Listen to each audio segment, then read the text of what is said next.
the past 50 years or so, many members of my family have had interesting ghostly experiences. None of them have been particularly frightening, though. Here are a couple of those experiences. And these take place in Vancouver, British Columbia area. About 15 years ago, my grandmother was chopping cabbage up for supper one evening and accidentally cut her finger with a knife. As she was running her finger under the cold water tap, she distinctly heard a voice saying, "I've told you to be careful with knives, Kitty." The voice was that of her Aunt Neil, who had died 40 years previously. She was always scolding my grandmother for something or the other. Another experience happened to my aunt. 20 years ago, she and her family moved into a gorgeous 4-bedroom house in a wonderful area. The house itself was about 2 years old. After a while, she would find things missing. She put a brand new packet of knitting needles on the kitchen shelf, and when she'd go to get them, they'd be gone. But anything else on the shelf was then on the floor. Her daughter was at school, and her infant son was way too young to climb up there. The knitting needles turned up in the bath of all places. It was this moment then, when she thought there was a spirit in the house. She was even more convinced when she heard singing up in her daughter's room. She went up there and found no one. That night, my cousin refused to sleep in her room. A little while after that, Auntie went upstairs to check on the baby. As she looked in the cot where Andy was fast asleep, she swore she saw a woman's hand gently stroking his cheek. She calmly told the ghost, "He's asleep. Please don't wake him up." The ghost left. The ghost also likes to crash my aunt's parties. If guests were over, she'd come downstairs and join in. The only people who knew she was there were my aunt and my grandmother. I had only one experience with a ghost. I was babysitting one evening and was watching TV in the family room. All of a sudden, the dog perked up and started wagging its tail. I knew it was her. I said, "Come in and sit down," and continued to watch the TV. There were several other things that happened, but fortunately, the spirit was friendly and harmless. When my aunt moved out, she found out that the property where her house stood was once owned by the native Indians of the area and sold to the government in the early 1980s. My aunt thought that her ghost had darkish skin. Funny thing is that my uncle never saw or heard the ghost at all. There are many more stories to tell, but they'll come later.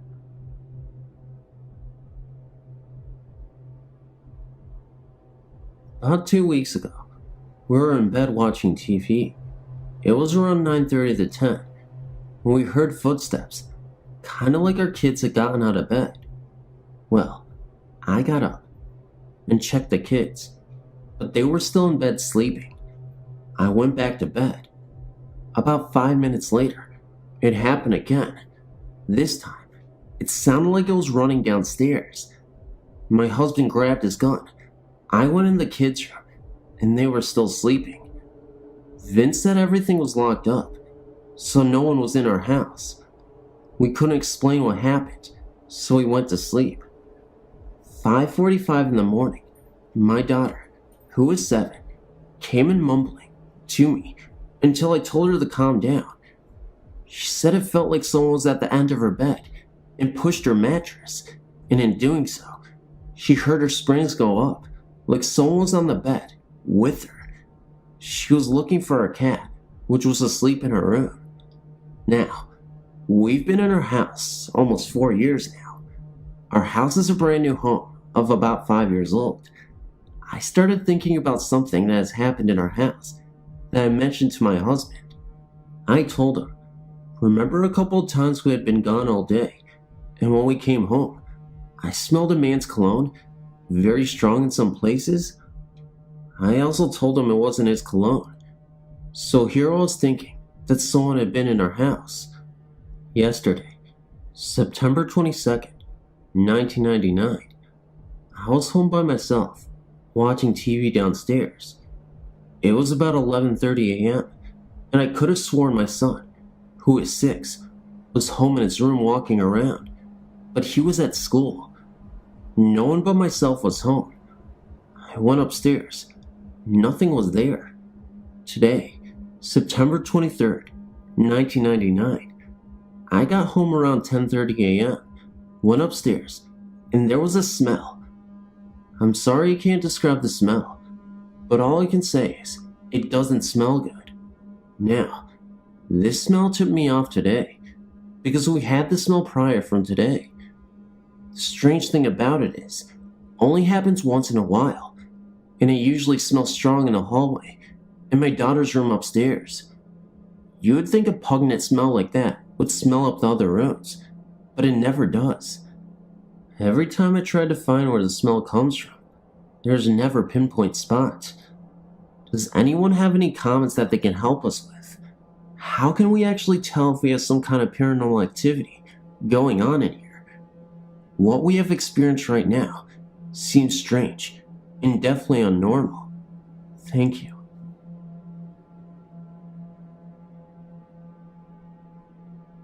I actually have 2 stories, and I'm not sure I would call them ghost stories or not.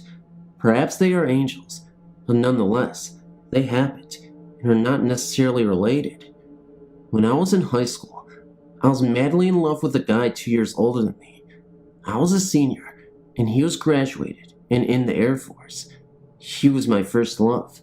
Shortly before my high school graduation, I had made tentative plans to visit him at his base in Mississippi.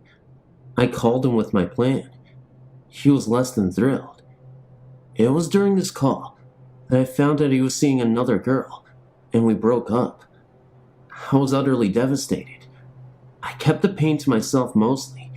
Nobody really knew how terribly it affected me. I was beside with myself with my heart. A couple of days after we broke up, I was in my bedroom upstairs. I heard my mother call my name from the bottom of the steps, and she sounded very strange. She said, "Come down here. You got some flowers delivered to you." I went to the kitchen, and my mother looked utterly baffled. I was convinced they were from Dan, and he wanted me back. The bouquet was huge and beautiful, with roses and exotic flowers and greens. It was obviously a very expensive arrangement. I opened the card and it said, "What the caterpillar calls the end of the world, the master calls a butterfly. Signed Anonymous." I asked everyone I knew if they sent the flowers. Nobody owned up to it. Nobody. My mom tried to call the florist. The florist said that the only thing they knew is that it came in FTD, which meant that it wasn't local. To this day, more than 15 years later, I still don't know who sent those flowers, but I somehow like to believe that they were a gift from an angel. The second story happened this past year. Both of my parents died this past year, both unexpectedly and very young. My mom died of a burst aneurysm in her heart, and my father died of complications of a heart bypass surgery. She was 59, and my father was 62. After my mom died, strange things began to happen. The first thing was the night of the first funeral home visitation. I was at that time at home, writing a letter to my mother to be placed in her casket to be buried with her. My sister and father were at my parents' house getting dressed when my sister, who was ironing in the basement, heard an extremely loud crash come from upstairs in the kitchen. It made her jump. She said she had been thinking about Mom.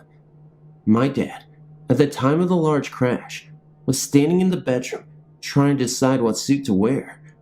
He said that he was thinking, no, I shouldn't wear that suit. Yvonne, my mom, wouldn't like that. My dad and my sister went into the kitchen. Above the kitchen sink was a window that my mom had filled with crystals and stained glass pretties that were suction cupped to the window. My mom's favorite was of a blue stained glass oval of an angel praying. It was that glass ornament that had fallen into the sink and made the crash. Those ornaments had been there for years and never fell into the sink, but they did this day. 2 days later, had to attend a doctor's appointment. My mother and dad were leaving to meet the funeral director, and I was leaving for the doctor. I stopped and said, "Shoot, I don't have money for the copay, and I'm running late. I don't have time to stop at the bank." My sister gave me the money for it. On the way to the appointment, I realized that, shoot, I was meeting a friend for lunch, and I still don't have any money.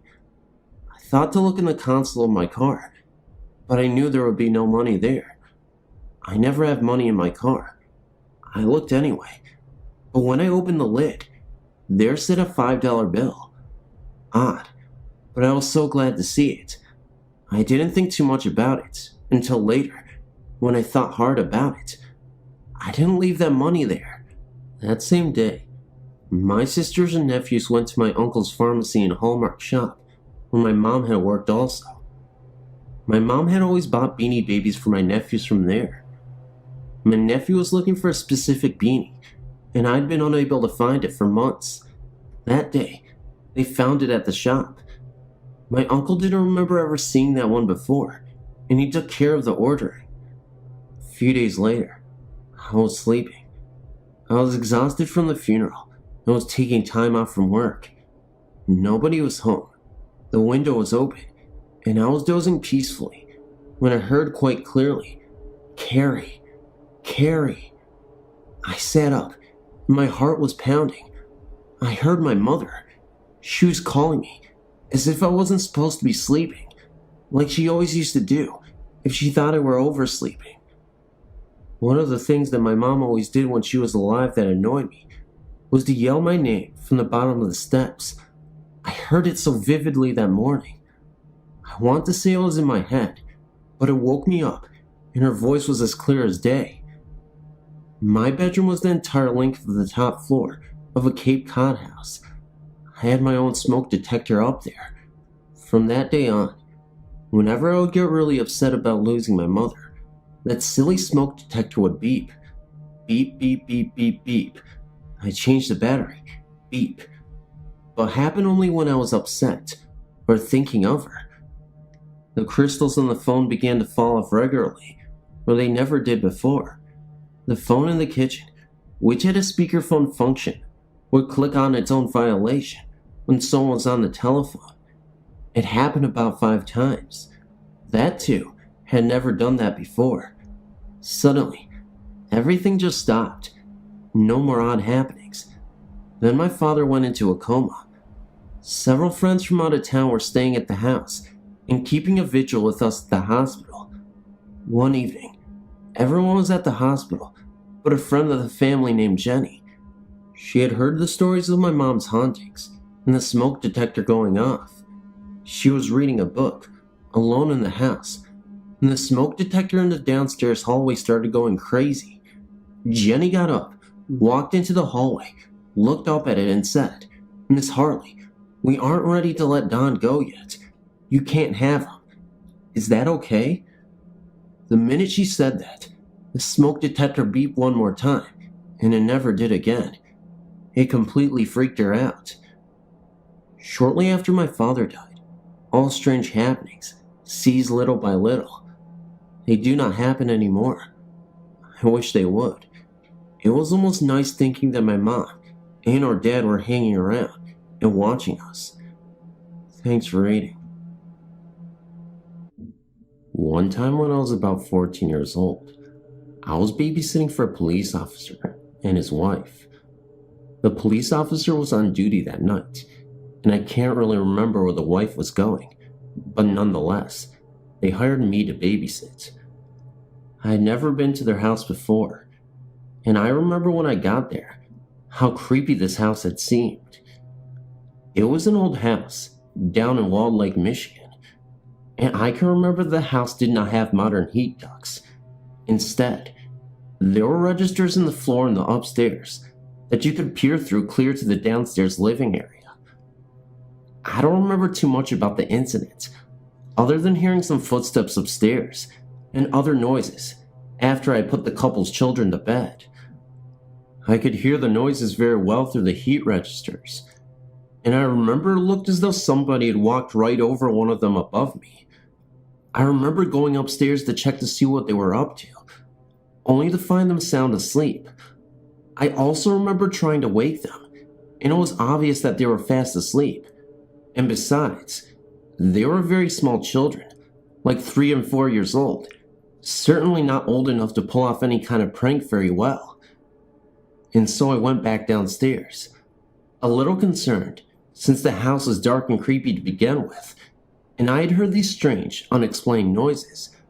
But after going back downstairs, and the noises started again, I immediately called dispatch, got the police officer on the phone, and demanded that he come home and take me home immediately, as I would not stay any longer.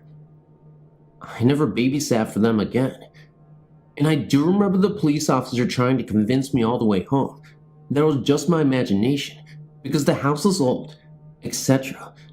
In either case, I never went back again and told the police officer very nicely to find another babysitter. Another incident happened when I was in high school, shortly before graduation. I used to babysit my little sister after school for a couple hours before my stepmother got home. One afternoon, I was babysitting her and watching TV. She was very young at the time, about 4 years old. This was the time of day that she usually took a nap, and she fell asleep on the couch next to me, like usual. While watching TV that afternoon, and I wasn't watching anything scary, I think I may have been watching either Oprah or a soap opera, I distinctly heard the sliding glass door in the finished basement open and close. You know the sound of sliding glass doors. The sound is very distinct. I didn't think anything of it. My father and stepmother usually came and went through that door, since the finished basement is actually on the ground level, and the living quarters of this beautiful log home is actually on the second floor. This was a common and most used entrance into the house. My father worked out of town during the week and was only home on the weekends. Anyway, like I said, I didn't think anything of it. I thought my stepmother was home and expected her to come walking up the stairs at any moment, like she usually did when she came home. I also remember thinking, boy, she's home early today. I just kept watching television. After about 10 minutes, I noticed that she had not come up the stairs, so I went to the stairs and called down to her, but got no response. I thought to myself, that's weird. I know I heard the door. Then I heard what sounded like somebody downstairs, so I called again, and nothing. So I peered out the kitchen window and looked down into the driveway, and her car was not there. I got scared at that point. I thought to myself, oh no, not again, remembering other incidents while babysitting. And I ran to the telephone to try to call her at work. The phone was dead. I absolutely freaked out at this point. I grabbed my little sister, who was still fast asleep, threw her little winter coat on. It was the middle of winter time. Grabbed the biggest butcher knife I could find, and ran out the front door. I ran down the deck steps and into my dad's old pickup truck in the driveway. I locked the doors and just sat there in total terror. I didn't know what to do. There was no doubt in my mind that somebody was in the house, and I stared at the house for what seemed like forever, until my stepmother got home. Of course, she couldn't understand why I was so hysterical, and what on earth I was doing outside in the pickup truck in the middle of the dead winter, with a butcher knife of all things. Anyway, she checked the sliding glass door to the basement. It was locked. There seemed to be nobody in the house, and if it were a real person in the house, there was no way they could have escaped unseen by me as I sat in the old pickup truck.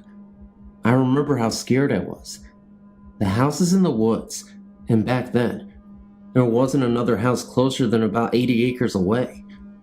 By the way, the first thing my stepmother did when she got home and investigated my claim was to check the telephone, which was working fine. Oh well. I know she thought I absolutely lost my rocker that afternoon, but I know better. She still laughs and teases me about it whenever it is brought up now. My little sister, who is now 20 years old, doesn't remember a thing. At the same home, during the same time in my life, shortly before high school graduation, I experienced the strangest things each night in my bedroom. After everybody went to sleep, these strange things occurred for at least several weeks. I would fall asleep, but awaken around 1 to 2 a.m. in the morning because my bed would be shaking. Now, I just want to clarify that this log home is not old or anything. It was only about 10 years old at the time, and was very, very beautiful. I had a beautiful bedroom with pretty pink carpeting. There was nothing really creepy or scary about this house, nor the woods that it was situated in. However, every night like clockwork, for several weeks, I would awaken to feel my bed shaking uncontrollably, and I would throw the covers over my head and just shake in total fear. Then it would stop. I would fall back asleep, and by morning, I would think it was just a dream. Except, after a while, I started realizing that it was no dream. It was really happening. And I can remember one night yelling, "Stop it, go away." And that was the end of it. It never happened again. And after what happened in the earlier story I just told, I never spoke to my parents about it. The only person in the world that I told was my boyfriend, who also happens to be my husband of 14 years. He is convinced that I am sensitive to spiritual things. As I said in my last letter, because of the experiences I've had in my life, like those said about above, and the actual ghost I saw, that I spoke about in my earlier email, I'm so very much interested in ghost hunting. My husband would have no part of it, so when it comes to this stuff, I'm on my own, but I just don't know where to start. I guess there is a part of me that wants to do this, so that I don't feel like I'm crazy. Also because of the so many unanswered biblical questions that I have, that I somehow feel like if I do this, I might feel more resolved in my beliefs. On the other hand, it could prove to be even more confusing. Who knows? If you have any suggestions about how to go about doing this secretly, I can't let anyone in the community I live know what I'm up to. I'm a business owner and a local politician, and I don't need people thinking I'm nuts. I would appreciate any advice you would give me. Thanks so much.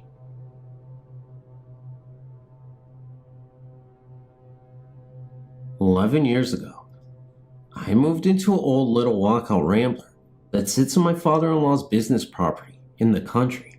We call it Ghetto in the Meadow. Don't get me wrong, it's okay, but tiny, and at that time, needed some repairs that have since been done. It had at one time been moved to the country by the man that had lived there for many years in the house, until he died in the hospital. His name was Myron.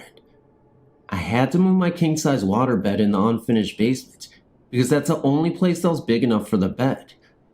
My boyfriend refused to sleep downstairs, because when we were downstairs, we could hear footsteps above us, going back and forth. One night, we fell asleep on the floor, watching TV on the main floor.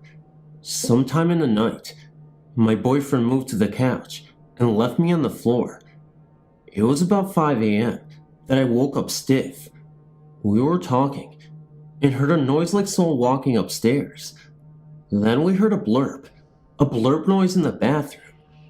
I jokingly told my boyfriend that it was Myron and he had to go to the bathroom. Just after I said it, the water in the bathroom sink came on.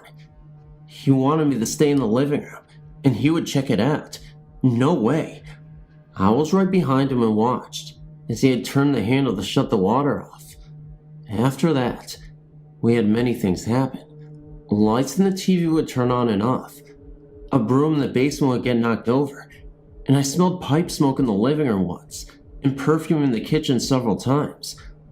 Our beagle would stare up at the ceiling, as if watching something by where you get up to the attic. Many times, my boyfriend would get his gun and go looking around the house, because we would hear strange things. He got a double waterbed that would fit in one of the 2 small bedrooms. After that, we'd hear a lot of noise in the basement by a workbench. We lived in the house for 5 years.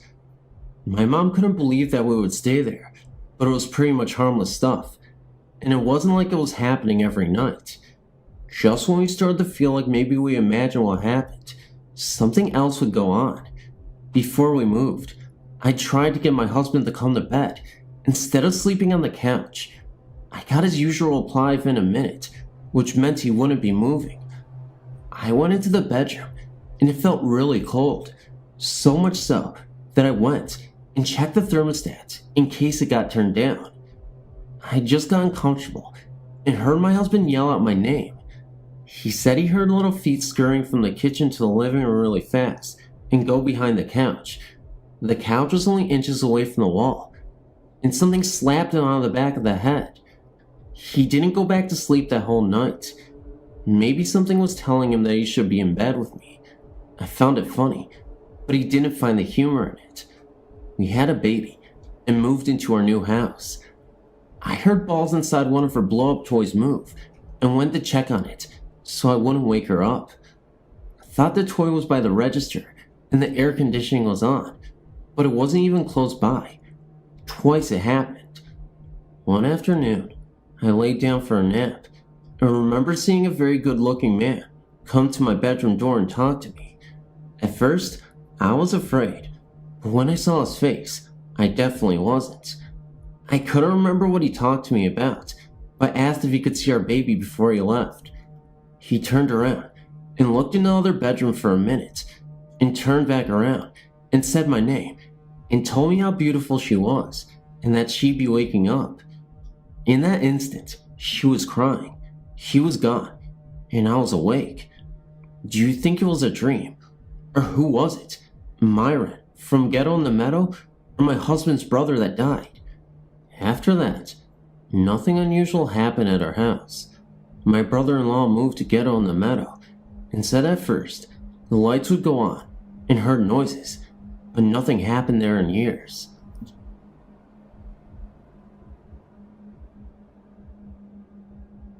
This is my experience with a haunted house. Me and my family moved into this big house about 15 years ago. I had 2 small daughters and my husband at the time. The first night there, I was alone and had just put my kids to sleep upstairs and was just laying down myself when I heard someone in the kitchen. It sounded like they were going through the drawers frantically, looking for something. Well, I was terrified, as I knew that my husband wasn't there. I went downstairs to see what, or who was there, and nothing was out of place. That's when other things started to occur. My youngest daughter wouldn't go upstairs by herself. She always told me that there was a man up there. I didn't understand it till later. As we settled in, things got worse for me. I would be watching TV. The volume would go up and down. Ashtrays on the table would move. The drapes would sway when the windows weren't open. I was bathing one time in the downstairs bathroom and felt something touch my shoulder. It felt very cold. I had things of mine stolen, and I'd never gotten it back. One night, I was just dozing off, and I felt the covers being pulled off of me. This really scared me, but I tried not to think about it the next day. I was cleaning the stairs, and a very deep voice said, "Hey you," right beside me. The hair stood up on my neck. That night, at 2 a.m., someone came running up the stairs, stopping at the top. Of course, I saw nothing there. My husband told me that he awoke one night, and there was a very tall man standing in the corner of our room, dressed in black, just watching us. The next day, my oldest daughter told me that a woman who was dressed like a nurse carrying a tray came out of her closet, walking towards her. She had a name tag, but it wasn't legible. It scared her pretty bad. One morning, I was down in the basement doing laundry, and I hated to go down there. When I got this terrible feeling, I tried to ignore it, but it got worse. The hairs on my neck were tingling. I knew that something was coming up behind me, but I couldn't move. Then it was like someone stomped on the cement floor. It was so weird, because the floor vibrated. I was so scared that I threw my laundry and ran up the stairs. I would also go to bed with jewelry on and wake up and it would be off and I would find it somewhere in the house. One morning, I woke up to find a straight razor in my bed down by my feet. I think that did it for me, and I wanted to move out. And the kids' bedroom window would never stay shut. We tried everything to keep it shut, but I would go upstairs, and it would be opened. My mother babysat for me one evening, and when I got home, she was white as a ghost, and told me that she would never watch my kids here again. We also had a dog that we kept tied in the corner of the yard, right by the area of the basement that scared me the most, and I saw him digging, and didn't think anything of it until I returned and saw that he dug a hole waist deep and was still trying to dig. His paws were bleeding and he was foaming at the mouth. I had to pull him out of there. It was horrible. He finally moved out, and for a long time, my daughter was afraid that the man was going to follow us. I looked up the history of the house and found out that it was built in the 1800s. That was all that I could find out. The house is still there. I drive by it sometimes and wonder if the people who live there now have any problems.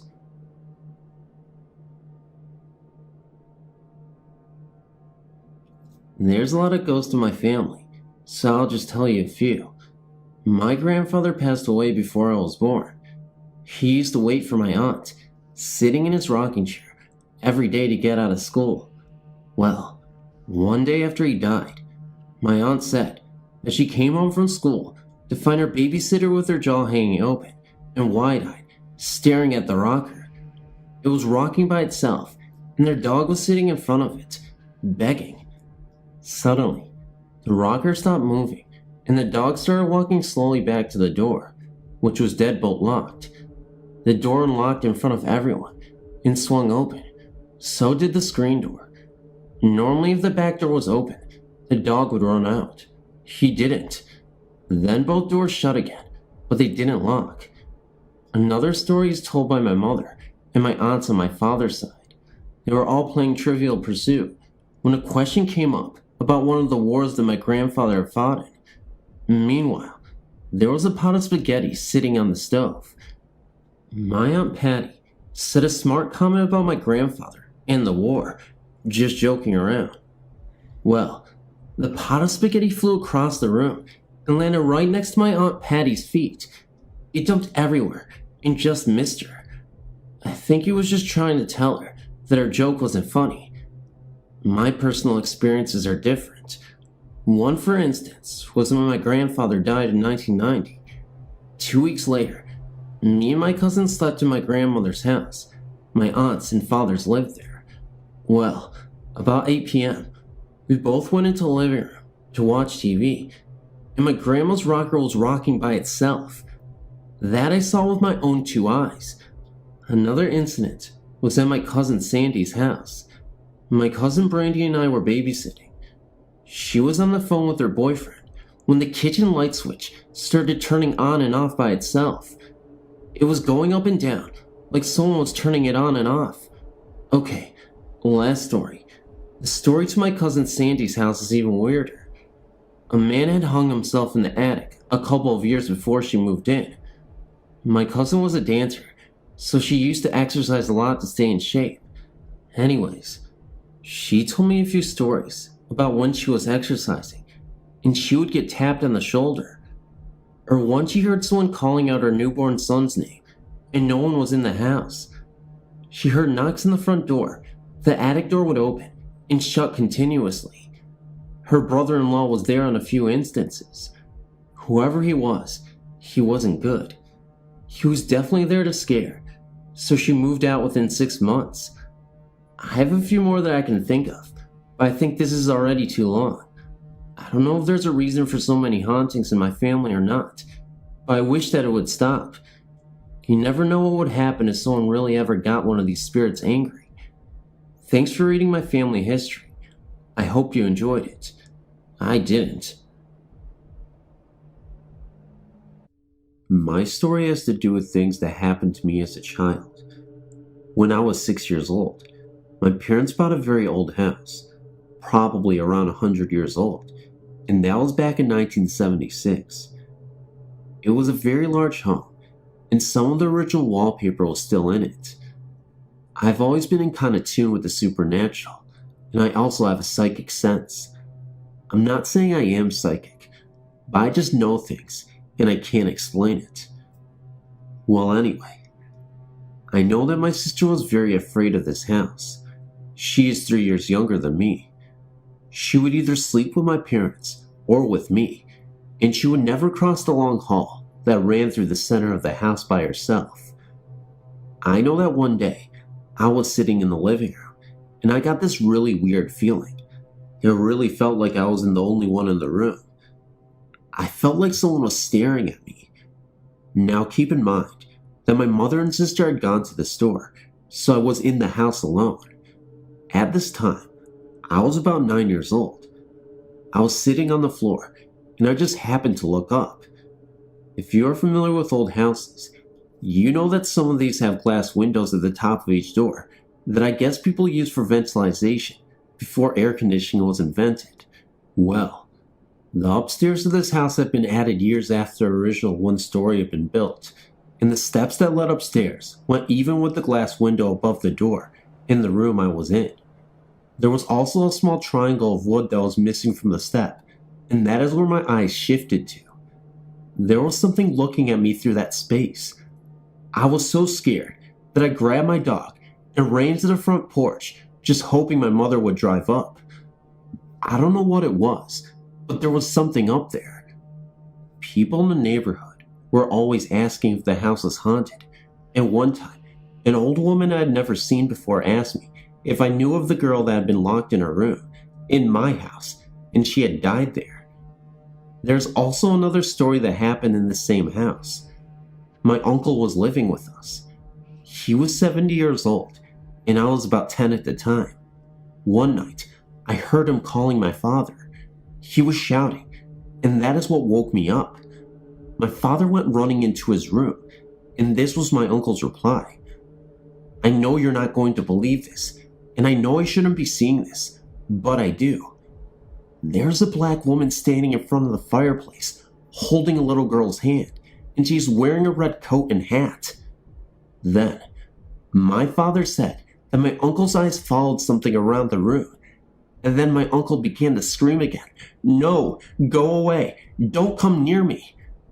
Then they disappeared.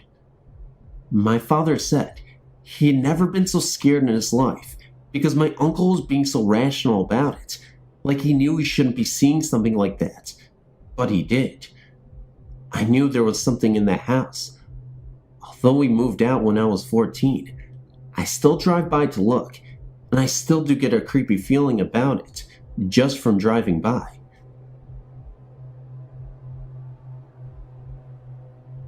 My mom and one of my sisters just moved to New York, and we are living in the house my mom grew up in. Both of her parents are dead, and have been for a number of years. Ever since we have gotten here, my mom and sister have felt something in the house. I can't feel anything, but I can see something. The other day, I watched my dead grandpa of 11 years walk into the room. I ran upstairs so fast once, I was able to move and stayed there until my sister decided to come downstairs for bed. The next day we started talking about what happened. My sister said that once she got into bed, and underneath the covers, she felt something on top of her, giving her a hug, and it hugged her until she fell asleep. My mom then joined in on the conversation and said that her parents still live in this house. She told us that she actually sat down the other day and talked with her father, and then her mother joined in and told her to talk to someone in our church. She did that, and found out that the person she was supposed to talk to was in charge of genealogy, and that they actually knew the same people from San Diego. This kind of spooked me out, because it took my mom a good few months to tell me this. She always tells me something I should know after I see a spirit. Thanks for reading. Many people see spirits in houses and such, so they conclude that the places are haunted. However, I believe that I am haunted. I've seen spirits my whole life, but some, when I was a child, I can't even remember, so my mother tells me. The one I'm going to talk to you about happened when I was about 1 year old. I'm now 18. We lived in a town just outside of San Diego, California. The people that lived in the house before us abused their children and locked them in the closets. My mom has found evidence of this, but does not know to what extent these children were tortured. My mom has had many experiences with the evil spirits that lived in the house. One day, when I was finished playing with my blocks, she went in to clean up after me. She knew exactly how many blocks were there and found that one was missing. She looked all over the room and even felt around on the bed and still couldn't find it. She then left the room to see if I had it with me, which I didn't, so she went back into the room, and there it was, just sitting on the edge of the bed where she had previously looked and felt. My mom always kept the house spick and span. She hated a messy house. She had just finished cleaning the living room when she left, and came back in and found a hairbrush in the middle of the floor. No one had been in the bathroom or the living room since she cleaned them. The spirits knew how to make my mom mad. They would always take things and put them way out of place, so my mom was always running around, putting them back into place, just to find them out of place again. She was always cold in the house, even if she was just sitting by a roaring fire. She would always see little black figures running across the room, and when she would look to see again, they were gone. So finally, my mom took my sisters and me out of the house and swore we would never go back in until my dad said a prayer to get rid of the spirits.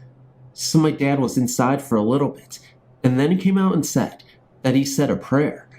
My mom questioned him for a while, and then he had her convinced, so my mom took all of us back in the house. She then turned to my dad, and in a very stern voice said, "You didn't pray." My dad of course asked her how she knew. She said, "I'm sitting in front of a fire and I'm cold." His face just fell. So my mom had us all sit down and have a family prayer together. After that prayer to get rid of the spirits, they've never come back. We then moved out of the house, and I've been able to see spirits all the time. Every house, I've either seen a spirit or felt someone watching me. This is still going on. Just 3 days ago, I watched my grandfather walk into the room. He has been dead since I was 7 years old. If anyone knows what is going on with me, please email me.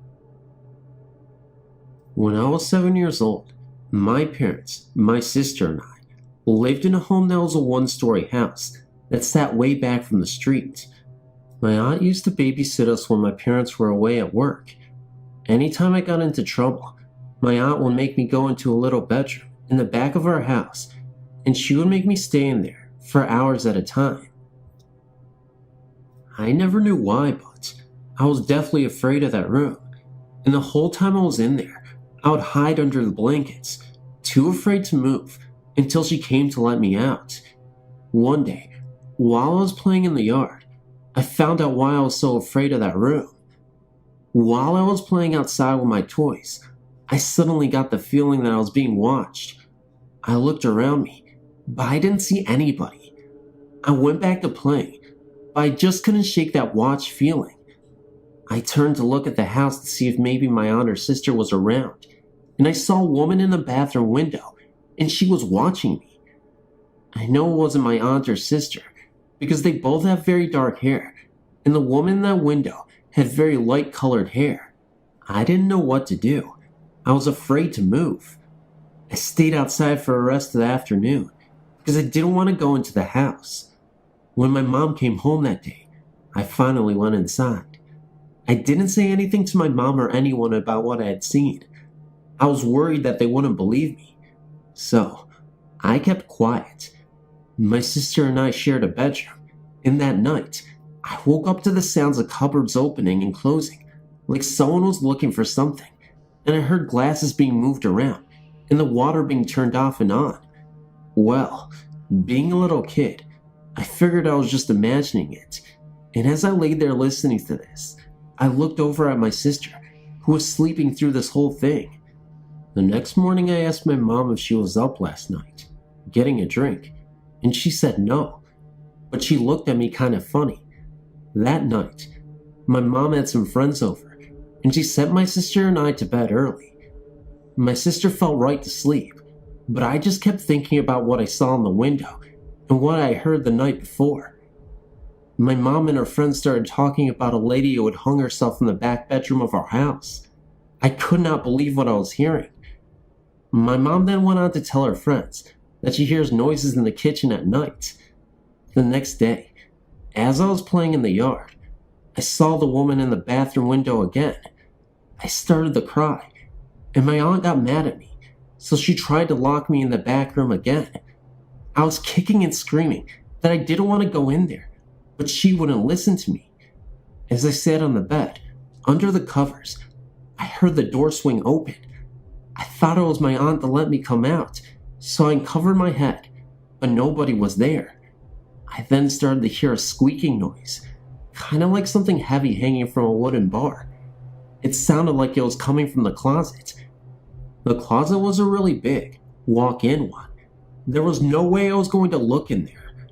I just sat on the bed, listening to this noise, until my aunt came to get me. I later found out that the lady hung herself in the closet of that back room.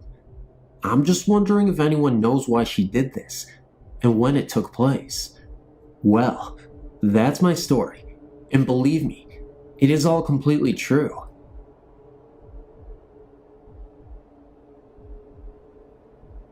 Although this is a truer tale, it's not one of your spine tinglers, just something odd that cannot be explained. It was told to me several years ago by a colleague and happened to her mom, Jean, and some friends. Although Jean lived in Romford, Essex, she regularly went to a Keep Fit class, a small school hall in Upminster. The class had finished, and her and her friends had piled into a car and drove around the corner, parking near the chip shop, and they all ordered fish and chips, like you do when you've just had a good workout. They were all sitting in the car quietly eating, well, one person noticed something odd and nudged the person next to them. Eventually, they were all mesmerized, mouths agape, chips forgotten, as their attention was focused on the activities in the churchyard over the road. Quite clearly, they could see a solemn nighttime funeral procession of a coffin being carried on the shoulders by 6 pallbearers, all decked out in long, black-tailed coats. They silently watched the procession walk from one side of the church and disappear around to the other side, St. Mary's Lane, for anyone who lives nearby. Of course, they all asked each other, "Did you see what I saw?" knowing full well they did. The next day, Jean decided to visit the church as she just had to know what had happened. Maybe someone was buried late last night. However, she got to the church and found the vicar. She worded the question carefully so as not to look like a complete idiot, and was completely stunned when the vicar told her that no funeral took place last night. She said that from the look on his face, it was fairly obvious that he knew why she was asking, but being a vicar, he simply smiled and walked away. Spooky. I've been past the churchyard, as my grandparents used to live just down the road, and it is quite creepy looking place. All the stones are really old and crumbly, and covered in moss. None of the names or dates are readable. It's one of those graveyards where you can look at for a little while, and then you kind of shudder and have to look away. I used to think it was my childish imagination, but even these days, the place still gives me the creeps, even in the middle of summer.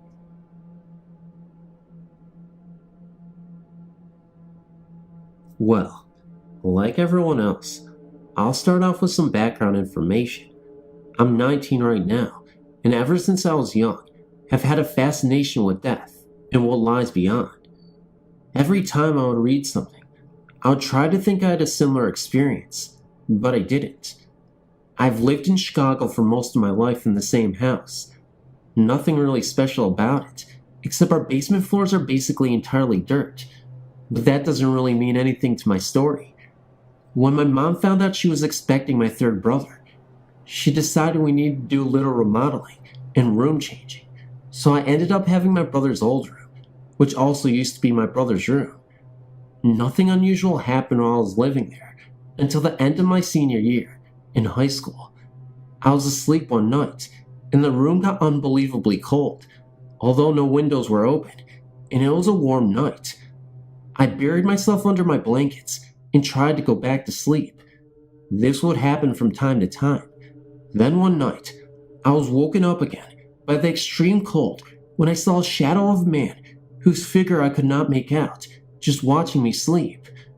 He stood about a foot away from my bed. When he noticed I was awake, he just turned and walked out of my room, but he went through the wall right next to my door. The first few times I saw him, I was petrified and would just close my eyes tight till I felt the room was warming up. There were also times when I would see him coming from the kitchen, which was outside my room, and walk back into my closet. Also at night, I would hear things fall off my dresser, and I would just calmly as I could ask him to pick them up. And when I'd wake, everything would be as I left it. I never told any of my friends or family about this because they are not believers. Till one day, my mom had called me at school since I had moved out for college, telling me my sister refuses to go or sleep into my room anymore. That she woke up one night and came screaming into my parents' bedroom about a man who was watching her while she was sleeping in my room. I didn't say anything while my mom told me, but I did interrupt her before she could give me the description of the man my sister gave. I told her what I'd seen, and my mom dropped the phone.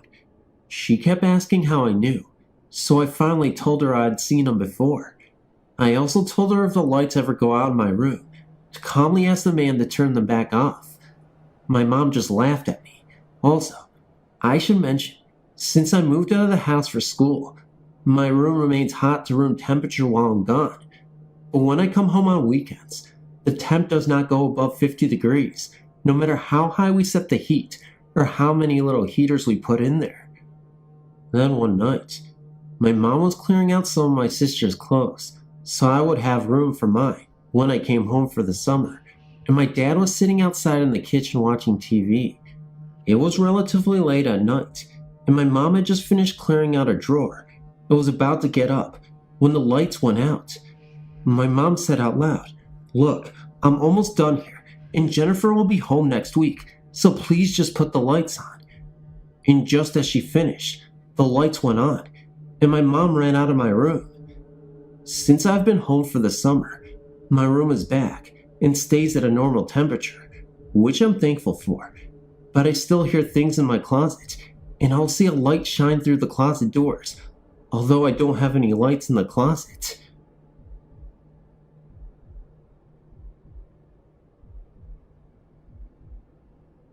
"20 years ago, when we moved into our house, a duplex, we were good friends with the tenant, and she had told us that she was going to be gone for the weekend.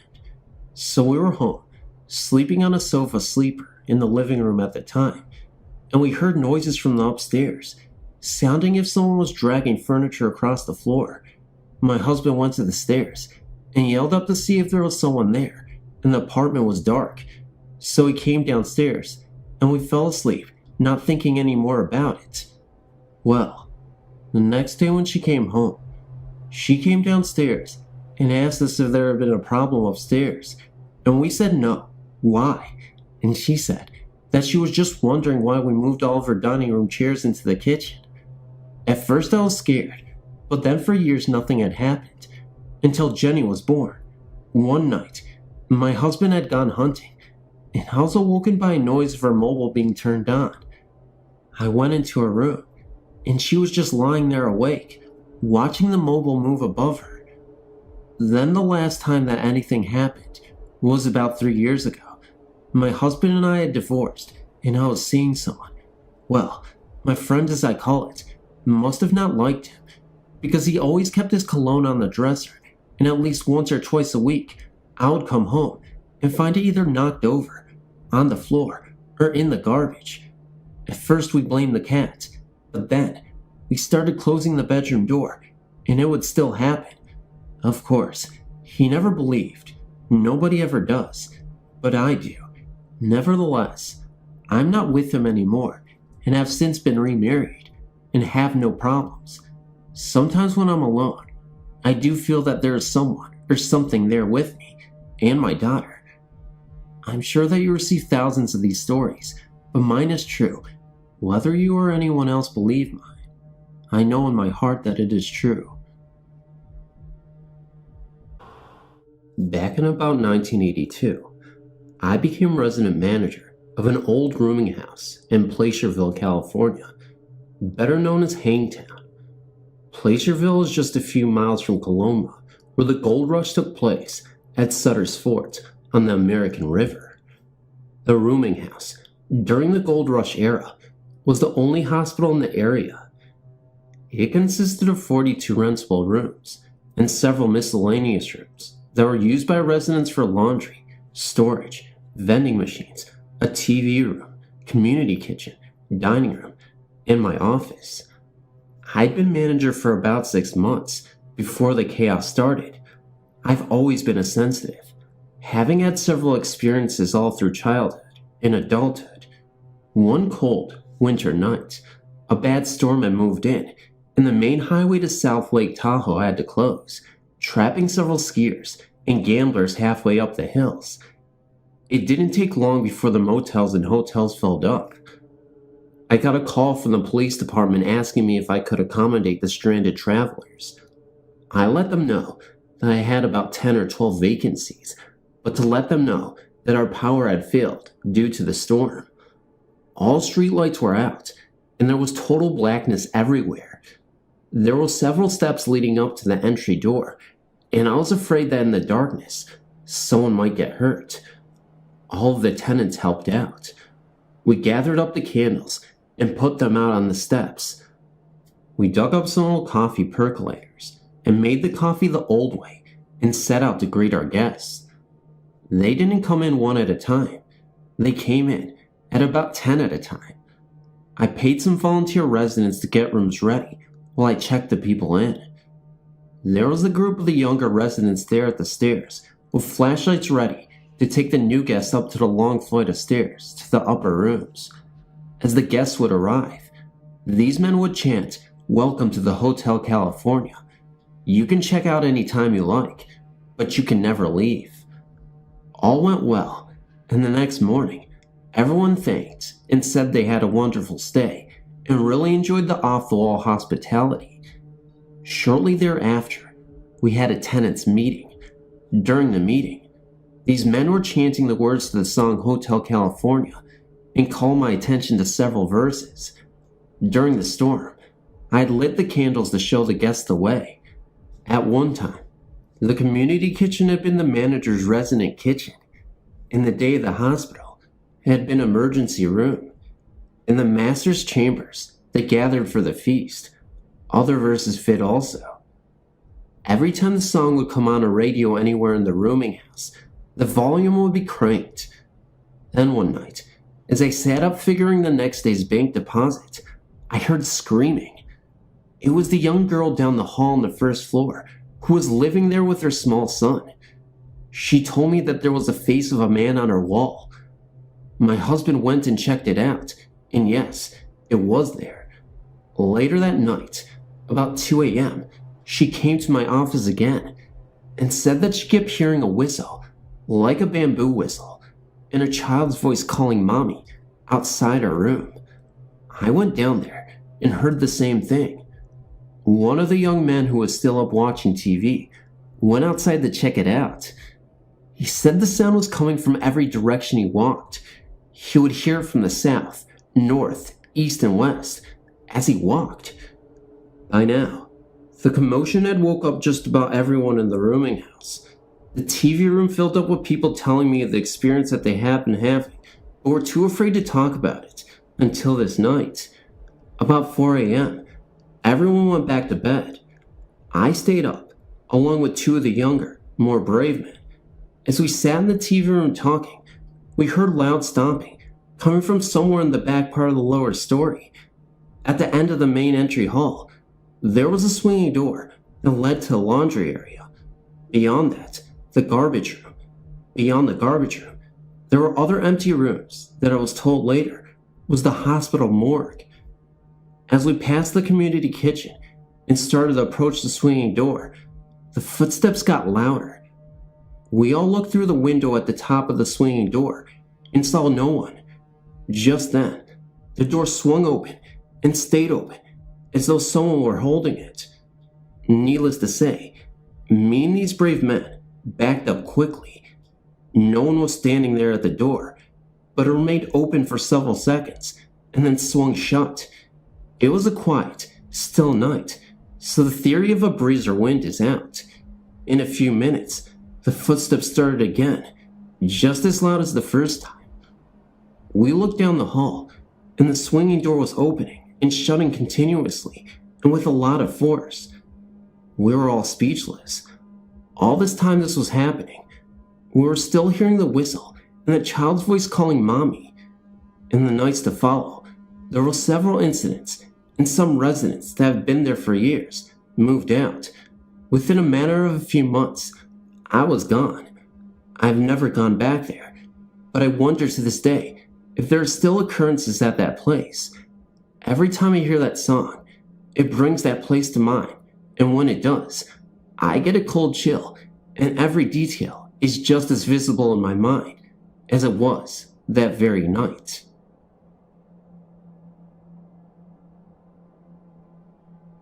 My best friend Kay just moved out of a house that is most definitely haunted. The house is in Dayton, Idaho, a small town of about 200 people, about 10 miles north of the Utah-Idaho border. It sits on Dayton's main street across from the city park. It's a large old house that has been divided into a two-family dwelling. My friend lived in the front part of the house, while another family lived in the back. Kay told me that she and her 3 kids never liked the house from the beginning, but she had taken a new job in Preston and needed to find a house to live in. After spending days looking for a place to live, she was told about this house and went out to look at it. She said when she saw the house, it looked dark, even though the sun was shining. When she went inside, she said the house was even darker inside, and there was a heavy feeling in the house she just couldn't shake. She really didn't like the house, but it was all that she could find, so she took it. From the beginning, she and the kids disliked living there. Her 14-year-old daughter hated staying by herself in the house and would do anything to avoid being alone. She said that she always felt like someone was watching her. One afternoon, when she was alone, she saw the dark figure of a man looking through the hall window at her. This really scared her. The hall window was high enough off the ground, and you would need a ladder to see in the window. When you pass the hall window, the hall turns and goes past the stairs and ends in the master bedroom. This part of the hall at the house of the stairs is always frigid. My friend had found a new home to rent and was eager to get out of the house. I was helping her pack, and I had mentioned to her how cold that hallway was by the stairs. It was like walking into a freezer. She said that it was always like that. Even in the summer, when it was 90 degrees outside, she said that the hall was freezing cold. I thought at first it was cold because the storm windows had been left open, so I closed them.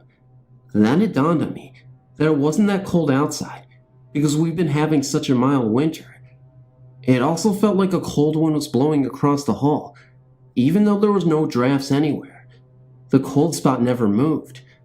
As soon as you went into the bedroom, or upstairs into the bathroom or kitchen, it was warm.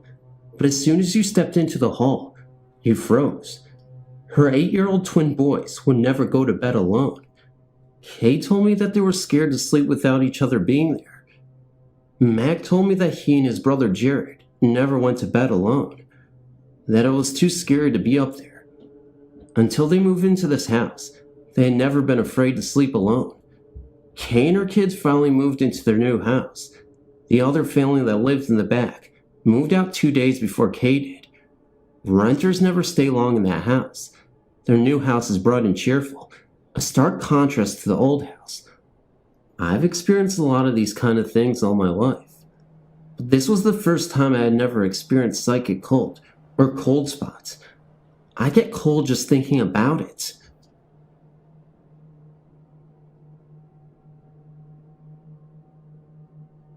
I read your personal story. It was spooky, but I enjoyed it. Thanks for having the courage to share it. I've also had some paranormal experiences, but considerably mild in comparison to yours. Please allow me to share them with you. The first possible experience occurred when I was very young, under the age of 8 years old. I had an imaginary playmate, but my mother thought I was in touch with the entity.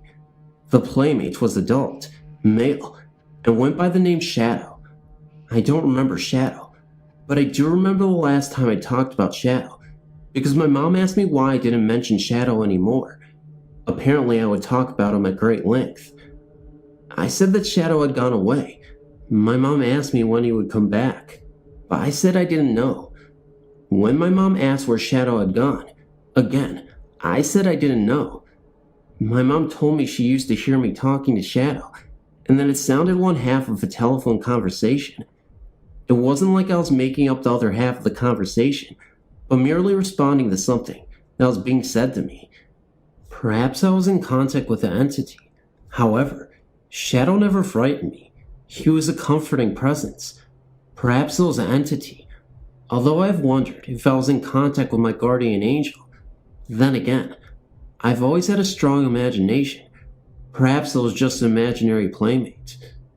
The next paranormal experience happened in my brother's home in Moss Beach, California, approximately 1/4 of a mile from the Moss Beach Distillery, a restaurant that has a reputation for being haunted. When this experience happened, I did not know about the hauntings of the restaurant or of the history of the area. My brother's house has a downstairs bedroom that has long been considered my bedroom because I always slept there and always with the door locked since everyone else slept upstairs. One night, I was awakened out of deep sleep by a man's voice, a voice much deeper than that of my brother's. The voice sounded angry, full of accusation, and said, "You don't belong here." I had a brief glimpse of a man in my room. His back was to the window, so he was in silhouette, but very solid looking. What I could see was a very craggy and rough-hewn looking face, and he was wearing a heavy canvas jacket, like the type firemen or fishermen wear. He was pointing down at me in the bed. However, it was just that brief glimpse, and then it was gone. I've wondered if I dreamt it, because I was able to go right back to sleep. However, I doubt I would have dreamt that I didn't belong there, because I had spent so much time in my brother's house that I felt I had as much right to be there as my own brother did. When I told my brother of the incident, he said he had something spooky happen also. One night, about 2 a.m., he was still up reading when he heard someone coming up the stairs. My brother built his house from scratch and was very familiar with the entire house. It wasn't one creak that he heard. He heard every stair being trod upon. Thinking he had a prowler, he got out a gun and went to find out who was in his house. He found nothing, and all the windows and doors were locked tight. He said it was very eerie. Later we found out that Moss Beach coastline, not too far from Half Moon Bay, was the site of a lot of illegal bootlegging activity during Prohibition. There were accidents, gunfights, and other tragedies that follow illegal activity. Since finding out about the history of the area, we have since wondered what it was that my brother and I encountered. The last paranormal experience that happened occurred within a 3-month period after my mother's death. Perhaps I should say experiences, because on 3 separate occasions, I heard knocking. I was living with my maternal grandmother in the house my mother grew up. Each time I heard the knocking, it was just 3 evenly spaced knocks, but they were loud. Third time it happened, I went to answer the front door, convinced that someone was there. My bedroom was in the back of the house, which was some distance from the front door, so the knocks had to be loud for me to have heard them. I'm not positive, but I think it was Mom coming back to say hi. There's another possible experience. Both my husband and I felt something pressing down on the bed while we slept. The first time it happened to me, it woke me up. I thought the cat had just jumped on the bed near my feet. When I realized the cat was next to my pillow, it got my attention, but again, I was not afraid. The cat often moves his head and eyes like he is watching something I can't see, and only in the bedroom. And when I'm in the apartment alone, taking a shower, I hear a man's footsteps coming into the bathroom. They always sound the same, and I'm guessing they are a man's footsteps because the stride is wider than a woman's and heavier. Like I said, my experiences are very mild in comparison to what you have experienced. I've never felt fear during the experiences, but later, contemplating the possibilities, I tended to spook myself. Pretty tame stuff, but every now and then, it grabs my attention.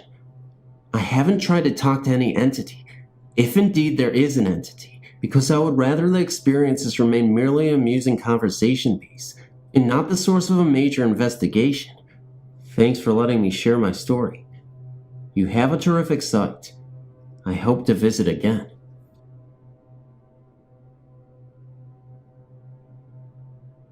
Hi. I just wanted to submit my story of some experiences we had in the house my daughter and I lived in from August 2001 to February of 2002. This house is located in Pendleton, Oregon.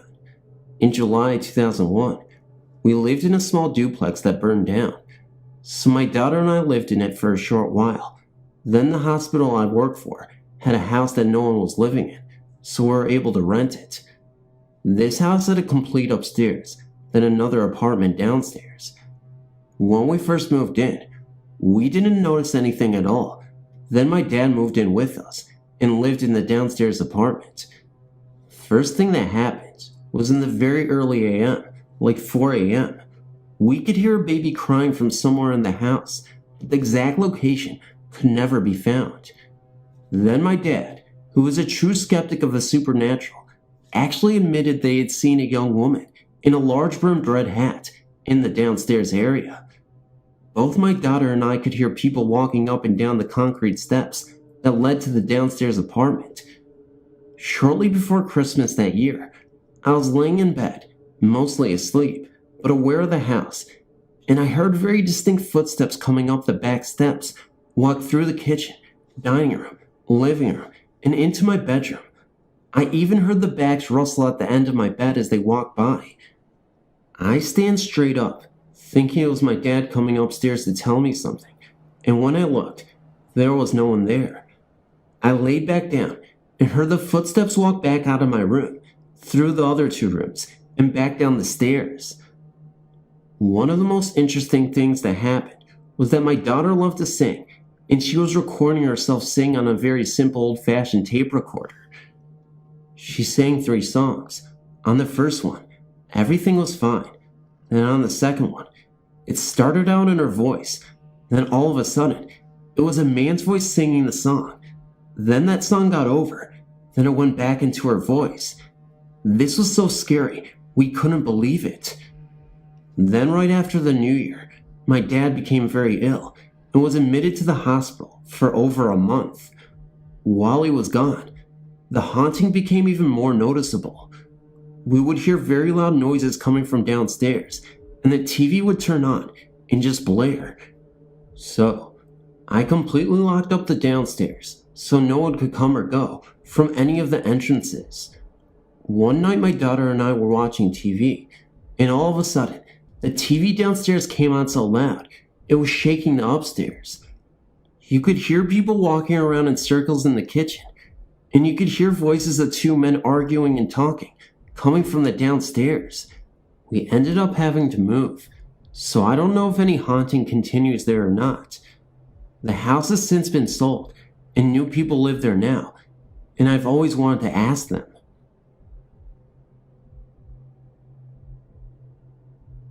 Hello, my name is Laura. I've had a lot of experiences in my life. A lot of people say ghosts follow me, and especially my sister-in-law, who has been around me when things seem to happen. I would like to share 2 incidents in particular that scared my family and also myself.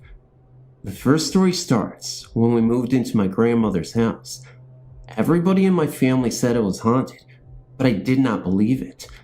I visited there and spent the night there a lot, and nothing too strange has happened that could not be explained.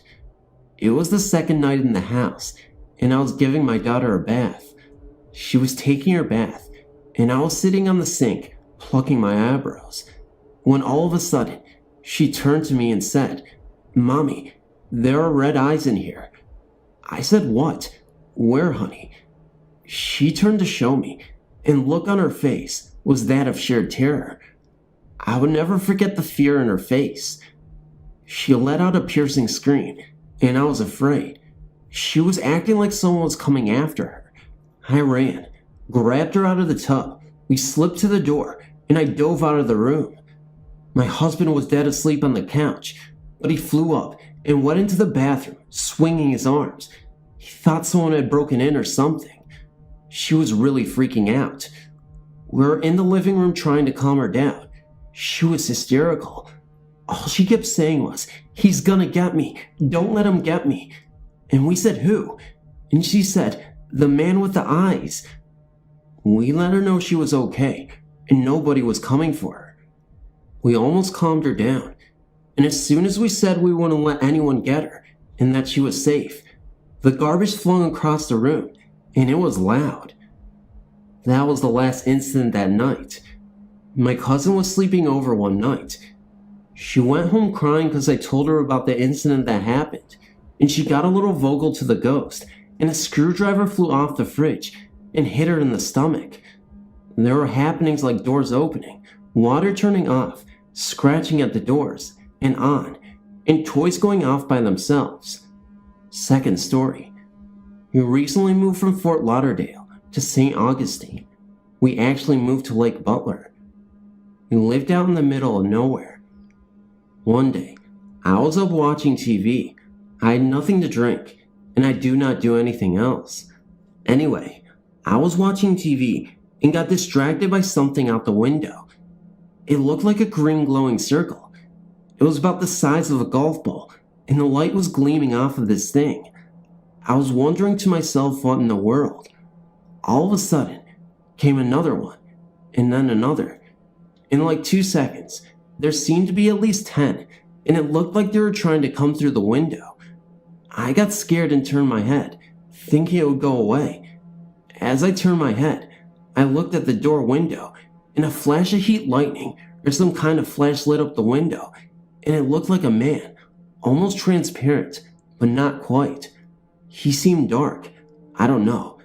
Anyway, it is hard to explain, but it got me so bad, my body hurts. I ran to the window, closed the blinds, and ran to bed, and forced myself to sleep. Things still happen a lot. My family and I just choose to ignore it. I hope you all don't think I'm crazy. Thank you for listening. I grew up in a duplex home on Bolster Avenue in Lemoyne, Pennsylvania. We lived there from the time I was 5 years old until I was 15 years old. There was a steep, narrow staircase in the home. Every time you would walk down the stairs, it felt like someone was right behind you. I never turned around because I was too scared. As a child, I would always run down the stairs because the feeling was so intense. My brother did the same thing. My parents would always scold us for running down the stairs because they were so steep, they were afraid we would fall. There were times at night that we would hear sounds in the attic. It sounded like crumbling paper. There was also one bedroom that was extremely cold. It was my room first. I hated sleeping there. It always felt cold, and on many occasions the door would slam shut, or items would fall or appear in different places. The door was cracked, so it was so difficult to close by hand. It needed to be forcefully pushed shut in order to close completely. When it slammed shut on its own, it always closed completely. I disliked the room so much I traded rooms with my younger brother. He felt uncomfortable in the room too. So much so that my parents ended up using that room. They didn't have any problem with the room other than the feeling of coldness. On one occasion, my father came upstairs and saw someone standing in the bathroom out of the corner of his eye. He proceeded to the bathroom and called out, "Let me know when the bathroom is available." He didn't hear anything, and after a few minutes he looked in the bathroom again, and there was no one there. No one else had been upstairs. We never really discussed the feeling in the stairway until we moved from the home. I remember saying to my family that it always felt like there was someone breathing down my neck when I came down the stairs. After we started discussing it, we found that we had that feeling, but never talked about it. We asked some of our family and friends if they ever felt uncomfortable in the home. Everyone we spoke to with mentioned the same feeling of a presence behind them while walking down the stairs. Since I was little, I've been sensitive to ghosts. The same time I had dreams that would later turn out to be true.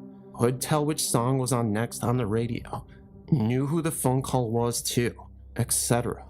My experiences tend to happen at times when I'm either feeling low or just open towards the other side. My stories. As a little girl, I didn't like being on my room after it got darker when it was summertime. I remember feeling being watched and something wasn't right. At the same time, I was very afraid for the door leading back to our house in the stables. I felt something was looking at me and wanting to hurt me. This was from when I was around 6 and stopped when I was 12. Sometimes they would only show up once.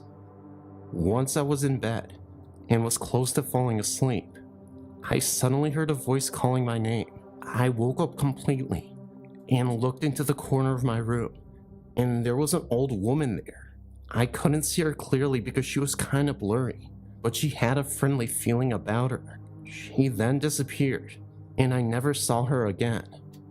When I was 17, my dog died, and I was absolutely devastated.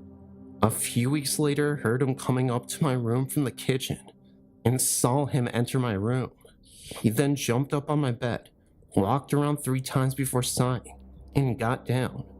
I could feel him on my bed and against my leg. When I tried to touch him, that's when he disappeared. It did, however, make me feel a lot better after he came and visited me. My parents' farm where most of the events happen is old. It burnt down once there, and there seems to be quite a lot of ghostly activity involved. In the barn, my parents got their car, and since I was little, I was afraid of being there alone. I felt something was wrong, and that something was hanging in the dark. I always felt uneasy there, until a few years ago that my mom told me that someone had hanged themselves there. My worst experience I've ever had was when I was 15 to 17 years old. My room was connected to the kitchen by a little hallway. From the kitchen, you can go directly to the living rooms. The last one I've never felt easy in. There was always something feeling unnaturally cold and just weird. One night I woke up, and my room was ice cold. I heard someone open the door from the hall to the kitchen. It was a man I somehow knew, and he was going directly to the last of the living rooms. Somehow I was there when he went there. I saw him take his rifle and mess with himself. It was feelings more than actually seeing him do it. I then was back in my body, but heard him fall down on the floor, moved a bit, and moaned before he died. The second that happened, the coldness disappeared, and I could breathe again. I told my friend at the time about it, but I was too afraid to ask my parents. One day, sort of jokingly asked if anyone had hurt themselves in that room. My dad turned around and looked at me with a strange look. Yes, your godmother's father hurt himself there. They hadn't told me because my godmother didn't like me to know. I found his grave, and it happened the exact day he hurt himself. I've had nice experiences though. A friend of my parents and their friends hurt herself. My friend was really devastated about it and couldn't get over it. One day we were in the kitchen. I saw a sort of fog that turned into a ghostly hand. It stroked her head as it soothed her. After it disappeared, my friend looked at me and said she was here. My friend then told me that she felt peace, and that the friend had told her that she was happy now. To both of us, that meant a lot. The latest year the happenings happens without any real pattern. Last year when I was at my parents' and sleeping in my old rooms, I didn't get any sleep for at least 4 days I was there. There was a presence in the room, and it was not a pleasant one. It just radiated hatred, and it was pointed at me for some reason. The next time I got home, it wasn't in there, but then I had to sleep in my mom's bedroom. I was woken up by someone slamming their hands into the bed very hard. I looked at the end of the bed, and I saw a shadow standing there, but then disappeared. Since then, I haven't felt it. For some reason, I knew it was male, but I don't know why it felt so badly about me. When I'm home at my parents' now, there's a young girl there. Something I can't feel what is in a man. None of these are evil, but just looking out for me. I've seen the girl from the corner of my eyes, and seen her reflected in the mirror. I think they are protecting me, and just looking out for me. Sometimes I can enter a house and know that there's more than just what the eyes can see. I felt the presence of family or just passerbyers. I think that my parents' house and me makes an energy field where they can enter, and some stay, and some do not. I got one in my room where I live now. Just a little prankster, really. Turns on my computer, opens all the cupboards. I did have an old man who loved to watch me shower. I told him that it was rude, and that I didn't like it. But since then, he hadn't been there.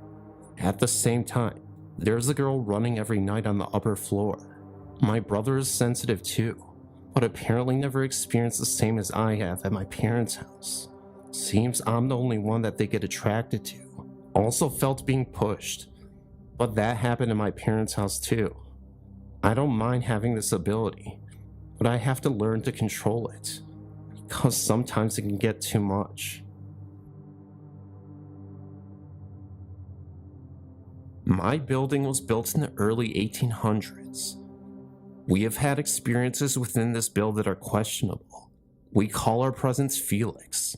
When I first purchased the building in 1985, we used to hear a rocking chair located on the second and the top floor of the building. When I asked the previous owner and showed her the location of where we were hearing this chair rock, she stated that this was her father, and he had his rocking chair. The upstairs was completely emptied at the time.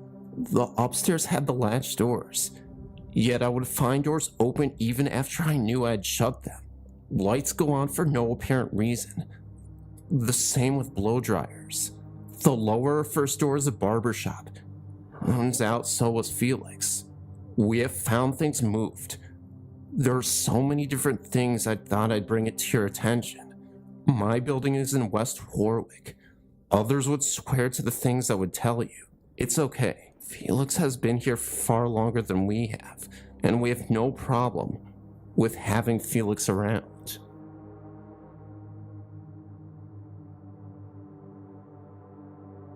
Well, my first experience of ghosts was when I was about 12 years old, and I had gone on school to Swanage in Dorset. I'm from England. The bed and breakfast we stayed in was beautiful. It was an old house with a giant sweeping staircase, high ceilings, and so on. After we had stayed there a few days, the whole class complained of someone knocking on their doors. It was a really quick knock-knock. It happened to our room a few times, and once we actually waited behind the door for the knock-knock to occur. When it happened, we instantly opened the door, and to our surprise, there was no one there. There was no way you could hide anywhere either. Our room was the first room as you stepped in from the front porch, of which the doors were transparent. Oh, there was no way anyone could get outside and hide quick enough. Our bedroom door opened out into a huge empty reception area. There were doors all around the edges with nothing in the middle of the room. There was literally nowhere for anyone to hide that quickly. Thinking nothing of it, the teachers took us out one evening to the beach to wear us out. When we got back to the bread and breakfast, however, there were some of the girls returned to their rooms to find that all their lights were on, with the covers thrown back from their beds, and their door wide open. Nothing wrong there, you think, but every time we went out, our teachers made sure that all of our rooms were spotless, beds made, clothes away, all lights were turned off, and so on. All the doors were also on their spring hinges, so that every time you opened them and let go, they would automatically spring shut. The door had been found wide open, and the owners insisted that no one had been around either. This is about the poltergeist ghost. My second experience of ghostly going-ons happened to me a few years later, when I was about 15 whilst on holiday in the Aveline in Portugal, in the villa in which we were staying. The villa was huge, as there were about 10 of family and friends. It had 3 floors. The bottom floor was bedrooms. The middle floor was the kitchen, living room, dining room, and so on. And the top floor was again bedrooms. Me and my friend at the time had a room on the bottom of the house, which had patio doors that opened out into the swimming pool. Lying in bed at night and on more than one occasion, we could hear the water breaking as though someone was swimming in the pool. Rushing to the window, we would always discover nobody there. We would also hear the back gate squeak open and shut at night, and again, nobody was there. The bedside lamp would also spontaneously switch itself on, but being young and naive, we would obediently turn it off and think nothing of it. On our final night in the house, my mom claimed that she woke up during the night to hear someone wandering around upstairs. It was on the bottom floor also, opening and closing cupboards. Thinking that it was one of the 10 people in the house, she dozed off back to sleep. In the morning, when my mom spoke to friends on the top floor, they claimed that they also heard cupboards opening and shutting, and also assumed it was one of us. Only then did they realize that it wasn't actually any of us at all. And now, it was about 2 years ago in this other story, I was 19 then, that me and my mom went to see a medium. Derek Akura, for those of you in the UK. Not sure if he's known in the US. Think of him as a UK equivalent to Jonathan Edwards, who was performing on stage in Swindon, Wiltshire, southwest of England, by the way. I had insisted to my mom that we go to see him, as we had avidly watched him on Living TV's Most Haunted. So my mom came not expecting much, whereas I secretly hoped that something would happen, as I think everyone does who attends those kind of things. And I was not to be disappointed. Derek came on stage and introduced himself, and then he started to contact spirits on the other side. And lo and behold, it was my mom's great-grandmother, Nanny Woo Woo, who was the first in the queue to talk. I won't bore you and go into great detail with what Derek told us, but everything he mentioned was so accurate, and it was just amazing. This man who I'd only watched on TV was now standing a few feet away from me, and my mom in person, telling us personal things that had gone on within the 4 walls of our home that only we knew. He knew that my granddad, Nanny Woo Woo's son, was a bit down at that time, that he was on medication. He knew that my dad had injured his knee and so many other things. He also predicted that my mom would get a promotion by Friday. We went to see him on a Wednesday, and she did. Derek also made a reference to a conversation that my mom had with my dad on the way to see him, just a mere hour before. How weird is that? Just knowing that my mom's great-grandmother, although I never knew her, is around and watching over our lives is a comforting thought. Anyway, I think I've rambled for long enough.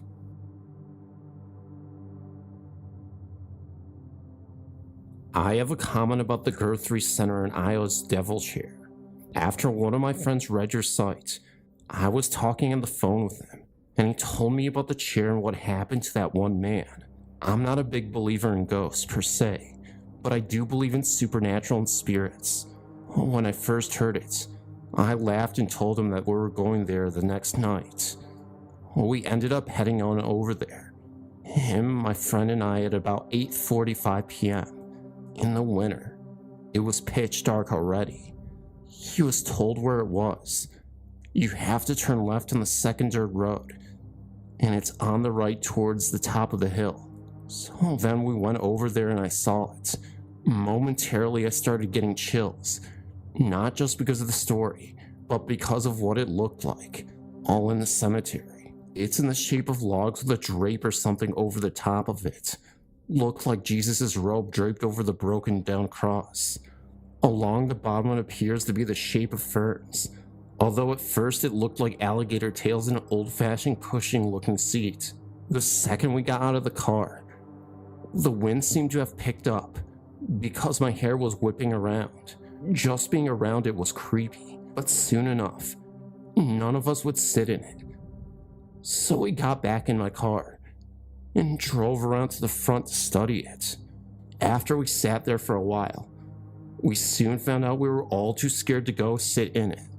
So we headed back to Paranormal. 7 miles east of Guthrie. This is the scary part. That night my friend stayed at my house. Above my bed is a window, and on either side are 2 1-foot-1 mirrors, and many sharp pieces of broken mirror in between art, stuck on by mirror stickers. Very strong ones. I tried to pull them off, and they just ripped through the middle, if they even come off at all. Anyways, they've been on there for a few weeks. We finally went to bed around 12 a.m., and she fought and won the inside of the bed, near the windows and mirrors. We finally fell asleep about 2:30 a.m., and at some time in the night, the top mirror, approximately 5 to 6 feet from my bed, fell down, hit the inside corner of the bottom mirror, right above my friend's head, but ended up to the right of the bed. Weird, huh? Anyways, the alarm went off at about 6:45 a.m. She woke up and started getting ready. I fell back asleep and then woke up at 7:30 a.m. As I was lying there, I heard a weird sound and looked up at my wall to find the top mirror off the wall. The stickers unlatched themselves. They didn't even rip, and all of these pieces of broken mirror were laying on my friend's pillow. Ironic, I think not. Those stickers were like they were promised to stay on the wall. Luckily, we didn't sit in the chair. When we first saw the house, I loved it, but I was pregnant with our 3rd child, and there was only 2 large bedrooms and 1 small bedroom. It was an old farmhouse, and it was built in a T-shape, much like most of the houses built in the 1800s because of the central fireplaces. When we told the owner we needed something with more rooms, she said we probably wouldn't want it anyway, because it was haunted. She then went on to tell us that her husband was away on a business trip, and she was alone in the house except for her little dog. They were asleep one night when the dog started to bark. She then opened her eyes, and at the foot of her bed was a woman standing looking at her. When she rised up, the woman turned and went out the door. That incident frightened her so badly that she swore she would not stay in the house alone again. She eventually sold the house, and the new owners built a large addition onto the back of the home and did so many so-called improvements on it. After living there for several years, they went bankrupt. The house sat empty for many years. I happened to drive by it one day and saw the for sale in the yard. We went to the bank and bought it. The neighbors told us it was haunted, that they saw people in the windows and heard things coming from the home. I had a little lady that babysat for me full time. She would not go upstairs alone, and she said she felt like someone was watching her. He never went into the basement even if someone else was going. Heard people talking, and saw 2 men in the parlor. My daughter had a rocking chair in her room. One day she went into her room, and it was rocking all by itself. I found out later that a young woman had died during childbirth in that same room. We guessed she was rocking her baby.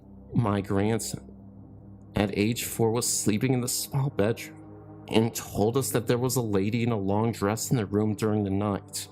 No one gets too upset from these sightings. We figure that they were here before we were, and they feel comfortable with us too. They have apparently accepted us as well. I've been reading all the stories trying to find something similar to what happened when I was about 9 to 10 years old. I'm not sure what it was that I saw, but I haven't been able to explain it. Let me start by saying that when I was a kid, I slept with an old baby blanket that I had forever. One night I went to sleep with a small blanket spread out over the comforter as well. I remember waking up in the middle of the night when everyone else was asleep. My bedroom door was closed, and the foot of my bed was about 3 or 4 feet away from the door. I laid awake, then staring at the door, when 2 flat spots of light started swirling on the door. It sort of looked like when the cable goes out on the TV, that snowy effect. Anyway, it sort of looked like that, but not as bright as an actual TV, and the light was just spinning. Then it was swirling around in a circle. I thought at first I was seeing things, and tried to tell myself that it was car lights or something, but it didn't look like that. and there was no sound of passing cars outside. Everything was quiet outside. Then suddenly, the two flat swirling circles seemed to pop off the door and become like little men and creatures standing near the end of the bed. I don't remember too well what they looked like anymore, but I remember them being about 2 feet tall, no necks, fat little bodies. They seemed to have faces, but I couldn't tell you what they looked like, just sort of a suggestion of facial features. And they were made out of this weird light. I sat up in bed frightened out of my mind and clutched the blankets up to my chin. They walked towards the bed and started climbing up the bed by holding onto the blankets. I could feel them tugging the blankets. When they got to the top, they began pulling on my favorite blanket. At first I tried to pull it back away from them, but they kept pulling, and I seemed to go weak and just let it go. They climbed down the end of the bed and back up onto the floor, this time with my blanket that they spread out behind them flat on the door. It made me think of them having a picnic on it. All the while I remember they made small sounds like they were talking to each other, but very faintly. I couldn't make out any words. They became flat swirling circles of light again, and then seemed to vanish through the door. I pulled out the comforter over my head and just cowered there, then shaking until I guess I just eventually went back to sleep.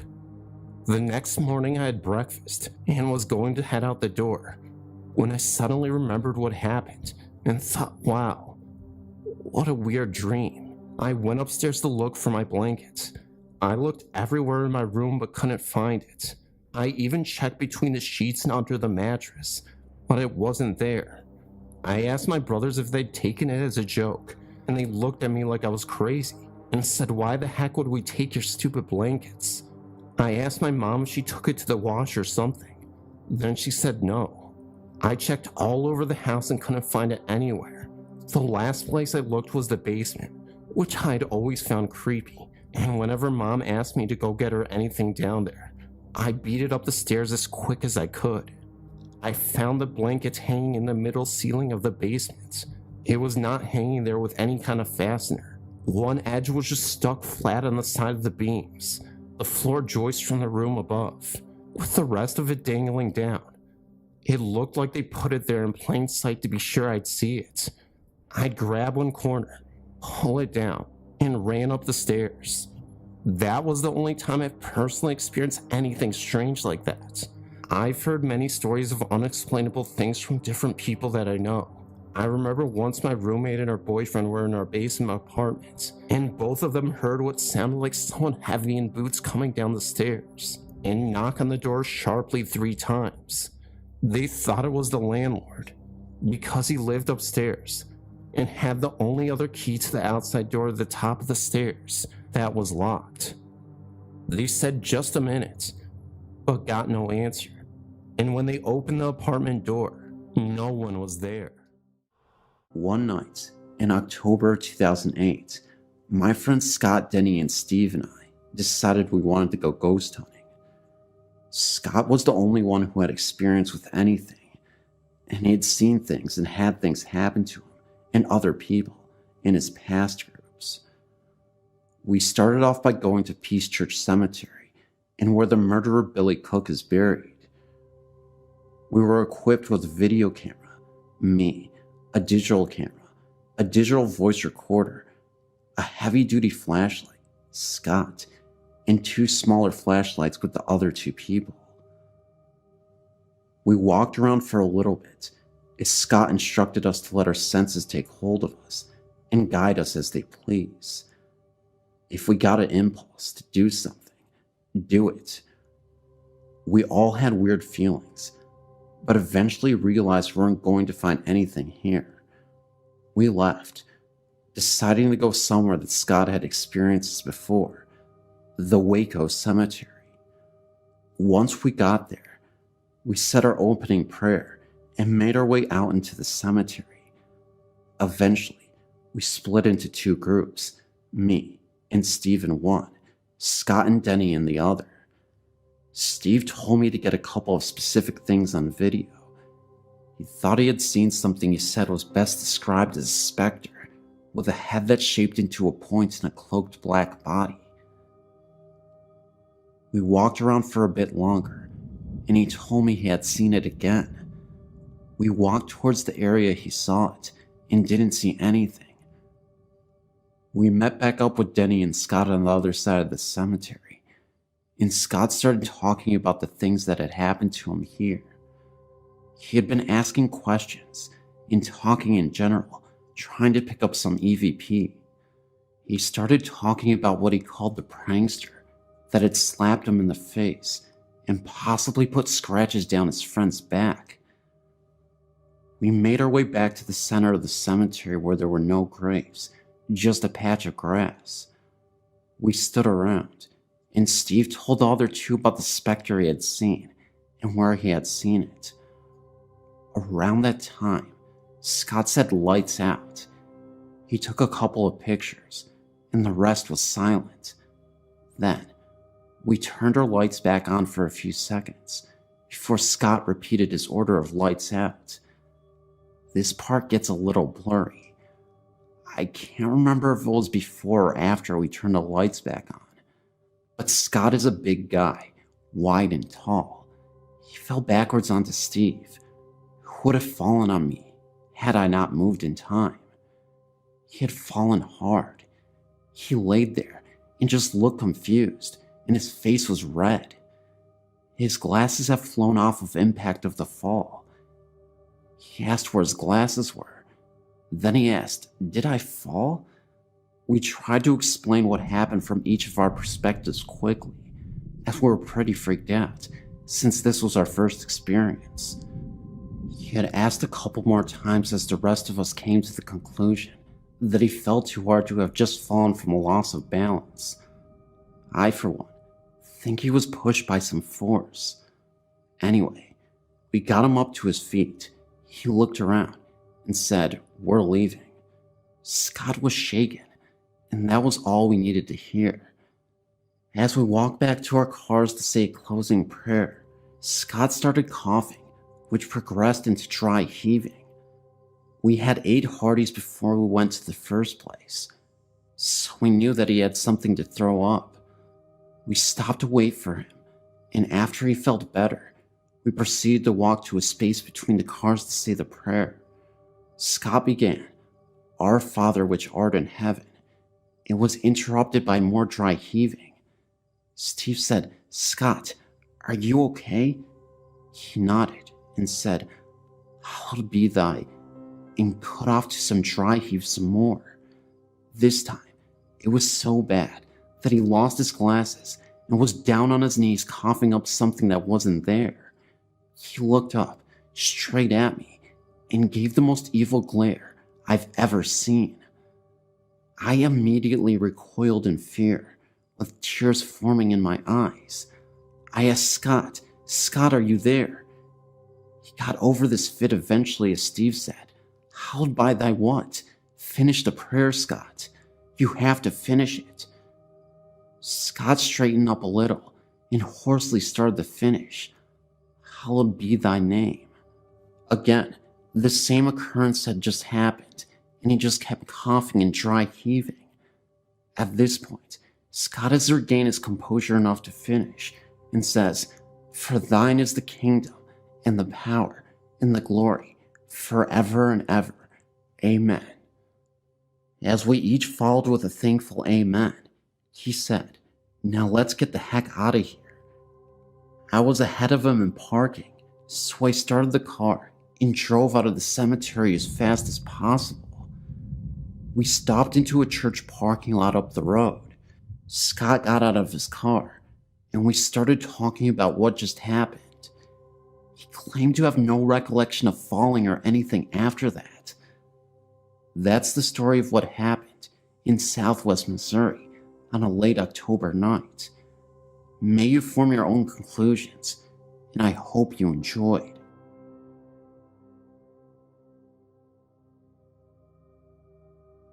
I've felt the presence of ghosts at some places I've been or lived at. I've never had an experience of seeing a ghost, but I can walk into a place and tell if there's a ghost there. I know if it's a male, female, or child. I've seen dark shadows, but not all have been black. Some are gray, like the color of a rat. One night, a very good friend of mine came over and we started watching a movie and eating pizza. I saw the dark outline of a male child peeking around the corner of the kitchen. I told my friend Dawn, who is very religious, and at first she didn't believe me. I kept seeing the outline of a head and shoulders peeking around the corner. Then, about 5 minutes or so later, we started hearing a scratching noise. I told Dawn that's the ghost. She said it was just a mouse. Then, I heard a loaf of bread fall on the floor. The bread is kept on the counter far back next to the microwave. I got up to investigate. The bread was lying on the floor, but had no holes in it from a mouse. I put the bread back and went back into the living room. Dawn got up to get a glass of soda, and when she went into the kitchen, she yelled. She said the loaf of bread moved across the counter and dropped on the floor at her feet. She started praying. Every time she stopped praying, you could hear scratching noises. She kept praying, and the scratching continued. Then it got quiet. We finished the movie, and as we were talking, we noticed the lid on the pizza box, which was propped up, started to slip down. Instead of just falling down, it closed. This was very slowly. Dawn said she had enough and went home. She took the pizza and box home with her. She called me later that night and said that the ghost followed her home because her bread was constantly sliding off the counter, and she actually saw the pizza lid open when it was closed in the box. She said she threw the bread and pizza box off her balcony and prayed really hard. She didn't have any more problems, and our bread stayed on our counters after that.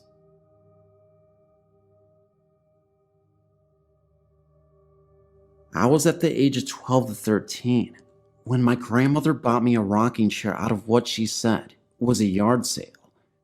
She claimed that they were very glad to get rid of it, and she never thought to ask why.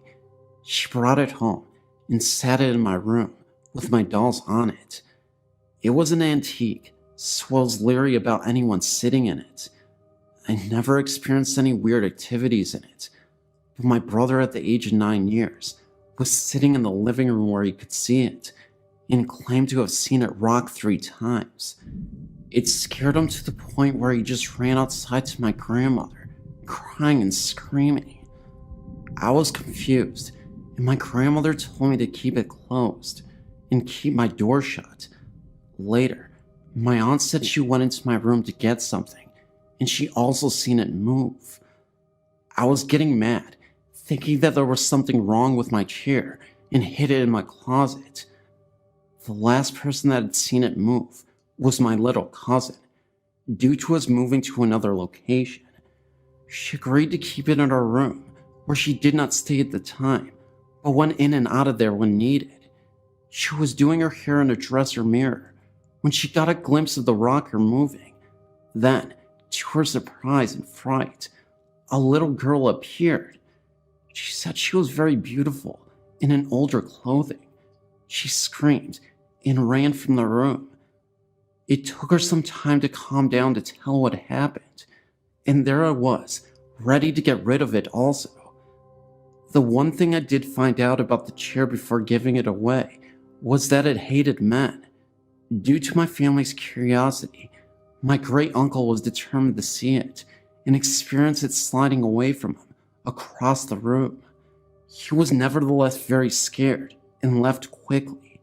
I'm glad I gave it away and didn't think twice, but never had it do anything in front of me.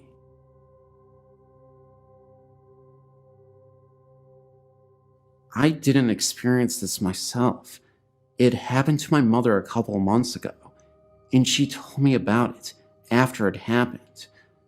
What happened was, a couple of months ago, my mom was prepping for a party in our kitchen at about 9:30 p.m. Me and my brother, who were about 11 at the time, were both at the house at the time. I was upstairs, and he was in the living room. My mom told me that she was washing dishes, and that she looked up at the window in front of her, and she saw someone walk by the hallway behind her. She immediately thought that it was me, because of how tall the person was. She called out my name, and told me to do something for her. After a couple of minutes, she came to look for my brother to ask where I had went.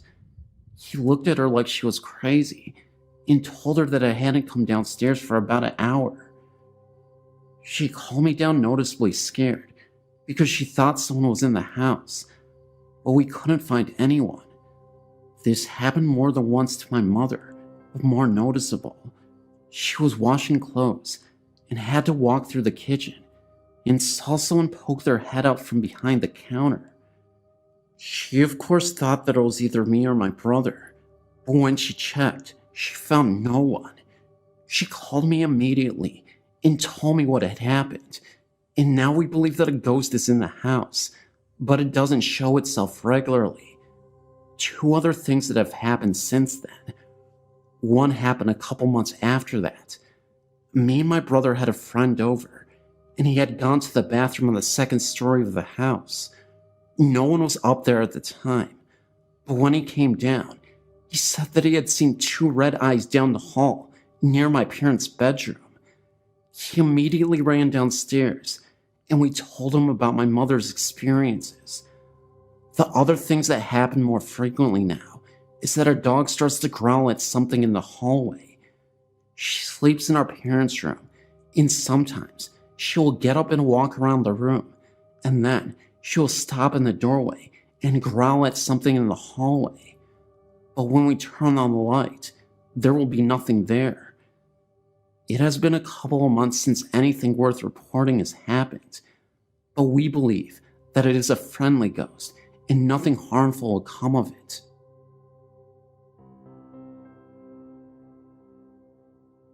Even though I'm terrified of this kind of stuff, reading stories and watching things on TV about it is very interesting to me. I have a story to share. It's still very fresh to me, even though it has happened many years ago that it has taken place. My husband and kids laugh at me when I tell them my story, just because some of the things that went on. They find it more humorously amusing than seriously true. This story took place when I was about 5 or 6 years old, in a house we lived at, in Oregon, Ohio.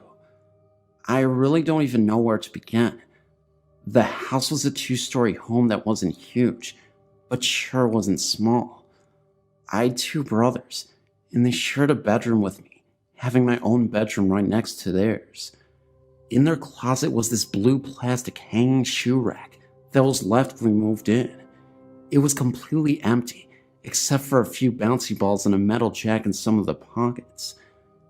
Every day we would check these pockets because whenever we would empty them, there was always more the next day. I never thought anything weird about that. It was cool finding things in there. My room had a door that led to the closet. I never heard anything scary in my room, but one night, my grandparents spent the night. They came from Florida and were visiting us before moving on to other relatives.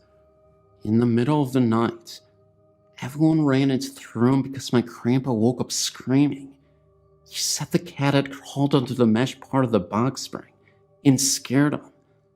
Everyone went back to bed and nothing was thought of it. Months went by and summer was here. My brothers and I used to all lay in the hallway upstairs outside our rooms in front of a box fan my dad would put up because it was so hot. Sometime in the middle of the night, my younger brother Mike woke up, I guess to sleep in my room, and began screaming. He said my older brother's Jake's face was on the wall scaring him. Jake had been laying in the hallway the entire time with me and Mike. Still, everyone shrugged it off like the other things that had happened and figured he was sleepwalking.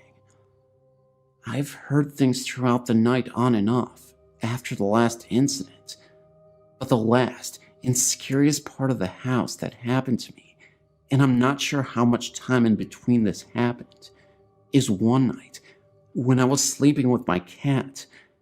It was sometime in the middle of the night, and for some reason I woke up. My cat also woke up. My cat was tucked under my arm at my side, and all of a sudden, it opened its eyes wide and hissed with its hair standing up on its back. Then it darted out of my room. I didn't understand why the cat acted like this, and seconds later, at the end of my bed was this figure.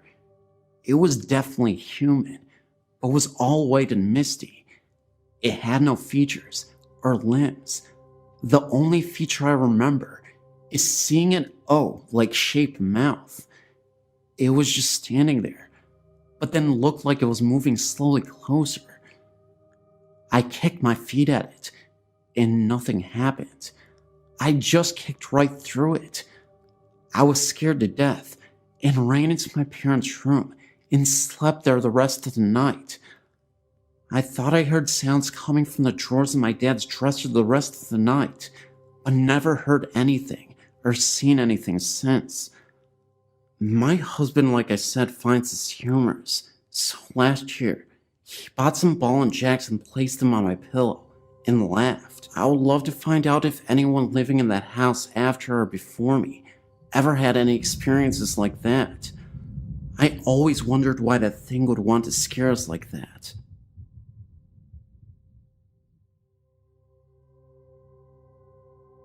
My grandfather was a member of Washington Country Golf Club in Washington County, Pennsylvania. The golf club sits on top of a hill and used to be a very old farmhouse that dates back to the 1800s. He told me stories of him along with a group of friends who spent the night at the clubhouse. Members were allowed to stay there if they wished. It was said the old farmer who lived in the house lost all of his money and the farm went under. After this all happened, the farmer then decided to end it all. My grandfather said that during the late hours of night, you can hear footsteps walking back and forth upstairs. They went upstairs, and no one was to be found. Even in the ballroom, the lights would be seen turning off and on by themselves, as doors were being opened and closed as well. I myself have been in the clubhouse, which is very old, with wooden stairs and floors. I have even seen the bar going across the staircase, where it said the farmer had done the deed. I've heard this story from other members of the club. Whether this is true for sure or not, I don't know exactly. Another story I've heard takes place in Peters Township in Washington County. I've been told by an old football coach whose family lived in the town all their life, dating back to the 1700s, I believe. He tells a story of an old haunted railroad tunnel close to Hidden Valley Road in the area. It's said that many years ago, when the railroad was a busy place, a man was hooking up two boxcars.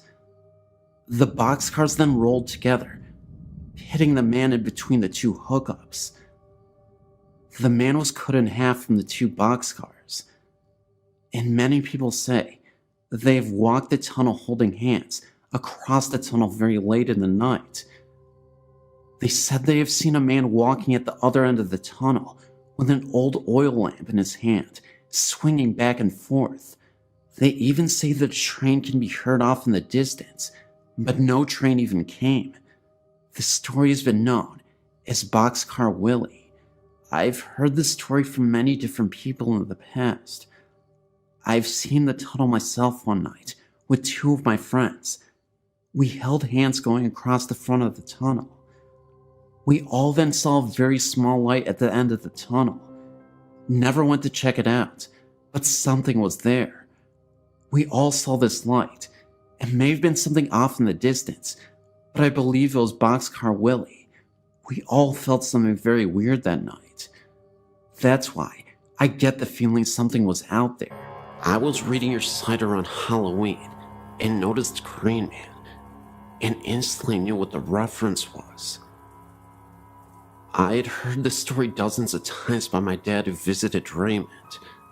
Then, I realized the legend was not correct. The legend states that late at night, you could witness a ghost wandering around the tunnels and bridges around town. There have been numerous reports over the years of a man with a green face walking after hours. He is known as the Green Man. This is because when people have seen this figure, the apparition has a terrifying green face as he floats by the local tunnels and bridges of the area. The real version is extremely depressing, but the real version in the least.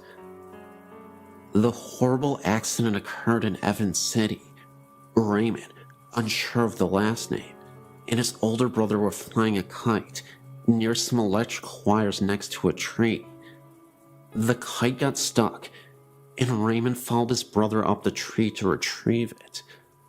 When Raymond's brother grabbed the kite, both brothers got electrocuted.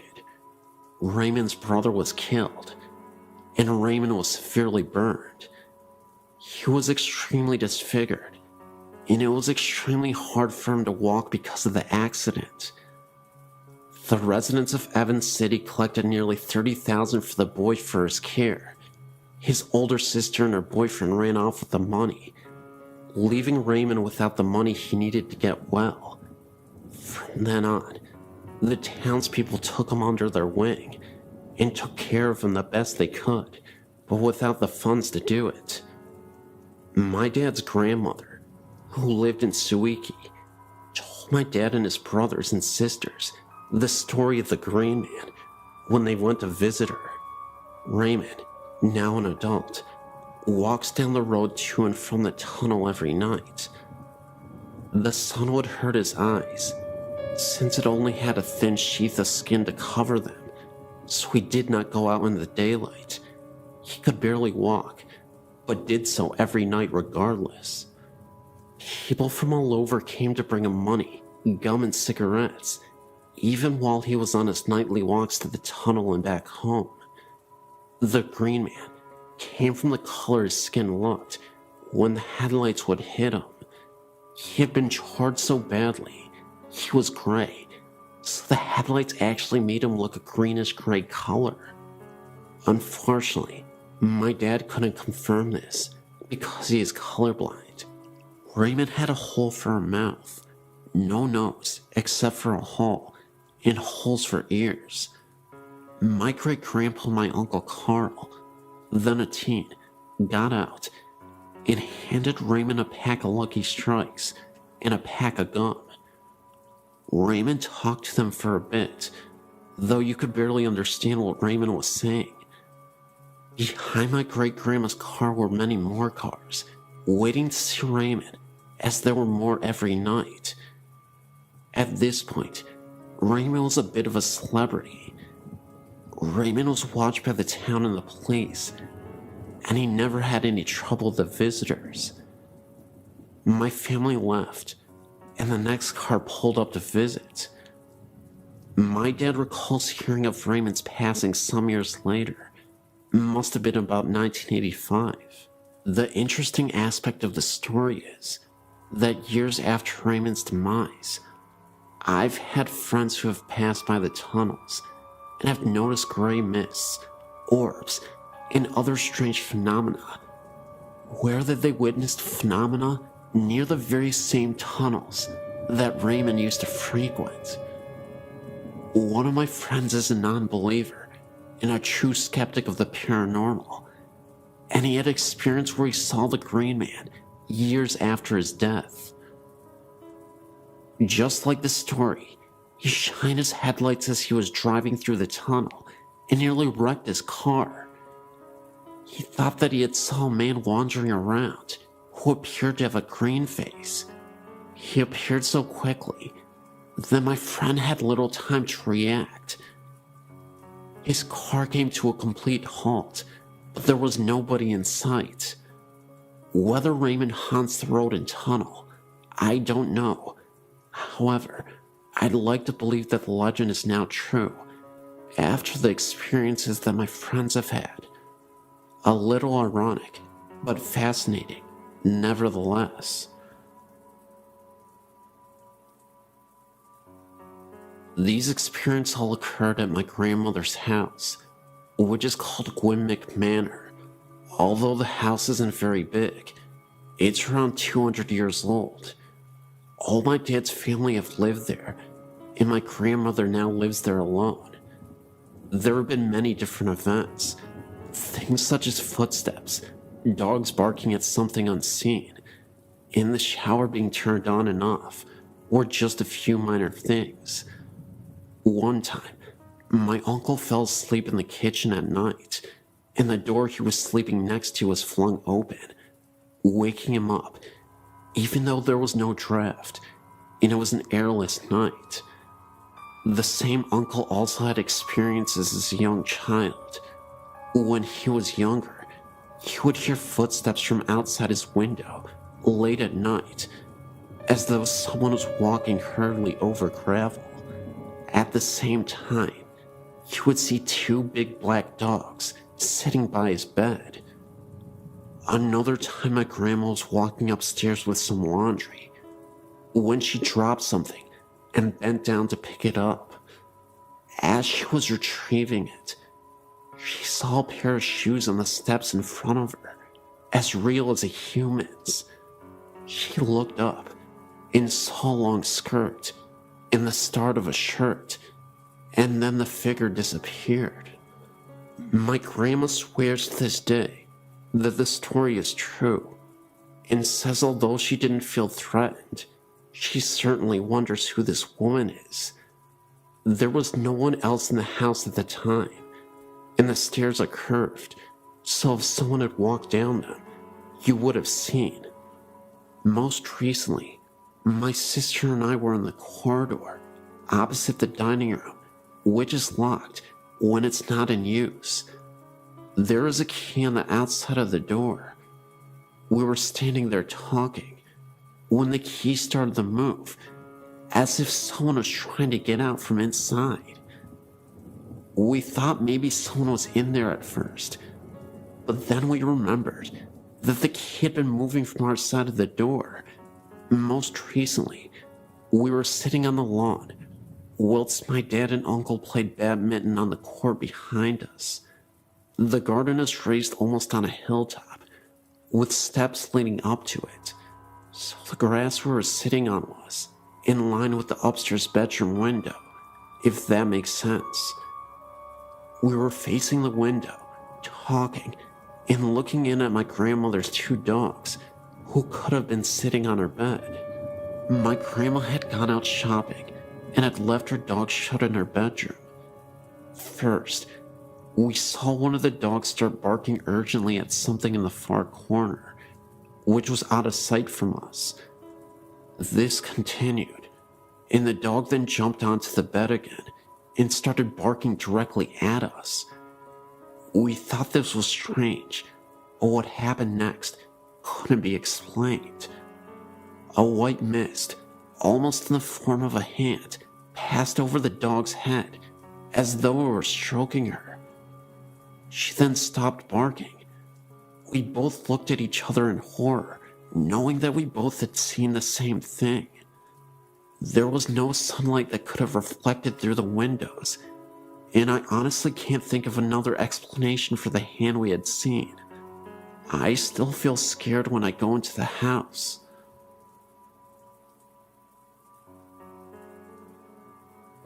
January 1999. I'd been working for an American company in Evesham in the UK. The company was based in a small industrial estate called Briar Close End East. On the edge of this estate is a small pub called the Oddfellow Arms. We all used to go to this pub now and then for a quick pint of a lunchtime. I personally used to have a pint, perhaps once or twice a week there. Anyway, as you go in on a fairly regular basis, you tend to get to know some of the locals. There was one couple in particular that the story is about. They were an old couple. He was an ex-counselor and had to use a frame to walk with. He was always with his wife. She used to drive him everywhere. Obviously, he couldn't get anywhere without her assistance. It was just after the Christmas break, first week back at work in January. I decided to go for a sandwich and a drink at the pub. Funny thing was, I noticed that this chap was on his own, sat in the corner. He tipped his glass to me as usual, to acknowledge me. I thought no more about it. Later that day, I spoke to my warehouse manager. He frequented the pub on a more frequent basis and knew all the regulars by name. So, I mentioned to him how odd it was that the old guy was on his own. Astonished, he replied, "That's impossible. The old guy had died over Christmas." I have never forgotten this, and some people, including my wife, have told me I must be mistaken, but I know what I saw, and I know when I saw him. For all those people who know the Oddfellows Arms Evesham, perhaps some of you may remember this chap and his wife that frequented the pub, or maybe someone else had seen him too. I'm recently going to a neighboring school by this house, and have visited it frequently. I never get a safe feeling while in there, and recently, we found a mutilated animal, not like it was feasted on, but just torn apart, and left in front of the house, maybe for some sort of omen, or a warning.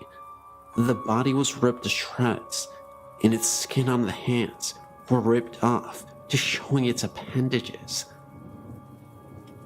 Later, we found the skull of the animal adjacent to it, and we noticed the jaw was removed, but the skull itself was in a very clean fashion. No blood, or guts, or any kind of fluids, not even dirt marks.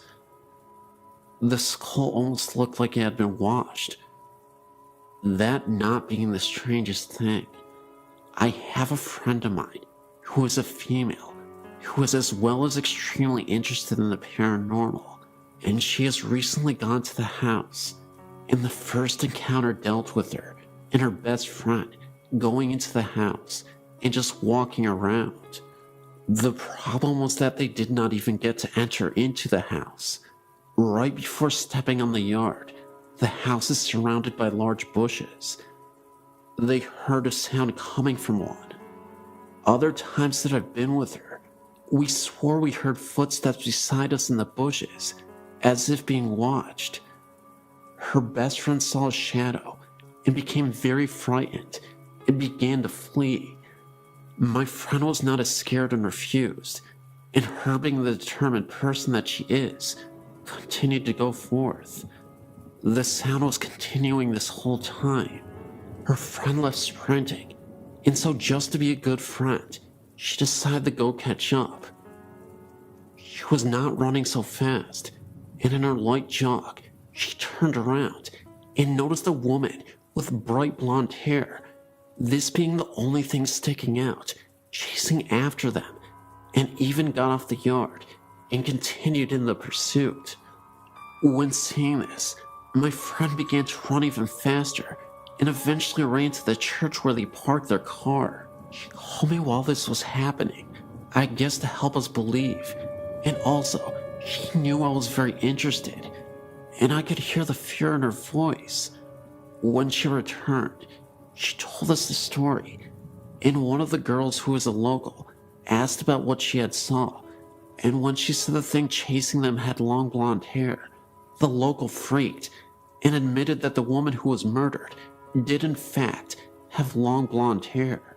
This scared and excited all of us because my friend who was chased had no idea how the woman looked or anything of that sort. Not being enough for us, we decided to go back with another group of kids who swear they know much about demons.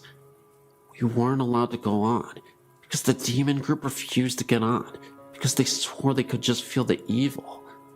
Well, they went back, and we ended up going another day with other friends. We just heard small sounds and footsteps, Other friends' stories deal with the chair in the living room that has two missing legs, would be dragged across the living room. But one day, my friend, being the brave girl that she is, went into the house by herself one night, and she was walking around and really did not notice anything. She made a comment expressing how upset she was that nothing was happening, and a few minutes later, she heard a high-pitched shriek, and right then she was pushed, what she guessed to be about 4 feet, and pinned to the wall. She stumbled out of the house, and when she got home, her best friend noticed the scratches on her forehead. She still has them right now. This incident is very recent. That same night, her friend later called me saying that she had fallen asleep and was not responding, and that she was breathing normally, but her body was extremely cold. We haven't gone back yet, but we noticed that activity is much higher when fewer numbers are around. I look forward to giving you updates. Also, I'm from McAllen, Texas, and there's a building in that area that is rumored to be haunted. There's this building, and it is extremely haunted on the 3rd floor. I'll go ahead and check that out as well, and I'll give you an update as soon as possible.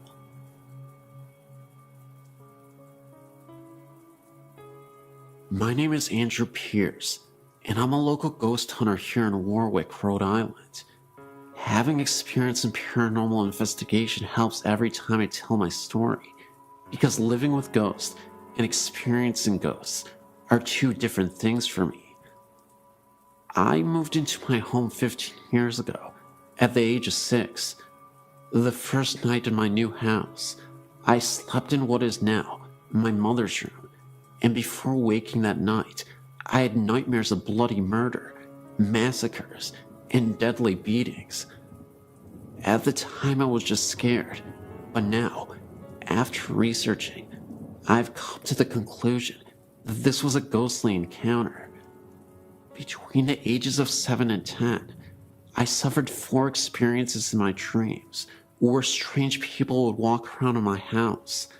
The only problem is that they weren't living, and in each of these dreams, they were foreshadowings of what are now actual hauntings.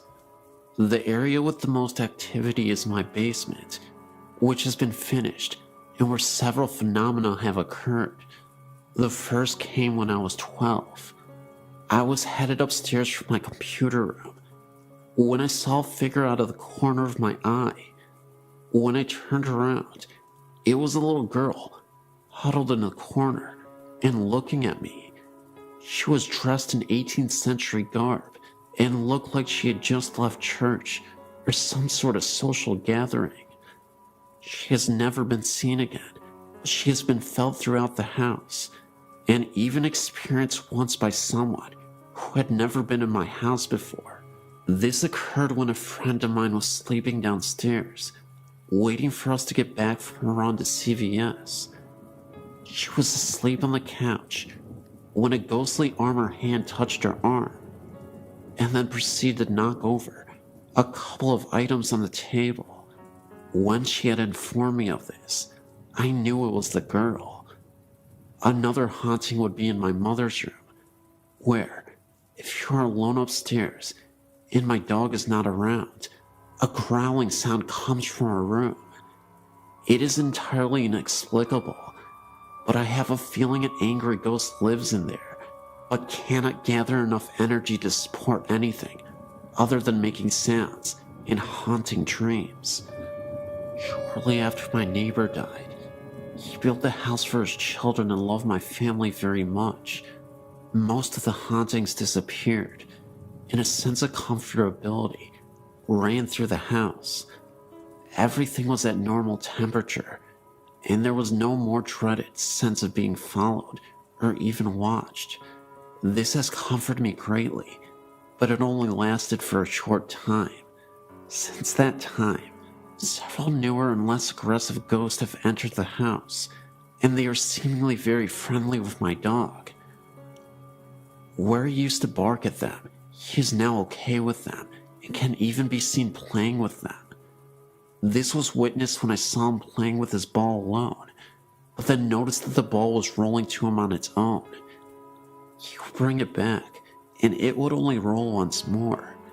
Also, this same ghost apparently hates breakfast because it disturbed us one time by knocking over a bunch of papers on the counter and spinning the trash can lid violently. No explainable cause was determined, as it was the middle of winter and no windows were open, and we don't have a fan in our kitchen area. Another ghost prefers to walk around the foyer and up and down the stairs, but never seems to go past the hallways.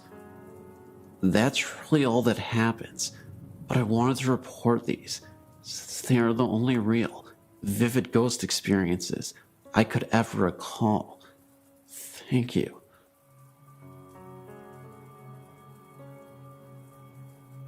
We bought a house in Yucca Valley in 1988, built during World War II, from what we were told, 2 bomb shelters. House added on to the years to come. Interesting old place, but nothing special other than the fact we thought we could turn it into our dream house. 2-story, white picket fence, etc. A couple weeks after moving in, my husband and I were in the kitchen, talking, when I thought I saw something. A fog, an image of a lady going through the dining room, not saying a word, thinking my husband would think I was nuts. He said to me, "Did you see that?" My husband and I choose to sleep in the downstairs bedroom, and the girls upstairs at that point. We were in a king-size waterbed, framed firmly on the floor, so it's not logically possible for something to be placed underneath it. After we began renovating the upstairs, we moved our bed up there, and the girls had the downstairs to sleep. Full-size beds, sitting on regular bed frames. There was nothing on the floor when we moved our bed out. A few weeks later, one of my daughters informed us that something was under our bed. My husband investigated and found a black and white photo, as well as some silk scarves. We called the former owner to ask if he knew who or what it might be. He came to look, said the photo was of his dead wife, and the scarves had belonged to her. A few months later, my husband found a painted portrait of a young man in his workshop. Again, called the former owner. He said it was of his dead son. A year or so later, one of my daughters saw the same image, the fog, image of a lady. He or she never caused us any harm, except for the fact that money we hid in one place or another had disappeared. After living there a while, we met the neighbors. They informed us former owner's wife had died from cancer in the bedroom photo, and scarves were found. His son, portrait found, had offed himself at the Yucca Valley Inn. Ashes had been spread on the property, according to them, the neighbors, but these facts were not disclosed to us at the time that we bought the house. After living there some 19 to 20 years, we decided to move, not because of spirits, just now that the kids have grown up and moved out on their own and wanted to downsize. About 10 years ago, when I was stationed in Japan, I had an experience that still makes the hairs on my arms stand on end. I was sleeping one week at night about midnight. I lived in a dormitory with other military members, and this particular night, I woke up from my sleep to see a dark figure standing in my room. At first, it didn't bother me because my friends would frequently come into my room at all hours of the day without knocking, and I thought it was one of them just messing with me. So I called out to them to let them know that I saw them and the joke was over. However, at that time, the figure laid down on its belly and started to crawl towards my bed. Still, I thought it was a friend playing a joke on me, so I let them know the joke wasn't funny. However, each time I would call out to the figure, it would stop and stay very still, and then start crawling towards me, when I stopped speaking. I quickly became frightened and got out of the bed and turned on the lights, and when I did, the figure disappeared and was never seen again.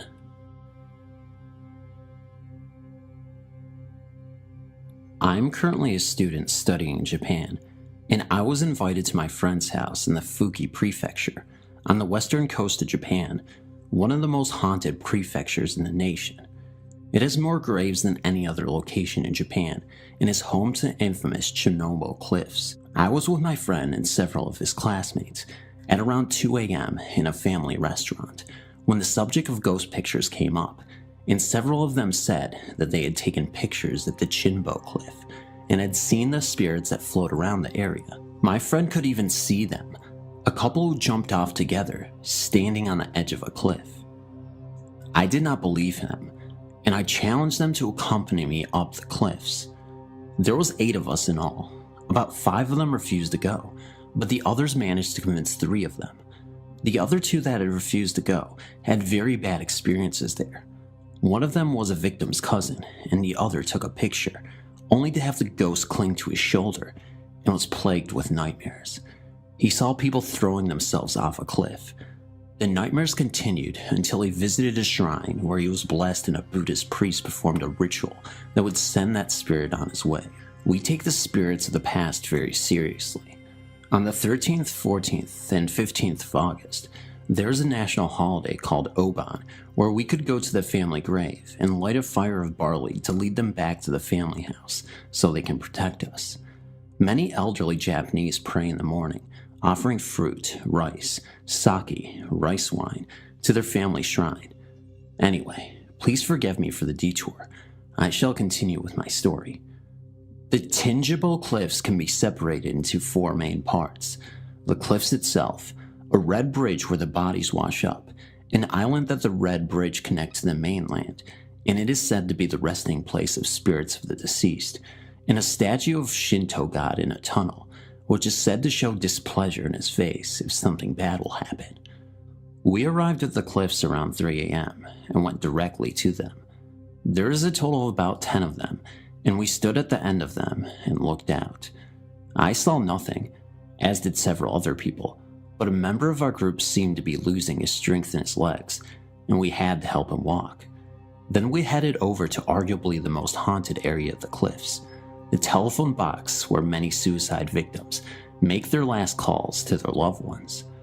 We took a video on one of the guy's cell phones. When we played it over, at the 19-second mark, we could hear a woman screaming in the background, "Stop, please stop, don't do this," saying this over and over again. Needless to say, we left in a hurry after that. We headed over to the bridge, which legend has it that the hands of those who had died would reach up and cross the bridge. We did not linger, nor did we cross the bridge to the island. Rumors had always flown that people who went there would carry more than a single spirit. We left and went to the tunnel. We drew straws to see who would go see the statue.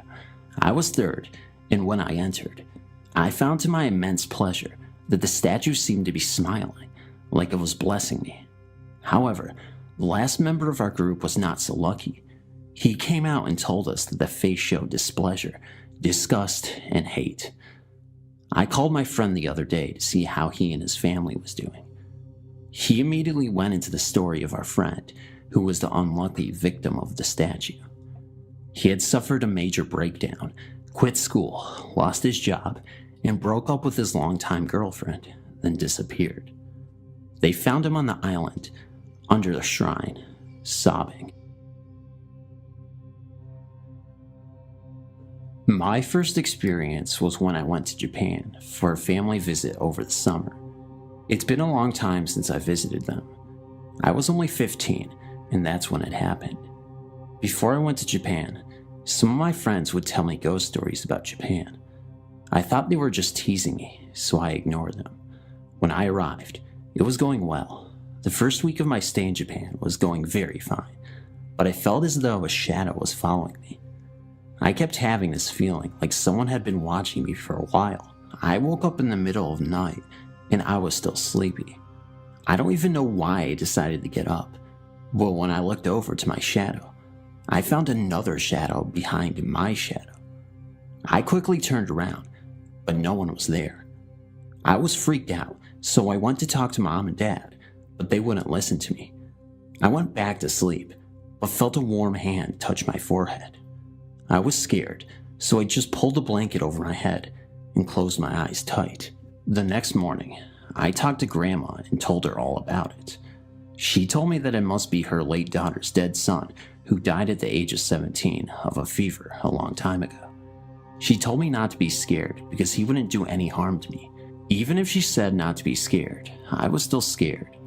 Ever since I told Grandma about it, she would tell me stories about the time when he was still alive and that he was a nice man. For some time, a few weird things happened, but I just ignored them or forced myself to sleep. Back in July of the year 2010, I had a trip to Okinawa, located on south of Japan. To be remembered, Okinawa is one of the places in Japan which had suffered the consequences of World War II, being attacked by US military. Because of that, many people died, including Japanese civilians, Japanese military, and US military. Since I already studied about Okinawa's story, I had a strange feeling that something spiritual will happen there before I visited Okinawa. I've already had another experience, but I'll submit it later. And Okinawa is one of the places that have a US military's base. I believe that was on the second day of the trip. We were guided by a local person to an underground-made cave called Gamma, which used to be a local's people place of refuge in case of aerial bombing runs. And because of the low hygiene, many people had died there, such as children, women, elders, and even sick or injured people. That's not all. Even the Japanese military said to civilians, when the US soldiers come to you, suicide before they kill you all. Die for glory, die for Japan. The cave itself was slippery because of the rain and too dark, or should I say, pure darkness, pure black. Because of that, we have to move with hand lights. While we're advancing, we had a moment to turn off the lights to see how dark it was. The cave was also chilly rather than too cold. A few seconds later, I could have sworn I heard a woman's crying voice in the cave, but I noticed that wasn't the voice of the girls who were with us at the time. No, there were only 2 girls with us. And then I started to think myself, this is not a living person's voice. Later, we went out of the cave, and in order to confirm, I asked the girls if one of them cried, but the answer was, none of us cried there. And I asked the boys too, but same answer. I really wondered what the crying woman's spirit really wanted to tell us. I'm in Okinawa, and this all started a couple weeks ago. First, I kind of ignored it, but it kept going on. First, I thought I saw something from the corner of my eye. Next, while sleeping with the lights off, I saw the light light up a little. After that, in the middle of the night, I didn't feel part of the blanket on my foot, so I sat up and looked up, and the blanket was being lifted up a little. The other day I was hanging my clothes up, and I had a hanger on the bed. While hanging my clothes, I heard a noise. I turned around to see my hanger was now on the floor. I told my friend about it on the phone while in my room. After I hung up, I heard a whistle sound and I got cold. I had goosebumps on my arms. Recently, I was trying to fall asleep. I was laying on my side when I felt something on my back like it was pushing me a little. I ended up hearing the whistle sound yet again. The whistle sound is more frequent. It's a very faint whistle. I have no idea what it could be, but it hasn't hurt me. It's just like trying to get my attention and never leaves me alone when I try to sleep. And the last experience was when I was sitting in my room watching TV. I saw a goldish light orb in the corner of my wall, all the way up to the ceiling. I hope you guys can help me out. I'm out of ideas of what this could mean or be, and I'm so sorry if this sounds kind of jumbly or incoherent, but I wanted to get my thoughts down as fast as possible. Thank you so much.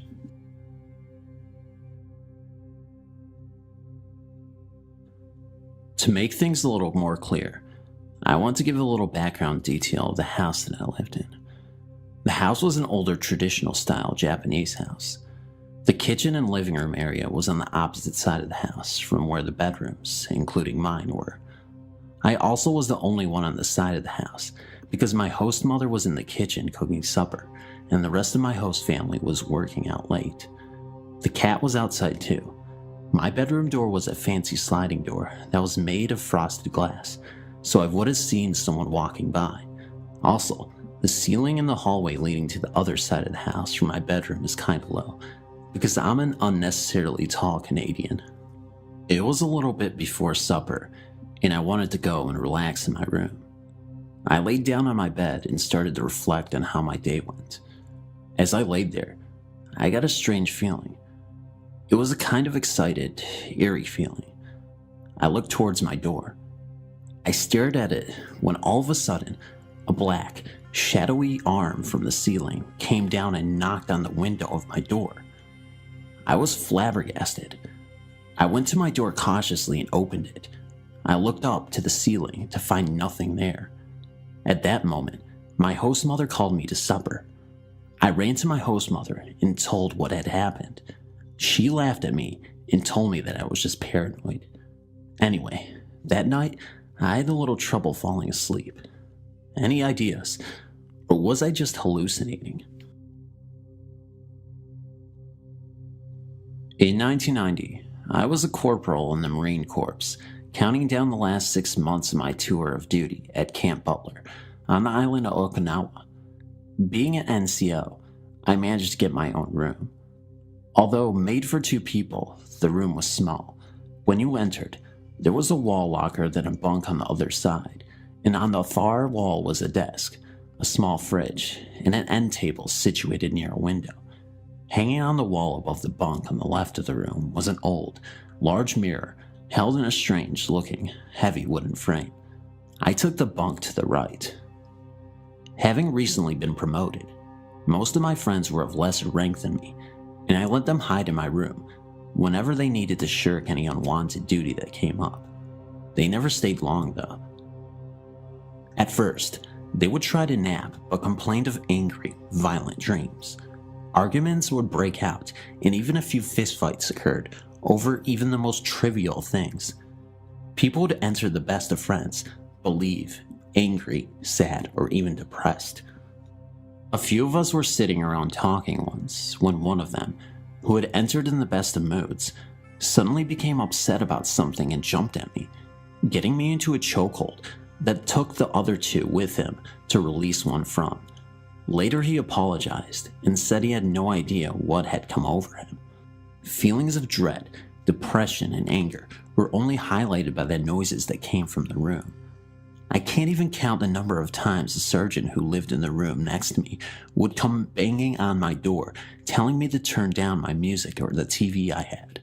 The problem was, I was a very quiet person, only listening to music on my headphones, and, on the rare occasion, I would watch TV, kept it down to a low volume. Numerous times he would complain about loud parties I was having, only to find that I was alone in my room, writing letters or reading when he came in to see what was going on. During this time, I had used an acoustic guitar and was writing my own songs. Since there was a lull in traffic out in the hall, and most people were away for the weekend, I decided to record a song I had just written to see what it sounded like. I am a horrible singer, but wanted to hear how the words flowed with the song, so I turned on the recorder and very quietly strummed out my tune and sang along. I did this a few times until I had the way I wanted it, then listened to what I had. On the recording, I could hear the soft notes of the guitar in my horrible, whispery voice. Suddenly, I began to hear people howling like dogs. I shut the machine off and rewound it. Again, I could hear my feeble attempt at singing, and then a chorus of people howling. It sounded as if they were making fun of my lack of musical talent. I was completely embarrassed and decided to wait until later to record my songs when I was completely alone. It did not hit me until later that the hallways and other rooms were empty at that time, and that, upon listening again, The howling was coming from inside the room. The room had, to some degree, the same effect on me as it did everyone else, and it was easy to see that the mirror was causing it. When I had company, I noticed people would shy away from it. They would sit as far from it as possible and glance towards it now and then, as if to make sure it hadn't moved. The mirror stood out, and although I used it, I didn't like to. I tried to avoid looking at it whenever I came or went, which was nearly impossible since it was so big. Once, after work was over for the day, with the sun still shining bright, I was getting ready to go out. It was the weekend, and I was to meet some friends nearby. I had showered and dressed and was about to leave when I remembered something I had left on the desk. Retrieving it, I went towards the door, quickly checking myself in the mirror. I stopped and looked again. I still have a hard time believing what I saw. There, in front of my own reflection, was the clear image of a human arm. It was tan and slightly dirty looking, stretched out as if to shake someone's hand. There was no body or blood or anything, just an arm from the shoulder to the fingers. I am unsure as to how long I stood there staring at it. A full 30 seconds at least, before it quickly faded away. It seemed as if I was in a trance the whole time, just looking at what should not be there. I couldn't move, or really even comprehend what I was seeing. Once it was gone though, I came to feeling cold, as if I were going to faint. I bolted for the door. Not quite sure what to make of all this. I met my friends feeling strange and confused, but said nothing. I needed more time to think about it. Soon after, the friend who had me in the chokehold was promoted and moved in with me. It took a week, but he finally said what everyone else had been thinking. He told me he couldn't stand the mirror and refused to stay another night in the room if it was not removed from the wall. He couldn't pinpoint one exact thing, but he said that the mirror was really strange to him, like it had a strong sense of, well, evil. Hearing this, I blurted out my own story about what I had seen, and we both agreed to do something. There really wasn't any place to store the thing, and when we tried to toss it out, we were told by an anal superior we couldn't dispose of government property without proper permission and to put it back in the room. Yes, he kept checking to see if we did. So we took it off the wall, wrapped it in a heavy blanket, and placed it behind the refrigerator with the glass facing the wall. This sounds silly, but it worked. After that, there were no bad dreams or fights to deal with, and things were noticeably better. It felt like someone had turned on a switch, and all the darkness fell away just like that. We had one more room inspection before leaving Okinawa and returning to the States, so we cleaned everything up, but forgot to place the mirror back on the wall. The officer giving the inspection was a friendly, easygoing lieutenant, and he gave us only one bad mark: the wrapped-up mirror behind our fridge. When he asked why it was like that, my roommate, much to my embarrassment, told him the whole story. The lieutenant listened, nodded, and then ordered us to unwrap the mirror. He looked at it, nodded again, crossed off the one bad mark he had written down, and said, "Wrap it back up, it looks better that way." We did just that, leaving it covered up for the next tenants to find.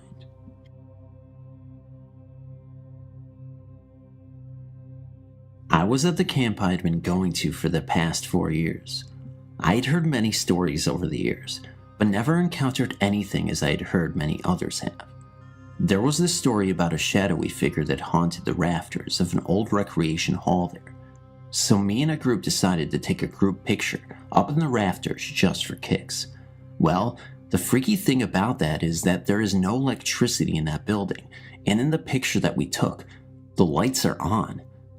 Then when we got down, there were sounds of something running in the rafters, so we started singing "Jesus Loves Me," and the noises got louder, and then suddenly they stopped.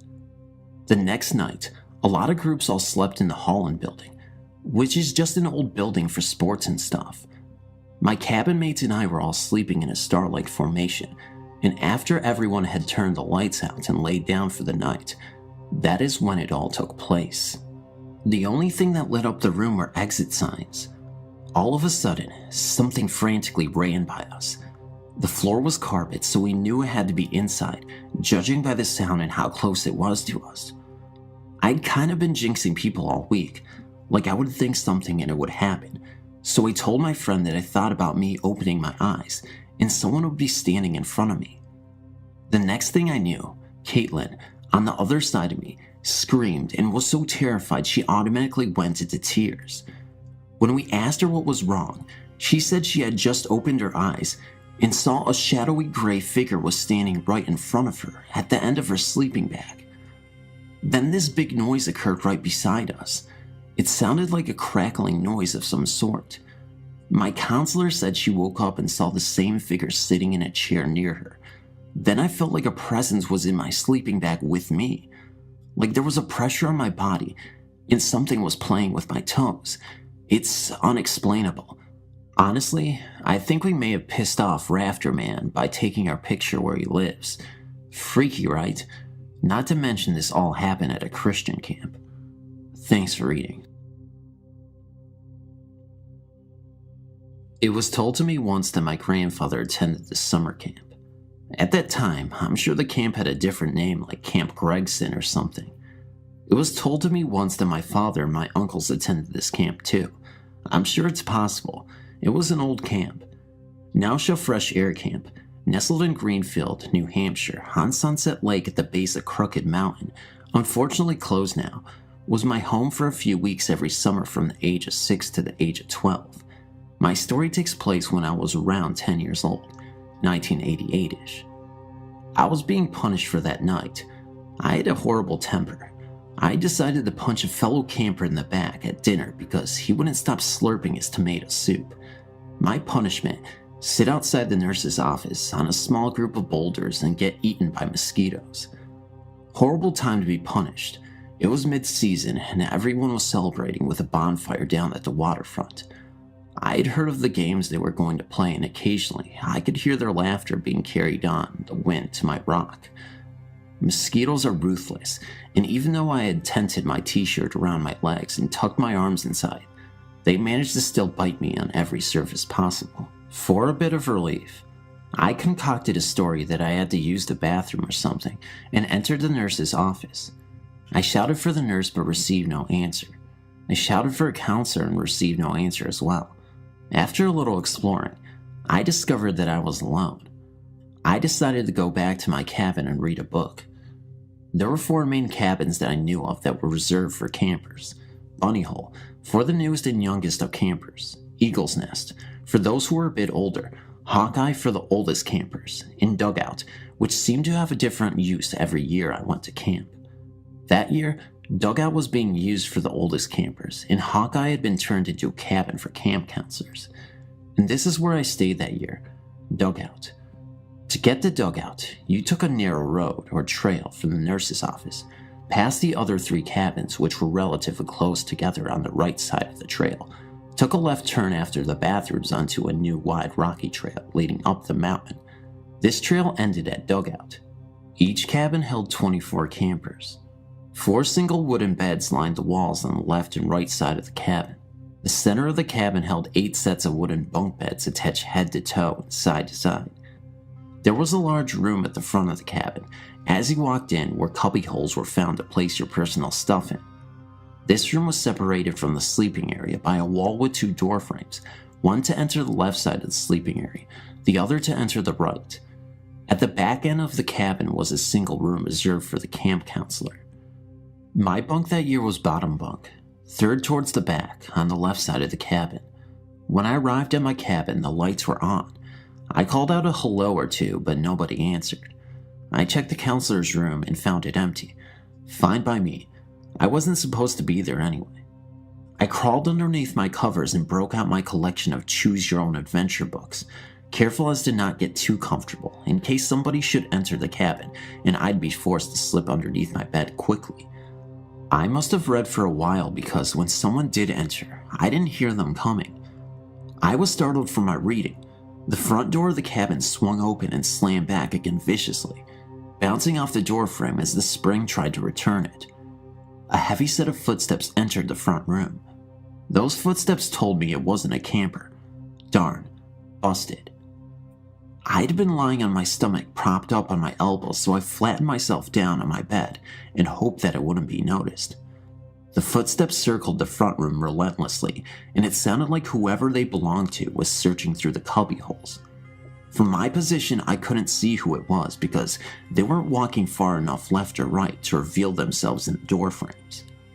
I was lying there in my bunk, eyes darting back and forth from doorframe to doorframe, trying to catch a glimpse of someone as my ears followed the footsteps when they shuffled to a stop.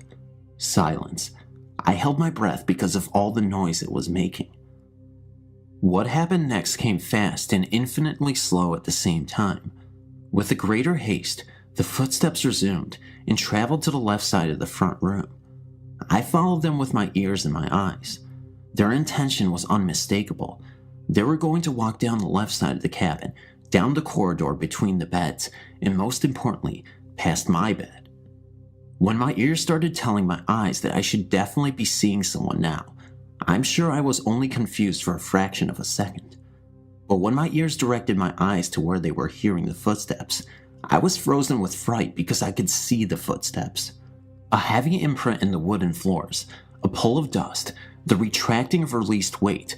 The floor thundered and moved with the progression of steps that made their way down the corridor, past my bunk, in arm's reach away from me, and entered the counselor's room at the far end without disturbing the curtain that separated the rooms.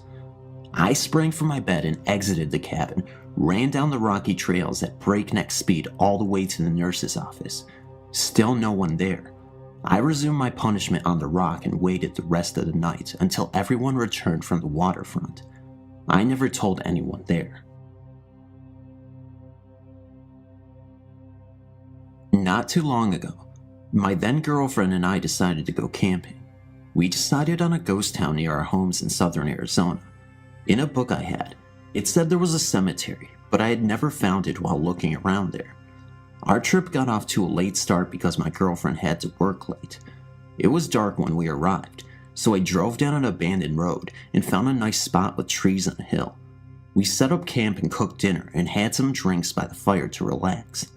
A storm was coming, so we got into the tent to get out of the wind and rain. Later, we thought we heard voices out in the storm. My girlfriend thought she saw a man's outline when the lightning flashed. Being that this area is known for illegal alien and drug smuggling, I was armed and stepped out of the tent with my pistol drawn. I didn't see anyone, but saw a strange bluish green light on a hill by us. At first I thought it was a car, but I realized it moved very strangely. Again, lightning flashed and I thought I saw a man 15 feet away. I shined my flashlight, but no one was there. I got back in the tent. All night long we heard voices, so we got no sleep. The next morning, I got out to look for footprints in the mud and found none. It was during the search that I learned we were camping in the cemetery. I will never go back there camping again.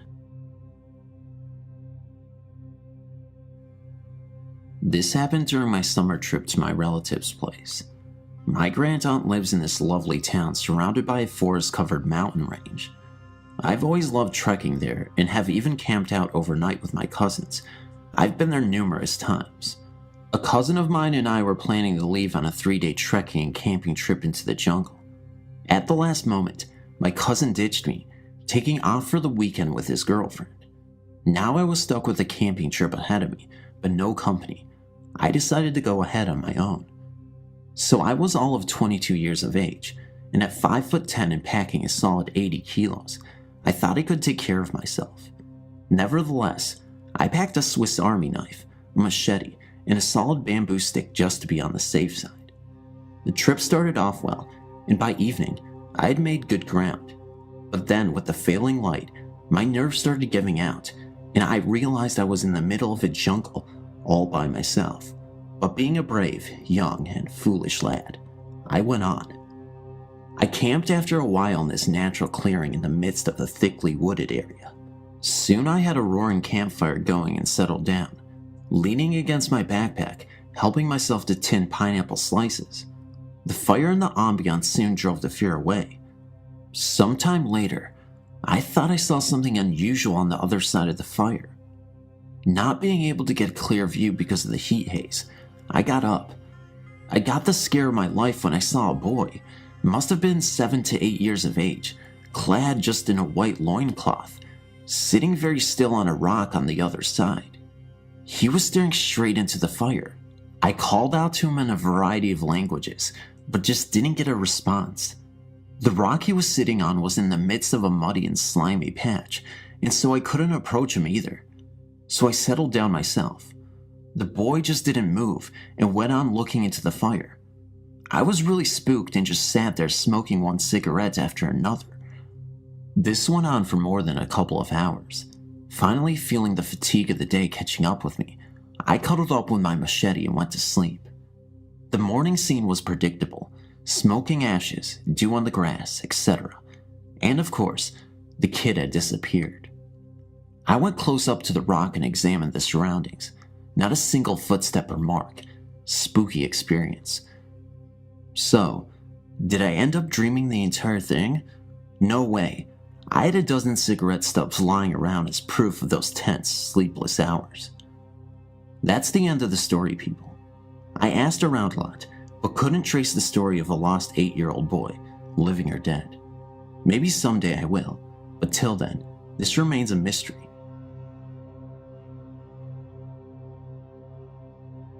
I am a complete skeptic on all matters spiritual. I try to keep an open mind and enjoy stories of anything that smacks of the Twilight Zone, but I don't believe a word of it. I don't believe in an afterlife or UFOs. That said, I've had one encounter that I can't explain.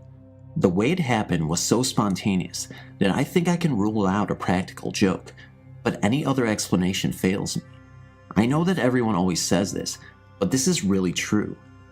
I was camping with a friend in the Coast Range in northern Oregon. We were riding dirt bikes and were out after dark for one last ride. My bike was equipped with a very bright aftermarket headlight, and I could see what I saw quite clearly. As I rounded a corner on the way back to camp, my headlight shone on what seemed to be an incredibly white, incredibly skinny person. I seemed to be looking at a literal human skeleton. It was definitely masculine looking and standing on the bank, about 10 feet above the road. I saw it so briefly that it just didn't compute. After I passed it, I looked over my shoulder to see where my friend was, and he was about 200 yards back. I just assumed that I had been the victim of a bizarre trick of light. I was sure that what I saw was an artifact of lighting and human perception. When my friend pulled into camp a few seconds after me, he said that he was feeling awful and wanted to go pack up and go home. He then began picking up camp like a scared rabbit. I thought, he saw the ghostly light trick and he's gone completely to water. What a scaredy cat, or something no less juvenile. I began to rib him. I said, "What's the matter? You look like you've seen a ghost." I was making fun of him. He said, "You saw it too?" I told him that I had, and that it was a trick of light, and that he was acting about 30 years too young. We did pack up and leave camp afterwards. On the way home, I found out what he had seen couldn't have been the same trick of light. The being I had seen was about 10 feet up the bank on the left side of the gravel fire road. What my friend had seen was at road level, on the right side of the road, and it was holding a large, scary white dog on a leash. But we both thought we had seen what amounted to a walking skeleton, something that in no way resembled a living human being, but looked like nothing so much as a skeleton puppet. It was so much striking, a real event, that I have no doubt that we both saw the same thing. It's been almost 10 years and no practical jokers have come forward. I've camped and ridden there dozens of times since that night, and have never seen anything else that was so strange. Thanks for reading. Forest Park Cemetery was the place. I will never forget it. There's been so much said about the spooky, forgotten graveyard. Many stories that don't make any real sense. On a dare by my classmates, I went there with my friends and sister, after religious class no less. I figured that no spirit would bother me after religion, right? When we got there, it was desolate, and the only thing we heard were the dry leaves rustling along the grass and weeds. It was a very windy day. Things are quite overgrown there. As we made around the iron gate, we started to walk towards the mausoleum. Through the overgrown brush, my friend Marissa fell and cut her knee on some broken glass. It must have been from a previous party, no doubt. As we approached, we noticed that the wind had stopped completely, and it was very quiet. That scared my sister, Tony. She was saying that we must have walked through a time gate and into another world or something. She was saying things like, "We can't get back now unless we find the time gate." I yelled at her to shut up and said to her she must stop staying up late watching those freak shows. I had to practically drag her along. With the exception of our constant bickering, we heard nothing until a faint wailing that Marissa picked up on. I said it was a cat or something, and the other two were telling me that it was the sound of a baby's cry that everyone told us about. As we came up to the building, we noticed torn clothing scattered about. I picked up a dirty red t-shirt, and it had 4 tears along its back. I said, "Holy cow, maybe someone was recently murdered here, and we would be the ones to find the body." By this time, the 2 others were shaking in their shoes. We walked around the building and noticed some new sneakers on the ground. As I picked one of them up and began to jokingly say that it must have been from the last person that was here, and that she must have been so scared she bolted out of here so fast that her sneakers fell off, I noticed some hair stuck to the corner of the building stone. We all went over to take a look, and it was someone's hair, and parts of the roots were there too. All of a sudden, the wind picked up real strong, and a white sheet floated into the air and spun around in a devil's spiral. It almost looked like a ghost. That was the end of my joking, and we got out of there quick. There were just too many coincidences that day for me to not look back at and say it was nothing. When I worked at an inn in New Hope, Pennsylvania, as a live-in housekeeper, I always knew exactly how many guests we had at the house. I always took time out to talk to each guest, trying to remember who they were and their names for the next morning when I served breakfast. That night I knew we only had 1 room left unoccupied, and I always felt relieved to have even 1 less room to clean in the 8-room inn. I knew that all of the guests were in their rooms one night, and I looked down the hall to see a man in coattails look up the long stairway to the upstairs of the old house. I thought that he looked upset because he's bolted upstairs 2 steps at a time. I remember thinking at the time that the manager or the innkeeper may have checked this last guest in, and he was possibly part of a wedding. I told the manager the next day that I wasn't looking forward to cleaning all the rooms. He said, "What are you talking about? You don't have to clean all the rooms. Only 7 were rented." He said in a voice that I can only describe as annoyed, confused. I asked him who the man in the gray coat was that bolted upstairs last night. Was he one of their friends? He wasn't any of the guests that I had checked in. I knew that for sure. When I told the manager about the gray-coated man, he looked at me like he had seen a ghost. The manager said, "Don't tell me that. I don't want to hear any more about this." Still confused, I said, "What do you mean he wasn't a guest?" He said, "Oh no, it's Ann Miller, the movie star, all over again. She stayed here and started talking like this."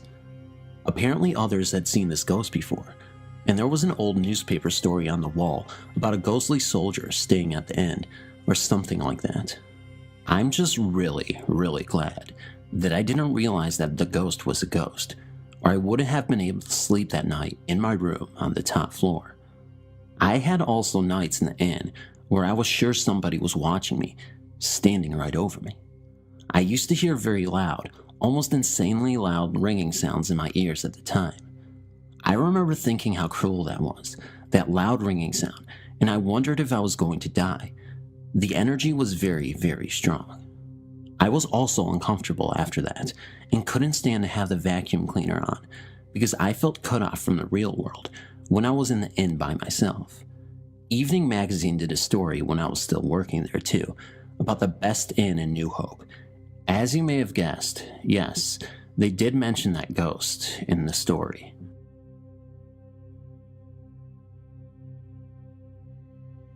Me and a couple of my other friends were at a slumber party at my friend's house. All of a sudden, my friend starts talking about these people that went into the cemetery and never came out. So I automatically yell out, "Let's go check it out." So we did. We didn't go in the cemetery, but we saw some really freaky things, and I think you deserve to know what we saw. At first, I did not believe her, but then I saw this strange figure sitting on a pole on top of the fence. So I'm like, "You guys see that silver pole?" And they said, "Yeah." Then I said, "Look up." We all saw it. It was a faint sight of a woman, her head facing downward at first. Then she looked up. I screamed. We all did. Then we ran inside the house. After we were calm enough to talk, we started dancing around to the music. When we had come in, we closed the shades. But then something strange started happening. The blinds started to sway back and forth, faster and faster each time. By then, we were so scared we jumped on the couch, but none of us had the guts to get up to turn the television off. But another strange thing started happening. The TV started turning on and off and changing channels slowly. It was about 3 o'clock in the morning. We were tired and freaked out, but me and one of my friends were still up, so we looked out the window. We didn't get up, but sure enough, we looked out a crack in the window and saw a ghost looking straight at us. We screamed and woke the other girls up. They saw it too. We went up to wake my friend's parents up to show them, but when they got downstairs, the ghost was gone.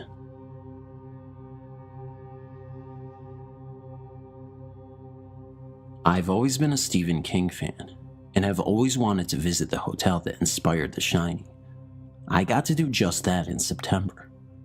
We checked in, went to our room, turned on the light, left our bags, and turned the light off. We came back an hour later and could only turn the light on with a chain on the ceiling fan, not the light switch.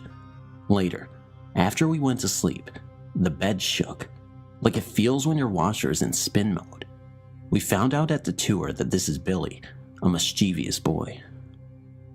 Then we heard the hotel ghost children, described the next day in the tour, giggling and running up and down the hall outside our room of 416. Nobody was even outside the door.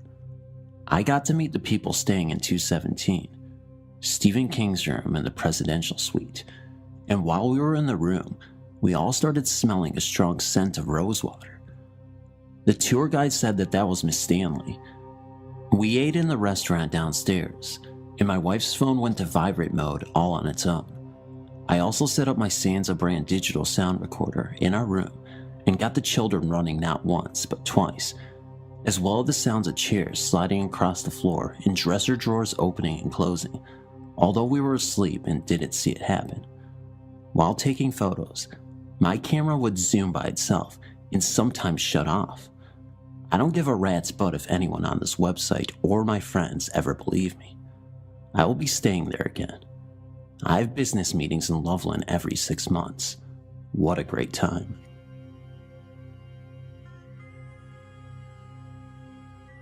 My daughter had just passed away. She was only 31 years old. She had a grand mal seizure, so it was sudden. After the funeral, I took some of the cut flowers and used twine to hold them together. I then hung them from a pipe in the basement to let them dry. A few days later, I was in the basement doing laundry when I got a really uneasy feeling, and it was getting worse. It got so bad that I started to feel that someone was in the room with me, but I was also too scared to turn around and look. I then turned to my right as slow as I could to walk towards the stairs. I never moved my head. Like I said, I was scared to death. I knew someone was there. I started up the stairs very slowly. I was afraid if I moved too fast, it would hurt, grab, touch, or do something to me. When I got to the top and turned the corner, the feeling left. But after about 5 seconds later, there was a horrible crash that came from the basement. I had a wall of shelves holding canning jars, glassware, knickknacks, etc. It sounded as if this whole wall just fell down. The noise was horrible. That was it. I packed a few things and got the hell out of there and went to a friend's house. After 4 days, I went back with my friend. We waited a little while because we were both apprehensive, but then we went into the basement. I expected to see a disaster on the floor, but there wasn't. To my amazement, the only thing on the floor were my daughter's funeral flowers. Fluffy, dried up flowers that couldn't have been heard falling if you stood right next to it. I also know that it would have been impossible for them to just fall because of the way I tied them up there. I've been trying to contact people who know about this stuff, but hit a dead end because they all want money to answer my questions about this. When a close person dies, it's natural that you would feel and hope that if possible, they will send you a sign. In this case, I don't think this event was my daughter's doing. She would not have scared me like that. That presence was one of evil. It felt evil.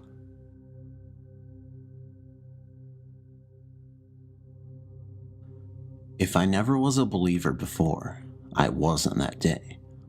I was 15 years old and was home from Arizona for the summer. I more or less grew up on our family farm. The house there is an older style 2-story farmhouse. I play guitar and like to play in the stairwell because the acoustics sound good there. It was early one afternoon in the month of June, and I was taking some time to play, sitting on the middle landing. It was a warm day out. As I was playing, I'd noticed the air leading upstairs had gotten cooler. It was weird. Appearing from the north bedroom was an apparition of an older woman with short dark hair, wearing an older style dress, apron, glasses, and holding a rag. She had no feet, but moved to the south bedroom across the hall. Then she came back and looked at me and smiled. She then went back to the south bedroom. The air by this time was noticeably cooler. My first reaction was to get out of there, but I really did not feel scared. I talked to my father a few days later about it, and that was when I found out my then grandmother was not my real grandmother, but my grandfather's second wife. My father told me his real mother died from a fall down those stairs, resulting in a blood clot to her brain. My father was 14 years old when she died. Her funeral was also in the house. She was a lover of music, as all her children played from one form of instrument or other. I, of course, had never seen her. My father just stared at me when I described her to him. Then he took me to visit my grandfather, and I was shown a picture of her. That was her. For some reason, when I go back to the house, I still feel a presence there.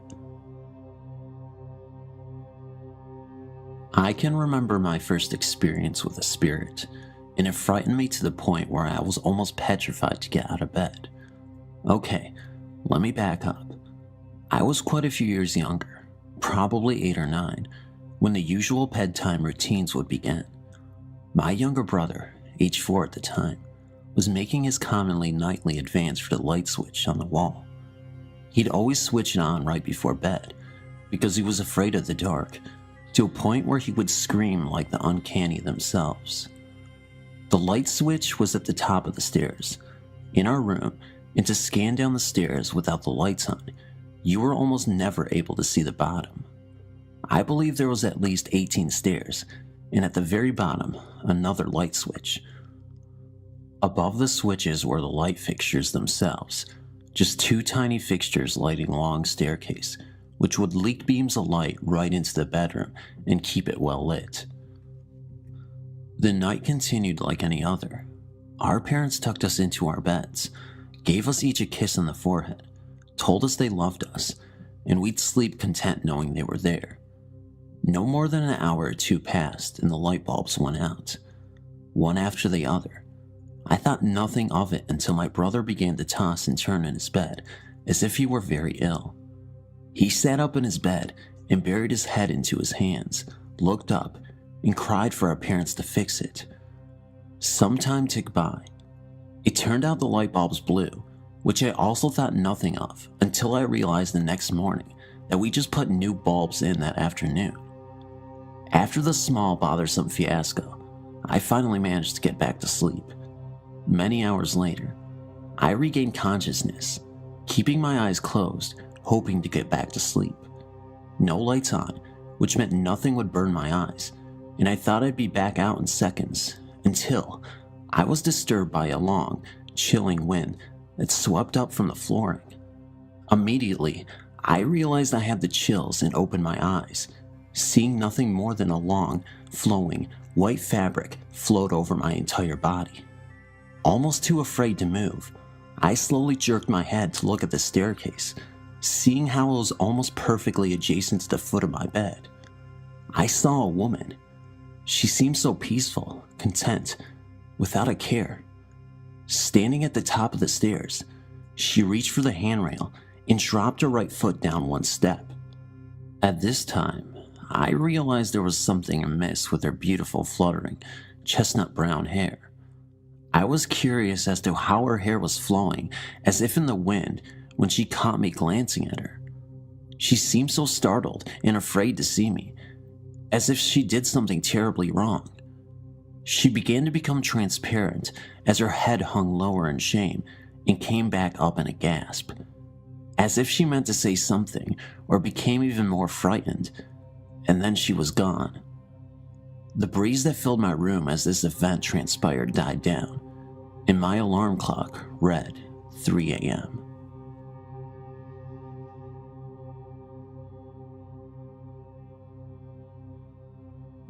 My husband and 2 children moved into a house that we had rented while we were waiting for our new house to be finished so we could move in. We had only been in a rental a few days when strange things started to happen. My husband worked long hours and wasn't home much, so my children and I spent many nights alone. At first, I dismissed what I was feeling was nerves for being alone in a new house and not knowing any of the neighbors. I would be startled awake in the middle of the night with the feeling that I was being watched and someone was trying to get my attention. I would sit up in my bed and there was a dark figure standing in the doorway of my bedroom. Like I said at first, I dismissed it as my imagination.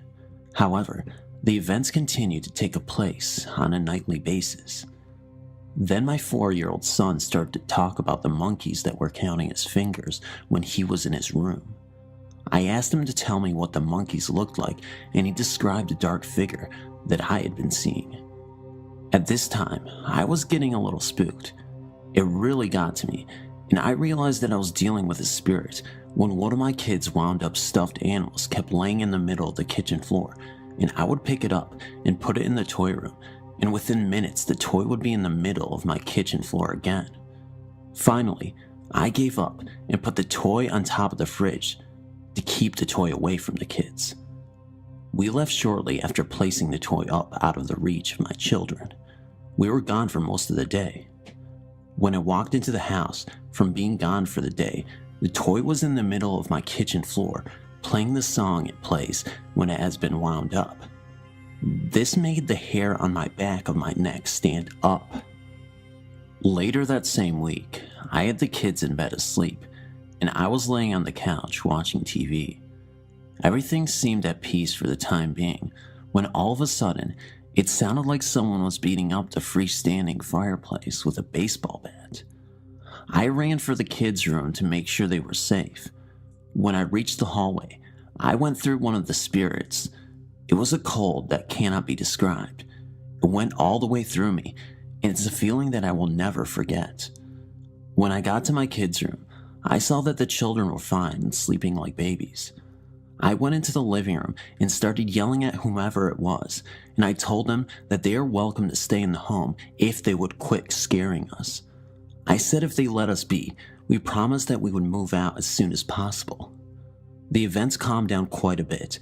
However, they let their presence known on a daily basis.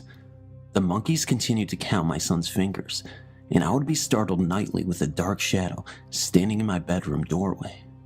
We moved out about a month later, and my son stopped telling me about the monkeys. My son is now 20 years old, and he still remembers the monkeys and brings the subject up from time to time.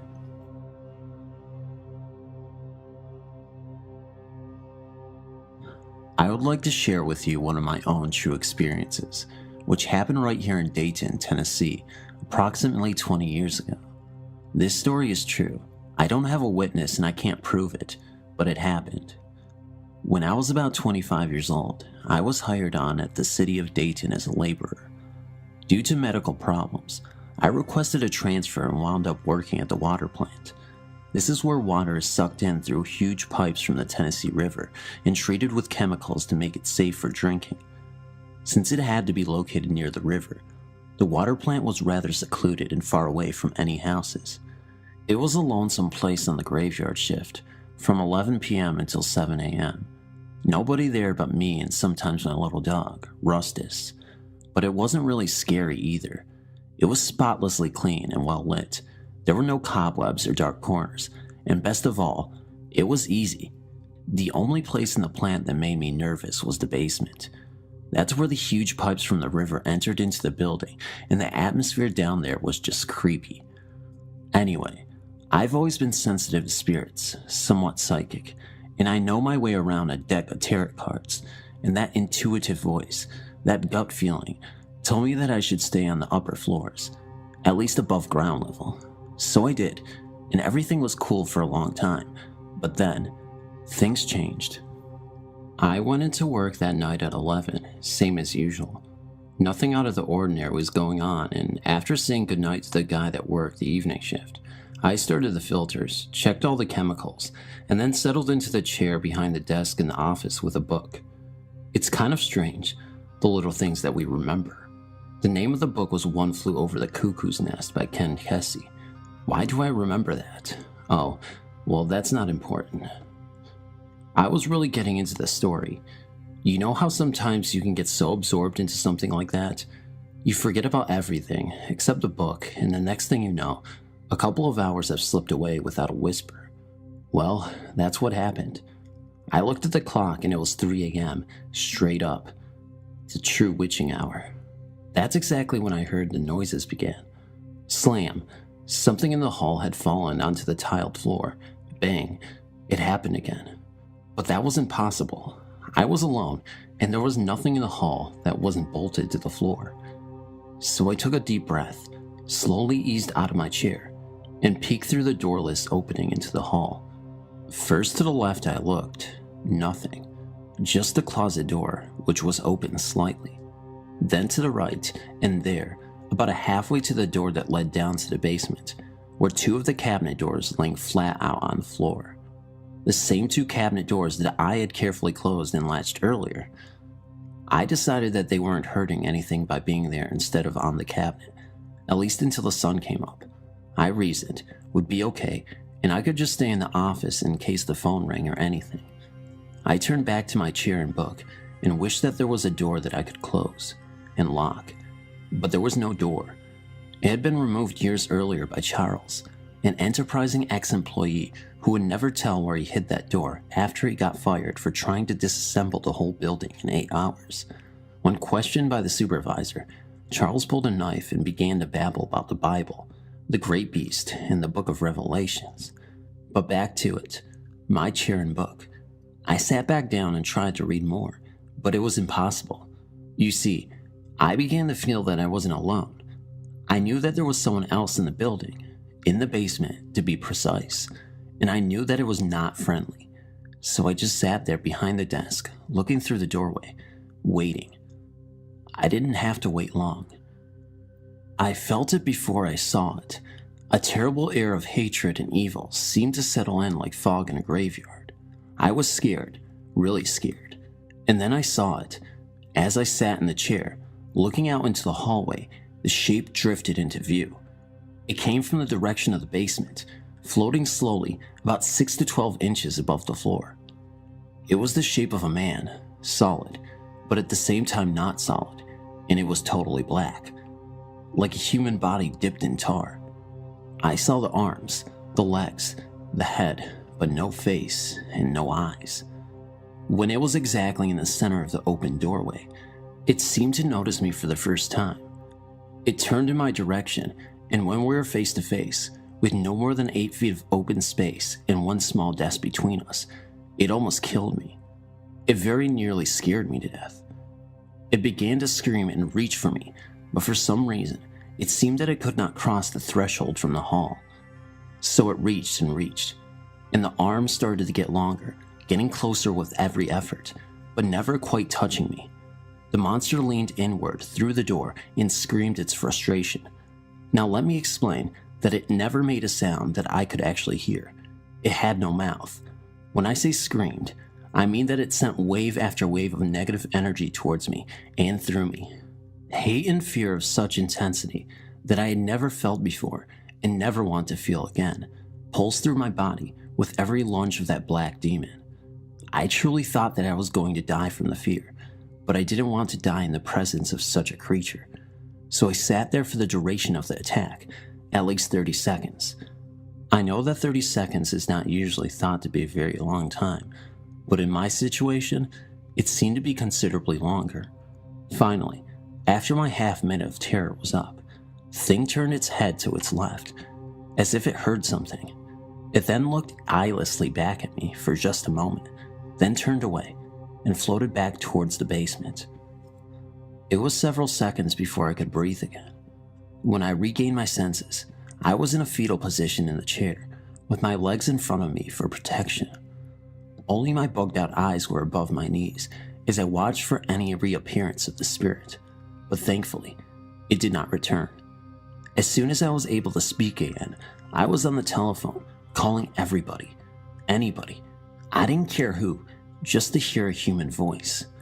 I finished my shift that night, and I didn't say anything to the day shift guy when he got there at 7 a.m. I immediately applied for a transfer back to the chain gang and soon received it. I never went back to the water plant. I now know the reason that Charles lost his mind. He thought his religion would protect him, but somehow the evil got through. And I know why the people that work there now, 20 years later, carry handguns at all times. They're scared, but they don't know what is scaring them. And you and I both know that if a monster ever returns, their bullets will not protect them. I still don't know what protected me, but I'm glad that it did. In the 20 years since this happened, I've done a little research and talked to several psychics, and I've learned that other people have seen these black spirits in various places and that they are indeed dangerous. So, if you ever go out ghost hunting, and I still do, watch yourself. These spirits are real, and they are nothing to play with. The first time I had a supernatural experience, I was asleep in my room at my parents' house. Now, I knew this house was haunted because in the middle of the night, I would hear something banging on my walls or my doors, and our dog, who slept inside, would bark on and off during one night, and the next night be completely quiet. But on this particular night, I saw an angel. I later found out that there is an old refrigerator under our house. Ask me why, and I couldn't tell you. Anyway, about a month after we moved in, we bought a 6-year-old Shih Tzu puppy. About 2 days after we bought her, my fiance and I were sleeping when he woke me up and told me the dog was on the bed. This, of course, was impossible, since she was only 6 weeks old, had short legs, and our bed was tall, with nothing around it for her to jump on. He told me that he felt something tugging at the covers around his neck and growling, and when he rolled over it, ran and jumped off the bed. I just passed it off as him dreaming. But about a week later, while he was at work, he works night shift. I was asleep, and I woke up because it felt like something was running from one end of the bed to the other, and back and forth. When I rolled over, it stopped. That kind of freaked me out.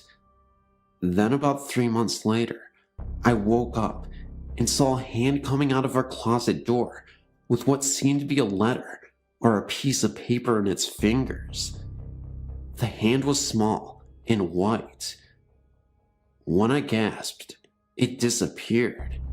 Then, about a week after that, the bed would periodically shake while I was asleep. I later asked my fiance if he ever felt the bed shake, and he told me he did. And when he described how it felt, I knew we were both feeling the same thing. It's a subtle shaking as if we're an earthquake, Except we live in Virginia, where we don't have earthquakes. At least, not the kind you can feel. It was almost as if there was a big dog on the bed, scratching furiously at a flea. And he also described it the way I would have, which is when you wake up, your first thought is, man, my heart beating that hard? And then you realize that it isn't your heart at all. And just last week, I saw a young woman with brown curly hair and brown eyes peering at me from a crack in the closet door. And last night, the downstairs bathroom door slammed by itself and the bed shook with both of us on it. Usually, it only shakes with one of us on it. Anywho, that's my story. If you have any insight, please give it to me, and you can put the stories on your site.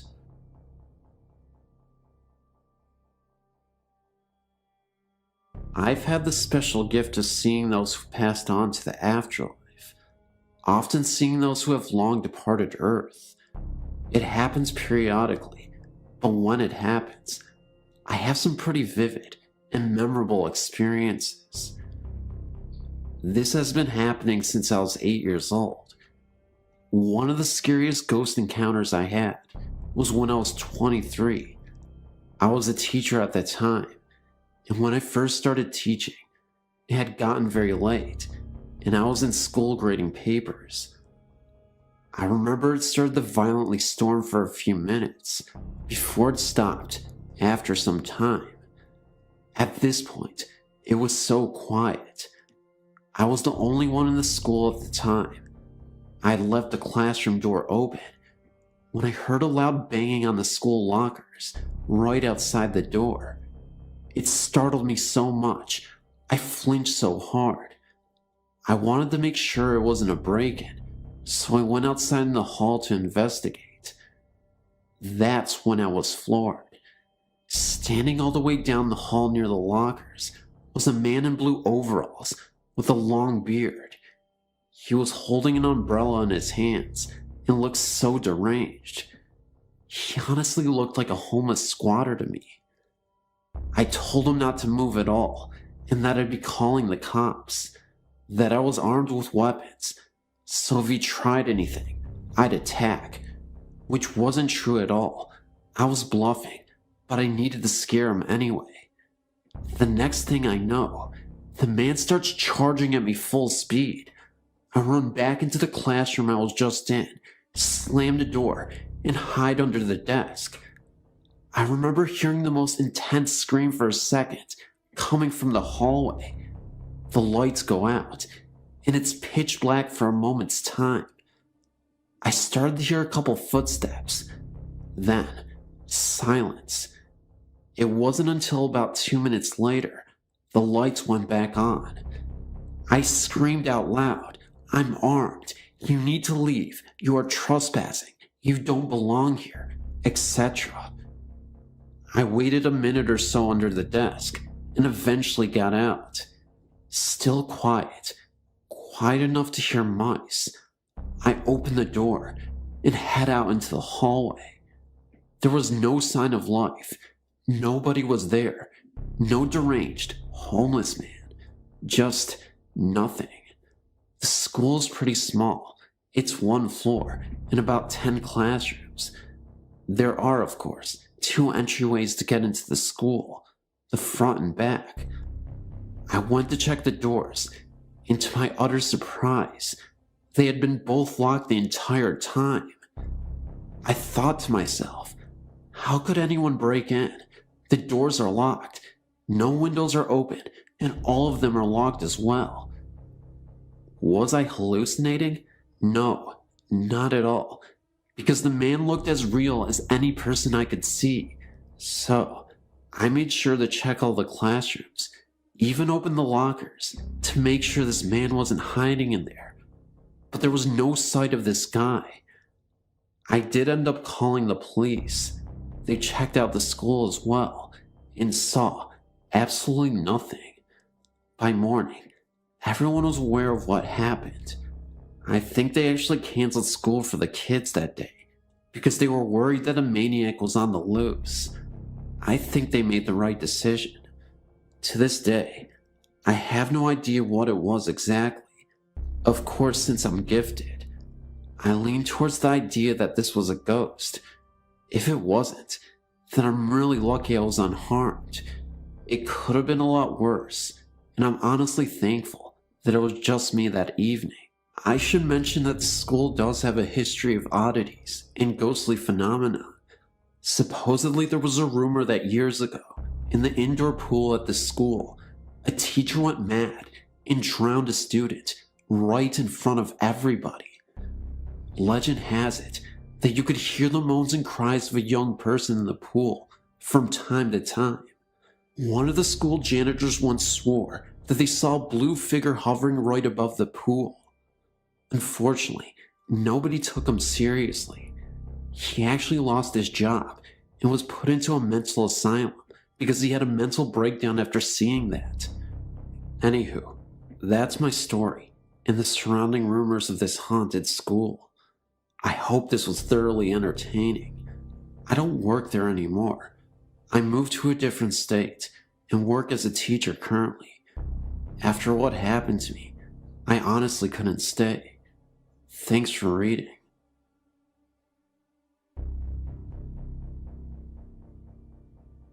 I'm from Dublin, Ireland, and when I was a boy, I forget how old I was, maybe about 14 or 15, I was staying with my parents with my old aunt at my family's ancestral home. There's a very old church just up the road from the house.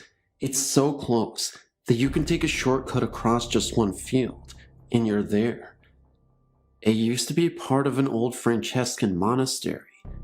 Anyway, I was in that church on my own one summer's afternoon. It was a hot day, and though the church was naturally cooler, it was only a degree or so cooler. I remember feeling a little uneasy.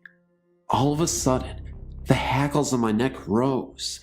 I thought my little sister had followed me in, but then the temperature literally nosedived from somewhere in the high 90s to the mid 40s in a matter of seconds. I sensed that someone, or something, was watching me from the choir balcony, above and behind me. Something told me that it sure as hell wasn't human. I don't know how, but I knew. I slowly turned and looked up. 3 seconds later, I was tearing down the road as fast as my legs could carry me. What I saw was the semi-transparent, cowled figure of a Franciscan monk regarding me from the balcony. He was barely there, yet details, the folds of his robe, the heavy cross about his neck, and the shaded outline of a face was visible, yet weirdly see-through. I'm now 20, and still refuse to enter that church alone. I've since asked the parish priest about it. He explained that he had seen an apparition a couple of times when he was alone in the church, but refused to comment or speculate further.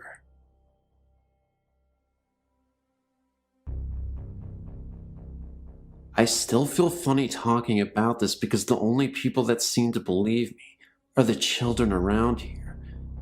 You described some of the things that have happened in your number 2 list of types of ghosts, so maybe I'm not crazy. We moved to this 120-year-old farmhouse about 4 years ago. When we first moved here, my youngest son was 3.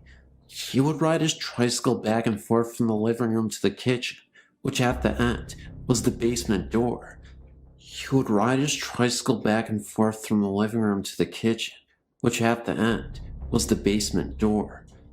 I was doing the dishes when he turned to me and asked me to stop laughing at him. I told him I didn't say anything, so he proceeded to go to the living room and back again. When he reached the basement door, he turned to me and said, "Can you hear them, Mommy? They're laughing at me." I left it alone, but I never forgot it. As time went on, little things would happen that really got my attention, like the smell of perspiration when nobody was around. It would only last a minute or two, and it would only be in one spot of the room. I would go to other parts of the room, but could smell nothing until I went back to the original spot, and it would still be there. I would also smell it as if it were just passing by, in front of me, and then be gone.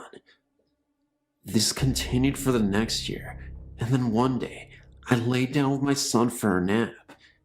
It was about 1 in the afternoon. I would wait until he fell asleep, and then I would get up. But before I could move, our bed started shaking for no reason. It only lasted a couple minutes.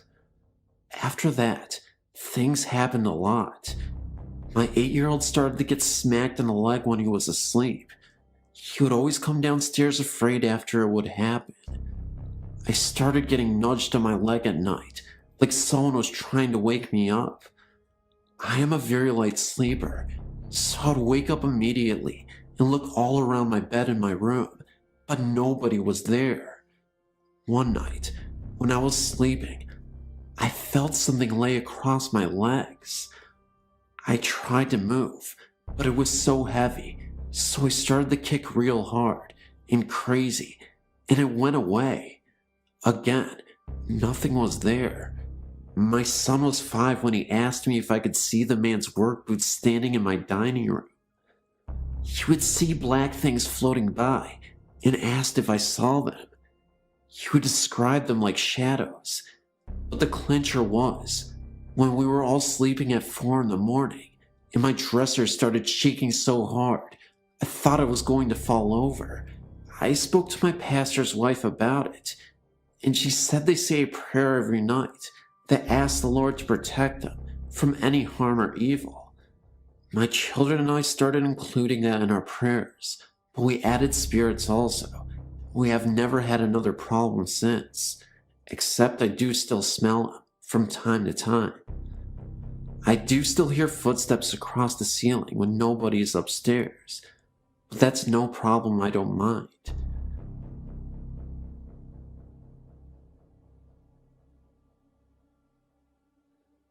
My mother, brother, sister, and I moved into an old house in Cambridge, New York in 1995. They had the intentions of refinishing parts of the house to make it more modern. To give you an idea of the house, it was built in 1884, had 4 floors, which consisted of a basement, first floor, second floor, and a full attic. Above the attic there was a window's peak, and access was through the attic by a flight of stairs. Strange things started happening that everyone just brushed off the first week. Every night at 7 p.m. on the dot, the house would fill with the smell of cigar smoke. Nobody in the house smoked cigars. We'd hear voices of adults upstairs and people running around. When we went up, no one was there. We heard knocking on the walls all hours of the day. People were heard whispering. It would get so intensely cold in the kitchen, and appliances would randomly turn on and off. My sister was coming down the stairs when she looked to be pushed from behind, and luckily my mother was at the bottom and saw the whole thing. My mother was never bothered at all. It seemed to target only the children, which were my sister, 11, my brother, 13, and me, who was 15. She did hear things, and she also felt things, but never scared out of her mind. One day, my mother came to me and said she had to show me something. She took me to the basement door and said, "Watch." She opened the door and turned a light switch off. Then she shut the door, waited for a few seconds, then opened the door, and the light was back on, and the switch was up. We then proceeded to do this over and over again, and the same thing occurred, so we duct taped the switch off. We left that night to visit family friends, and when we returned, every light in the house was on, even the basement, where it looked like someone tore the duct tape from the wall. We left the light on. From then on, everyone in the house had seen shadows and felt presences, but my brother was the one who saw and felt the most. One day, he was home alone, and said he saw 3 men in the backyard digging by the garden. He watched them for a few moments when one of them looked up at him and all 3 of them disappeared. He said the men looked as real as he did. He woke up one morning with 3 scratch marks down the front of his chest, and he said he didn't feel it, nor did he wake up during the night. My closet doors in my bedroom one night rattled uncontrollably while I was trying to sleep. This creeped me out so bad, I refused to sleep or even go into the room. The room became a used office, and me and my sisters opted to share a room. My sister said she felt something watch her whenever she was in the bathroom, and on one occasion, she said the shower curtain whipped open. I do believe her, because she ran out of the shower screaming and straight onto the front porch. We found out that the house was part of the Underground Railroad. When research was done on the house, it was found that it was also an underground bar during Prohibition. Many people lived in that house and also passed away in the house. A woman by the name of Ann Douglas hung herself in what was my bedroom. And we also know that there was also a shooting outside of the house, around where my brother saw the 3 men. There were so many incidences, but too long to tell all of them. We lived in the house for 5 months before selling it and moving out. We have heard that people have lived there or stayed a short time before moving out. The house is currently vacant. I wonder why.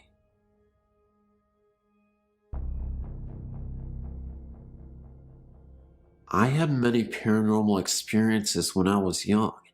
As I grew older, I dismissed them as fantasy of the young mind. As I grew older, they became less, but 2, as an adult, stand out in my mind. One happened when I was in Germany, and the other didn't happen to me.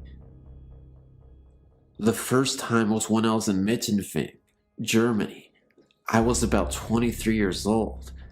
I was new to the country, military, and looking for a place to rent. We, my ex, an atheist, and I found one. Our apartment was on the 2nd floor. The landlord lived on the 1st, and there was an attic. The first night we stayed there, I had a dream about a person named Caleb. I could not see his face. All I could see was a shadow behind curtains.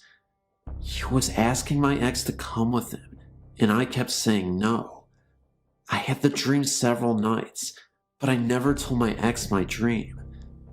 About 1 month after we moved in, I started experiencing phenomena. We had a bathroom with a skylight. I had this unnerving feeling that someone was looking at me while I bathed. Keep in mind that this was an old German house, and showers are hard to come by. I also had the feeling of being watched when I went into the kitchen. Several months passed by, and winter came. We had a lot of snow, and it was piling up. One day, I was in the living room when I heard this sound in the attic, like someone was dragging something across the attic. I dismissed it as snow piling up on the roof and falling. The only problem was, the snow really was falling north to south, roof pitch, and the sound I was hearing was from east to west. I ignored it for about 2 weeks, and the sound got so loud that I had to leave. My ex found me sitting on the landing one day and asked me what the problem was. I told him what I was hearing, and he laughed and told me it was the snow falling off the roof. I told myself, giggling, "You're losing it." Several days went by, and I kept hearing the sound. I did ignore it, but one day, I tried to lay down on the couch when I heard this sign next to me. I left the apartment again, but one night, we had a party, and my ex told people that I was hearing things. They laughed, and I was embarrassed, but I told them open the attic door, which was between the bathroom and kitchen, and see what was up there. They did, and everyone stopped laughing. I didn't really want to see what was up there, but then again, I did. My ex told me there was nothing up there but old rags. He tried to persuade me from looking, but I wanted to see for myself, so I climbed up the stairs and looked in the attic. What I saw took my breath away. There was an old black German baby buggy sitting up there. It was full of cobwebs, and someone pushed it, and I knew what that dragging sound was. It made a distinct sound that could be heard by everyone. I actually felt sick to my stomach. We stayed there for about another month, and nothing happened. Then one night, we laid down to go to sleep when I heard this knocking on the wall above us. 3 knocks. I asked my ex if we had heard that, and this is what he said. I'm going to tell you I didn't, but I did. Well, it was about 2 weeks after that when my ex told me we were moving. I didn't know it, but he was looking for another place. No explanations. We were just moving. As we were moving, I asked him why, and all he said was, "Let's leave this place."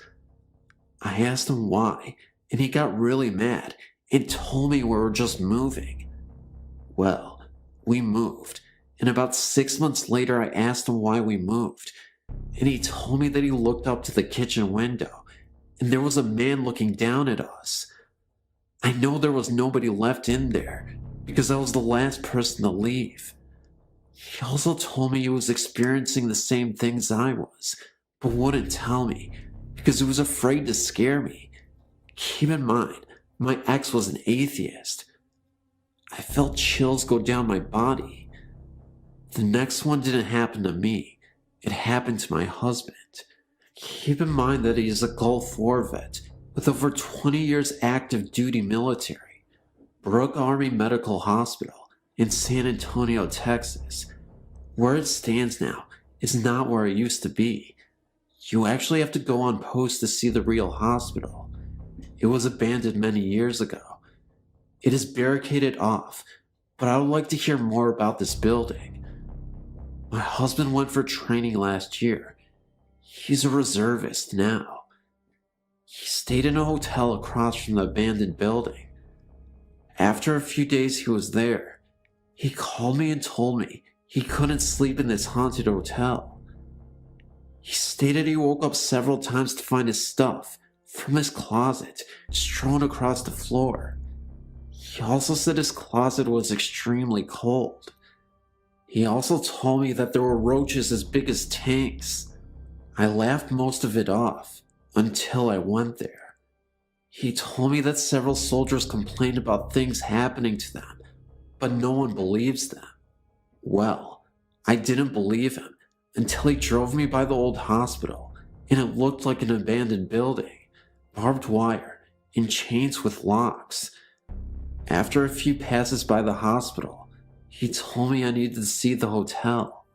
He got me into the hotel pretending I was a soldier. I felt more like a prostitute, the way the CQ looked at me. I will tell you, this place looks as if you stepped into the 30s. I swear they haven't changed the wallpaper since then. He kept telling me that when he looked out his window, the hospital would have lights on and the windows would be open. Keep in mind, this is an abandoned building. He took me to the room he stayed in, and yes, the whole room was cold. I could see the hospital from the window and no lights. When we left, I looked up at the hospital and I saw a room with lights on and a window open. I got the creeps. As we were leaving, he drove closer to it, and there was no way anyone could have gotten in there. Firstly, I guess I'm what you call a sensitive.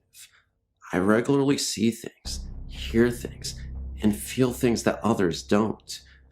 I'm usually the first one to point out when something doesn't feel right, and I've been like this all my life. During my first year at university, I stayed at Hillhead Halls, and I had the strangest experiences. For about the first month of being there, it was fine. One day, I was walking by the kitchen, and I felt a huge blast of cold and loud whispering, which really frightened me. Seeing strange things doesn't usually bother me, because it happens quite regularly, but this really bothered me, because it felt so bad. I asked my flatmate if she had heard anything, but she said that she hadn't. Just after the Christmas holiday, I came back to the worst time of my life. Firstly, there was a man walking around my flat. He was very tall, wearing all black, including a black hat or hood, and you could not see his face. I saw him outdoors and inside the flat. He frequently had a black dog with him, which often walked by my bedroom door. My flatmate got really scared of being alone in her room, as she felt there was someone watching her from her door.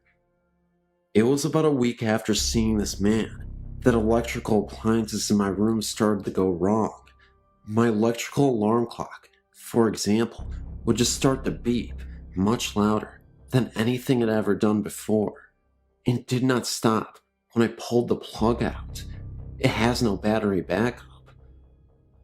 My printer would just print out random rubbish, even if it was not switched on, and light bulbs will blow if you looked at them for a long time. The electrical stuff would only happen in my room. Objects would disappear from my room, reappearing elsewhere in the flat. An example of this is that we lost a bread knife out in the kitchen. Bearing in mind that I don't eat bread much, especially not in my bedroom, we found it on top of my wardrobe at the back about 3 or 4 months after it got lost. At night was the worst. Me and my flatmate would drag our mattress through to my room and sleep there because we're too frightened to sleep in separate rooms. I would have the most horrendous nightmares, which I never got before and have never got since. At night there would be constant bangings, tappings, and scrapings, which sounded like they were coming from the space between the walls. I think about the worst thing that I experienced while living there was getting up one morning and walking to the window at the end of the landing and looking out at the trees that are above the river dawn. On the larger branches, there were hanged people, as in dead, with a rope around their neck, swinging in the wind. They weren't dressed in modern clothing. I wanted to run away and stop seeing it, but maybe I was too frightened because my feet wouldn't move and I found it really difficult to breathe. After this, my flatmate found staying in her room, which overlooked the river dawn, unbearable, and moved into the room next to mine. As soon as that room was locked, everything was fine, until it came to the end of the year, and she moved out. She moved out about a fortnight earlier than me, but I was spending most of my time in the flat above mine. After her moving out, I came downstairs from upstairs to find her door open and light shining through onto the landing carpet. Very bravely, I went to shut the door and switch the lights off, but just as I got there, the door slammed in my face and locked, and I heard the light switch off. I phoned my flatmate to make sure she was home, which she was. I then phoned the people from upstairs and asked them to come down, and when they got to my flat, the room wasn't locked again, but was totally empty and freezing cold. It was the summer, but you could see her breath was white. The next day when I got out of the shower, I found that the bathroom door was wide open, despite the fact that I'd locked the door, and there was no way that the lock could open itself. Also, the bathroom door was very creaky, and I hadn't heard a creak. I went to my room and got dressed as quickly as possible, but I couldn't find the key to my room so I could lock up and leave. I'd left the key in the lock on the outside of the door, but it was gone. I found it in the bathroom sink. Finally, one night, I gave my key to one of the people living upstairs to go and get me a sweater for my flat, as I was too frightened to go down. This person, who was a complete skeptic, came back upstairs completely pale, sweating cold sweats, shaking, and totally out of breath. I don't know what happened, because this person won't talk about it, and has made us all promise never to bring it up in conversation. These all sound like really weird events, but I don't smoke, drink, or do any kind of drugs, and I didn't then, but I swear they are all true. I don't want to experience anything like that again as long as I live. Thanks for letting me share this with you.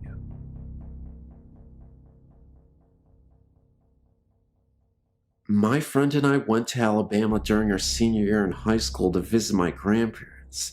Now, my grandparents lived in the middle of nowhere, little town. You blink, you miss it. Anyway, there wasn't much to do, so one day we went exploring. Down about a half mile from my grandparents' house, at the end of the road, was a huge pasture.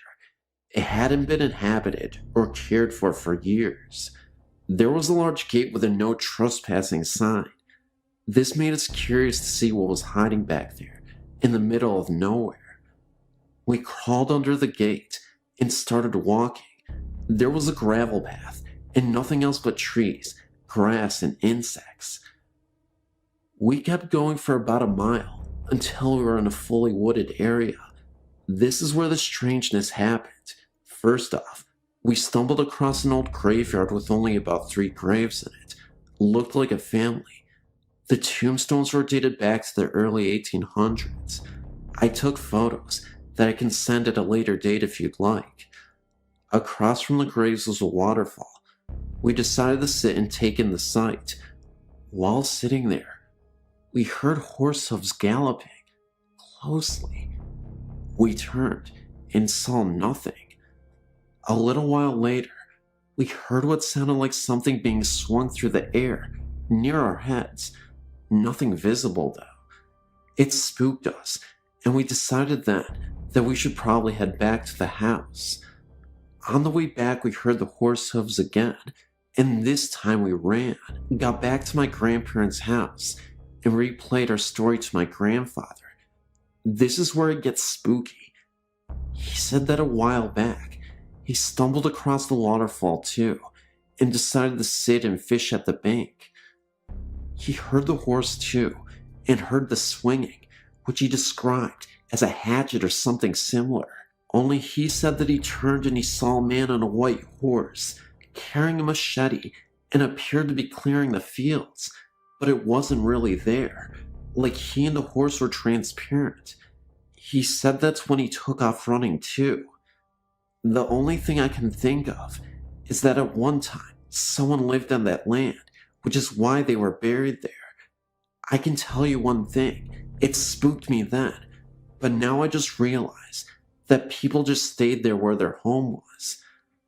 I haven't had any opportunities to get back to that area, but if I do, I may go visit them.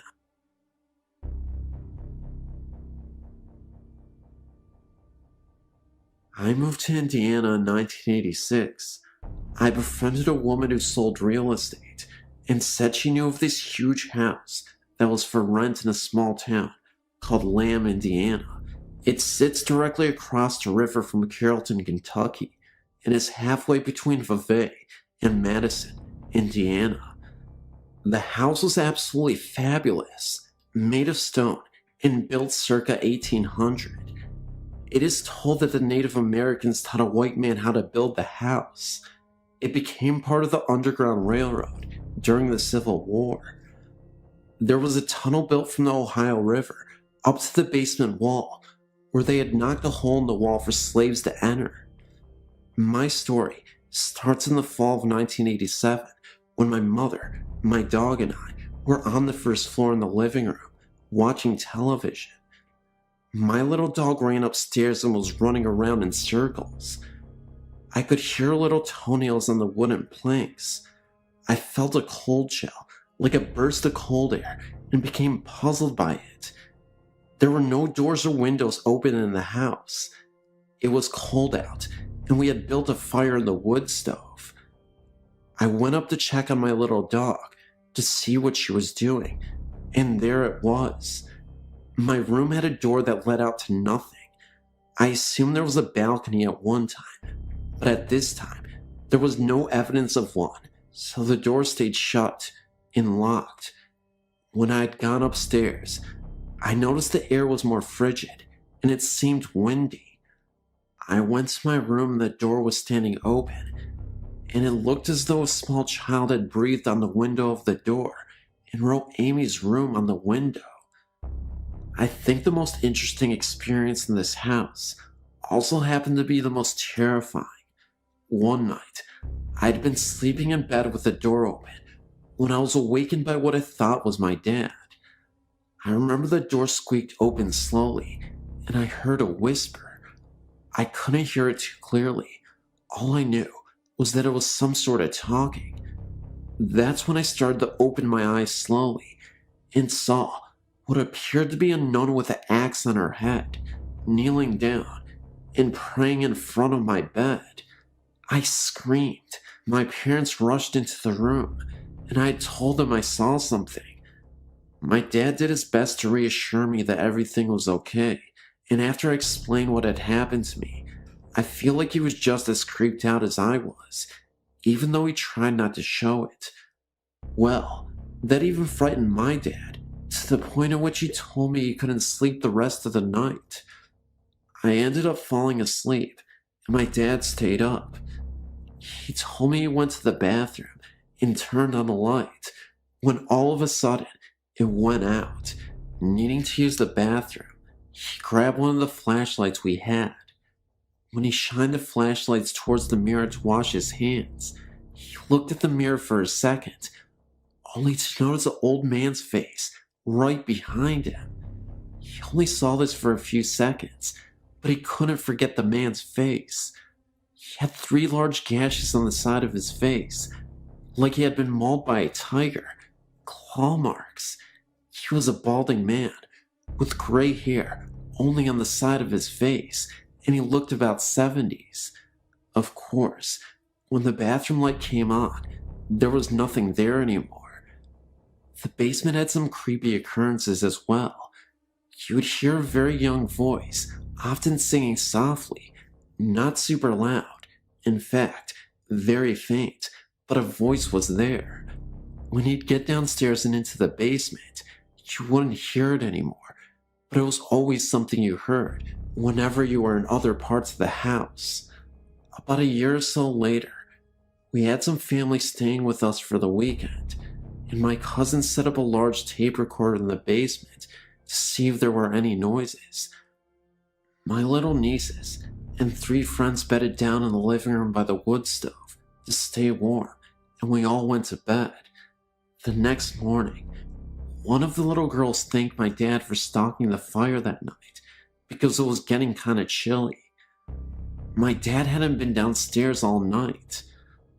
My cousin went down to the basement to get the tape recorder, reel to reel by the way, brought it back upstairs, and played it back to us. You could vividly hear a little girl say "Mommy." My family lived in that house for almost 15 years.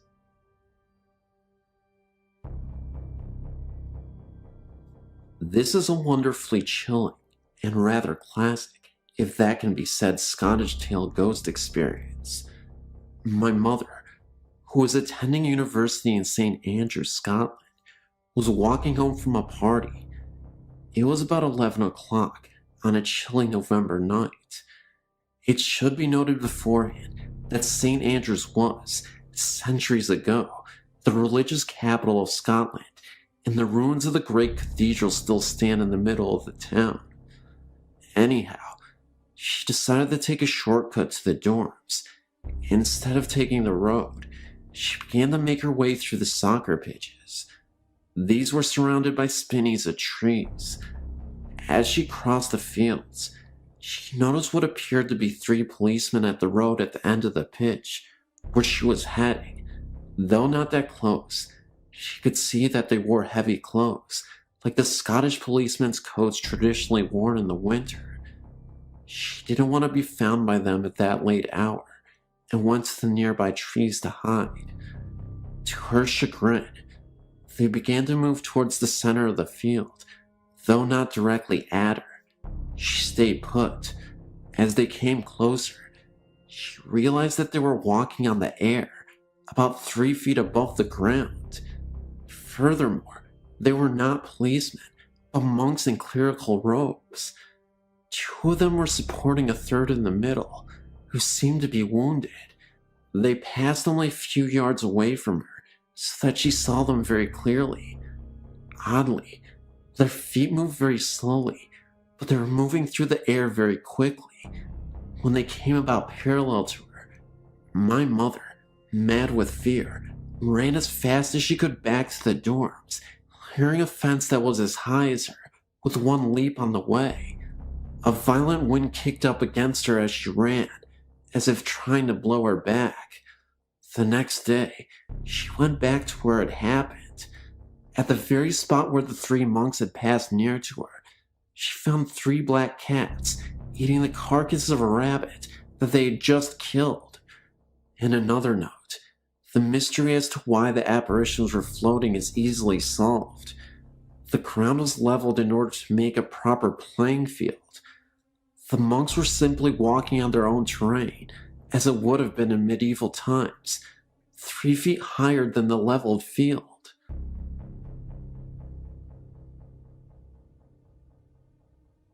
My family has had many paranormal experiences. When my mother was a child, they purchased a house near Martins Ferry, Ohio, that had some strange occurrences there. My uncle was in his room asleep and woke up in the middle of the night to find an old woman in a rocking chair sitting in the corner of his room. He said she told him to get out of her house. My uncle was so frightened, he literally dragged his mattress into my mother's room and refused to ever sleep in his room again. My mother-in-law also saw the woman and can vouch that she was real. My great-grandmother would also see a small black devil-like creature with glowing red eyes outside her window at night. None of my family's pets lived very long in that house either. Their fish were found dead in their tank one morning. All of them. Here's the thing though. The water was somehow boiling hot. My mother's hamster was found dead in its cage too, and I've been told it looked like something had maybe scared it to death from the expression on its face. Also, every night, my grandmother would dream that the house was on fire and they couldn't get out. After living in the house for 6 months, they moved out. The day after they had moved out, the house caught fire and was almost burned to the ground. To this day, my aunt still has ghost experiences. At one of their old houses, they would turn out all the lights, lock the doors, and would come home to find that every light in the house was on. I never felt comfortable being alone in the house upstairs.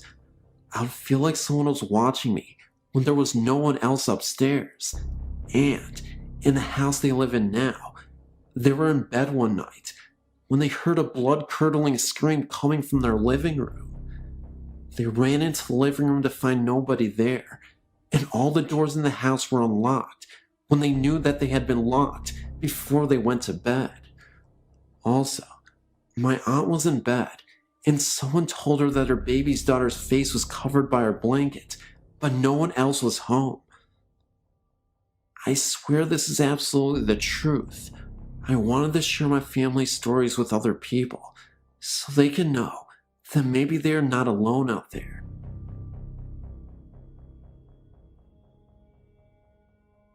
Hello, my name is Naomi, and I've had several paranormal stories to share. Ever since I was young, I've always been terrified of the paranormal, and I have had terrifying, vivid dreams. As a child, I would frequently awake to see a dark, shadowy figure standing by the doorframe of my bedroom. I would feel a presence behind me when I would walk upstairs at night. At a slightly older age, I dismissed the possibility of ghosts because I figured it was impossible, but later I had a change of heart when I went to this haunted yard. I'd heard many stories about a small yard where strange things had occurred. One night, I thought it might be interesting to go take a look at it and see what all the fuss was about. The yard is almost impossible to find, totally surrounded by trees. If you are able to find it, go there in winter. The snow is always perfect, not a single flaw.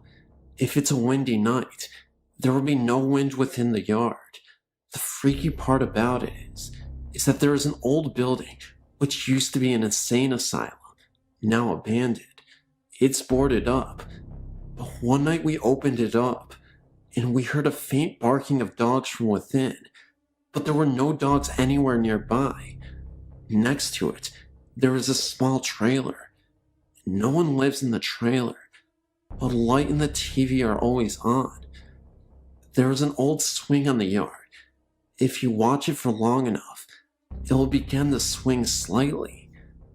The strangest part is that there are 2 old Native American tombstones. Every time you go back, they've been redug and moved to another location on the yard. I'm not sure if any of this is ghost related, but it certainly is freaky. An incident happened to me this evening as well. I was walking with some of my friends along the railroad tracks in my town.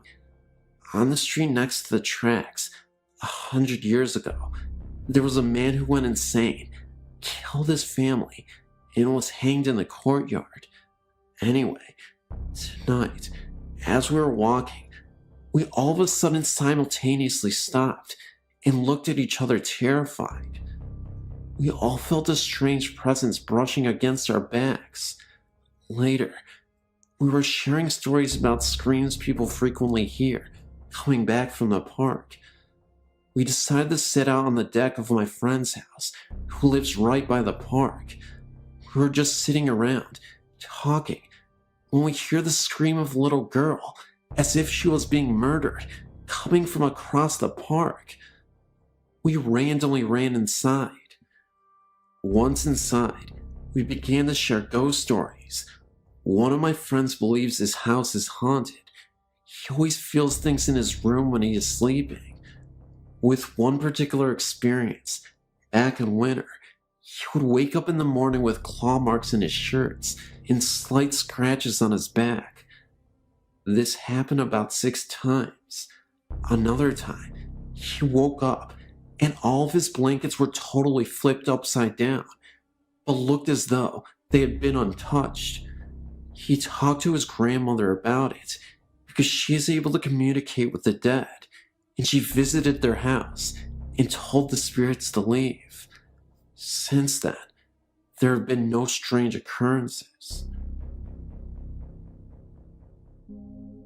I work in a nursing home and didn't believe in ghosts till I was offered a night shift position.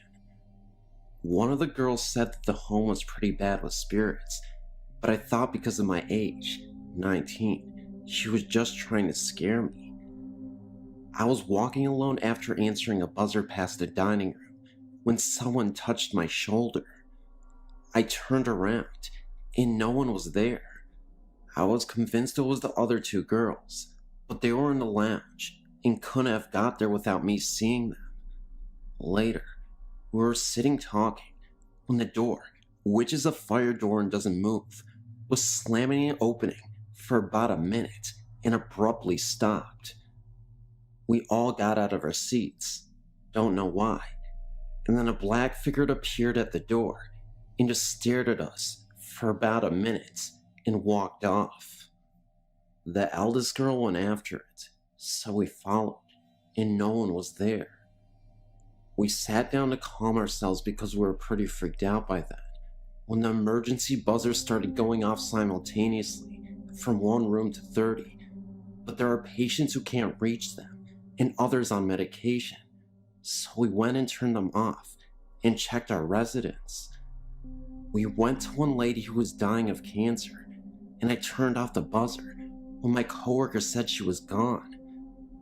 We can only think this was her having a laugh because she was a great lady, or she was trying to let us know she was gone. That also wasn't the first time someone passed away before we were aware of it. I had a coworker once who could have sworn she was talking to an old woman at the clinic that had been at the nursing home for nearly a decade. This coworker had gone on vacation, and this was her first day back. There was a figure laying in bed, in a room alone. She was facing away from my coworker, and she had the door cracked open for a second to see if the woman wanted anything to eat. There was no response, so she figured the lady was just cranky and didn't want to be bothered. A few hours later, she went back to the room, and nobody was there. My coworker asked another why the patient was missing. The other coworker looked puzzled. Did nobody tell you that Miss Noble passed away in her sleep while you were on vacation? My other coworker said, well, then why was there somebody in the room a few hours ago? She found out that nobody moved into the new room since Miss Noble passed away. They tried moving a patient in there for a couple of days, but we would hear him scream bloody murder for no explicable reason. But again, they took him out right away, and way before my coworker returned to work. My coworker insisted that she saw a figure in that room, and that she wasn't tired or feeling unwell.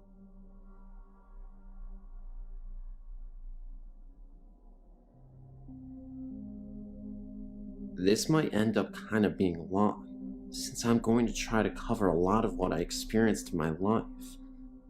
I will start with the first thing that I remember. I was about 4 or 5 years old. I was sitting in my bedroom getting some coloring books. It was summer, and the window was open. I heard this noise, and at first, I couldn't tell where it was coming from. I looked towards the window, and the sound faded. It sounded sort of like a lawnmower. Well, I went back to what I was doing, and the noise just got louder. I realized the noise wasn't coming from my window, but from the other side of my room, where the closet was. I looked over and saw this black orb hovering over the molding of the closet. It was moving in this swaying motion, and the noise I was hearing came from the black orb. I screamed and curled up into a ball. I continued to scream until my mom reached my bedroom. She looked terrified and kept asking me what was wrong. Well, my little brain could only assume it was a black bee, which she didn't find amusing. She said she thought someone was trying to kill me because of how I was screaming. From that point on, I read everything I could get my hands on about ghosts. Nothing happened for many years after the first incident. My father was in the military, and we moved from Atlanta to Minot, North Dakota, my sophomore year of high school.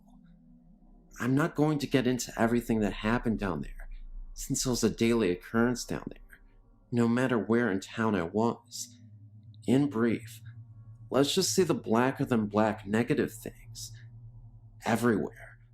Luckily, the people that I normally hang out with saw them too, so I didn't feel like I was going crazy. They ranged in height from being 1 foot to over 7 feet. There was one we nicknamed Split Toes. Keep in mind, there were more than one of them. I lived in Minot for just under 1 year, and I'll never step foot there again. On top of the shadows, there were many other things that happened, ranging from smells to noises to the absolute feel of being chased, the fear. My sister even saw them, though it traumatized her so badly she shut down and now says she didn't. Now I know this sounds crazy, but I know there are other people out there that have experienced these things. I know that what happened down there was not an overactive imagination.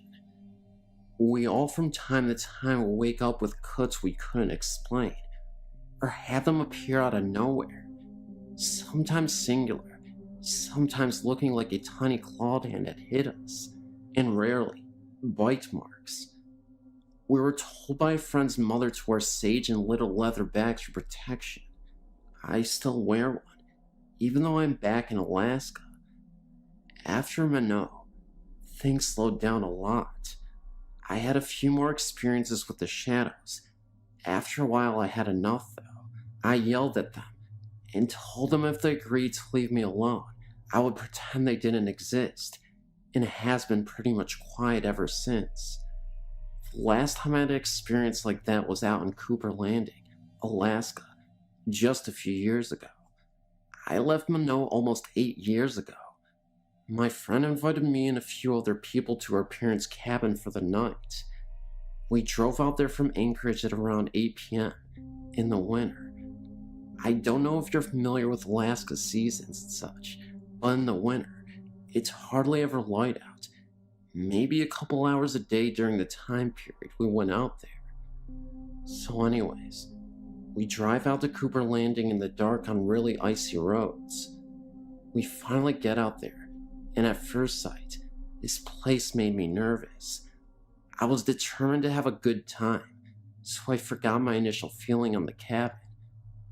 The night went well. The cabin was set up in a very open layout. There was a wall that went halfway across in the middle of the cabin, with the living room on one side and 3 sets of bunk beds on the other. Come to find out, it used to be her grandmother's cabin before she died. Well, we all decided to go to sleep. My friend and her boyfriend pulled out the futon in the living room and went to sleep. Me and my boyfriend were lying on the bunk bed, where we could look into the side of the cabin where the living room was. We were just talking, and then all of a sudden, we started to hear this noise. It started by the living room, but outside, and worked its way around the cabin. But the noise would continue to come from everywhere it had already been. It was sort of like wailing. It reminded me of what a banshee might sound like. I was really freaking out and asking my boyfriend what the hell that was. He said it was a ghost crying. I looked out to where the living room was, and this thing started to appear, starting at the top and kind of whirlwinding down. My boyfriend saw it and leapt to the bunk bed directly across and was freaking out. I started demanding he go and turn the light on. It wouldn't stop until he did. Finally he did, and the thing disappeared. My friend woke up and told us things like that always happen out there, and we just needed to get used to it. I was really upset she didn't tell me. Neither me or my boyfriend could sleep till it got light outside. Nothing else happened that night, but I have no desire to try my luck again. Since then, I haven't had any encounters with anything that appeared as a shadow. I've seen ghosts that appear like people look, in color, and they don't scare me at all. I'm not sure what the black things are, and I'm not sure I want to know. I do know that as long as I don't think about them, I don't have any problems with them. Oh, I almost forgot. Oklunta is a really creepy place up there. Not the cemetery, but the village, or what's left of it. I only got to spend about 15 minutes out there, but that was more than enough to feel it out. Very bad vibes out there. And as we were leaving, I saw something back in the trees. As soon as I looked at it, it darted behind a tree. It was dark out, so I didn't know what it was, but it didn't look like a person. And when we were driving back to Anchorage, on the outbound side of the highway there was an accident, and this huge bull moose was on the side of the road dead. But none of the vehicles looked like they had hit it. A moose hitting your car would crumple it like a soda can. Well, that's all I have for this morning. Maybe sometime I'll go more in depth about my experience in Minot, but not yet. I don't like talking about it when it's dark outside.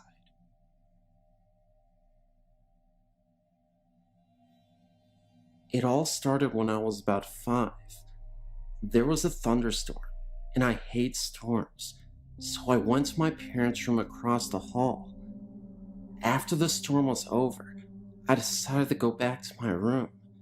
When I got to the doorway, I saw two figures sitting in two of my chairs.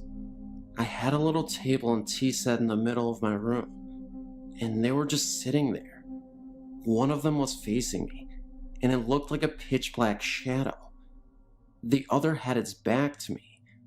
I wasn't sure if it was real, so I blinked my eyes very tight multiple times.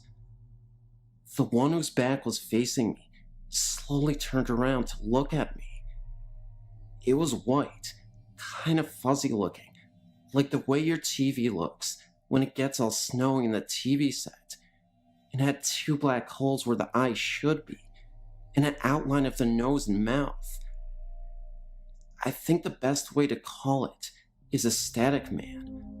I got scared and ran and told my father what I saw. He told me that our grandfather tends to watch over us. He passed away years ago. He even said he saw this dark shadow hovering over his bed one night, although it was pretty dark, so we could barely make out anything. I later found out that an old couple originally lived in the house before my parents bought it in the 70s.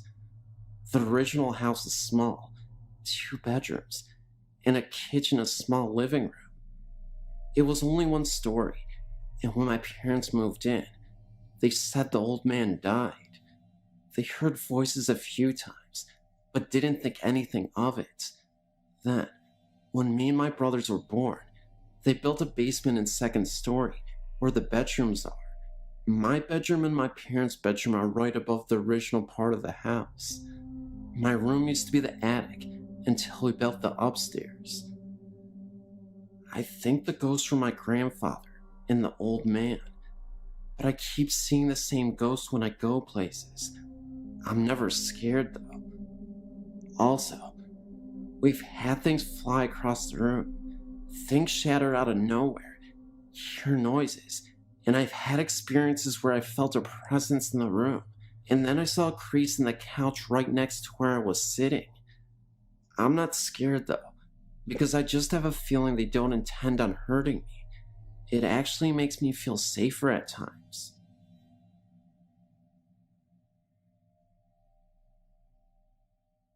Hi, I've enjoyed your website and wish to share one of my experiences. This is all true, and if you have any comments about ghosts or questions, please feel free to email me, as I'd like to know what it might have been.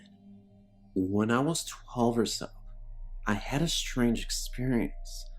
I was playing with my friend in the woods near the Quibbin Aqueduct. This is in Wayland, Massachusetts. We had to take our neighbor's police dog on our adventure, looking for the Indian artifacts. On a hill that was gravelly, I found what I believed to be an arrowhead. After showing it to my friend, I stuffed it into my pants pocket and moved to a new spot with the dog. He began to wind towards some bushes about 20 feet away. I looked in the direction the dog was looking and saw nothing. Figuring it was a rabbit or squirrel, I let the dog off his leash. He began barking and ran into the bushes. My friend joined me, and we called the dog back. He came right away, being well trained. He sat looking from us to the woods and panting. We put his leash back on, and both my friend and I had the feeling of being watched. I reached into my pants to see the arrowhead, but it was gone. I checked the other pockets. Nothing. Then we decided to go home. Both of us creeped out. On our way back, the dog stopped at a tree and looked up, and at least 30 feet up, we saw a piece of bloody fur stuck to the tree. We ran back to the neighbors and returned the dog, not wanting to get laughed at. We didn't tell them about the fur. My friend got her bike and went halfway to me to my house. When I got in the door, the phone rang.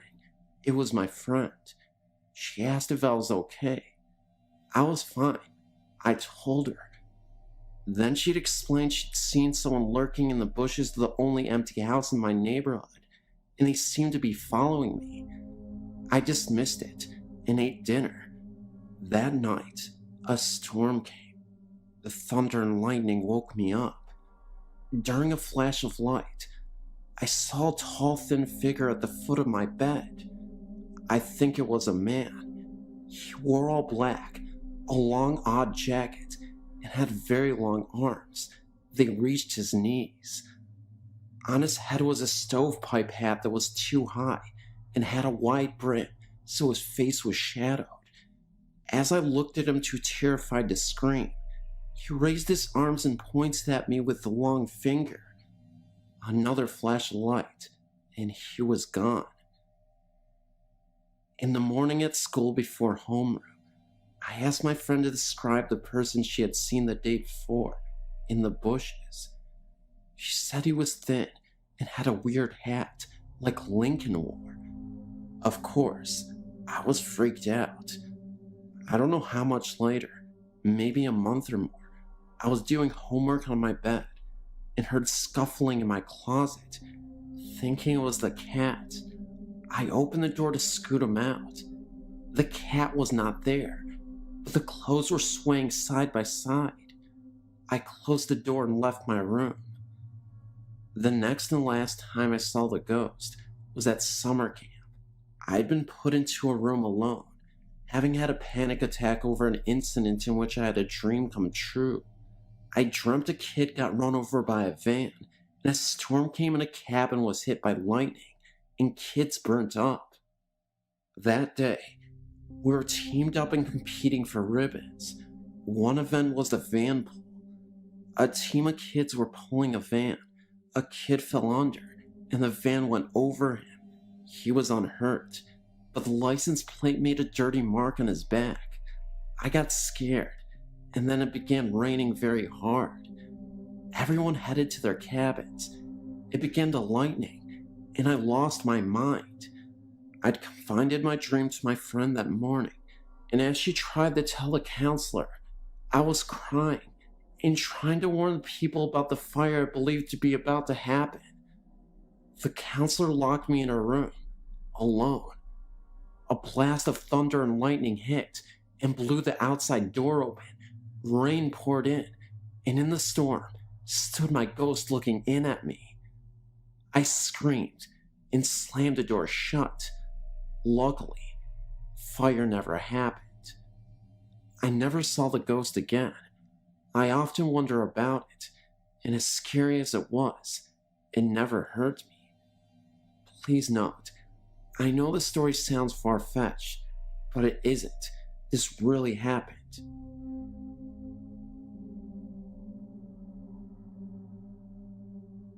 Hi, Sam here. I've apparently spoke to a ghost when I was 2 years old. To cut a long story short, I moved to Invicta Road in Charnes, Kent when I was 2 years old, with my dad. A year or so before we moved in, a lonely pregnant woman lived there and offed herself by hanging. Because of the pregnancy in the back room, no one lived there till my dad and I. I slept in the back bedroom. My dad told me that he would often hear me talking to someone at nights in my room. My dad asked me who I was talking to. I said it was the gray lady who sits at the end of my bed. My dad then met my stepmom, and she moved in with us. At nights, sometimes my stepmom and I would sit alone, and she'd hear walking around upstairs and things being moved about. It was so bad, one night, that she went over to her parents' house to get them. They brought their dog over. The dog started growling and barking for no reason. My dad moved me out of the back bedroom to another bedroom when I started to get upset and not sleepiness. Dreams and anxiety are my main feelings I get. I can't walk through a graveyard without getting anxiety, and I also smell a really musty smell that no one else seems to notice. It's so intoxicating that it makes me feel like I'm suffocating, and it makes me feel sick. Sometimes it makes me wonder whether I still have this woman following me. I was recently staying at a youth hostel in Cornwall, England. The manager warned me jovially when I arrived that there were 3 ghosts in the hostel, all linked to different areas in the building. He added with a mischievous grin that one of them had a particular dislike for the new computer that had been installed and seemed to keep switching it off. He chose to tell me this because the reason I was there was to do some work with that very computer. After an evening of unproductive work on the computer that obviously wasn't working properly, I retired to the small private room I had been given. I dropped off to sleep fairly quickly, but woke up after about an hour feeling cold, the reason for which became clear very quickly. The duvet from my bed was lying in a heap on the floor around my feet. I picked it up and covered myself, but then had trouble getting back to sleep as the couple in the next room were being very noisy. Eventually, they quieted down and I started to relax, but before I managed to fall asleep again, the duvet began to slowly slide down the bed as if pulled from the bottom. I let it move about 6 inches to see what was happening, then got hold and pulled back. Whatever was pulling gave up with relative ease, and I was soon covered again. At this stage, I can remember that rather than being frightened, I felt as if some silly game was going on, and I was almost giggling about the fact that some impish ghost had chosen me for an adversary in its little game. As a result, after a half hour or so, I had no trouble getting back to sleep. It seemed, however, that I hadn't taken things seriously enough and had managed to cause offense. The next time I woke up, it was with a startle, as the duvet began to quickly slide off the bed, again, in the same direction towards my feet. This time, I decided that enough was enough, and started to feel very afraid. You know what it's like in the dark at night. A simple duvet can seem to offer so much protection and security, and the potential lack of it made me feel very vulnerable. I think I managed to move about an inch before I found myself suddenly unable to move anymore. I couldn't actually feel any force or weight holding me or pressing down on me, but I was totally unable to move my arms or any part of my upper body except for my head. In fact, it felt like it was suddenly made from lead. I was then greeted by an old man's laugh. I had literally heard a very slow guttural sounding laugh, and it sounded far from pleasant. I fought and eventually managed to get my fingers to move slightly. As soon as I achieved this one small movement, everything was fine. The inability to move evaporated quickly, and I was left back in full control of my body. I stood right side up, surveying the entire room, and what I saw next terrified me. There were a pair of red eyes looking at me by the door for about 30 seconds before fading away. Just then, the door opened, and there was a light mist that moved through the door and then evaporated. I screamed, "I'm not afraid of you, and that tonight's rest will be a peaceful night's rest." I pulled the duvet back over myself, and surprisingly, only felt any kind of fear for a few minutes, and was soon relaxing again. Whatever the game was about, it seems that I had won, and that my adversary had admitted defeat fairly gracefully. I slept peacefully well for the remaining few hours of the night, and woke up perfectly refreshed in the morning.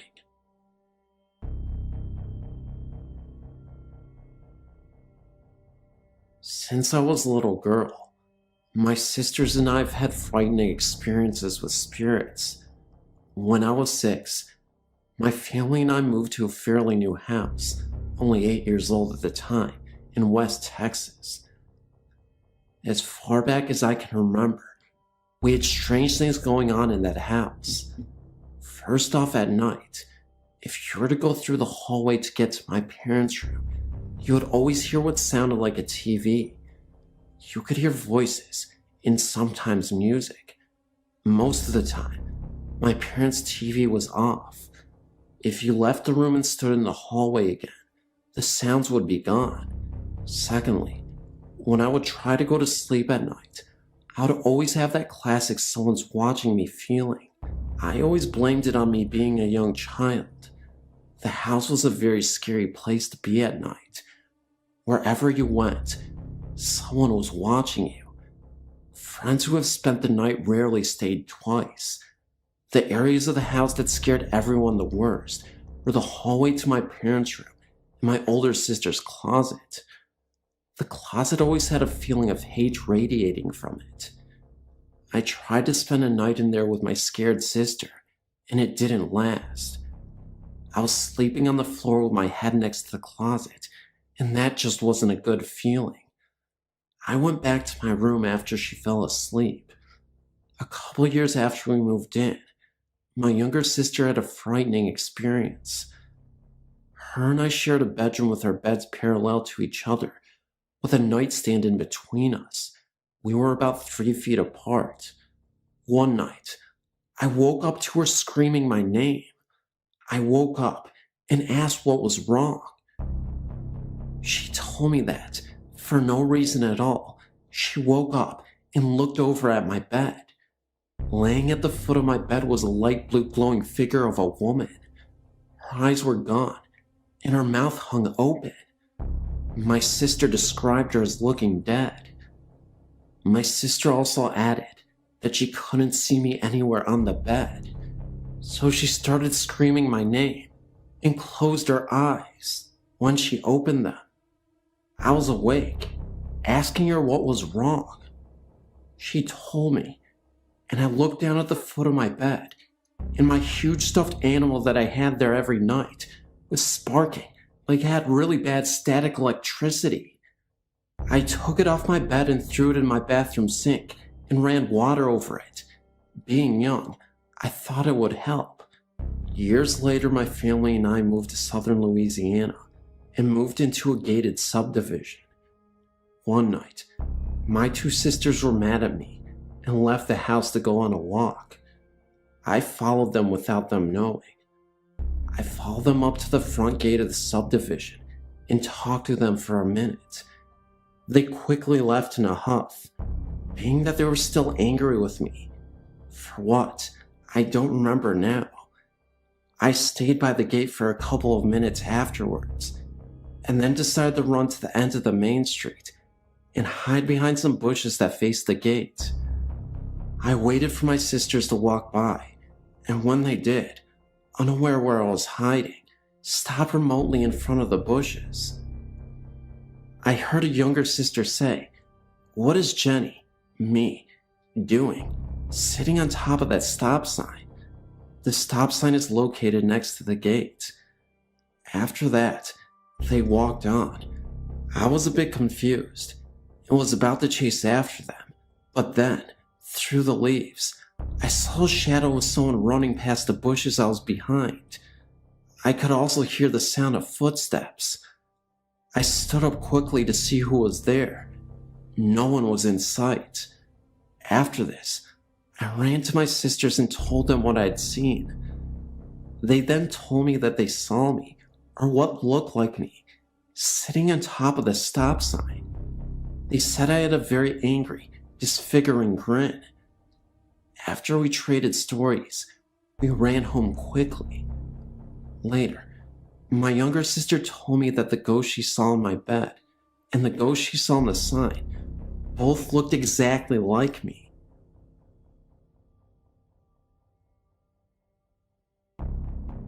It all began around the 1st of June this very year. The incident took place in my grandmother and grandfather's home. My grandfather had been diagnosed with cancer. In the summer of 1998, I didn't know that those last few months would be the last time I would ever see him alive. During that period of time, I had spent a whole lot of time with my grandparents, and it felt like I had actually gotten a little closer to them both, but particularly my grandfather. At the end of the summer, I left, and went back home. Subsequently, about 5 months later, our family received a disturbing phone call. It was from my grandmother, informing us about the passing of our grandfather. He had passed away in the hospital, which was the very last place that our grandfather lived in before his passing. A month and a half after we had been staying there, I noticed that something just didn't feel right. The whole atmosphere had changed. I decided to take the guest room. For some reason, I always got the feeling that I was being watched in the guest room. Then, other little occurrences started to evolve. The very first was, I always felt like somebody was standing over my shoulder. I started to notice scars on my back after I would awake in the mornings. I would feel like touches on my back. My mom and brother both complained about the door handles being rattling and opening and closing really fast. Cabinet doors would fly open, and the pots and pans would all fall out. My hair would get pulled in the night. Diminutive objects would fall from midair, such as paper, hair clips, and coins, and I would hear voices, one of which said, "Wake up," very loudly in my ear. I would see mists and rays of light shoot past me extremely fast. So fast, in fact, I would hear a whoosh of air. I would notice some of my belongings missing, such as my CDs, jewelry, money, to name a few, usually belongings that I would use around the house. I would feel my bed move, as if someone were to bump into it during the night, flickering lights, and last, but certainly not least, since animals can sometimes see things humans cannot see, my cat would turn her head really fast and just stare at something, which I would not be able to see for a significant amount of time. A little while later, about a month after being there, I saw the unthinkable. After I'd been sound asleep for about 7 hours or so, I woke up suddenly to a spirit at the foot of my bed, and it was my grandfather. I could not believe what I was seeing, but I will describe this to you in full detail. There was no doubt in my mind that this was actually a spirit. He was shadowy like, but his clothing was colored. He would always wave at me, and sure enough, he was waving my direction with a smile on his face. It was plain to see that he was trying to get my attention. He just wanted to see me. I was too afraid to move a muscle, in fear that in spite of everything else that he would approach me. I'd never seen anything like this before in my entire life. I didn't want to tell this to anyone though. I thought that maybe nobody would believe me or listen. About a week later, I was in the kitchen with my mom, and she told me that the guest room was where our grandpa had stayed in before he died, because he was too ill. That explains the reason why that very room felt like the most eerie room in the house. I almost fainted when I discovered that, but I knew that a spirit can travel anywhere in the home, even outside or in back of the house. But it wasn't until a month later that I decided to come out with the news. I first confided in my mom and my brother, and my mother believed me, because she said that before I brought up anything that I'd said. Our grandmother had experienced the exact same thing, that he was at the foot of the bed watching over her and smiling. I had a phone conversation with her, and I let her do all the talking first, and everything that she told me measured up with my experience, and it only happened to my grandmother and I, whom he was the closest with before he passed away. Everyone was wondering why I didn't scream or attempt to run out of the guest room as soon as I saw him, but I was too afraid. Whenever you're that close to something like that, it just takes your breath away completely. I was in my own little calm. It felt very uncomfortable. It wasn't until I started sleeping on the living room sofa that I felt appeased, albeit this has not been my first experience. Ever since the age of 5, my family and I started traveling around a lot, and we would move here and there. I've went to 9 different schools total. I'm 17 now. In previous homes, I've experienced a whole lot. I lived in a haunted house for a total of 3 years. Not only by all of the experiences that I've endured, I've been doing many researches involving the paranormal. I'm really good at picking up on things too, which I've found out. There was this one house that we went into that we were thinking about purchasing, but I felt like something was wrong. There were several rooms in the home that I could just not stop venturing off into. The main ones were the master bedroom and the study. After I left the house, I told my parents that someone from the house must have passed away. So my mom went to go look up the history of the house, and sure enough, the owner and his wife on a trip to California got killed in a car wreck, and they lived in the master bedroom, and the owner spent most of his time in the study. After I was enlightened with that information, I was in disbelief. I still am to this day too.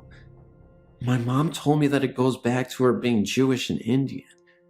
She said that she can pick up on and see things too. She claims that it's an Indian thing, but I don't know. Maybe it is. Anyways, God bless everyone, and thank you for your time. Great website, by the way. I'm a current visitor. When I was in high school, my family lived in a rented farmhouse in the country. I was 17 and dating a very nice gentleman who had come to visit me for the evening. My mother worked nights and usually got home around 11 p.m. or so. My boyfriend and I were sitting on the floor in the living room, leaned up against the couch watching TV, when the kitchen door opened and the light came on. We both heard a thump like my mother had put her purse on the table, and then the bathroom door opened and closed. We both thought that was odd, because usually my mother would not have turned on the light, because my dad is a light sleeper, and the light would have woke him up, and my mother would have at least said hi to us anyway. My boyfriend noticed that it was getting late, and he needed to get home. We had expected snow, and he didn't want to be caught in a storm. I got his coat, and we walked to the door together, and stood on the back porch watching the snowfall. As my mother pulled in, my boyfriend made us both wait on the porch as he searched the house from one end to the other. No one was in there other than my sister, upstairs asleep, and my dad, who was sound asleep in the back bedroom. Many other things happened there. One night, me and my boyfriend decided to play the Ouija board to summon the spirit that was residing in the house. I remember it was a blizzard that day, and my entire family except for me were in another state visiting my extended family. We were asking questions about the spirit. At first we asked its name. Nothing happened. Then we asked if we were bothering him. Still nothing. After nearly 20 minutes of continuously trying to get in touch with someone, my boyfriend angrily grabbed the planchette and Ouija board and threw it out of the window. He said he had enough of this make-believe and that he was really starting to get tested. I told him he shouldn't have done that he could really upset whatever was living in the house. My boyfriend mockingly says, "Sure, why doesn't this stupid spirit just possess me if it even exists? Make some real noise."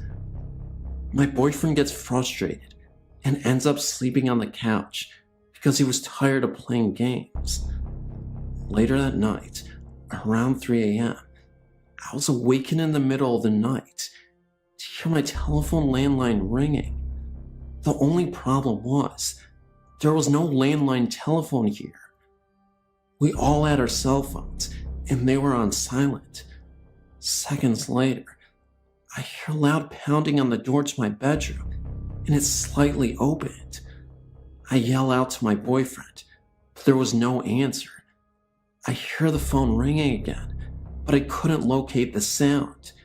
Then, everything fell silent. Not a second later, I hear a gargling noise coming from the living room, mixed with prayer. It was coming from my boyfriend's mouth. He was violently whispering in his sleep. What really got me, though, is I went to see my boyfriend on the couch. There was this very dark cloud floating above him for a few seconds. It disappeared, and then I heard my boyfriend choking, so I ran towards him. He was literally pale in the face, almost as if he stopped breathing. That's when I realized he did seem to stop breathing. I frantically shaked him, yelling at him to wake up. I started getting scared, and I cried. This time, my phone went off, and someone was on the other line. All I heard was what sounded like a low voice saying call, and the phone call disconnected. This was on my cell phone. I then called the paramedics. They arrived. Paramedics were in my house, checking my boyfriend's pulse. That's when he wakes up, delirious, but confused. He asked me what's going on. After talking with the paramedics and my boyfriend, they were convinced that he had a panic attack in his sleep, and they ended up leaving. But he told me something very scary. He said that while he was asleep, he had this odd dream that someone was trying to get him to go to the afterlife with them. There was this hooded figure who said nothing to him. He was just motioning towards the sky, and then all of a sudden, he was in a cemetery and saw himself in a coffin dead. I told him, this all makes sense because you threaten the spirits. This is 100% true, and all I have is my word. But believe me, these events happened. I can't explain the mysterious phone call. I'm sure that my boyfriend challenged the spirits to make some noise, because it certainly made some noise. I'm 14 years old. Even though I may be a teenager, and some may not believe me, please listen to my experience. When I was young, I was not scared of ghosts, nor did I really believe in their presence but slightly. One day, I went to a Japanese shrine with my parents in Japan.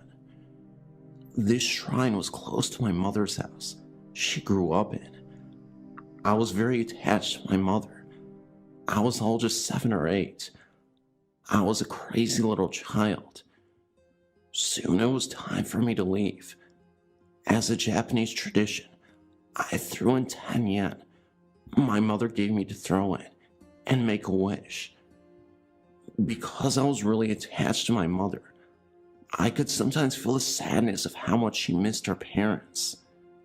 Since I didn't really know my real father, I cared a lot more about my mother than anyone in the world. I threw the coin in and made a wish. I wish I could once meet my grandmother. I had heard many stories of her from my mother, so that was why I was so anxious to meet her. But the only thing was that she had passed away when my mother was around 21. After I made a wish, I saw a box with a whole bunch of paper in it. I ran over to my stepdad and anxiously asked what it was. He told me it gives you wisdom to your wish. So, as a whiny little child, I begged my stepfather to get me one, so gave me money, and I put it in the little slot. I slowly put my small hand in and grabbed a piece of paper. To my surprise, it really did give me wisdom to my wish. I remember exactly what it said. If you wait, nothing will appear, but when you least expect it, I shrugged it off and went on with my life. About 2 weeks later, I returned from my second country. I went to the washroom in the middle of the night. Normally my wishes never come true, but I was in for a big surprise. There, I saw an old lady who looked exactly like my grandmother in the picture my mom had stood there. She was smiling at me. She had a long white dress, and she was all white. Well, obviously, since I was small, I ran at a speed that could make me the fastest person alive. Or at least it felt like it. I didn't have to go to the washroom after that. But that's when it all started. After that, I've been having strange experiences. I've seen my future self twice. Once in grade 4, and the other I forget. In grade 4, I innocently walked to the washroom, and that's when the weirdest thing happened. That's when I saw the 12 to 13-year-old version of myself. I would say that maybe it's a doppelganger, but I'm not sure. And I know this sounds a little far-fetched, but it did happen. I told my mother, but she said it was probably my imagination. Many years passed, and many odd experiences had gone by. I'd moved during those years to Japan and back. This time, I was in a different building. It was in 6th grade. It was about 11:30 p.m. I went to the bathroom and washed my hands. I'd grown up a bit. I'd opened the door to only see a younger me. It looked as if it was in grade 4. Again, a ghost. She was staring at me, and I was so freaked out. I stood there in shock, unable to move. The only thing was, I was able to stare my younger self in the eye. Finally, I had the guts to run off. I couldn't help but notice that the younger me was wearing normal clothing. Then it hit me. When I saw a young woman, my grandmother, the very old version of me, they were all wearing a white dress. That must have represented that they had died. Just last year, I saw my stepdad's grandmother, who is healthy and alive, staring at my picture of when I was young, exactly like she was when she visited from Japan. Exact posture and everything.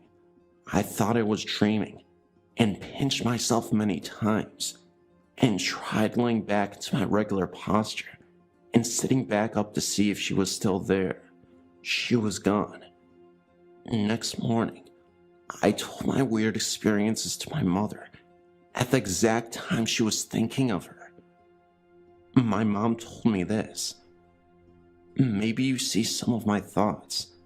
Tell me some experiences you had from the past. I told her one of the experiences, like how I saw a young woman, and described how she looked. My mom stared at me with shock. That description fit exactly her best friend's friend, who offed herself. In fact, a couple of months ago, I saw a faceless figure standing over my bed watching me. Earlier that day, my mom was imagining that and thinking how to see that it would be unpleasantly scary. Last but not least, at camp, I had this scary feeling inside myself. I'd never been so scared for so much a small thing. I knew that was fake. I fell asleep that night, having a dream that was extremely mysterious. I was playing capture the flag with everyone at camp. I wanted to go to the other side, but I saw a very pretty girl my age. She had a ponytail, beautiful skin, hazel eyes, a fit body, and she was wearing red clothing. She was blocking my way, so I decided I should run past her. I tried, but she was after me, so I decided to run back to my side. I ran as fast as I could, and finally got to my side. She was on her side, but slowly came into my side. All of a sudden, everyone was gone. It was only me and her. She was starting to feel like an evil presence. I was scared she ran after me, and finally, I could not run anymore. I couldn't walk. I was too scared. Then, right when she got in front of me, she gave me an extremely evil smile. I didn't feel good. I couldn't move. Then, right before something was going to happen, she started fading.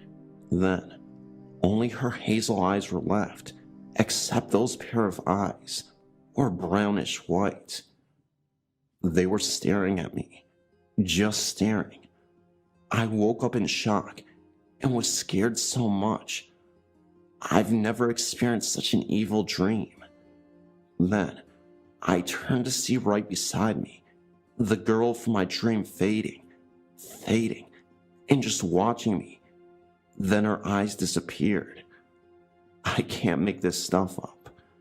I woke up and told my cabin buddy, who I was really great friends with. I told her what happened, and she happened to live in the area. She told me about a girl who had gone missing a while ago. The description fit her. A few weeks after camp ended, my friends sent me the newspaper about her missing. I saw her picture. It was her. Was she telling me something? What caused me to see all these things? I believe it was the shrine I visited in Japan, and it started there. I'm extremely scared of ghosts now. I sometimes consider visiting the shrine again, wishing I wouldn't see a ghost again.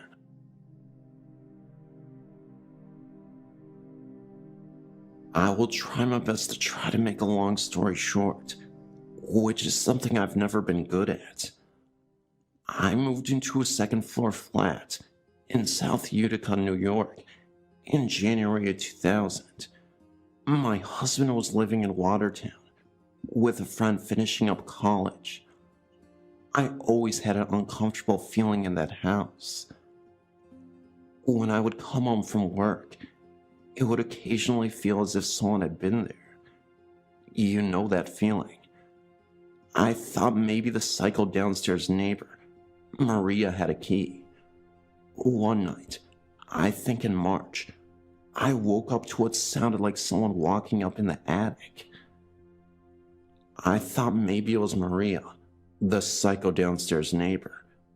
But she had a bad knee and was morbidly obese, and I would have heard her climbing the stairs to the attic. I shrugged it off.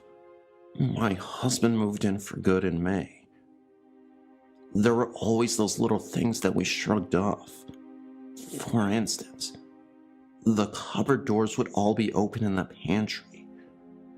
We would just figure it was the other person, mentally get mad at them, not wanting to waste the time or energy to discuss how irritating this was. In the winter of 2001, we had come home from partying all night.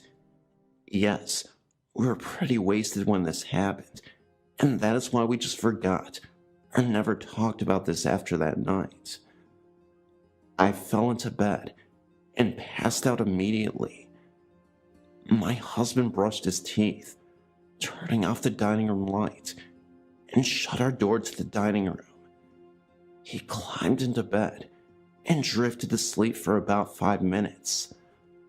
All of a sudden, we both opened our eyes, and the bedroom door was open, and the dining room light was dim.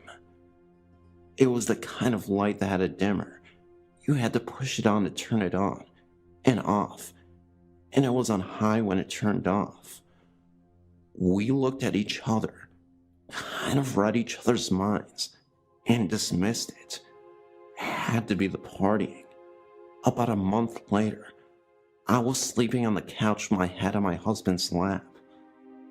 All of a sudden, he got up and ran for a knife in the kitchen.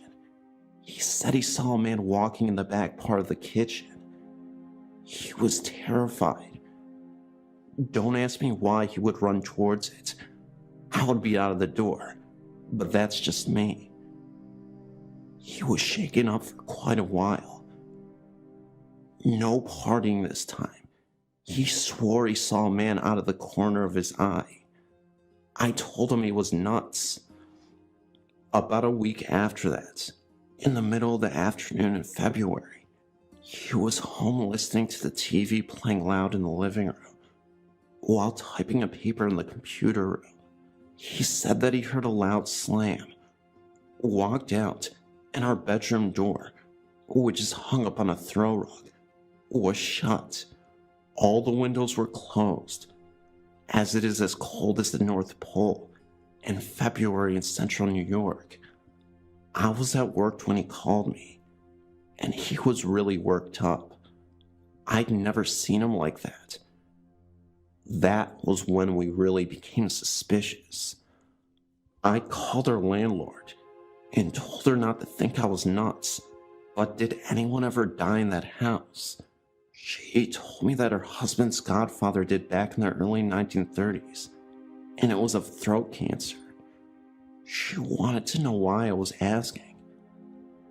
I told her what had happened. She then said that she thought they had taken care of that problem. She told us that the last tenants moved out suddenly after seeing the apparition of a man in his 60s, sitting at the kitchen table and reading. She told me that they had a Catholic mass to help Frank move on. He must have really loved this house. The downstairs tenants after Psycho Maria moved out also had experiences, but I promised a short story. We moved to Syracuse almost 3 years ago. I didn't want to live in a house where someone had died. I actually made a point of it. My very good friend told me the first time she walked in this house and that she felt as though she wasn't alone. I told her that was impossible. A couple months after my son, Peyton, was born, in September 2003, I was sitting downstairs typing on the computer. I had the video monitor on. I heard this strange, muffled, non-English whispering. I turned to look at the monitor, and his mobile was gently moving. He was too little to reach it, and again, no windows open, no air on. I ran upstairs, and his mobile was still, and no noise. My husband was gone on business, and no one died in this home, so I assumed that I must have been seeing things. Then, there was a picture of my son, Peyton, which I sent a copy. This was taken around November or December of 2003. My 7-year-old stepson came out of his room a few months ago and told me there was a boy in his room. He was wearing jeans and an orange shirt. He told me that the boy looked at him, then walked through his bedroom door. Lastly, the top to the kitchen trash can has fallen off, and my stepson in my presence twice. Lastly, the TV station has changed itself twice. And that's all I have to say for now. Thanks for reading. This story starts a long time ago when I was about 8 or 9. I was watching TV when I looked up, and I saw a man watching me. He had a blue coat on. He smiled at me and faded away.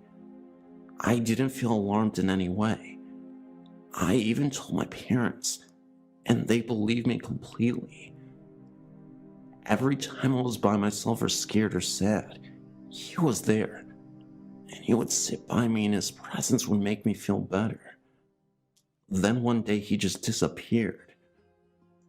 When I was 12, he appeared again. I was home alone and cleaning the kitchen.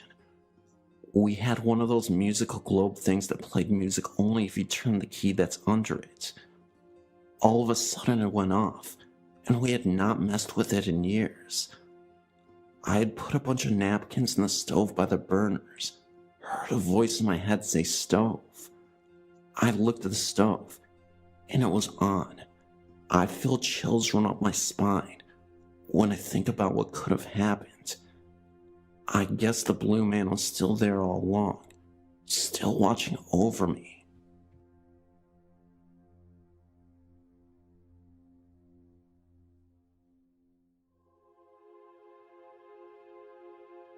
The year was 1947, and the place, Isle of Wight.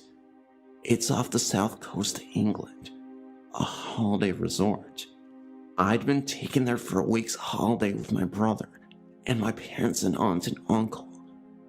There was nothing special about the hotel or its surroundings. I think it was the third day of our holiday. and we were all in the dining room at the hotel for our evening meal. I was sitting next to my brother with my back to the windows, and consequently, was able to see the whole room. I would mention at this point that the walls were lined with large mirrors, fashionable at the time, and the effect was rather fascinating, as no matter which way one looked, one would see just about any other part of the room in reflection from one or another of the mirrors. As far as I know, this place is still the same now as it was then, except the owners have changed. In those days, especially when there are 4 adults with you, children were seen and not heard. So as far as I was concerned, any conversation around me was ignored. During our meal, several guests came and went, as one would expect to happen. At some point, I looked up, and a man entered the room and sat down for his meal. There was nothing special about him, and my alarm bells were ringing. I didn't and couldn't see why he looked so ordinary. Eventually, it really dawned on me what was wrong. I couldn't see him anywhere in the mirrors. Impossible in that situation. I tried to whisper to my brother about this, but was told to be quiet and eat. I watched this man until he left and checked as we went out that no one could see his image in the mirrors. At the time, all this left in my mind was a question mark. How? The next day we were down at the beach, enjoying a rare, warm, sunny day. My brother had gone in for a swim, and I was lying on the sand watching him and others, simply enjoying the sunshine. I looked around and saw the man from the night before coming down the steps to the beach. He was some way away from us at this point, and started to walk along the beach near the water's edge, heading in our direction. I think I sat up as the scene I'd witnessed in the dining room came back to me, and I watched him as he walked. He had no shadow. I checked that everyone else's shadows, including mine, were as they should be, and could find nothing else amiss. I never spoke to him, nor have I any idea who he was. I never saw him again after that day. This is a story that my mother told me and my sisters. Back in the 40s, my dad accepted a job in Atlanta, Georgia, and my parents moved from Chicago, Illinois to Atlanta. For several weeks, they stayed at the Biltmore Hotel in Atlanta while looking for a home. One night, my mother, who was 8 months pregnant at the time, was alone in the room by herself because my dad was on a business trip. She said that she woke up at about 3:35 in the morning and saw a man standing beside the bed and looking at her. The man was well dressed in a suit and smiling at her, but she knew immediately it was a ghost because although she could see him plainly, he was transparent. She could see through him. When she was growing up, the woman who had raised her told her if she ever saw a ghost, say the Lord's Prayer, and it would go away.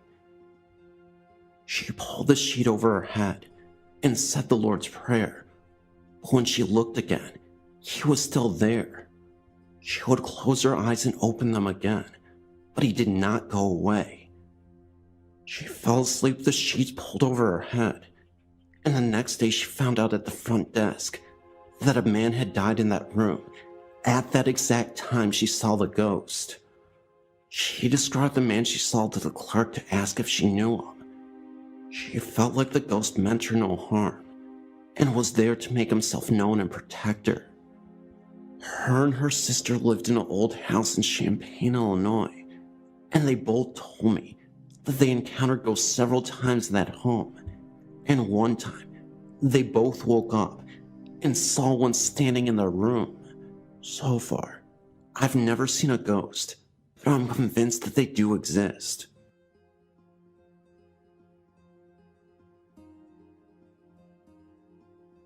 I've worked as a registered nurse at Henry Male Hospital for many years.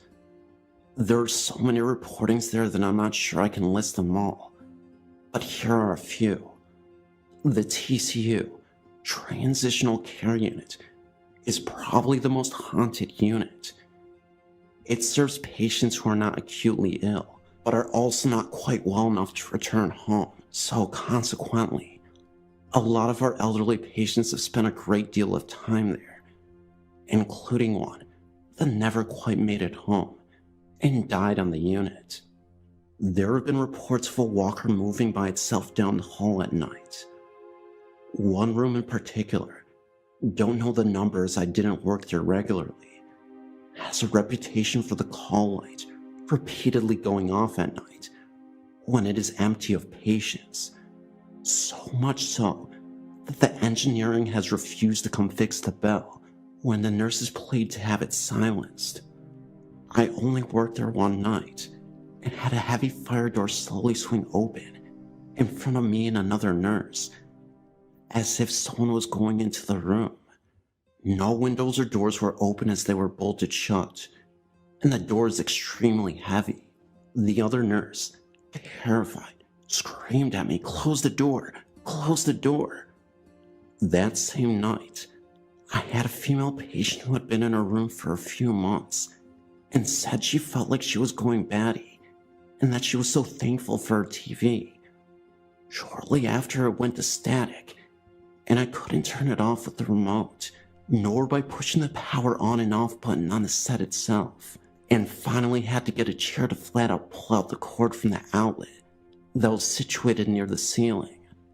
One night, one of the nurses was working a very late shift at night, and she went to go grab a mop after she spilled her drink all over the lobby floor. She went down to the storage area where she knew nobody was there at the time. As she opened the door to the storage closet, in the darkness, she swore she saw what looked to be the face of an elderly woman from the other side of the room, and two glowing eyes, barely lit. It was all just bright enough to be seen with the naked eye. She immediately turned on the light and ran all the way back. She refused to go down there the rest of her time working there, and even change careers. It was that devastating to her. On the medical surgical unit too, there are ghosts up and down the whole hallway. The end opposite the nurse's station is especially bad. Rooms 148, 146, and 142 are the worst. Oftentimes, patients who are dying are put in these rooms, and shortly before they do die, patients often report seeing a little blonde girl in their room at night. They either ask the nurses to get her out, or at the very least, ask who she is. I had an aide one night open up a utility locker at the same end and saw the girl. She was crouched behind a walker, scared, looking up at her. Sometimes machines won't work in those rooms. Even if you trade them in several times from the supply department with different ones, they suddenly will start working again. Myself and another nurse witnessed shadow people at the same time walk past the nurse's station window while the computers and lights dimmed simultaneously. He saw the same night one shadow person standing in a doorway, just staring at him. He looked up and asked yes, thinking it was a nurse aide willing to ask him a question, only to realize it wasn't an aide. Aides have seen patients that weren't there earlier in the evening suddenly lying in a bed, and thinking it was a new admission, brought the vital signs machine back in to take their vitals, only to have the patient gone and the bed still made. Med-Surg 1 is next to Med-Surg 2, and though it isn't as bad as 2, I've had a patient complain that she felt little kids poking at her and pulling her down all evening. Med-Surg 1 was a pediatric unit for 1 year when the hospital was first built, but was shut down as it wasn't financially sustainable. The elevators near the cafeteria that lead down to the morgue are just plain creepy at night. I've known people that have had them slam open and shut closed several times before finally shutting and going down to the morgue. I personally would have had them open for me almost 100% of the time if I was pushing a gurney and didn't have a free hand to hit the button, saying thanks to stay on whatever's good side. Besides, it is kinda nice, except for the creepy part. These are only a few of the stories off the top of my head. I myself have only worked on a few of the units, so I'm sure there are many more. I made a dark joke one day to one of the old-time doctors that the hospital was built in an old Indian burial ground, as it has so much activity there. And he responded that indeed it is. Who knows if he is right, but all of Santa Clarita is that Indian tribe situated throughout the valley for thousands of years. In fact, we were one of the main trading hubs, if not the main trading hub, from tribes spanning down into Mexico, all the way up to Canada. I can't validate the Indian burial ground part, but the stories I related to you here, I either experienced myself or spoke with the Asian person firsthand who had just experienced something themselves, except for TCU. But there again, I used first-hand accounts.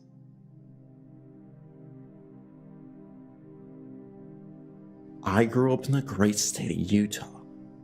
As many know, this state has a rich and glorified history of Native Americans who have lived on the North American soil for generations. I'm going to tell you about my experiences with a ghostly apparition, a series of unusual chants I heard while camping at the famous UNHEARD National Forest, and even a ghost dog. The climate of Utah is more diverse than you would think. We have areas of lush vegetation, forests, and other greener parts of the state in the north, and in the south, we have dry, barren deserts. This first story is about what my grandfather witnessed when he was driving late at night on the road. This was in St. George, Utah. My grandfather was always a very straight-laced person, never drank, never smoked, always got enough sleep, and had a good head on his shoulders.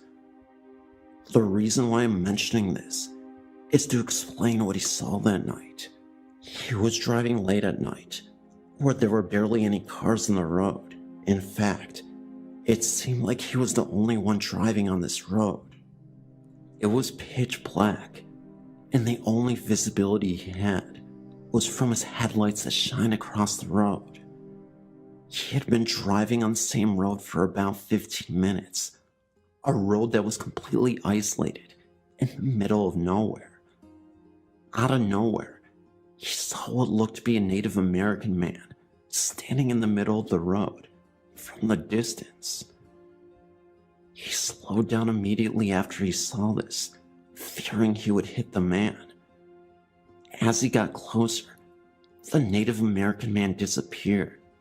Now, he knew it wasn't his imagination. The man looked real to him, at least from afar. His mind wasn't playing tricks on him, and he swore to this day he wasn't tired. He knew what he saw. My grandfather was so floored by the whole event, he had to pause for a second and pull off to the side of the road. Where he stopped was where he saw the man. There was absolutely nothing and no one there. No homes in the area, just desert and a long winding road at night.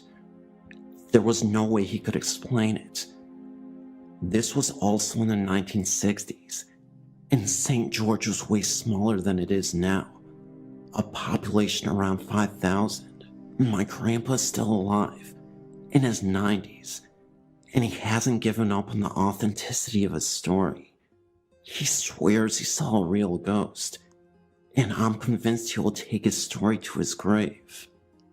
As for my experience, my family went camping in the UNHEARD National Forest, where we set up a tent deep in the woods. I remember it was a fantastic time. Just me, my dad, and my brother. We heard nothing but the sounds of nature, and were truly enjoying our time alone from civilization. It was getting later in the night, and so we set up a campfire. It might have been around 11 p.m. at night, when my brother, my dad, and I all heard what sounded like a ghostly chant, almost sounding like a group of Native Americans. It sounded almost as if the chants were as low as gorillas chanting to us, which was unusual, because gorillas definitely don't live in Utah, and I couldn't think of an animal that could make such a deep voice.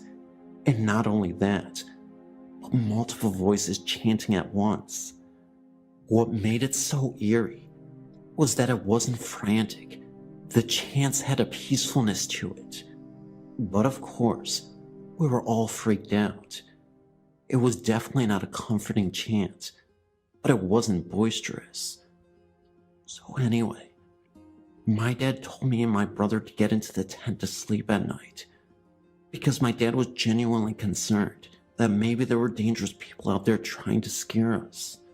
The chants only lasted for about a minute, and it eventually went dead silent, and we never heard it again. I think my dad must have waited outside the tent with the campfire for an hour or two, just to make sure everything was okay. He eventually went back into the tent himself. However, that night of bizarre events were far from being over. As we were sleeping, my dad said that he was awakened by the sound of rustling leaves. He woke up and noticed from the inside of his tent a shadow on the other side, as in when you are in a tent and you see someone or something's shadow move by. He immediately jumped out of the tent to investigate, but there was nobody there. He thought nothing of it, and then went back to bed. On the third night after camping, we went to bed as usual, and this time, I experienced the same occurrence. Instead of it being a shadow of what my dad thought was a person, it seemed to be of a creature. My guess was a dog, because the shadow shape looked to be of that. It could have been a bear, because the shadow was small from seeing it move from inside of the tent. I immediately woke my dad up, and he went out, and again, nothing. Not sure what to make of all these events, but I'm certain there's more than meets the eye. I had a strange thing happen to me once when I was in the Philippines visiting family. The home I stayed in was part of a group of 3 homes around a central courtyard and a shared restroom and shower facility with the other 2 houses. My family showed me around the place the day I arrived, and then told me to be careful when going outside at night, because there was a ghost that haunted the area. My reaction, of course, was yeah, right, because I just knew they were messing with me. My 3rd night there, I wasn't feeling well, and needed to go to the restroom a lot more than usual. Don't drink the water in the Philippines, by the way. So I ended up going out to the restroom facility late at night. The restroom facility was on the far side of the courtyard from the house I was staying in, and around the side of one of the other houses, and it was very dark, because the lights were out in all of the houses, and the nearest street light was pretty far away. I was on my way back from the restroom, and just as I walked into the courtyard, what felt like a force grabbed me from behind. It was such an odd feeling, like a major resistance pushing me back, almost like going against gravity. To clarify, I don't mean literally. It was just an overwhelming pressure, but I could feel the energy around me so strongly, it's hard to explain exactly. I ended up turning around and going in the opposite direction to an empty field that bordered the courtyard, because something was almost pulling me in that direction, like there were hands on my body. I say something because it felt like a force grabbing me on my arms. This force seemed to disappear when I got closer to the field, I shifted my body around, and all of a sudden, I saw this solid black human shape from a few feet away, not moving, just a black mass silhouette that I could identify as a human, if that makes sense.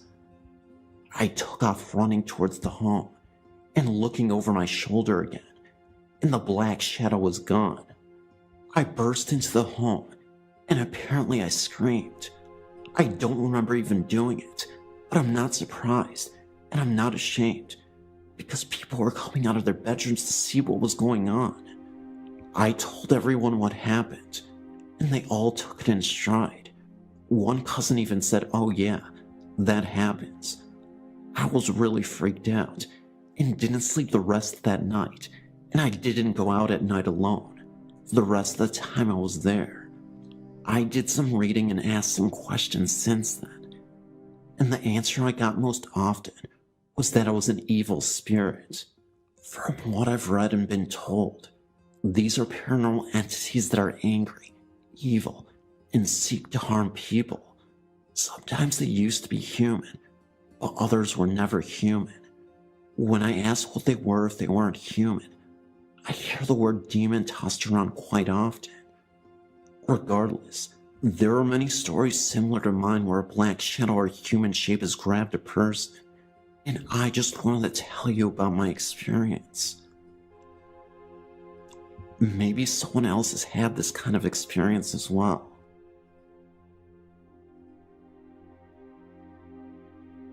I grew up in a hip stone-roof farmhouse that used to belong to my grandparents.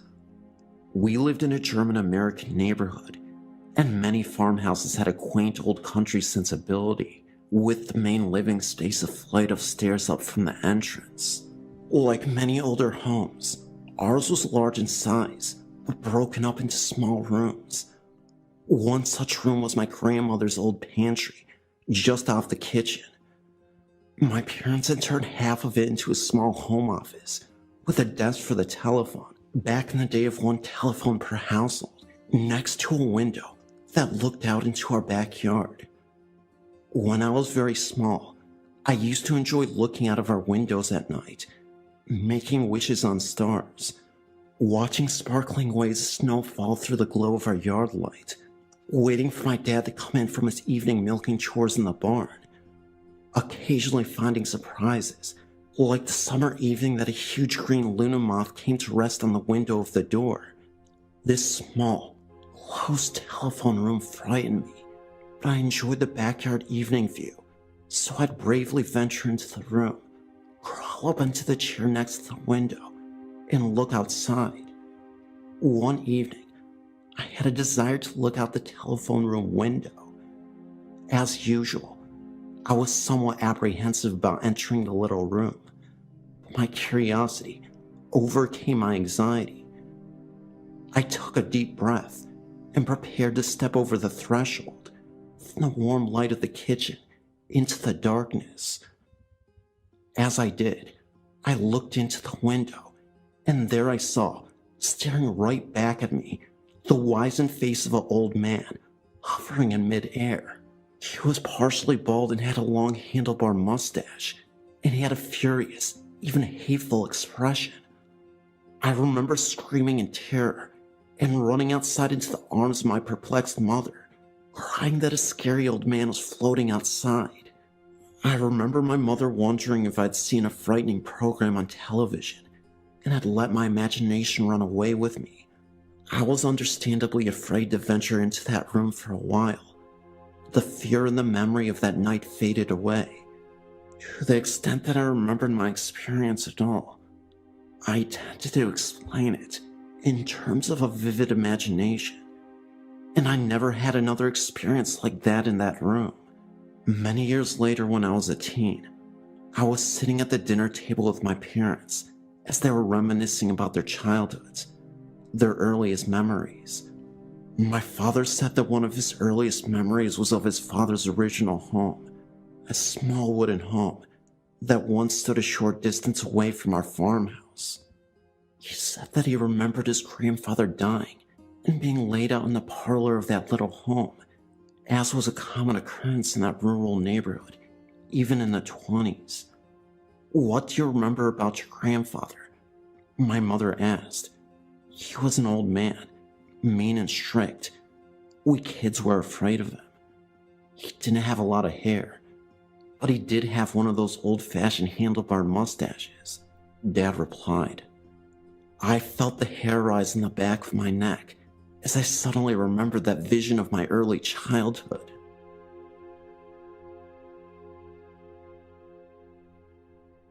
"My name is Lena, and I'm from Malta.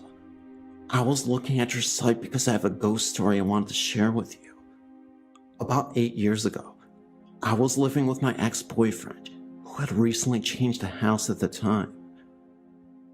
The home was about 50 years old, and as we were fast asleep, maybe it was between 2:30 and 3 in the morning, I began to slightly wake up, because although I was not fully awake in my head, I was hearing some noises like I had a metal bucket in my yard, which was near the bedroom, like someone was dragging it.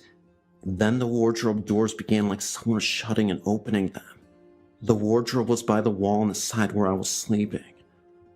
I want to remind you that by then, I was still not fully awake. And then I could hear near my ear like people talking. Remember, I was half awake until all of a sudden, I was fully awake, and at the end of the bed, I saw 2 figures of 2 men, and although it was dark in the room, I saw them clearly. When I saw this, I was in awe, and I rose on my ankles, and these 2 figures, as I already told you, were of 2 men. One was young, and the other was older, and they were wearing white robes, and on their heads they had these white turbans, and they had no feet. They half turned and looked at me, and then they went forward like in a slow motion, and began to fade, until they vanished through the wall. I was not frightened at all. I swear that I was fully awake when I saw them, and in the morning, I told my ex-boyfriend, who did not see nothing, because only me they had woken up, and he didn't believe me, but I know for sure that it happened. To this day, I don't know who they were. Excuse me for my poor English.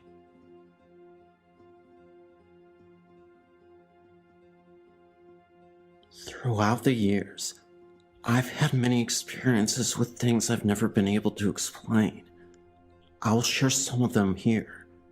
This is the first one I have a memory of. When I was very small, about 5 years old, we lived with my grandmother while our house was being built. I always felt warm and protected in that home. I never was afraid. Even though my room was at the top of very narrow stairs and was under the eaves of the attic, I never feared anything in that room. One night, there was a terrible thunderstorm, and I remember dreaming that there was a fire under my parents' bed. I woke up screaming and ran into their room.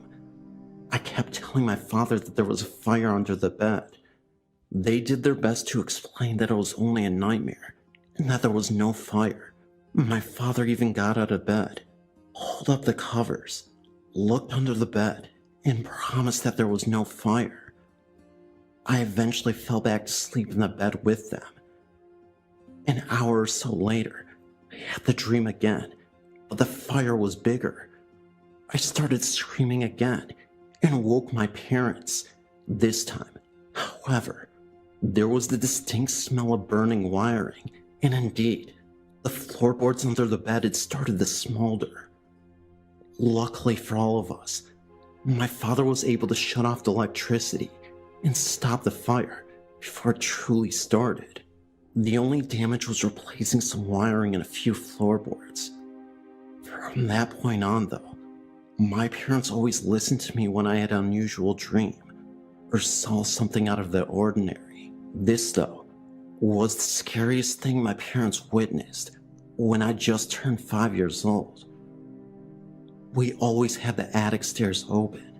Apparently, I'd sneaked into our attic for multiple days, and when my parents would catch me playing in the attic, they would ask me why I kept going up there. I would tell them that the old man in the attic was lonely and he wanted a friend, so I continued to talk to him to keep him company. This clearly startled my parents, and after the fire incident and the dreams that I had, they wanted to get to the bottom of this. They continuously asked me, "Where is this man?" So I would point at the corner in the attic and say, "He's staring at you. He's very mad you ignored him." It was at this point we had a priest come bless the home because it really seemed like a massive negative energy was in the home.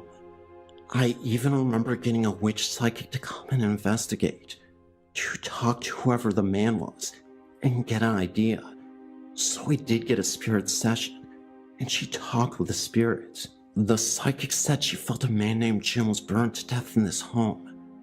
With what I said about having dreams of the home burning, it was a man in his early 60s. So we got a spirit box, and the psychic asked if Jim was there. He confirmed and said fire truck 4 or 5 times, then smoke, and I was smoked.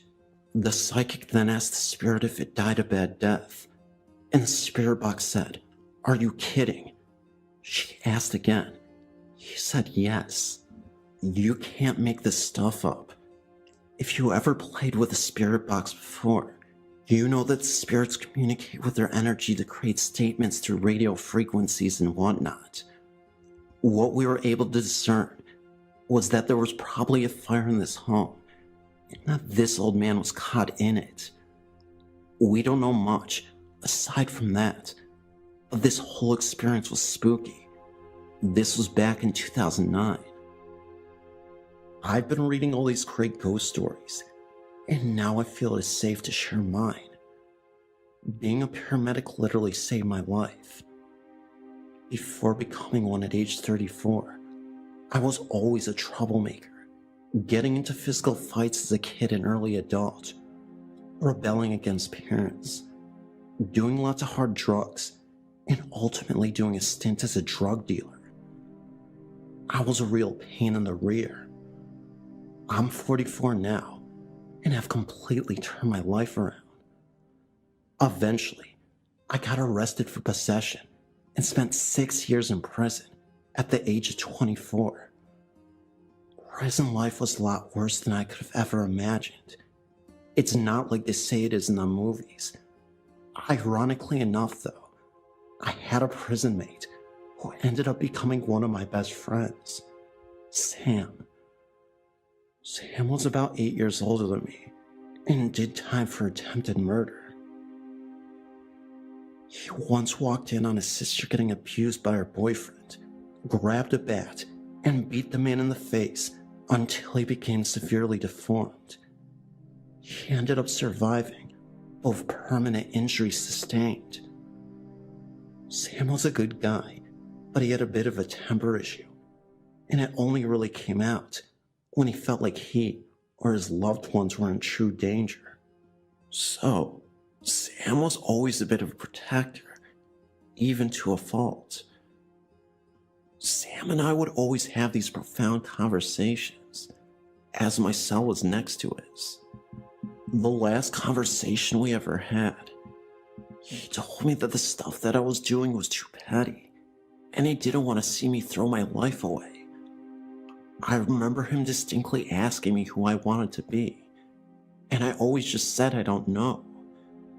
He suggested a paramedic because he saw me as a healer, figuratively and literally.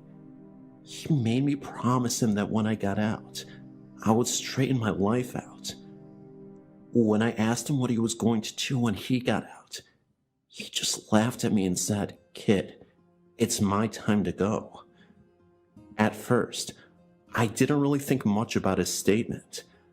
I thought he meant he was getting out of prison soon, but he got 10 years and was serving his 5. That's when I realized what he really meant. He was going to permanently exit this world. So I go to bed that night, and before I end up drifting off, I say to Sam, "Good night." The next thing he said is something I'll never forget for as long as I live. Sam said to me, "See you later." The next morning I called for Sam, but he wasn't responding. A prison guard came by and noticed that he wasn't breathing. Before I knew it, my best friend, Sam, was gone. Little did I know, though, that Sam would reappear in my dreams and as an apparition in jail. Yes, my jail cell. So, in my dream, I'm a free man. I'm in this empty, narrow white hallway, sorta hard to describe, but the entire hallway looked like it had clouds surrounding it. At the end of the hallway, I see Sam. He looks in great shape, about 10 years younger, and is wearing a white suit to match the hallway. He's just smiling. As I continue to walk down the long hallway, I approach Sam though, and that's when he slowly starts to disappear. I suddenly fall down to my knees and yell, "Why did you do this, Sam? Why? Your sister needs you." Suddenly, I wake up and I'm in my jail cell. This is late at night. Felt like it was midnight. That was when I saw a black shadow as I was adjusting my eyes. At first, I couldn't believe it, but it was the shadow and silhouette of a man. Somehow, I instantly knew that this man was Sam. I then watched as the shadow slowly moved away and disappeared down the hallway of the jail. Nobody was around at the time, and it definitely wasn't a prison guard, for the obvious reason being, prison guards don't look like dark shadows and silhouettes. So, fast forward a few years later, and unfortunately, I relapsed into a bad drug habit after getting out of prison, getting addicted to the powder. This was the last and final straw that led me to focus on my life and pursue my paramedic career. I end up taking a hit and almost dying entirely. I remember taking one last hit of the powder, passing out, and not waking up for hours. At this time, I was rushed to the hospital because I was on the verge of losing my life. Apparently, I flatlined and became medically dead at the same time, but I came back to life. In that moment, it seemed as if it was an out-of-body experience. I could see myself in the hospital bed, and suddenly, I was in this light room, just like the dream I had in prison. There was Sam again. Sam looked at me, grinned, but didn't say a word to me. My old dog Spot was right next to him, who had previously died when I was a kid.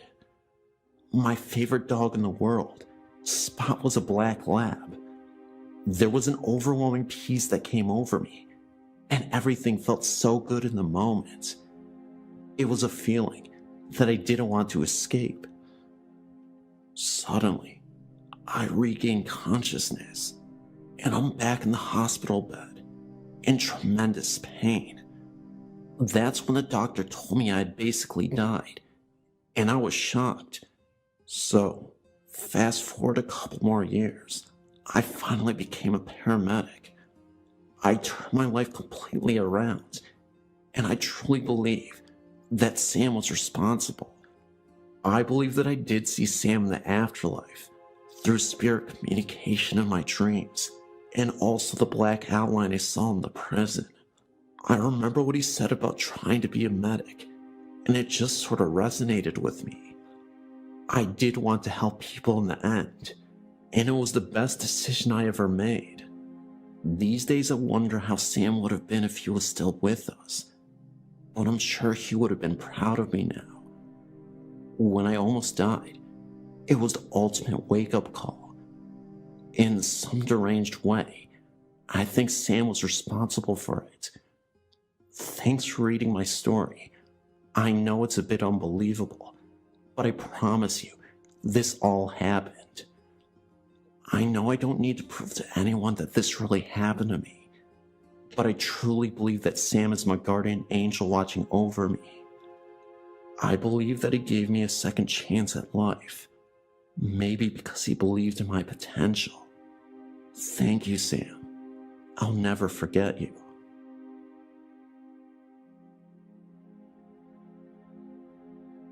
I have one last story for now to tell you.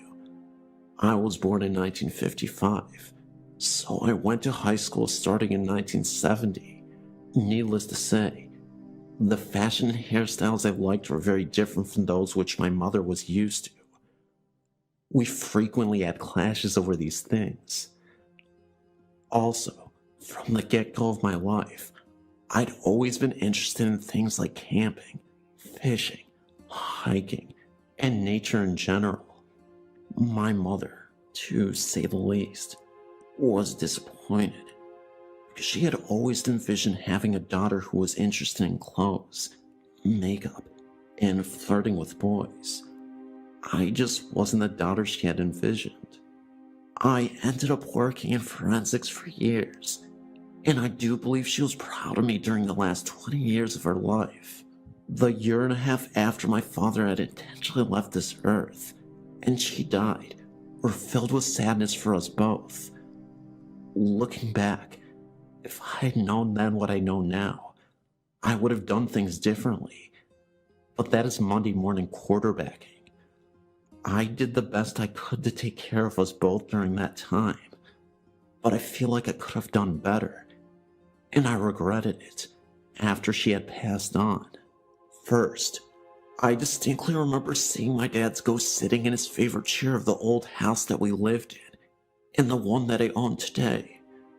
One day, I was in the kitchen and looked over to the chair. That was when I saw a gray cloud literally sitting in the chair for a few seconds, then slowly disappear. I tried to blink my eyes to see if I was just imagining things, but then something crazy happened right after. The picture of my dad that I had hanging on the wall somehow fell to the ground without explanation. I was shocked, and that's when I instantly put two and two together. I took it as a comforting sign that my dad was making sure I was okay. Even if at the time, it still terrified me. Things weren't always so pleasant with the hauntings, though. I would constantly hear the sounds of boots thumping upstairs in the middle of the night, always at the same time, for weeks on and off. I wanted to believe it was my dad then too, but he never wore boots, and I don't think he would intentionally scare me off if he knew I was frightened. I remember hearing whispering in my dad's former room, and it sounded demonic, low, like multiple people talking to each other. I was always alone and by myself when these things would happen, so I know it wasn't just me hearing things. In that very same room, in the middle of my sleep, I once heard heavy breathing coming from the closet. I jumped out of my bed, opened the closet door to make sure nothing was there. I was right, nothing at all. When I had my son at age 25, years after my dad died, he was 4 years old at the time, said he made friends with the old man in a fedora hat. This really shocked me, because my dad loved fedoras. He would wear them constantly during life, and even collected them as a hobby.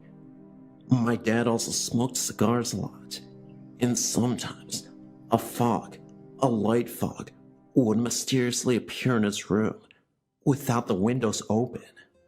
At times I would get paranoid and think that the house was smoking. Honestly though, I'm not sure if this was paranormal fog, but everything else was 100% paranormal to me. Now on to my mother. Unfortunately, I never had any obvious hauntings from my mother that were as obvious as my dad's. Sometimes I could swear I saw her face looking into the window of the front door, but because it wasn't clear, I wasn't sure if that was just my mind. One night, not too many months after she had died, I dreamt of her. Framing this photo in my dream were white and red lacy strands, as in a Valentine's Day card. As I viewed this picture in my dream, I heard her tell me I love you. Her voice radiated nothing but 100% love. It was as if she was saying to me, I know we had our differences when I was with you, but I can see things so much more clearly from where I am now, and so I want to tell you now I love you. This was a very intense dream, and I do believe it was a message from my mother. The memory of this dream has been a great comfort to me.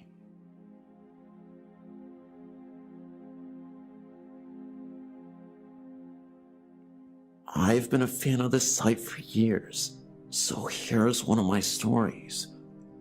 When I was young, my dad's mother and her second husband, not my grandmother, lived in a 1920s vintage flat-top stucco house in West Orlando. My brother and I both spent nights over there.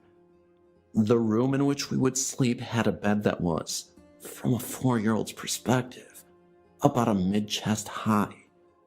I remember when I was about 4 years old walking into that room one day and seeing this white-haired lady in the bed. I remember she had dark eyes and a prominent curved nose with large nostrils. I remember that she and I looked at one another. She seemed to want something from me, but I didn't know what that could be. She was not either malevolent nor cuddly like my grandmother.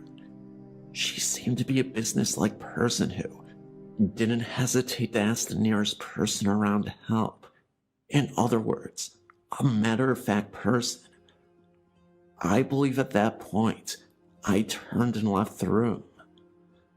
To the best of my knowledge, my grandmother never had anyone like this stay in her home. As I got older, I remember my mother talking about my step-grandmother's mother, who had lived with them for some time.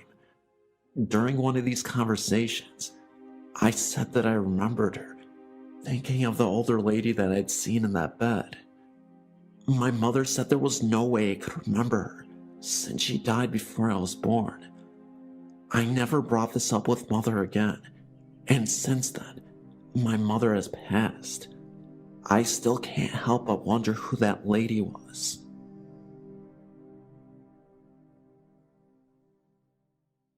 I've been to Church Road with a group of my friends. It's located at Church Street and Burt Road in Michigan. It is haunted. Where the house used to be has been torn down. The temperature will change about 10 to 20 degrees. We tried to test the ghost, so we put my friend's Jeep in neutral and was pushed uphill by something. The red eyes are true. If you walk outside your car, he will follow behind you. We also had handprints down the side of our vehicle. We went out there every night for a week and experienced something every night. I've lived in Hillsdale County all my life, and my friend lives right down the road from the cemetery on Burt Road. The truth, it's haunted. I've never seen the sign change, but I will agree that the people who are buried there are not at rest. There are a lot of people who died there of murder, offing themselves, and accidents. I've seen people walk through there at night, and you just get an angry, uneasy feeling about the whole place. You also have to remember that right behind the cemetery is a gravel pit, where a woman drowned while swimming out there with her friends. I love the ghost hunt, and I've seen spirits since I was little. I also know that the one on Church Road is not a nice man. I've watched him make one of the people that were in my car very sick, and she didn't get better until we got off the road. The legend is that you have to enter from Holcomb Road, and you have to exit from Holcomb Road. If you don't, he will follow you home. We tried that one night, and he didn't follow us home, but something did. Because we woke up to a little girl singing one day.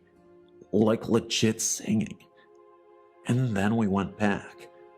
I can't make this stuff up. And I promise you, this is 100% factual. There is a ghostly presence that many have reported as a man who just lingers in that area. I haven't been out there in years, but I'm planning to go back there in a few weeks to see if things have changed since they started building a home on the old foundation where the house used to be.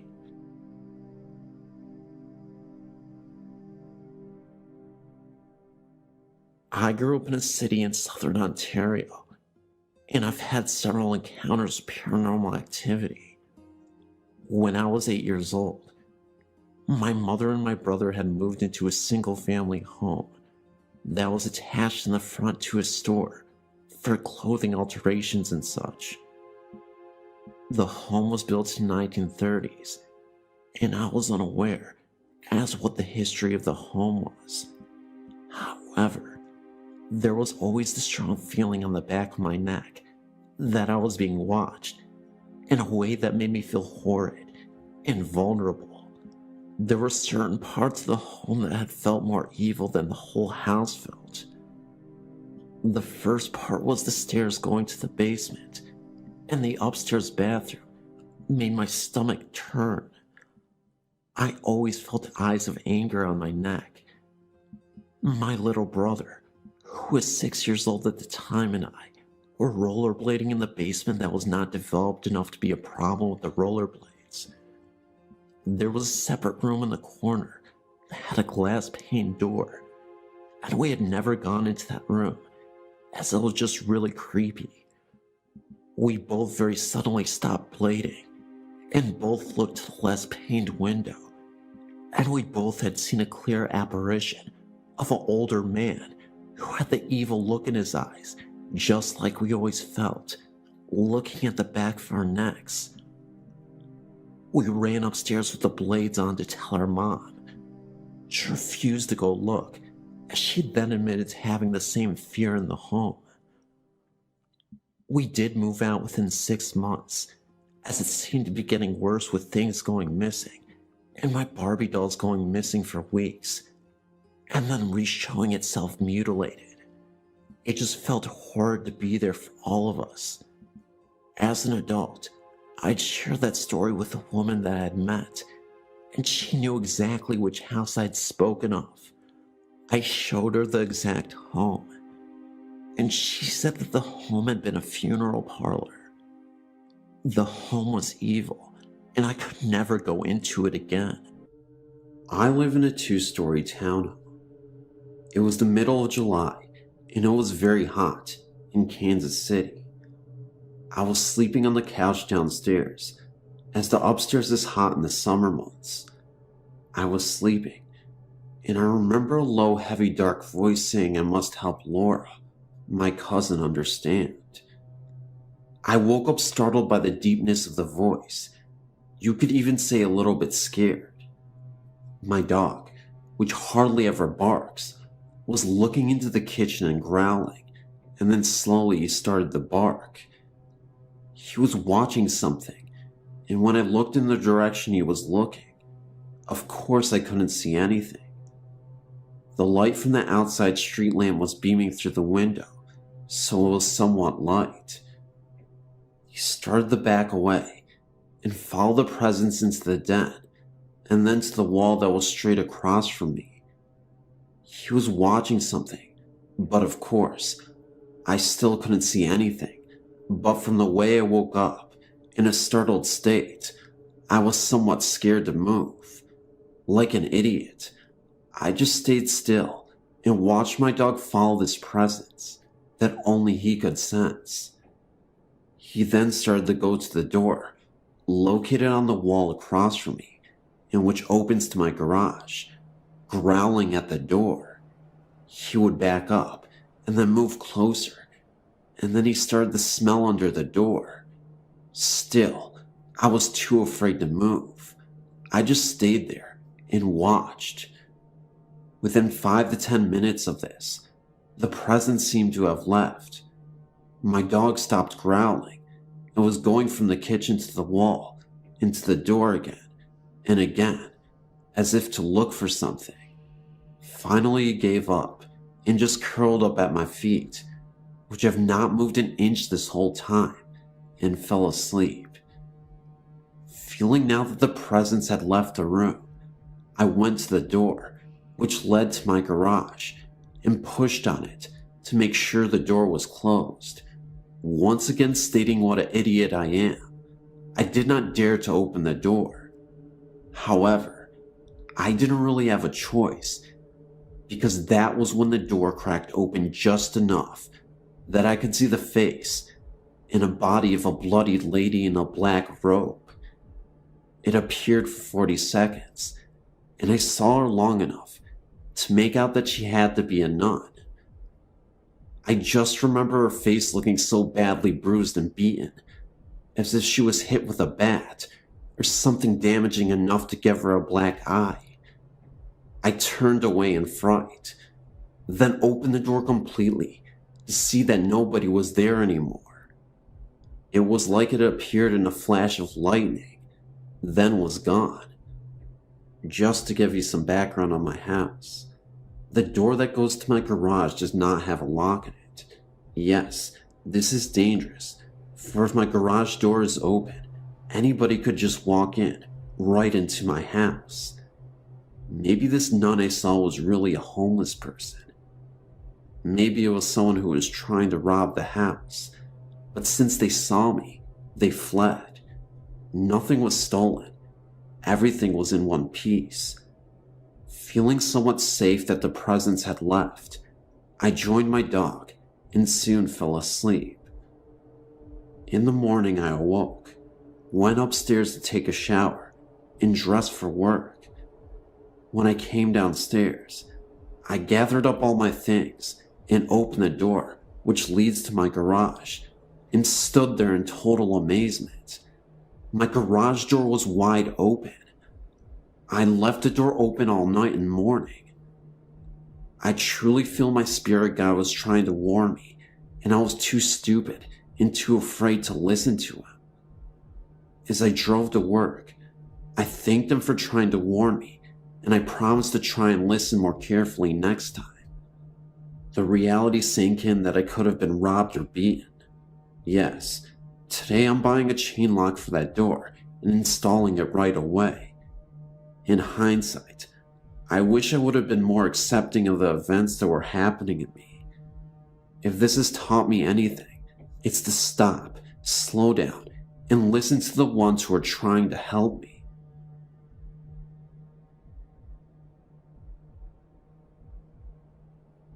As a youngster, I was playing with my toys in the lounge, and suddenly, I had this great feeling of fright around me. So I went running into my mother, who was washing the dishes. She told me not to be frightened, as there was nothing to be frightened of. So she assured me, and took me back into the lounge to carry on playing. But as she walked back to carry on washing, she saw a figure standing still in the hallway. It looked as though it appeared to be a monk in a brown habit, with his face covered by his hood. All you could see was his feet, which had sandals on. My mother walked towards it, and it disappeared into my mother's bedroom. But my mother always said how I must have sensed the presence of this ghost. Another time in the same house, it was nighttime, and I couldn't sleep, so I was just looking into space when 3 squares appeared on the wall. I thought that it must have been some kind of light shining in from the window, knowing full well that no light normally shines through, as we had blinds and curtains up at the window. I kept on staring at the squares on the wall. They didn't move or anything, but I felt really frightened like in the other story. I must have fell asleep, thinking about the lights on the wall. In the morning, when I awoke, the first thing I did was get out of my bed and go straight to the wall, hoping in the back of my mind that there wouldn't be any kind of marks on the wall where the square was. But I was wrong. Where the squares were, there were deep-lined marks, like holes that were pressed into the wall around where the shapes were. They looked almost like claw marks and definitely weren't there before. There is no logical explanation for this story, not that I can explain anyway. It was not possible for any light to come through the curtains, and there were no other kind of lights or anything on in the room or in the house. I've tried to come up with some sort of explanation, and I don't have one, and that happened about 23 years ago.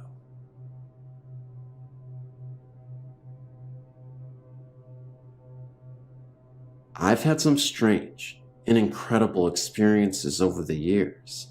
Just posted one in the last batch. Some of them I haven't sorted out how to share yet, but the following experiences are pretty strange. My roommate and I were living in a Seattle neighborhood called Capitol Hill. Our apartment building, the Ben Lamont, was built in 1910, and my apartment overlooked a little park area with a long retaining wall in the back. One night, I must have fallen into a deep sleep as soon as I went to bed. When I woke up the next day, I immediately told my roommate about a disturbing dream, that a menacing, sinister black figure had climbed out of a hole in the ground, right against the retaining wall. He seemed full of rage and anger, and was coming closer and closer to our window, and meant real harm. It was a very real, fearful thing. After hearing my dream, my roommate said she tried to wake me up soon after I went to sleep, but I was out cold. She said she heard something like a gunshot outside in the park and walked through a darkened apartment to the living room's bay window to see if she could see anything. She said she saw a man who was built like a tank, but fitting the physical description of the man in my room to a T. He appeared to be staring up at her. For whatever reason, I don't understand why she did this, considering she thought she heard a gunshot, but she shined a flashlight on him. When she did, she could no longer see him. Although she saw everything else, the trees, the ground, bushes, everything where she was standing was illuminated, but he had vanished. When she covered the light, there he was again. I guess she did this a few times until he really vanished. Very, very strange. Another time I was staying in an artist's loft in San Francisco that was in a really creepy area on Market Street and 6th. I was in bed, just starting to get the semi-lucid feeling, when I woke with a frightened gasp. The only way to describe it is a flash vision. I thought for sure my throat had been slashed with a deep long knife from left to right, and all this blood was pouring. I remember sitting up gasping, knowing it was fatal. Then on the news the next day, chills went up my spine when the anchor person said that someone's throat had been slashed at a hotel on 6th Street, right around the corner from where I was staying. Somehow, I must have picked up on the victim's fear, anxiety, and shock. Not really a ghost story, but still weird. Another time, a friend and I had an interconnecting dream.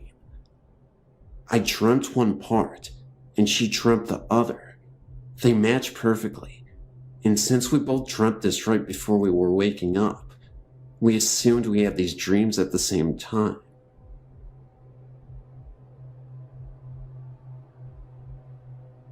I think I was about 7 when I first started seeing things in my house and around my neighborhood. The first time I saw something was when my sister and I were sharing a room.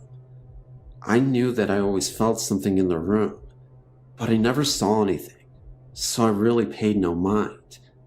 Then one day, while I was sitting in my room, I looked up and saw an image by my door.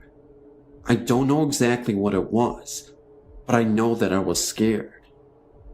Over the next couple of days, I would hear things in my room, like people walking, the doorknob would jiggle, and things would just tip over. When I talked to my mom about these things, she told me not to be scared of them, just tell them to go away. The next night, I was sitting on my bed and I heard somebody walking around. I did what my mom told me and told it to go away. It didn't work. The sound became closer and an image began to appear. At first I was kind of scared, but when I saw what the image was, I wasn't so scared anymore. It was a little girl, about 5 years old, who was lost. She was just staring at me for a while, and then she just sat down on the bed next to me. She was sitting next to me for about 2 minutes, and then she was just gone. For a few years, I wouldn't see anything, just hear things. When my older sister moved out, my sister and I finally had our own rooms. I stayed in our original room, and my sister moved to my other sister's old room. For a couple of months, things were cool, and then my sister woke up in the middle of the night and asked if she could sleep with me. The next morning, when I asked her why she slept with me, she told me it was because she was hearing people talking from the closet. Me and her had to switch rooms because she wouldn't sleep in her room. The first night, nothing happened, but the second night was completely different. I was hearing whispering and footsteps. At first, I thought I was scaring myself, but when I heard someone ask why my sister and I switched rooms, I knew I wasn't imagining it. At first, everyone thought I was making it up, but when I told my grandma about it, she looked at me as if she were surprised. She told me that I wasn't the only one in the family to be able to hear and see things. It was something that actually ran in my family. After that, things started happening more. People would talk to me. I would feel them touch my arm, face, or even feet when I was sleeping. And sometimes I could feel someone sitting at the end of my bed.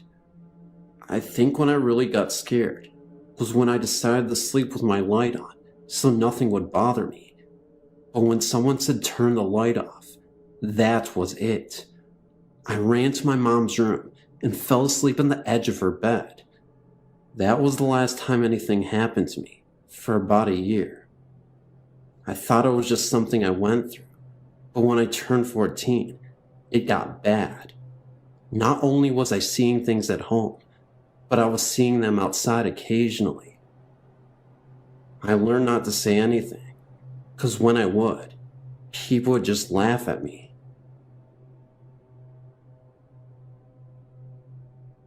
My family and I became aware of a particular area of a supposed haunting in the Jamestown, North Carolina area.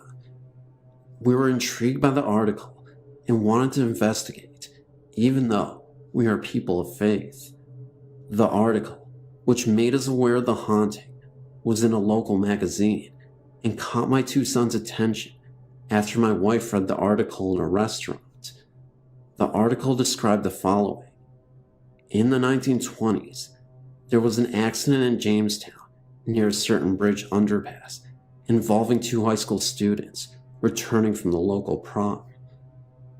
From time to time, locals have reported driving by the area where the accident occurred and spotting a young woman dressed nicely standing by the roadside, needing a lift.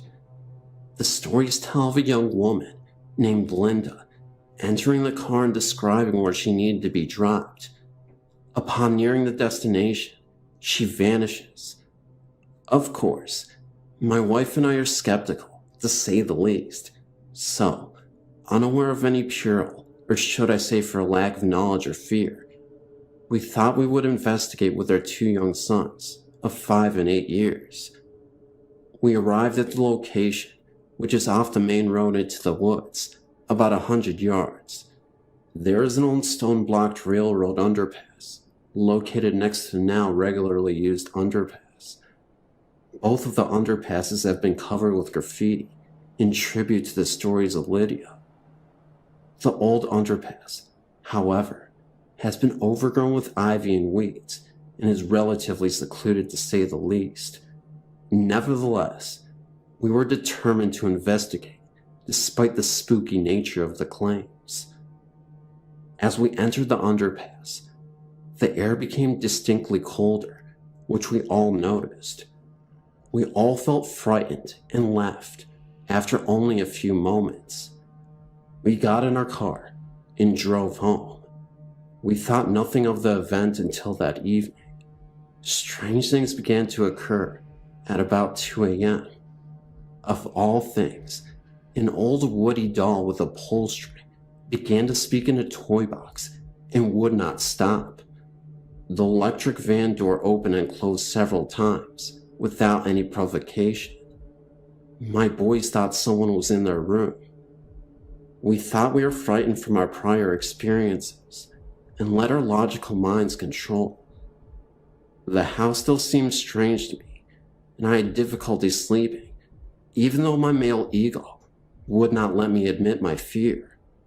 Time went by, and although the supposed haunting events were less traumatic, they nevertheless continued for about a month.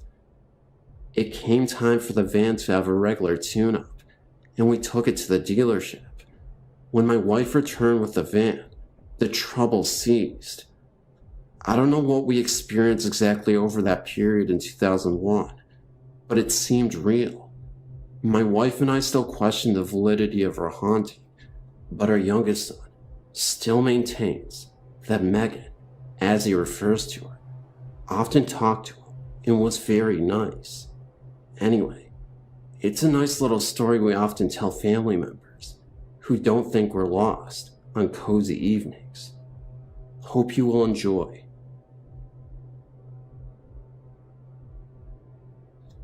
I used to work at this daycare center that only stayed in business for 2 years. The building that we worked in had many owners and many businesses, but never stayed in business for longer than 2 years. Usually, bankruptcy would follow. Anyway, I had worked there for about a year and had always been scared of the back of the building. There was a long dark corridor that always gave me the chills, and I always felt like I was being watched. I had the early morning shift, so I had to be there at 6:30 and get ready for the kids to arrive. One morning, I had an infant who was only 4 months old and was asleep at the time of the incident. We were in our room, and I was writing out papers for the rest of the day when I saw a toy out of the corner of my eye being thrown across the room. I didn't think anything of it and played it off as my imagination until a week later when another coworker told me what happened to her. She was in the sleep room changing a child's diaper when she looked right and saw a little girl standing there staring at her. She looked back at the child she was changing and back, and the little girl had vanished. There were no children besides the one she was changing in the room with her. It freaked her out, and when she told me, it freaked me out, because then I realized that the toy that I saw thrown across the room wasn't my imagination. Neither one of us had another experience, but those two were enough for us. I was a staff assistant in my sophomore year at St. Michael's. What this meant was basically, I watched the doors coming into one of the dorms to make sure that the only people coming in were the residents. I sat at a desk from 11 p.m. to 4 a.m. a couple of nights a week. One night, I was making the rounds from floor to floor to make sure all was relatively quiet. I got to the top floor of the building, and that is, of course, when the proverbial strange things started to happen. I began walking down the hall, and I heard the wind howling through the recycling room on the floor. It had been a quiet night weather-wise, so this was a little odd. I passed it off as some random New England weather patterns and continued to walk on. When I stepped in front of the first resident's door, it started to rattle like someone was going to come out. I stopped and waited, but the door just kept rattling, so I moved on. Then, the next door on the other side of the hall started to rattle as I passed in front of it, and then another door started to rattle also. Now there were 3 doors all rattling away, and it only started when I walked in front of them. They hadn't done this earlier in the evening, and I was wide awake, so it wasn't my imagination. What really startled me was all of a sudden, in the midst of all this door action, I had a feeling that someone was right behind me. I turned around me, and from the distance, I could have sworn I saw the fading image of a priest in all black slowly fade. But the doors kept on shaking, and the wind was screaming. So I ran the rest of the way down the hall and back downstairs to my desk. A check of the outside revealed that the weather was perfectly calm. I believe this is the oldest dorm on campus, so who knows what otherworldly beings reside there. The other thing that happened to me while I was there was sort of a strange religious experience, and I'm probably one of the last people something like this would happen to. I was driving home from my then boyfriend's, now husband's house, and heading back to my dorm at St. Mike's. I was at a stoplight, alone in the car, when I heard this deep, low, and gravelly male voice tell me that the second coming was going to happen soon. The voice filled me with dread and danger. It sounded a lot like a voice that had been altered to sound lower, like when documentaries try to disguise voices of the people they interview. The light turned green, and I drove off. I then looked into the mirror without thinking, and I could have sworn I saw the same priest from the hall sitting in the back seat of the car. I stopped the car immediately, looked back, and nobody was there. I felt like I was going crazy because I knew I saw someone in the back seat of my car. About 2 minutes later, I started to think about what just happened and got very scared. I talked to one of the priests at school the next day, and he felt this was a normal experience within the realm of St. Michael's. Partially because it was getting near Christmas time, and partially because he felt the campus was a center for both good and evil, the good being the chapel on campus, and the bad being the portal that was never shot in the boys' dormitory. He confirmed the story about the pentagram and my location discretion without me bringing it up. I've heard this godly voice once or twice since the original incident, but not to the degree that I heard that night. I once heard of an experience my boyfriend had in that same chapel. He told me that on one occasion he was alone. He walked into the chapel, and under the huge statue, he saw 2 figures in cloaks praying silently under the statue. He's a complete skeptic when it comes to hauntings, and he insisted that there was nobody there at the time.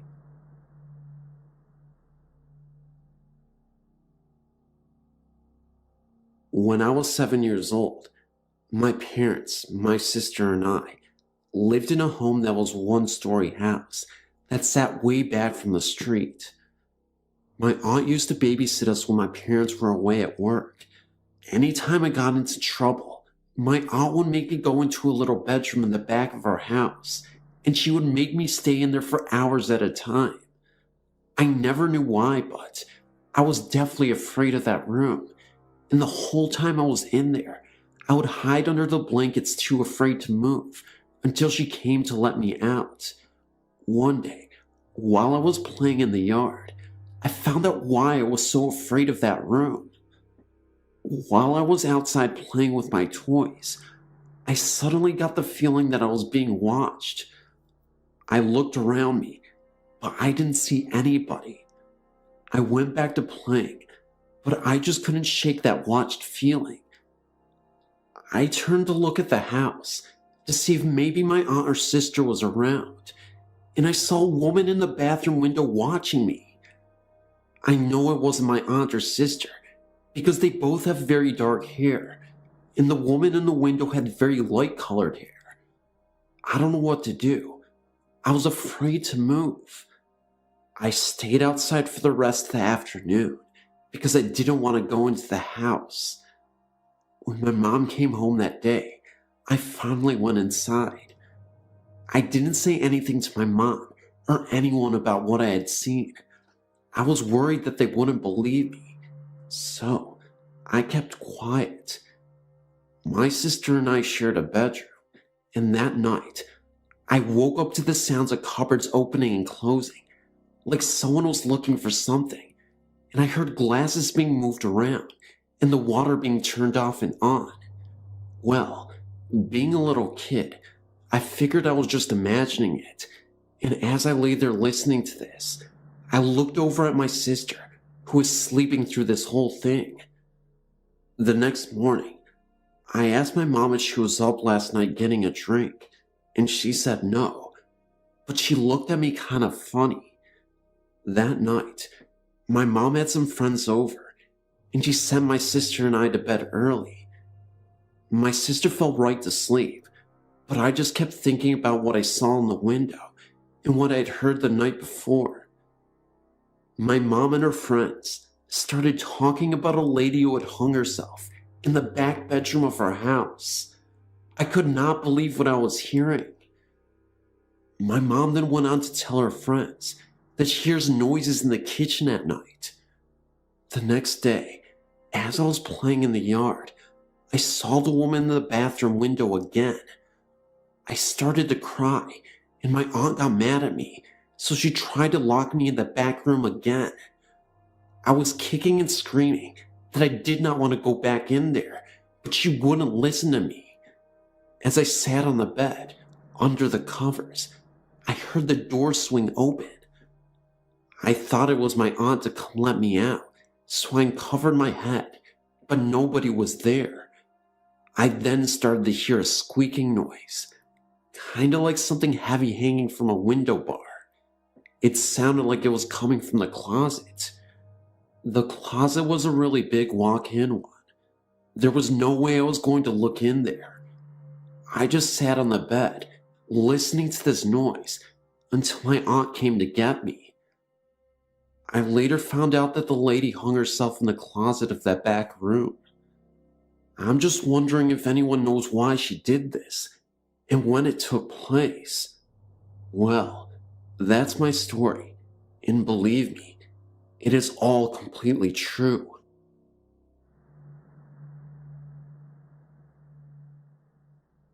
I'm an identical twin, and often because of this, most people ask us if we share experiences. You know, they say, like on television. My answer is always the same. Sometimes.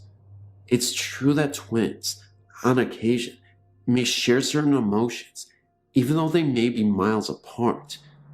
This is what my brother and I have known for years.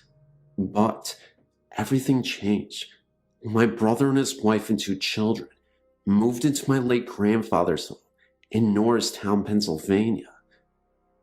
The history of the house is nothing spectacular.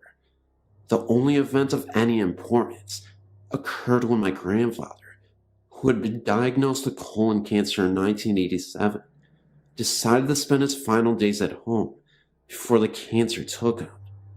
He died in a hospital bed, which had been set up in the living room of his house later that year, and from that point forward, various members have lived in the house without any strange occurrences or bump in the night, until my brother Peter and his family moved in. The first week in their new home, my brother was excited as ever about living in such a large home compared to the meager apartment he and his family had been sharing for the past 2 years. Given the history of the house, i.e., my grandfather dying there, it didn't bother him one bit, since he was the last person who believed in such tales. Then, about 2 months after moving in, he decided to clean out the basement to make room for his music equipment. He is a part-time musician, and a new washer and dryer my father had bought them as a Christmas present. While digging through the accumulated junk of a half a century, he happened upon a small Bible. Inside the front cover was an inscription denoting the Bible as a gift to my grandfather from my great-grandmother in 1906. He took it upstairs and laid it out on one of the coffee tables so that other family members visiting could see it when they visited. Remember that I had yet to hear of this find, since it only had occurred that day, but that night I had one of the most terrifying nightmares I could ever remember. I dreamt I was standing on the landing, overlooking the living room of my brother's house in Norristown, Pennsylvania, but something was wrong. Having visited the house many times in the past, I vividly remember the layout of how it used to look when I was a child, but in my dream, I remember seeing an end table, which was never there before, on which a book was placed. I was drawn to it for some reason. I slowly descended the stairs, even now, recalling how hollow my footsteps sounded on the hardwood floor as I made my way towards the table. As I got there, I looked down and saw that it was, surprise, a small Bible. Upon opening it, I saw there was an inscription made out to my brother from our father. This is where things got really spooky. I remember hearing my brother's voice behind me say, "This is mine, which Dad gave me. Please give it back." I was too terrified to look around, because even though it sounded like my brother, there was something otherworldly about the whole thing. I finally succumbed to curiosity and turned around. This was, of course, when I woke up screaming something. I don't remember what. I startled my wife, who was then yelling at me to keep it down. The neighbors will think we're fighting or something. Later that morning, I spoke to Peter to tell him the strange dream I had, and that's when he told me about what he had found and who it really belonged to. I was startled beyond words. I told him I would be down in an hour. I live in Parksea, Pennsylvania, approximately an hour north of Norristown, to see the book. Too late, he said. Why? I asked. It's gone, he replied.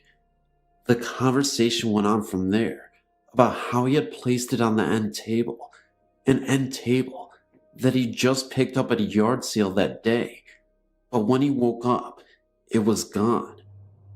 I asked if his wife had taken it, but he said that it was impossible. They had flown back to Texas 2 days earlier to visit her folks and took the kids with her for the short vacation. After going around and around about what could have happened to it, as well as the strange dream I had and what the voice had said to me, in the end, we just didn't know what to say. I guess it was one of those things that will never really be explained. 2 weeks later, his wife and 2 children arrived back home and were in the process of unpacking when she went down to the basement to see how the cleanup had gone. That's when she asked him about the small Bible. What Bible? He asked his wife. Oh, the one in the basement near the keyboard you put there. Looking confused, I'm sure, my brother ran down to the basement, and sure enough, there it was on the door, right where he had originally found it. Picking it up, he read the inside cover again, only this time, there was no inscription at all. Did he imagine the writing to begin with? Did my weird dream that night have anything to do with it disappearing again? I don't know. Neither does Peter, but there's definitely activity in that basement, because what I saw next in the basement a few days later almost explains some things, although it was incredibly scary. I had another bizarre dream. I ended up going back to the basement to retrieve the Bible, only this time there was a red humanoid-looking creature sitting on a chair reading a book. He had horns protruding from his head, and he looked like an ape crossed with Bigfoot. His face very human-looking, At the same time, frozen in shock, I approached him. He pointed to the book, and there was an image of a car on fire. I woke up in a cold sweat and screamed. A few days later, I got a call from a guy who sounded like my grandfather. I kid you not, it sounded identical to him. All this man said to me on the phone was, "Check on your father. Something's wrong with him." I later found out that my dad had been in a car wreck. The car caught on fire. He managed to escape alive. The most shocking thing, my twin brother had the exact same dream on the same night. Same exact creature. I guess they say twins are inseparable.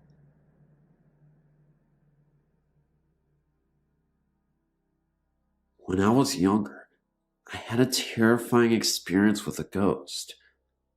I was fast asleep, and then I suddenly woke up. Something told me to wake up, and I just did. I looked at the clock, and it said somewhere around 3:28 a.m. I turned my head slightly to the left, and I saw this girl. I would say that she was in her early teens. She looked very blurry, but she had a blue hue, and yet clear at the same time. She was moving in slow motion. It seemed like she was underwater, or something. She had a long nightgown, and it was blowing very slowly. She was holding a short candlestick, and her hair was long reddish brown color. She looked at me, and then I looked back at her. I was surprisingly calm. I got up to tell my mom what I had seen.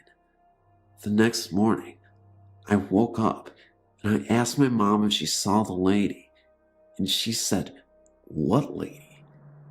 Could this have all been a dream? I'm not entirely sure. I've been deeply confused about this ever since.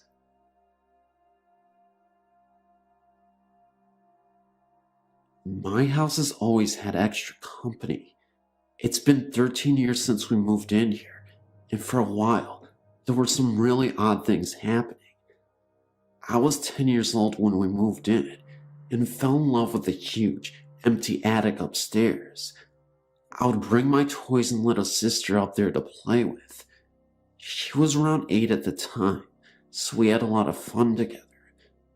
We brought our dollhouse up there and would spend hours making up stories and having fun. I would go up there and read by myself a lot because it was quieter than the rest of the house. Nothing out of the ordinary ever happened while my sister and I played up there, and I felt very comfortable. In the far end of the room were little racks where clothing must have hung before. One day, I was up there alone playing when I discovered this old-fashioned looking gold purse with a painting of a deer and a medal on it, and being a lover of old things, I was psyched. I brought it to my mother, and she said it looked like a pocketbook from the 1920s that her grandmother used to have, sort of a flapper type style. We hung the pocketbook in the back of the closet to keep it out of harm's way. About a year later, my father and a friend of his transformed my attic playroom into a bedroom for both me and my sister. My father had left a quarter of the room where the pocketbook had been found alone, and put up a wall and a door separating the rest of the bedroom from that area. My sister did not like her bed being up against the wall of the back room. Then, what I felt next was unexpected and unbelievable. I was laying there with my eyes open, frozen with fear. I felt as if someone was watching me, but I was afraid to move. I'd never felt like this before. I was never afraid of the dark as a child. My sister said, "Can I please come over and sleep with you?" Now, I usually said no to this and stopped being a baby, but I wanted her to come over, pretending to be reluctant. I said, "All right, but don't hug me," even though I really wanted to be. She ran over and squeezed me, and I squeezed back, and she said, "I'm scared." And I said, "Me too." And then boom, boom, boom. 4 loud knocks right on the wall, which our heads were practically up against. I could actually feel the vibrations from the wall. Then my sister, crying, said, "What was that?" I made it up. I said, "Me." I said, "Don't worry." I was trying to tell myself that it was me when it happened again. Boom, boom, boom. We both jumped up and ran downstairs at this point into my parents' bedroom, and my father went up to see if there was anyone hiding up there. No one was. However, my sister refused to go back up there and slept with my parents. I, however, went back up there scared, but mad that my favorite place was trying to kick me out. I felt almost betrayed and hurt, so I stayed up there for the whole night, refusing to leave, but hoping it would not try to scare me. It didn't.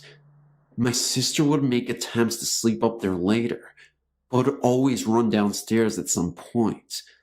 I couldn't blame her, since most of the time I really wanted to join her, but never would. Over the next several years, I often heard whispering and the doorknob being wiggled as if someone was trying to get in. At first, then it became a game. The doorknob would wiggle really fast, and I would say, "I'm trying to sleep," and it would stop, and then I got used to the weird noises. It's 13 years later, and in that time, I've had many friends tell me that they heard whispering or tapping on the wall, or someone breathing in their ear. To which I say, "I told you there was a ghost in my house." But it sparked my interest in the paranormal, in which I'm an avid believer because of my ghost buddy. I don't know if the purse actually belonged to the ghost, but the house was built in 1940, after the Flapper times. But my mother did tell me that the old man who used to occupy the house had 2 wives who both passed on. Whether or not either of them died in this house, I don't know. The purse may have belonged to one of them. There is a log cabin in Ohio, and it is said from previous owners that there are many paranormal activities and images that go on during all hours of the day and night. One family that owned the cabin between 1989 and 1994 had many paranormal activities happen in the few years they owned the cabin. They heard glass shattering, doors opening and closing, and felt the presence of something strange within and out around the house. In one instance, a young mother woke up one night and found herself to be thirsty. She went into the kitchen to make herself a cup of tea to help her relax and put her to sleep. She was then grabbed by the shoulder and thrown into an old rocker they had in their living room. She was in so much shock that she ended up fainting and passing out in the rocking chair after having a panic attack. She ended up being knocked out the entire night and could have sworn she felt like a presence was holding her down. Before she completely fell unconscious, she could have sworn that she saw an outline of a shadow right in front of her with the most evil energy, and when she was out, she had the image of a man with a dark face screaming at her without sound. It was a bearded man, and his eyes were completely black. The next morning, when her husband awoke, he found her wide awake in the chair and asked her what had happened. She asked him to check her shoulder where she was grabbed, and then he found nail prints in his wife's skin. Since then, they've moved out of the cabin, and a few couples have moved into the house, but moved out, leaving all of their belongings inside the house, within a month time period. It is said that if you go to the cabin and sit in the old porch swing, you will feel an old presence of something that doesn't want you there, and on some occasions, you will see a shadow or outline of a person watching you through the window.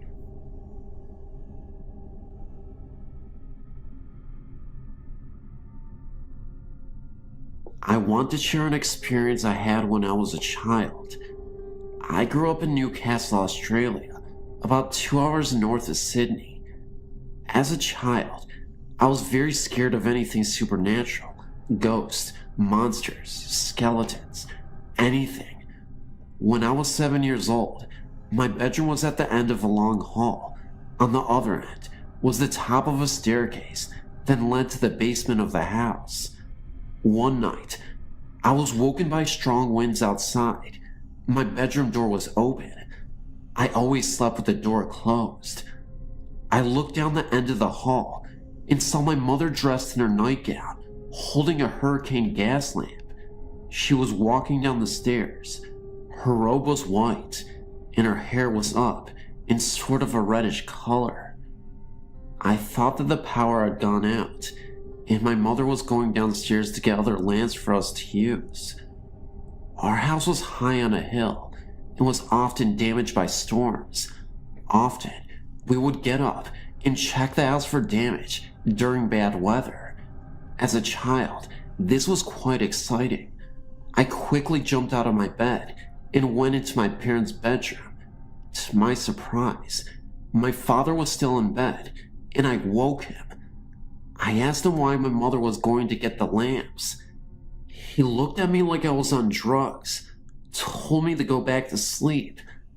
I then asked if he was going to help my mother. He replied, "What are you talking about? Your mother is in bed." I noticed my mother in bed and was totally confused. I went back to my room, closed the door, and never thought of it again until 7 years later. I do not know why I did not think of it again until I was 14. I thought back and realized that my mother didn't own a white nightgown. My mother's gown for purple velvet. It was in the 70s, and my mother had short black hair, not long red hair. I told my mother about this, and the woman I described was her mother, who had died before I was born.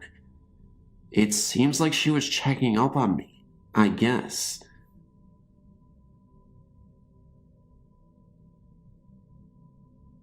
I thought my experience was a unique event, but after reading these stories, I realized that it's a common occurrence.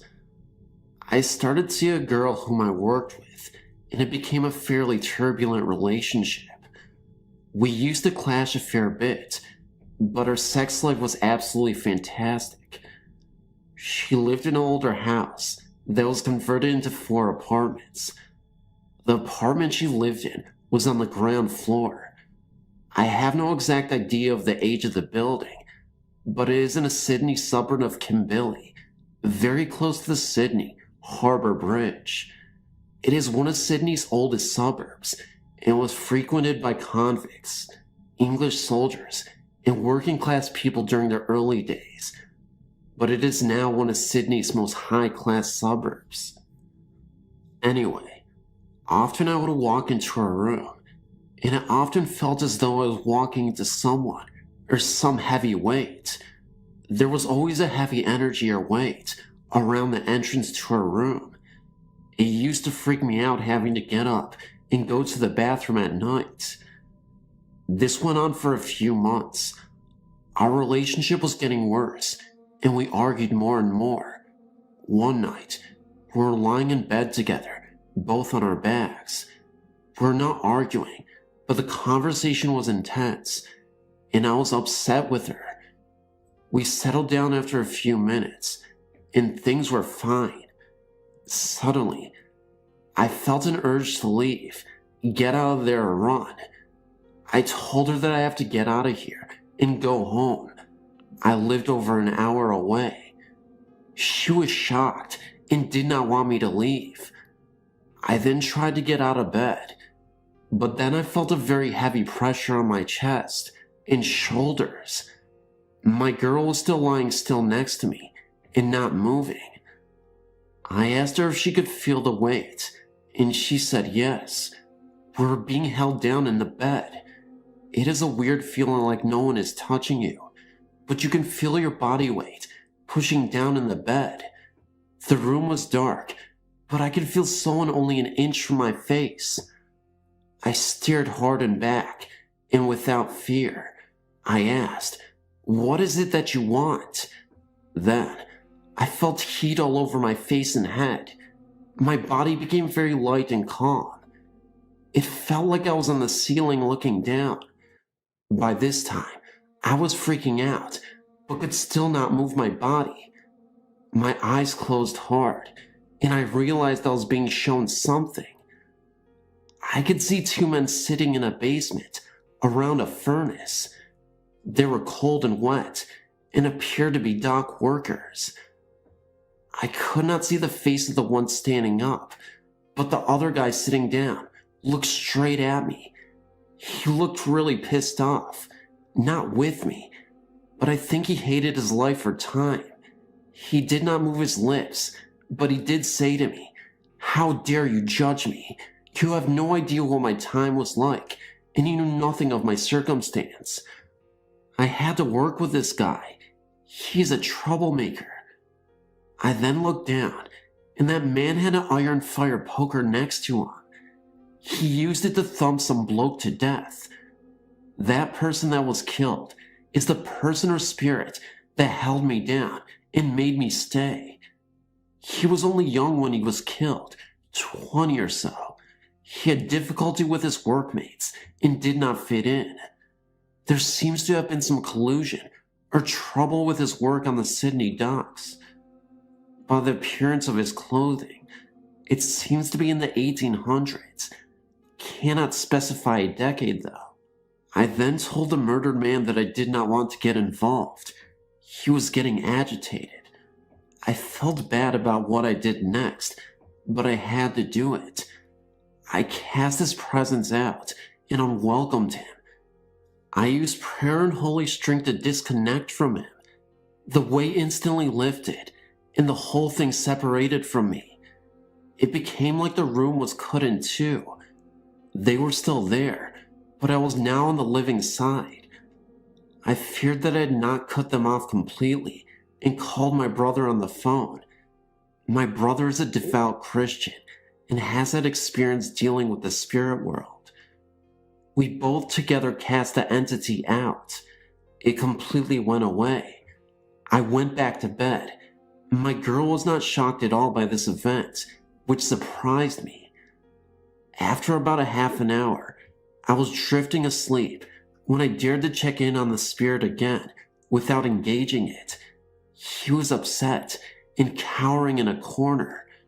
I felt really sad for him, but I just could not get involved any further. The next day, my girl said that the spirit had been there for a while. She didn't tell me because I might freak out. Her ex-boyfriend, who was a complete skeptic, was terrorized by the same spirit until he never went back to her house. They just broke up over it. We soon broke up. She claims she is happy to live in the house, and the spirit does not harm her. Personally, I think the spirit is a jealous guy who acts like a controlling child. But hey, how can I judge someone that could be 200 years old?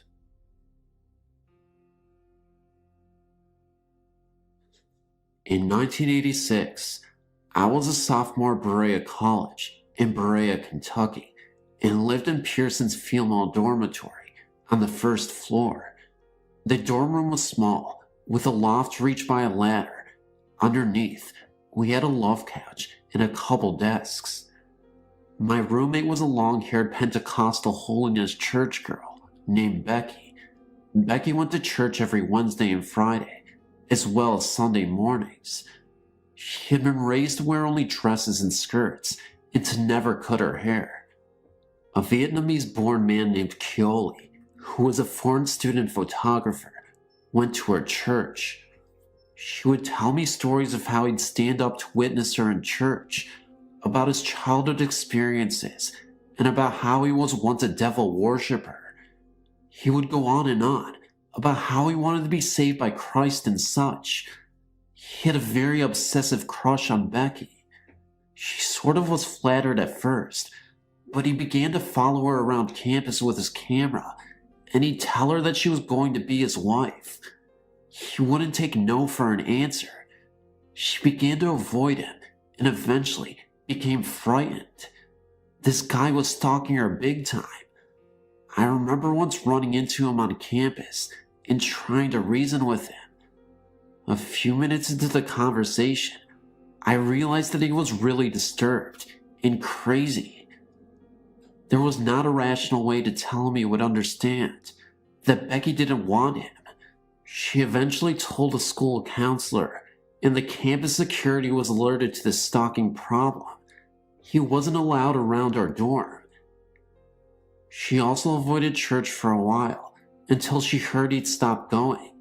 Meanwhile, I began having strange experiences in the dorm room. I often took an afternoon nap in the loft, and my dreams began to get creepy. I had a recruiting dream that I discovered a satanic cult under our dorm's front porch, and the group noticed me looking at them and began to chase me.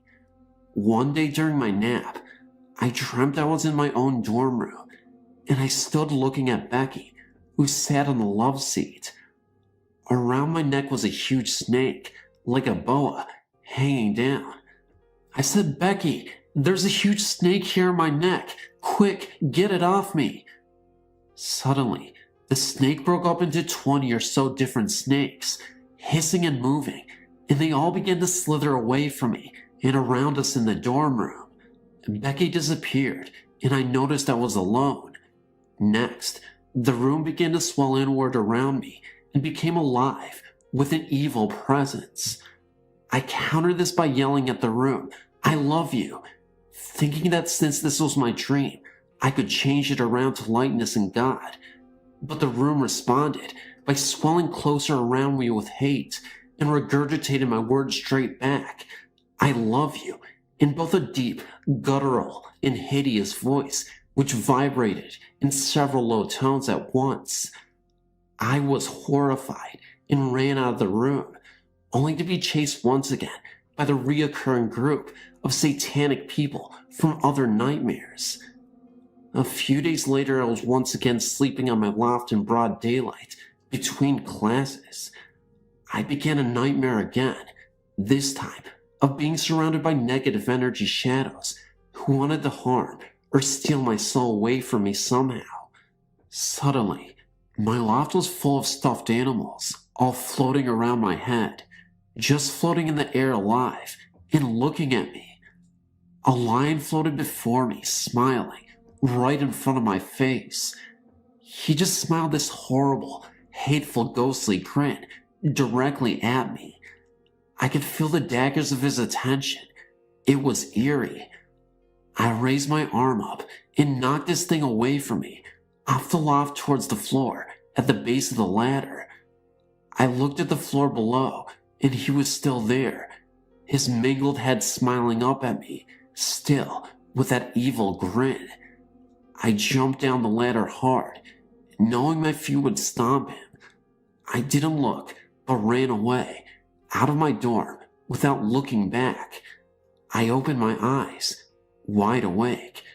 The sound of a blood-curdling female scream rang loud in my ears, even with my eyes open and thoughts focused on being awake. I mean, this scream continued loud inside my head as I looked around me, wide awake. Never before or since I've ever experienced this phenomenon. About a week later, my roommate Becky sat talking to me in the rocking chair. We were just gossiping about people, classes, and such, when suddenly she fell to the floor in a fetal position. She was in so much pain, she couldn't move or talk. I rushed her to the hospital. After a Foley catheter was placed, numerous blood tests, an abdominal series, an examination from head to toe, with an overnight stay. They found no reason for her pain. She had screamed all the way to the hospital and through most of her ER visit. Nothing. We could find no reason. This summer came, and Becky and I split up as roommates. We both went to different towns during summer months and returned to school with separate roommates in different dormitories. This year is when something really wild occurred. Coley didn't know that Becky had moved from Pearson's Hall, so when our school semester started again, he began to stalk our old room again. The new girls who lived there were in for a big surprise when one day he wandered into the locked female portion of Pearson's dorm and entered their room. Luckily, both were in class and the room was empty. He locked himself in that old room of ours and wouldn't open the deadbolt for several hours. He began to flip out, cursing and calling out satanic spells, cursing the room and calling out to Becky and just mumbling evil spells. Security, police, and all sorts of folk were called to the dorm room. An interpreter came to get him out of there. He was actually taken away in a straitjacket, expelled, and sent back to his country. I've wondered if all along, that years before, if all of his focused energy on our room and on Becky had caused my nightmares and her sudden unknown pain. We're being attacked by God knows what at all times. Thank God Becky, or I, or anyone were out of that room when he finally came to collect.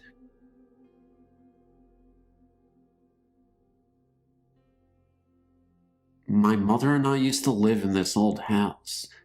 We always heard dogs howling in the basement, and we heard stuff moving around in this room where this couple, an old lady and her husband, were murdered in.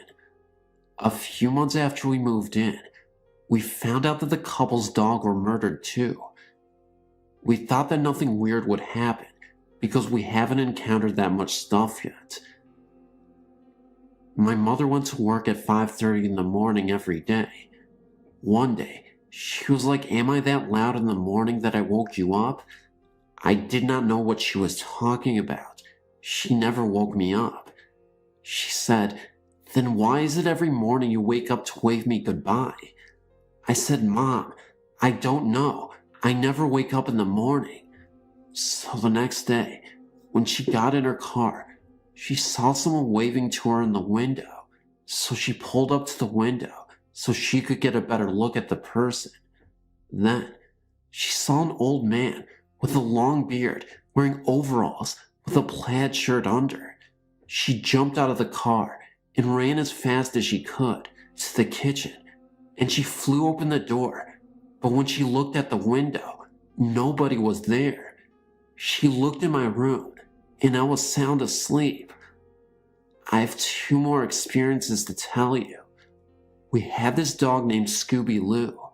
She was a big dog, so she panted a lot. One day, me and my mother were in my room talking. Then, my mother said, "Why is Scooby panting so loud?" I said, "I don't hear anything." So she looked behind her because she thought Scooby was right behind her, but she wasn't. So we looked everywhere in the house, but we could still hear panting. We couldn't find Scooby. Then I looked outside. Scooby was out in the field about a half a mile away. One night, I was awakened by a weird noise. When I opened my eyes, I saw an old lady with white hair, dressed in all white. The weird thing about her was, she had fresh blood all over her. She had stab wounds all over her. She told me not to go in the basement room. I was always afraid to go into the basement anyway, but I still had the urge to do so after everything that had previously happened. So, that's exactly what I did. I ended up going to the basement, and when I opened the door, there was a foul smell. It smelled a lot like rotten eggs. I ended up going down there and what I saw horrified me. I had a flashlight because the light wouldn't turn on, and I shined a light at the walls. There was blood all over the walls, and there were scratch marks on the basement door. As I headed back up, I ran to my mom and told her what I had seen. She calmed me down and insisted that what I saw was ridiculous. So we both went down there. The light started working again, and there wasn't blood on the walls or scratch marks. I thought I had been going crazy, but as the years went along, I was able to conclude that it was indeed real, and that was a ghostly experience.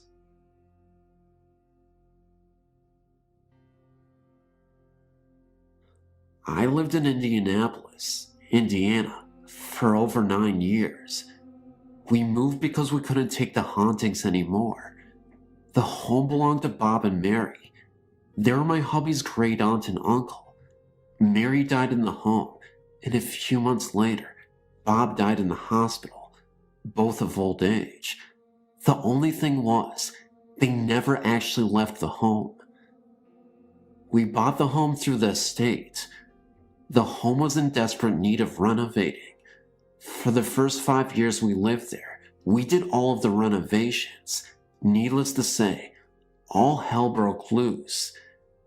In the room where Mary died, it was always cold, freezing cold. Though the room was small, it had 2 large windows, but never seemed to let much light in.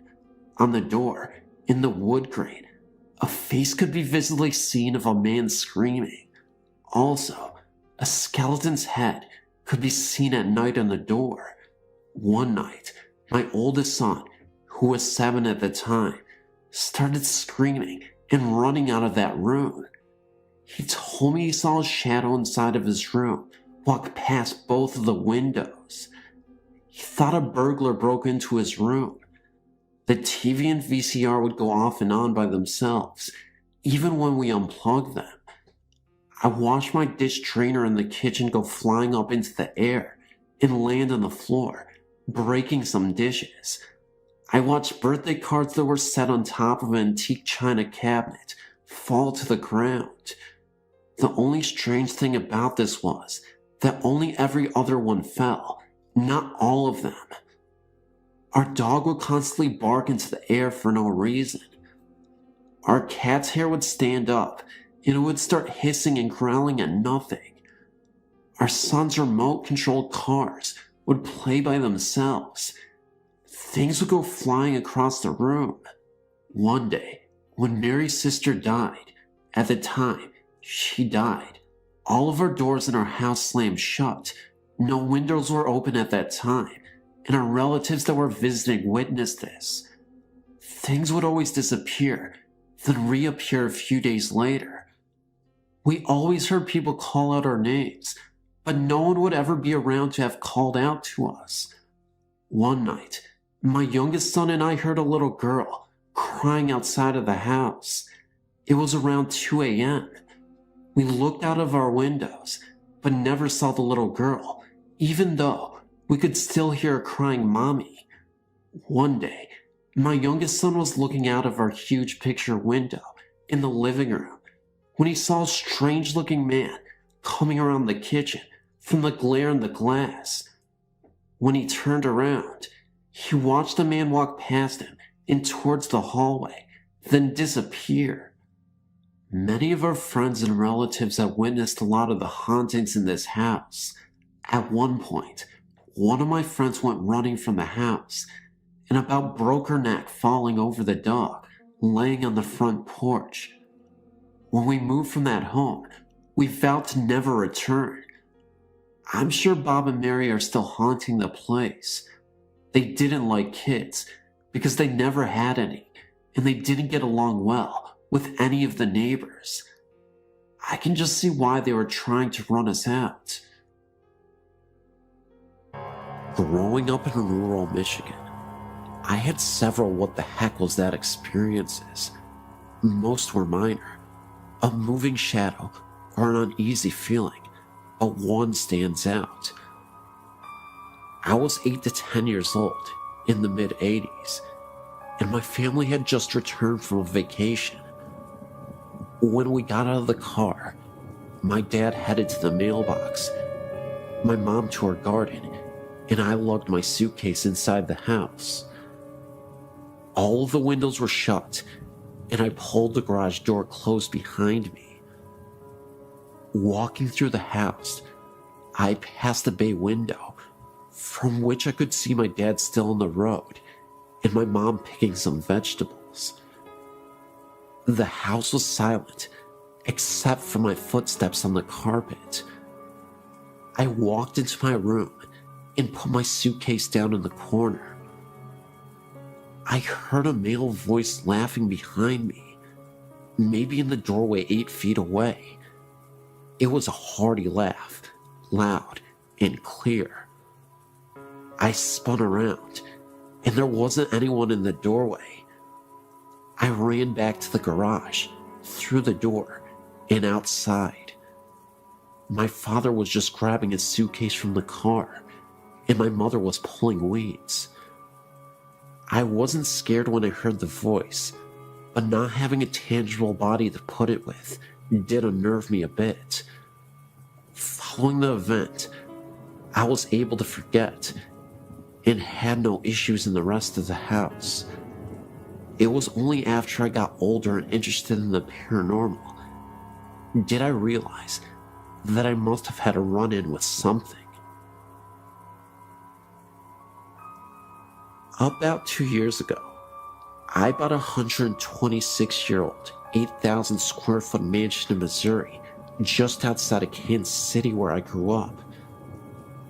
My mother had owned and lived in the house for the previous 15 years, slowly maintaining it. She had done a great job maintaining its mid-1800s character, slowly bringing the woodwork back to life, adding insulation, and replacing all of the plumbing and wiring. I mention this because I've heard that a disturbance in the environment can cause spectral activity to begin. I'd seen the house only once, as I live over 2,000 miles away, but I fell in love with it immediately. The first night I stayed over, I woke in the middle of the night to huge blobs, about a dozen, from golf ball to basketball size, floating around the room I was sleeping in. This is the one and only time I've ever experienced anything like that. I closed my eyes, said a prayer, and fell back to sleep in time.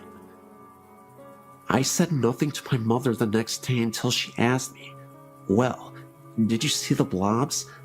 One of the workers stayed down there the other night and said he wouldn't stay in the house after dark because of the blobs floating around him.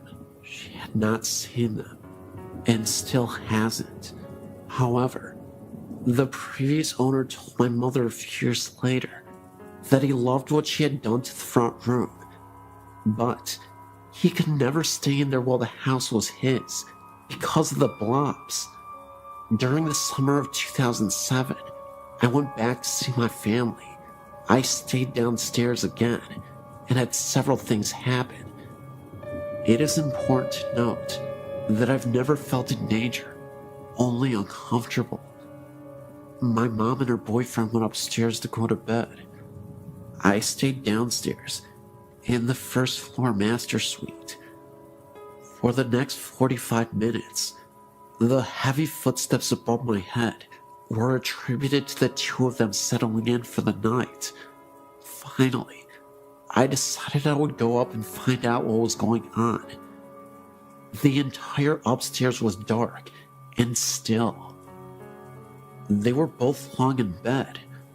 I returned to my bedroom to hear the continued walking above me. So, I went out on the living room to sleep on the couch. The walking continued above me, although there is only one attic above that living room. I could also hear a distant, quiet talk between a man and a woman, but I couldn't make out what they were saying, and it seemed to always be somewhere else from where I was. The next morning, I decided maybe I would have a chat with myself out loud, and if anyone else heard it, then maybe it would be for the better. I sat on the end of the bed. It was now daylight, so I felt comfortable to be in the bedroom again, and said that I was the new owner and the son of the woman they probably knew very well by now. I really liked the house and hoped to continue my mother's good work, but for now, I lived elsewhere. I also mentioned something that I don't suggest, but in this situation, I felt comfortable in doing so. I told them that they seemed to have been there a long time, and so long as they agreed to stay out of the bathroom while I was in there, we could get along just fine together. The following night was as quiet as it could be. I think their interest in me was satisfied. This past summer, 2008, was my third visit back. Absolutely nothing happened. I was ready, and nothing. Hey, that's fine with me. But one side note, my mother sat down to look at an album she had kept for all these years she had been doing the refurbishing. She was showing me the huge change in the house, from walls being ripped out and then rebuilt, and so on. In well over half of the pictures, there were huge light anomalies. There were smears, blobs, and strange twists of the image. I mentioned this to my mother, who looked right at me and said, "You know, I haven't taken a decent picture since I've lived in this house. I've owned one crappy camera after another. All the pictures look like this. I have to throw most of them away because they are no good." I just smiled. Right, Mom. Every digital and disposable camera she has ever had in the past 15 years has had the same problem.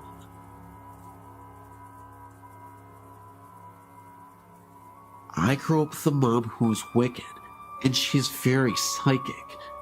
She has told me accurately if a lover and I will break up, when, if I'll meet someone new, and accurate descriptions of people I'll meet. My mother told my roommate that the child she was having would be a girl, and she was correct. My mom, to my amazement, is the real deal. On Halloween, our house is the most popular because the altar my mother sets up outside is very real. It's very fun, and I grew up with an easygoing view of the paranormal. I do tend to be very logical, and I believe in a paranormal experience if it does not seem like someone is BSing me. I keep my mind open. My mother does have headaches if she is around haunted houses. She has migraines that will make her sick for days after being in one. She's had this happen to her several times in her life, including once when I was a kid. A few years ago, when I was 23, I started having heart palpitations and tachycardia. At one point, my heart rate went up to 181. I spent night after night in the emergency room, and I was recommended to a cardiologist. I went through that for several months before finally someone realized there was a sedative that I took that helped me sleep. The doctors took me off the sleep medication, and I soon found out that I'd become dependent on sleep aids. At the same time, I had to get on a Greyhound bus for a 2-day trip to move back with my parents because of the health problems. If you've ever traveled on a Greyhound, you know it's really hard to sleep on it. I was sleep deprived. I was told that I was sleeping, but I didn't realize it. I wasn't sleeping through the night. I was exhausted. I was depressed, and I developed a phobia of the sound of a beating heart medication commercials, etc. In short, My mental health was suffering. I had to make the choice to go into a psychiatric ward because it took a month to get an appointment with a psychiatrist. I didn't want to wait that long. The ward was in a regular city hospital. All the patients were quiet and were there to heal. Nobody was dangerous. There were patients with bipolar and other types of mental illness, and nobody was dangerous. There are different levels of hospitals. This was a ward for anybody going through emotional difficulties. I started to sleep the first 2 days I was there. I was not dangerous, but they did have to give me something to sleep. I was having dreams in which in my bathroom, patients had bathrooms in their rooms. I could hear a woman crying and throwing up all night. It was horrible and nightmarish. I could never see her because in the dream, I was laying in bed. How can I describe this? Even though I was asleep and dreaming, it felt like I was aware of everything going on. It never sounded quiet. It sounded like patients were throwing fits, and that someone would go by my room and rap on the wall with a walker, and that poor woman threw up and cried. She sounded miserable. The ward was actually always quiet. Nobody threw fits at night. My mom had taught me how to interpret dreams. I figured mine showed my anxieties. I'd been through hell. I wanted to sleep, and I never gave one thought to the idea that the place was haunted or had residual hauntings. I had greater concerns at the time. However, my mom came to pick me up, and she refused to enter the ward. I didn't think anything of that either. We were driving home, and she asked me how I had slept, and if I did at all. I told her about the nightmares, and how I was completely loud, and I was still very exhausted. My mother was shocked, and it showed on her face. She said, "Sarah, those were not just dreams. This psychiatric ward used to be a cancer ward." I was getting a migraine because there are patients who have not moved on. Wow, that shocked me. I never heard doctors mention that I had been a cancer ward. The idea was never put into my head. Like I said, I wanted to sleep again and to feel happy. I was concerned for my health. I believe my mom. She's usually incredibly accurate about these kinds of things. I honestly have gotten tired of finding out if me and a potential lover are not going to work out.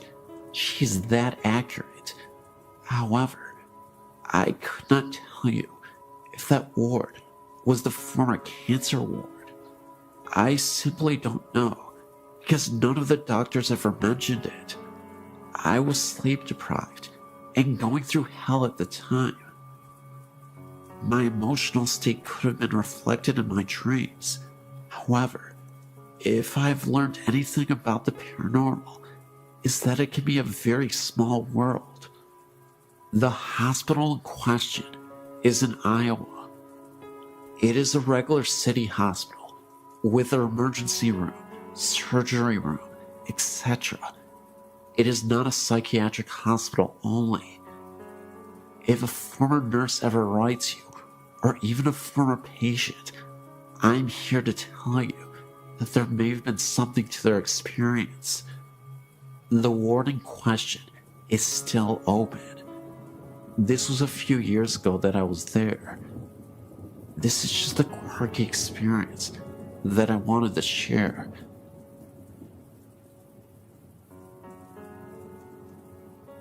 My story has been going on for a couple of years now. When I was 9, we moved into our house. It's a nice little place, backed by a large ditch. Behind the ditch is a large forest that I used to play in. The house itself is unremarkable. It's 3 bedrooms. The master bedroom is the first room you come to when you open the front door, straight in. To the right, there's a door to the garage, and to the left is the room we use as our living room. To the right of that is the dining room, with an entry into the kitchen. From the left of the living room is the hallway, with the bedrooms and the bathroom.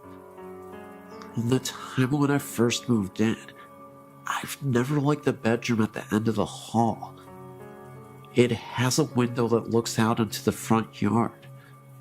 The room I shared with my sister has a window that looks out into the backyard. I'm not sure what it is about the room, but it's a creepy feeling. I was around 11 when my older sister moved out. By that time, it had been a while since I'd gotten any creepy feelings in the second bedroom. I was pleased with the idea of having my own room. I moved my bed in there, got everything set up, and prepared for the grown-up life that I wanted. The first couple days were okay. I had strange nightmares about something coming in from the ditch, something I couldn't explain.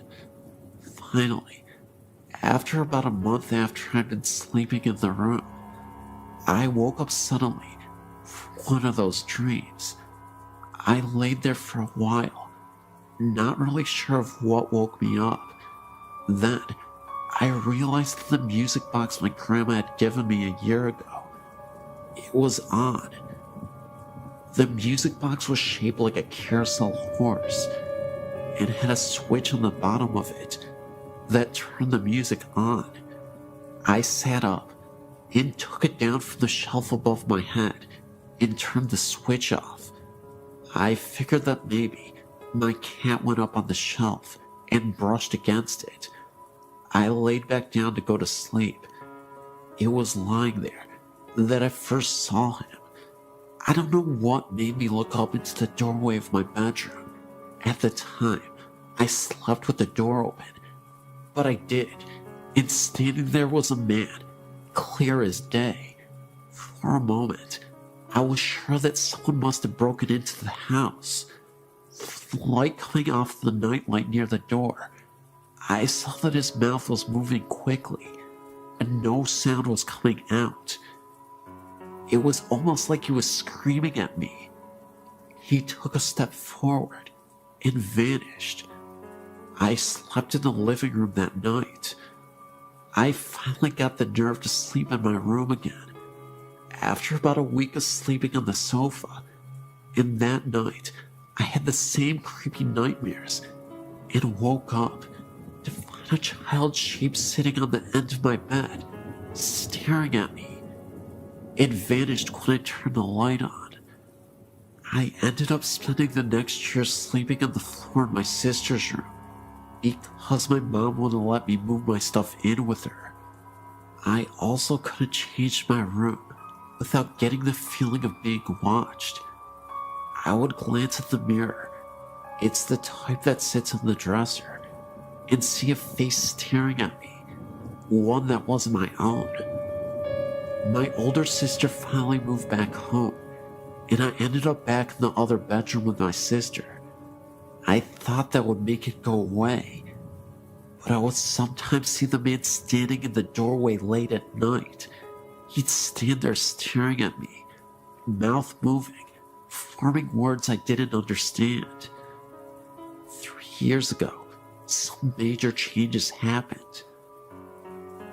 My oldest sister broke up with her husband, lost her house, and had to move in with my mom and dad, along with her 2 kids. My oldest sister had her boyfriend living in the house with her. The living arrangements were this: my 2 oldest sisters slept in one room, along with my youngest nephew, belonging to the first sister I talked about. My oldest sister's kids slept in the second bedroom with me, and my sister and her boyfriend had the living room. It was weird at first, but we all got used to it. The weird things had calmed down since I'd moved to the other bedroom, but it picked up again when my sister moved in. I was trying to get some sleep. It was around 1 in the morning, and I saw the child's shape again, but this time, it was sitting at the end of my niece's bed.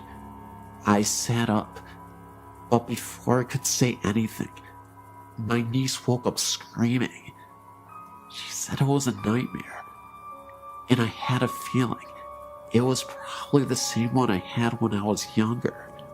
They moved out last year, and things calmed down for the most part, until my oldest sister moved away. I now had a bedroom all to myself. I was trying once again to get some sleep. I've always had trouble sleeping in this house, and I looked at my doorway, and the man was standing there, but this time I could hear him whispering. It was gibberish. I turned over and pulled the pillow over my head, but the room got so cold, I ended up turning my TV on and closing my bedroom door. Another time, I was messing around with a couple of the other teenagers in the area. We were crossing the ditch and going over to the woods behind the houses. The way we cross is there's an area with 2 large pipes that stick out in the water. Surrounding the pipes are these rocky things that you can slide down, but also grip with your hands. They're kind of smooth and hard to hold when wet. We were coming back. The others had crossed just fine. I was the last one over. The first thing that happened that was really odd was my hand slipped and I started sliding down. I felt as if someone had grabbed my arm and stopped me before I reached the water. I was about to step down into the water to get across when I heard someone yell my name and say very loudly in my ear to stop. I looked down and there was a snake in the water, right where I was about to put my foot. My friend came back across and got rid of the snake. I got home okay. When I went to take a shower later that night, I looked at my arm, and I had a hard handprint bruise on my arm. I don't know if it was one of the ghosts from the house, but something stopped me from falling and from getting bitten by the snake. So, I guess even if the ghosts scare me, they're looking out for me too. Bonito City, a rather grand name for the cluster of log buildings that housed a saloon, post office, schoolhouse, church, general store, a hotel called the Mayberry House, and a number of comfortable residences. Set amid lofty peaks 12-mile northwest of Rizzuto, apple orchards and livestock of the Bonito settlers flourished in the 7,000-foot meadows at the edge of the forests. Trout fishing was excellent in the Bonito River. God was in his heaven, and all was right with the world, or so it seemed, when 2 events took place that would cause the serene and pleasant community to literally disappear. The centerpiece of Bonito City was the 2-story log hotel called the Mayberry House, operated by Mr. and Mrs. John Mayberry. They had 3 children, John, Eddie, and Nellie. On the night of May 5th, 1885, the Mayberry House leaped into the record books with one of New Mexico's most bizarre crimes. Earlier that evening, a number of miners ate supper there and left. Only 2 guests had rooms, Dr. R. E. Flynn from Ohio, and a youth named Martin Nelson seemed to be pleasant and inoffensive roomers. All were in bed by 10 o'clock. About 1 o'clock in the morning, Nelson arose and knocked on the bedroom door of the two Mayberry boys. John awakened and opened the door, at which point Nelson fired 2 rifle shots, killing him instantly. He then turned on the 7-year-old boy Eddie, who was screaming in bed. Nelson killed him with a single blast. Dr. Flynn, hearing the shooting, rushed from his room and was shot through the head. John Mayberry, after hearing the screams, was making his way up the dark stairs from the first floor when a shot through the heart dropped him on the landing. Blood was everywhere. Mayberry's daughter, Nellie, appeared and was shot through the side and left for dead. She later recovered. Miss Mayberry ran upstairs where Nelson shot her in the chest, but failed to kill her. She stumbled downstairs with blood streaming all the way to her feet, leaving bloody footprints visible on the stairs, even years later. She fled to the nearest cabin for help, but Nelson followed, executed her, and threw her body into an irrigation ditch. Nelson, the saloon keeper, no relation to Martin Nelson, appeared on the scene, grappled with the youth, who was no match for the murderer. Mark Nelson shot him to death and left his body bleeding in the sandy street. The next victim was a storekeeper, Herman Beck, who came out to learn the cause of the gunshots. Nelson killed him with 1 bullet. Bonito's terrified citizens locked themselves in their homes until morning, while Nelson roamed at large, finally climbing up a nearby mountain. Next morning, as Charlie Berry, Rudolph Schultz, and Don Campbell were standing in the street discussing the murders, they sighted Nelson returning down the mountain. He saw the man, brought up his rifle to fire, but was an instant too late. Berry failed him with a bullet through the heart. Nelson's last shot went harmlessly into the air as he fell. Total fatalities were 8 killed, including the murderer, and 1 wounded. It was years before the people of Bonito City recovered from the shock, and for 15 years, nobody set foot in the log hotel. Folks said it was haunted, told stories of shrieks and groans in the dead of night, of seeing lights flicker from room to room, or hearing muffled shots. Those who peeped through the dusty windows could see the bloody footprints left by Miss Mayberry's feet. The murderer was buried at Bonito, with his head pointed down. Folklorists say that this custom was to prevent the buried persons from walking as a ghost. The victims were also buried in Bonito, side by side of each other, and a reasonable distance away from the murderer Martin Nelson. Gradually, Bonito City died. The final blow came when the railroad arrived in the desert below and took a business-like approach to acquiring water rights in the Bonito Valley, and later on, buying out the land in which the remaining residents of Bonito City lived. In 1930, Bonito Dam was built by the Southern Pacific Railroad. The remains of the victims were moved to Angus Cemetery. A large stone marks their resting place, and as for Bonito City, it is presently resting under 75 feet of water that is now known as Bonito Lake. Since then, Bonito City has become an old memory and a murder mystery of the past. Some people have claimed that during a well-moonlit night, they can see the top of the church steeple shining below the serene resting water of the night. Is it really the church steeple being seen 75 feet below the water's surface? Or is it a haunting image, reminding us of the presence of the city below? You decide.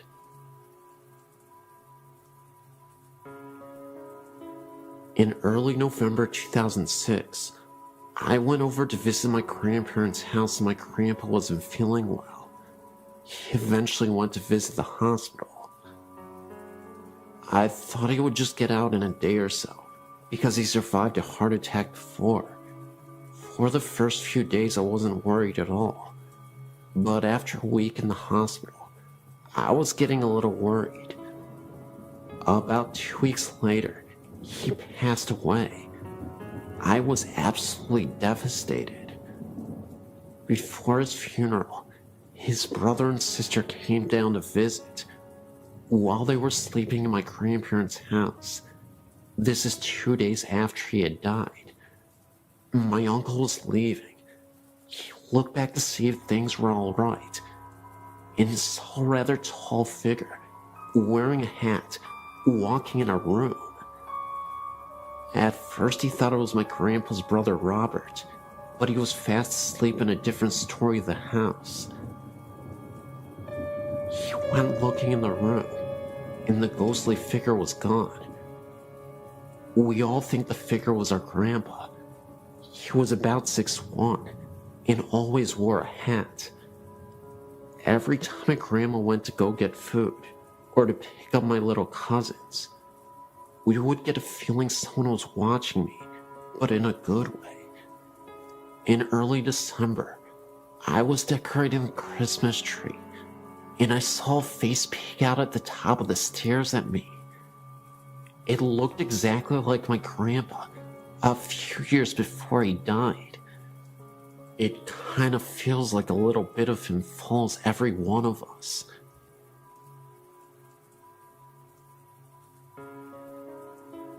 All of these accounts have happened in Lake Havasu, Arizona, each in a different house.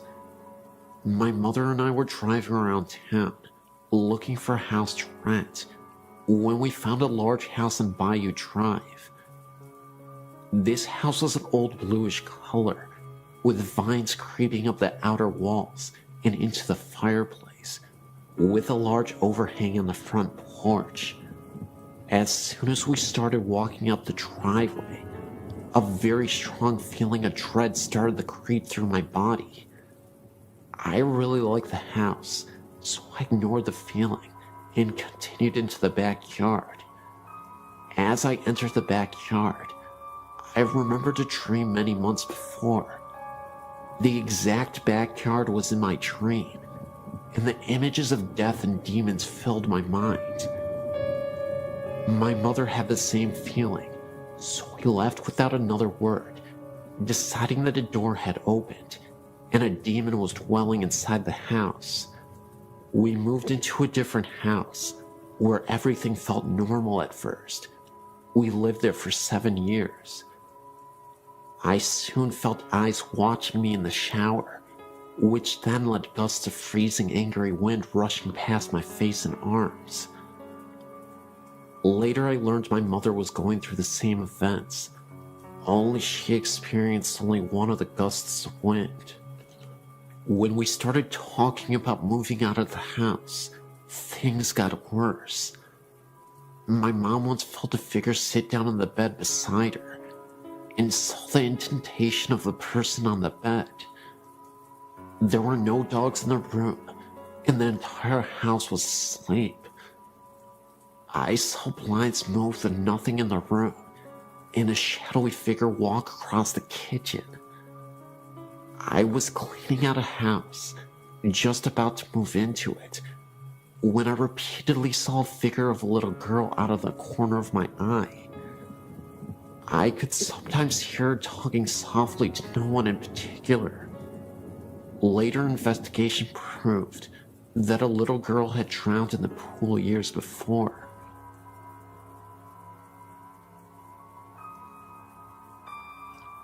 I've had a lot of things happen to me in my life, from seeing eyes in the corner of my room to being slapped by something I couldn't see, so I'm very open to anything and everything that someone would think was weird or crazy. My mom, however, is not. So for her to tell me about what happened to her, I know it's true. I'm 28 now, and this happened a few years before I was born. My mom was an FHA teacher for 15 years, so she went to FHA meetings a lot. One night she was at a get-together for school, and it was getting late, and as she was getting ready to go, one of her friend's cars wouldn't start, so my mom said she would take her home. As they were driving, her friend and her were talking, not even thinking about how far out in the middle of nowhere they were. Finally, they got to her house, and my mom dropped her off and started home. It was a very calm night, and very dark, almost eerily calm. As she was driving down the road, she started to feel uneasy, so she tried to blow it off, until she turned down back road to the highway. I can't think of the name of the road right now, but I do know there was quite a few fatal accidents on that road because of how windy it is. So, as she was driving, she looked over and saw this thing running right beside her. It was as big as a cow, and its eyes glowed green. She got so scared, she stepped on the gas and was going 85 miles per hour. And the thing then disappeared. It was almost as if it was there like a flash, and it was gone. She never found out what it was, nor did she ever go down that road again. But she figured it might have been a banshee or something, after a long look at things. She has only had 2 things ever happen to her in her life that she definitely couldn't explain, and that was certainly one of them. The other was when she went to bed one night, when she was a teen. She just got into bed and looked over at her closet, and there was something that looked like a man floating with a glow around it coming at her. She ran and told her mom, and her mom told her it was nothing. So she went back to bed, and she saw it again, and ran out and slept on the couch for the rest of the night.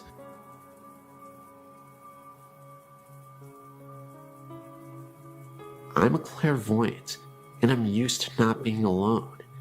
The last house I lived in had a number of distinctive entities, and will only share a couple of my experiences with you now.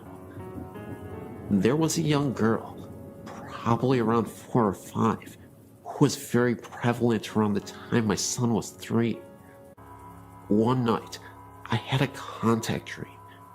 Usually my dreams are surreal and nonsense, but when I contact someone, they're usually set in whatever house I am in, and are more out-of-body experiences. I walked to the end of my hall and looked through the dining room into the kitchen, and there was a small girl with waist-length dark brown, not black, wavy hair. She had a flowered white nightgown on, and she was pushing buttons on the microwave. When I asked her why she was here, she quickly, and I mean quickly, like Japanese horror across the room in a blink quickly, came up to me. I crouched down, but I couldn't see her face, and somehow I knew she had been badly injured. Think gunshot wound to the eyes and cheek, so I didn't want to see her face. I explained to her that she needed to move on and go into the light where her family was waiting, and then I walked back to my room with her following behind me. I woke up, then went back to sleep, and a while later my son woke me up, halfways anyway, enough to answer him and kinda remember. And he asked me to tell the girl that she was not his sister and to leave him alone. I told him to lay down in my bed and explained to her she was about 3 feet away, that I'm not her mother, and that she needed to move on, that it wasn't her house anymore. I thought that part was a dream when I woke up, until I realized my son was asleep beside me. The other very noticeable energy in my house was that of a woman who was very straight-laced and controlling. She would often sit on a window seat in my bedroom at night. My husband, who was a very skeptical man, would sit up in his sleep staring with closed eyes towards her and ask over and over, "Who is that? Who the heck is that?" Until I would tell him it's okay. Then he would lay back down. Well, this house was in Oklahoma, and every time there was a tornado weather outside, she would panic and really become agitated and very distracting to those who could sense her. So I'd have to calm her down and watch the storm. When my alarm clock didn't go off, she would bang loudly on the window in time for you to get to work. The only nice thing she would do. But when we were moving out, she really flipped, stirring up whatever else was there. So in the middle of the night, I would hear floor shakings and bangs from completely empty rooms. Tape would be peeled off boxes and placed across the room. Things would be removed from boxes overnight and put in different rooms, like books stacked in the middle of the kitchen after they were packed, and sounds of the TV coming on after it had been unplugged and wrapped in protective sheeting. All in all, it was not a very fun move, especially when I was alone the last 4 weeks of packing, and she kept opening the valve on my air mattress at 2 a.m. My new house is nice, but I keep hearing a little boy talk to me from a corner of my bedroom. Oh well, I guess.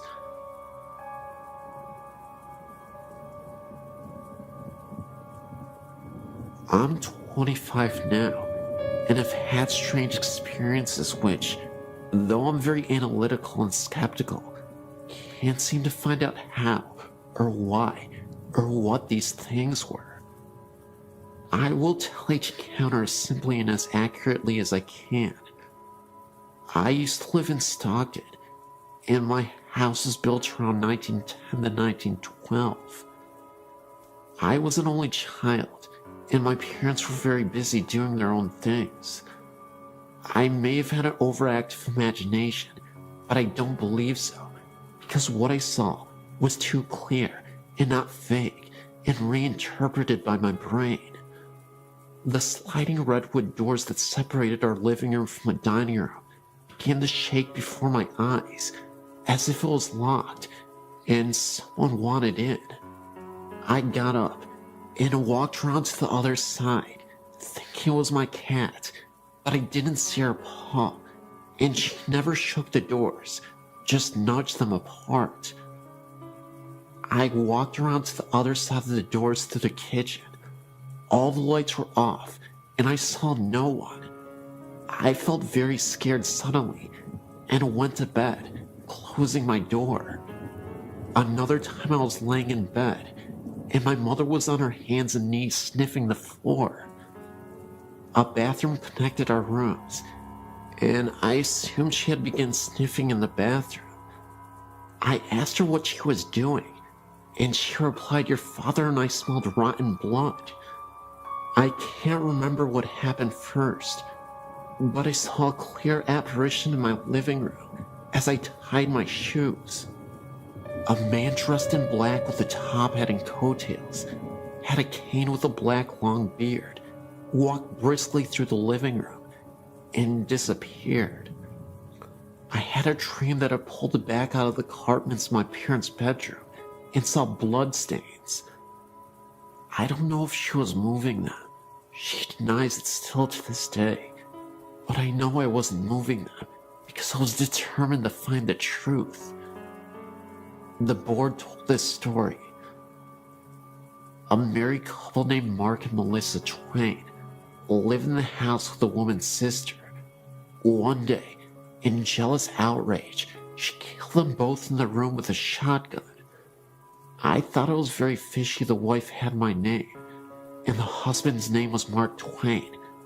Like I said, My cousin says she didn't make the Ouija tell the story. I was under the house one day, bored and playing around, when I found a small handful of large brass bullet casings. Not as large as a shotgun casing bullet, I don't think. Other things have happened. I heard a knock on my door late at night. One huge knock, but I was too scared to open it. I told my father in the morning, and he got very angry and shouted at me that I was too stupid. I don't know why that angered him. I surmised the knock was from my dog changing lying positions on the porch. Once a baby bottle just sitting on the counter just seemed to be thrown in the floor. My father said it was because I stomped into the kitchen. Perhaps. But the powerful way it fell, I doubted it. I was never able to tear my parents' carpet or find any information on the house that could point me in any direction. Though I did get all the paperwork on who owned the house, and no name Twain ever owned the house. My aunt, who claims to be a psychic, came over to the house and said that several ghosts live here. That was something I didn't hear myself. Another family member told me that. The house, which was always a bit odd, had a stained glass window on the front, not very large. It was of a cross. Later in life, I was in high school, living with a friend. I was trying to go to sleep and heard someone say my name very clearly right next to my ear. I got up and asked my friend what he wanted. He was in my grandmother's room, which they shared. I didn't call you, he said. The voice didn't sound like his voice. It had a lisp, as was very girlish sounding. We went to the house in the Delta, abandoned and run down, as well as vandalized. I walked ahead of everyone, always ready to take on whatever. As I walked past a bush, these birds just exploded from it. Before, I heard no bird song, and they surprised. The house was elevated with a basement that had openings for water to flow through. Everything was pretty much ruined. A door opened nowhere, as the staircase had been brought down. It felt like a cemetery, not in a morbid sense, just so quiet and hollow. We went to the basement, where trash was everywhere. On the door, which had been removed then, placed back up, was a crude black painting of a devil or satyr. Being mischievous, I took a wooden bed frame topper. It was painted brown with a carved flower on each side, and it was painted red as well. After I took it home, that's when I heard the voice. My room was cold, and I saw something in the garage, and I had a really weird nightmare. The kitchen was being renovated, so we had to wash and get dishes in the garage. I went out to get a cup and felt very nervous in there. As I was walking to leave, I heard a loud boom in the wall to my right. I looked, not too long, but long enough, and this will be a very hard to explain situation and sound crazy, but this energy waved and glistened in the shape of something human, turned its head and looked at me. I ran out, scared for my life. I'd never been so scared. I took the bed knob back, and nothing happened like that again. The site has long since been destroyed. I'm not sure what any of this means, but I do know one thing for sure. I experienced it.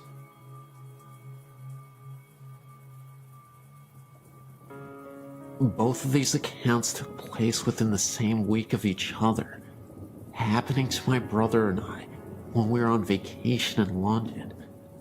The Hyde Park Ghost. I was on vacation with my family in London for Thanksgiving, 2001. About 10 in the morning on Thanksgiving Day, we decided to go for a walk around London, starting with Hyde Park, which was about 3 blocks from the hotel. The park was beautiful against the autumn sky, and both my brother and I found it strange how time seemed to skip, as the park just lay kitty corner from a highly modernized tourist strip. As we waited on the corner for our parents to catch up, I turned to see a great black carriage standing behind us, pulled by a glamorous-looking brown and white Clydesdale. I tugged on my older brother's jacket and pointed, and we watched it for a while, thinking it was the coolest thing we'd ever seen. Others in the park didn't take much notice of them at all, walking by in a hurry to get wherever they were going, or that's what we figured.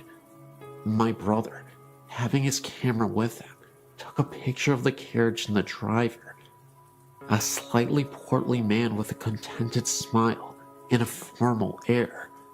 He looked at us as my brother snapped a picture, and I felt an unexplainable tingling.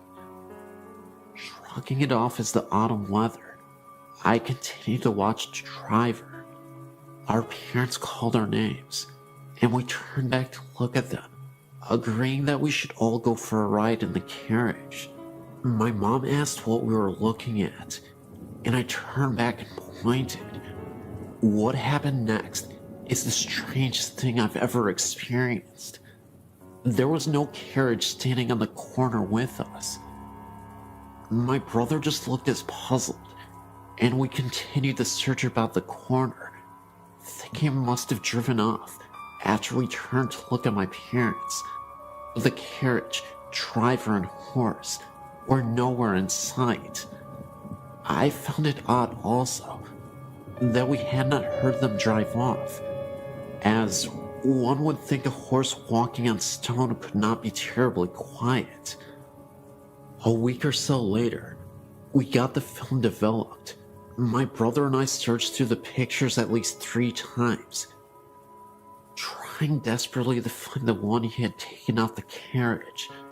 But though all the exposures from his camera were present, we could not find the one of the gleaming black carriage, merry driver, and the magic Clydesdale. We did, however, find a startling shot of the corner it had been on, with a little glowing orb just right center. My brother and I prickled. The real start, however, did not come until about 2 days after that, when I was reading a book about the ghost of London I'd picked up at the Tower of London for some light reading. I felt the same familiar prickle as I read about a popular ghost in Hyde Park, that of a man driving a gleaming black carriage, pulled by a huge brown and white Clydesdale. The shadow in the chapel. A few days after walking in Hyde Park, my brother and I were wandering quietly through Westminster Abbey, enjoying the sights. We walked into the chapel that was open and sat for a moment, waiting for our parents to catch up. While we were there, he said he smelled something burning. I sniffed the air, recognizing the strong smell of incense. We looked around, not seeing anyone else in the chapel. My brother poked his head out the door, and he looked around, informing me that no one was there, and no one was burning anything nearby. Thinking this was strange, but not terribly creepy, we hung around in the chapel a while longer, chatting quietly. Our conversation was broken, however, when we heard someone chanting from the front of the chapel. We jumped, thinking we were alone. I looked up towards the front, certain we had been alone. The chanting continued in a foreign language I didn't understand. My brother, a Latin student, said later the chanting was a prayer or something. We stood there, watching the front of the chapel, looking around for anyone who might be chanting. I nearly fell over when I saw someone flicker to my left. A figure, wearing a dark robe and moving slowly, walked in front of us at the head of the chapel. I remember taking a sharp step backward and falling into my brother when, after a moment's reflection, the being looked up and straight ahead. We couldn't see its face as its profile was towards us, covered by the robe's hood. That didn't matter, however, as in an instant, the being was gone. There was no more chanting, no smell of incense, nothing but me being supported by my paled and terrified-looking brother. We didn't know what to think, neither of us thinking too much of ghosts before, but neither of us could really explain it. One minute, someone standing right in front of us, and the next minute, it was gone, completely and utterly gone, not a trace of it.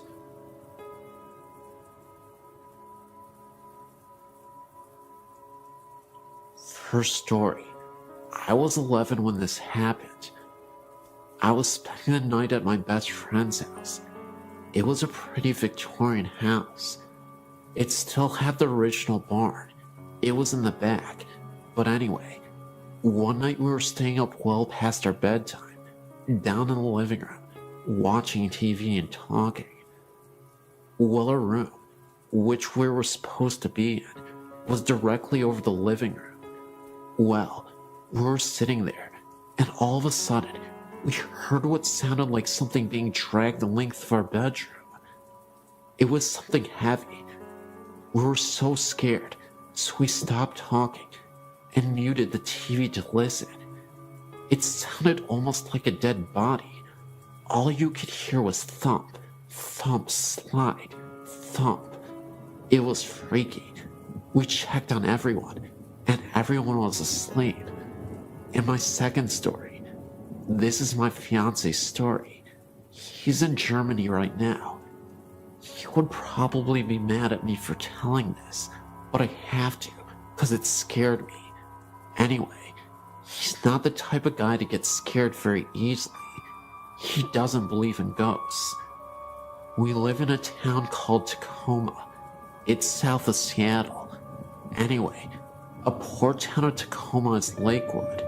In this town is an old insane asylum that was torn down about, guessing, 30 years ago, and then rebuilt across the street. Go figure. It's called Western State. My fiance and a couple of his friends went to the hospital for the fun of it. The ruins are still there. They were down in the basement, which also happens to be the boiler room. They were walking down there and came around a corner and saw a bunch of bugs and such. They figured a bum was staying down there as they turned to leave. Dave is a pretty small guy, so he got pushed to the back. As he was about to leave himself out of the window, he felt someone tap him on his shoulder and heard someone whisper something to him. He figured it was the bum, so he turned around, but there was nothing there. He freaked out because it was a split second that he'd heard something and felt the tap. So he started screaming for his friends to come and get him. His friends had to pull him out of the window because he was freaking out the whole time. A third story. I was sleeping one time in my bedroom, and it was like 3 o'clock in the morning, and I suddenly woke up because I had the feeling that someone was in the room with me. I had my own room at the time, and it was pitch black in my room. But I looked in the corner where my door was, and I could just barely make out the outline of a man. He was just standing there and watching me. I couldn't breathe or think. I just stayed there for about 2 minutes, trying to figure out what to do. I finally got the balls to reach over and yank on the lamp. When I did, nothing was there. Fourth story. Me and my sister were at my grandma's visiting, and recently, my uncle had passed away in the house. He had gone missing for about 2 weeks. My grandma didn't think anything of it, because he did that sometimes. She went in his room looking for something, and there he was, lying on his bed, half decomposed. She said it took forever to get the smell out. On my grandma's TV was a plastic face with a flake flower in it. The TV was off, and my grandma was at work, so me and my 2 sisters was sitting around and talking. I believe we were talking about my uncle, when all of a sudden, the vase went flying off the TV. When I say flew, I mean flew. It flew like 5 feet. We all stopped and decided to go to bed. This story. I was spending the night at my best friend's house. I was like 15 or something. My godmother had just told us to go to bed. We were just getting ready for bed when I hear my godmother yelling at me to get my butt in bed.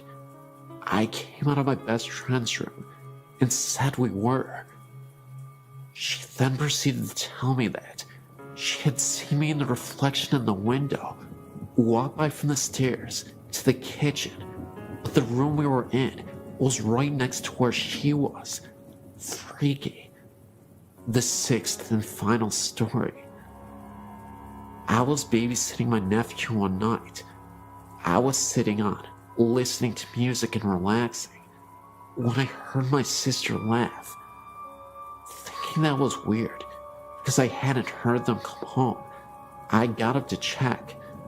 There was no one there. I know my sister's laugh. About 30 minutes later, I heard my sister cough. Again, I got up to check. Nothing. I don't know much about this house. I've only been here about 8 months. It's my brother-in-law's house. This house is kinda weird though. When all sounds have died down, you can hear clicking, and sometimes even what kinda sounds like walking sounds. I sleep with my door open, so I'd hear if my sister had opened her door. But they're like soft walking sounds. Odd. Anyway, I have tons more stories.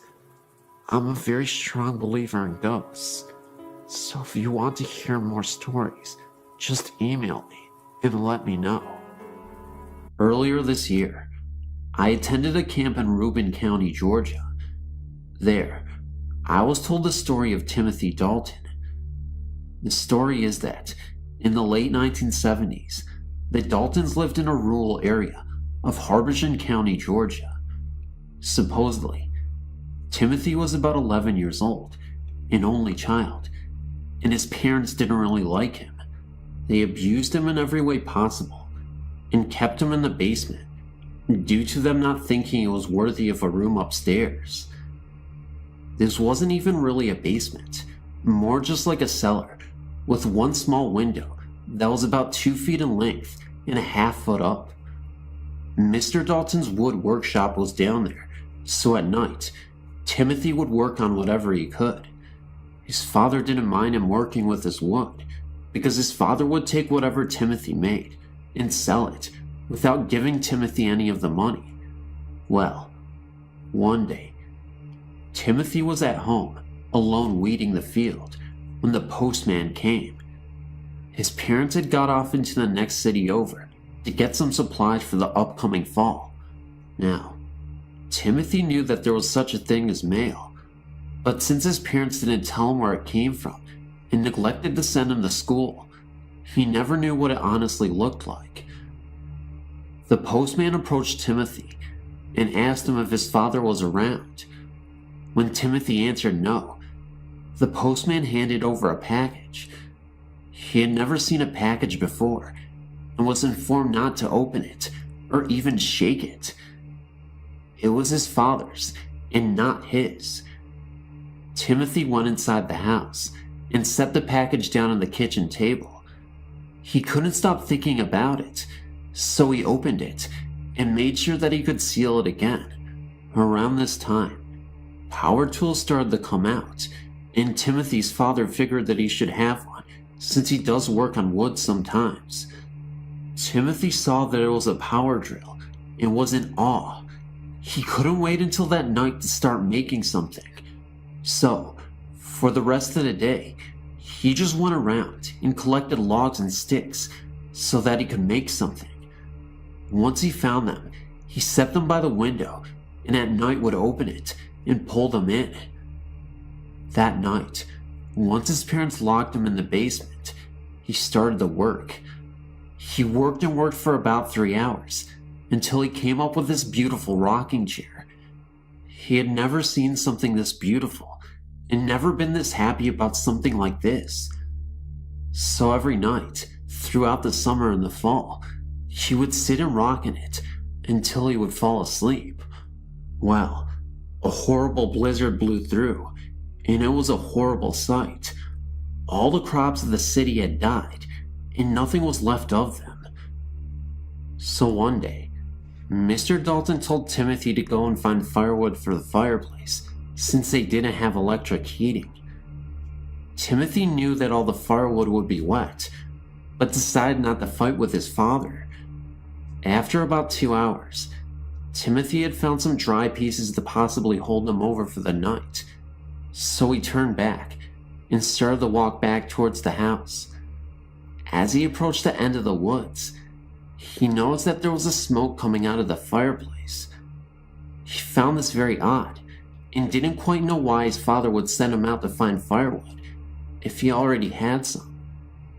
So Timothy walked into the house, and as soon as he walked in, he was horrified. He saw his rocking chair, the only thing he had ever been proud of, chopped up in the fireplace, burning to little bits. Timothy snapped, that's all to say. He didn't start to yell at his dad or anything. He just mentally snapped. So he sat down the firewood and did his chores. Before he was locked down in the basement, he managed to sneak some chicken wire under his shirt, so he took it down to the basement and was locked in there. After about an hour, he knew that his mom and dad had just turned off the light to go to bed. After maybe 3 hours, he had constructed this power drill into this killing machine. He had found an X-Acto knife and bound it to the power drill so that when he turned the trigger on it, it would spin around and around. So he used some chicken wire to unlock himself and walked up the stairs to his parents' room. He slowly bound his parents' hands and feet to the bedpost and footboard. It took him about an hour just to do this without either of them stirring.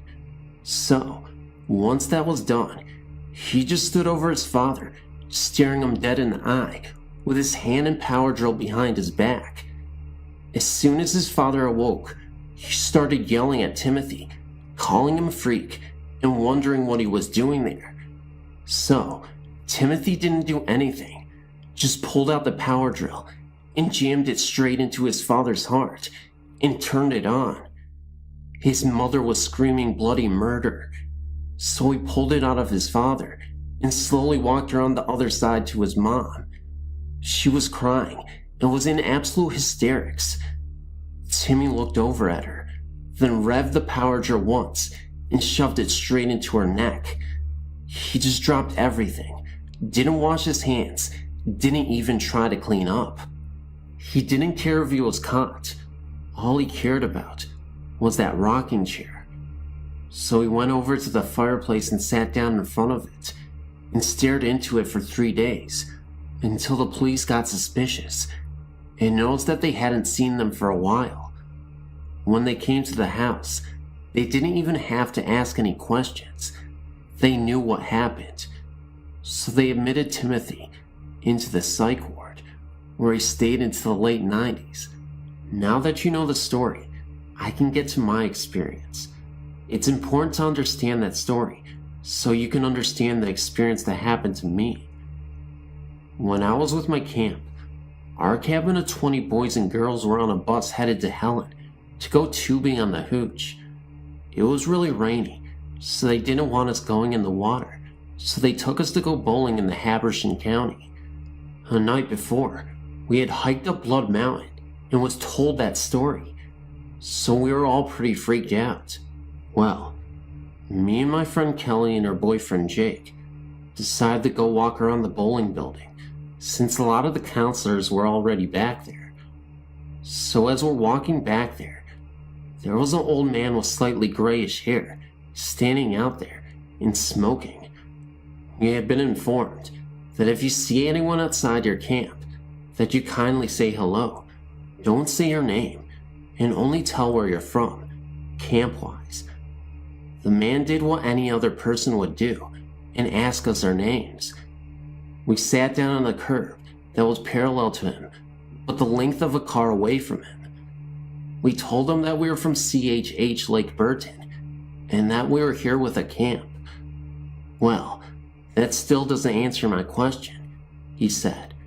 Kelly spoke up. I'm sorry, sir, but we're not allowed to tell you our names. He looked at her and laughed a little. Well, Kelly, my name is Tim. We're all completely shocked and confused. How do you know our names? I asked. He laughed again and put out his cigarette. Let's just say that I know a lot of things. Habersham is a very quiet town, and as of last night, for you guys, it was a very innocent town too. We were all in shock and awe. How did he know that he knew about the murders? We all got spooked, and Jack led the way back around the building. But every crazy person has some parting words. Just remember this, he said to us as we all halted to stop. I wouldn't have had to kill him if he just kept his eyes closed. To this day, it still haunts me. The wheezing laugh of that man, and the wondering of the story. Is it honestly true?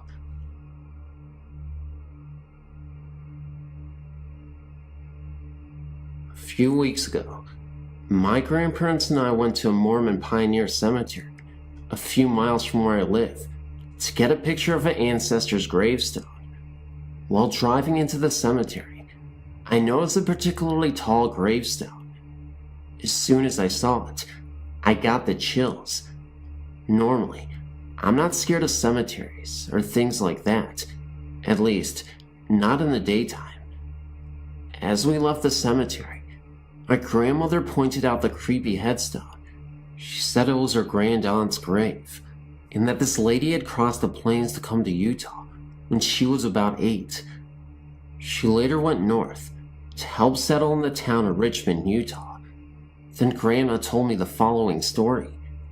When my Aunt Andrea was about 15, she was home alone in the kitchen right after school. She heard a woman's voice and turned around. She saw an elderly lady in a long, old-fashioned style dress with her hair in a bun. Andrea ran out of the house and to a neighbor's, where she called my grandmother at work.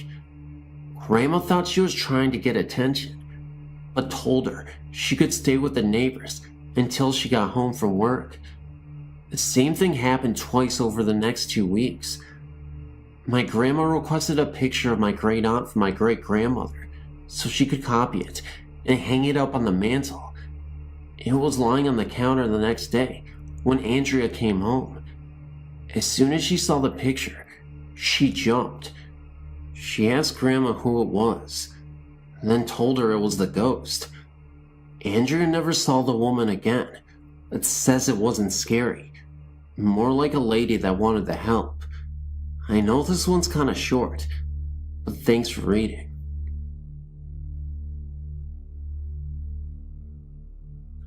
I have a story to tell you of a sight which will always be engraved into my mind for life. A friend of mine and I were avid hunters, and we were returning from a duck hunting trip in a place called Dunmurry. We were trying to remain as quiet as possible so that we could catch and hunt as many of those ducks as possible. As time wore on, we weren't able to find too many, but still decided to have a look by the river to check for those elusive ducks. Before we crossed the fields back to the house, we made our way across the M1 motorway at Dunmurray and had our guns loaded as well. It was then when my heart thunderously stopped and noticed something far more terrifying than a simple duck. I put my last shell up the spout and noticed a tall, light tan colored figure to the right of me. It seemed to be about 7 feet tall and off of the ground by about 2 feet, and scared the crap out of me. I couldn't speak, and I warned my friend to stay away. At the time, my friend was right behind me when I saw the figure, but didn't quite understand what I was so terrified about, since he didn't see it himself. I told him to start running, and running as fast as possible, so we could be as far from this mysterious figure. My first instinct was to point my gun at it, but I urged my friend to stay away from this thing. I thought by pointing at it with my gun, I would scare the figure away. Of course now, looking back, it was a ghost, so it sounds silly now. We eventually made it out of there without incident, and explained to my friend what I saw. He called me crazy, he called me insane, but I swore to him that is exactly what I saw. A 7-foot figure floating directly at me from the distance. This happened about 14 years ago, and neither of us went hunting at night again. I told a friend of mine this story, and he explained that a figure not unlike a monk had been reported on the motorway from as far back as 30 years ago. Wish someone could have told me, then I wouldn't be as spooked.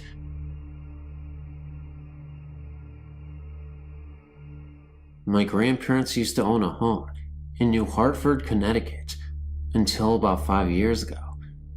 It was a huge house, mostly built by my gramps, and it sat centered on about 4.5 acres of land. It was really nice, in the daytime, anyhow. It was a 2-story house with a huge attic and a basement as well. There were a total of 5 bedrooms in the main part of the house, and there was a 2-bedroom apartment connected to the house. Now, just as a bit of a background, my gram and gramps were some really cool old people. They traveled a lot. In fact, they've been to many different countries. They have been to all 48 continental states, plus Alaska, in their RV. A few years before I was born, they went to Haiti, and they bought this freaky little wooden statue.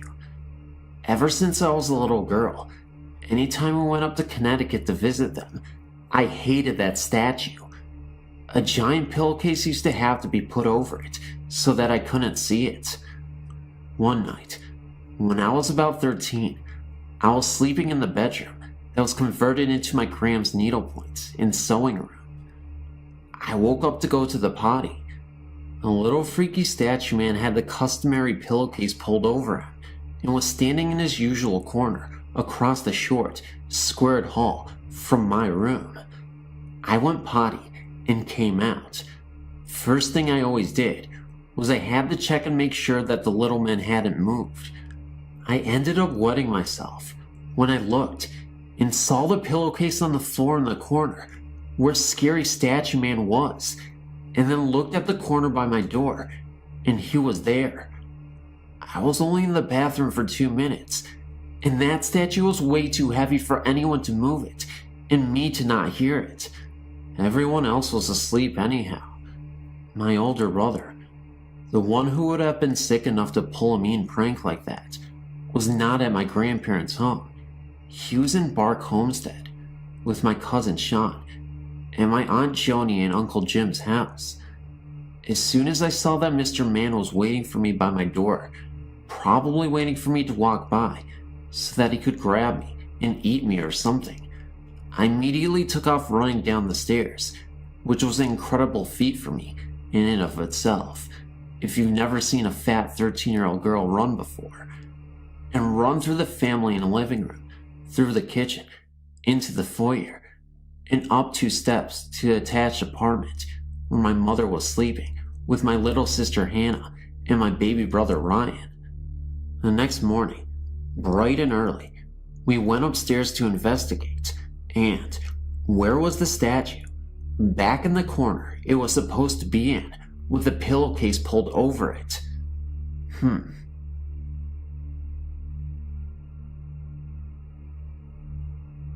I've had many encounters with the paranormal since I was about 5 or 6 years old, and I've seen ghosts, and I've even heard and seen the presence of demons. I wanted to share 2 of these experiences with you. People can think what they will, but I take these things very seriously, and know beyond a shadow of a doubt that they are real and walk among us. First ghost to ever cross my path was that of a woman. I was 5 at the time and had gone to the kitchen to get a drink while my family was watching a movie on the hydro bed. I was standing there, drinking my water, when I see in my peripheral vision a woman in a white dress floating down the hall from my aunt's room right into the room occupied by my mother and myself. Being as I was a child, a thought only that this lady didn't belong in our house surfaced in my mind. Well, for some reason, I decided to throw a kitchen knife at it, and you guessed it, the knife went through it. I always believed that she was hiding in my closet as well. There would be numerous instances where I'd be sleeping in my room in the middle of the night. That's when I would hear the closet door and see it open a crack. It was very terrifying, and I didn't know what to do but to stare in absolute terror. There were more than a few instances where it felt like something was trapped inside there and was trying to claw its way out. So much so, in fact, that actually the door was splintered in a few places. My second encounter was with the Phantom Miner. Sounds weird, huh? But let me just say that this was in Sacramento, California, where gold was discovered. Sutter's Mill was about 10 to 15 miles from our house. I saw the specter in our backyard, digging in the ground. He was dressed as a miner, would have dressed in the 1840s. He even had a mule with him, loaded down with things. It was at about 10 p.m. at night. I guess he found what he was looking for, because he pulled something out of the ground, put it in a pack, grabbed the mule's reins, and started to walk away. About 3 seconds later, he had vanished from sight. The thing that was odd to me was that a water pipe that was in the spot where the phantasmal miner was searching at, that very next morning, mysteriously began to leak. Strange series of events, but I'm glad you were able to read them, and I appreciate your readership. Since I was a little girl, my sisters and I had frightening experiences with ghosts. When I was 6, my family and I moved to a fairly new house, only 8 years old at the time, in West Texas. As far back as I can remember, we had strange things going on in that house. First off, at night, if you were to go through the hallway to get to my parents' room, you would always hear what sounded like a TV. You could hear voices and sometimes music. Most of the time, my parents' TV was off. If you left the room and stood in the hallway again, the sounds would be gone. Secondly, when I would try to go to sleep at night, I would always have that classic someone's watching me feeling. I always blamed it on me, being a young child. The house was a very scary place to be at night. Wherever you went, someone was watching you. Friends who have spent the night rarely stayed twice.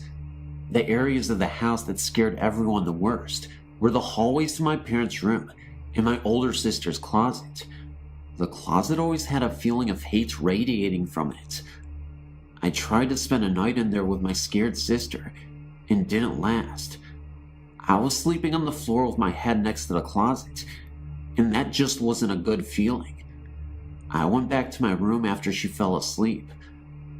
A couple years after we moved in, my younger sister had a frightening experience.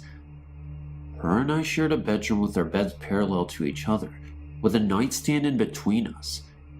We were about 3 feet apart. One night, I woke up to her screaming my name. I woke up and asked what was wrong.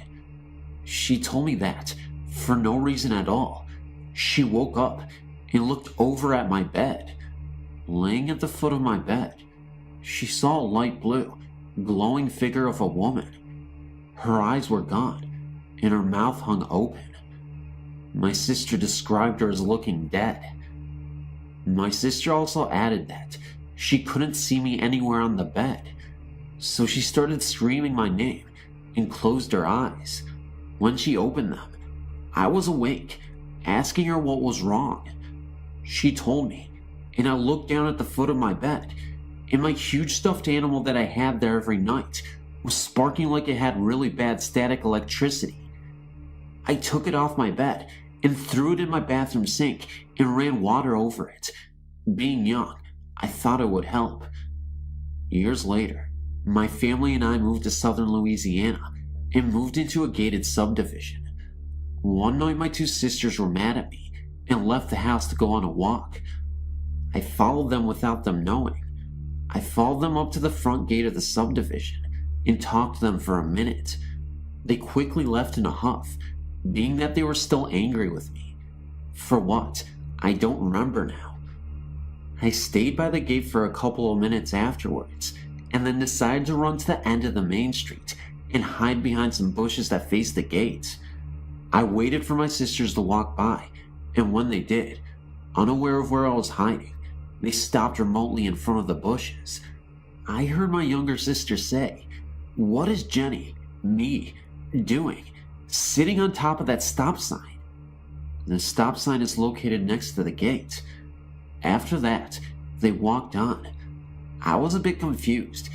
It was about to chase after them, but then, through the leaves, I saw a shadow of someone running past the bushes I was behind. I could also hear the sound of footsteps. I stood up quickly to see who was there. No one was in sight. After this, I ran to my sisters and told them what I had seen. They then told me that they saw me, or what looked like me, sitting on top of the stop sign. They said I had a very angry, disfiguring grin. After we traded stories, we ran home quickly. Later, my younger sister told me that the ghost she saw on my bed and the ghost she saw on the stop sign both looked exactly like me. Possible doppelganger? I don't know. It all began around the 1st of June, this very year. This incident took place in my grandmother and grandfather's house. My grandfather had been diagnosed with cancer in the summer of 1998, and I didn't know that these last few months would be the last time I would ever see him alive. During that period of time, I'd spent a whole lot of time with my grandparents, and had felt like I actually gotten a little closer to them both, but especially my grandfather. At the end of the summer, I left and went back home. Subsequently, about 5 months later, our family received a disturbing phone call. It was from my grandmother. Unfortunately, she informed us about the passing of our grandfather. He had passed away in the hospital. We went back to our grandmother's home, which was the very last place that our grandfather lived in before his passing. A month and a half after we had been staying there, I noticed that something just didn't feel right. The whole atmosphere had changed. I decided to take the guest room. For some reason, I always got the feeling that I was being watched in the guest room. Then, other little occurrences started to evolve. The very first was, I always felt like somebody was standing over my shoulder. I started to notice scars on my back after I would awake in the mornings, and I would feel light touches on my back.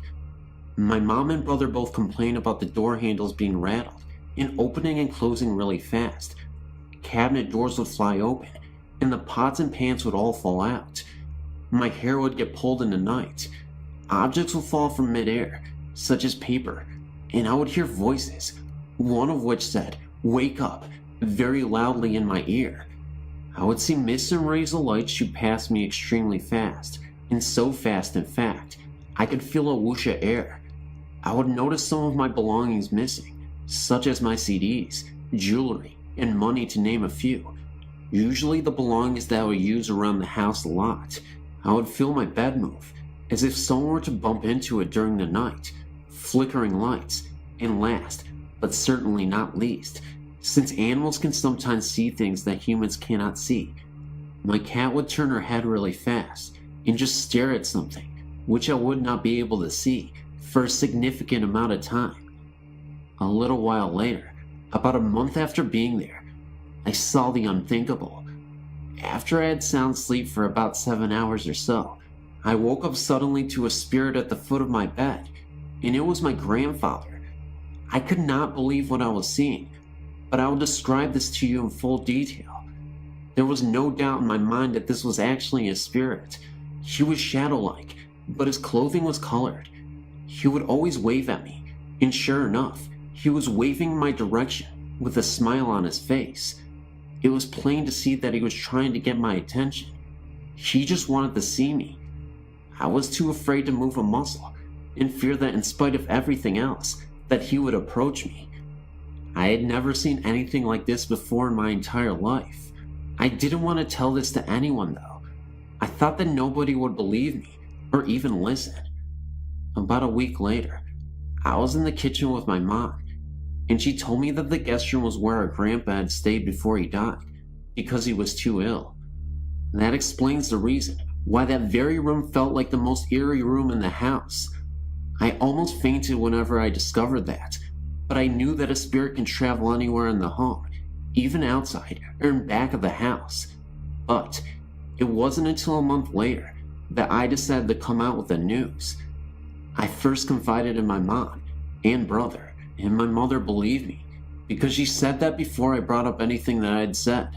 Our grandmother had experienced the exact same thing, that he was at the foot of the bed watching over her and smiling.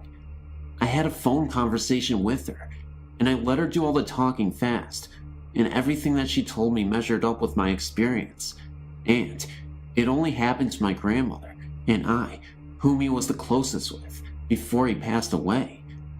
Everyone was wondering why I didn't scream or attempt to run out of the guest room as soon as I saw him, but I was too afraid.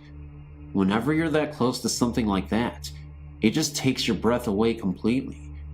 I was in my own little calm. I felt very uncomfortable. It wasn't until I started sleeping in the living room sofa that I felt appeased. Albeit, this has not been my first experience. Ever since I was the age of 5, my family and I started traveling around a lot, and we would move here and there. I've went to 9 different schools total. I'm 17 now. In previous homes, I've experienced a whole lot. I lived in a haunted house for a total of 3 years. Not only by all the experiences that I've endured, I've been doing many researches involving the paranormal. I'm really good at picking up on things too, which I've found out. There was this one house that we went into that we were thinking about purchasing, but I felt like something was wrong. There were many rooms in the home that I could just not stop venturing off into. The main ones were the master bedroom and the study. After I left the house, I told my parents that someone from the house must have passed away, someone that used to stay in the master bedroom. So, my mom went to go look up the history of the house, and sure enough, the owner and his wife, on a trip to California, got killed in a car wreck, and they lived in the master bedroom, and the owner spent most of his time in the study. After I was enlightened with that information, I was in disbelief. I still am, even to this day. My mom told me that it goes back to her being Jewish and Indian. She said that she can pick up on and see things too. She claims that it's an Indian thing, but I don't know. Maybe it is. Anyways, God bless everyone, and thank you for your time. Great website, by the way. I'm a current visitor.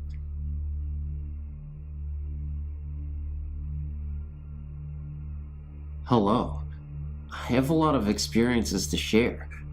I've been told that I'm more in tune with the spiritual world, and that's why a lot of stuff happens to me. Anyways, I'll just share some that I can remember. One night, my friend Amanda was having a sleepover with 3 other girls, and someone brought along a Ouija to play. We were playing and having fun because it was spooky. After that, we went to sleep at about 12, and we slept on a trundle that came out of the couch. We were the only ones in the house because her mom was out. Anyways, I woke up and shook everyone awake because I had a bad feeling, and I heard the closet door slamming all night. It was pitch black, so I told for my friend to turn on the light. She did, but it blew out. She tried it again, but it blew out once more. I thought bulbs can only blow out once. We were really scared, and we saw this black mass approaching us and closing in on us. We jumped up and all ran out of the house. We were really spooked and didn't go back inside for like 2 hours. One time, when I was about 7, I'd been staying at my grandparents' house for Easter vacation. I'd got up to sleep in this one room, but for some reason, I didn't like it. Well, one night, I woke up because I felt someone watching me. There's a door that leads to my room, and right next to it is a door that leads to the backyard. I sat up in bed, and right in front of the back door was this figure. It was about 6 foot, and they appeared to have armor on. I was afraid because I knew it was bad, but I wasn't able to run away because the door to get out of the room was right next to where the spirit was. I just looked at it, and it wouldn't let me go. Finally, after like 2 minutes, it faded away, and I ran out of the room and refused to sleep in there again. Another time, at my mom's house, I was home alone, and I was watching TV in the living room. I heard the bath water running, and so I ran to the bathroom to turn it off. I thought it must have been loose or something, so I tightened it. I closed the door and resumed watching TV again. It somehow turned on again, so I tightened it again. This continued on for another 4 times, and I still didn't know what it was. In my dad's house, an old lady supposedly died there. I never sleep with the light off because I like to be able to see who and what is in my room. Anyways, I always get knocks on my door, even though it's open, and one night, I felt like someone was sitting on my chest while I was sleeping.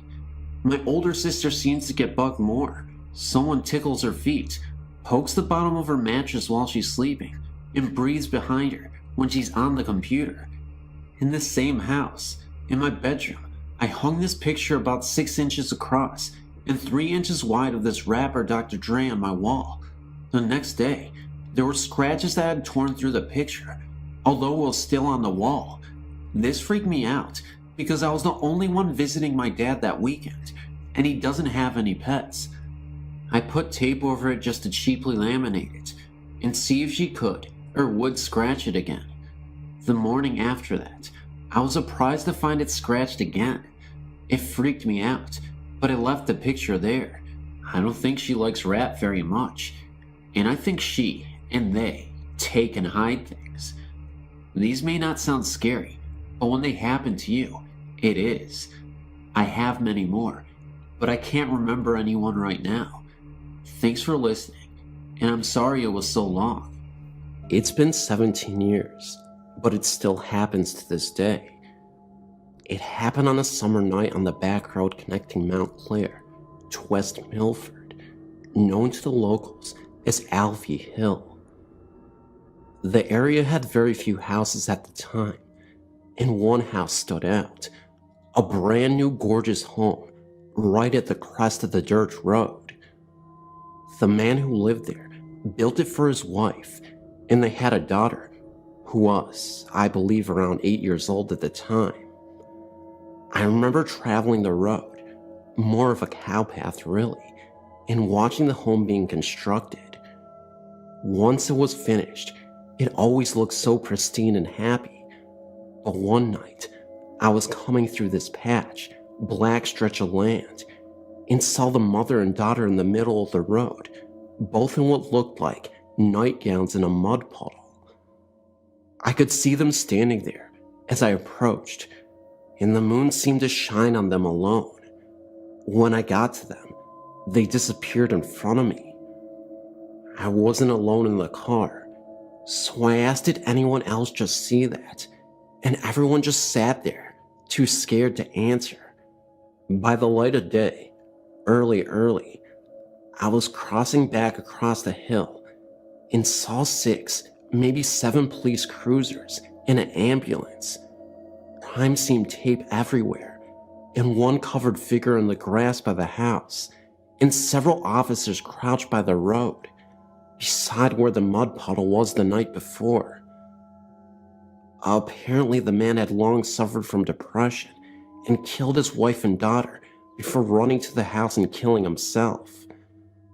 The officers said that they speculated he had committed the act the night prior to them being discovered.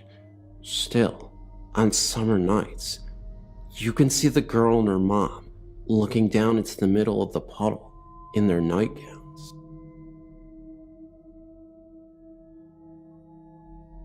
My husband Steve, brother, and myself were staying in a condo at Sunrise Village in Killington, Virginia, to go skiing. It was in April of this year, and there was a special on the Fox News channel entitled, "Does the Devil Really Exist?" or something of that nature. It must have really affected me, as I later dreamt that my husband and I were before the devil, and he was going to decide which one of our souls to claim. I was making an argument to spare Steve and take me instead. I remember waking up as someone was grabbing my left calf and tugging on it. I looked around and saw my husband was just coming into the bedroom from the bathroom, and he saw my distress as I was waking up and shouting for him to turn on the light as I was waving my hand around me to see if I could detect any cold spots. I enthusiastically read all I can on the paranormal. I vividly recall the hand, fingers and thumb wrapped around my left calf. It was a warm hand, and no, without a doubt, it wasn't my husband's. He was in the bathroom, or my sleeping brother on the living room couch. I was sleeping, tucked in with the sheets and blankets tucked under the mattress. I think whatever it was trying to wake me up from a horrible dream. Perhaps my father, who passed away 5 years ago prior. Don't know. What I do know is that my husband believes it was a dream, and he won't accept any other explanation. This infuriates me to no end. I know it was real. Thanks for listening, and keep up the good work on your website. It's great.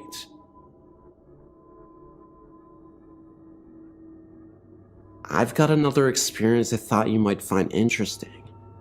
In October of 2006, I got orders to move from Arlington Air Force Base, Alaska, to Peterson Air Force Base, Colorado. My ex-wife and I decided to drive because we didn't want to get to the next station and not have a car.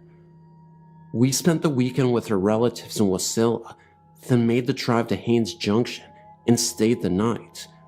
We really didn't sleep well that night. The room was rather uncomfortable. So we left at like 500 and began the trip to Canada. We took the Alcan, Alaska-Canada highway and pushed into the Yukon Territory, stopped and had a rather awful lunch, but my daughter, who was a year old, needed to get out of the car for a while. We pulled into White House around 1800 and decided to stop for the night. We chose the Best Western Hotel, mostly due to the military giving us a list of which hotels were best for us to stay in, and that was one. As we were checking in, I noticed a rather cold spot by a cartoony statue of a Canadian Mountie. Mind you, this was October, and things were getting cooler, but not that cold. I believe we had a room on the 6th floor and let my ex-wife and my daughter get settled while I brought in the things we needed for the night. While I was making the trips to the car and back to the room, I learned that this Best Western was once a saloon and brothel. I'd mentioned the cold spot to my ex-wife, and she had stated that once she had made the trip to Alaska in '02. This was 2 years before our marriage, and I did not know her before '03. That she had stayed on the 4th floor and experienced similar cold spots and orbs.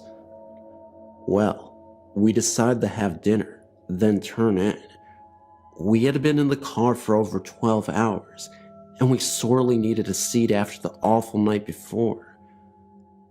My ex-wife said she had forgotten something in the car, and for me to get it, as she was going to give our daughter a bath and put her to bed. I went out from the restaurant in the hotel, and as I was walking in the entrance to the hotel, I kept feeling cold spots in various places. I also felt like someone had brushed up against me, and like a hand on my shoulder. Of course, no one else was around except the front desk clerk. It got stranger as I came back in after getting what it was.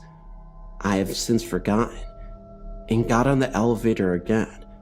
I got this feeling like I was being watched, or something was there with me.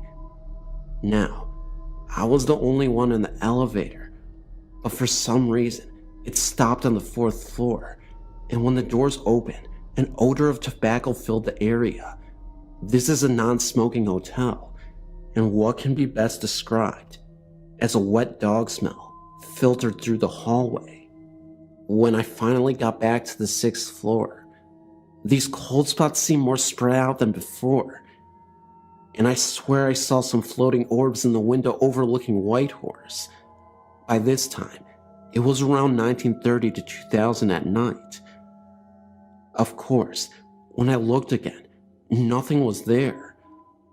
I also heard something that sounded like someone banging pots and pans. Obviously, there was no one there, and you weren't allowed to bring such things into the hotel. I got back to her room and told my ex-wife about it, and she said she had a similar experience in '02, without the pots and pans banging noise. We slept the rest of the night without any further disturbances, and decided to head out at 6:30 while I was loading the car. It was still kinda dark outside. I swear, I saw what looked like a prospector from the latter part of the 1890s. Of course, when I looked up, he was gone. When I went back into the lobby near that cartoony Canadian Mountie statue, the cold spot really intensified, and when I got to the area where the elevator was, I saw someone out the window, and I thought nothing of it. But once I got closer to the elevator, I noticed that the person was wearing Victorian-era clothing. He passed by the window and disappeared. Again, I told my ex-wife, and she by now was picking up on animal spirits as she called them, and she was telling me it was time to get moving.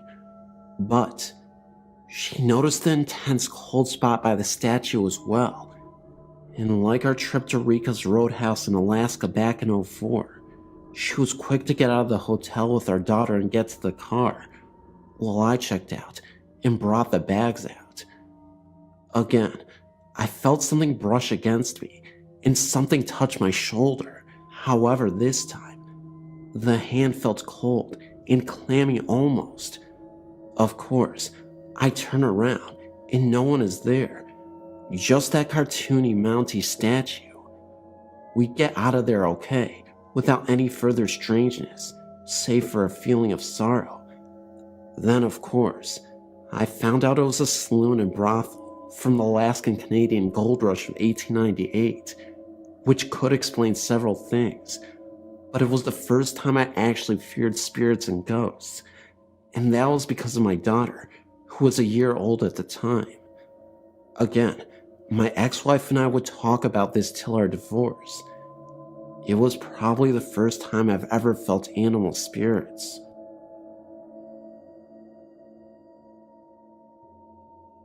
This is a personal experience that happened to me 2 years ago in Charleston, South Carolina. I'm in the Navy and had just got off the swing shift on base, leaving at approximately 11:45 p.m. from the base.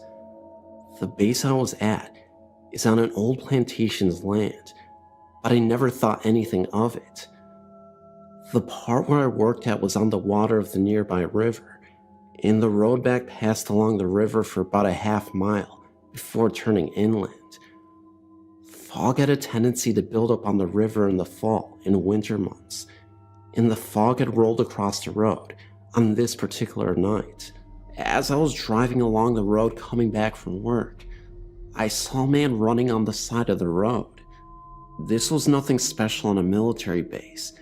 People run all the time to keep up physical condition, but this was almost at midnight, which I found strange, and he was wearing nothing reflective at all, seemingly wearing all dark clothing. As my car came up on him, he immediately darted out in front of the car at a speed I'd never seen before. I slammed on the brakes, but it was too late. I expected to hear and feel a massive thud as I hit this poor fellow, but as the car passed through him, he vanished without a trace. I got out of the car, brights on, searching with my flashlight for a person anywhere around my car, but I was the only one as far as I could see on this road. It scared the living daylights out of me, to the point at which I started searching inside of the car to ensure I did not have a hitchhiker with me now. After getting into the car, I drove as fast as I could, with interior lights on in the car, to the nearest well-lit area, locked the doors, left the lights on, and called my father to relate the incident. After some 20 minutes of consoling me, I finally got my wits about me to drive home. However, it did not end here. From this night on, something was different about my apartment. There was a presence in that place that I haven't felt the months before the incident. I began to review sitting in the living room alone altogether because of feeling like someone was watching me. Out of the corner of my eye, I would see the bathroom light on, clear as day, but when I looked over, it would be off again. It would feel like someone would sit down next to me on the couch, but I was the only one in the apartment. Finally, one weekend my father came out to visit. Growing up with numerous ghostly and at sometimes demonic experiences, most of which he never talks about, he has become highly sensitive to the paranormal. The first day he arrived, he used the key I left him to get in while I was at work. When I got home, having said nothing of my experiences in the apartment to him, the first thing he asked me was if I ever got the feeling someone was in the kitchen area, peeking over the half wall at the television. I froze in my tracks at this. Over the course of his week-long visit, he said he also thought he saw the bathroom light turning itself on and off, and felt someone else sit down on the couch next to him, as well as seeing a shadow of a man mainly around the kitchen area, who would periodically lean over the half wall like he was looking at what was on the television. But he said he never saw or felt anything or anyone in the bedrooms. I now had a reason for my seemingly unfounded paranoia of being in the living room alone. I continued living with this feeling from the night of the incident, driving home through the following few months until I received orders to leave Charleston, and have not felt the presence of the running man since then.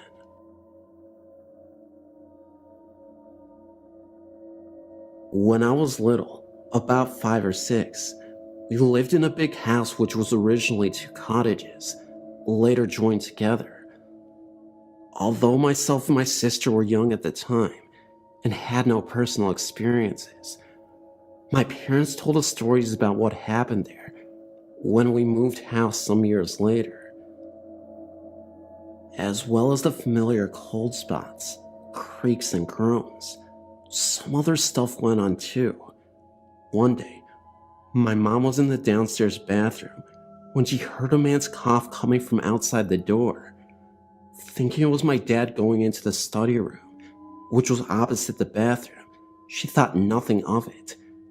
When she came out of the bathroom, However, the study was empty and no one was outside. She went back to the kitchen and found my dad where she'd left him, sitting at the table. She asked him if he had come out the bathroom and coughed. He hadn't moved the whole time. Another time, my mom, my dad, and one of their friends were sitting at the kitchen table when they all heard a massive crash come directly from upstairs where my bedroom was. My mom described it as the sound of a wardrobe falling over or a full-grown male adult being thrown to the floor. They rushed upstairs to find me fast asleep and nothing out of place in my room. We even had the fireplace in my room checked in case a stone had fallen down the chimney. Nothing was found and there was no explanation. Everyone in the house was accounted for. One night my parents were in bed when they heard the sound of a woman gently humming and singing. The sound came from the end of the corridor and continued downstairs, then eventually stopped. Again, this could not be explained. Myself and my sister were asleep, and even if we did get up, we certainly would have walked down the corridor singing. My second story is based in my grandmother's house, a manor house which is around 200 years old. My grandmother has a story which even to this day she swears was true. She was walking upstairs when in front of her she saw a pair of women's shoes on the step above. She looked up to see a skirt, blouse, and before she could see the woman's face, she vanished. My dad's family all grew up in the house, and my uncle mentioned that from his bedroom, he used to hear the sound of gravel crunching outside, like someone walking towards the house. On several occasions, he even recounts seeing two big black dogs sitting by his bed. Although I like the house, I always get that feeling of being watched whenever I go over. If I'm sat in the kitchen, I always want to look into the parlor, which is next in the kitchen, with the door always open so you can see in, and I always feel like someone's sitting in there. Even to this day, I refuse to go upstairs by myself, as well as seeing a key moving in a locked door from the inside when no one was in there. Myself and my sister had a weird experience. We were sat outside. The garden is kind of placed on a hill, very sloped, that you could reach by climbing some steps. From where we were sitting, we could just see into my grandmother's bedroom.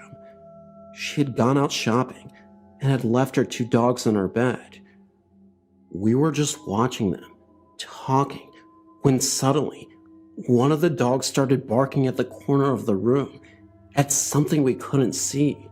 She, the dog, then jumped onto the bed and started barking directly at us. Then, at the exact same time, we both saw a white mist, sort of in the form of a hand, move gently over the dog's head. He then stopped barking. My sister and I both looked at each other in surprise. We'd both seen it, but could not understand it. It was daylight, but not sunny, quite cloudyless. There was no reflections on the glass or anything like that, because there was nothing to reflect, no trees or anything behind us, and we quite clearly seen the mist from the inside of the window.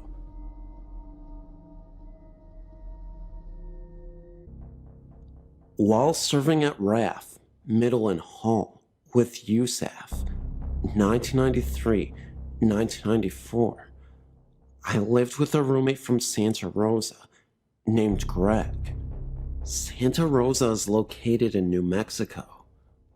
We both originally lived in the dorms on base, but got special permission from our first sergeants to move off base together. This was due to the fact that we did not drink alcohol, and drunken parties were a constant among our roommates, and in the dorms, in general, 24 hours daily as airmen worked 3 shifts. We were both practical-minded Air Force aircraft mechanics with serious responsibilities and not given to flights of fancy and had no previous interest or experience in the paranormal or occult. I simultaneously dated an Englishman I would later marry named Bill. The cottage only had a coal fireplace for heating. Greg did all he could to keep the coal stoked, but the house never warmed, and coal always died out quickly, despite large piles of coal Greg stoked well often. The phone rang at various hours day and night, with a loud, hissing static. There was a faint, but unmistakable sound of someone whispering loudly through the static, but the words were always unintelligible.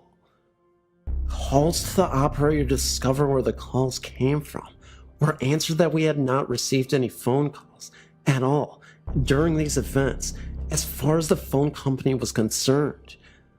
The calls simply came from nowhere. Greg worked a night shift. I worked days. Every night, I heard heavy footsteps come up the stairs to the bedroom landing, 4 square feet, and back downstairs after varying lengths of pause. When I was home at night, these heavy footsteps occasionally went into Greg's room. When he was at home, he heard the steps enter my room a few times. 500-year-old stairs creaked very loudly beneath thin carpet when no known humans were using them. The human footsteps could be heard anywhere in the cottage. These phantom footsteps were much, much louder and projected a foreboding emotion to the roommate at home when they occurred. The rocking chair in the living room near the fireplace rocked off of its own accord on a regular basis. Once, Greg and I were simultaneously TDY, or assigned temporary duty, to separate bases for a few months. We locked the cottage down tight as a drum. A friend agreed to check the place from time to time, but as all doors and windows remained locked, he never went inside. I returned before Craig did.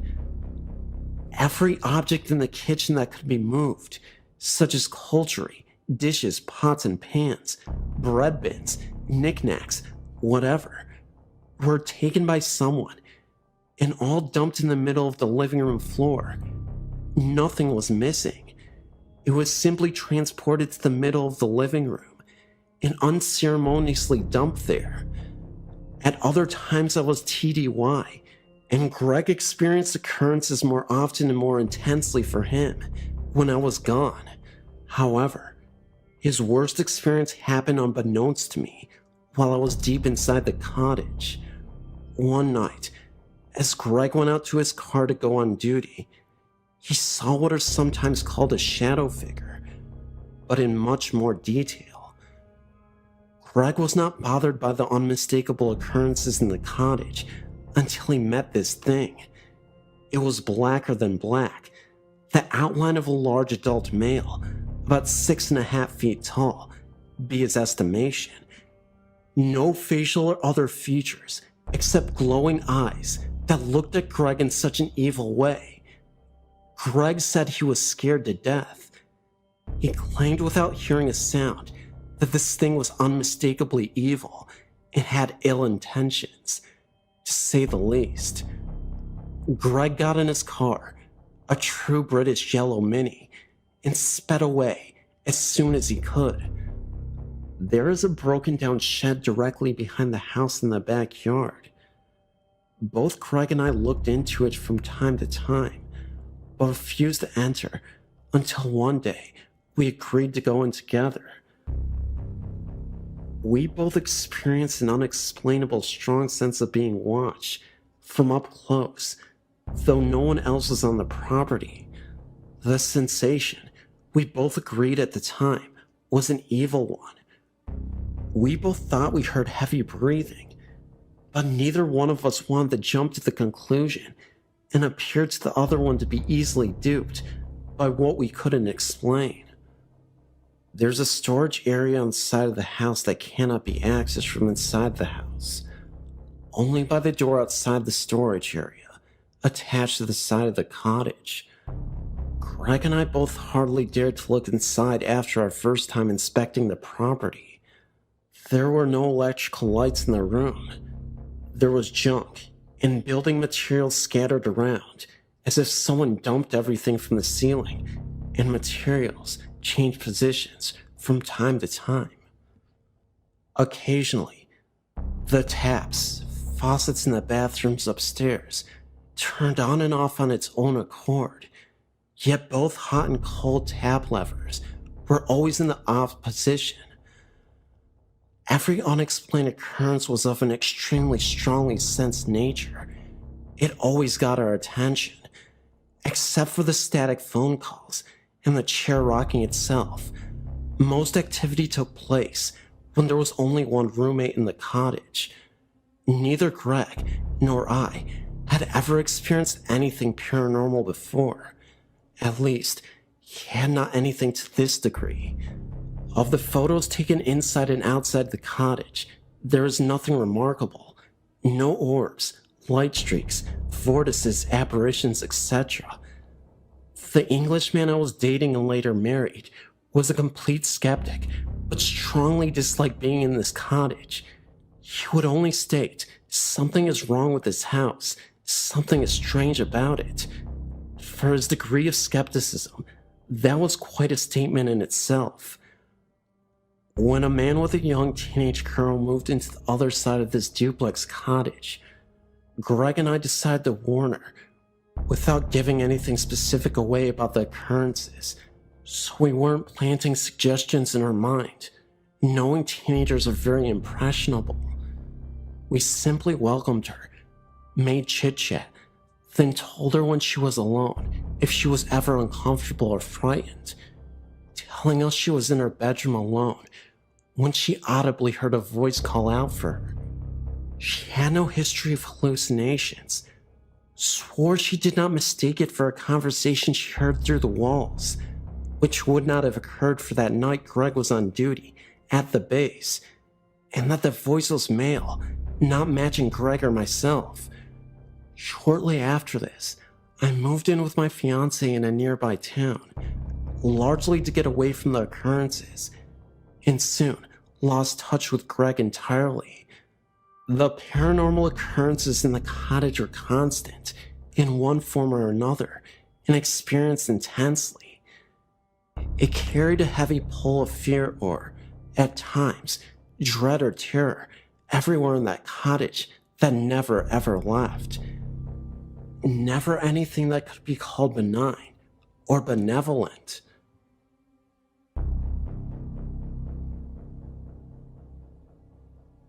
In the summer of 1996, I bought a large home in a nice, older neighborhood. My fiancée lived with her parents at the time she was still in college, and I was living with my parents since I'd just gotten out of the army. We were really looking forward to getting married and having our own private place. The first night in the house felt very strange to me, but I chalked it up to being a newlywed in a new home. As time went by, the strange feelings did not abate as they thought it would. I felt more and more apprehensive, especially when I was in the house alone. The house made very strange noises when I was there by myself that it didn't make while Sandy was home with me. Also, I asked Sandy if she heard any strange noises when she was there alone, and she said she didn't. I tried to ignore the noises in apprehension, but it was getting harder and harder from the upstairs. There were just the two of us in the house, and the bedrooms upstairs were only used for storage. The footsteps seemed to pace back and forth in the upstairs hallway. Sandy claimed she never heard any of the sounds and was calling me paranoid and crazy. At first, the footsteps were confined to the upstairs, but eventually they came downstairs and into our bedroom. Whatever was making the footstep noise would come up to my side of our bed and stand there for several minutes before walking straight out of her room. I heard other strange noises in the house, like the sound of an animal growling and scratching noises in the walls. Someone or something knocked on our front door one morning at 3 a.m. so loud that I thought the door was going to come off the hinges.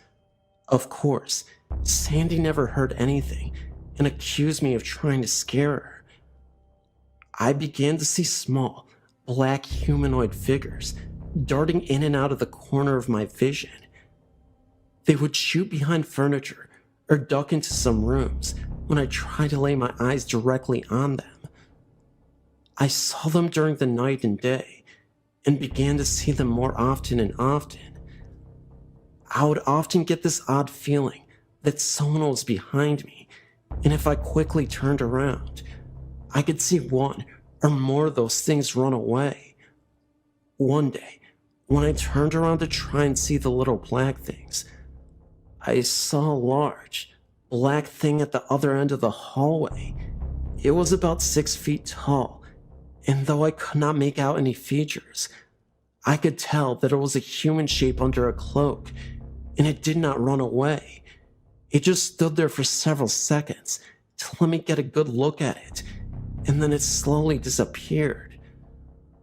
I saw that apparition several more times over the next few months, always standing some distance away and just looking at me. I was really getting scared, and it came to the point that I did not want to go home at night. The experiences were taking a huge toll on our marriage. Sandy would blame me for scaring her with reports of things that were not happening in her mind, just to cause trouble in our marriage. She would not begin to convince that I was truly scared and that something was really happening, even if she did not experience it.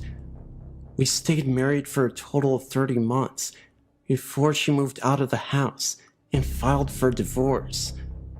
But here's where the story gets even stranger. The day she moved out of the house, the frequency and intensity of the experiences began to diminish. That night, the footsteps did not come downstairs like they always had in the past. I saw the large black apparition only one time after she moved out, and that time it was translucent, as opposed to being completely opaque as it had been before. It also did not stick around as before. Once I saw it, it vanished. 4 months after she was gone, all the activity ceased. The house was quiet and still, and I no longer felt that apprehension I wrote about earlier. I've since remarried, and we live in the same house with our children. I thought that the experiences might return once I brought my new wife into the home, but they didn't. If they had, I would have sold the place. It had to be something associated with Sandy. Maybe she was into the occult or something. I spent plenty of nights with her in her parents' home when they were away, before we were married, and never experienced anything like what happened in the house. Perhaps it was the combination of her and the house that was the problem, but I hope not. If it were, then that means the same thing could happen again, and I don't want my family subjected to that.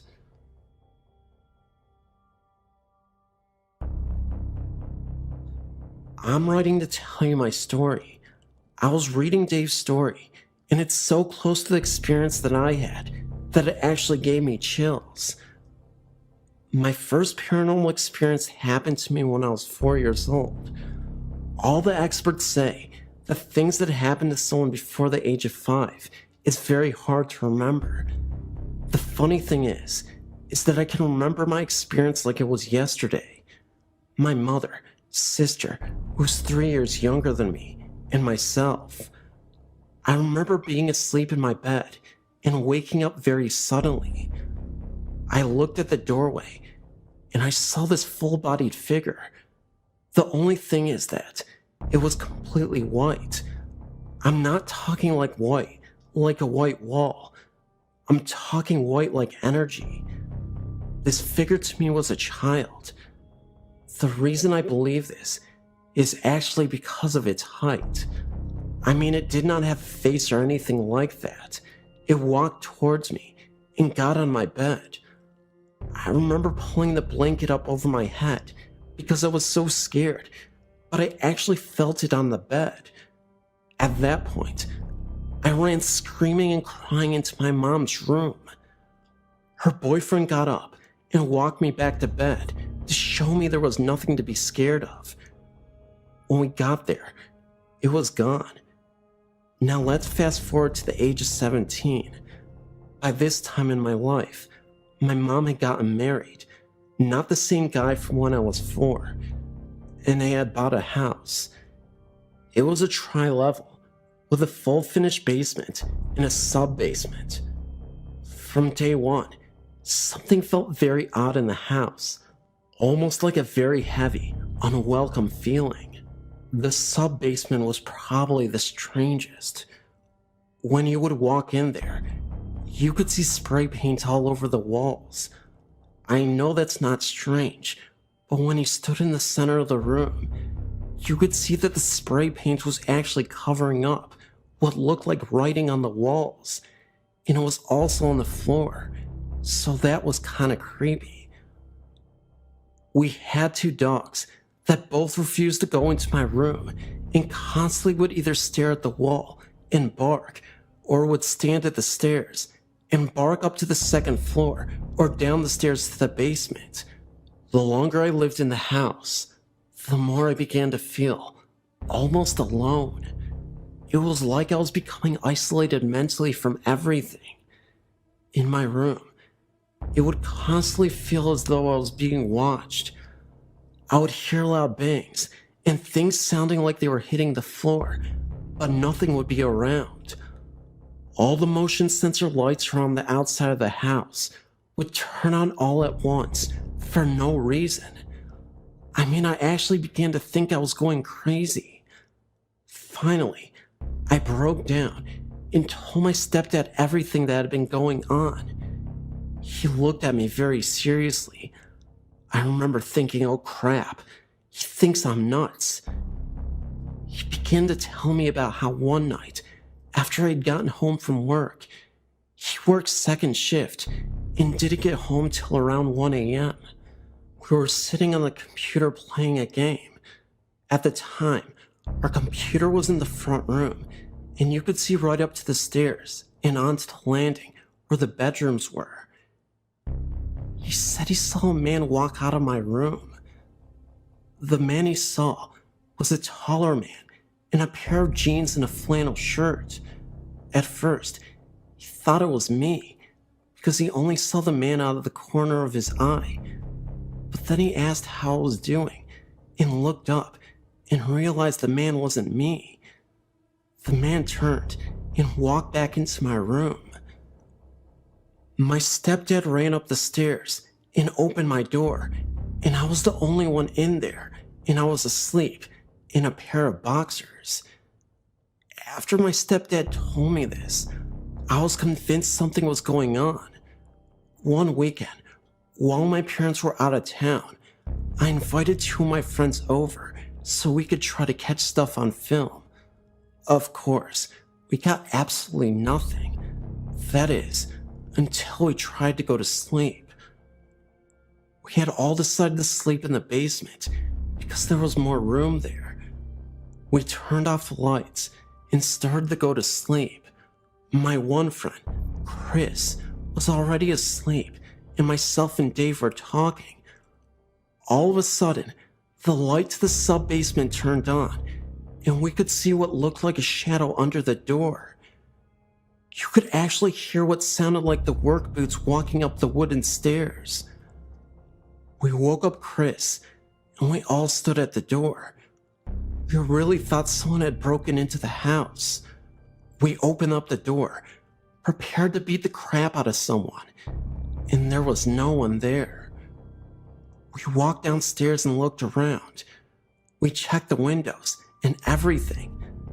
The windows were shut and looked like no one was there. There are a lot of things that happened, but it would be like writing a novel to tell them all. I just thought it was kind of creepy how similar my story is to Dave's.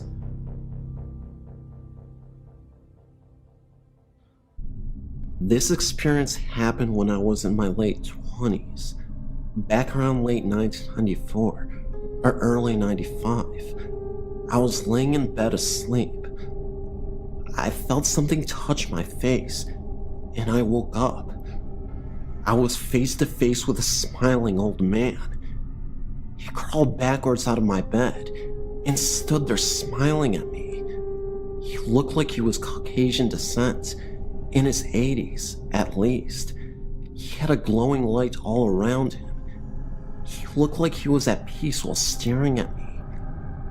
I have no idea who this was. Furthermore, I don't know why I wasn't afraid of him. He definitely looked scary to me, and I had roommates at the time. I don't know why I didn't go running down the hallway to get someone. I just stayed in bed and stared at him. Again, I wasn't afraid at all. It was almost peaceful. He faded away, and I looked at the clock in front of me. It was 3 a.m. in the morning. I stayed up a little while, and then went back to sleep. How do you talk about something like this? I didn't tell any of my roommates when it happened.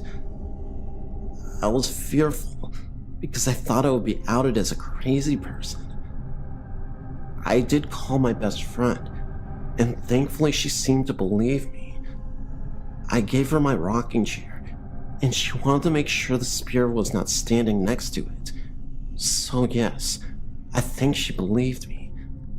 I've thought about it a lot over the years, trying to figure out who this could have been. I told my grandmother. She's Catholic and thinks it was an angel. I've never met my father, and I have no pictures of him, so I don't know what he looked like. But perhaps, maybe this could have been my father? My mother is Spanish and French, and supposedly, my father was of Caucasian descent like the spirit of the old man. So again, maybe it was the father or grandfather that I never met. Who knows? Since then, I've now had a husband and children. I mentioned it once to my husband. He looked at me like I was crazy, and I'm not allowed to talk about it again. Anyway, thank you for reading my story. I know it sounds unbelievable, but it's the best I can do to tell you guys.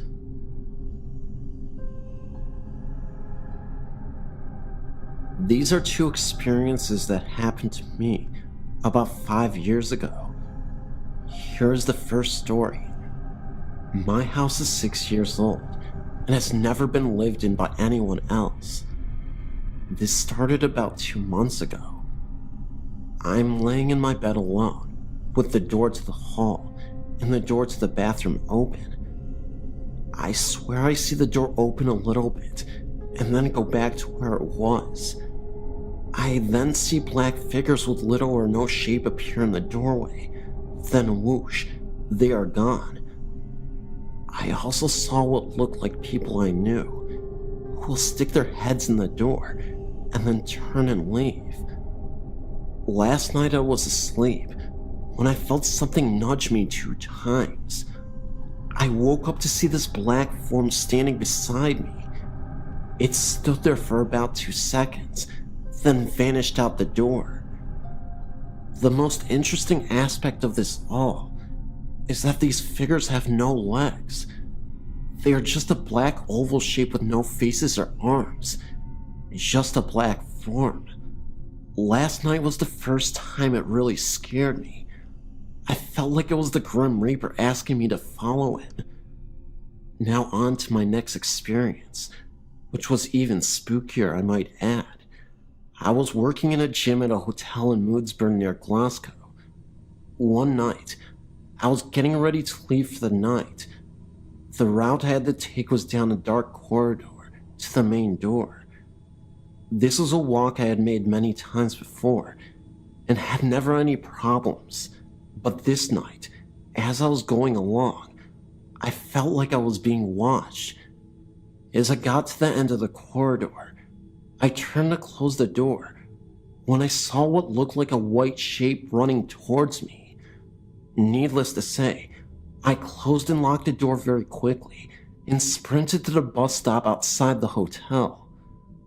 The next night, I was working again and decided to see what could have caused it. I went through every possibility I could have think of, from car headlights to interior lights, but nothing recreated what I had seen.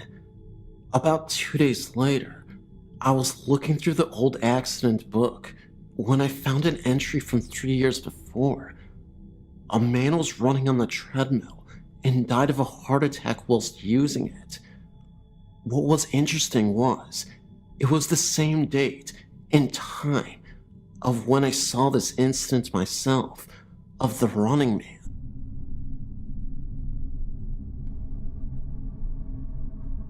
This happened to a friend and I back in the mid-1960s, when we were 12 or 13 years of age each, and we were camping with our church group, and while we had some free time, Alan and me as in Mark, decided to do exploring on our own, so we set off towards the perimeter of the park, where we found a fence that we could easily squeeze through, surrounding the park property. And bordering some large open cow pasture land was a grove of trees right smack in the middle of it. We set off across the pasture land towards the grove of trees, and much to our delight, for it was a hot day, we found a meandering stream in the grove of trees that was about 6 feet deep and about 6 feet wide, and it wandered all throughout the grove. But to our dismay, Alan and I realized that we were wearing blue jean pants and a t-shirt, and had not brought along our swimsuits, since we were not planning on going swimming until later, when the springs in the park was less crowded, so we had nothing to wear to go swimming at that time. But Alan convinced me that there was nobody around to see us, and we could go swimming like they used to do in the old days, by going swimming in the nude, or skinny dipping, and nobody could tell we had nothing on. Once we were in the water, and not wanting to be labeled a coward or chicken by my friend, I quickly got undressed, and we dove into the cool water. We swam around in the water for about 15 minutes, when we were startled to see a young boy, about our age, dressed in some dusty old-fashioned looking overalls, and barefoot, staring at Alan and me from the bushes. And even though he probably saw we were both skinny dipping by our clothes hanging from the bushes, neither Alan or me felt embarrassed about it. After all of us were boys, and Alan got bold, but staying in the water, Alan said hi to him. The boy came out of the bushes, but didn't get near the banks, and he just stared at Alan and me for a solid 20 seconds. All we could think to do was ask him if he wanted to go swimming with us, but at this point, I don't think we realized it was a ghost at the moment. We just always thought it was a kid that always hung around this area, and just wanted to play because we were playing around. But then, it was like he had simply vanished again. Helen and I did not wear glasses, and our vision was perfect, and we were looking straight at the boy as we climbed out of the stream, and like I said, the boy just disappeared before our very eyes, just kinda blinked out of sight, and Alan and I quickly got into our jeans and looked around for him, but he was nowhere to be found in the bushes. And if he wanted to play with us, why did he disappear? And if he had left the grove of trees, which he didn't, we would have seen him in the open pasture land. And afterwards, we talked about our experience between us, but Alan and I didn't tell anyone of this, knowing that no one would ever believe us. Alan and I both wondered if the boy might have fallen into the stream from the crumbling banks and drowned in that stream many years ago. And as the kids our age wouldn't be caught dead wearing old-fashioned looking overalls, when all the kids we knew were wearing the latest looking fashions, was it even remotely possible that perhaps Alan and me saw a ghost that day? one who was lonely and just wanted to play.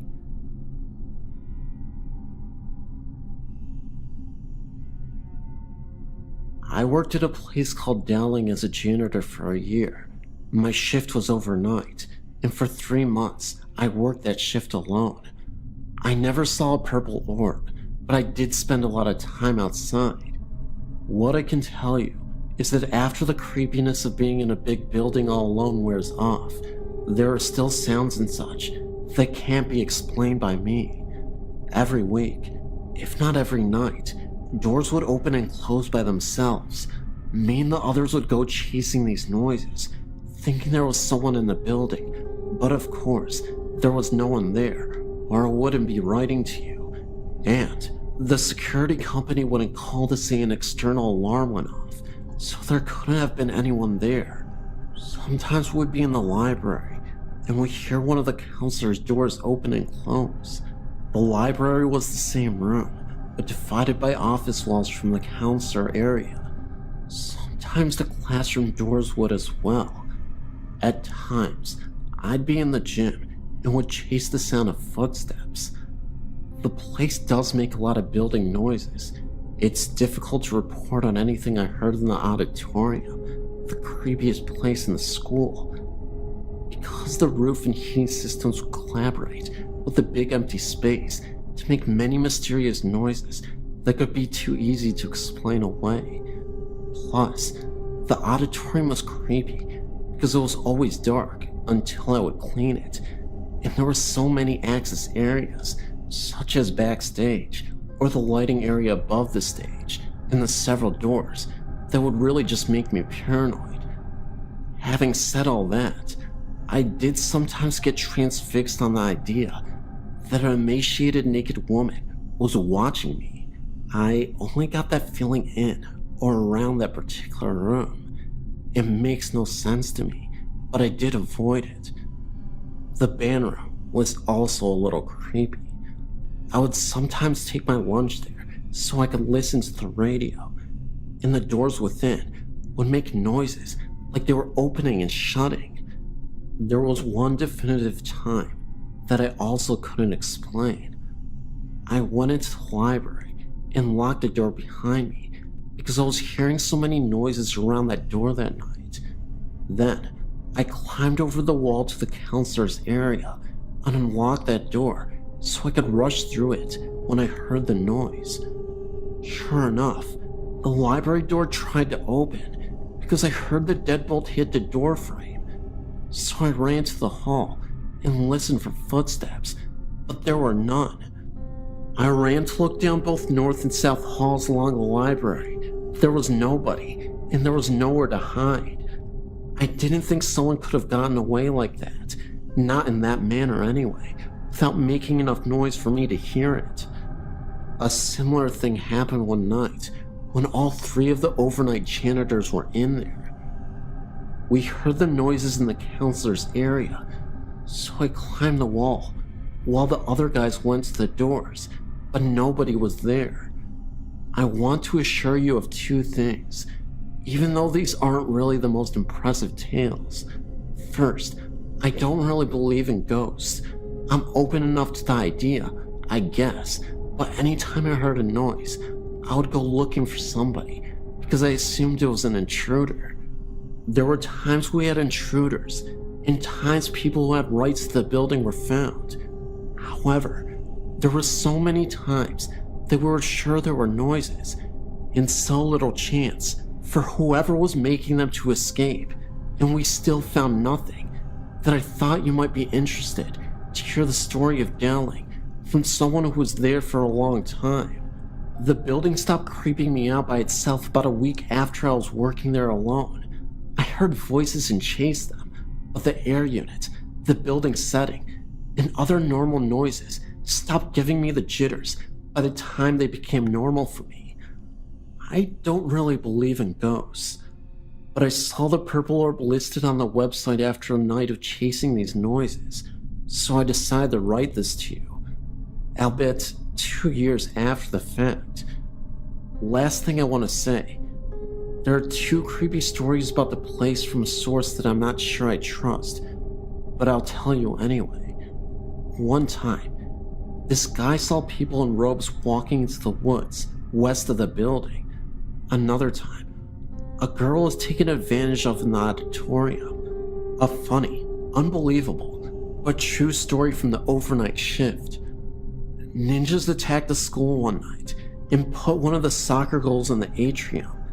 The kids did this for their overnight prank. They seriously climbed onto the roof of the school with 2 of the school's regulation-sized soccer goals and dumped them into the atrium.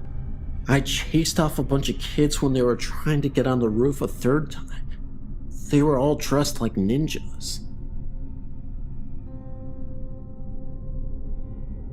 My name is Carly, and I used to live in a 100-year-old house on the Eastern Shore in Maryland.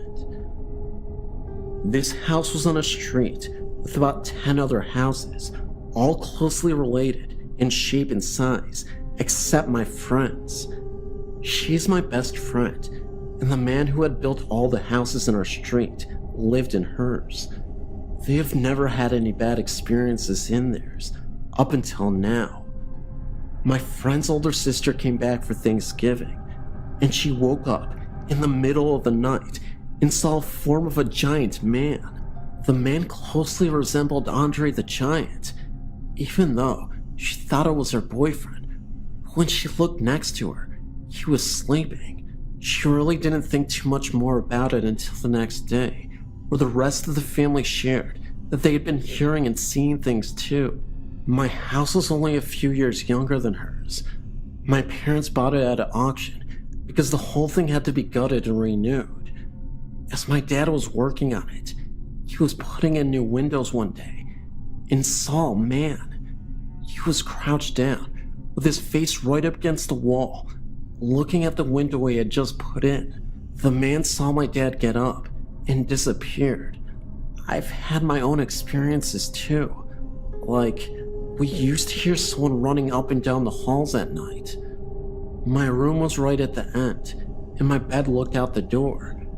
When the person got to the end, you could hear them turn around and run back. That wasn't too bad though. I also remember going into my room and saw a crowd of people. They were all dark figures with the outline of a trench coat that were so long you couldn't see their feet.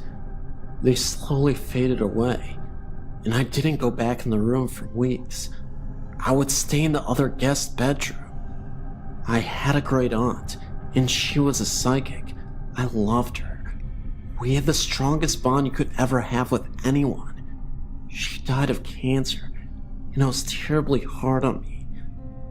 I ended up with some things of hers, like her tarot cards, but most importantly, her angel cards. I'd just gotten these, and I was up in my room playing with them when I pulled up one card that had a picture of a lady on it. This lady looked exactly like my aunt, and she was surrounded by animals. My aunt had a basement full of bunnies, birds, fish. She had 5 cats and 5 dogs. The message on the card said, "A message from your loved one. I'm fine, very happy now. Don't worry about me, and don't forget about me, but don't let me overtake your life." Then it said goodbye, and I love you on it too. After I read that, I teared up and ran downstairs. I showed my mom, and she couldn't even believe it. I couldn't believe it either, so I got scared and told my mom to take the cards out of my room, just in case. My mom put it on her dresser. They were there for about a week or two, and then they disappeared. My mom never moved them, and neither did anybody else. No one had touched them, and they had just vanished. I'm for sure that was her final message to me. Maybe not forever, but just so I wouldn't worry. It was her proper goodbye. The week before Thanksgiving, my son and I were emptying out a house that was to be torn down and this new one brought in. We were standing by my pickup truck, which we were loading, and he happened to look at a bright light in the sky and said, "Hey, look at that. Is it a plane?" I looked up, and there were no flashing lights, just looked like a wide set of headlights, no other colored lights. I thought at first it was a plane, but no sound for as low as it seemed. It came over slow and headed east, and I thought it would disappear, like over the trees, like the planes that come over do. But instead, it went up, and did so very quickly, until it was a speck that disappeared. I still wonder what it was. Was it a paranormal entity, like an orb or some sort? Or maybe something different, like even a UFO? It's hard to say. But back in 1990, my husband and I were talking outside and happened to look at the edge of our 40 acres. There, just above the trees, was a long cigar-shaped object that covered the entire line of the 40-acre parcel. It had flashing lights and looked like windows were along the side of it. It was reported in the newspaper, as a lot of people saw it that same night. It made no sound at all. My son passed away in August 2008, and I've had my grandson say that he sees him in my bathroom. I find that strange. Last week he came to me and his mother and said that there was a man in my bathroom and he needed to put his clothes on. When I found my son, he was naked. My grandson didn't see him that way, the way he passed away. He has told me many times that there are ghosts in my house. We have heard doors open and close, and sometimes the floor's creaking. Like last fall, I'd gone in my bathroom to turn off the lights the kids left on. I called out to him, thinking that maybe someone was still in the bathroom. Finally, I said loudly and impatiently, "Who is in here?" I heard a voice distinctly said, "I am," very quietly and clear. I didn't recognize the voice and thought one of the kids were playing a joke on me. And no one was near the bathroom, which is just off my master bedroom. It didn't scare me. There are other strange things that happen in my house. We hear little kids outside talking. Most of the time, it is indirect, and you can't make out what they say, and other times, something comes in clear. We just think the land is haunted. These incidents happened around 1984 or 1985 in Baltimore, Maryland. I was in my early 20s and on my way to meet a shuttle bus that would take me to my job in Washington, D.C. It was around 1 p.m. in the afternoon. I was driving down Windsor Mill Road, going towards Woodland, Maryland. As you drive down that hilly road, it kind of feels creepy because you pass an old graveyard that sits across the street from a small patch of old, single-family homes. As I drove, I looked over at one house in particular, and I saw a young girl. She appeared to be about 10 years of age. She was extremely pale, and her hair was long and bright red. She was alone, sitting on the steps. What really stood out, though, was the way she was dressed. She wore a long old-fashioned dress and black granny-style boots that buttoned up. The clothes looked like something people would have worn in the 1800s. She just kind of sat there, with no expression on her face, staring across the street at the graveyard. I was really puzzled seeing her. First, because of the clothes she was wearing, and second, because it was extremely hot that day. We were experiencing a heat wave. It was at least 85 to 90 degrees. I figured she was just a kid playing dress-up, and maybe her parents weren't aware that she was outside in the oppressive heat, dressed in those heavy clothes. I went on to work and didn't think any more about it. I took the same route every day and didn't see her again until about 3 to 4 months later. I was driving down that same road, and when I came upon that house, I noticed a group of kids in front of the house, playing a very lively game of tag, laughing and chasing each other. I looked closely, and there was the redhead girl, running along, as if she were playing with them. I say as if, because it seemed like the other kids were not playing with her. It looked like they didn't know she was even there. There was no direct interaction between her and the other kids. The kids would run one way, and she would run too, but not with them. She looked like she was playing by herself. I can't explain it any other way. It was just weird. She wore the same old-fashioned clothes that she had on the first time I saw her. I honestly thought my eyes were playing tricks on me. A year passed. I changed jobs and forgot about the sightings until one day I was having a discussion about the paranormal with my mother. She was born in the South and had experienced her fair share of paranormal sightings. I began to tell her about my sighting, and she quickly interrupted me and described what the girl looked like and what she was wearing. She told me that she had seen the girl before and assured me that my eyes were not playing tricks on me. That is because I had indeed seen a ghost. I've driven down that road several times since then, but I've never seen the red-haired girl again.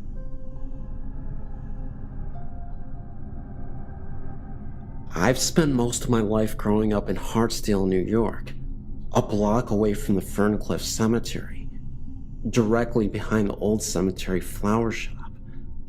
When I was younger, and our family first moved into the house, my mother would yell at my father, blaming him for leaving the door to the basement open, claiming that my sister and I could easily fall down the stairs and hurt ourselves. My father would always deny it was him who was opening the door. It couldn't have been my sister and I, because the bolt to keep the door closed was too high for us to reach at that age. My father wanted to test if it could be someone else. My mother, my father, sister, and I all went into the guest room to watch a movie one night, around the times of the door constantly being opened. Before the movie started, my father went downstairs to check and make sure the door was closed and the bolt was locked. Halfway through the movie, he went downstairs and realized that the bolt was undone and the door was wide open. My mother had to have priests come over one day and do whatever it is they do when there are signs of a ghost in a house. Clearly, it didn't work. Or maybe there's different spirits because that instance isn't the only time. One day, around the time we were about to remodel the kitchen, I walked into the house and my mother was looking at me like she'd seen a ghost. That's because she actually saw this white form of a little girl running up the stairs and into my bedroom. Often, I've come home and heard voices or whispers. I would yell out that I'm home to inform whoever, thinking my mother or someone else was home, that I'd come back from school. I would then go around the house and realize no one was there. At first, I would think there were thieves who broke in and hid. Eventually, I realized this was a common occurrence and did not want to be home alone by myself because of this. My mother has heard voices too. When I moved away for a while to live in New Jersey, I would get frantic phone calls for my mother to come home to visit her because she would constantly hear voices and objects would move on their own. One night, the most terrified I ever heard my mother. She said she did not get any sleep because she kept hearing things, objects moving about, and then the wireless doorbell she had recently installed went off at around 2 or 3 a.m. She went as far as to take the batteries out, but the bell continued ringing for a good half an hour or so. I believe she said her bed was shaking too, before any of this happened. Books had flown off the shelves and across the room, in my sister's bedroom. This has happened on several occasions.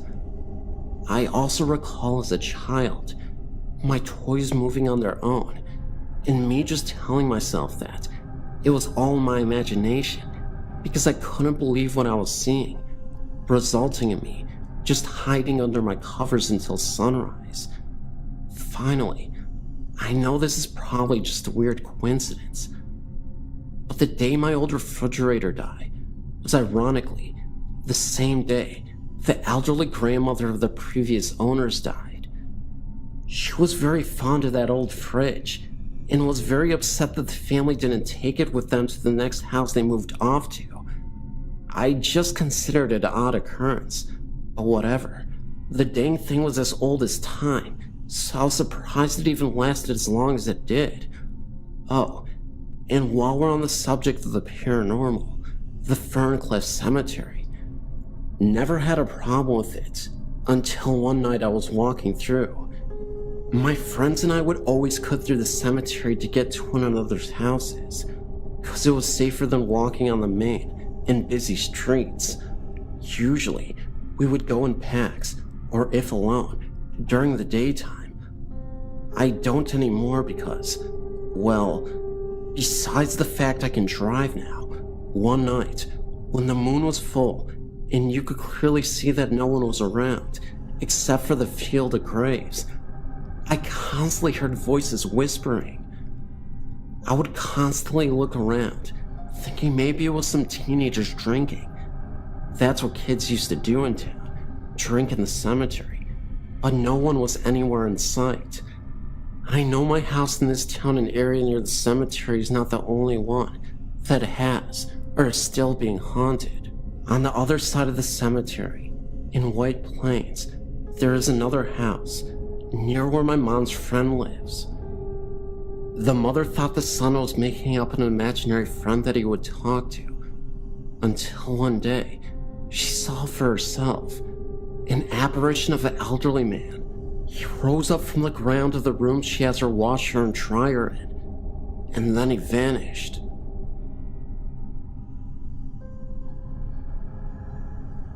My name's Patrick, and I submitted a story to the site about 5 or 6 years ago of some things that happened to me back when I was in college, but I wanted to submit a more recent story of mine as well.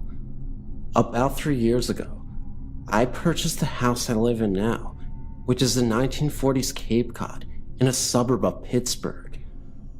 The land upon which my neighborhood sits is the site of the post-revolutionary military installation known as Legionville, which is where General Matt Anthony Wayne trained the first peacetime U.S. Army. The first night I slept in my house, I woke up about 3 or 4 a.m. with the light next to my bed turned on. Now, I'm a light sleeper and need total dark to fall asleep. I figured I must have turned the light on in my sleep, so I turned it off and went back to sleep. The next night, I woke up again at 3 or 4 a.m. and the same light was turned on. I was a little weirded out with this occurrence, but shut the light off and went back to sleep. The next night I made sure I was going to sleep with the light off, moved the light all the way to the other side of the nightstand, and slept all the way on the opposite side of my queen-size bed. Sure enough, at 3 or 4 a.m., I woke up and the light was on. What weirded me out more than the experiences of waking up with the light on is the fact that it completely stopped after I confronted it. Fast forward about 3 months. I have a career which allows me to work from my office at home for much of the time. I was in the second bedroom, which I converted to my office, doing some paperwork around 3 p.m. I heard a door downstairs open and could sense that someone was in the house. I figured it was my parents, who have a habit of letting themselves in on unannounced visits. I called down, "I'm up here," to them, but received no response. I went to the top of the steps and yelled down, "Hello," and nobody answered. At that point, I heard the door to my kitchen slam shut and loud, heavy footsteps run down into my basement. I ran outside of the house and called the police as I was certain there was an intruder. From the sidewalk across the street, I observed the house while waiting for the cops to arrive. I have a front door, a garage door, and a side door, all of which are visible from the street. Nobody exited the house during this time. 2 police officers showed up and seared my house, but found nobody. The strangest part of this occurrence is that the door I heard slam, which is at the top of my basement steps in my kitchen, was locked. That door locks with a deadbolt. It is the type where you cannot lock it behind you and shut the door.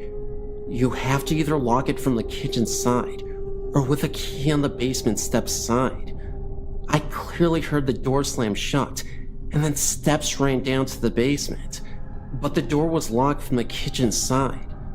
At that point, I decided to have a priest do a house blessing. For the next few months, nothing that degree would happen. However, I would be in bed late at night, just at the point where I'm about to doze off, and would hear a male and female talking. It's just like when you were a kid and were sent to bed when the adults are still up talking downstairs. I could hear voices back and forth, but could not make out what they were saying. I'd get up out of bed to listen closer, but the voices would stop. I made sure to check to see if I was catching the neighbors talking or left a TV or radio on, but never found an explanation. After those few months, all activity stopped altogether. I never really did figure things out, but as long as it stays quiet, I'm happy.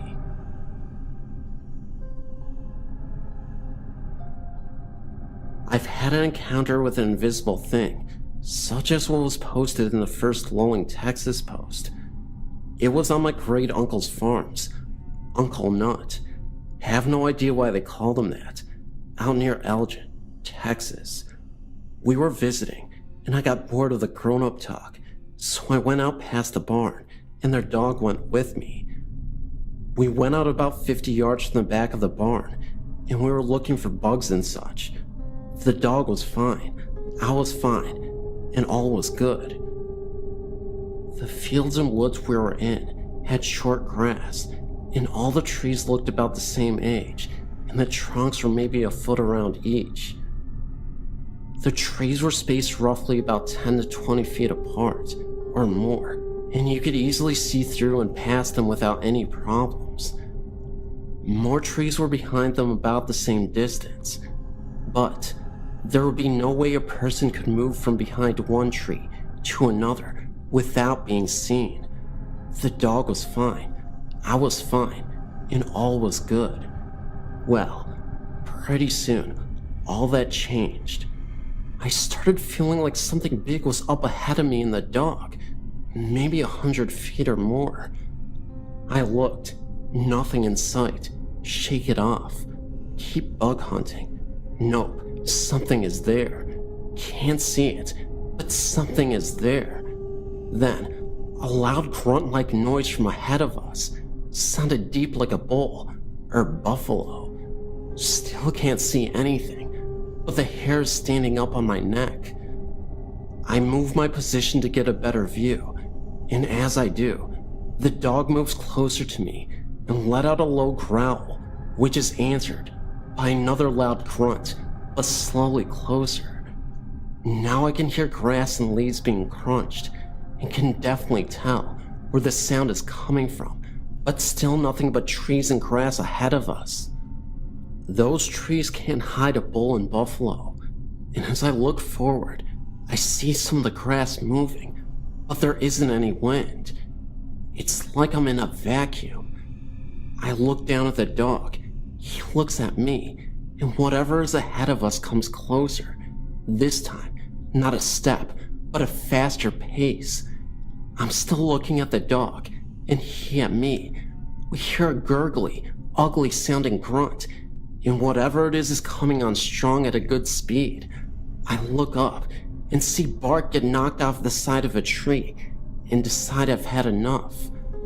I look down to the dog who is already hauling you-know-what back to the barn. I took off and actually got to the barn before the dog did. Neither one of us stopped at the barn, as we both headed straight to the house. Whatever that was in those woods was chasing after us, snorting and stomping as I was running after us. I've been chased by a bull before and vividly remember the sounds associated with that experience, but stopped before it got to the barn. At least I think so. But it still sounded like a bulldozer crashing around out there when I turned back towards the field and woods once I got to the house. It was something. I went in and told my great uncle about what happened, and he got all worried and said, "Oh, we don't go out there." And that's all he said. I later looked, and on the back of the barn was painted this weird symbol, like a pair of glasses, like an infinity sign, but with some other marks as well. Nope, I didn't go out to the field again and press my luck, and the dog spent the rest of my stay under the old house.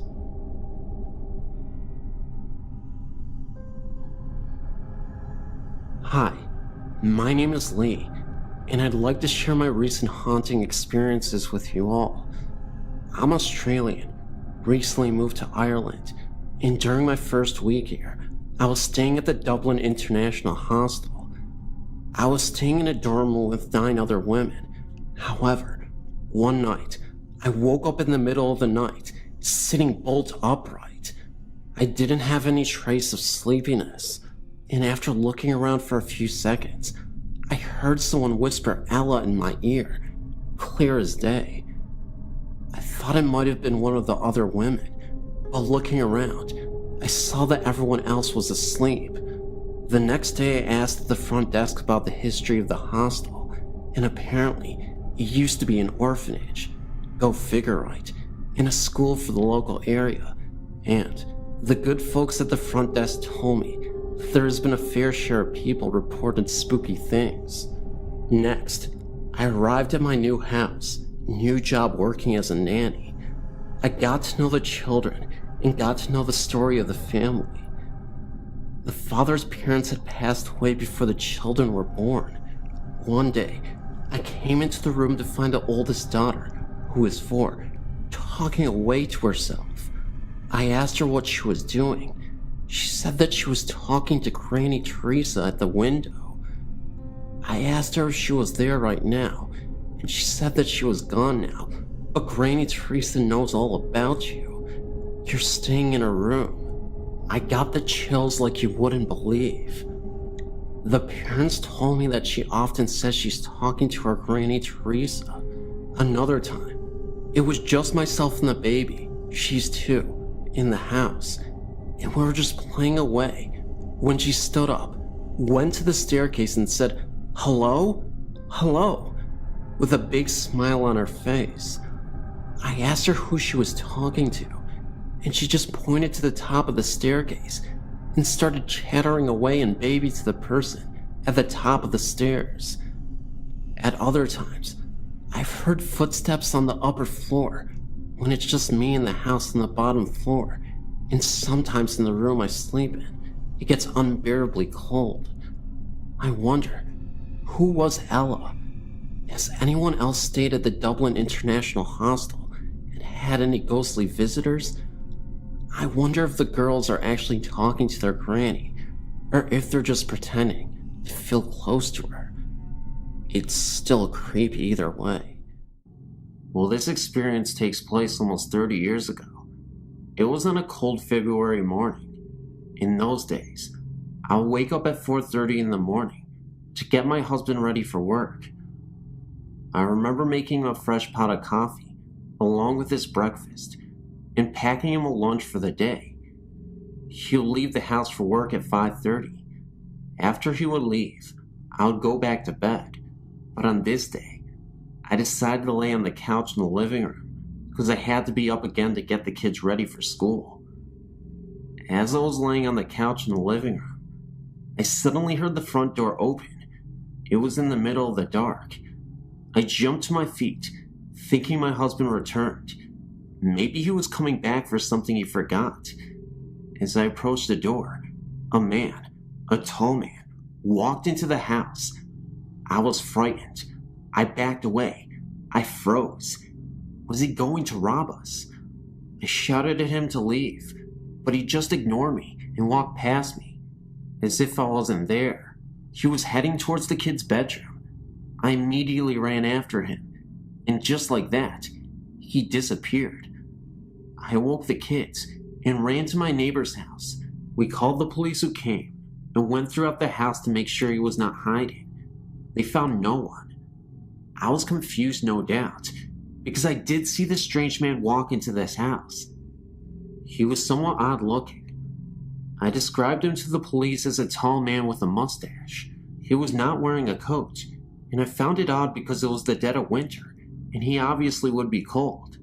The police were polite and courteous, and told me to reinforce the doors with security locks, and left feeling a little like I was losing my mind. I did not just dismiss it. That night, when my husband came home from work, I told him what happened, and he too was worried, and the next day had deadbolts put in. A few months later, I was preparing a potato salad for a picnic when my elderly neighbor called me to come over her house and change a light bulb for her in her bedroom. I noticed that she had pictures. Some looked real old and spread out on her kitchen table. I sat down and started to look through a few of the pictures. Then I came across the picture of two men, one short and stocky, wearing a bowler hat, the other, a tall, light-haired gentleman with a handlebar mustache. I recognized the mustachioed man immediately as the man I saw walk into my house. I asked my neighbor Phyllis who the men in the picture were, and she told me that it was her father and a friend of his. I told her that the man next to her father looked exactly like the man who walked into my house. She gave me a strange look and said, "Honey, he's been dead for over 40 years, but he used to live in your house. He was a barber, and he used one of the back bedrooms as his shop. The same room my kids shared. Could this have been the spirit of the man in the picture? I do not know."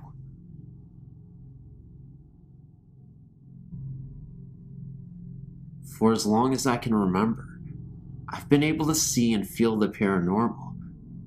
I didn't know what it was at first, and was truly terrified by the feelings I would get when someone came near me. I'm at the point where I'm no longer afraid, but I do have my moments when something sneaks up on me. Almost every home I lived in has been haunted, and I'm not sure now if they were the homes themselves, or if I'm being followed. I feel comfort in my newest home, and I'm always sure that there's nothing there, which I'm grateful for, because my son senses them too, and I'm not sure if he can still see them, but he used to be able to.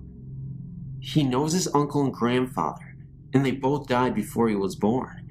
He knew things about them that no one else told him, and as a baby, he would stare past me and start laughing at air. In time, he was able to communicate what he saw, and the truly significant moment came 2 days before his papa passed away. He went into the room his great-grandfather was resting in, and came out, and told me that there was a man in the chair, and he was there to take papa home. My son was 2 at the time, and we did not discuss his grandfather's dying to him. We only told him that he wasn't feeling well. I knew for sure then that he was able to see and sense things as well. I've seen my brother-in-law praying beside his parents' bed a few days after he died in a snowmobile accident. He has made a clock in his grandparents' home run when it has no batteries and hasn't worked in many years. Every time someone truly missed him and wanted to know if he was there, they would ask him to make the clock go, and most times it did. I knew in my gut the instant my own father died. No one had to tell me. I had a very uneasy feeling in my stomach the night before he died, and I knew that I needed to go to him but this feeling stopped me from getting on the plane to go home. The next morning, I knew the instant he died, and I was at my sister's house. The feeling just vanished, and I just knew. I told my sister that I had to go home, and that our dad just died, to which she pretty much told me that I was crazy, but I insisted, and I drove myself home. I don't know how I got home. I don't really remember the drive. I remember getting into my car, and this calm was over me, and I remember pulling into my driveway, and my mother-in-law was standing there waiting for me. I got out and told her that I thought my dad died. She confirmed it, and that is when I lost it. I was 5 months pregnant with my son at the time, and I believe that somehow I was being pushed to stay home, because I'm sure that I would have lost my son if I was with my dad when he died. The stress alone nearly killed me. My dad used to come to visit me. He would turn the lights on and off to let me know that he was there. I could feel him around me. It has been a while since I felt him, but I know he's still around. A duplex I lived in had 2 spirits. A man, that was not good, and a woman. The woman would unlock doors in the night and turn lights on. The man did not want us there, and I sensed that especially in the basement. A few people saw and felt both, but the woman kept him in check. The only time they really made themselves known, while anyone was awake, was the night that my cousin and I were looking on the internet at pictures of ghosts and demons. All of a sudden, there was a loud crash from upstairs. We raced upstairs, but nothing was out of place. I got a really bad feeling and ran upstairs to my son's room and grabbed him.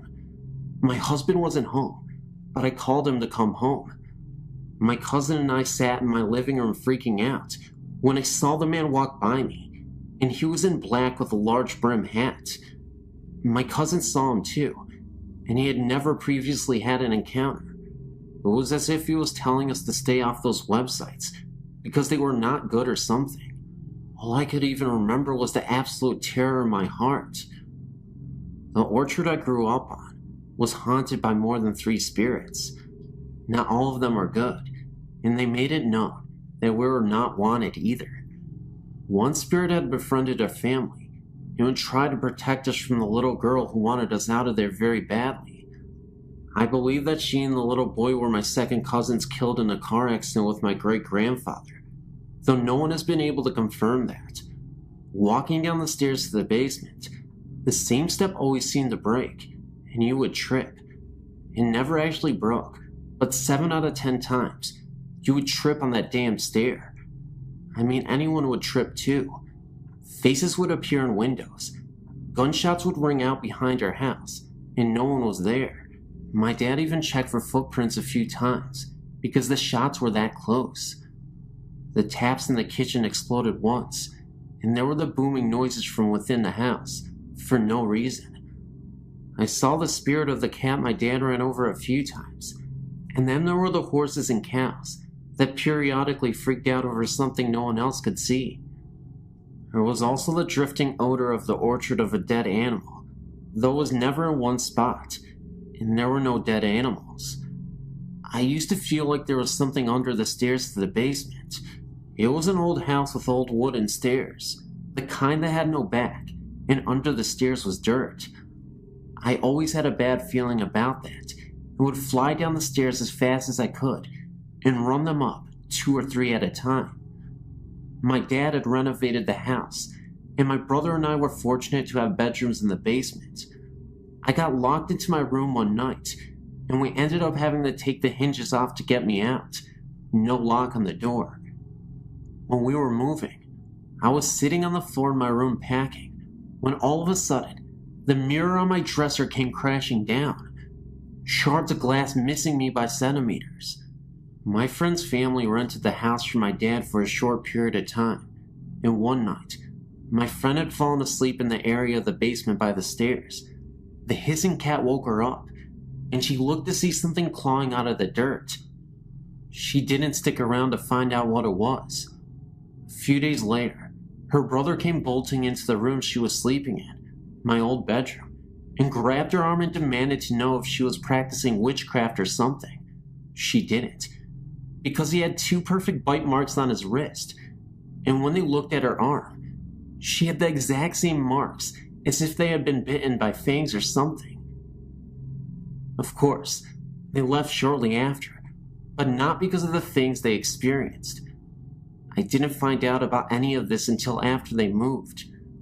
An older woman bought the orchard, and when my sister went back to visit a year or so ago, she happened to mention strange things that were happening around the orchard, and asked my sister if she knew anything about it. My sister quickly filled her in about the yellow and green orbs seen floating around the house, the strange occurrences, and all the noises. The difference of what she had seen and felt was that she saw a cowboy, and we were told there was an Indian on the orchard protecting our family. Apparently, the land that my great-grandparents had settled on was once a battlefield, and our family had been told the Indian warrior died there in battle. The house we moved into after we moved off the orchard had its own spirit or two as well. My parents didn't believe me until a few years after I moved out, and my mom had been home alone, and the front door unlocked, opened, closed, locked, and she heard footsteps move around the house and up the stairs, and then they stopped. She also heard the kitchen cupboards open and close, and kept calling out to my dad. They lived alone by this time, but no answer. This continued like this for about half an hour. My mom got scared and refused to leave her bedroom until my dad actually came home an hour after that. She blamed him, but it couldn't have been him. He was at work. This was a frequent occurrence, but previously my parents blamed my brother or myself or the other until my brother and I moved out. There was also the time my friend and I thought we would play a trick on my brother and pretend that the house had been broken into. We trashed the house nicely, placing objects around as if they had been thrown or scattered in a rush. We were standing in the kitchen laughing about this whole thing when all of a sudden a hand reached up the window. You would have to be almost 7.5 feet tall to do this. We screamed and ran up the stairs to get the cordless phone. The doorbell started ringing, and knocking on all of the windows started.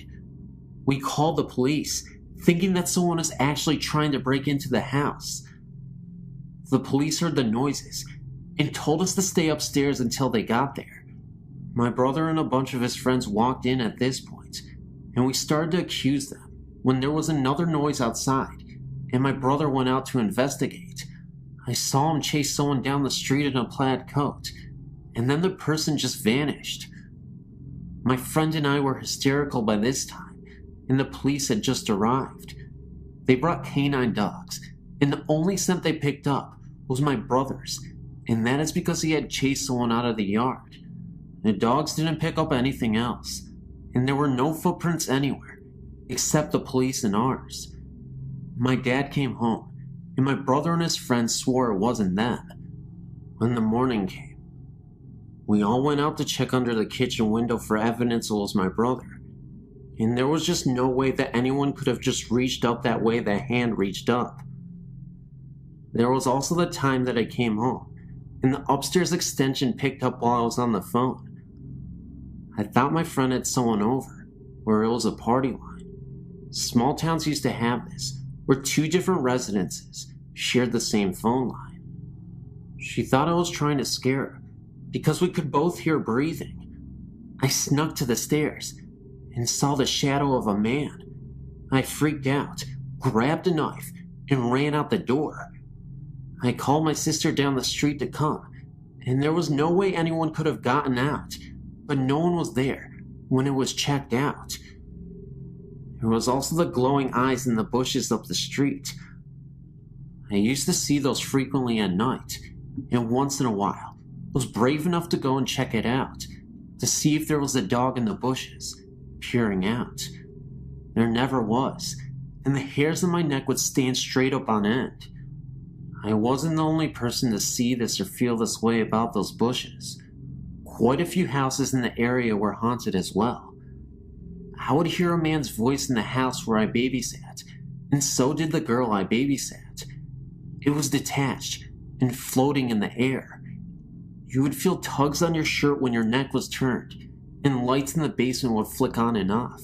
A friend of mine who was completely skeptical lived in the house previously and had confided in me that she thought something weird was going on in the house. She slept upstairs, and every day she would look in the cubbyhole in the wall, and there was a sleeping bag unrolled and an imprint of a body on it, and every day she would roll it up and put it away, only to find it there in the morning again, or by the time she got home from school. She showed me this one day, which made me uneasy, talking about the babysitting job there when new people moved in. There is so much more, but honestly, I'm getting tired and drained out. If you want to hear more, let me know. My story is not very complicated. My husband, my son who is now 8, and of course me, moved into our current house a little more than 2 years ago. Once when my husband and son were spending a weekend at my brother-in-law's, I told my husband I was afraid of being alone in the house, even though I am reclusive by nature. He said to ask my guardian spirits for help. So, not really expecting anything, I said aloud before I went to bed that I would appreciate my guardian spirits for a sign they were present. Later that night, I was awakened by the sound of the doorknob on the bedroom door being turned. I looked over and actually saw it turning. I was terrified. Nothing came in, and there was no way I was going looking for the doorknob turner. At best, it was an intruder.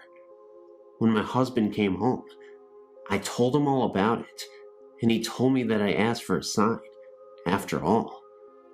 About a year after we moved in, our then 2-year-old nephew came to live with us. He was very delayed and could only speak at about a 1-year-old level. We made a playroom for the kids in the basement. Josh, our nephew, refused to play down there alone. I didn't blame him. We had to totally run out of clean clothes before I'd go down there to do laundry. It was creepy, not dark at all, but there was always a feeling of being watched or someone standing close behind you. We also heard footsteps down there and water being turned on. That fall, Josh threw one of his little boots down the stairs, and my husband ordered him into the basement to pick it up. Josh reached the bottom of the stairs, turned to look into the basement, screamed ghost in mortal terror, and ran back up the stairs and shot into my husband's arms. By this time, we had named the presence Alex. Josh said Alex had made a very bad face at him. He refused to go down in the basement at all after that. We also had an incident where a broom was totally missing from our house for almost 2 weeks. I searched every inch of the house, including the basement. It wasn't in our house. We thought someone had borrowed it. No one had. Finally, I yelled down into the basement, "Alex, if you have the broom, we need it back." After a couple of minutes, and another good search of the upstairs, I went down to the basement and found the broom laying against the wall, right by the stairs. I thought I was doing pretty well with the whole having a ghost experience. Sure, I was secretly scared to death, but I kept reminding myself that there are spirits all around us, and Alex seemed to be rather mild and harmless. He even listened to my husband when Mike ordered him to stop scaring the kids, and later to stop coming upstairs. And surely, Alex had as much right to be there as I have. However, I changed my mind after taking a nap in the extra room downstairs. I was awakened with a jolt by the distinct feeling of a hand slapping me in the face. That was it for me. While we were in the car, away from the house, I told my husband Alex had to go, and since he seemed to have some authority, he had to tell Alex to leave. Mike said he'd probably have to talk to a medicine man. Luckily, however, perhaps after overhearing a similar conversation at the house, Alex left on his own. No more noises from the basement, missing household objects, or eerie feelings. In fact, After a while, my husband and I even moved our bedroom downstairs, and we never had a weird experience down there. Josh was more than willing to come downstairs, although he still does talk about Alex occasionally. We did have to move back upstairs, but that only involved a mundane little mouse running around down there.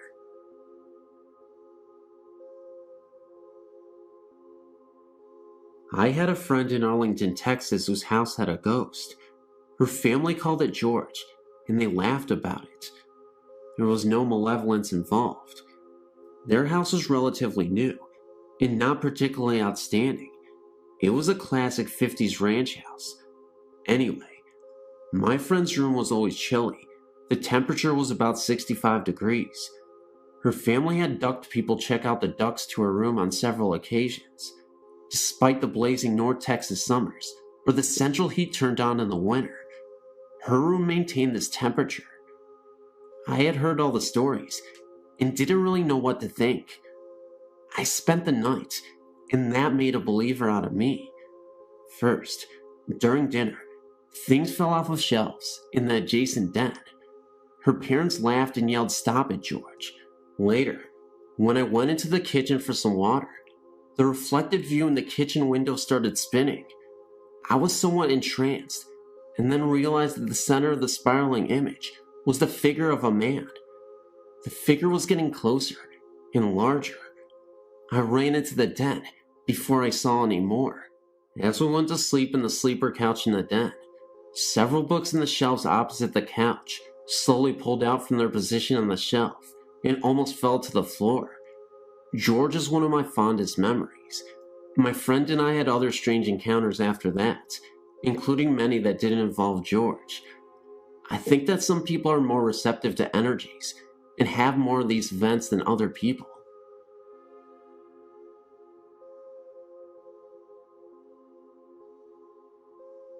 I've decided to post my other stories now, before I forget to post them later. The first one I would like to share happened when I was 18. My friend was living with me and my family in our house in northeast Calgary. We were sitting in our room playing cards. There had been a couple strange things happening the last few weeks, like my TV turning on and off by itself, the volume going up and down on my stereo. Since both of us had always been believers, she's always had experiences of her own. We knew it was the work of a ghost. We were never really frightened, at least not until the night I'm about to tell you about. Anyway, like I said, we were playing a game with a deck of cards. You asked the question and then flipped the card. If it was a black card, the answer was no. A red card was a yes. It was called something like Ouija cards. At first it was just a game. We were laughing and joking around at the answers it gave us, until we noticed a pattern. Every time we got to the bottom of the deck and shuffled them for the next round, the first three cards flipped were 666. The first couple of times we just brushed it off as being coincidental, but by the third, fourth, and fifth times, we were scared. We decided it was time to call it a night and picked up the cards. We made sure to check underneath ourselves and under the pillows on our bed to make sure we didn't miss any cards. We hadn't. But after gabbing for a half an hour, I was going to go downstairs to my room. Sure enough, there was a card sitting right in plain view of both of us. We looked at each other a little funny, and then she picked up the card. It was the 6 of spades. I got curious as we went to put the 6th card back with the others and flipped the 2 cards of the deck. Both of them were 6s. We put the cards in the kitchen, and on my way downstairs, I heard the TV go on. I turned to go back upstairs to tell my friend when it turned off again. I went to my room and laid down. A couple minutes later, I noticed the room had gotten brighter. I opened my eyes and saw that 6 of my candles were glowing brightly, even though no one had been in the room to light them. I blew them out and tried to go to sleep. It happened again, but this time they lit, one by one. I ran from my room, noticing it grow dark once again, and slept the rest of the night with my friend. I've never had an occurrence like that again. My most recent experience happened in January 1999. One of our dogs, CB, short for cat bait, had recently been put down. He had been a big part of the family for 15 years. One night, our other dog, Tia, came downstairs to my room. This was extremely odd, since the only time she ever came down was if I had food, or if she was with my mom. But she never came down in the dead of night. I was fast asleep when I was awoken by the sound of her barking at the end of my bed. I told her to go away and to shut up, but she persisted. I sat up and found her jumping at the end of the bed. I asked her if she wanted outside, but that's not what she wanted. She wanted me to get out of bed. Irritated, I did just that. We walked out of my room, and she started barking at the corner of the basement. I thought maybe she had found a mouse or something. But upon turning on all the lights and investigating, I found nothing. She started walking around the basement. If I did not follow her, she would bark. I was getting tired of this game and just wanted to go back to bed, but she just kept barking until I followed her. Finally, she led me into the laundry room and went over to the pile of blankets laying on the floor and started barking and switched between looking at me and staring at the sheets. It then occurred to me that the pile of blankets were one of CB's favorite spots to sleep. I remembered hearing somewhere that animals, especially cats and dogs, had a sensitivity to spirits and ghosts. I smiled and asked Tia, "Is that CB?" Immediately, her tail started wagging, and she went over to the blankets, lay down, gave them one lick, and then went back upstairs. I know it was my little dog who was visiting me that night. I'm just glad that Tia decided to share that visit with me. Since then, Tia shared it with me a couple of times, although I still haven't seen CB's ghost for myself.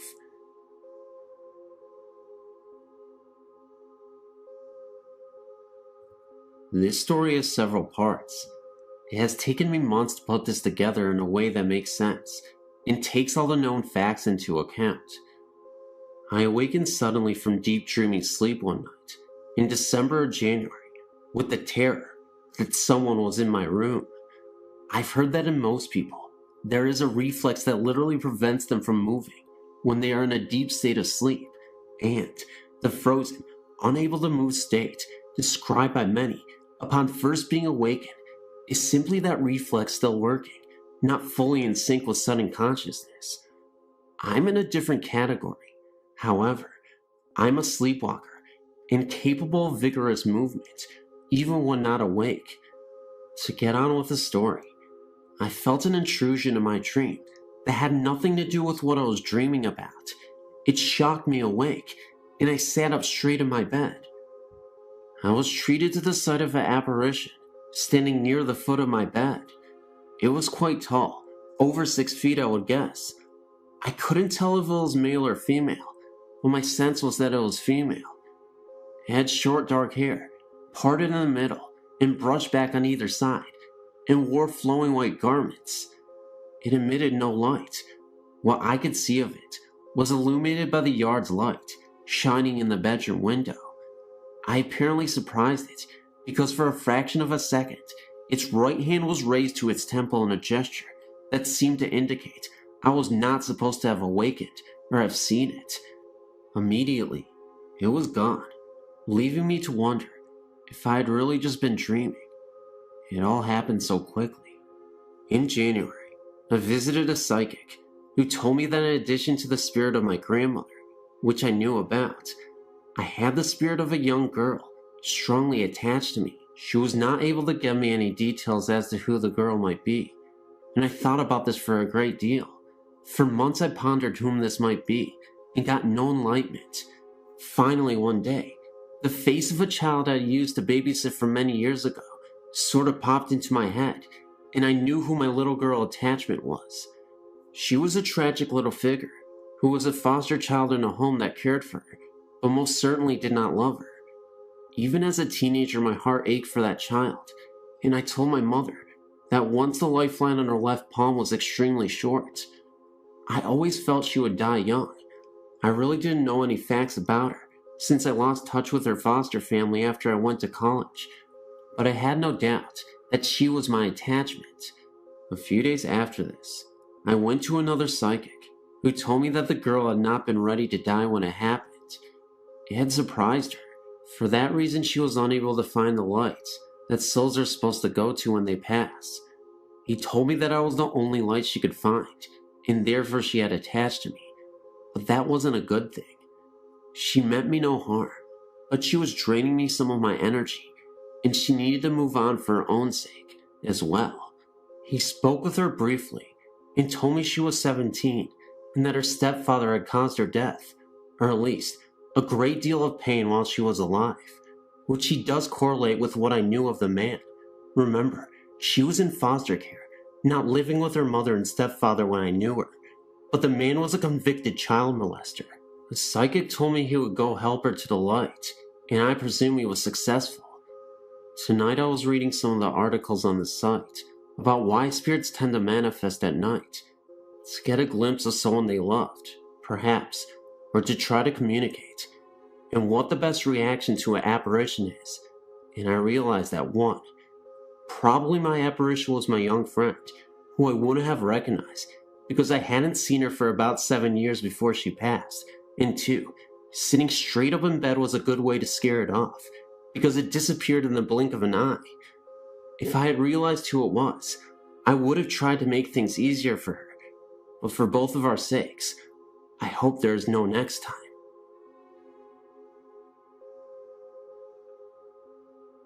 In 1975, my wife's parents and her sister Mary moved to the eastern shore of Maryland into a 100-year-old farmhouse. What made them believe there was a ghost was little things disappearing and reappearing in different places, doors locking by themselves, being touched by someone who wasn't there.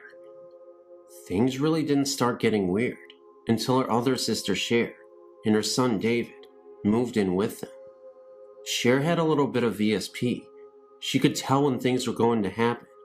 She would have dreams and funny feelings that would mostly come true. They would hear noises in the attic, footsteps, and things rolling around. Cher would hear someone calling her name at night. She had the bedroom with the attic door in it. Once, my wife felt someone sit on her bed, and Cher felt someone run their fingers through her hair. They were all outside taking photos of each other one time, and no one was in the house. But when the photos were developed, someone was looking out the pantry window.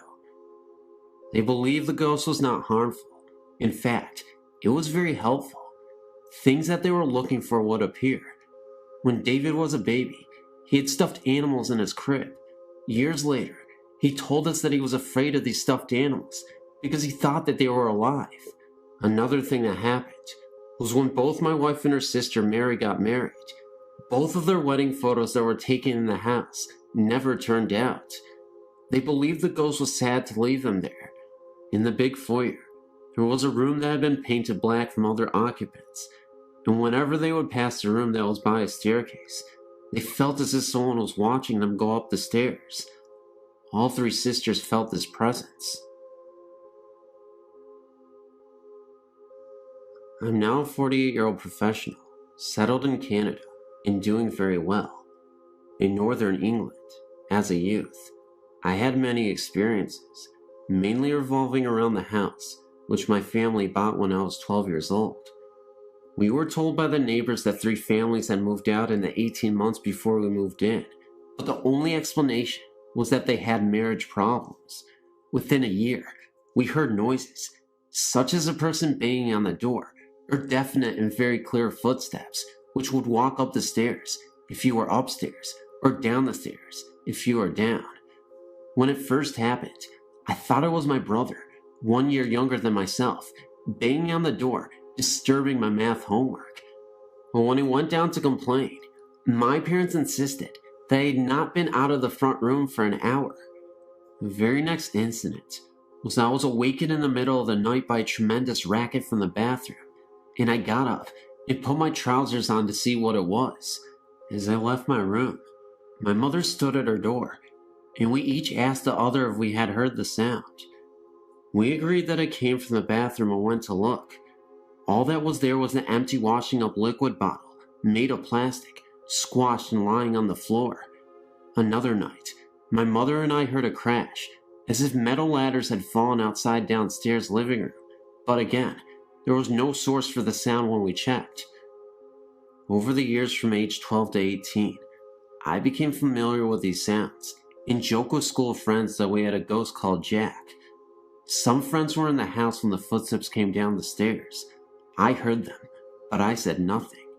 No one else did. When it happened a second time, I heard it, and so did a young man named Mike, who had never heard of this story. He searched everywhere, and would not accept my reassurance that no one was there. When I left to go to university, I told the next door neighbor, a middle-aged woman, that I was glad to leave. She told me that these sounds were the reason why the 3 families left in such a haste. The neighbors agreed not to tell us because they did not want to put ideas into our minds. A woman who lived there previously was found dead in the bath with her wrist slit. It was thought to be suicide, but I had a vague and reoccurring mental image of a man coming down the curved stairway. A friend later suggested that, perhaps, this man was the old woman's son. Perhaps he killed her and made it look like suicide. Who knows? One piece of advice: never try a Ouija board to communicate with the dead. Leave well enough alone. If experiences happen to you naturally, they are completely harmless, and in some cases, can be helpful. They might happen for a total of a few seconds in your whole life, but do not try to make them happen, because you might frighten yourself. This is my best advice. There are other stories, all true, but they have to wait. This happened while I was holidaying in Florida, at a motel we had stayed at several times. The first time we stayed here, we were in room 12. While in room 12, we would always hear arguments from next door, and the occupants would always check out, usually within 1 or 2 days, never staying longer. My husband loves America, especially Florida. As it happens, I was to have an operation in Florida, and this was a good time to visit. We checked in at the same hotel. My husband wanted the room in which we had stayed in before, room 12. Unfortunately, it was taken, so we had to take the room next door. This motel does not have a room 13, so the room is numbered 14. I did feel uneasy about staying in that room. Let's just say a nagging feeling, an intuition which I always trust. By the way, I come from a long line of witches. The reason why I was so uneasy about this was not because of the number, but from remembering the countless couples that came and went from that room. My husband insisted we stay there, since it was next to room 12, and the happy memories of the last holiday we had there. I gave in, and we checked in. We unpacked our things, and from day one, we had an argument the whole entire time we were there. I thought to myself, maybe it was me subconsciously dreading the operation and taking it out on him. But we would be at each other like cats and dogs, to the point in which I walked out of that room a couple of times. The atmosphere would be charged and depressing, and as soon as I walked out, the sun would lift my spirits. My husband is not superstitious, nor does he believe in ghostly encounters. After having my operation, I would have to be bedridden for a week or so, and heavily under the influence of painkillers. While I lay in bed, I would chase my husband away with my bad mood, post-op blues, so I could be left alone and in peace. The time I had alone in that room would stay with me for a long time. Remember, I'd taken some painkillers for my operation. My husband had drawn the curtains so I could sleep. One afternoon, I dozed off and was awakened by the tug of the bed sheets. I thought maybe I kicked it off, so I tried to pull them up. Once I did, I fell asleep again. Again I was awakened by the feeling of sheets being tugged. I thought it was my husband and woke up shouting at him. but there was no one in the room. I felt the temperature in the room was cold. I shivered and had to force myself in great pain to get out of bed and pull the sheets up. Once in bed, I looked around the room. The strange thing was, it seemed like shadows in the corner, yet it was bright as day outside, and the curtains were drawn, and there were no trees or anything near the window to give off shadows. I stayed awake for hours, waiting for my husband to return. He walked in and got a shock, seeing me all wide-eyed, and thought he had left the air conditioner on, as it was very cool. He walked over and noticed it was off, and blamed that the damn thing was broken. For the whole week while I recuperated in that room by myself during the day, my bed sheets would come off. I would wake up in cold sweats, looking around the room. There was no one there. I felt something brushing my skin, and always felt the shadows in the corner. I put it down to painkillers. They were very mild, and my usually happy self became withdrawn and depressed. I noticed that my husband would come back smiling and was trying to cheer me up, but as we stayed longer in that room, it seemed to have an effect on us. He became mean, and sometimes he would jeer at me. I had enough by this time and wanted to leave. The last night we had stayed there, I had not taken any painkillers, as I wanted to believe I was not hallucinating or seeing things, and believe me, I've seen many things and experienced stranger. I was not sleeping well and looked over to my husband, who slept soundly. The funny thing was, he seemed to be illuminated by something. I tried to touch him, but my hand could not move. I stretched out to him. We slept in separate beds while I was recuperating. He was only an arm's length away, and yet I couldn't move. I was sweating now, with a feeling of dread. My whole body felt like lead, and I could only move my head. I tried so hard to move, yet I couldn't. I could really feel that there was someone or something that was in the room with me, but I couldn't even see them. Someone was there near my bed, but not fully visible yet. I started to say something and tried to call out to my husband. He was dead asleep and did not move. As I turned my head to the foot of my bed, my sheets were being tugged off. I really screamed, but nothing came out. I was forcing myself to say something, but nothing came. At the foot of my bed appeared a tall black outline. The figure seemed to be wearing a hooded cloak, but I had a profile view. It had its outstretched arm on my bed. I'm 6 feet tall, and my feet are slightly stuck out over the bed. I tried to move my feet to kick out, but my limbs were like dead weights. The black-garbed figure turned to me and began to walk towards me. At this moment, I was desperately repeating the Lord's Prayer. I'm not religious, but it came to mind. Over and over, and as it began to walk to me, I remember the eyes started to glow red. At this stage, I was turning my head to and from the figure to my husband, as well as stretching my arm out, trying to touch him to wake him up. I remember him sleeping soundly like a baby. As the figure approached, and I was sweating buckets, and repeatedly said the Lord's Prayer, I yelled out, "Stop," and that I worshipped only God, and that I belonged to Him. That's when the figure was no longer there. I blinked a couple of times, thinking it was a nightmare, but I noticed that my arm was still outstretched towards my husband, and he was still in the same position, sleeping soundly. I started crying and busted open a stitch. My husband woke up and said that I just had a very bad nightmare. I said I'm glad that we were leaving that very morning. We still go back to the motel, as my husband loves it, yet I insisted we do not stay in that room. Thanks for reading.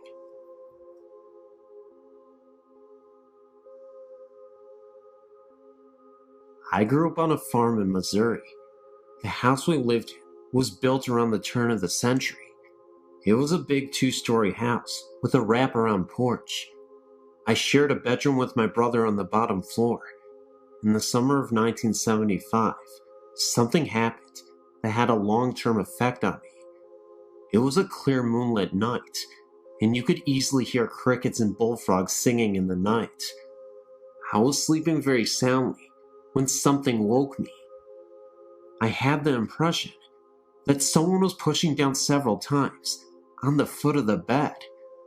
I looked up and was startled to see the shadow of a short, plump figure watching me.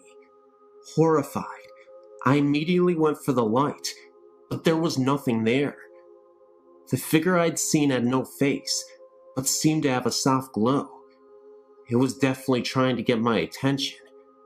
I never went to sleep the rest of the night, leaving the light on and reading. The next night, about the same time, I was awake and witnessed a small ball of light zipping around the room.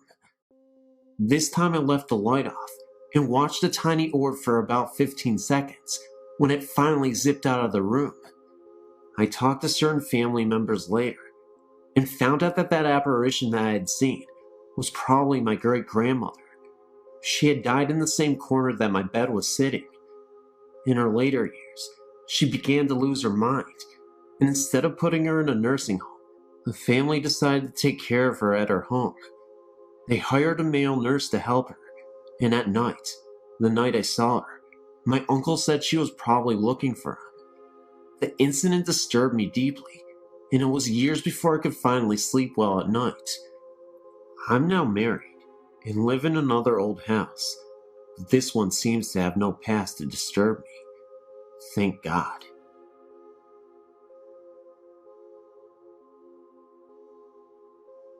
In 1999, my husband and I purchased our first home.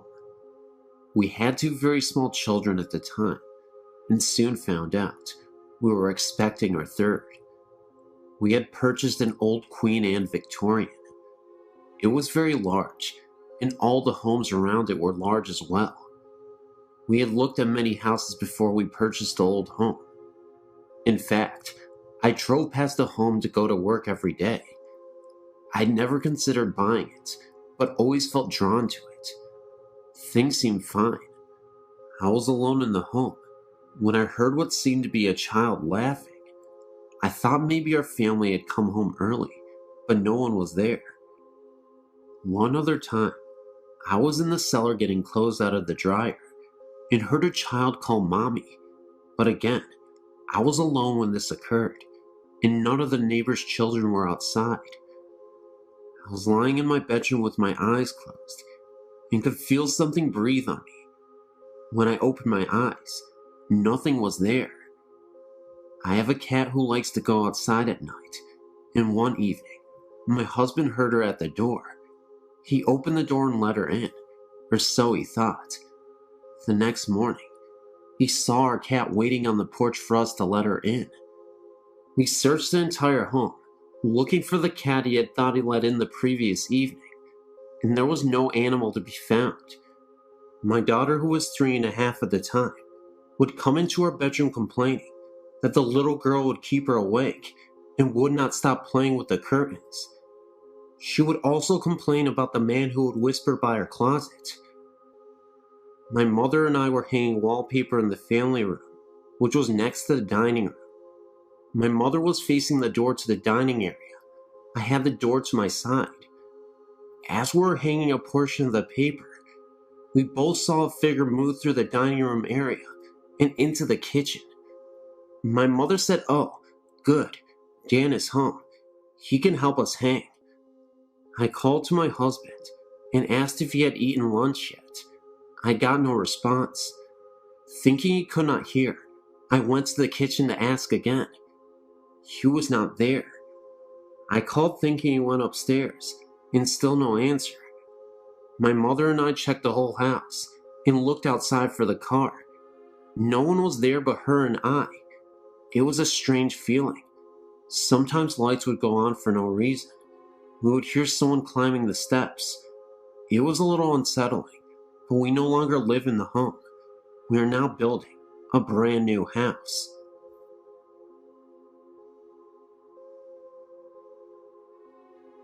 Story that follows is a true account of an 11-year experience that I will never forget. When I was 6 years old, My family moved into an old Victorian home in Pontiac, Michigan. The house still stands today. It has changed owners several times, but is in a state of disrepair. The house had been built in 1892 by Mr. Newsbringer for himself, his wife, and children.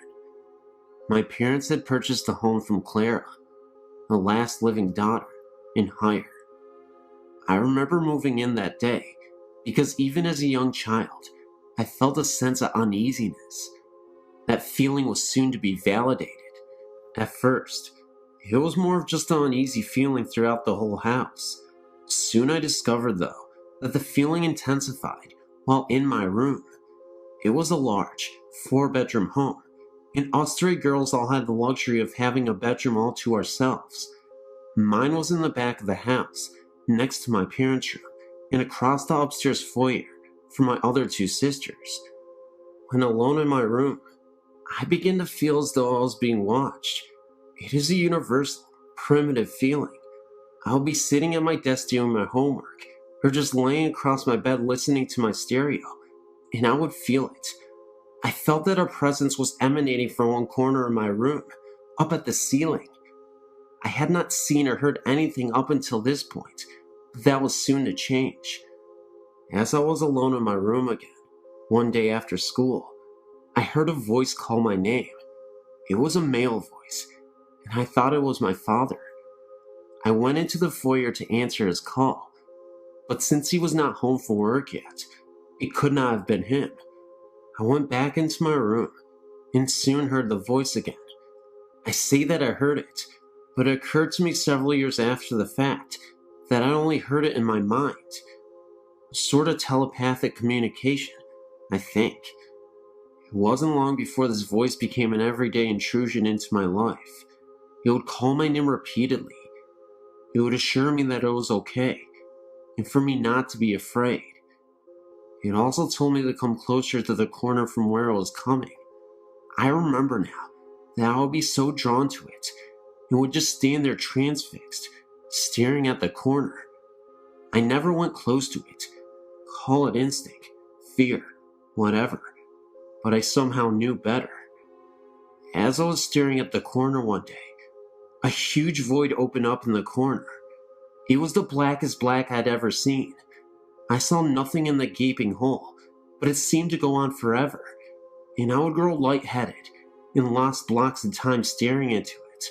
Now, I had told my younger sister all about this, but she never saw or felt anything until we actually moved out of the house, but I'll get to that later. I was afraid to tell my parents, and had been warned by the voice that this was our secret, no need for me to tell. The voice began to torment me. Even at night, as I lay in my bed sleeping, I could feel it there in the dark, beckoning. It invaded my dreams, becoming ever more insistent that I succumb to its wish, that I come into the void. It was angry at me, growling insults and obscenities, but I never would give in. Towards the end of the stay in our house, I began arguing back, telling it that I was stronger than it and would not be overpowered. Strangely enough, over all those years, I'd come to accept its presence as a normal part of life for me. No one ever saw or felt it but me. I'd even confided in my best friend Shirley, who would frequently come for sleepovers. I think she slept with one eye in the corner. The day we moved out, I experienced the most intense terror I will ever feel for the rest of my life. I was then 17.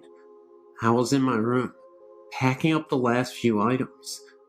I felt the familiar goosebumps and tingling of my skin as the hair on my back of my neck and arms stood up. The voice was at a fervid pitch now, threatening and cursing me.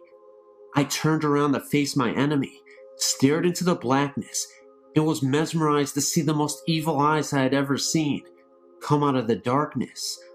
I could see the whites of his eyes, and the center was like black coal. The whole began to turn, and I heard a deafening roaring sound, not unlike that of a huge waterfall, in close proximity. I dropped what I was doing, ran down the steps, and got into the family car. I left the rest of my things in that room and never looked back. I never heard or saw anything like that again. After we had moved out, my younger sister began having nightmares about something dark and heavy chasing her in our old house. No coincidence, I think.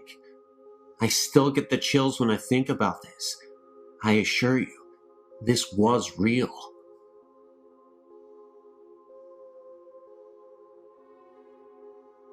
My family and I lived on a farm in Manistee County for 11 years. It is a log home built sometime in the 1860s. We had numerous experiences, such as the older man talking to my toddler in her bedroom, while knocks on the front door in the middle of a snowy night with no one there, and no footprints in the snow. Heavy footsteps could be heard downstairs when we were lying in our bed on the upstairs landing. A back door was totally jammed shut, and the only thing my husband thought he could do was cut it open. But on a windless night, it just flew open, and there was a strange odor. We had a neighbor across the street tell us that he heard the piano playing when we were gone. I heard my name called often. We had people house sit because we only heated with wood. They heard noises, saw curtains move, and wouldn't stay there again. We saw a figure in my daughter's bedroom window when we pulled away from the driveway. I had a sunburn on my back in the shape of the barn. Now there were no trees or possible shadows, and we even showed a friend, and at the time, it didn't make any sense. Then our neighbor came and said he saw the barn swaying in the wind. At closer inspection, the main supports in the barn were almost completely rotted away. Was this someone's way of telling us something was wrong? There are more stories, but these are some of the best. I'm not lying. These actually happened, and if you don't believe me, well, I guess you're on your own then. But these did happen. Thank you for reading. I moved into the neighborhood that I live in at the age of 12. I'm 20 now. Ever since I moved in here, I was told of the woods and the strange things that went on in it. Sounds of drums, voices, screams, etc. Needless to say, the woods is creepy, so creepy that I refuse to go there at night. Let me explain. The woods consist of two sections, the front and the back. It's the back part that scares the bejesus out of me. In '98, a girl was killed in the front part of the woods, where she was raped and left for dead in the cold next to the old tractor. A tractor that had been rotting there for at least 30 years. Well, since the girl was killed, there have been some violent storms that have taken their toll on the trees surrounding the area of the death. My friend and I would go to the spot every now and again, until that night. I had a girlfriend at the time that lived on the road across the woods, so to get to her house, you could take the short way, which was through the woods, past the spot where the girl was killed. I'd walk my girl home, and I was returning through the woods, when I felt a sudden cold draft. Now mind you, this is the end of summer, so there was no logical explanation to see my breath during this time of year. I then turned to look over at the tractor, and I felt an overwhelming sense of depression and sorrow that made me feel sick to my stomach. I started to walk towards the tractor, and I could have sworn I heard the crying of a girl's voice say, "Run away." At this point, I started to pick my feet up and walk a little faster, when I noticed a little girl standing from a distance behind the tractor. She didn't look to be more than 6 years old, and looked about as solid and real as anybody I'd ever seen. I froze in sheer terror, knowing that there would be no way that a 6-year-old girl would wander off into the woods unsupervised and by herself, especially knowing the history of these woods. As I got closer to the girl, she ran further away and behind some trees, where she ultimately disappeared. It was not long after that I hightailed my butt back to the house as fast as I could. The next day I told my friend about what happened, so from then on, he walked with me each time I dropped my girlfriend off, hoping to hear or see something. It never happened to me again, But months later, I was talking to a friend who still hung out in the woods, and he told me he was sitting on one of the fallen trees and he heard a girl crying. He said it startled him, so he went to go and leave. Just as he got up, he heard a louder voice say why. He said he felt depressed and ran the rest of the way out of the woods. The woods has had a lot of strange things happen to it, like fires that start and go out by themselves, houses adjacent to the woods that have their backyards vandalized, and the sounds of someone knocking on the back doors. Interestingly enough, I found out that there was a forgotten cemetery somewhere back in the woods that had been neglected for years. I don't know what kind of paranormal energies take place in these woods, but I don't want to discover more of it.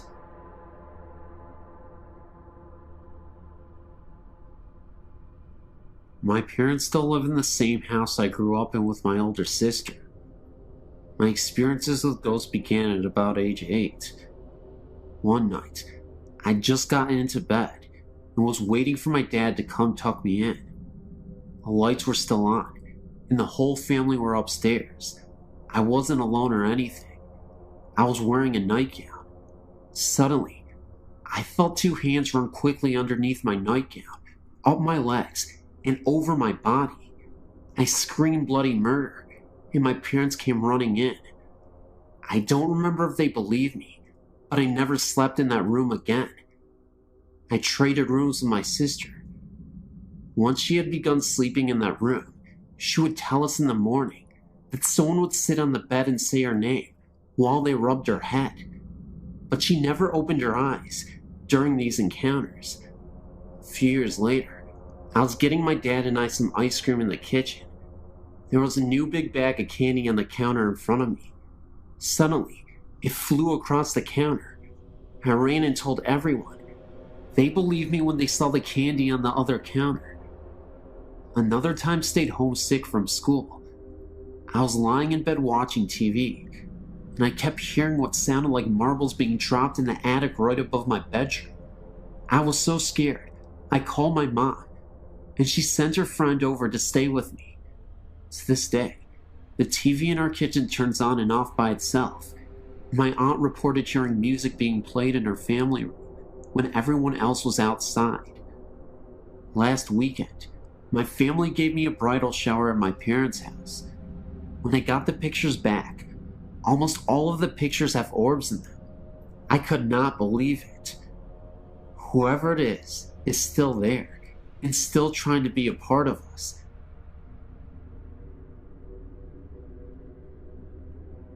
It was my first time going to the Gettysburg War site. First, we visited their museum and looked at old clothing and war supplies. Then it was time for the tour of the battle site. It started off regularly, the guide showing us all the memorials and explaining this and that. Then it was time to get out of the car and look out over a field where a charge was made. It was a nice view stretching out before us, and behind us was a slope with a grove of trees to the right. While the guide talked, I noticed sounds of what seemed like a great number of people yelling and screaming down the slope, nearer in the grove of the trees. It was quiet at first, but it got louder, then quiet again. Even the tour guide stopped for a moment to question what those sounds were, and I even asked the guide if there was a reenactment going on down there. He just looked at me confused and said no. Perplexed, I asked if he had ever heard those sounds before while giving tours, and told us that this was the first time he had heard such distinct sounds that sounded like battle cries. There was even a moment where I was standing there, and I could have sworn I saw an extremely faded apparition run across the field for a second, then completely dissolve. Somehow I was the only one who saw this apparition. We then moved on, and as we walked back to the car, I asked my mom later about it. She thinks it was where the Confederate soldiers mustered up their courage by screaming war cries before they went to battle. I've been trying to find stories similar to mine ever since, but I've found none.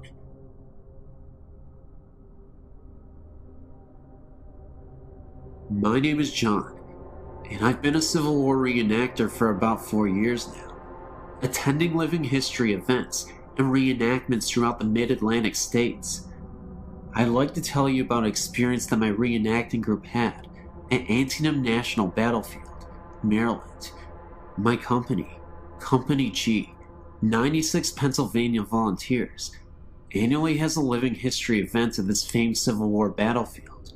It was here that in September of 1862, one day's casualties amounted to 23,000, more killed, wounded, or missing in one day than the casualties in America's previous wars combined.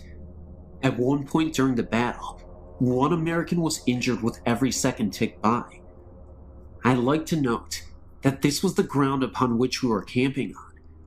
To continue my story, we traditionally take a walk into the battlefield to a small lane known as the Sunken Road. Here, Confederates hunkered down on a road that had been worn down by years of wagon travel, holding off wave after wave of heroic Union soldiers advancing upon them. Eventually, the Union forces swarmed over the Confederates' right flank and fired into the rebels from down the road, driving them off. This is where we annually took a midnight tour, hoping to catch a glimpse of energy left from 1862. Please note that even though the park closes around 10 p.m., the rangers often allow us reenactors to walk around. This is because if we found anyone defacing a monument or even shifting a pebble, that person will be praying for a ranger to come by and save him. So this night, about a dozen of us strolled down the sunken road and eventually came upon a monument located in about the center of the lane's length. We sat down along the banks of the road to relax and take in the atmosphere. About 20 minutes passed with silence and a few pictures taken here and there of us around the monument. Soon, 4 of us, myself included, chose to walk the remaining distance of the road to an observation tower, climb it, take a few snapshots, then head back. So we decided to walk down to the tower, ascend the few flights of stairs, and took a look around. Meanwhile, back at the monument, our captain decided that everyone had better get back to camp, so he sent 2 men to go retrieve us from the tower.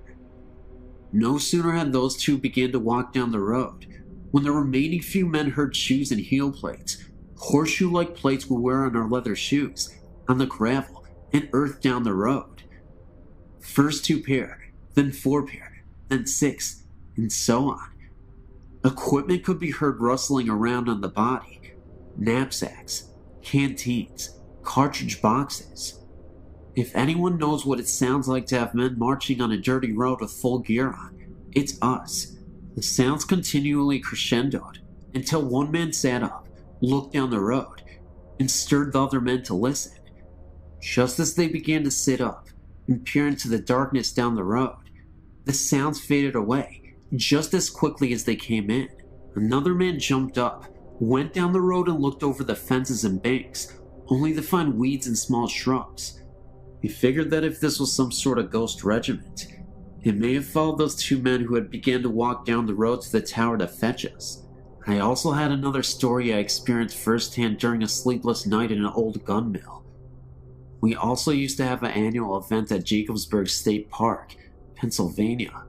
On the land is the Henry Homestead, including a mansion and a house whose basement was the gun mill. The house now is a museum to the Henrys, and the mill below it is open to see the machinery and processes of old-time gun making. The history of the homestead dates back to the Flintlocks. Our event took place very near the homestead, and since it was going to be extremely chilly that night, the caretakers were kind enough to allow us to sleep in the house that night. Little did I know about the death that occurred in the house long ago. A young girl had contracted a contagious disease, one of those terrible, yet common diseases of the old days. She had died, and since it was thought that her illness could be contracted even though she was dead, the viewing of her body was not a traditional one. Her body was placed on a large windowsill inside the house, of a window outlet that protruded onto the front porch. This way, the viewers could stay out on the front porch and peer in through the windows to see her on the windowsill. Of course, nowadays, ghost stories fill the house, so now it was time to go to bed. You could say, more like hit the hardwood floor. Of course, the lucky guy I am, I got a spot directly to the large window and the windowsill. I laid there half the night, listening to each hour tick away on the clock in the next room. Eventually, I had enough, so I moved to a spot further away from the sill. I laid there for some time, and then heard something. The noise was coming from. It sounded like the downstairs. The best description I can give is that it sounded like an older lady mourning, or crying, possibly over the recent death of her daughter. It was not the house settling or creaking, as it continued for what seemed like years. Okay, well, maybe a few minutes. My house also creaks a lot, and it sounded like nothing I had ever heard before. Scared out of my wits, I frantically tapped on the leg of my first sergeant, laying just a few feet away from me. He awoke, and I told him to listen. He heard the sound too, but not even wanting to ponder over it, he nervously said, "Wonder what that was," and quickly laid back down. The sound soon died off, no pun intended. Sleep was pretty much out of the question now, so I laid there another hour or so, until I heard something else. This one is easy to describe. Imagine being outside, and two other people are far away from you having a conversation. You can make out murmurs, in tones and voice, but not individual words.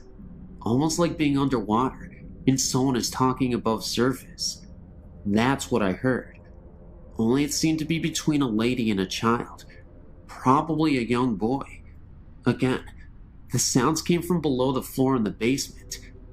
These didn't last as long, possibly because God answered my prayers for them to stop. That night, I heard every single hour chime by, and every minute crawl past, every second tick by on the clock. Needless to say, the next morning, I wasn't a happy camper. Hope you enjoyed my stories, and yes, they're true. I told them just as I know them. Have a good one. I was in an infantry company in Germany back in 1989 to 1991. We used what is called a Bradley fighting vehicle. It weighs about 51,000 pounds and looks like a tank. We were doing live fire exercises at night, and we finished about 2 a.m. I was driving a Bradley in a convoy of about 10 other Bradleys, returning to the motor pool. The drivers used a large night vision scopes to see by. It's like watching green TV, and the Bradley commanders use that one that attaches to their helmets. While driving, a commander is to stand on his seat so that half of his body is outside of the vehicle, so that he'll have a better view of the surroundings. At about 3 a.m., I saw a man standing by the dirt road we were traveling on. I figured he was one of the German range patrolmen, and that he was just waiting for us to pass. Right after the Bradley in front of me passed, this man walked right out into the dust of that Bradley. I hit the brakes to avoid hitting him. At the exact moment, my commander said watch out, but it was already too late. I knew I must have hit him. I didn't even see him come out on either side.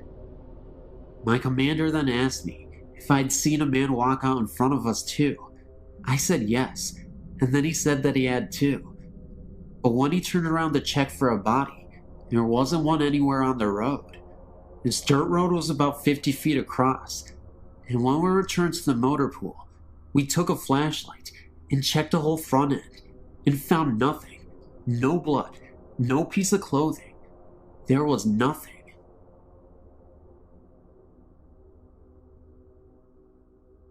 My name is Heather, and I live in Omaha, Nebraska. I've only seen a few ghosts or spirits in my life. Sometimes I do get the chills though, like someone or something is nearby. The first period I saw was when I was younger, about 13 years. My mother told me to go into our basement to get some candles, which wasn't unusual. We spent a lot of time in the basement, playing slot cars and electric trains. and my dad has a workshop down there for models. As I fetched the candles, I felt watched. I scampered back upstairs, startled and panicked, and told myself not to be so silly. I give Mom the candles. I don't remember why she needed them, and felt the nagging, watching feeling again. I opened the basement door, and a round, green-white light was bobbing slowly up the steps, I think about 3 to 4 feet off of the ground. I grabbed my jacket and ran outside to my grandma's house down the hill. I never saw it again, whatever it was, and everyone laughed at me for it, but I remember it clearly. It was green and glowing with a soft white light. Mom laughed and said it must have been a glow-in-the-dark Halloween candy bucket from the size and color, but she couldn't explain how it was floating. My house is quite old, about 80 years, and nothing like this has ever happened again. We're the third family living there, and nothing violent ever goes on. I still get the odd feeling, but it's never been strong enough to make me panic again. The second spirit I saw really floored me. I was 14 and was riding my bike around town since it was a nice summer day, and I ended up on 2nd and 22 in Q, about 3 miles from my house. There's nothing there but cheap houses, and it's not a bad neighborhood, but it's not the richest in the world. But it's not a cheap, run-down area. Just relaxed, second-hand. Nothing violent ever happened there before. It's become a run-down area now, and there was no graveyard or ancient Indian burial ground or anything that I or anyone else knows of. I wanted to go to Dairy Queen on 24th and Q, and I was behind it. As I came to 22nd, I saw a flat field where I knew there should be houses. It was filled with what I can now describe as short, rectangular tombstones. I saw a woman standing there, dressed all in browns and earth tones. I couldn't even see her face or hands. She had a headscarf on, and her hands were held in front of her, covered by her sleeves. I think she had on brown shoes, but I don't really remember her having feet or not. I'm inclined to think not. I asked her what this was, but she didn't answer. I turned back to the graves, which had vanished and replaced with the things that should have been there. Streets, houses, sidewalks, trees. I turned back to the lady, and she was gone. I had a very chilly, uneasy feeling, and a few dead leaves fluttered by. I rode away, as fast as I could. I once saw a strange figure in the mirror, a girl my age, 13, but with dark brown hair, with thin bangs, and braids past the bottom of the mirror frame. She just startled me, but caused me no harm. The last one I saw left me breathless and thrilled. I was staring out the window to our front window when I thought I saw something in the clouds. It couldn't have been lightning because it wasn't fast enough. It resembled very slow lightning. It was white and long and crooked. I got up and tried to stare out by the light. It was at a bad angle, so I stood up and walked to the front door. As I peered out the glass, I saw a flash of lightning and a giant pair of silvery white eyes, rimmed with blue, which then vanished in a flush. The outside of the window was covered with condensation, like breath, which smelled really sweet, like milk. I wiped it away. I've come to the conclusion that the first 3 were just random encounters, but the last one was a kind spirit, one that was looking in on me. I haven't seen anything so clearly after age 15, but sometimes I see holes in my vision, weird things. After rubbing my eyes and refocusing, they're gone. And sometimes I can hear odd noises and voices no one else can. I don't think I'm psychic or anything, but I do think I'm a little more sensitive than the people around me. I know, you may not believe this, but it happened. It's true. Thank you.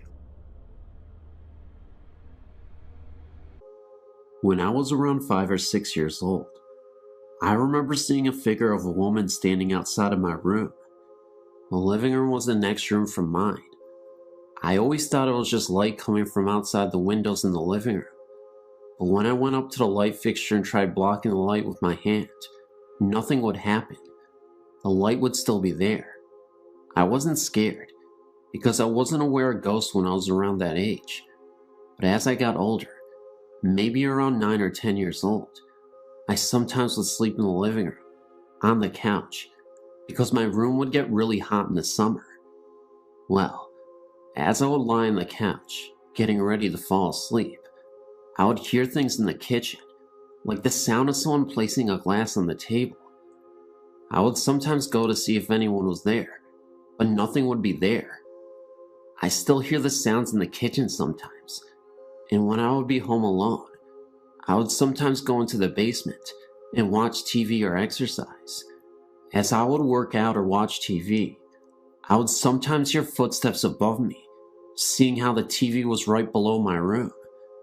But what happened to me 2 months ago terrified me. I'm 17 years old now, and it was raining harshly in the middle of April, and I was working on an art project in the dining room, which was the room after the living room. I was home alone at that time. My mother was picking up my sister from work, and my father was working. As I was working on my art project on the table, the lights went out, and as soon as they went out, in front of me, I saw a woman sitting across from me. I couldn't see her clearly, but she seemed to be smiling. About a second later, the lights turned back on. I was so scared, I ran into the kitchen and stayed there until my mother and sister came back. When they finally returned, I told them about what I saw, and my sister kind of freaked out because she hates hearing about things like ghosts and other things related to that. My mother told me it was probably just my nerves, and I've been working too hard on my project. I believe what I saw was real. I don't know what this ghost lady is doing in my house, but she seems to bring attention to me only.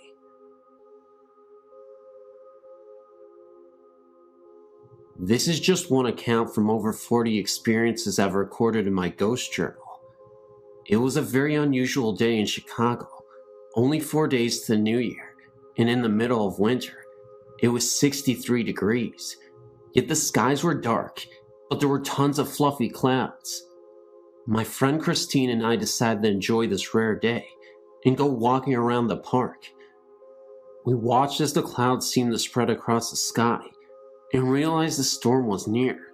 Somehow, the conversation switched to cemeteries.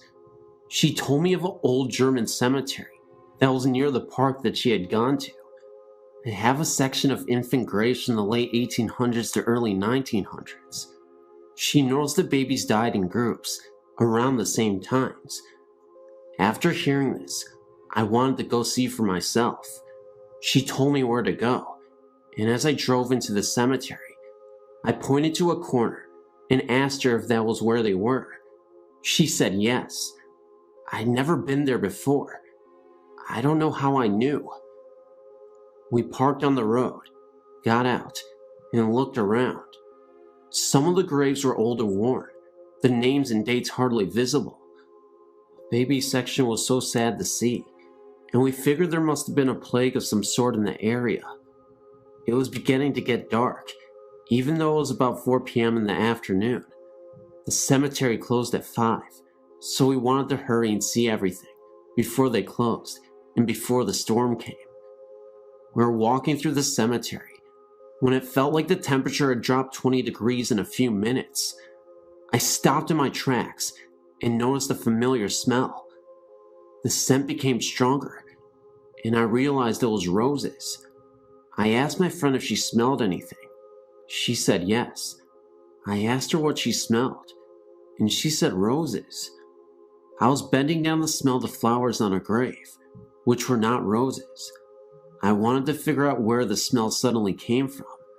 Suddenly, my friend told me to look up, and in the distance was a flower girl. And you guessed it, she was holding onto roses. Both me and my friend were in disbelief. We couldn't even fathom what we were seeing, but yet here was this flower girl holding onto a rose, which had a strong perfume smell. Her attire was in a Victorian-style dress. She looked absolutely beautiful, but it was also really scary because it was in the middle of a cemetery and we were really spooked. Even though it felt like forever, she momentarily appeared and then she was gone, just like that. It must have been about 15 seconds, if that, but we both saw her, and we're not making this up.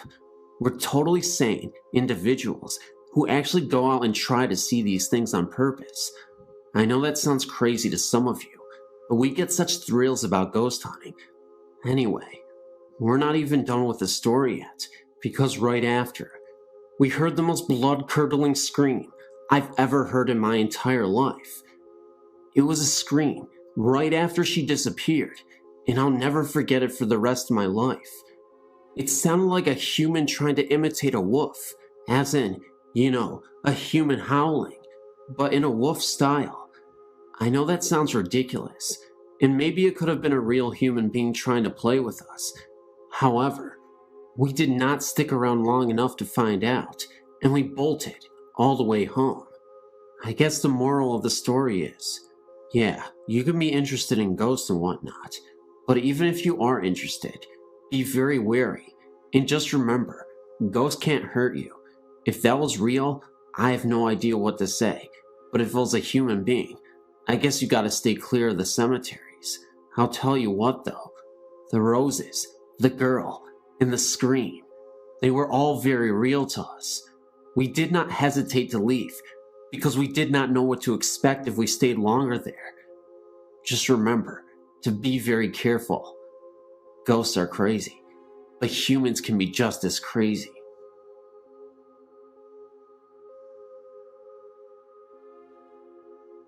This happened to my fiance about 37 years ago in Karn City, Texas. He was about 5 years old and was attending a church function with his grandparents at the St. Paul Lutheran Church there. He was running around with two of his slightly younger cousins, having a good time. This function was taking place outdoors. Now, there were actually two church buildings there. A new church had been built, and the older wooden structure was still standing close by and being used exclusively for storage. The church had been collecting clothing and had put it in the older building.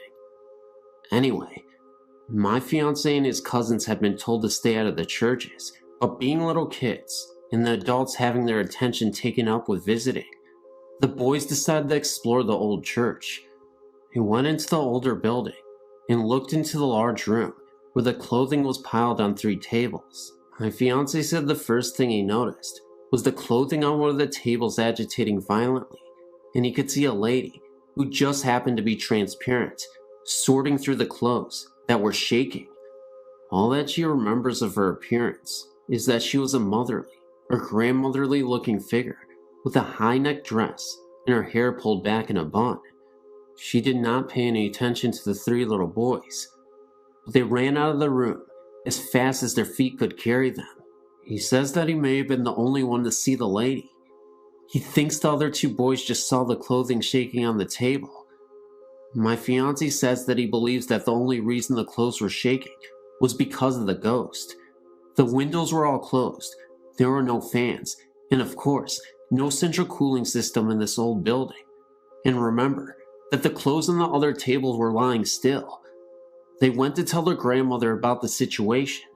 Naturally, they got chewed out for being where they weren't supposed to be, and were told that no one was in that building, but they remember it well.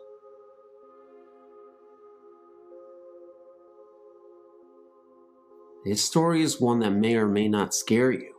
It's more of a mystery to me and my friends. When I was young, me and my cousin were always together and trying to scare each other. It just so happens that there was an old house which my grandfather had built in the early 1900s, which we thought may be haunted.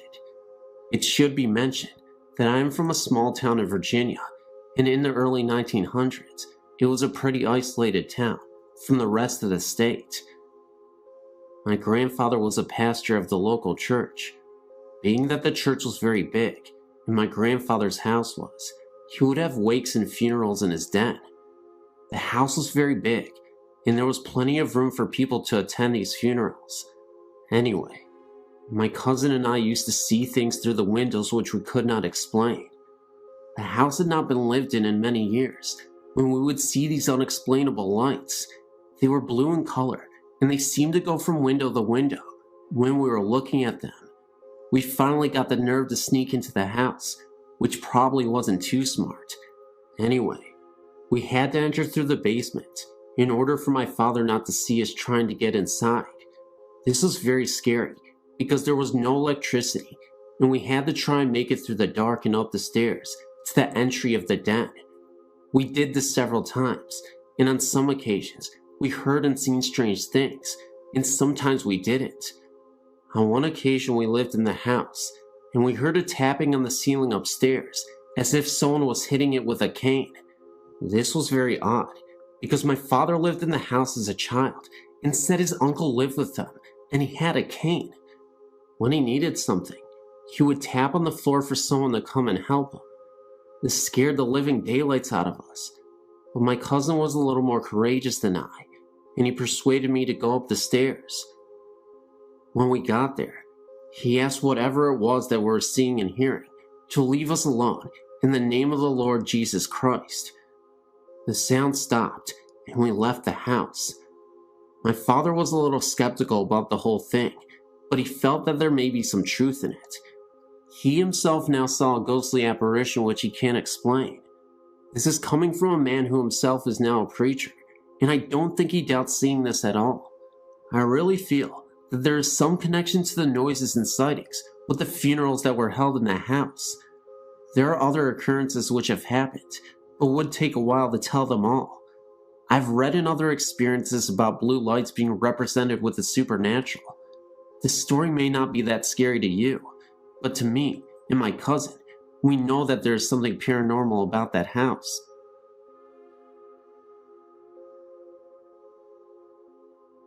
Myself and a friend recently moved into a house in Belmont, Massachusetts, right outside of Boston. The place is about 100 years old and retains much of the original woodwork, ceramic doorknobs, etc. I even found an old ceramic liquor and med bottle in there. It's a third-floor apartment with an old aluminum speaking tube to the second floor, which leads us to believe this may have been servants' quarters at one time. We never get anything but good vibes from the place, but a few things have happened which make me wonder, and I write asking your opinion. Firstly, the former tenant was an elderly alcoholic who, according to the landlord, used to heat only one room in the house, the dining room, with a space heater. She kept the whole place closed up, according to Miss Richardson, who also tells us the former tenants didn't die, but moved to a nursing home. We aren't sure if we believe her.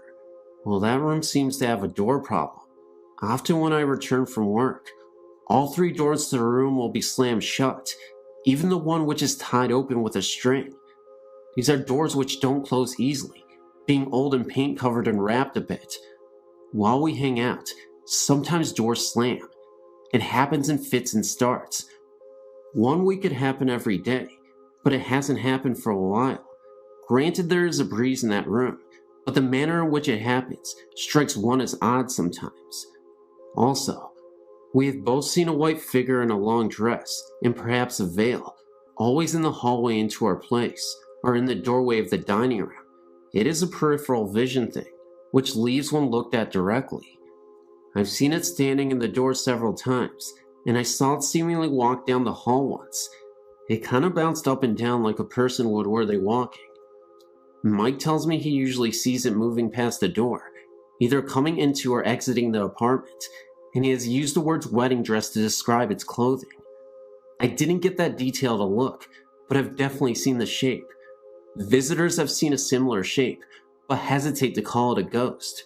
Lastly, and this is not so much an experience as a creepy coincidence, when first repainting the place, we decided to do the kitchen in blue and white.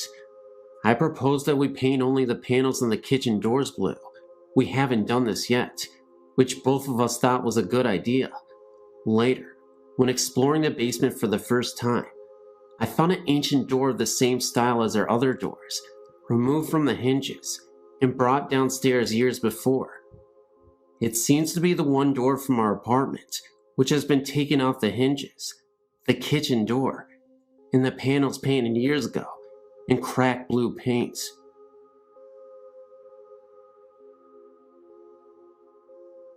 Yesterday, my husband and I toured the Whaley House in San Diego. I think I may have been present to a supernatural occurrence of sorts, but I wanted to ask you about it. Initially, I started out on the first floor, not part of the tour, and I felt a markedly weird sensation in front of the dining area that I can only describe as having a sinking feeling that bordered on nausea. I felt fine walking around Old Town and coming into the house. I hung out in the dining room area for like 10 minutes, thinking what I was feeling was so unusual, and it dissipated. I felt fine again, so I looked around the rest of the house and felt okay, until I came to the first upstairs bedroom, directly right of the stairs. I again felt that same feeling, and I stood there, just looking about the room, and that is when I think I saw something in one of the mirrors, the mirror closest to the hall. It looked as though thin white smoke was being reflected into the mirror, as though someone was standing next to the mirror with a lit cigarette. I can only describe what I saw as smoke, because it curled. I also smelled a very faint smell of cologne that reminded me of violet water. I made sure it was not me, since I was the only person in that area, and it wasn't. It seemed to blow in through the saddled wooden partition. I was a little weirded out, because I was in disbelief at what I thought to be witnessing, so I called to my husband downstairs to come up. I didn't want to cause a stir, because I was unsure what this was. I even saw the presence of a shadow behind my back, in the corner of my eye. I walked back to the area in front of the room, and looked back into the mirror to make sure that it wasn't a reflection of something outside, like a passing vehicle, but I no longer saw the smoke. I really didn't want to tell anyone about the incident, because I would have winded up scaring everybody, including myself. I've been thinking about it ever since, and been trying to find a logical explanation for it.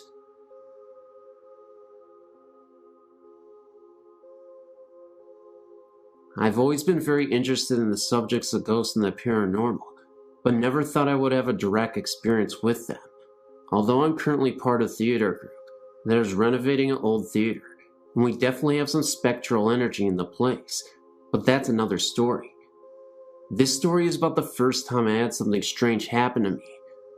I'm originally from a small island off the coast of Italy. The community dates back to 700 BC, so you can imagine they have their fair share of ghost stories. I was 15 and staying at my aunt's house with my sister. Our grandmother had died 3 years before, and as part of our week-long stay, we went to visit her grave. The experience was unsettling to say the least, and I think I was most affected emotionally by the visit. Trying to remember a woman who I love very much now, reduced to nothing but a picture in writing on marble mausoleum. Although it was a very hot and humid summer day, the cemetery seemed to have an unsettling chill about it, and I couldn't wait to get out of there. However, anyone who is Italian or knows of Italian cemetery visits is that they are family events that take a long time. Feeling very sentimental and depressed and somewhat bored, I couldn't help but look around and read more grave sites. With each name and picture that I saw, I thought more about the people behind them, their lives, and who they have been. The atmosphere seemed more oppressive, and I started seeing flashes out of the corner of my eyes. Nothing definite, but it was almost as if something had passed in front of me very quickly, and the experience left me somewhat disturbed. We left not long after, much to my relief, but still with this heavy, depressed feeling. Later on that night, I had fallen into a deep sleep, but was awakened at 3 in the morning by a male and female voice arguing. I was very groggy, but I immediately thought the voices were strange, because they didn't sound like they were coming from anywhere, in particular at least. They sounded as if they were right in my ears. The room I shared with my sister was directly over a busy main street, and being a summer resort, there is always some activity going on. However, the street this night was totally quiet, with no one in sight. The voices continued to argue in Italian, and though I spoke it, I couldn't make out what they were saying. Also, the intensity of the voices didn't change as I moved around the room. They always seemed to be in my ears and were continuing to grow in intensity.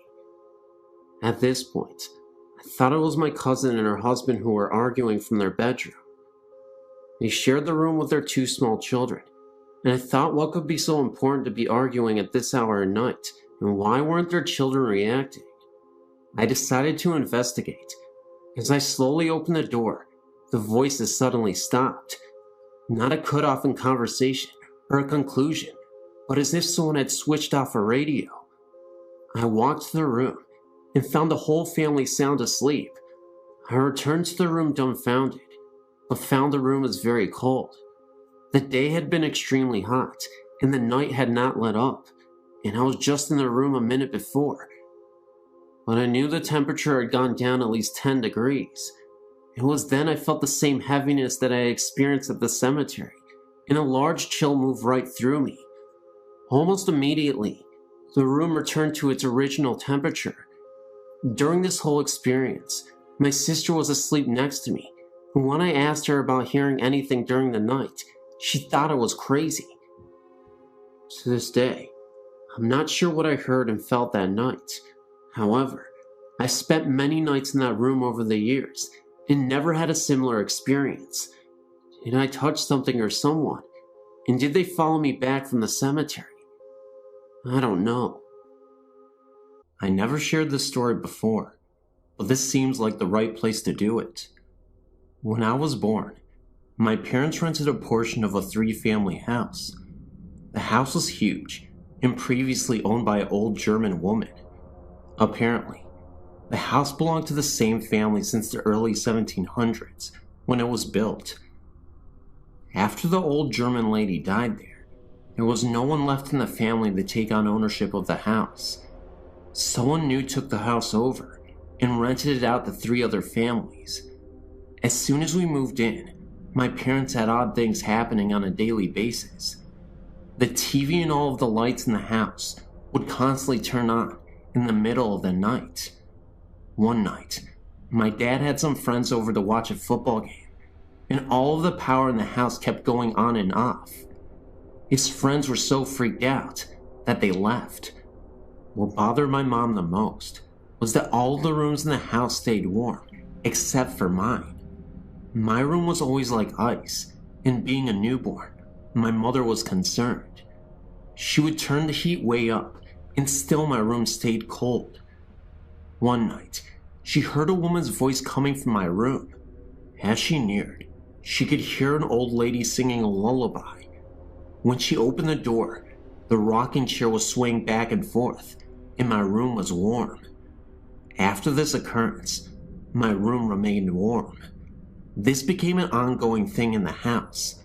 The rocking chair would constantly rock, no matter where in the house my mom moved it to, and oftentimes she would hear a soft voice coming from my room. The lights continued to go on frequently in the middle of the night. As I got a little older, into the toddler years, I can still remember certain things happening. My parents found it odd that I am able to remember things so clearly. I can describe my bedroom in distinct detail, as well as the other rooms in the house. I only lived there from newborn to 2.5 years. One night, I woke up and felt absolutely terrified. I remember climbing out of my crib onto the little table and chair set, and stepped onto the floor and dodged for my parents' room. As soon as I climbed into bed with my mom and dad, I heard my aunt, who was asleep on the couch, screaming.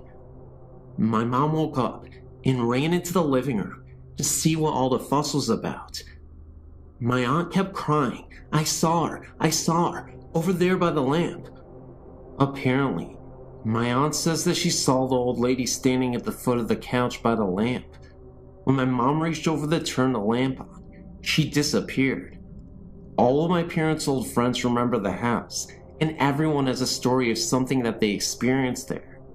We know that the old lady died in the house, probably in the section where we lived. At first, I think she was angered that the house no longer belonged to anyone in her family. She was harmless and just wanted to make her presence known. We only lasted there for 2.5 years. Sometimes we drive by the house and contemplate stopping in to see how the current owners are making out, but I never had the courage to go back.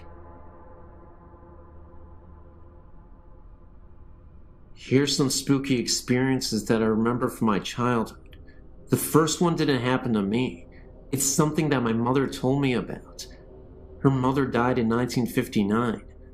A few years later, she remembers waking up in the middle of the night and hearing her mother calling her name.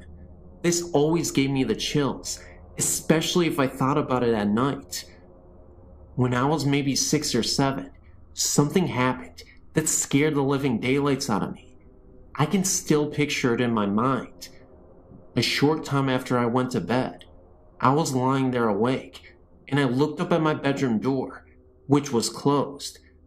There was a window across the room from the door.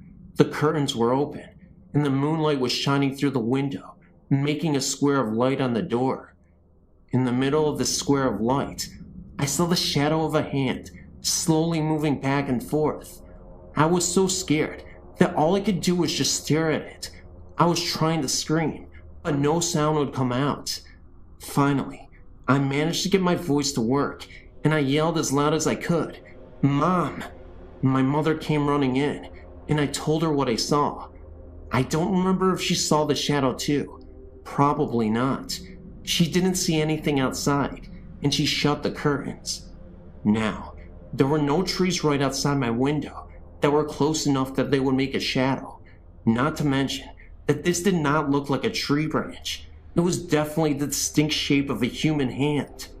Looking back on this as an adult, I realized that this was most likely not anything supernatural at all, but someone actually trying to break into our house, which, quite frankly, is more scarier than a mere ghost. When I started screaming, the person heard me and ran away. Shortly after the previous incident, I asked my parents if I could move into the room across from that one. Gee, I wonder why. My new room had a little trap door in the closet, leading to an attic of sorts. My parents never used it for storage, as it was too hard to go up there through the trap door, and it most likely wasn't even high enough to walk upright in. When I was about 10 or 11, my best friend and I were playing in my room, and we noticed that the trapdoor was open about an inch or so. We slid it closed. Every once in a while, I'd look up there and find that it was open again. I'd keep sliding it closed, and then a few days later, it would be open. My friend and I naturally assumed that we had a ghost in the attic. I really don't remember if I actually heard anything up there or not. Around the same time, this same friend would occasionally spend a night with me. Several times, we'd be lying in bed and hear the sound of a newspaper or some sort of paper being crumpled up in the living room when we knew no one else was up. We called this the newspaper ghost. Another time, I think I was about 7, I was riding my bike around in circles in the street. This was in a housing development where there was very little traffic. My aunt, uncle, and cousins were visiting, and I recall looking at the bathroom window on the side of our house and seeing my aunt's face looking out the window. Later, I mentioned it to my aunt, and she said she hadn't been looking out the bathroom window, and neither had anyone else. Now, I realized that this could have easily been a reflection of something in the window, but at the same time, it seemed pretty spooky to me. In the summer of '69, I was about 13. We had some relatives staying at our house for about a week. One evening, after everyone had gone to bed, I was still awake. As a child, it always took me a long time to get to sleep. I was always too wound up, I guess.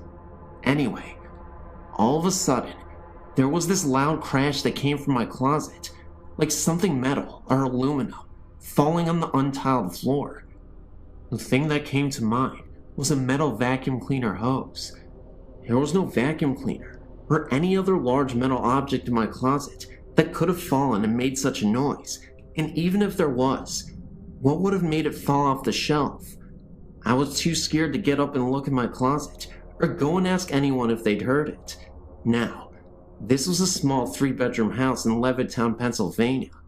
If anyone is familiar with the houses, if a loud noise occurs in any part of the house, it would be impossible not to hear it all over the house. The next morning, I asked my parents, aunt and uncle and cousins if they heard a loud crash in the night, and no one else had heard it. And by the way, I looked in my closet in the morning, and nothing was out of place. This has always puzzled me. Here are a few things that have happened in the last few years, in the house I live in now. Nothing blatantly scary, just weird. I thought I'd share them just for the fun of it. One night, I was asleep, and all of a sudden, I screamed and woke myself up.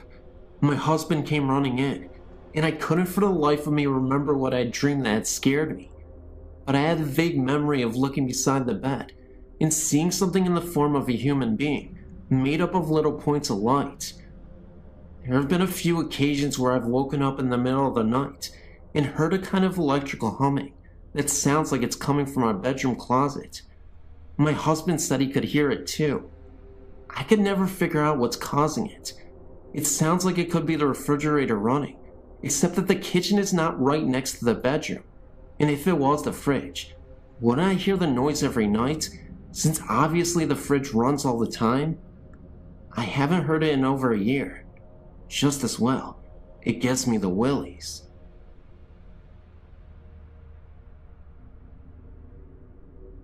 I want to say that I can sympathize with your situation, although other than apparitions, my experience varies greatly from yours. I do want to share what happened to me with you, but I do want to warn you ahead of time. I used to be a reporter, so I can get lengthy. My first experience happened when I was a child. I was 7 years old and lived a completely normal life. My parents didn't smoke dope or dabble in the occult, so I really had no knowledge of ghosts, other than the traditional Halloween experiences every child encounters. When I turned 7, my family moved from Metro Memphis, Tennessee, to rural Independence, Mississippi. We moved into a house that my father renovated. Rather than trying to draw a diagram that may get scrambled in transmit, I'll try to describe the layout of the rooms involved. The way the home was originally laid out, you walked in the front door into the living room. To the left was the kitchen, open without walls to the living room. To the right was a bedroom door. Straight ahead was a hallway leading to other bedrooms, laundry room, and bathroom. After my father was finished, the front door was added onto a new wing of the house. The living room was enclosed into a bedroom. The bedroom now directly led out into the hall, which now led to the kitchen also, and had a new doorway to the bedroom that previously opened up to the living room. Is that confusing enough? We moved into the house, and I immediately was terrified of my sister's bedroom, the one that had previously opened up into the old living room. I just felt that something was there, and it was watching me. I felt like it wanted to possess me or something stronger than a mere presence. Also, I never found out why, but hers was the only room with security bars on the window. No other family member noticed anything strange in the house. I ended up in the new bedroom, and sometimes at night, I'd hear noises. Being so small, I don't remember exactly what they were, but frequently, I'd see an incandescent, glowing form in the shape of a human walking across my room. What made me know that it had to be a previous occupant of the home was that it would walk from the bedroom I was so scared of, through my room, into the kitchen, the way the house used to be laid out. Once when my grandmother came to visit, my parents forced me to sleep in my sister's bedroom. I was so terrified, but I finally went to sleep. When I woke up, I saw what appeared to be an ectoplasm swirling above my head. I spent most of my childhood years terrified of sleeping. Being a middle child of an older sister and a younger brother, I'd hide my prized possessions, jewelry, money, whatever I thought I didn't want them to get a hold of. Almost every time I hide something, it would disappear and reappear later in a different location. Thinking my siblings had discovered my hiding place, I'd find a new one, each time to have them disappear and reappear once again. The really strange part came later. We sold the house when I was 13 to another girl's family I went to school with. After she'd moved in, I'd asked her one day if she noticed anything weird in the house, and she said no, but her sister refused to go into the bedroom. That scared me. Sister's explanation was that someone was watching her, and she was a middle child also. I guess there must have been some connection to middle children. I said something years later about the house being haunted in front of my aunt. She said she'd always had a feeling that something was wrong with the house. I'd appreciate your input as to what you think my experience meant. I had a person tell me one time I was a demon that wanted me, but I'm not even sure. While I lived there, although I was the only family member that had strange experiences inside the house, I wasn't the only one who had strange experiences in the area. In the fall, between the hours of 10 p.m. and 12 a.m., my mother would see balls of light floating in the field and wooded areas across the road from my house. She would always ask me to come look, but I had enough terror inside the house, and as far as I was concerned, the woods were my only safe haven while at home. So I never looked and never witnessed the lights myself, but both my sister and my mom did. When I was 19, I started dating this guy who was friends with a neighbor from the house I'd lived in. Basically, he lived catty corner from me, with their house backing up to the woods mine faced. My new boyfriend asked me if I ever saw anything strange in the woods. I said no. He told me that his neighbor's kid, who was a friend of his, told him that he'd seen balls of lights in the woods. I then told my boyfriend about my mother and sister's experiences. So apparently, it wasn't just restricted to my family. Another experience I had was when I was in my early 20s, when my grandfather passed away. We'd always loved each other very much, but didn't have a close relationship because of my grandmother, whom I didn't get along with. I was present when he passed away and was devastated. 3 months passed, enough time to allow me to grieve and get on with my life. I was asleep one night and awoke to find my grandfather sitting on the side of my bed. He told me not to be scared, that he had a message for me. He told me I needed to get my life straight, or I was headed for trouble. I remember he held my hand and told me that he was going to tell me what heaven is like, but I'm not allowed to remember what he told me. I remember him being present for a while longer, but can't remember a word he said. Now that I'm an adult and have some time and distance between me and these experiences I had as a child, I'd like to try to discover what these experiences meant, or why I was chosen to have this one. Do you have any suggestions? Also, even now, I can drive by a place or house and tell that it's haunted. Does that mean that I'm psychic or paranormally gifted? Usually I just get kinda jumpy and frightened, but one night, I was out repossessing vehicles, something I did part-time for a while, and my partner pulled up to this house. I was so terrified of the house that I told him he better turn around immediately, or I was getting out of the vehicle and running. Please help me to understand what is going on with me. I'm finally getting to a point I accept it and want to understand it, rather than how I've been so terrified in the past that I didn't even want to talk about it.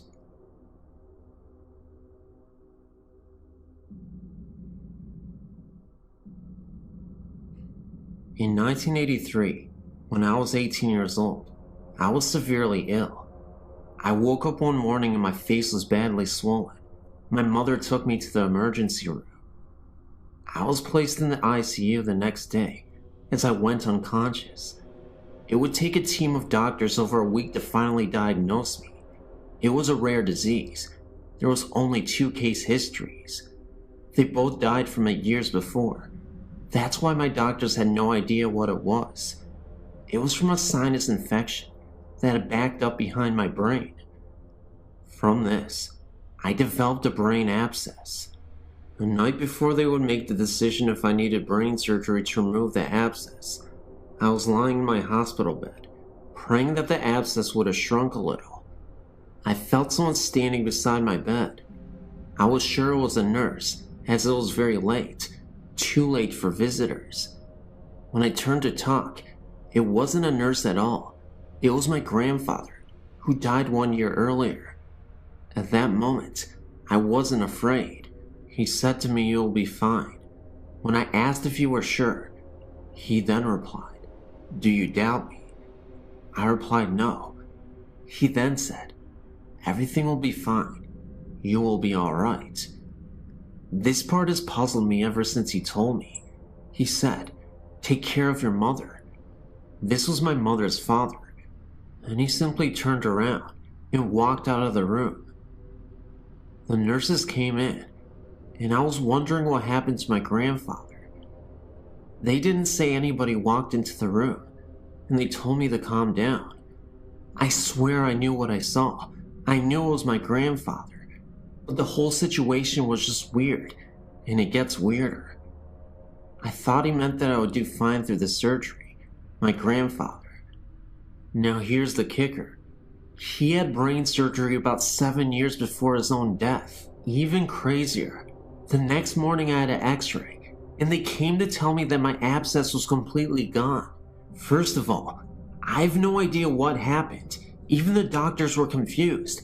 They wanted to take even more x-rays, and I obliged, and they confirmed no abscess whatsoever. As for my grandfather talking about my mother, I had no idea why he was mentioning her. She was pretty healthy at the time, but it makes sense now. Recently, she has been diagnosed with MS, diabetes, and in September, she had heart failure. In November, she almost died and had triple bypass surgery. Through the years, my family has had many encounters with the spirit world, but this was the most wonderful one. In the summer of 1994, my sister and I moved to Hawaii to live with our father. While we were gone, our mother moved into an apartment to save money. Right away, strange things started to happen. Her 2 cats would never enter the bedroom of the apartment, choosing instead to sleep in the living room.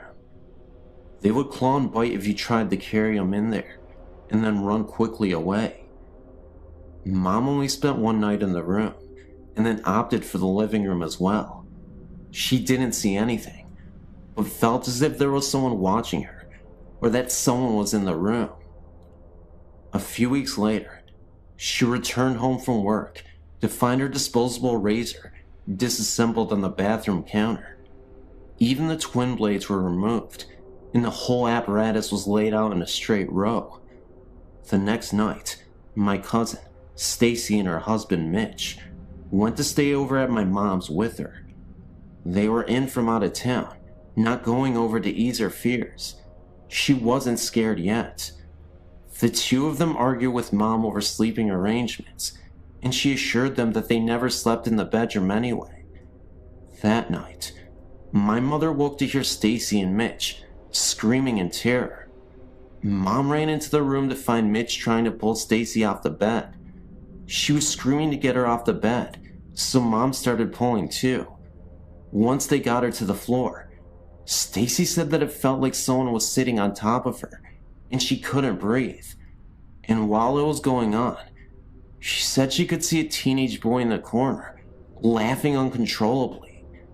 The 3 of them decided to drive to my grandma's to spend the night. Fast forward to Christmas break, when my sister and I came home to visit. Our first afternoon at the apartment, we heard a loud crash from the bathroom. All people and animals in the house were accounted for in the living room, so we went to check it out. Everything from the cabinet under the sink was out on the bathroom floor. It wasn't all tipped over, however. It was lined up in a straight row. After that, Mom told my sister and I about all the strange things that had occurred. My sister and I were thrilled, thought it was really cool. Mom said that we were more than welcome to sleep in the bedroom if we wanted to, so we did. Early the next morning, I woke up and thought I saw someone standing in the walk-in closet. The sun was just starting to come up, and I thought for sure it was my sister playing a trick on me. When I looked over in bed, she wasn't there. Instead, there was a guy, maybe teens or early 20s, with shaggy black hair and no face, in bed with me. He reached out for me, and I literally wet my pants, running into the living room. I woke my mom and sister, who had moved during the night, said she had the creeps, and attempted to tell them what happened. Mom told us to get our stuff, and we left. Later that afternoon, I recited the story to Stacy, and she said the guy I described was the one she saw laughing at her. Mom went to the leasing office a week later and asked to be moved to another apartment. All the leasing agent had to say was that no one had lived in that apartment longer than 4 months.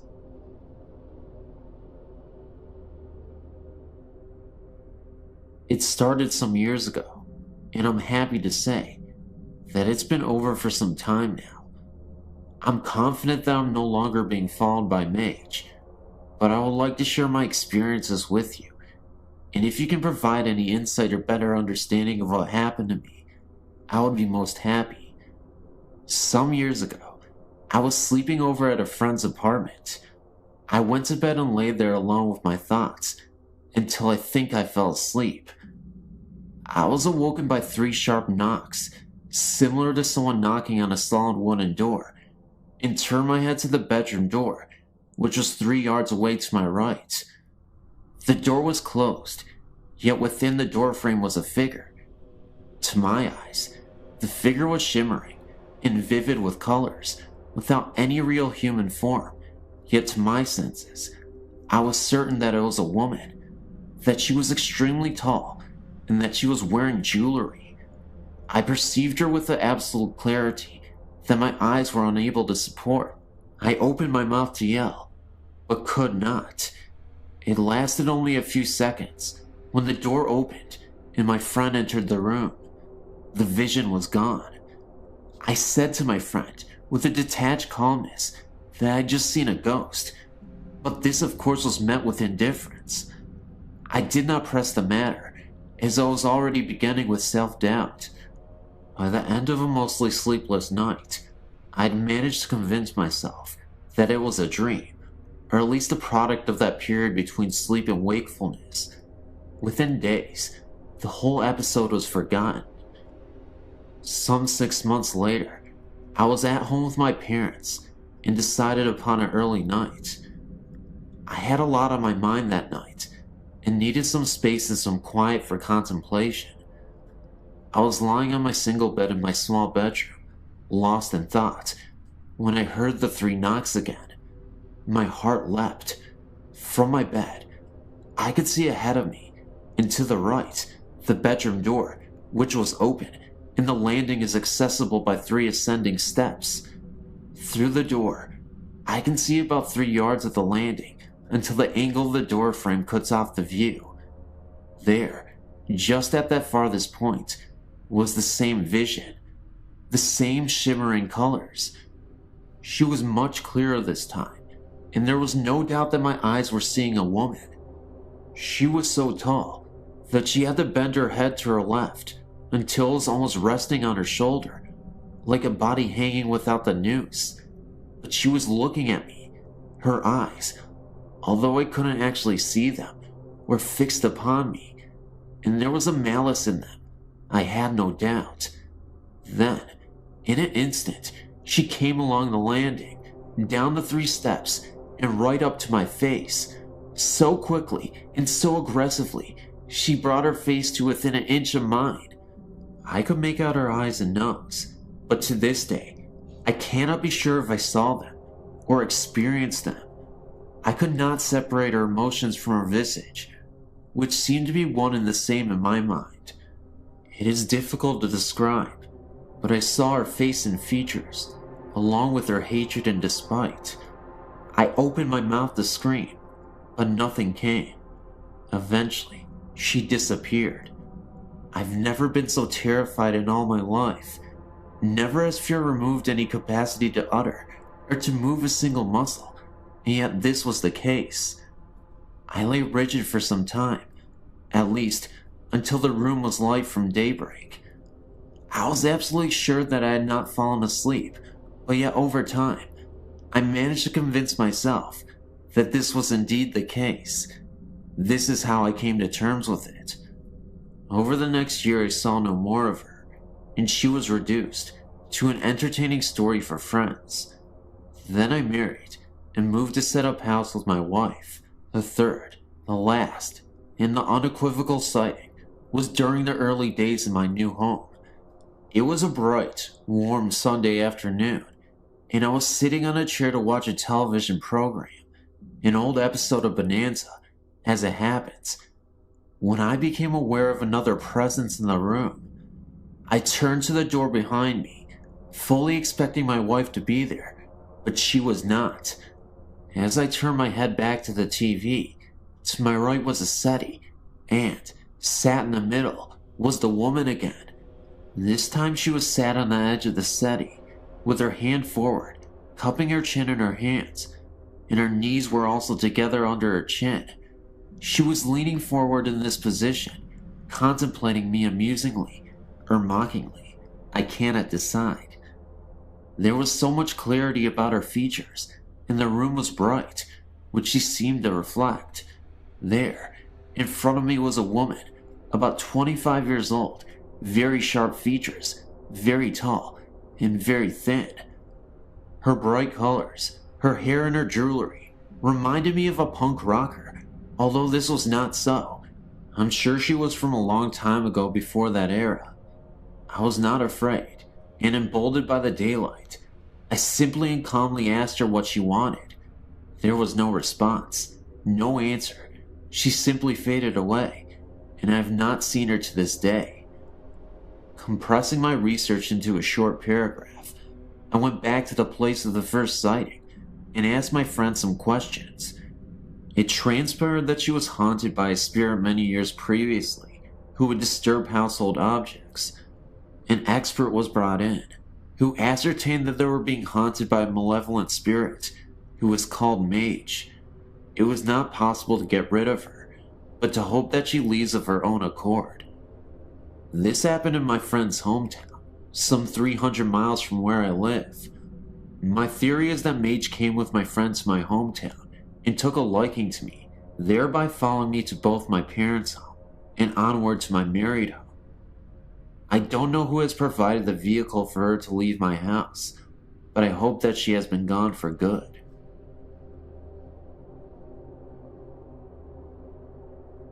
When I was in my early 20s, a friend and I decided to rent a house together. We found a lovely old house near the Mississippi River, and I was immediately drawn to it. After we moved in, we both began to notice banging on the walls and lights blowing out constantly. The lights we attributed to bad wiring, and the banging, I truly believed, was my friend, and she truly believed it was me. The layout of the house was one we had never seen before. There was a hallway that led from the front living area to the back bedroom areas that was at an odd, slanted angle. I always felt uncomfortable going down this hallway and found myself going around by way of the kitchen. After months, my friend and I decided to take in a third roommate to help with expenses. During the next month or so, after this third roommate moved in, we noticed an increase in frequency to the noises, banging, and lights going out. We also began to notice that every month, and this is really weird, right around the time that all three of us began our menstrual cycles, a very large stain began to appear in the middle of our living room floor. We tried constant shampooing, but it would always reappear immediately. Then after our cycles were finished, the stain would disappear on its own, only to reappear the next month. Our third roommate then became very withdrawn after only a short time of being in the house. She began to go directly to her bedroom and never came out except to go to work. Her personality has also changed drastically. She went from being very funny and outgoing to a complete loner. She would also say very inappropriate, weird things to us. We had known this girl for some time, and her behavior was quite unsettling. She finally told us that she was not comfortable in this house and was moving out, and she did so that very day. Shortly after she moved out, the banging noise began in earnest, and we started noticing our things being rearranged. We began to laughingly and nervously admit to each other that something was not right in this house. However, neither one of us felt threatened by any kind of the weird happenings, and in fact, I personally actually felt almost protected by it. We started to call our ghost George, and would talk to him whenever the banging would begin. We were trying to watch something on TV, and George would start banging or knocking. We would say, "Please, George, not right now. We're trying to see this." And he would actually stop, at least until the show was over. Unfortunately, no matter how much we begged him to stop putting the stain on the floor every month, that never ended. In fact, it got bigger and darker the longer we lived there. One kind of amusing episode happened to us one memorable evening. I decided to let my boyfriend at the time stay overnight with me, although I usually didn't do this. Just as we were dozing off, a very loud bang sounded, coming from the hallway. My boyfriend sat up and asked, "What the heck was that?" Immediately, a knocking began at the far end of the hall and rushed towards my room very fast, knocking louder and louder the closer it came. My boyfriend said, "That has to be your roommate being funny." I just laughed and tried to explain about our ghost, and that I thought he might be angry that I had a male friend overnight. He said that was bull and got up to investigate. Just as he came to the hallway, the knocking began again, all around him. Needless to say, my brave 6'4" boyfriend ran straight out the front door and never came back in the house. Anyway, after a few years, my roommate and I decided we were going to move to a cheaper apartment, closer to where we worked. As soon as we started packing, the noises, and especially the lights going out, began to get really bad. I was even starting to get a little frightened. One day, as we were finishing up packing, we decided to go check in the basement and see if we had anything left down there. While we were down there, we decided to go in the old fruit cellar, since neither one of us had actually looked in it. We found some old fishing equipment. We also found an old shirt box that was sealed with tape and felt kinda heavy, so we brought it upstairs and opened it up. Inside was a bunch of old pictures. Most of the pictures were of a young man of about 25 or 30. In many of the pictures, he was in our house and standing on the porch of the house. There were also some antique glass slides with pictures of him in the military uniforms. We dated the stuff around World War II. We decided to call our landlady, an elderly woman, around 80 years old, to tell her we had found the box. When we called her and told her what we had found, she hung up on us. We called back, and her daughter answered and said that they didn't want that stuff anymore, and we could have it or throw it away. We thought it was very strange, since normally our landlady was a sweet old lady, so we decided that some of the stuff in the box might be worth more money, and we would sell some of it. Some war medals, and even an old stock certificate. That night, I put the box on the kitchen table, and we went to bed. In the morning, we were going to move the last of everything, and as we were preparing to go, I asked my roommate what she had done with the box of stuff. She said she hadn't touched it. We looked everywhere and couldn't find it. Finally, around lunch, we got hungry and decided to cook a frozen pizza. We turned on the oven and immediately began to smell something burning. When I opened the oven, there was the box. Okay, I swore my roommate did it, and she swore I did it. So we left the box on the table again and left to move some things to the new place. When we got back, the box was gone again. This time, we found it immediately in the kitchen pantry, so we kind of laughed it off and put it back on the kitchen table. About 10 minutes later, I walked into the kitchen and it was gone again. I decided the heck with it and decided to just go finish the bedroom closet I had just minutes before been working on. When I stepped up on the chair to wipe off the upper shelves, there was the box. That did it. I said out loud, "Okay, George, we promise not to take your stuff," and put the box back in the fruit cellar where we had found it. We left that day and have never been back, but I've always wondered if the next tenants ever heard from George.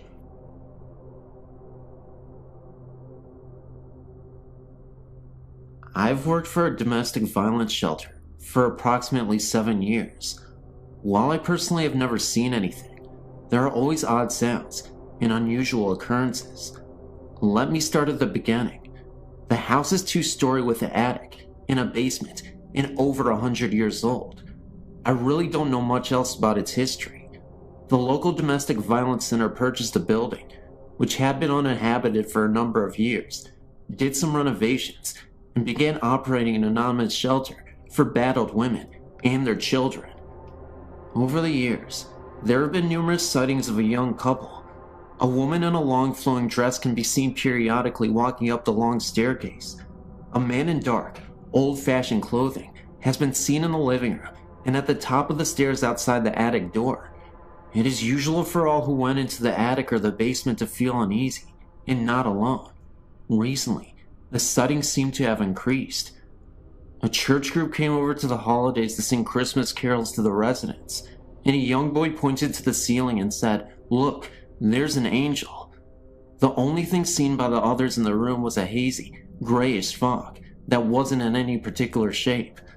A few months later, one of the employees' daughter was in the living room, alone, working on a school project, and looked up to see a gray, transparent figure looming in the doorway. She screamed, and her mother raced in to see the figure moving slowly upstairs. It was as if the ghost was checking in, and didn't mean to frighten the young girl. Perhaps the most interesting aspect of this haunting is that the couple together, fitting the same descriptions of the man and the woman seen in places of the house, have been seen in one bedroom upstairs. To my knowledge, at least 3 residents in the last year have been awakened at night to see the woman sitting on the edge of the bed with a man standing behind her. The couple has been described as comforting and reassuring to those who have seen them in this manner. And these apparitions have seemed to know when these residents were about to face a particular trying experience. One woman was going to court the next day for an order of protection. One lady was facing a decision about the custody of her new little baby, and one woman was about to embark on the dangerous underground trying to change her identity in order to hide from the husband who tried to kill her. All 3 of these women felt as though the ghosts were trying to tell them that everything was going to be alright, and, as it turns out, the dire situations facing each of these women worked out in their favor. I personally find their presence reassuring as well. Women and children who came through the shelter are very often depressed, sometimes hopeless, scared, insecure, and anxious. I think that the fact that they are comforted by these spirits is a sign that these are good spirits who seem to approve of the work being done in their house. They've never tried to scare anyone. Sure, lights turn on and off by themselves, and the dishwasher is forever turning on by itself. Maybe they are just trying to figure out what these gadgets are. I do not know anything about the history of the house, but I assume these spirits were once residents of this house. Based on their actions, they seem to be good and well-wishing. I hope they continue to watch over the shelter and help the current residents. Hi, my name is Tariq, and this is my supernatural experience. It happened to me when I was about 5 or 6 years old. I seem to remember it was quite a sunny afternoon. Nothing particularly unusual about that day. My mother asked me to go upstairs and wake my father, who often took afternoon naps. I remember feeling quite lazy, and I could not really be bothered going all the way upstairs to attempt to wake my dad sleeping. However, my mom insisted, so I did. I was about to walk up the stairs when I suddenly was overcome with fear, as what I had saw made no sense to me. There, at the top of the stairs, was the biggest dog I'd ever seen in my life. It appeared to fill the whole space of the landing and was near the height of the ceiling. The dog appeared to be aggressive and was barking and growling so loud that it could have woken the dead. I was so shaken and scared that I just froze in the spot. I shouted for my mom. I said, "Mom, I can't go upstairs," and she told me not to be lazy. I told her no, there was this big dog at the top of the stairs, and it would not let me pass. My mom came out to me, and she said, "Tariq, We do not even have a dog. Of course, this is what I already knew. I quickly told my mom to get over here and see what I was seeing, but by the time she arrived and looked up the stairs, it was gone. This perplexed me even more, and being the age I was, I couldn't even understand it. I started to doubt myself, wondering if I ever even saw it at all, and I trusted and believed in my mother. So if she didn't really see it, maybe I was just hallucinating, and it really wasn't there. Obviously, the dog disappeared, and after a while, I forgot about it, and never resurfaced again. However, these memories came back when I was about 12 years old, and I spoke to my mom about it. Looking back on it, I do believe I saw something paranormal, but any ideas on why my mom or dad could not see it or hear it, and why was the dog being so protective, beats me. I don't know, but it was sure a scary sight. It just sucks that I feel like I was the only one who had saw it, and it makes me crazy. But what can you do? I don't know.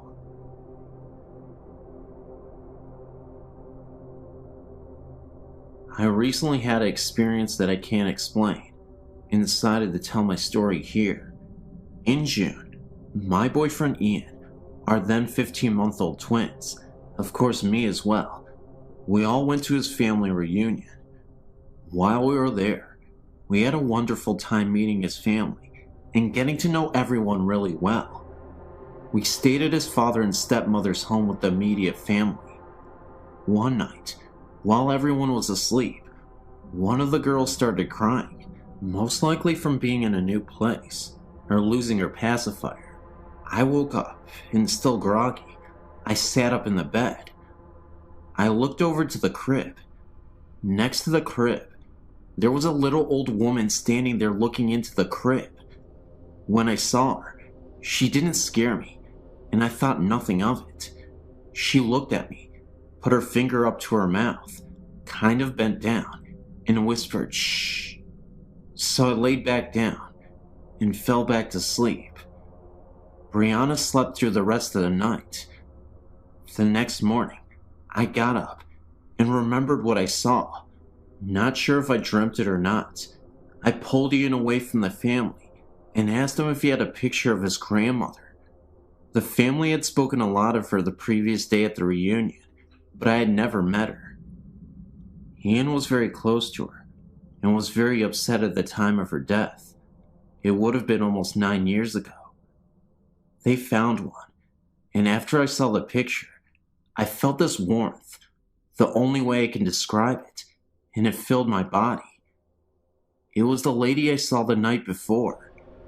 I wasn't sure if I should tell anyone, for fear of them thinking I was insane, but I decided to tell Ian. When I told him, he kinda gasped. Like I said, he was very close to his grandmother. I'm glad I told him. Well, later, as we were talking to the family, someone said, "Oh, it would have been so wonderful for her to be here and see all the family together." Speaking of the grandmother, Ian looked at me and asked me to tell everyone what I saw. I'm still new to this family and wouldn't want to be dubbed as the crazy one just yet, so I kept it to myself. Thanks for giving me a place to share this.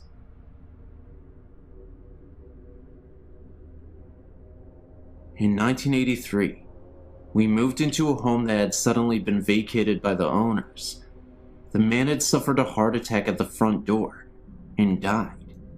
His wife went into serious shock and suffered some emotional distress. After the funeral, her children decided to take her back to Missouri. I had personally known the couple in 1971, as I had lived in a house on the connecting street. Our backyards were contiguous. Mr. Williams had been the water superintendent for the city for many years. He was an upstanding citizen, a loving family man, and a friend to many people. Shortly after moving in, he got the feeling that Mr. Williams had never really left his home. At night, after everyone had turned in, Footsteps could be heard throughout the home. It sounded like heavy footsteps stomping up and down the hall, outside the bedrooms. I would get up and check to see if the children were awake, and would find them sleeping soundly in their beds. Once in a while, doors would open up wide, as if someone was entering a room, and then the door would slam shut. One night, my wife at the time awoke to see the form of a man standing at the end of our bed. He woke up on her side and leaned over a little. She laid there terrifying, knowing that I was very hard to wake up, and that if this were a burglar, I would not suddenly spring into action against the intruder. She maintained her position and just peered through her eyelids. Suddenly, the figure just faded away. These occurrences persisted for about a month. One morning, at around 2:30 a.m., we were suddenly awakened by the bedroom door slamming open with a violent force. We were very tired of Mr. Williams' nightly tirades, and I was running on my last nerve. I got up and decided to try to talk with this confused soul. I addressed him as Mr. Williams and told him that he had suffered a heart attack and had died. I told him that his wife had gone to Missouri to live with his children. I told him that we were paying rent to his children to live in this house, and we worked hard for our money. I started to get angry with him and told him that if he wanted to rant and rave and stomp about the house, he needed to do it when we weren't there, as he was disturbing our sleep. If he continued, we would be forced to move, and his children would have to find other renters. I suggested he go to Missouri, because that is where he would find his wife. After that, we never heard from Mr. Williams again.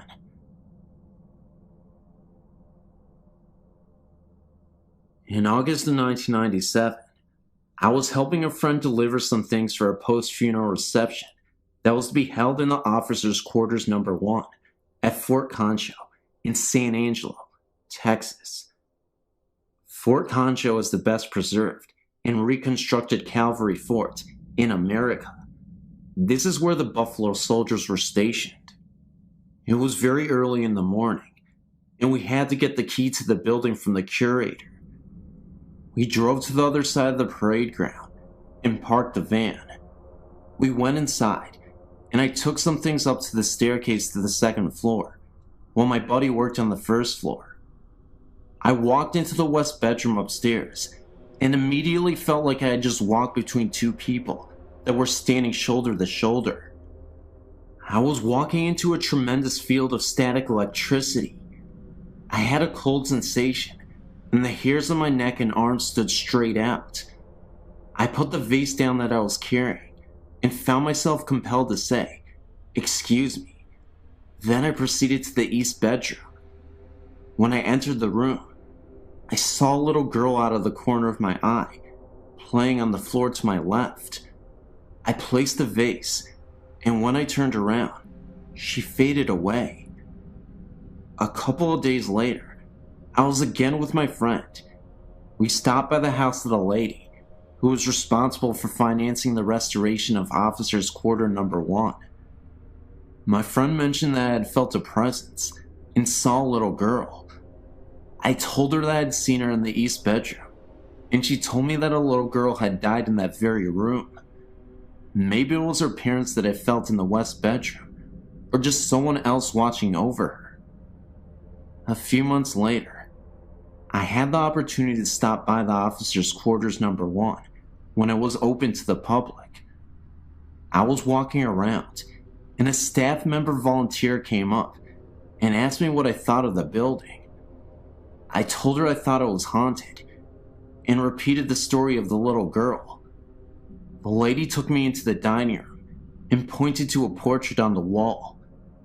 It was the same little girl I had seen upstairs.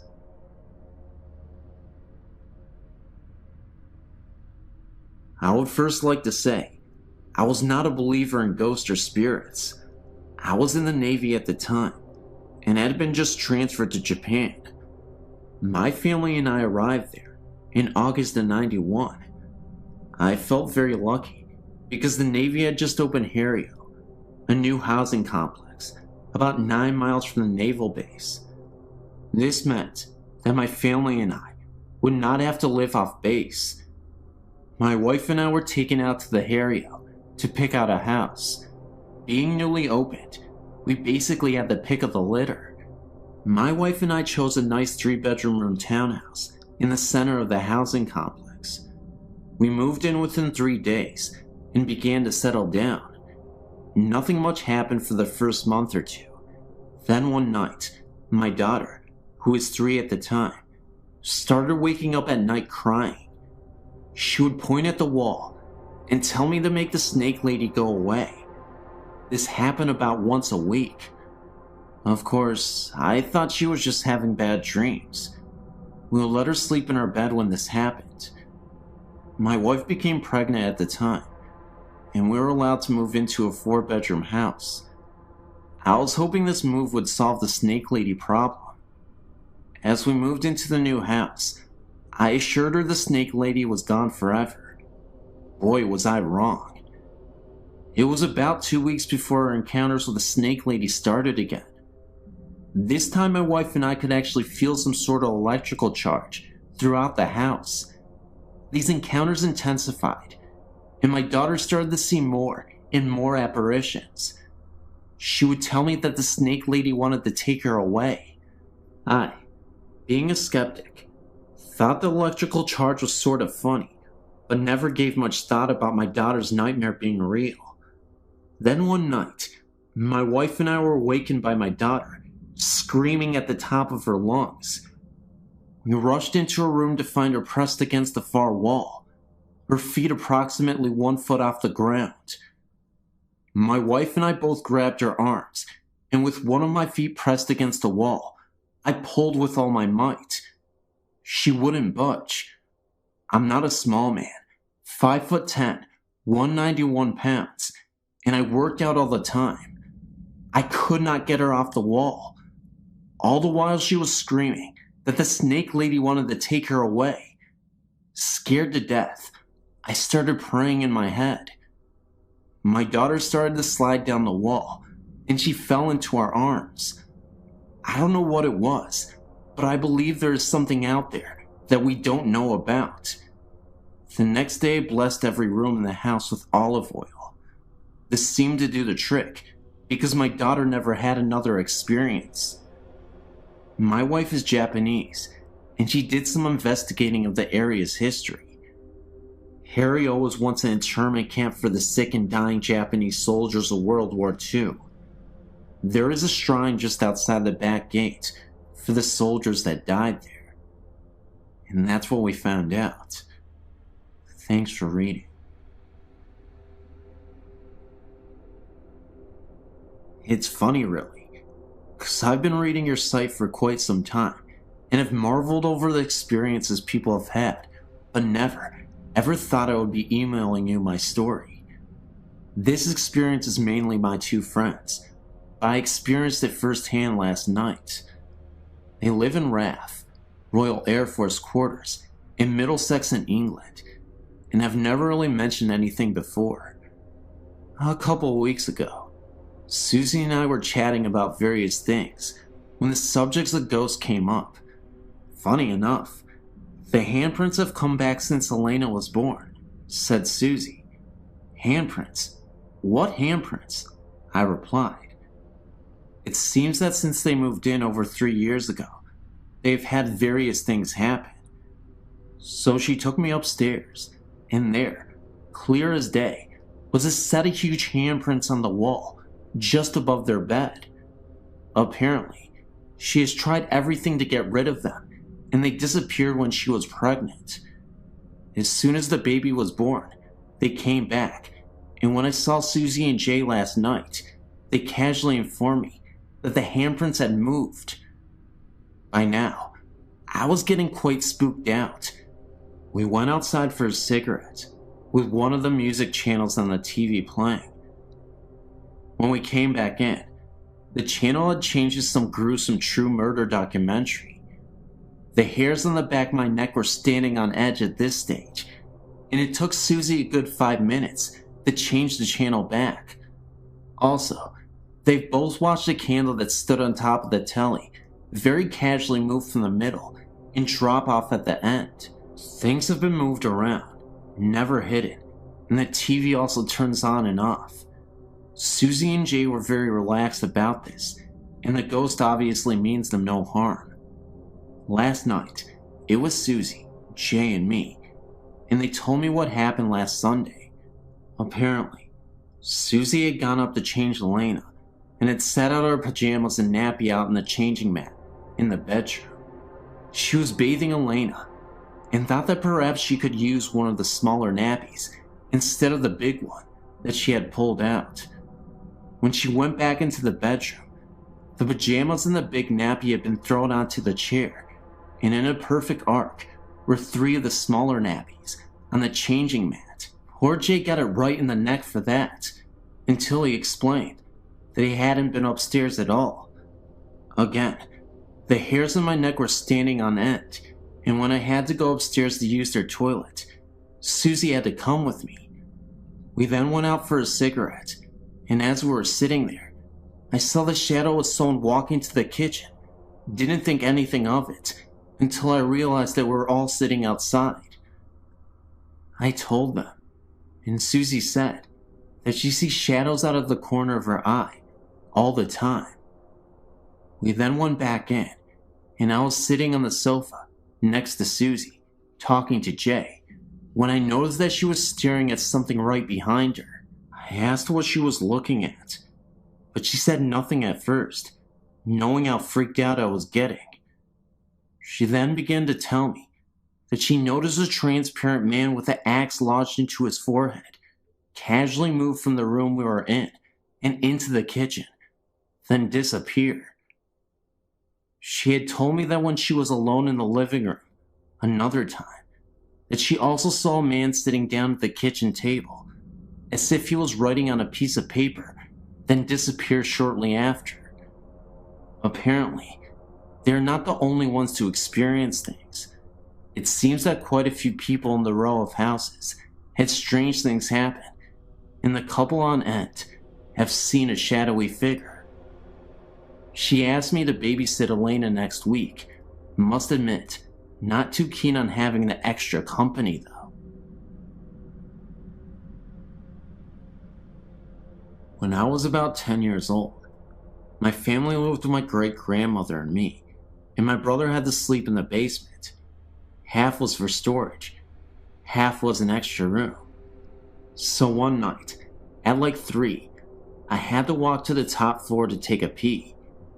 On my way down, I hear the voice of a little girl say goodbye.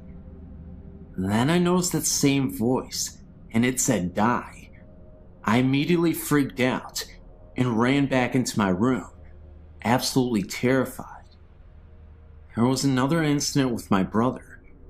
He was in the basement, and he heard the same voice coming up the stairs from it. It said die as well. And he turned back, looked down the stairs, and the apparition of a girl was standing right there, and then materialized and disappeared in an instant. When I was 15, we moved out to New Jersey. When I was 16, I heard horribly violent screaming. It sounded like a woman, and it sounded like it was coming from behind me. 3 days later, my brother, he was 19. He heard the same screaming coming from our bedroom closet. Nowadays we don't hear any mysterious voices, but we both know they had to be ghosts. And not only that, they had to be evil. And I don't want to experience that ever again. I'm sure my brother doesn't want to either. Thanks for listening. I first became aware of a presence in our home when I was a child of 4 years. When I was 4, my brother was born, and my parents moved him into the bedroom next to theirs. I was moved into my very own room, upstairs. My older sister occupied the room next to mine. It did not take me long to realize that there was something odd about this new room I was in. I would wake up in the night, chilled, with the overwhelming feeling that someone was watching me. Sometimes, I caught fleeting glimpses of what looked like a shadow on one particular wall. When I mentioned the shadow to Mom, she attributed it to light play from the moon and other rational explanations. I tried very hard to believe her explanations and to make the shadow sightings go away, but I simply couldn't take the vision of a man in an overcoat, wearing a fedora. I could never actually see this man, just an outline, a shadow, but I knew he was there. I can't even say I felt threatened by this figure. I just felt watched and not alone. I suppose I should describe our family home. It is a large, Cape Cod-style home, built in the 1940s, just after the war. The family that built the home were obviously influenced by World War II, as was the world, I would think, and they built a secret room, which I would imagine was designed to hide the family if war ever broke out on home soil. This room was only accessible via a trapdoor in the kitchen floor, and it led to the secret room in the basement. My dad sealed this room off before I was born, although I know exactly where the trapdoor is. There is also a secret passageway that leads between the closets of the two upstairs rooms. This passageway has been sealed before my parents bought the home. This house was the second built on the foundation. The first was a farmhouse dating back to the late 1800s, which burnt when my mother was a child in the 1930s. The family that originally built the Cape Cod didn't live there long, and it became a rest home for the affluent elderly in the community for many years. My parents bought the home in 1954, and I was born 11 years later. There were other strange occurrences in the house in my younger years, such as doors opening and closing by themselves, and doors locking when there were no locks, and the piano playing by itself. But I'll fast forward to 1974, when my older sister got married. I took the opportunity to move into her larger room, and that is when the strangeness went into overdrive. I hadn't actually even moved completely into the room when the weirdness began. I'd moved my record player into the room, along with a student desk. I was showing the room to a friend one afternoon when the door slammed shut behind us. When we turned to look at the door, the shade in the opposite window flew off the hinges and landed at our feet in the middle of this room. We both screamed and ran to the door, only to find it locked, and there wasn't a lock on the door. We managed to finally get it open and run down the stairs. My friend would never even go into the room again, let alone spend the night with me. I didn't let it bother me, however, and moved the bed into the room and took up residence. The room always stayed incredibly cold, even in the heat of an Ohio summer. My dad installed triple the insulation into that room to try to help with the chill, but it remained downright cold. There were countless nights when I would awaken to knocking on the walls. Sometimes I would knock back, and it would knock back at me. When I told my parents about the knocking, my dad said it was a tree limb scraping the house. The knocking became so intense that he ended up cutting the tree down, but the knocking continued. My parents installed an intercom system into my room next to my bed, so I could page them when the knocking started. Dad seemed convinced that it was the neighborhood boys throwing rocks at my window. It didn't sound like that though, and the knocking was coming from an inside wall, not an outside one. One afternoon, I was lying on the bed reading, and I got the overwhelming feeling that I was being watched. I sat up on the bed and said out loud, "Stop it! There's no such thing as ghosts!" And no sooner had I uttered the words, a figurine on a shelf began to wobble, and then flew off the shelf and across to the bed, hitting me on the forehead. I slept on the sofa for a month after that. My family was even beginning to notice strange things happening by this time. The television would turn itself on and off, or alternatively increase the top volume without anyone being in the room. Dad said we had a bum set and bought a new one, but it did the same. We had the wiring replaced, but it still happened. My mom declared that if it was a ghost, it certainly wasn't going to run her out of the home she loved. This is true. She still lives there with the ghost. Other things that would happen in the house included radio switching on and off, lights flickering, the washing machine switching on and running a cycle, and of course the shadow wandering around upstairs. It was all beginning to frighten me quite a bit, especially the knocking noises. If the knocking started, I would buzz Mom in the intercom, and she would race upstairs, but as soon as she reached the top step, the knocking would stop. I began to think perhaps I was going a bit crazy. I went away to college, and something strange happened in my old bedroom about a week after I had left. I still had the same clothes hanging in the closet, and there were a few posters still hanging on the wall, but otherwise, it was empty. My mom heard a funny noise upstairs one afternoon and went up to investigate. She checked the first bedroom and saw nothing amiss and went down the hall to my room. She opened the door and discovered that the mirror tile on one wall had exploded all over the place. There were shards of glass sticking in the opposite wall and had scraped across the ceiling like claw marks. My posters hung in shreds. She noticed my closet door hanging open and shreds of glass sticking in the clothes, still hanging inside. She shut the door and waited for Dad to get home from work. He decided that it must have been a freak lightning hit, although the day was sunny and cloudless, and rang the insurers to come out and investigate. The investigator noted that the point of impact seemed to be the upper corner of the wall, where the mirrored tile met the adjoining wall. Oddly, he also noticed that the broken wood in the corner was pointing outward, as if the lightning had been inside the room and went out, instead of the lightning hitting outside and coming in. The insurance company still paid for the damages, although they could never find the point on the outside of the house where the lightning had come in. When I heard about it, I came home to view it, and noticed that the wall in question was the one where I had always heard the knocking. As I said, my mom still lives in the house, and strange things still persist. She keeps the washing machine unplugged, but unless the water is cut off, it still fills up. This is the third faulty washer we've had. The TV still plays tricks too. My dad passed away in the house 2 years ago, and on a night after he died, I was staying with Mom, although I wasn't about to go upstairs ever again.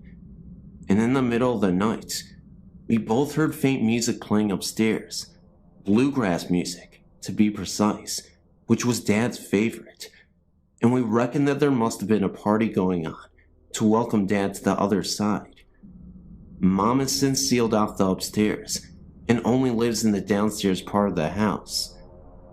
My brother has had plenty of strange things happen to him in the house as well, as did my sister, and as a result, none of us want Mom to bequeath the house to us. She can't understand why.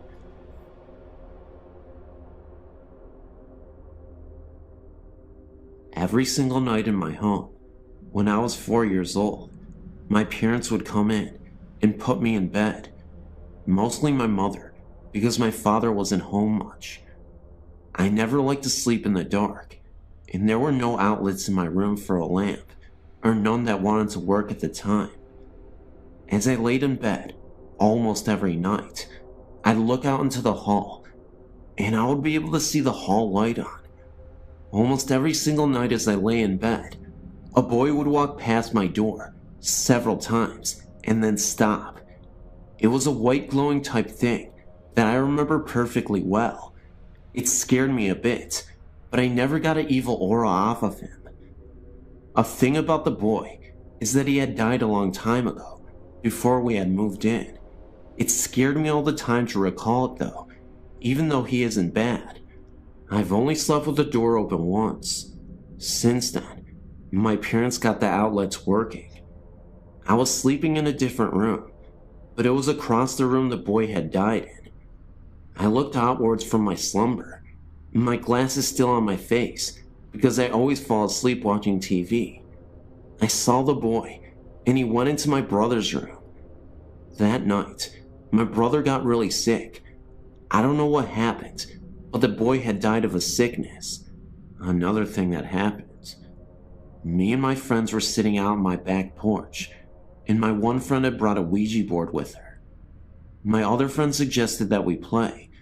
Of course, I didn't want to, because I've had past experiences that turned out bad with those things, with other friends. We sat at the table and put each of our hands on it. Before we started, though, we read something that had said you must finish a question. We thought we would. Beside the porch is a pool. This will fit into what happened as I go. We didn't believe that the board would actually work, though, and so we tried. Even with the past experiences, I didn't think it would. So this is what we did. We tapped our fingers while the thing was moving, so that no one could move it themselves. We did get in contact with a spirit, and we, of course, ended up not finishing a question. Then, we noticed from the pool a mist that started to emerge. I kid you not, it was a ghostly apparition floating above the pool. It lasted for about 10 seconds, and then it faded away. I then decided to finish the question. My friend immediately stopped me and asked me what I was doing. "You're conjuring up evil," she said to me. It was clear that she didn't want to do this anymore, so we stopped, and we never returned to that Ouija board again. In fact, we went out to the fireplace and we burned the Ouija board so that we would never have any bad omens attached to us.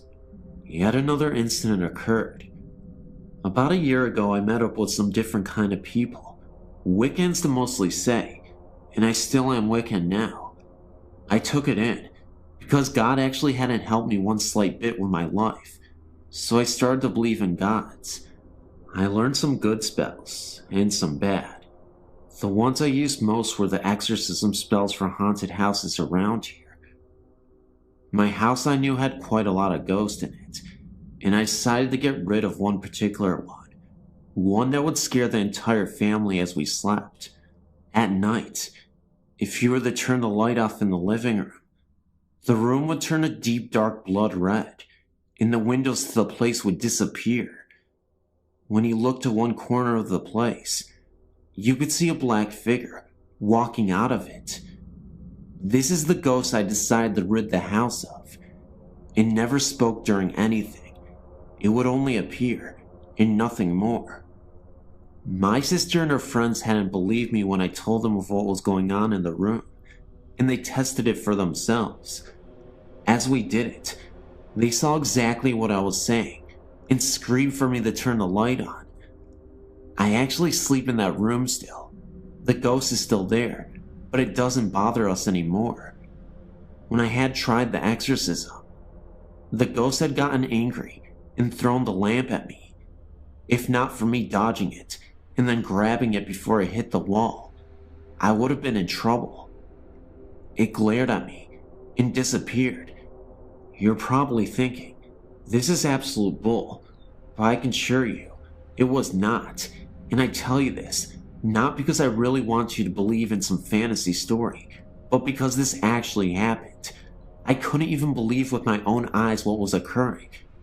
When I returned to the room that night, and from then on, the ghost never came back, or it didn't bother us anyway.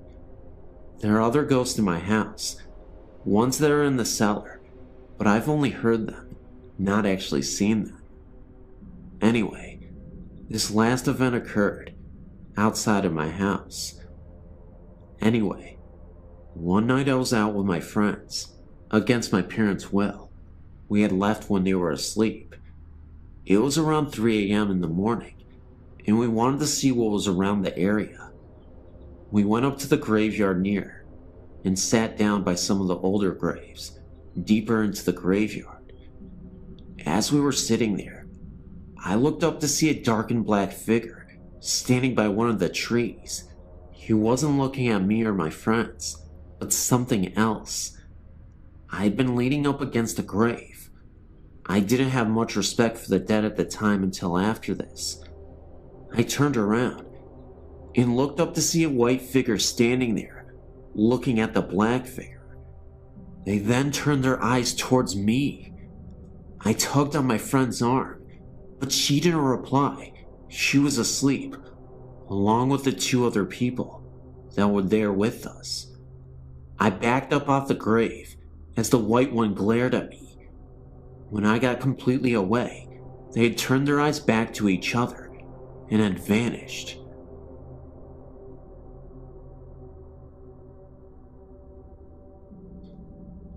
Before our marriage, my husband purchased a home built sometime previous to 1870 in the center of a small town in Michigan. It is a lovely house, we still have it, with high ceilings and wide archways between some of the rooms. When we moved in, we had very modern furniture, which really didn't look right in the house, so our friends would bring us antiques whenever they could find them, very cheaply or for free. One friend bought us a very large round antique mirror that he had found in a house his company was hired to tear down. It was the kind with a gilded wood and molded frame with a medallion at the top. The glass, while it had some dark spots and shadings, was in exceptionally good condition. This was back in the mid to late 70s, and we had parties almost every weekend. In the summer when the doors were left open, no one bothered knocking. They just opened the screen and came in. Late one Friday or Saturday evening, shortly after receiving the mirror, I was sitting on a low sofa against the east wall of the living room. Also on this wall was a large archway leading into the dining room, which is where the main entry door that we used was located. There was also a door leading into the living room from the front porch, but no one used this one. The mirror was hung on the north wall, right next to the couch where I was sitting. Everyone else was sitting in the middle or at the opposite end of the room, large room. I was looking to my right and noticed in the mirror that a young man was walking through the archway into the living room and stopped right at the threshold. At first glance, I did not recognize him, so I turned on the couch to look at him directly, and there was no one there. I looked over at the mirror again, and there he was. He was not a big guy, about 5'8" or 5'9", thin build, dark hair, short for the times, and wearing what looked like one of those blue-gray work shirts. I looked towards the archway again. No one was there. I shot off the couch and into the dining room to see if anyone was playing a trick on me. There was no one in any part of the house other than the living room. It made me very uneasy, and I could never sit in that area again. In fact, I moved that couch a week later, and even though the mirror still hangs there all these years later, I tried to avoid looking at it. A couple of years after this happened, I joined the local historical society. I met a wonderful tiny old lady in her 90s. She told me that she had been in my home many times during her youth, and I found out from her that during Prohibition, the people who owned a house would have parties with bootleg liquor. There was an argument late one evening, and a young man was killed by a blast from the barrels of a shotgun at close range in the area of the front entrance to the dining room. I'm not sure if it was him or not, but for 3 or 4 years after that, every night at 3:10 a.m., I would hear slow but steady footsteps on the creaky wood floors walk from the archway through the living room and up to the bedroom door. They always stopped right there, thank God, and I tried to make sure they would come no further by hanging a crucifix on a hook inside of the bedroom door. After a few years, it either stopped or we grew so accustomed to it that we didn't notice it anymore. So, do you think my spirit came with a mirror? Or that the mirror just enabled me to see him? I don't know. I guess we'll find out sooner or later. Early March last year, my husband and I had the most terrifying night of our lives. Avid campers, we had never been scared sleeping out in the middle of nowhere in our tent. We went to a campground called Weldon Springs in Illinois, about 45 miles from our home. We stayed at the backpacking area, which at that time of year is isolated except for a few deer and birds. I felt fear the minute we walked into our spot. We had camped in that spot several times before, with no weird occurrences. I felt like we were being watched. I tried to pass it off as dead trees and grass, and a lack of other people around. By evening, sitting around the fire, I was scared. Our friend came along to stay with us, had a sleeping bag with him, ready to camp. Oddly, he decided not to stay. When we got settled in our tent, hell broke loose. We laid there a minute, and I heard an odd stomping noise in the trail leading to our site. It got louder, like it was getting closer. I asked my husband after we discussed it ourselves, and he said he felt an evil presence there. Even though we were absolutely terrified, I told him to take a peek outside the tent, just so we could ease our minds about the situation and prevent our imagination from running wild. This was a terrible mistake. He told me when he looked out that he saw the ghost of a hunter with red eyes staring right at him, and then he floated off into the woods and then disappeared. It didn't last very long, but he could still tell that the man was wearing hunting gear from a different era. It definitely didn't look like the attire you would see today, according to him. He told me that the clothes that he wore looked a lot like the people in the Wild West would wear in the 19th century. My husband even said that it looked as if he didn't want to be seen, like he had the look of pure shock on his face. In a way, I wish I had seen it myself, but I know I wouldn't have been able to handle that. We know that there was something strange out there that night, and we'll never forget it.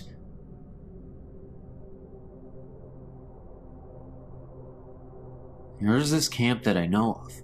It's referred to as Camp Connecticut, and it's a rundown camp. It's called the Run Camp because of its deadly history, where a group of men were once gathered, said to be a cult, and eventually the town had exiled them and were forced to stay at this camp outside of town. When abandoned, the caretaker's daughter was found brutally murdered in the camp, and all members of the camp denied any knowledge or participation in the murder. Whenever I go back to the camp, I've always experienced unsettling events that could be tied to the events just described. Experiences included voices. For example, a young girl screaming, which we thought could have been the young murdered girl. We have seen figures pass among the trees while walking through the narrow paths along the woods. In pictures that I have seen, there are many orbs near the main gate and near the large sign within the camp. Examinations shown not to be a photo error or bad development. There was also this insane experience that my brother's best friend and his friends had. He happened to take a trip here, and while walking the main entrance pathway, he came across a man standing there in all white clothing. They called to him, and there was no response, so they turned to go the other way, and when they did, this presence in the white was standing right in front of them, with eyes that were completely black. As they turned and ran, it seemed as if the presence began to run after them. Anyway, as they got close to the main gate, they turned, and there was no one behind them at the time. They stopped again for a second, and turned back to look behind them again. They recall that about 5 apparitions, all in white, were standing right next to each other, and then they disappeared.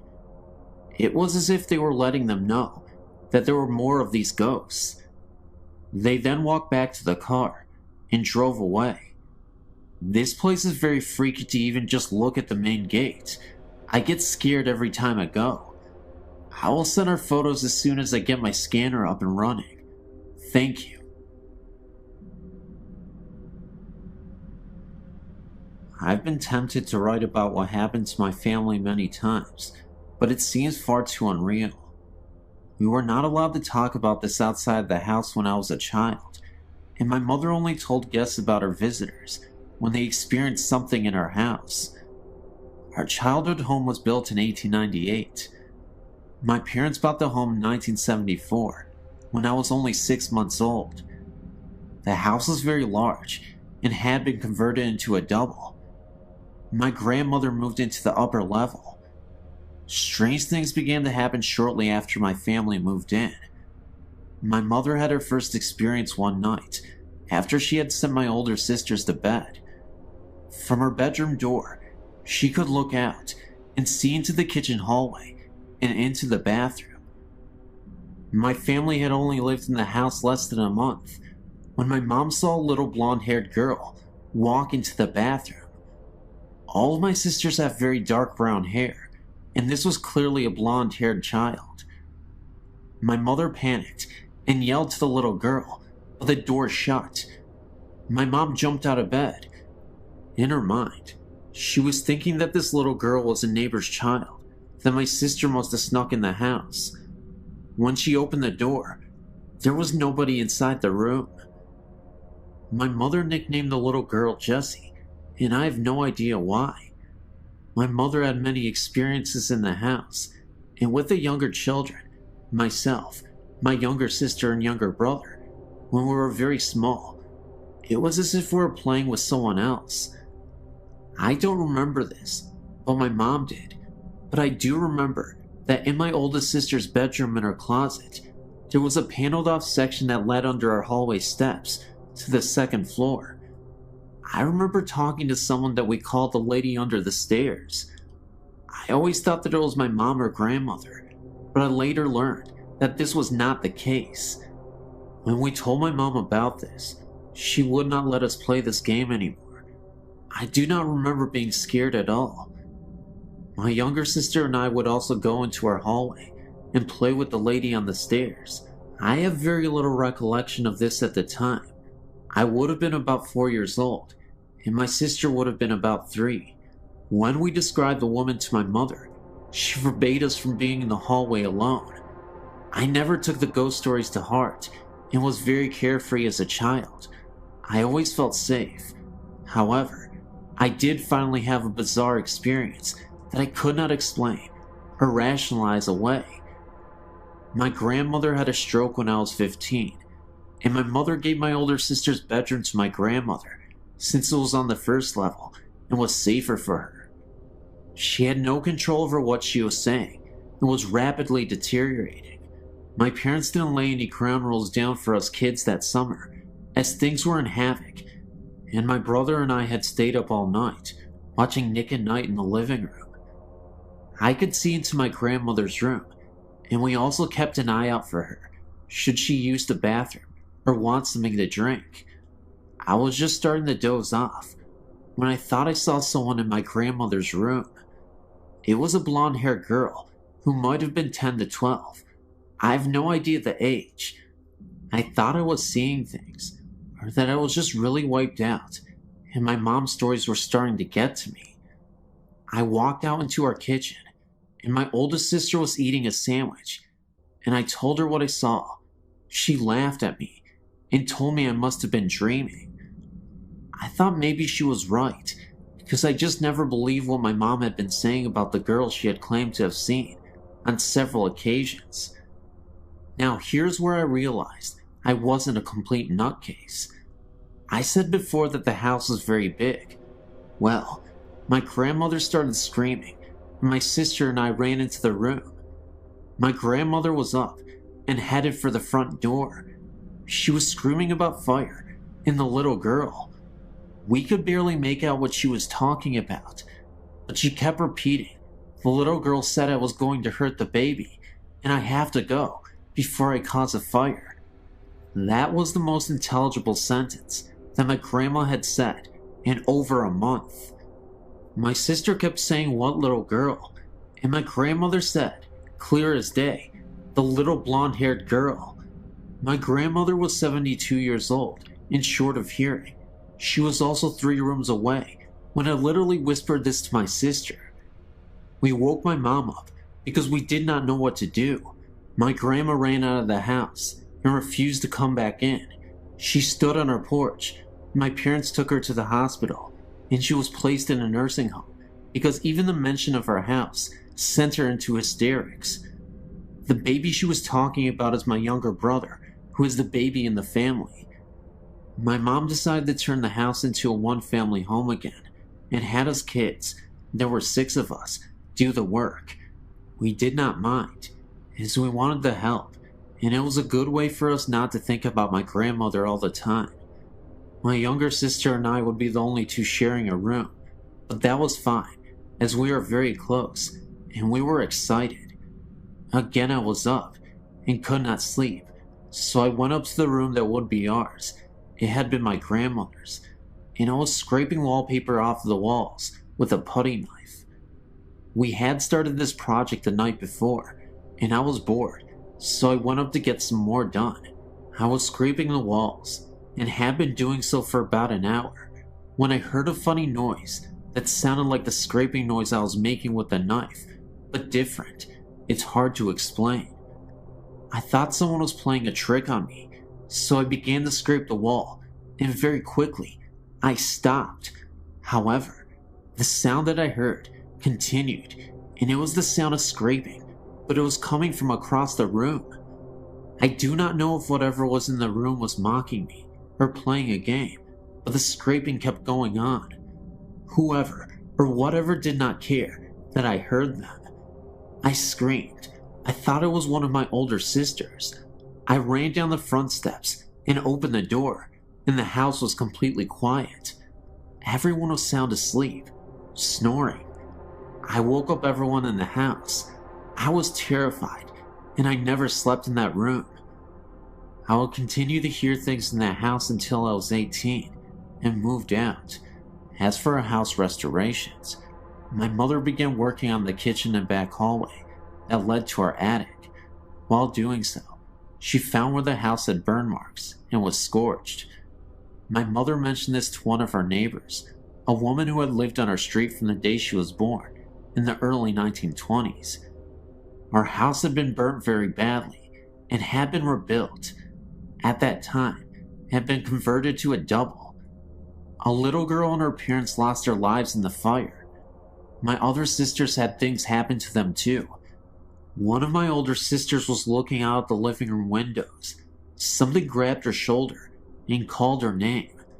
One more thing, please don't think I'm nuts, but I've not had this happen in any house or apartment I've lived in since.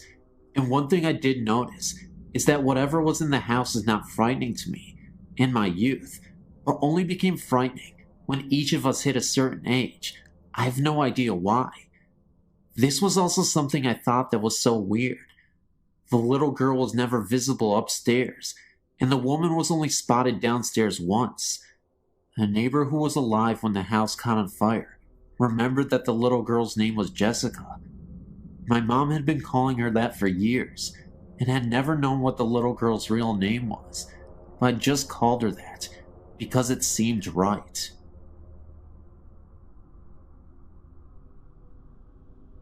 Hi, I just thought I'd write to you guys to tell you what happened to me when I was about 12 to 13. I'm from northwest England, in a county called Cheshire. I was staying with my father in a small village called Wrenbury. He used to live in a large country house that has been around for many years. I think, but I'm not certain, that the house is in Victorian. I was staying for the weekend. The house does look spooky, but I never felt any kind of presence there until Sunday afternoon when my father popped out to the local store. He was only gone for about 15 minutes. It was about 9:30 p.m., and I decided that I needed the toilet. There was a downstairs toilet, but that was full of boxes and tools, so I had to go upstairs. I walked upstairs and went to the toilet. After flushing the loo, as the noise from the loo had gone and I was washing my hands, I heard the sound of a baby crying and screaming. Sound was coming from a nearby bedroom. This scared me a lot because I knew there was nobody in the house, and it was not coming from the outside because the house is stuck in the middle of nowhere, just miles of farm fields around. I walked out of the toilet and headed towards the direction of the crying. As I opened the bedroom door, the sound flew past me, but no one was there. It was almost like the sound traveled through me. I was rooted to the spot with complete terror. I then turned to face the sound, which was now sounding like it was coming from one of the other bedrooms across the hall. I don't know why, but I headed to the other room. The crying baby was really, really loud, and I was sure that someone was hurting a baby. Looking back, maybe that's why I went to see. As I opened the door, I saw something I will never forget. There was a baby lying on the floor, but it didn't look right. Half of its body was stuck in the floor. I could see one of its legs pointing out, and a half of a face. It was wearing old-looking clothes. The sound of the baby was almost deafening, and it looked like someone was hurting it, but no one was there. This was all too much for me, and I ran downstairs and outside into the dark, and just waited for my father to return. I never told my dad anything. This is the first time I've ever told anyone. I thought I was going crazy, because I've never believed in ghosts before. My father no longer lives there now, but I did go back once when he was visiting an old friend that now lives there, but I never went up their stairs on my own again. Well, I just thought that maybe you would find that interesting. Nail me back if you wish. Hope you don't think I'm lying, because it was all very real to me.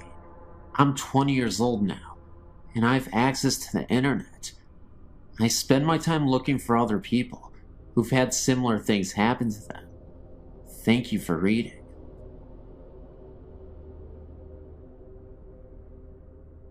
Many years ago, my family and I lived in a lovely Queen Anne style home. We lived in it for 13 years, 11 of which we experienced paranormal phenomena. 2 years after we moved in, we had our first of many odd occurrences. My daughter was in the kitchen, and I was upstairs, when I heard her call out that the upstairs toilet must have overflowed because water was running down the outside of the staircase. I ran to the top of the stairs in bare feet, only to feel water on the surface of the carpeting. I looked over the top of the railing to assure her that the toilet hadn't overflowed, and that was when I felt the wetness on my feet, but there were no water pipes in that part of the house. When I got down the stairs, I found the water running in rivulets down the wooden molding. My daughter reached up to turn on the light under the stairway alcove, and as soon as she did, the water stopped. We had to wipe the trom down, and we never found any reason for that activity. Months later, while preparing for bed one night, I heard footsteps running down the attic stairs. The door crashed against the opposite wall, and then nothing. I was terrified, thinking that someone was there. They would have to pass my room to get downstairs, but nothing happened. When we finally went to look, the door was against the wall. We even thought that maybe a ball had bounced down the stairs, sounding like footsteps, but there was nothing. Strangely, when we started to think our house had unseen guests, we were no longer frightened. As time passed, we had many more experiences. I heard a woman crying softly, but pitifully. 2 of my daughters saw images of old-fashioned children, dressed in long white nightgowns and mob caps. A visitor to my house saw the same thing, and asked me who the little girl was. On another occasion, my nephew was spending the night, and thought he saw someone standing at the top of the stairs, in a long white old-fashioned nightgown. My nephew was 16 at the time, and we hadn't told him about the house. My husband thought we were all crazy, because he didn't believe in this sort of thing. my daughter came home late one night and was just lying in bed, going over her evening, and looked up to see a male figure suspended over the bed. She watched the image dissolve from the top, as if it were sand falling. There were other things that happened there, although nothing dangerous, and finally, we sold the house and moved down. It was several years after we moved on from the house that we met a family that had lived there years before we did and had very similar things happen to them. When they said their experiences were very frightening and mean-spirited, I sometimes think our guests moved with us because from time to time we still get very strange sensations in our present Victorian home. I've had quite a few ghostly experiences over my life, all of which have been rather benevolent, except for one that happened a few years back. I was 24, living with my mother, my sister, and my 2-year-old niece.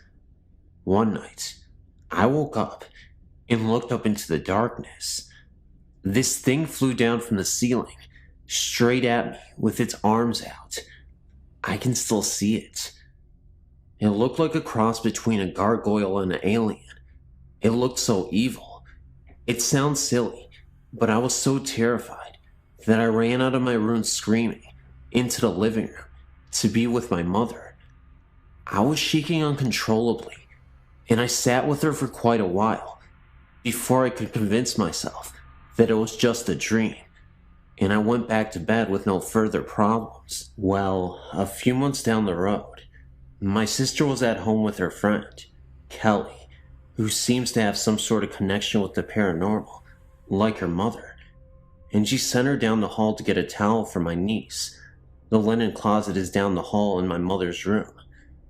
Kelly came back a couple minutes later, white as a sheet.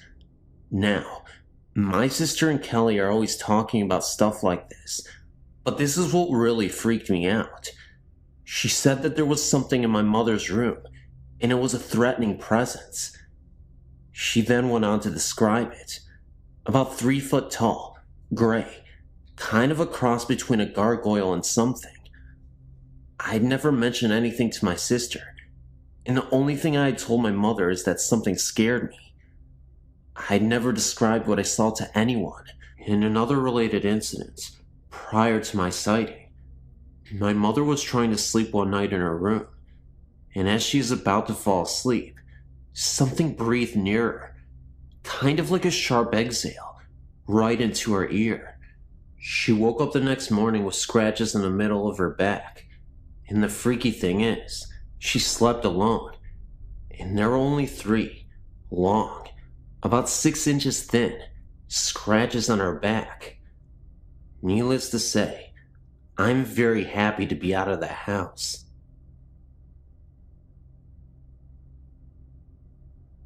I'm not sure if this qualifies as a ghost story, but it was more than an ordinary dream. My cat Johnny, my sweet silver bad boy for 10 years, died at home of aggressive cancer in March.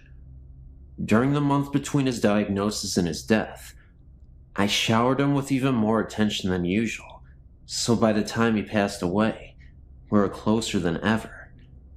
On several occasions, including at his grave just before burying him, I invited him to come back and let me know he was okay. A few nights after his death, I was aroused by a dream by the sound of Johnny's meow, coming from the direction of his special spot at the foot of my bed. Coincidentally, his grave is about 30 feet further in the same direction. I waited with a mixture of hope and anxiety to feel him walking up my body to my face, but it didn't happen. Instead, I became aware of something tickling my left ear and tried to reach over to pet him, only to find that I was paralyzed. That's when I panicked, remembering all the scary ghost stories involving a period of paralysis. That was the moment where I woke up, and I suddenly saw something in the corner of the room. It was a dark, small figure, but I couldn't really make it out. It was a dark shadow, even though it was a very dark outline of something. I'm assuming it was a kid or something. It was very terrifying. I couldn't even believe what I was seeing. And then all of a sudden, it seemed like two Grim Reapers were standing right behind him. So this humanoid ghost, this figure, this creature, this child, was hunched over and was absolutely mortified himself. And these Grim Reaper type ghosts came to take him away. And just like that, within seconds, they were all gone. I guess you can say that my cat didn't return. In fact, I think a demon actually returned. But I guess that's up for debate. Thanks for listening.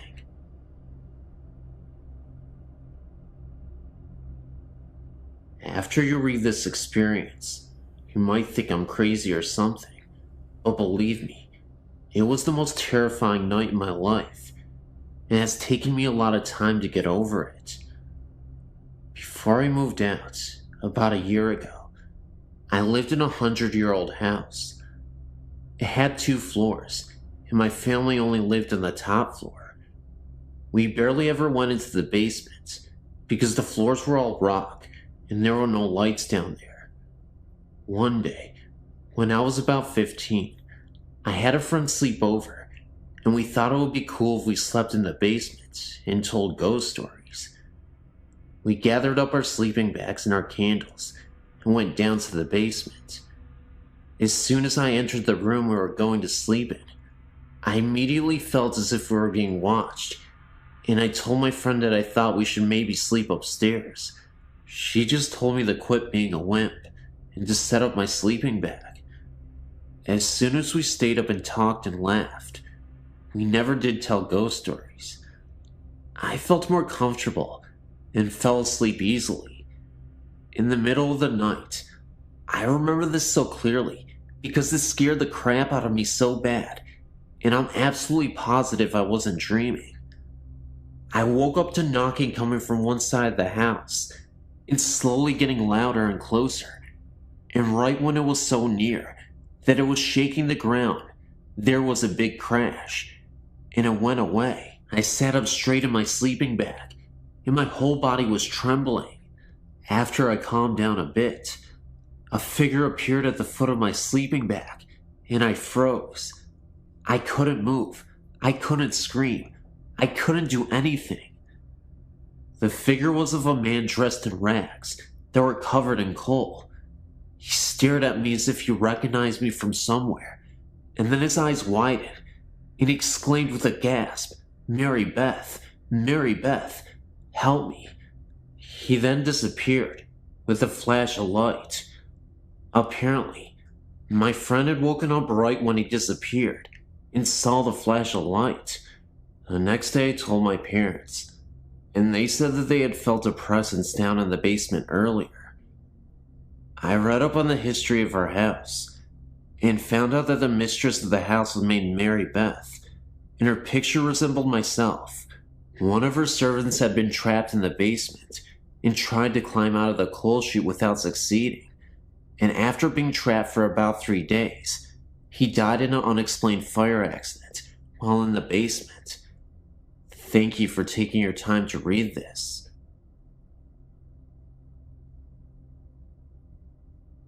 Hello, I have another ghost experience for you.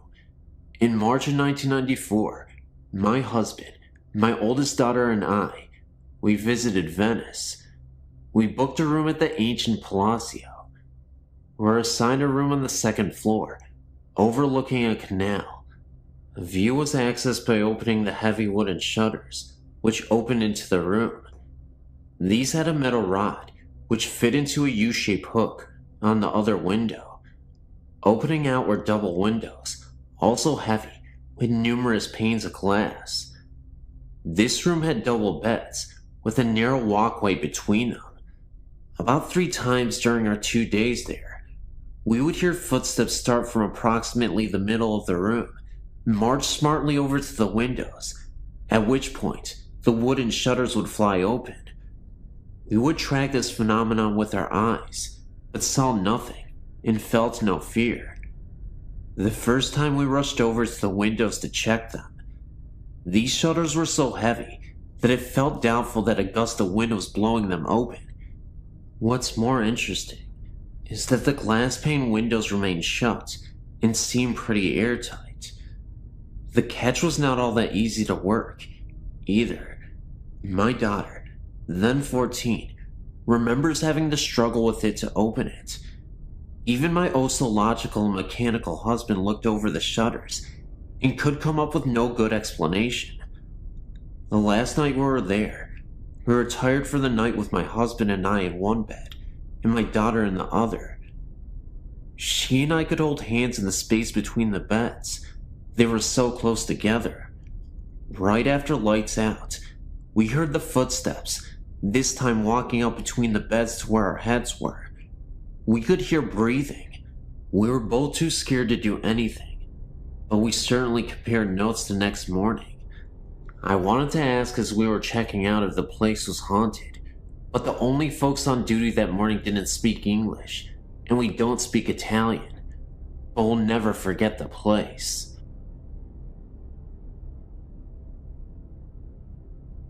About 10 years ago, when I still lived in Pennsylvania, a group of friends and I took a joyride out to the Quaker Cemetery, just for a good night scare. It was a chilly, full moonlit November night, and there were 6 of us there, 5 guys, and me, the only girl. It was the perfect setting for a ghost. Now, I don't know how many of your readers have ever been to this cemetery, but to describe the first time I saw the place, I screamed and just about curdled my boyfriend's blood. The crematorium scared me the most. I don't know. Something about the way it looks and what it was used for. Anyway, back to that night. 2 of the guys were acting like morons and jumping all over the place and around the markers inside the cemetery. I was angry at their pure disrespect for this old place, and so I tried telling them to stop. But of course, as excited as they were getting, they wouldn't listen. Me and this other guy were too chicken to go along with them, especially because of the way they were acting. They were bound to disturb peace in the cemetery, so we stayed by the car. We kept hearing a fake bird call coming from the trees along the opposite side of the road, and then I started smelling the lilacs. The lilac scent somehow wasn't disturbing, even though it was November and none were blooming, and also, there weren't any fresh flowers placed on any of the very old graves. The fake bird call almost scared the life out of us, because it just sounded so unnatural, and with each chirp, sounded closer and closer. We decided that we really needed to get out of there, so we both sat inside the car, waiting for the others. I got myself in such a worked up state that when I found a quarter on the ground, I swore, "In blood we trust," was written on it, rather than the usual "In God we trust." My friend just laughed at me.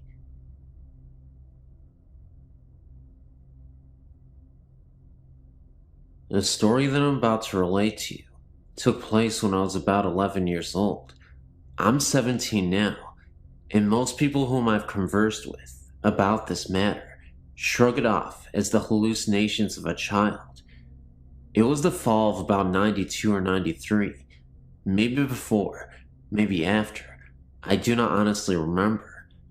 I was living with my father here in Texas at the time, because my mother had hauled off to Arizona to take care of her father, who had succumbed to a stroke. My father and I had gone to my grandmother's house for dinner. My grandfather was out of town visiting relatives in another part of the state. My father, my grandmother, and myself were in the kitchen conversing about things that I can no longer recall, because my memories of this occasion are starting to fade and jostle in my mind. My father told me to go wash my hand in the restroom, as my grandmother had just finished making dinner, and we were about to sit and eat. I walked out of the kitchen and into the dining room. As I looked in the general direction of the restroom, which was about 15 feet from where I was standing, I noticed 2 things immediately. The toilet was making strange noises, which isn't uncommon in houses, and there was what appeared to be a man in a shroud, standing in the restroom, with his hands under the faucet, staring at me. I don't remember exactly what my feeling was at the time, except for a bit of fear and a bit of awe at the supernatural. I'm a big reader, and around that time in my life, I was getting into ghost stories and other paranormal phenomena. I then walked back into the kitchen, and my father asked me if I'd washed my hands. Of course, being as frightened as I suppose I was, I told him that I had, and then I proceeded to eat my dinner. But the events of that night have never entirely left me. I'd seen the man in the cloak on at least 2 other occasions since, but those stories are for a later time. Thanks for reading, and good night. This story was told to me by an ex-boyfriend, Mike, when we first started dating. We were still getting to know each other, so when he told me he was very afraid of spirits, I believed him, because it's not the type of thing you'd say if you were trying to impress a girl. I asked him why, and this is what he told me. Mike's first encounter with ghosts was about 10 to 12 years ago, when he and his family, mom, dad, little brother George and Mike, were living in a house in the northwest side of Chicago.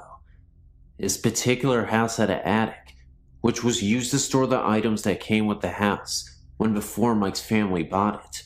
Nothing too unusual, mostly furniture and such.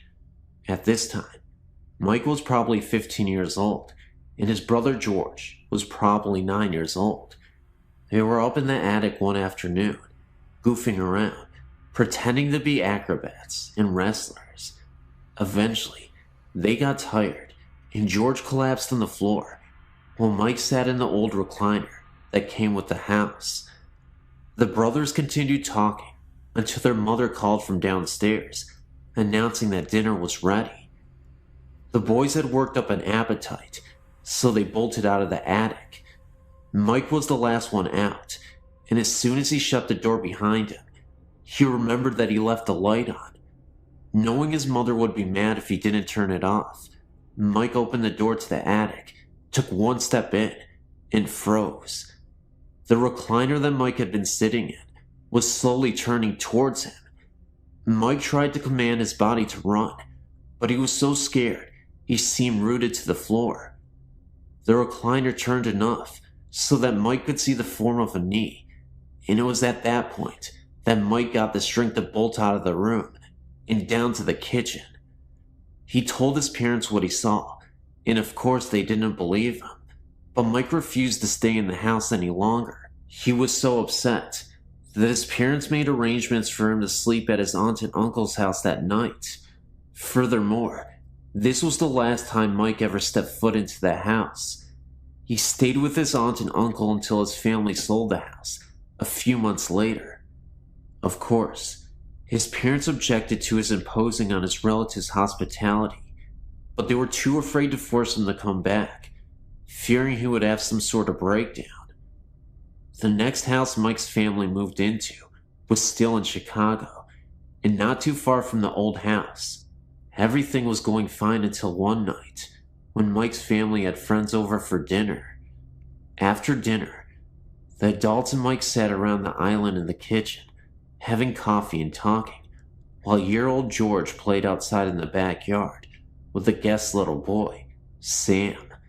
At one point, George opened the kitchen door and ran through the kitchen, past all the adults, and straight into the adjoining bathroom. Nobody thought anything of this until about 10 minutes later, when Mike's dad questioned why George was taking so long in the bathroom. Mike's dad knocked on the bathroom door, asking George if everything was all right. No answer. Mike's dad tried to open the door, but it was locked from the inside. Everyone started getting concerned until the kitchen door opened again, and in came George and Sam. Mike's father asked George how he snuck back out of the bathroom without anyone seeing him. You see, there is no other way out of the bathroom. If George came out, or even opened the door, he would have been seen. In order to get back outside, he would have had to go through the kitchen again. George swore up and down that he had not been to the bathroom at all. He was outside playing with Sam the whole entire time. Mike's father asked him again to explain about the locked bathroom door, but when they checked it again, it was not locked. There were other strange incidents that happened in the house, mostly to Mike, more than anyone else in the family. The last incident Mike told me about was something that happened to him a few months before we met, when he was about 22 years old. One night, as Mike was laying in bed, he woke up with an uneasy feeling. He was lying on his side facing the wall, and he felt as if someone was staring at him. It was the middle of the night, and pitch black in the room. Mike turned over and opened his eyes and saw a black figure standing next to his bed, staring down at him. Mike shut his eyes and screamed for his mother repeatedly. When she came storming in the room, Mike told her what had happened. It seemed as if such occurrence happened sporadically, strangely enough, when Mike was getting to the point of forgetting them. Seems as if the spooks recognize this and remind them of their presence every now and again. I was kind of skeptical when Mike told me the story, mainly because I was just getting to know him. I couldn't tell if he was a habitual liar or something, but the way he acted and the way he told me the stories was enough to make me wonder if he was a spook magnet. We only dated a couple of months, and maybe that was for the best. I might be younger than some of you, but I've had a lot of experiences. I'm 18 years old. About a week after my 10th birthday, my uncle had taken his own life inside my grandparents' house, the one I'm currently living in now. After his death, I would refuse to go down into the basement where it happened. I would always hear unsettling noises, to the point in which I would feel so uncomfortable being in that home. The odd part is, it would only happen when everyone was in bed and I was home alone. As creepy as it was, I still had somewhat of morbid curiosity to go down there. Though, of course, I could never bring myself to do it. There would be times I would hear very faint snarling and growling sounds. Other times, I would hear weeping. It was very disturbing. Then about 6 months after my uncle's death, my 17-year-old cousin had died in a car wreck. One night, I was so upset over the deaths that I had stumbled down there without thinking about where I had went. I was so overcome with grief of emotions that I was bawling my eyes out. It got to the point where it was too much for me. I was sitting on the couch thinking about ending it all so I could be with them. Just when I was about to, I felt a hand on my shoulder, and I knew instantly that it was my uncle. That moment made me realize that it was okay to continue on. That may have been a positive experience, but I assure you, it didn't get better in that basement, in the house moving forward. One evening, I was up in my bedroom. My parents were again fast asleep, when I heard a disturbing wailing again coming from the basement. I have a vent in my room, and it connects directly down to the basement. I could hear these cries coming from the vent. I listened closer through the vent, and I could have sworn I heard my name being whispered. Like an idiot, I thought maybe my uncle had returned and wasn't feeling well, so I swallowed my pride and went down into the basement so I could at least tell him that everything would be okay. As I opened the basement door and looked down the steps, at the end of these steps, I saw a figure for a moment's time. It wasn't my uncle. In fact, it was a black misty shadow, and it slowly evaporated. It seemed to be there for a few seconds, then it was gone within a blink of an eye. I then turned around, heard a distinct growl, then ran back up the rest of the steps and back into my room. Sometimes when I walk around the house, I can feel something watching and even following me. It's not always my uncle, but it definitely feels like something evil. It wasn't too long ago that me and my 21-year-old cousin went to go see her dad. Now, this is the cousin that was in the wreck with the one that passed away. Jean, the 21-year-old cousin, had told me that she had felt her sister's spirit with her before. While we were up late at night talking about her, we suddenly felt her presence with us. It was like she was sitting there and listening to us. Then, not too long ago, I was over at a friend's and was going to stay the night. We were in her room, talking about how she thought that maybe she had a ghost living in her house. Of course, I'm sitting there nodding my head. Then I felt something grab my necklace that I was wearing. So we got freaked out and ran to the living room and checked out my neck. Whatever had touched me left a great big red check mark on my neck. Then about 5 to 10 minutes later, it felt like something was grabbing my legs. I pulled up my pant legs, and it had red marks all over my legs.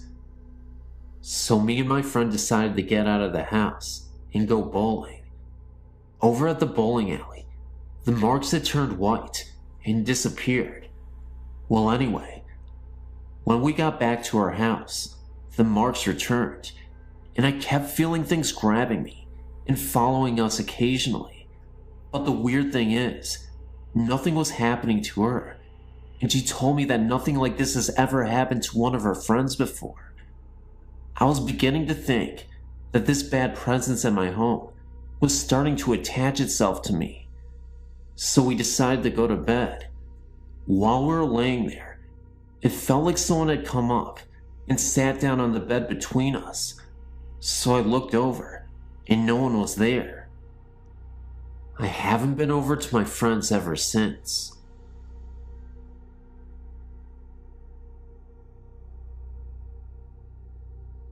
A friend sent me this and suggested that I tell my stories, so here's one of them that I hope you enjoy. I have more if you'd like to hear. I live in Clinton, Illinois, which is a small town. We have a lake, and that's pretty much about it. One night, I was out joyriding in the cemetery with a friend, as I like to do from time to time, and I had to go to the restroom. So, I went to this accessed area that is out in the country. I went to the restroom and then walked through the pavilion to look at the lake. I then came back to my car and then crawled into the driver's seat. I looked up and there was this little boy ducking behind a garbage can. He had red eyes that glowed like a demon's and teeth that were jagged and white. A black figure that looked like a medium-sized dog was beside him, and it was black. All that you could see was its red eyes. They both stared at us in the car, and I felt fear overwhelm me. I quickly started the car and left. The next day I told my mom about it. She grew up in the area, and she said that they often had Satan worshippers out there, and that rumors were that a little boy was drowned and used as a sacrifice many years ago. My aunt, she says that the little boy was evil, and therefore was put to death in that spot. I've tried to research this, but there are no records of any murder of a child taking place in this area. But I will never go there again, night or day. This is just one of the countless stories that I have. I have some photos too. I don't know if you can use this, but if you can, feel free to. You may also edit if needed.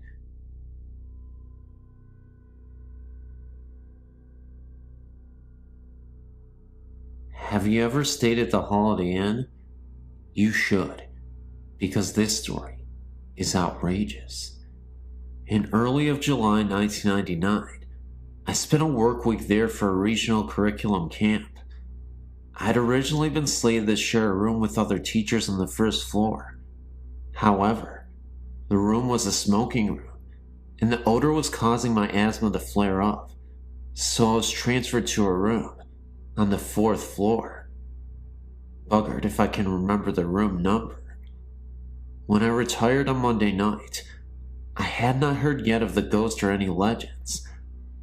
I was awoken 3 times during the night by the phone ringing. I was really ticked because no one was ever there. I vowed to speak with someone at the front desk about it.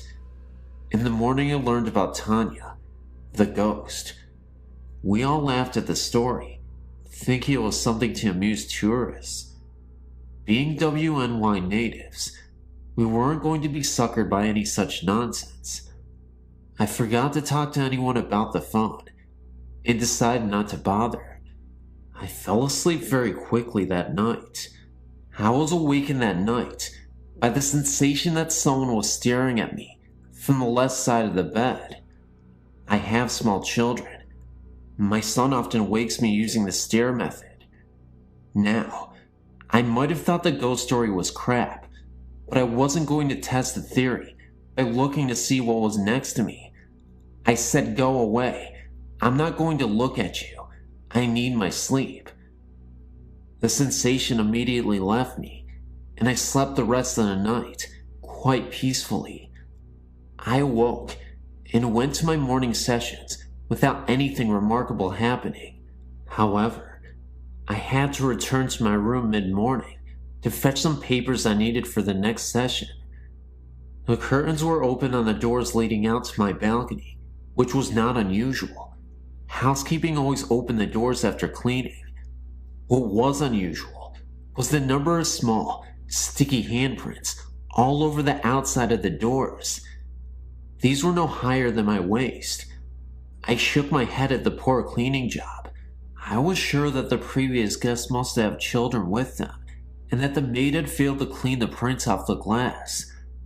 I wonder how hard it was to open the doors and give the glass a good cleaning, and then I hustled off to make my session. As the day progressed, I heard more tales of Tanya, like how she throws the poolside chairs into the pool during the night, etc. We giggled amongst ourselves, like good campers should when hearing ghost stories. None of us was going to admit we believed any of it, especially when our principals were listening.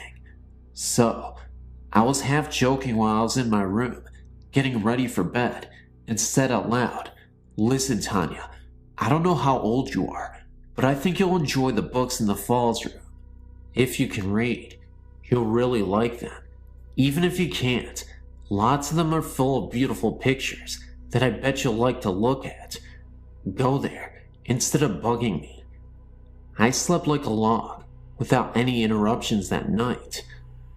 When I went to breakfast the next morning, I told a colleague about my chat with Tanya. I mentioned that it must have worked because I had slept so well. I stopped talking when I saw my colleague's jaw drop and her face go white.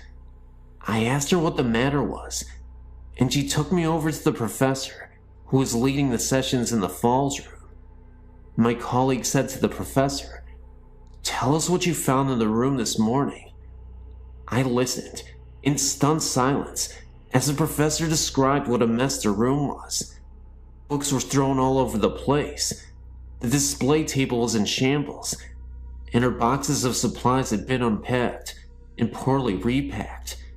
In her own words, she said it looks like a kid went through everything and tried to put things back together, but couldn't manage.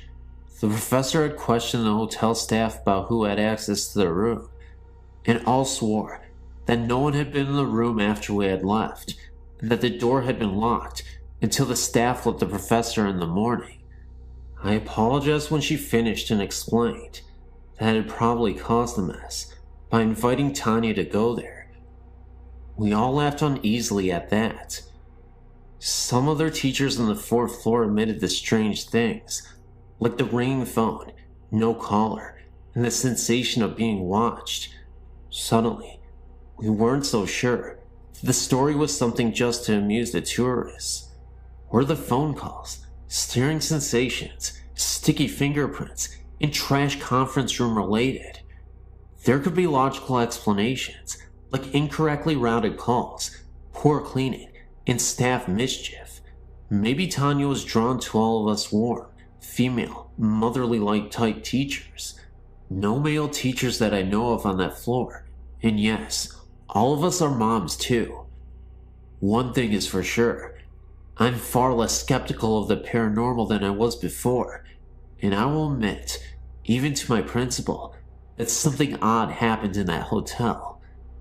If you really want to check out the paranormal, then you have to go to the Grand Island Holiday Inn. You can pretend you came here to see Niagara Falls.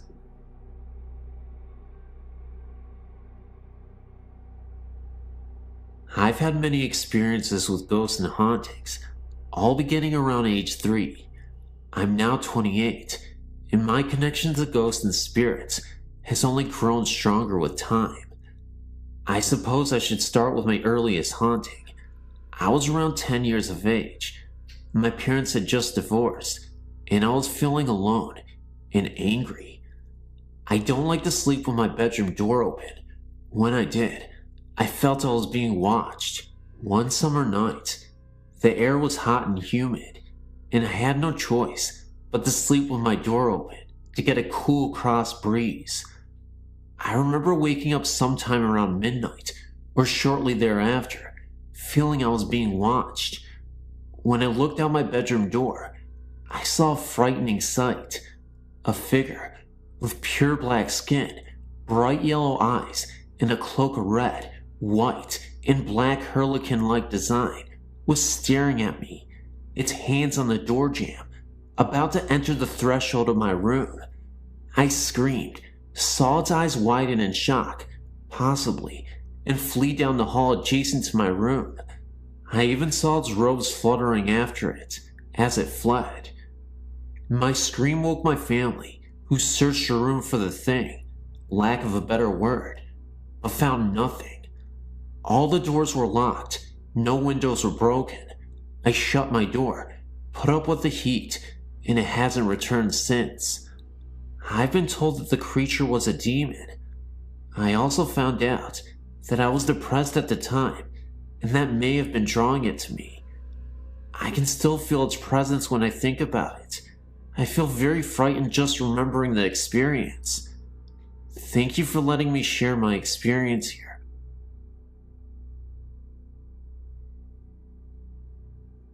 I wanted to share my own personal experience with you regarding my beloved Nana. She passed away in 1984. I took her death very hard and would go to visit her grave often. After my now ex-husband and I married in 1998, I became pregnant within the year. Since I knew that my ex and I would not stay together for the long term, and since our marriage was so troubled, I found myself up at Nana's grave many times, sometimes just to talk to her and ask her to guide me and to watch over myself and the baby. The first time I went to see her grave, I hadn't been there for nearly 2 years at the time. I was pretty certain of what row her stone was in, but not completely sure. I asked her out loud to help me find her, and so help me God if I'm lying. I ended up parking directly in front of her row. I thanked her and walked over to her grave, placing a single rose on it and crying. I was about 6 months pregnant with my daughter at the time, and I was very certain that her love for us would get us through the rough months ahead. Shortly after our daughter was born, my ex-husband and I were having major problems, major fights. It was obvious to the both of us that we would eventually split up permanently. We separated when my daughter was 3 months old, and I moved into an apartment with my infant. Shortly after, I could feel my Nana's presence. I never saw anything. I always asked her not to appear to me, as she knew I would be afraid. But her presence was unmistakable, especially in my daughter's nursery. It never frightened me. Conversely, I felt very comforted and protected. As a new mother, I took many photos of my infant those first few months. I never noticed until a friend pointed out to me that in one of them, which was a picture of the nursery, there is a vortex on the right, like a solid bar of white light, and to the left of that, an arched mist that almost looks like the shape of a rainbow, but you can see the wall right through it. Also, the picture of the room came out as if I had taken it from on the floor, or close to the floor, and pointed the camera up. I would have never taken a picture from that angle, and I know I didn't. I cried when I realized that the vortex and the light are my Nana watching over her great-great-granddaughter and me. I don't think it's a coincidence, either, that the photo is focused on the rocking chair and the mist is right across it. I should also mention that shortly after my Nana passed away in the 80s, and my brother and I still lived at the home with my parents, that one night I was up reading in bed and walked out into the kitchen. My brother was sitting at the kitchen table, shaken and white as a sheet, almost crying. A second later, my mother walked out of her bedroom, and she was crying. They both professed, at exactly the same moment, that they had seen Nana appear to them and tell them not to worry, and that she was all right. I might add that their bedrooms were on opposite sides of the house. My mother also had a separate incident where she saw my Nana at the end of her bed. She wasn't at all afraid, just comforted. I still visit my Nana just to say hello, and it comforts me to know that someday I'll meet her again. Until then, I guess I'll just be comforted by her presence and know that her ghost is still looming around. And no matter what, I'm always a fan of Nana. How can you not like Nana? She's amazing. I miss you, Nana, but I'll see you again. This incident occurred about 20 years ago in Mishikawa, Indiana, when I was only 9. Our house was built in 1904, so it had the huge solid oak doors and trim. The living room was very long, with ceilings which are 12 feet high. I hope you got the idea of the architecture of this house. The basement was a full one, divided into 2 rooms, and this is where most of the presents seemed to be. I'll get to that later. Back to the house though. The master bedroom was downstairs, with its entrance being oak sliding doors. All of the fixtures were of the early 1900s also, so the living lights were hanging chandeliers, one at each end of the living room. The upstairs had 3 bedrooms, with a landing at the top with a banister guarding the stairs. The stairs were enclosed and curved, and this will be important in a minute. The house upstairs wasn't insulated well, so in the winter it was cold, and in the summer, hot. As a consequence, my 2 brothers and I slept on the pull-out couch downstairs. One night, my younger brother and I went upstairs to get ready for bed, and as we were going down the stairs, I looked back up due to the feeling something was there, and I saw an apparition coming towards us. I screamed and told my brother to look up. He did, and saw the same, so we flew down the rest of the stairs and yelled at our parents to go look for the man. They did, and of course, nothing was there. Now, let me describe the ghost. He was not opaque, he was complete in his form, and he was dressed in Catholic priest clothes. I noticed this because we're not Catholic, but my friend next door was, and I visited her church just down the road.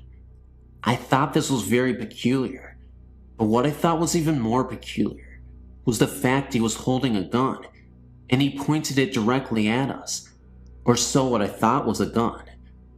Of course, my parents told us we were young and had very vivid imaginations, and it was nothing. Years later, however, my mother confessed that she knew the house was haunted, and also because when she was the only one home, she would hear something walking up the stairs and on the stairs. We always had German shepherds, and our dog would growl at the ceiling and would never go in the basement. Now, onto the basement. I knew there was a presence here in the back room where the water heater was, because it was much colder, and felt wrong. It felt evil and bad, and didn't want anyone there because it felt you and you just had to leave immediately. I want to say that the upstairs didn't have this feeling to it, even though this is where we saw the man. I'm not sure of the history of this house, and soon after this incident, we moved to Florida on my dad's company transfer. I just want to give my opinion on this. After researching different types of hauntings, I feel that this was a replay of some kind, and I was a witness to it. I do feel that there might have been more than one presence, because the evil in the basement was different than the other, and the one in the basement didn't want anyone there. He did other things to give us this feeling. Mostly, the noises were harmless and no bother to us, but it was the basement that we avoided for whatever reason. I would love to hear what you all think of this, and the type of haunting you feel it is.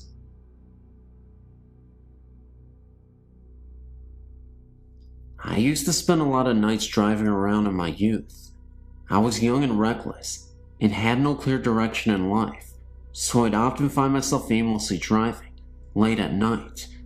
I'd spent a majority of my adolescent years dependent on drugs, and unfortunately, almost succumbed to an overdose. I was harming others, but most importantly, I was on a path to self-destruction.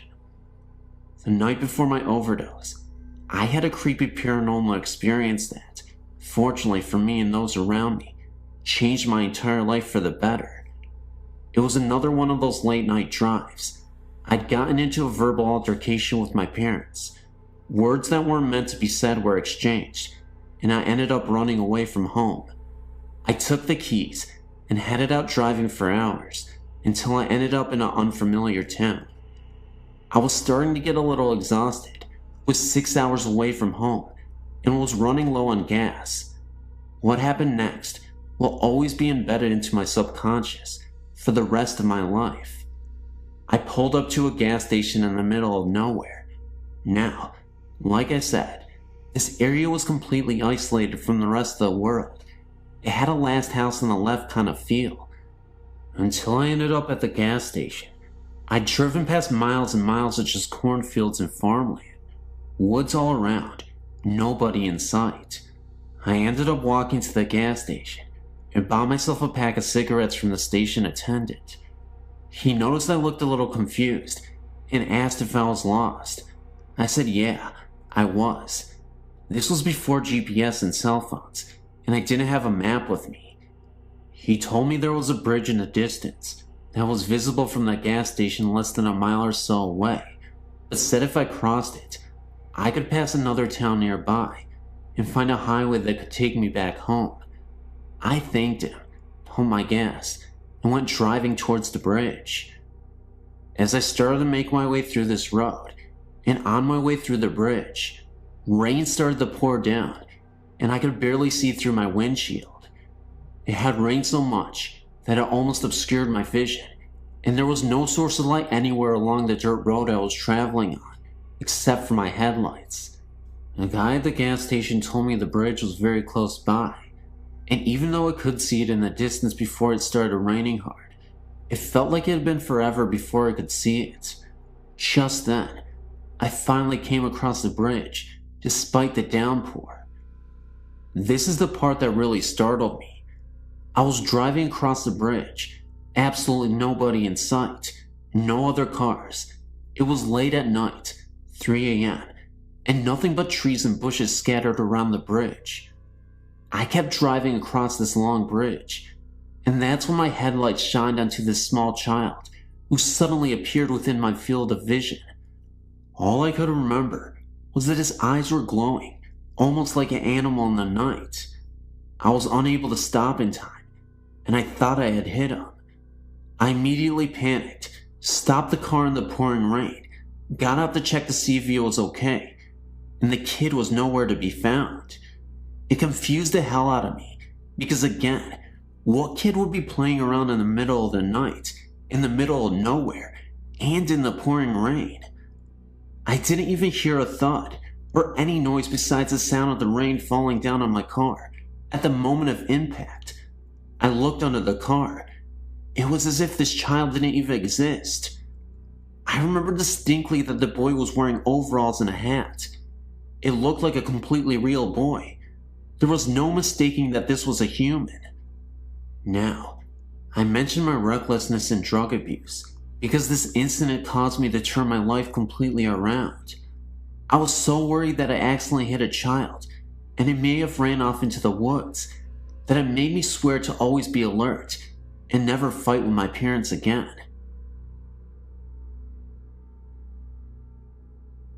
This happened when my brother was around 5 years old. It was around 2 a.m., and he went into my parents' room to get in bed with my mom. My mom's bed was right by one of the bathroom doors. The door on the other end of the bathroom led to where the back door was, and the stairs to the basement. He got in bed and was facing the bathroom. He got scared and woke up my mom and asked who the little girl in the bathroom was.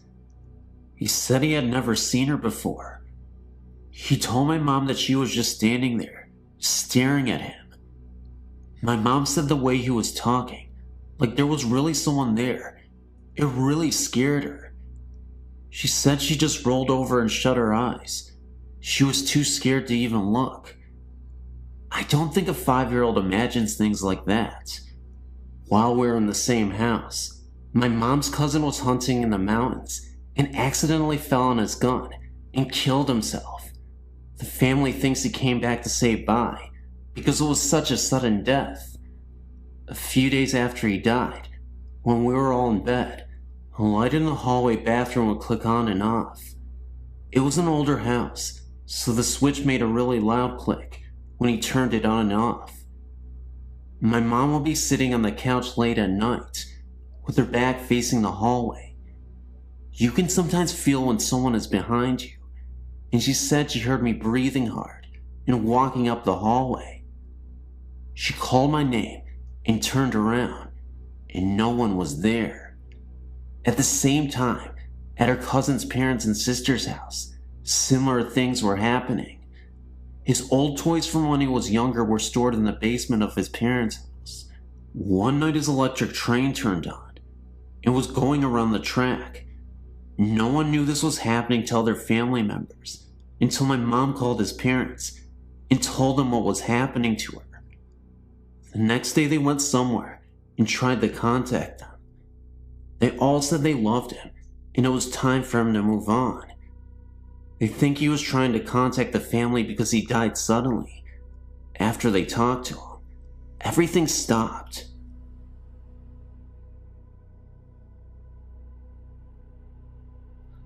The following happened back in July 1995. Me and a friend traveled around the UK by train. It was about 4 p.m. Then we checked in at a bed and breakfast in Manchester. All double room was occupied, so we got the 2 single rooms, which was located next to each other. We were quite tired after a long day trip by train, so we rest for a moment. Later we went out to eat something, had a beer in the hotel bar, and then headed up to the rooms for sleeping. The time was about 11 p.m. I closed the Vatican blind, turned off the light, and almost immediately fell asleep. The room was pitch dark. Then, after about 2 hours, I woke up and found the room bathed in light. The light almost blinded me.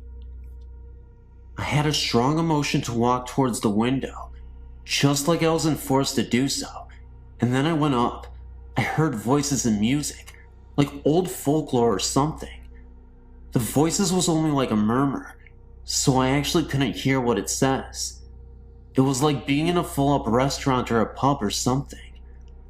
I was not actually scared, but it was an uneasy and confusing experience. Then, I reached the window and opened the Venetian blind. Everything turned to normal again, quiet and pitch dark. I went back to bed again, and to my surprise, I fell asleep after only about 10 minutes. The morning after, we met up and headed down the stairs for breakfast. Afraid of being regarded as a fool or jackass, I told him it was only a dream. Then, I almost dropped my coffee pot when he told me that the exact same thing happened to him. He has always been quite skeptical to the paranormal things, but I think this experience has changed his mind a bit. I would be very glad if you could give me your opinion. I have apprehension about what really happened that night. I know I was fully awakened, and it can't be my imagination, because the same thing happened to him.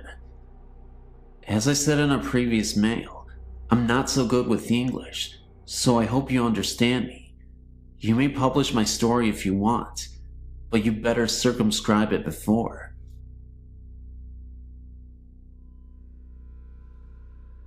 Hi there, my name's Joe.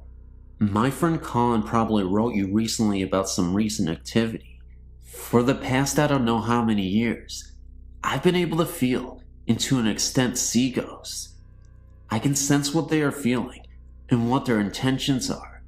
However, for about 3 years, my friend Colin started having sleeping problems. I already knew his house was haunted, but what was haunting it was the spirit of what I think is a 5-year-old child. For Christmas the year before, a friend of ours that lived in Thailand sent us all gifts. However, Colin was the one that received a house that you would leave tokens and gifts in to help ward off evil spirits. Over time, it stopped doing that. Trapped in the house was some kind of creature, like a demon. It was huge, dark, and very menacing. I still don't know how to use all of my abilities very well, but at the time, I sure as hell didn't, but I attempted this anyway. We attempted to destroy the house and everything in it. It took 45 minutes just to get it to catch fire.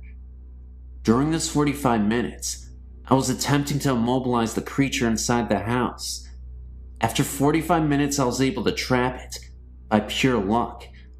After I trapped it, I was able to see what was being stored in the house. It was a large field, fire everywhere, dead bodies on fire, blood everywhere. It reminded me of what hell would look like when described to you as a child. After that, I was drained. I couldn't do much of anything. I thought I lost all my abilities, but after 2 months they started coming back, very slowly. I knew this only because I was able to see the ghost in Colin's house again. While I was living in Korea, I encountered a few spirits, but they were by chance and left over from the war. That was when I knew my abilities were back to full, but I wanted to learn how to better use them, and I'm not having any luck. Well, to end the story on a bad note, last week my friend Jess asked about any ghost encounter any of us have had, so Colin and I talked about this one. So Jess got curious and wanted to see where it happened. Reluctantly, we took him there. Surprisingly enough, development has been going on in the area for the last 5 years, but at the spot where we destroyed the house, nothing is built. We went to the spot, and I was able to feel it out from residue from when we first destroyed it, but after a few minutes, it wasn't just that. The feeling I was getting became stronger until it made me sick. I almost passed out, and I doubled over dry heaving. It turns out it was still trapped there, until that night, somehow, it got loose. I don't know how or why, but now I have to get rid of it for good, and I don't know how.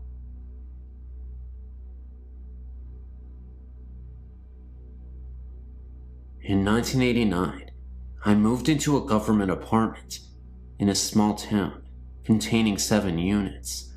The last apartment was occupied by a single mom with a small child and her boyfriend. The previous year, they, man and woman, were murdered and shot to death in their bed, in their first bedroom by the woman's estranged ex. No one wanted to move into the apartment because of the history surrounding the apartment. I was a young mother and had 2 children and needed a place to live, and thought nothing of this. In time, I was told of the strange happenings of the place and chalked it up to superstition or small-minded people with too much time on their hands.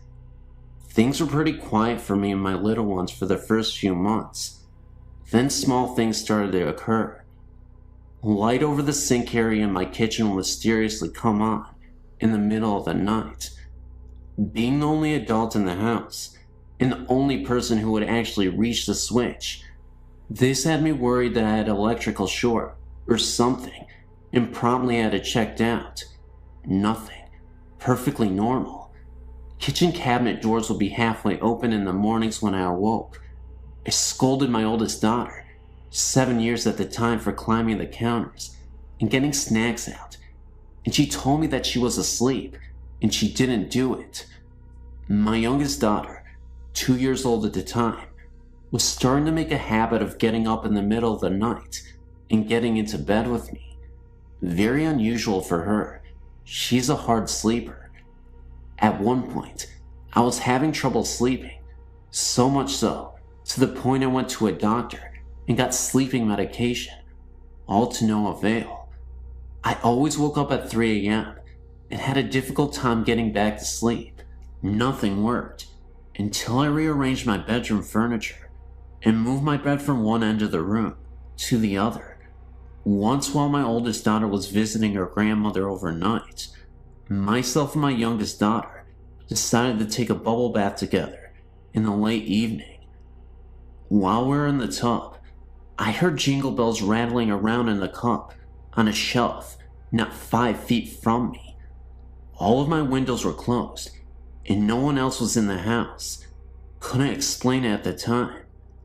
After 3 years, I chose to move in with a man to a better neighborhood.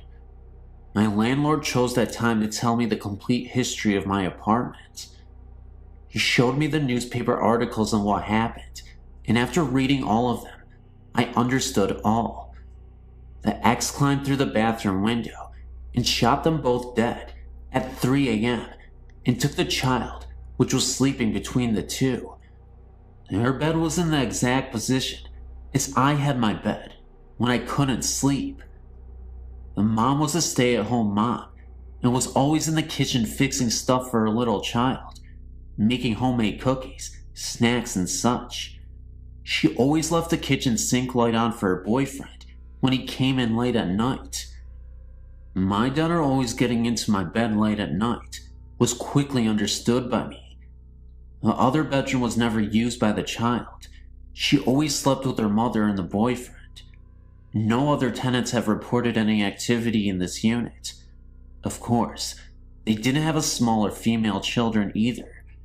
Time will tell if this ghost will ever find peace or her final rest. Before moving out, the last night there, I made my peace with her and told her I understood why she did the things she did.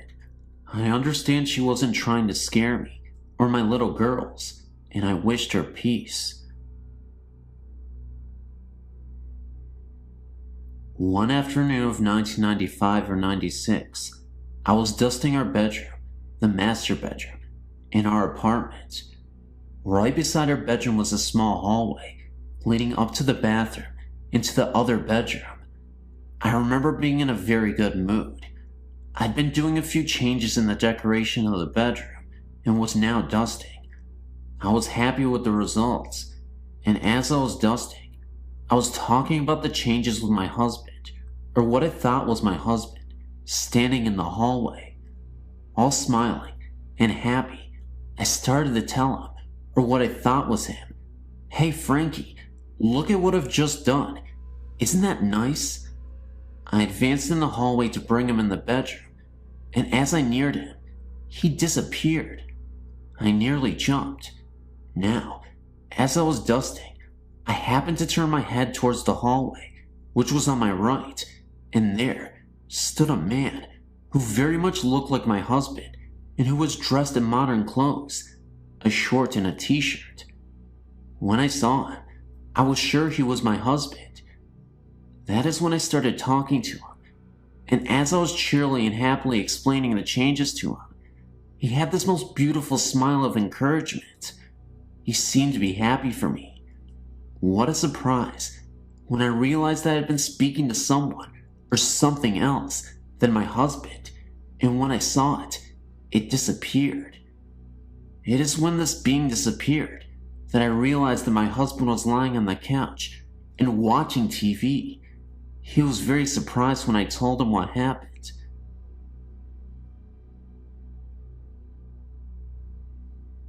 I live in Australia, and I've been seeing spirits ever since I was about 2 years old. My first experience was just after my grandmother's death. I was visiting her grave for the first time, and then all of a sudden, I started hearing voices.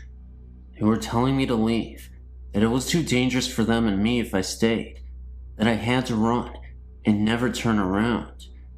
It is weird that I remember it, although my memory is not as clear as my mother's, but I remember most of the details.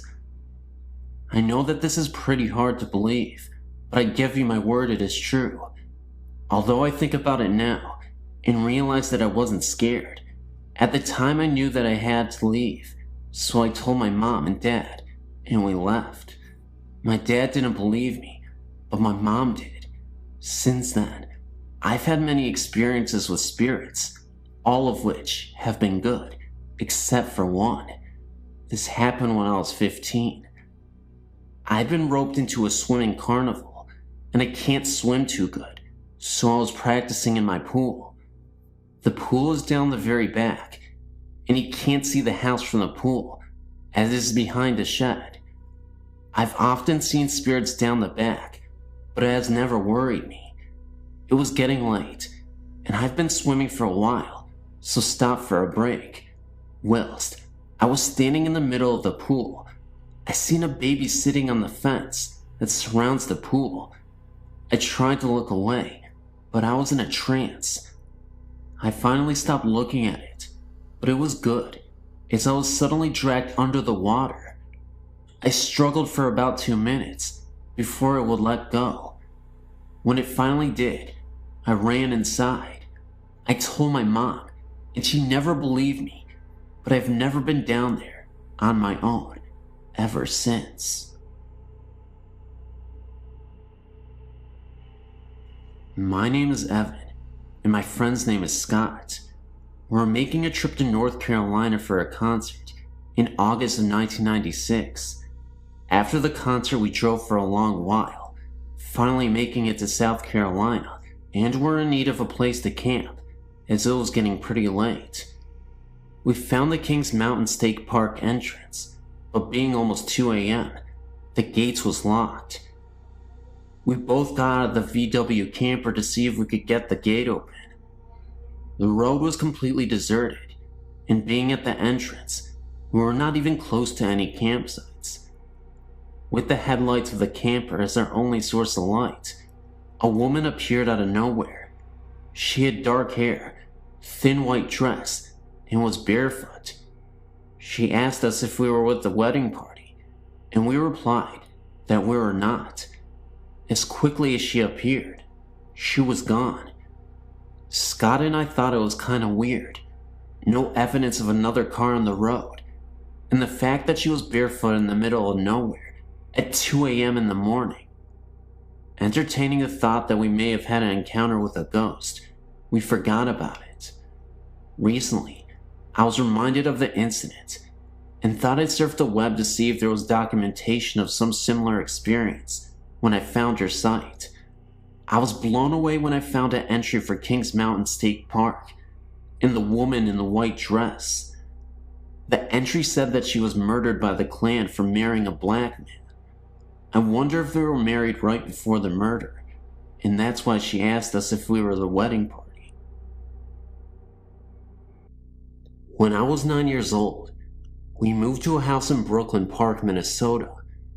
My mom had just gotten remarried, so I now had a stepfather, whom I absolutely despised.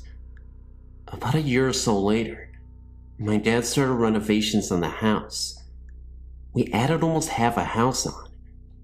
There was a 3-season porch, a mudroom, a bathroom, and 2 basement bedrooms. My sister moved out of her bedroom to the new one in the basement. A few days later, I was in my bed. My bed faced the wall by the door, but I couldn't look out down the hall. I had only been in bed for a few minutes. I looked up because it felt as someone was in the room with me. That's when I thought there was my stepfather standing at the foot of my bed. He was wearing what appeared to be a hooded trench coat and appeared as a dark silhouette. Looking back, it didn't really initially terrify me because I just thought it was my stepfather playing tricks on me, as I said. Boy, was I terrified. I yelled, "Ken, get out of here." Suddenly, my mom, who was in her bed at the end of the hall, yelled back at me that he was asleep in the bed next to her.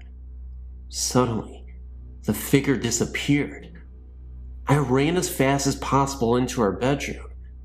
There was my stepdad, sound asleep and snoring right next to her. I told her what I saw, and she just told me to go back to bed. The next morning, at the breakfast table, I started telling everyone. My oldest brother described the man in the hood. He also said he'd seen the man in his bedroom at the foot of his bed. His bedroom was in the basement, located right under my parents' room. He also thought it was our stepdad, until it vanished. He just thought he was hallucinating or something, and didn't tell anyone. Honestly, now, I really wish it was my dad.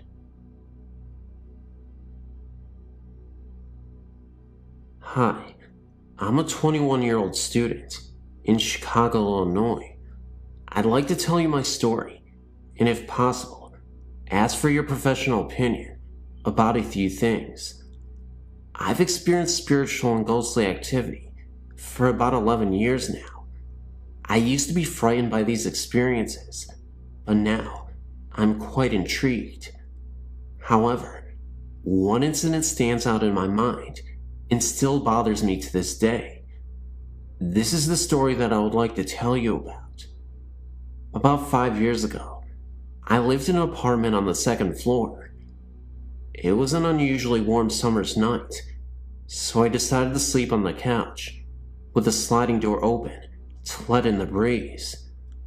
I woke at about 2:30 a.m. to a horrid stench and a strange coolness. Confused, I looked around the living room. I looked then, and directly in front of myself, and I was lying on my right side, with my right arm tucked under my head as a pillow. And I saw a figure. I was frozen with fright as my eyes began to adjust to the darkness, and I saw the figure's face. At this point, I was thinking that someone broke into the apartment. However, this was no person. This ghost had a human-shaped face, but it was a grayish-white color. Its eyes were darkened, and what I remember the most was the huge prominent cheekbones. Furthermore, this thing only had a torso and a head, nothing else. Suddenly, with great quickness, its head descended, positioned its face directly in front of mine, stared at me for a moment, and as quickly as it descended, it pulled its head back to the original position. I began crying at this moment, and that's when I felt a sort of punch on my chest. It then seemed to kind of run off into the kitchen, and then I heard the door slam. I jumped from off the couch, turned the lights on, and checked the door out. The door was locked from the inside, so there was no possible way that someone had broken into the apartment and left through the kitchen door. To say the least, I was badly shaken. I took a moment to collect myself. When I realized my chest hurt, I went to the bathroom and pulled down my pajama top slightly, which revealed a large red mark, as if someone had punched me. This mark eventually developed into slight bruising as the morning came. Needless to say, I didn't sleep that night. Since this event, several other experiences have occurred, none as frightening as this, thank goodness. However, a cluster of events did occur directly after this experience. For what reason? I'm not sure. I did go to the library and search for possible causes for such an occurrence. The closest I got to a logical answer was something called a night terror, which I'm sure you are familiar with. But I've excluded this as a possible explanation for many reasons. The only thing I can think of is that I had seen a ghostly entity. As to why there was a stench or a cold chill associated with the experience, I can only guess. Also, I've always been under the impression that spirits cannot harm the living, but I simply cannot believe this to be true anymore.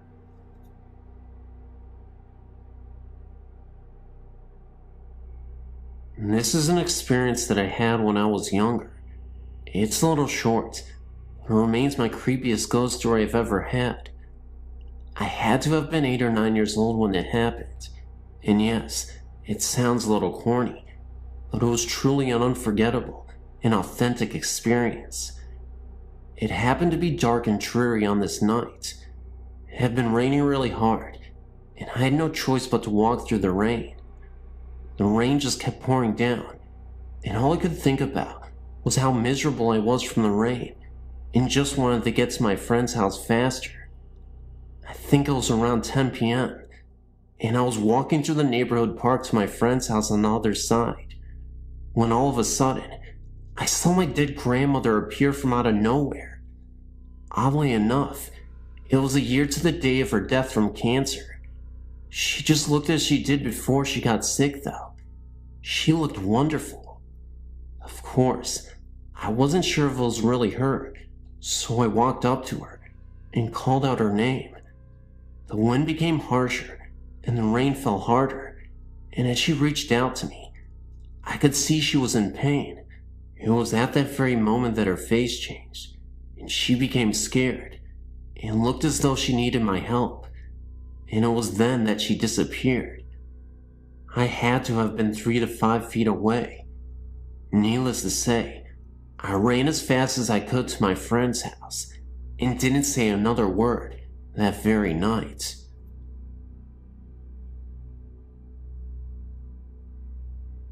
I was sent to live with my grandparents when I was 3 years old. I loved my grandpa with all my heart, and he and I became very close because he could not work due to a serious heart condition. We took wonderful care of each other. Even at the age of 5, I've always been very responsible due to my grandfather's ill health. One day, when I was 9, my grandma kept me home from school to look after Grandpa because he was not feeling well. About 9:30 that morning, he went to lay down because he said he did not feel well. I went in about 10:30 to take his temperature and discovered his fever to be 103.4. I rushed and called my grandma and mother immediately. In turn, my mother said she was going to call an ambulance, so I was to get Grandpa ready and wait for them. As I did this, my grandpa called me into his room and told me, "Pumpkin, I love you very much and you know this. Even though you are young and in time will forget different things about me, just always remember my love and the way you feel. I promise you this.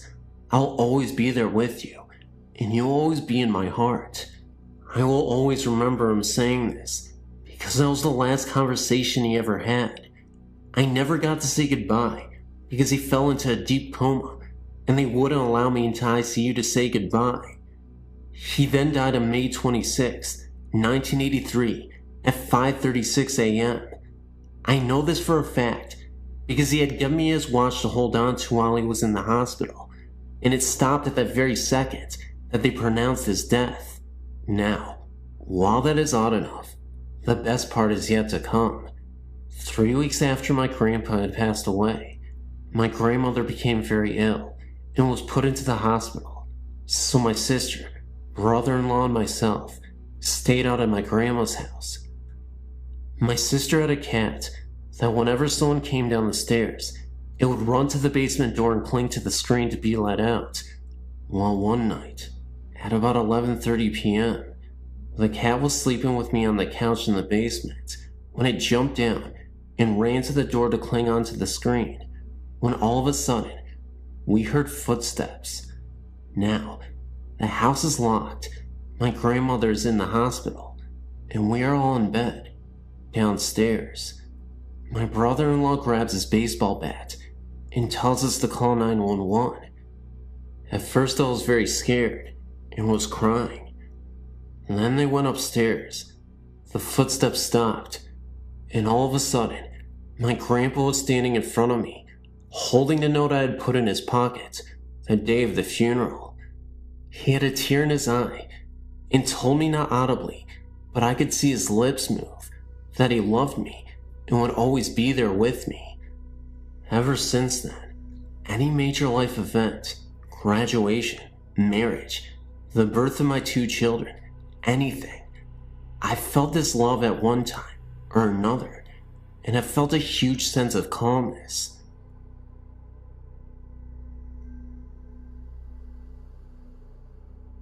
I guess this would be a second account of a previously encountered ghost story.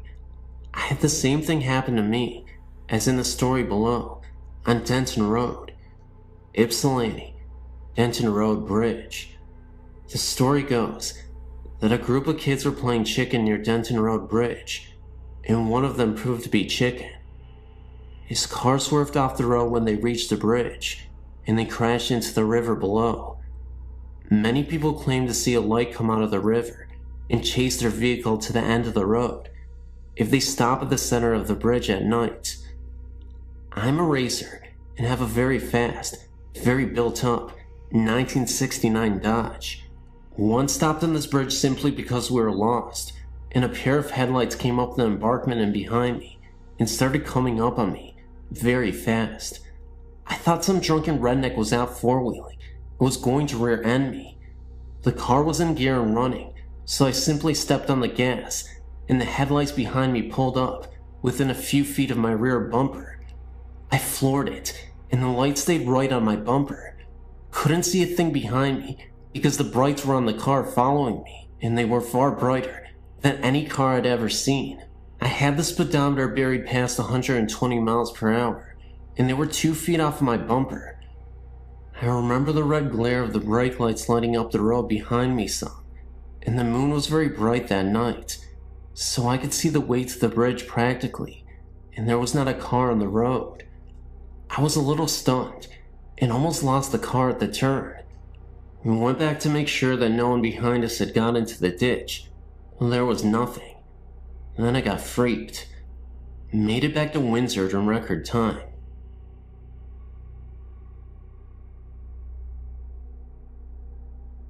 I don't know how to start this, other than saying several years ago, when my children were small, we moved out into the country on the Washington side and lived in a home that I feel has some strange paranormal or ghostly things going on in it.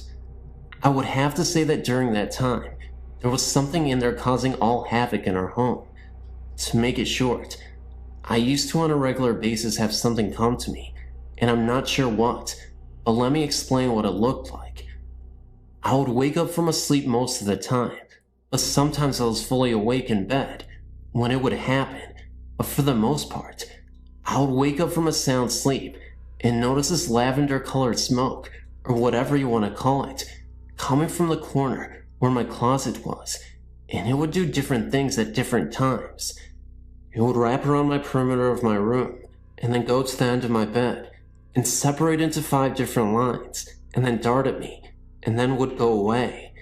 Sometimes it would wrap around the room, and then come down from above, into 5 different lines. The first few times that this happened to me, I was very frightened, and would wake my husband up, and of course by the time I could wake him up, there was nothing there. He slept very hard. This went on for a whole 7 years that we lived in this home. During that time, my husband also became very mean and violent. Also, in the room adjoining where my closet and my son's closet connect, my son was having these horrific nightmares that we could not wake him up from. We would sit there for sometimes 20 to 30 minutes, trying to wake him up, and he would be begging for his mother or his father, and crying out, asking them to go away and leave him alone.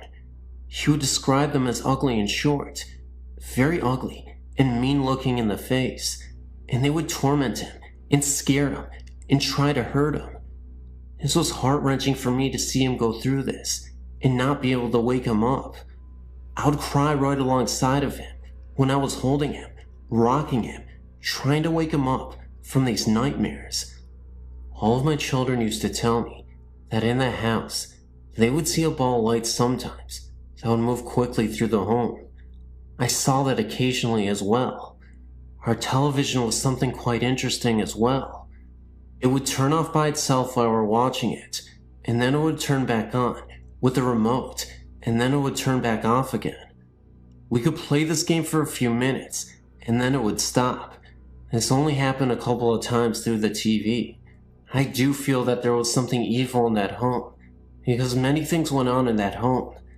What the lavender-colored smoke was, or the ball of light, or even my son's terrifying dreams were, I have no clue. I don't have a great deal about that kind of stuff. I do feel that I have many experiences though, and had some in other homes as well.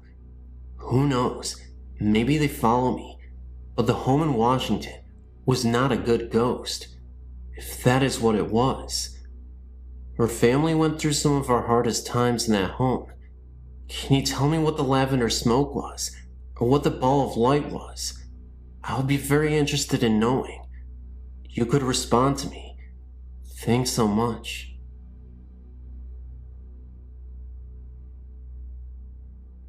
I'm from the Southern California area, so here's how it goes. I was born in the Los Angeles area, but my parents bought a brand new home in the Orange County area.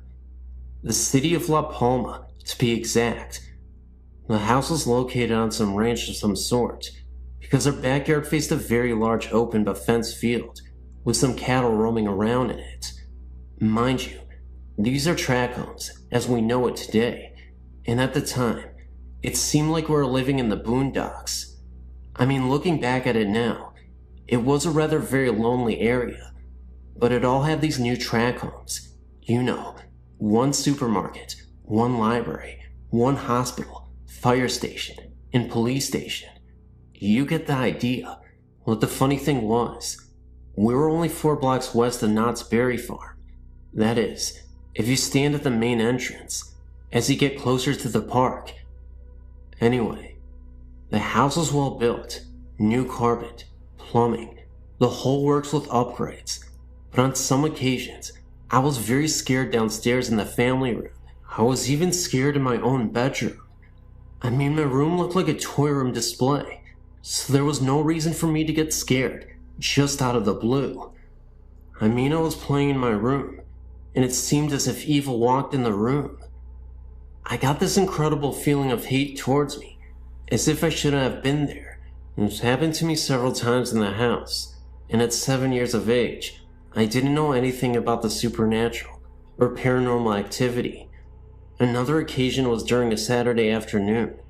My mother and I were upstairs, and suddenly, we heard this slamming and crashing noise, and as we came down the stairs, we saw in the living room my mom's favorite painting smashed on the floor. It looked as if someone broke it in anger. I mean, the frame was just trashed, and the small pictures around the one that got smashed were perfectly hanging straight. The ghost made itself seen again in the late afternoon. This time, my mom was doing some house cleaning, and as she turned to one side, she looked up towards the stairs, and she saw a man wearing a white cream-colored suit in pristine condition, except he didn't have a head. No Hollywood genre or anything like that. I saw the same thing myself. This time, I saw him at night, at the end of the hallway. This was very real, and very scary. Another time, as I would sleep at night, the beds were occasionally kicked very hard. Also in the master bedroom, the sliding glass mirror doors were slamming back and forth, and the dresser drawers were also slamming in and out as well. All these things would happen separately from each other on different occasions. The main boulevard is La Palma Avenue, and the street of the house is Comstock Circle. We lived there from 1970 to 1975, my parents and I. And that is the most scary and terrifying ghost story I have. Thanks for listening.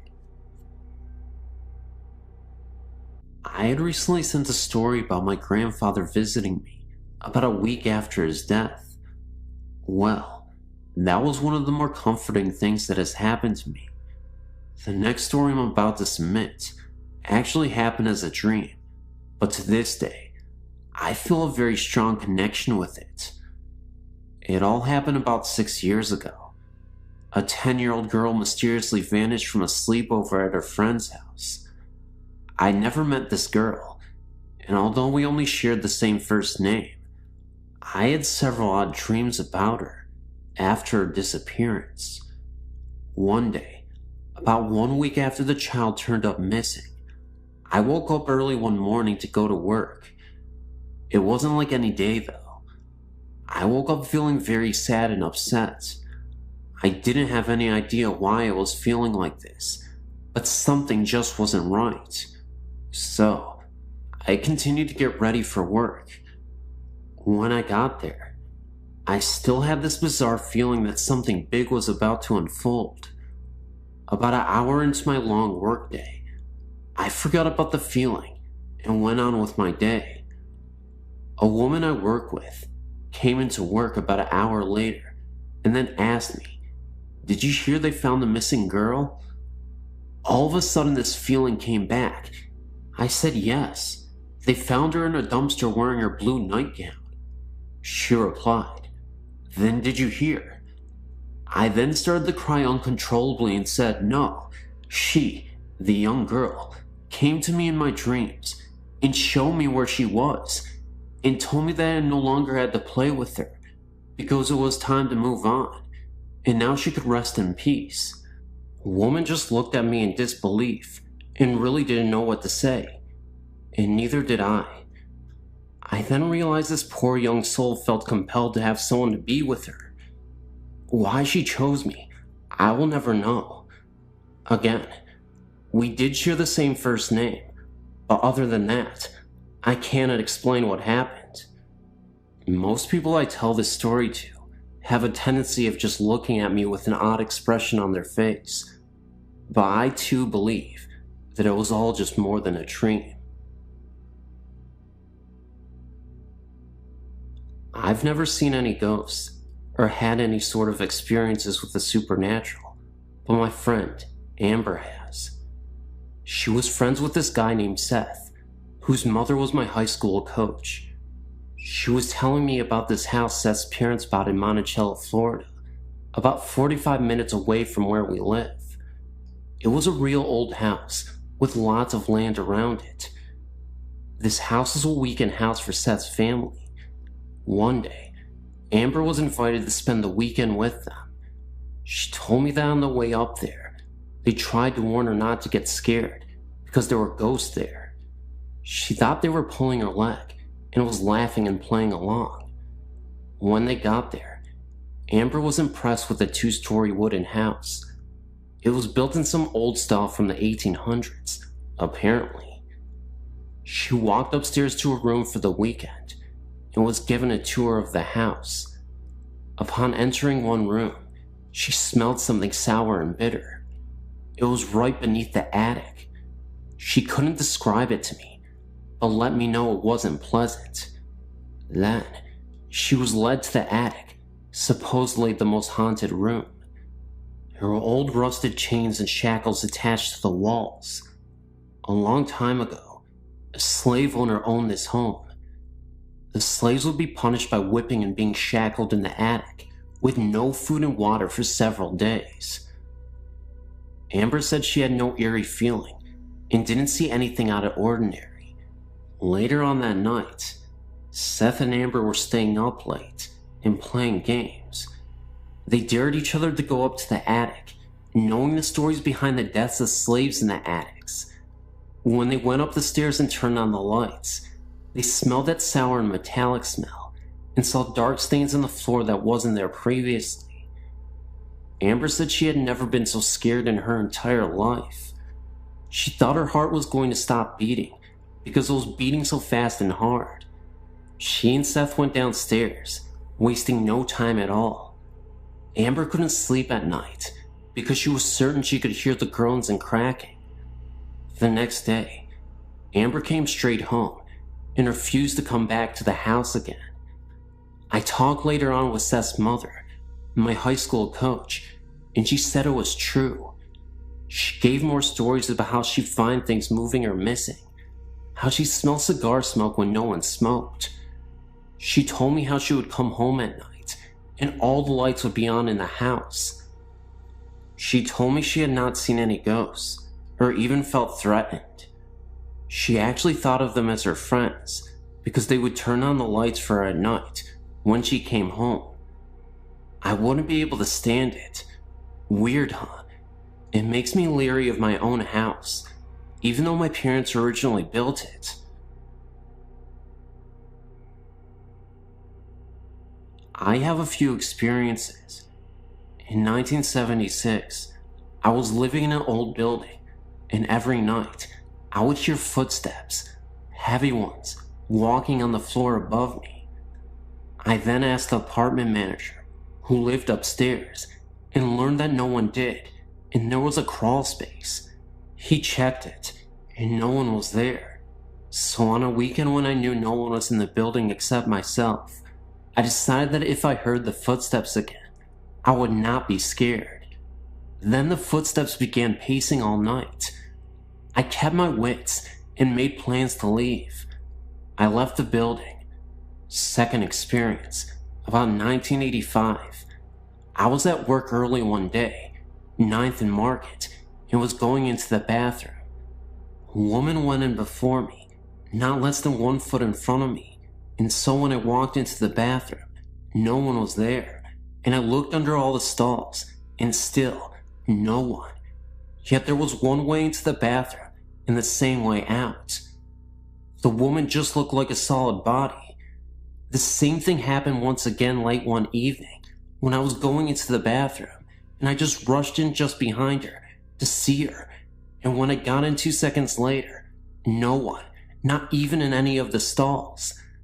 Later I learned that the cleaning staff in the building saw the same thing. They saw the woman enter the bathroom, and they waited for the woman to leave the bathroom, but no one left, and when they went in to find her, she was not there. In 1977, a friend committed suicide.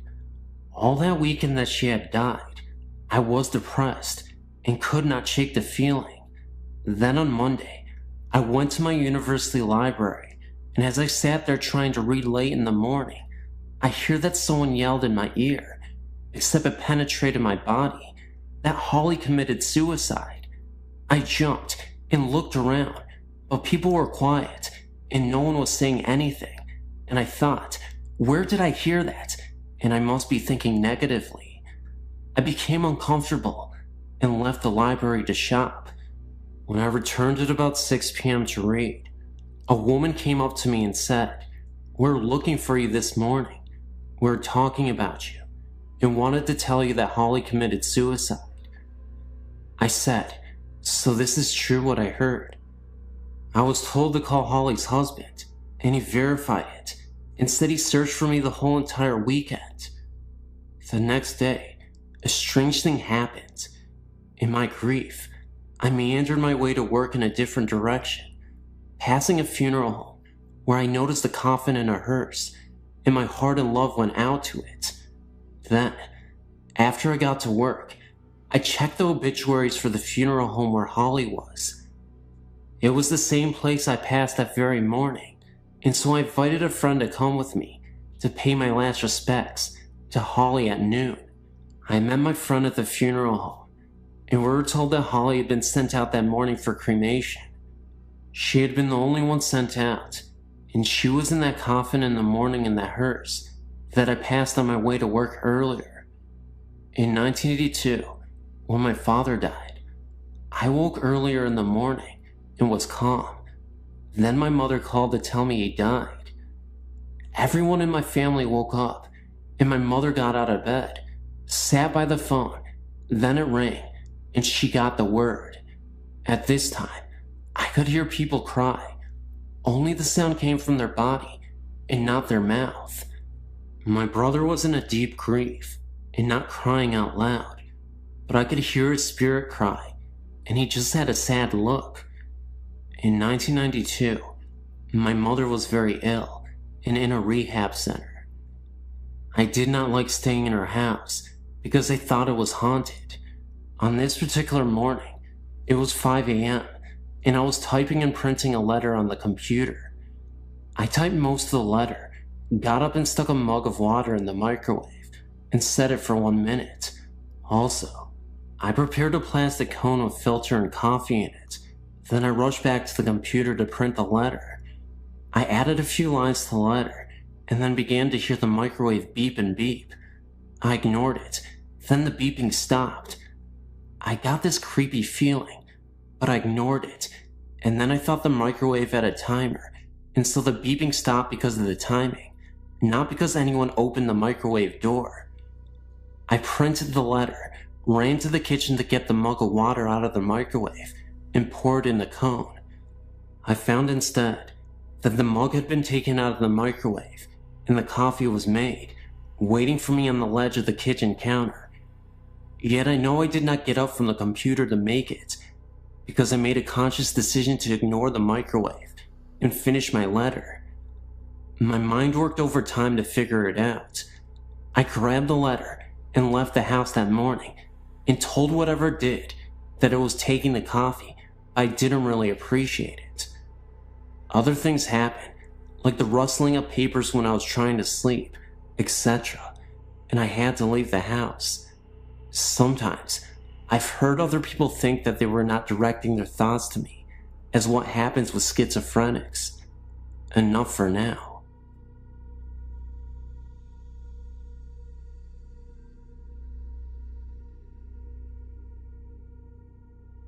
This isn't my story, or even the story of the person who told me, but I thought I'd share it anyway. This was told to me by the music teacher at my high school. The college he attended, which I won't mention the name, is up north. I'm not sure when it was built, but the main building of the college was a Catholic monastery. There have always been stories around the college that a monk went crazy and killed himself in the monastery. People in the college have reported strange happenings and sightings of what appeared to be a monk. The story that I know comes from a janitor who works at the college. On the weekends, one of the custodian's jobs is to break down the classrooms. This means that they have to stack up all the desks and chairs up against one wall. The janitor had just finished doing this and walked out the door and locked it from the outside. There is only one door into the classroom, and it is the one he had just locked. The windows in the room can only be opened from the inside, and the janitor was the only one in the room. As he turned to walk away from the door, he hears loud crashing and banging coming from inside the room. He immediately unlocks the door and steps inside. What he finds is that all the desks and chairs have been thrown all around the room. Drawers from the teacher's desk were ripped out and papers strewn across the room. There is no way any possible human could have been in that room and done that damage in a matter of seconds, then run out without the janitor noticing.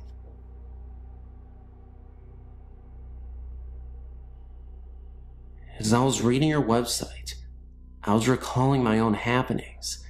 None were ever harmful to me, but I do sleep with the light on most of the time.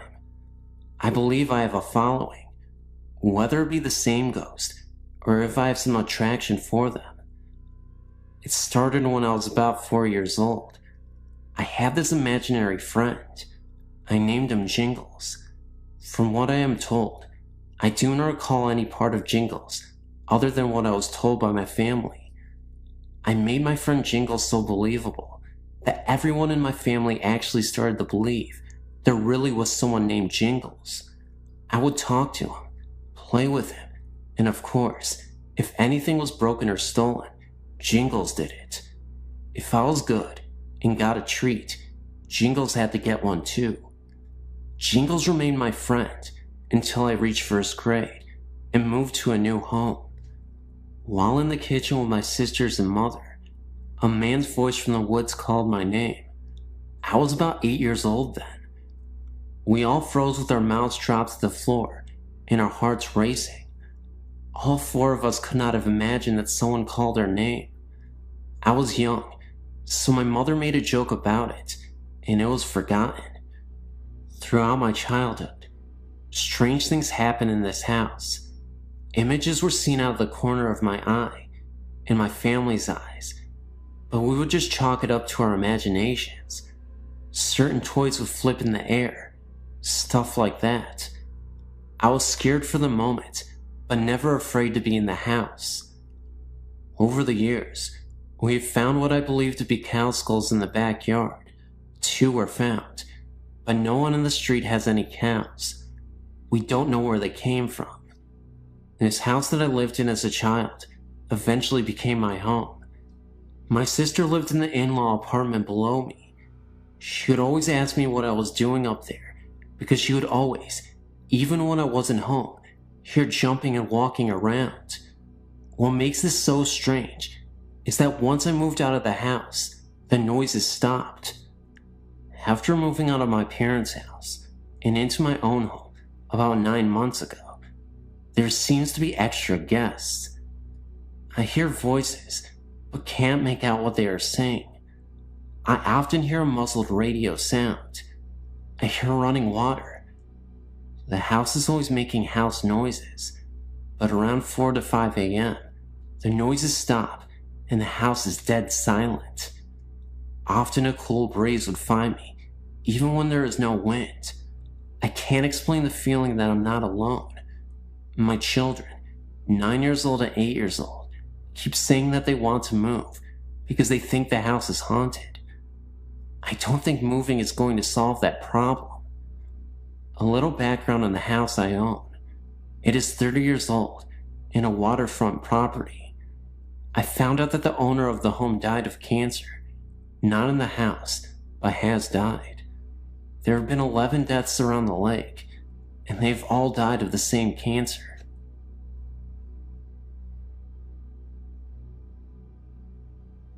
When I was 9, my grandfather died in the dining room of his house. It was not unexpected. He had been very ill and was bedridden. Shortly after his death, we moved in with my grandmother due to the fact that she was also ill. She was a very unhappy and hateful person. She blamed all life's injustices on my late grandfather and hated him for dying. After we had moved in with her, we realized how serious her illness was and took her to the doctor. She had Alzheimer's. As her illness progressed, my parents could no longer take care of her, so they placed her in a nursing home. Big mistake. She transferred all of her anger from my late grandfather onto my father.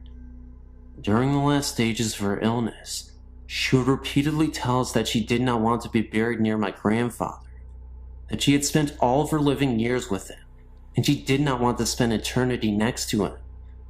Well, as fate would have it, my grandmother passed away. Funds were tight, and we not only had to bury with my grandfather, but her casket was placed on top of his. We had no other choice, because all of the extra money we had for her funeral was used to care for her in the home. Anyway, on with the story. After my grandmother's death, strange things began to happen. During dinner, the back door would just fly open, or at night, the sheet would be tucked around my body while I slept. We always made jokes that say that grandfather was home, or he was looking in on us. Then, things took a turn for the worse. One night, my father awoke to the sensation of his legs being pressed into the waterbed mattress. Once he was fully awake, he realized he could not move, and whatever was pressing him into the mattress was continuing up his body. He glanced over to get my mother's attention, but could not speak. This entity was now cutting off his breathing. Finally, he thought, "Mom, I am sorry. I had nowhere else to put you." And then it all stopped, as fast as it started. The next morning at breakfast was when Dad told us about his experience. The next night I had a similar experience, but chalked it up to dreaming. I figured that I heard my dad telling us about his experience, and that I was just dreaming based on that. Now, let's jump ahead 9 years. I'm married, and have just given birth to my first son. It was morning time, and my husband already left for work. I thought I would just take a short nap and rest, while that baby was not fussing. So I dozed off to that place between sleep and wakefulness, where you're not fully totally asleep, but resting. The next thing that happens is something that I'll never forget. I began to feel my body being pressed down into my waterbed mattress. I could not open my eyes, but I knew I was awake. I could hear the television and my son cooing. I could not move, and then I began to hear this voice, a horrible, evil voice that not even a word can describe, saying, "You know I love you." This went on for what seemed like an eternity, but was only probably about 2 minutes. Then, in my mind, I thought, dear God, what is my baby seeing? And just as quickly as it started, it stopped. I've not had many experiences since then, and that was just 2 years ago. My question is, was it my angry grandmother or something else? If anyone has any suggestions, please email me. I'm on your website because my boyfriend runs a theater in downtown New York City and has otherworldly occupants. The building has been around since 1897 and was a school until 1978, where a fire killed a little girl. Now, it's an arts community with theaters and artists that occupy the studios and occupy the whole of the building. My boyfriend and a couple other people who run the theater have seen and heard things. I myself have felt the cold associated with presence in a particular room. All my hair stood up on end, and in my gut, I felt we needed to leave the room. These are 2 particular events which solidify my suspicions. I got a call from my boyfriend one night to tell me he was coming home early. In the background, I heard male laughter, like someone was playing a joke on him and really enjoying it. I thought nothing of it. He works with a couple guys down at the theater. When he came home, he told me he had been dumping the evening's garbage. The dumpster is at the bottom of the stairs on the north side of the school. As he was going down the stairs, he saw a figure cut across the room at the bottom of the stairs. He called out, thinking it was the building's handyman. No answer. He reached the bottom of the stairs and deposited the garbage bag and headed back up the stairs to get the other bag of garbage. At that moment is when he heard what sounded like someone dragging the bag he had just deposited. He stopped, turned and called out. The noise stopped. He dismissed it and brought the other bag down. He headed back up, and the same thing happened. This time he did not go back down, but instead called to tell me he was on his way uptown. Later that night, in bed, he told me what had happened. I asked him who was with him when he called me, and he said he was alone. All my hair stood on end. Who was that laughing then? I asked. He said he was alone when he called. I think he thought it was my imagination or a bad connection, but now I know what I heard. Now last night, I was at the theater, some fashion show going on there. My boyfriend tells me what happened the night before. He'd spent the night at the theater in a pull-out mattress the guys kept there for late night work. It was around midnight, and he was not asleep. He was staring up at the ceiling, rethinking his day. He heard his name called out. Then the door to the office slowly closed, as if someone was closing it from behind.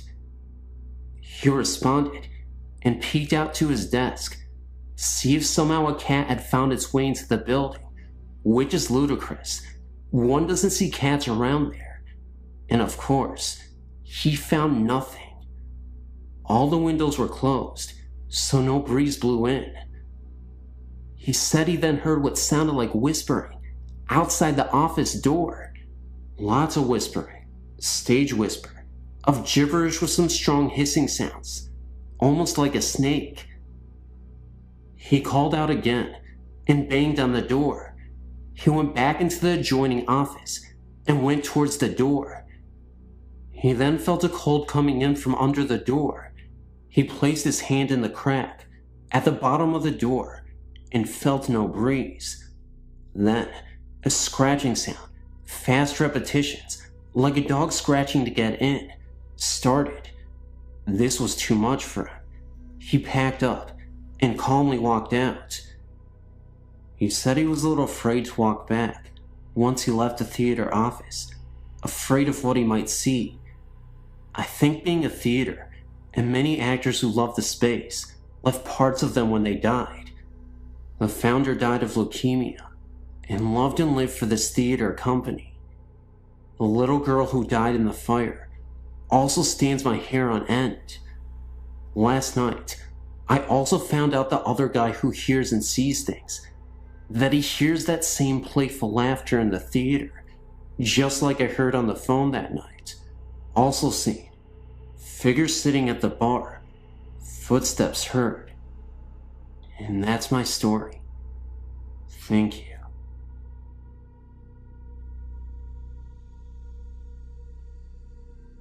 Hello. I'm writing about a few experiences I had at my home. The home is called Edgefield Manor. First, I want you to know that this may sound like the classic haunting in a big old mansion. Well, believe me, what lives in this house is no Casper. I moved in the fall of '86. The estate is huge, gardens and rooms upon rooms. It was originally going to be condemned. Well, anyway, here's a couple of my experiences. One day, I was in one of the parlors. I got up to turn the light on, and as soon as I did that and turned around, I saw a whitish figure glide across the other hallway. Another thing there is poltergeist activity. Explain this to me. The home has a ballroom. I went inside like usual. The grand piano was in the same place as it has been when I moved in. I walked out for 5 minutes and then came back inside. The grand piano was moved across the floor, pushed to the other side of the room. No indication of any noise. It was just moved. There are many others, and I have pictures. If you want more stories or pictures, just email me.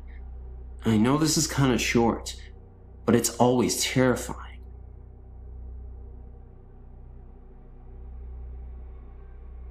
Hi, my story begins in Maine. Our family owns a cottage in Castine. We go there every year. We're going next week, actually. The house belonged to my great-grandfather. The house dates back to the Revolutionary War times. People have died on the front lawn. The house is a 3-floor tower. This is a story about a crazy lady who used to live in that house. She used to scream out of the tower at people. Well, I think I saw her in the tower one night. When my great-grandfather lived in the house, he claimed that he saw it a few times when he would read on his rocking chair in the living room. He said it would walk in front of him. 3 other people in my family saw the same thing. I never heard the story about the crazy lady until I brought up my experience to my parents after we got back from vacation. The funny thing was, this ghost, it was wearing a maiden's outfit. When my dad told my grandfather, he said that I experienced it exactly as he saw it. I've never heard the story until I saw it. I am no liar.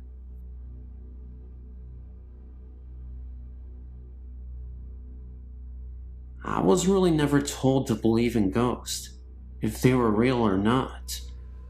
This started when I moved to Missouri with my family in 1995.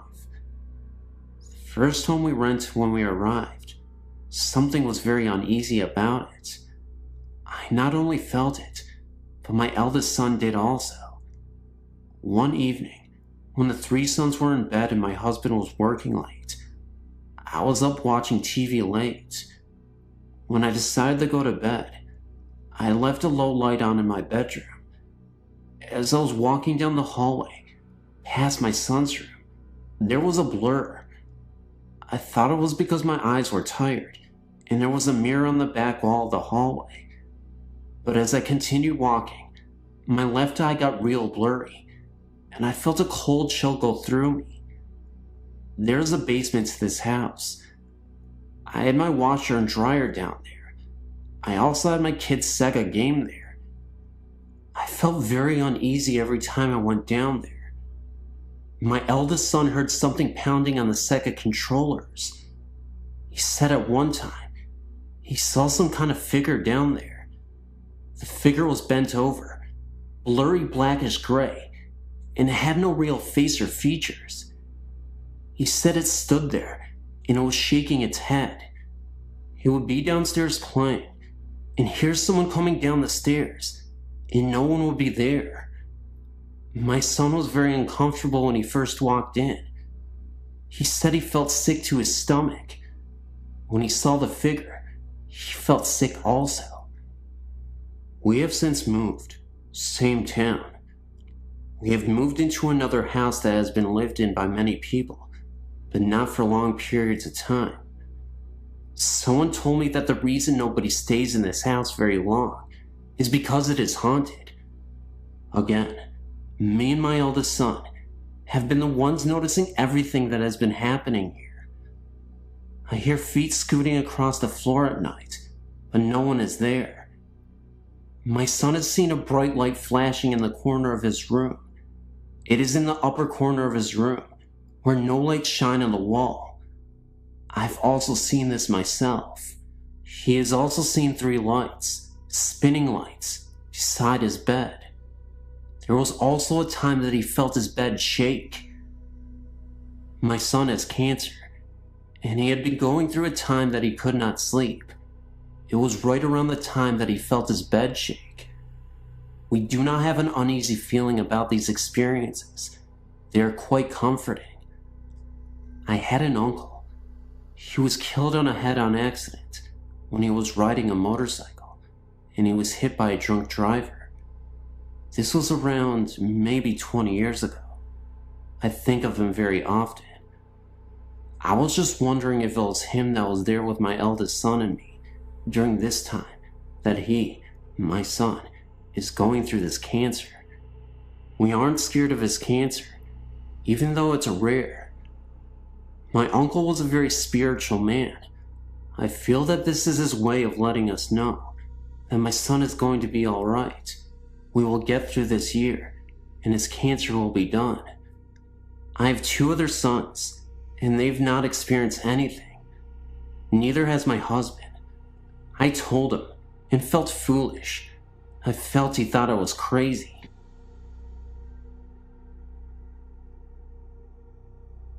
To start my story, I've had these experiences for a good part of my life.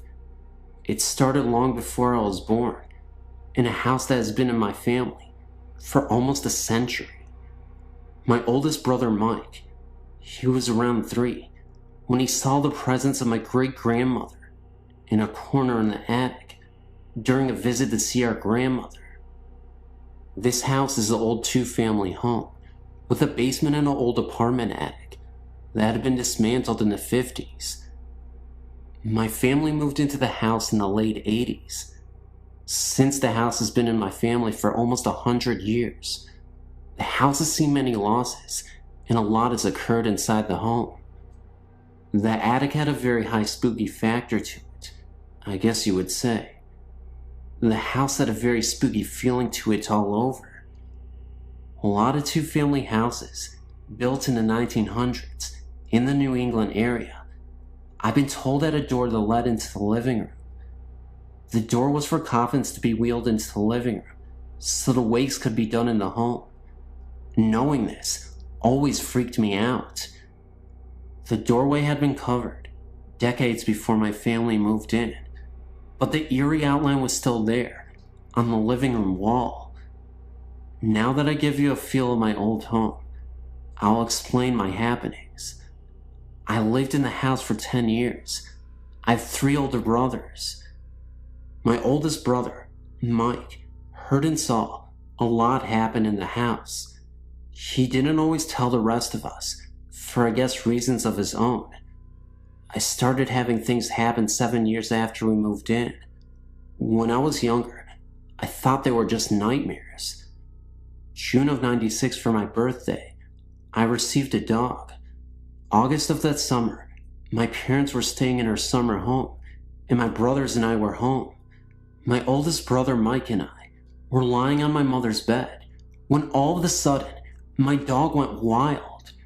She went from a dog that never barked or growled into an attack dog.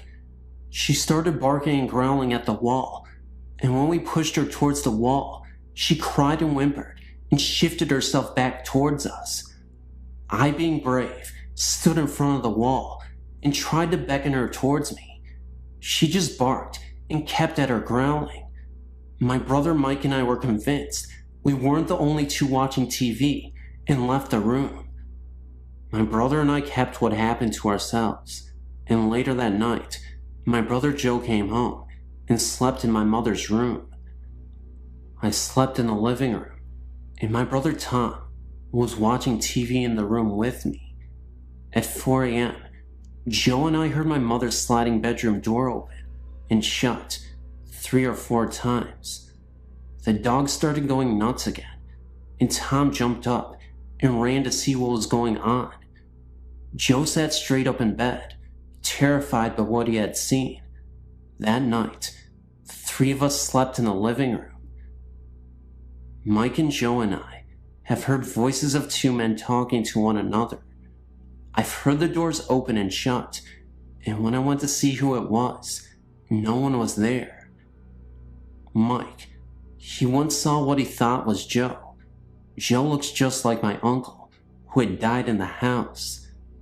Mike said hello to the figure and went to his room. When he came out of the room to talk to what he thought was Joe, the figure was gone. And when he finally saw Joe again, Joe told him that he was just getting home from work and hadn't been home since that morning. Mike had slept on the bottom bunk of a bunk bed he had in his room. Joe used to sleep on top, while long since then, slept on the couch in the living room. Mike swears he could hear someone shifting on the top bunk, even when none of us were sleeping on top. Mike would hear 2 men conversating on the top bunk, but he could never understand what they were saying. These are just a few of the experiences we've had. My mother, father, Tom, and I, we all moved out of the house in '97. Joe and Mike still live there. They still experience things happening at the house. I lived with them from November '98 till July '99, and I had no experiences. I visited them 2 weeks ago and stayed overnight. I slept by my grandmother's on her pullout, and something almost jumped at me. I can't even explain what happened. It was pitch black in the room, and my mother was next to me. I turned my body and opened my eyes, and it almost a flash of light, but with a dark figure behind it, leaped at my face and disappeared. I got so startled, I started crying. I think that whatever was in that house has followed me. There's something as new in my home. When I leave my room sometimes, or even when I'm sitting in my room, my stereo would turn on, and my Jewel CD will come on. Last time I came in the room, the song Adrian was on. If you know Jewel, it's a song about a young girl who is a child who becomes disabled. I have no pictures or sound bits to share, just what me and my brothers have experienced. I know it's long, and some of my things may seem a little wild, but what I'm typing is nothing but the truth.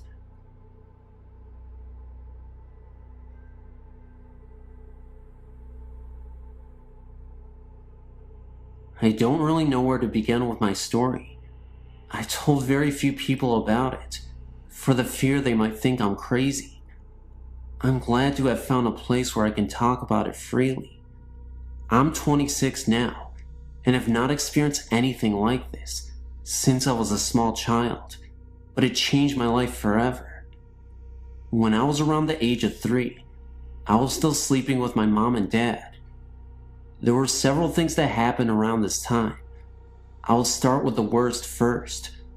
One morning, I'd just woken up, and I turned over like I always did. But this morning, I saw the most horrifying sight that no 3-year-old should have seen. Laying next to me was this terrifying demon. I know it was a demon because of its eyes. It had a human form of a woman and was nude. It was about 10 feet tall, had thin bony fingers, and the darkest eyes. It was like you could almost see through them. You could just feel the pure evil. It had the most wicked smile on its face, like it was taunting me. I stared at it for a few seconds, and then turned back, hoping I was dreaming. Then, I felt the bony finger poking me in the back, as if to say, "Hey, you." I turned back over, and it was still there, grinning that sickening grin. I watched it get up to go to the window, which was closed and about 20 feet off the ground. It turned and gave me one last grin and went out the window. It was also around this time that I awoke one night to see 3 demons. They seemed to be like children. They were standing in the doorway, laughing the kind of laughter like I've never heard before. This was the same room where I'd seen the other one. At the age of about 7, I awoke one night to see a Grim Reaper standing by my bed. Needless to say, these things have disturbed me all my life. I also saw my grandfather and his past child after he had died, but that was a peaceful sight. I've not had any other experiences since I was a child. Oh, they've always been noises that I could not explain, but nothing like before. It was like the experience did something to me. I've never had normal dreams, not as a child or as an adult.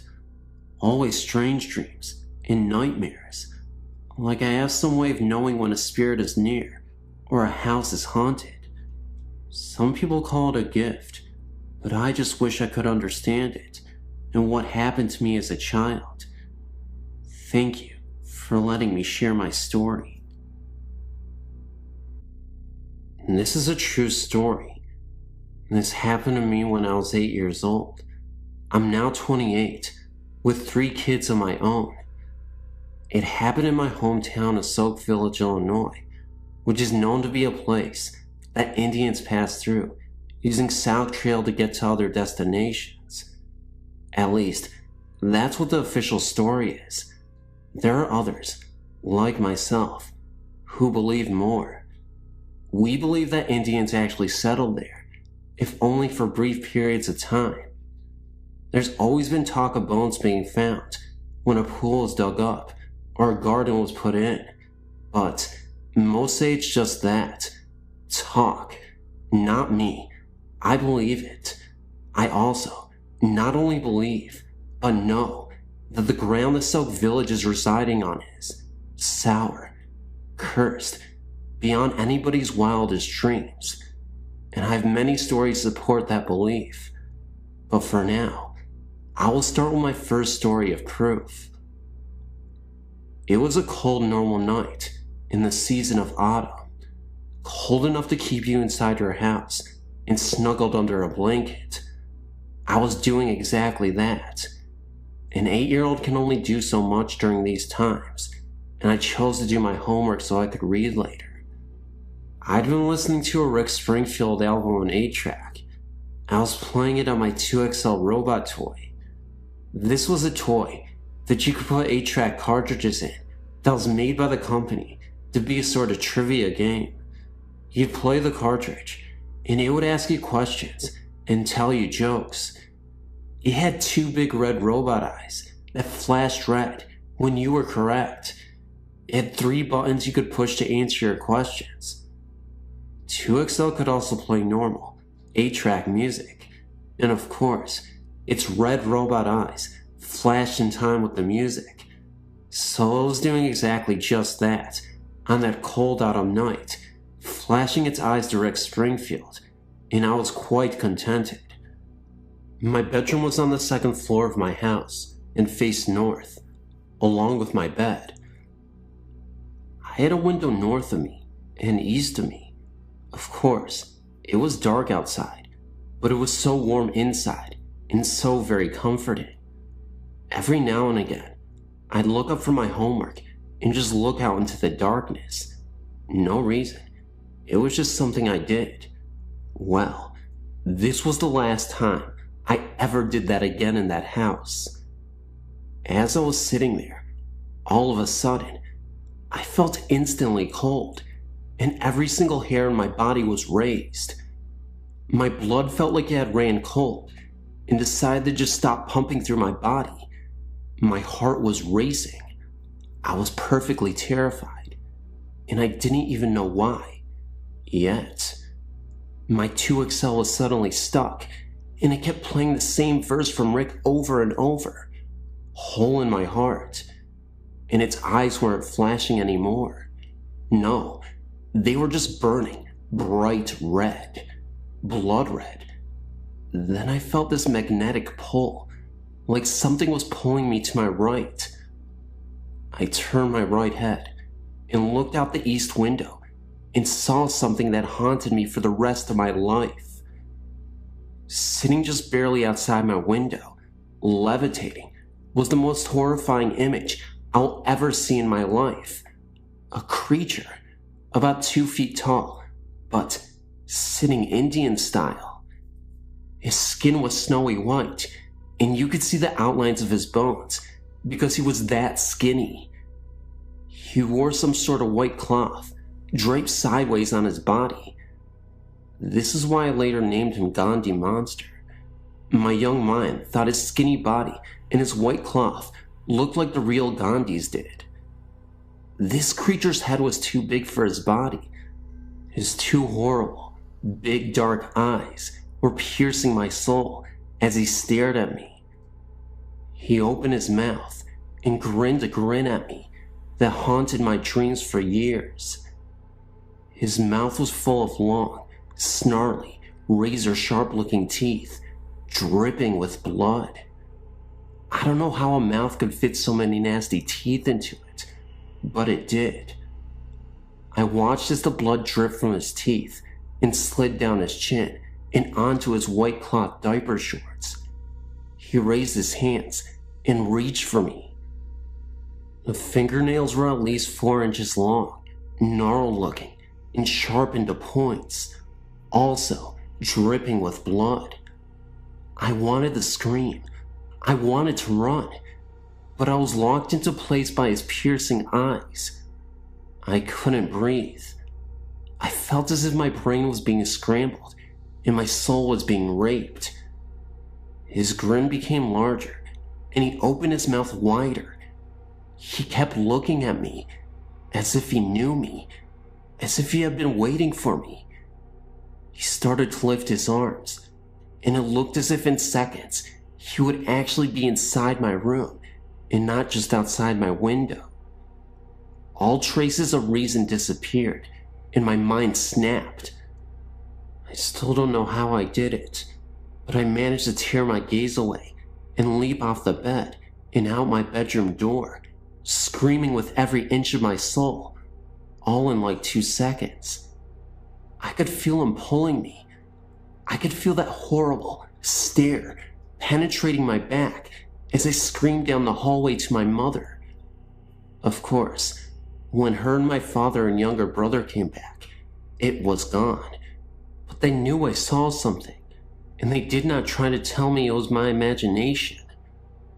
They comforted me and taped up all the windows in my room. They actually had to pull down all the shades and seal all sides with duct tape. I couldn't even sleep in that room for almost a year. My brother even remembers coming into the room with my parents afterwards. The Gandhi monster was a story we didn't often tell, but it always brought fear to speak of it, to us and to others. My parents never spoke of it again either. As I grew up, I tried to face my fear and sleep in that room, but never did I sleep with my back to a window. Never.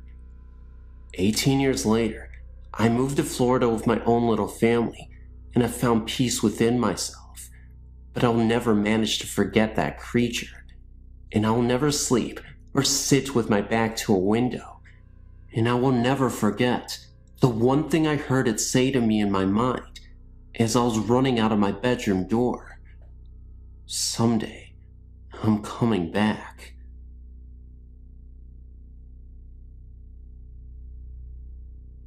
Hey, I'm in my mid-teens, and I've experienced ghostly encounters.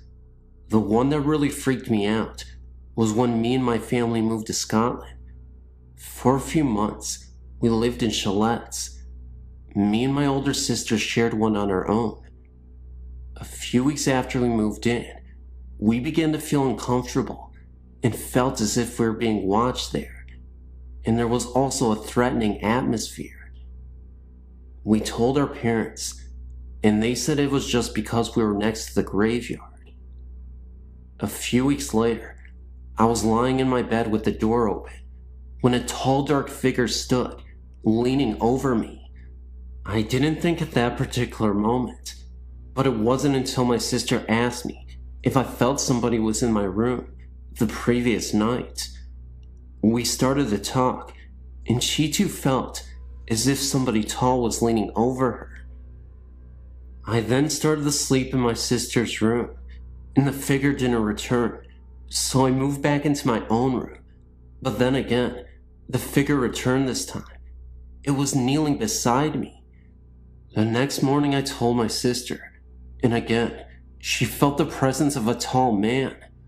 Our dad told us that the large house next to us was where the Vikers used to stay until the house was sold. One night, my mom came in, and she was holding two necklaces with crosses on it. Me and my sister aren't religious, so her mom thought it had something to do with that. So we went to bed, holding the crosses. That night, it was very uncomfortable in both rooms. After that, we haven't felt the presence of the tall man. The figure that visited did so on a few occasions. Each time, it felt as though it was getting closer and more angry. When the crosses were given to us that night, the figure seemed very angry. Its face was literally pressed into mine, and it felt as if he was gritting his teeth at me. My sister also had this very uncomfortable, menacing figure who was pressed into her face. All you could do was hide under the guilt, closing your eyes really tight, and hope you'd fall asleep quick. Since that last visit, nothing has returned, and we've since moved then, and nothing. We don't even use the crosses anymore. Other things that we didn't think of as being connected at the time now do seem connected, such as the chalet that mom and dad were in, although the same, was different in feeling. Because mom and dad's chalets always had a comfy feeling, yet ours didn't.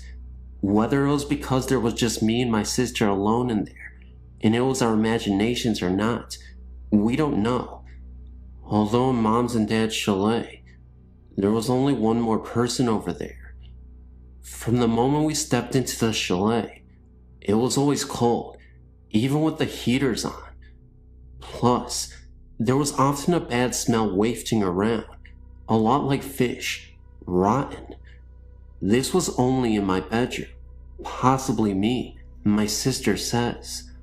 Also in my room, there was a strange noise of scratching, as if someone was sketching or writing. This noise accompanied the presence of another figure, smaller in stature and of the female sex. My sister also felt the smaller presence, but not the noise. She only came once, very different, not menacing, quiet in nature, and much older. She was almost a comfort. But it's still not nice to be watched over at night by ghostly figures. It's strange, because we didn't actually see anything, yet you get so much from these feelings: the sex, age, angry, happy, etc. Plus, we get almost exactly the same feelings. But is it just our imagination? Are we certifiably insane? Are we demented? No, we definitely feel we had a visitor. Previous to this experience, my sister had not really believed in it, ghostly visits and such, but now, I think she has had a change of mind. Me, myself, I've always believed. My mom's granddad often visits, a kind presence, bringing good luck, such as when she was having problems. He visits to let us know everything will be okay. He often visited when we were babies, watching over our cots. Our dad also saw what appeared to be him. Whenever he visits, we know him by the distinct smell of putty. He used to repair windows. So really, we are used to the visits, although my sister had never experienced any until now. Unfortunately, it wasn't a happy experience, one not to forget.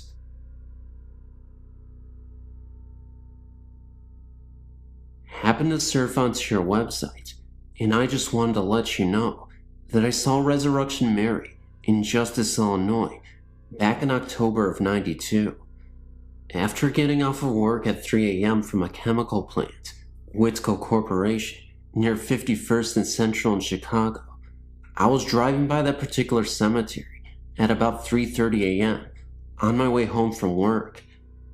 Driving by, but initially not thinking much of the sight, as there was a nightclub with women of ill repute nearby. I saw a woman in a light blue or white palm dress standing by the trunk of what looked like a black park limousine at the front SW Cemetery driveway off Archer Avenue to the cemetery. I slowed down quite a bit to get a better look at the odd sight, but then drove off. I thought it was probably a prostitute with her John. However, looking back at my mirror, maybe a second later, the woman and the limo were gone. Let me reassure you that there was no way that I would have missed the limo driving off in that second that it took me to look back in the mirror. They weren't on the road or in the cemetery because I looked for taillights. The cemetery gates are pretty large, and it would have taken a great effort and time to open both of the cemetery gates for the car to get through. I did not think much of the incident until a few days later. I was talking with some of my employees that lived in the area near the cemetery. Two of my employees mentioned that I'd probably seen the ghost called Resurrection Mary. I didn't much believe in ghosts until that incident, and I'm still somewhat skeptical, but I cannot fully explain what I saw that night. That incident is still vivid in my memory, and kinda creepy to think about it, to this day.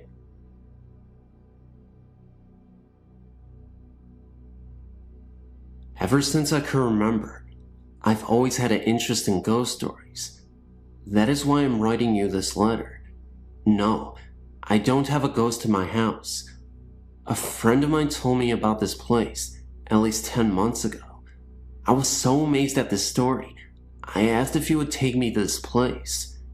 No one really ever goes there. I guess because it's so creepy and dark looking at night, but during the day, it is okay. Nothing strange happens. Well, first, before I tell you more about this place, let me tell you the story of why it is so unusual.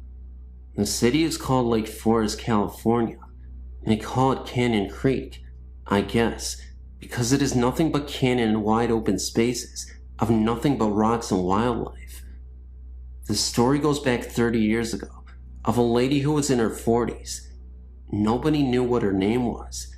She lived alone with her two Great Dane dogs. She was very rich and owned all of the canyon, which is like miles and miles of land. This lady never married and had no children. It was just her dogs and herself.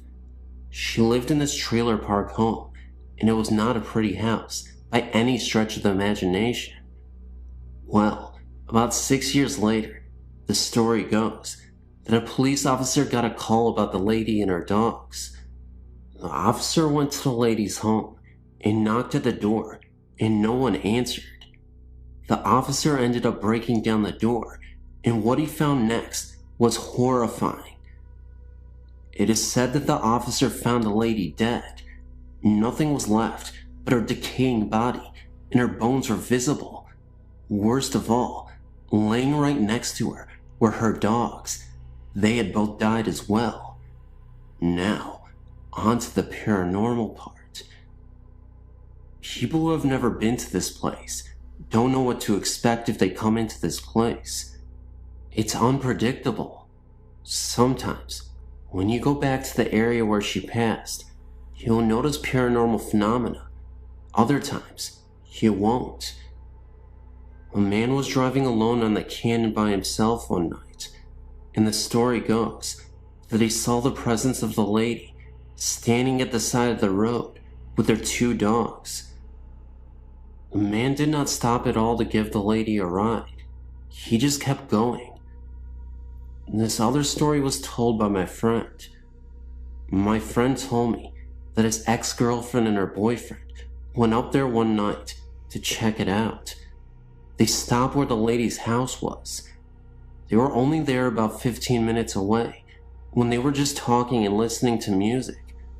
Then, all of a sudden, they heard a knock on the side door of the driver's seat. They both turned to look, and they saw the lady standing there, knocking on the window.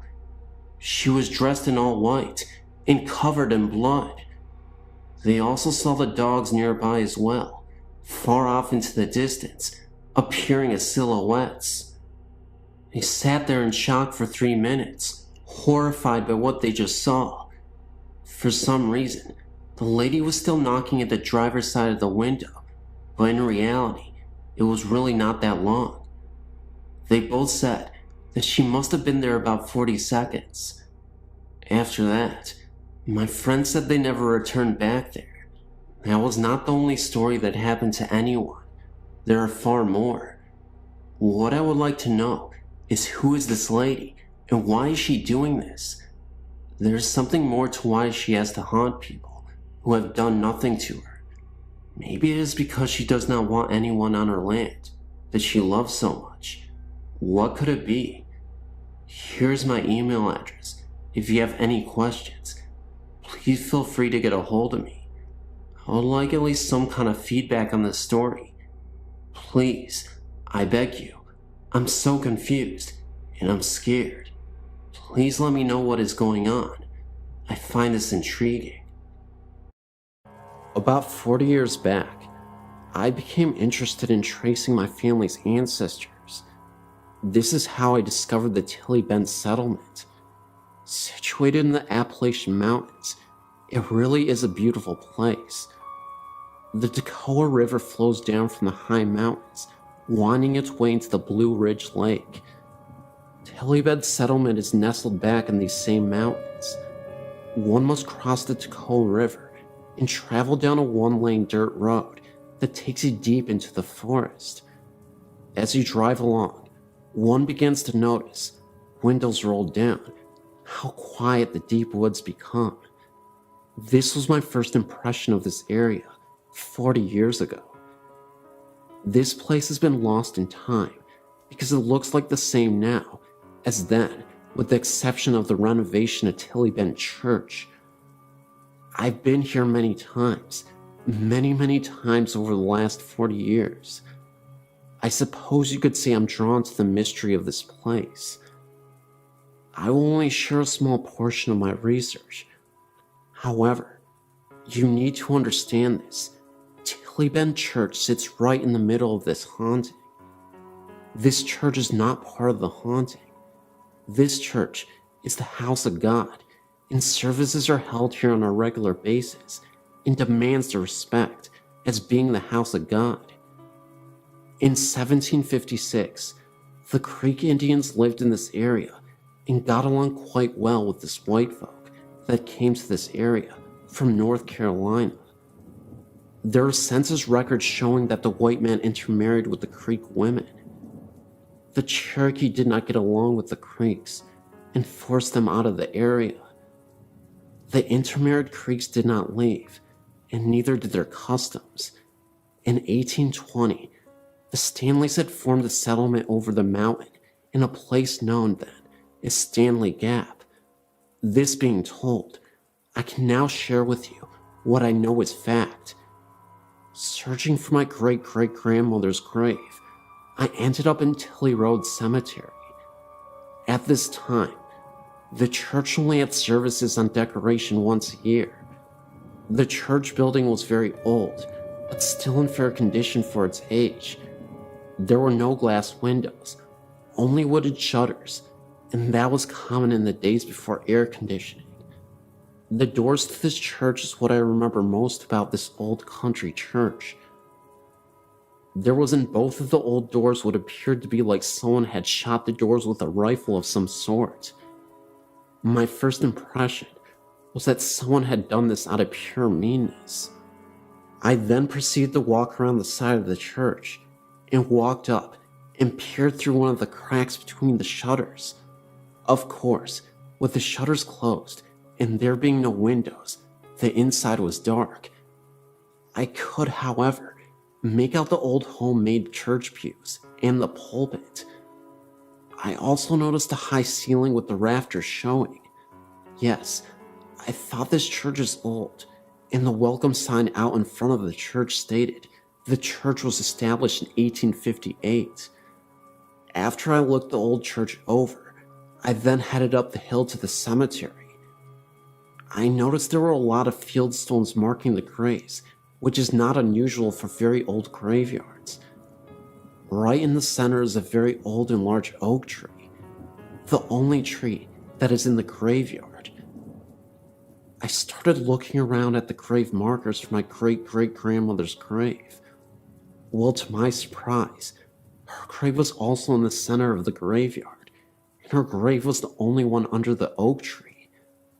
The name on her marker is Elizabeth, so I'm looking around at this graveyard, thinking it looked as if no one wanted to be buried anywhere near her grave.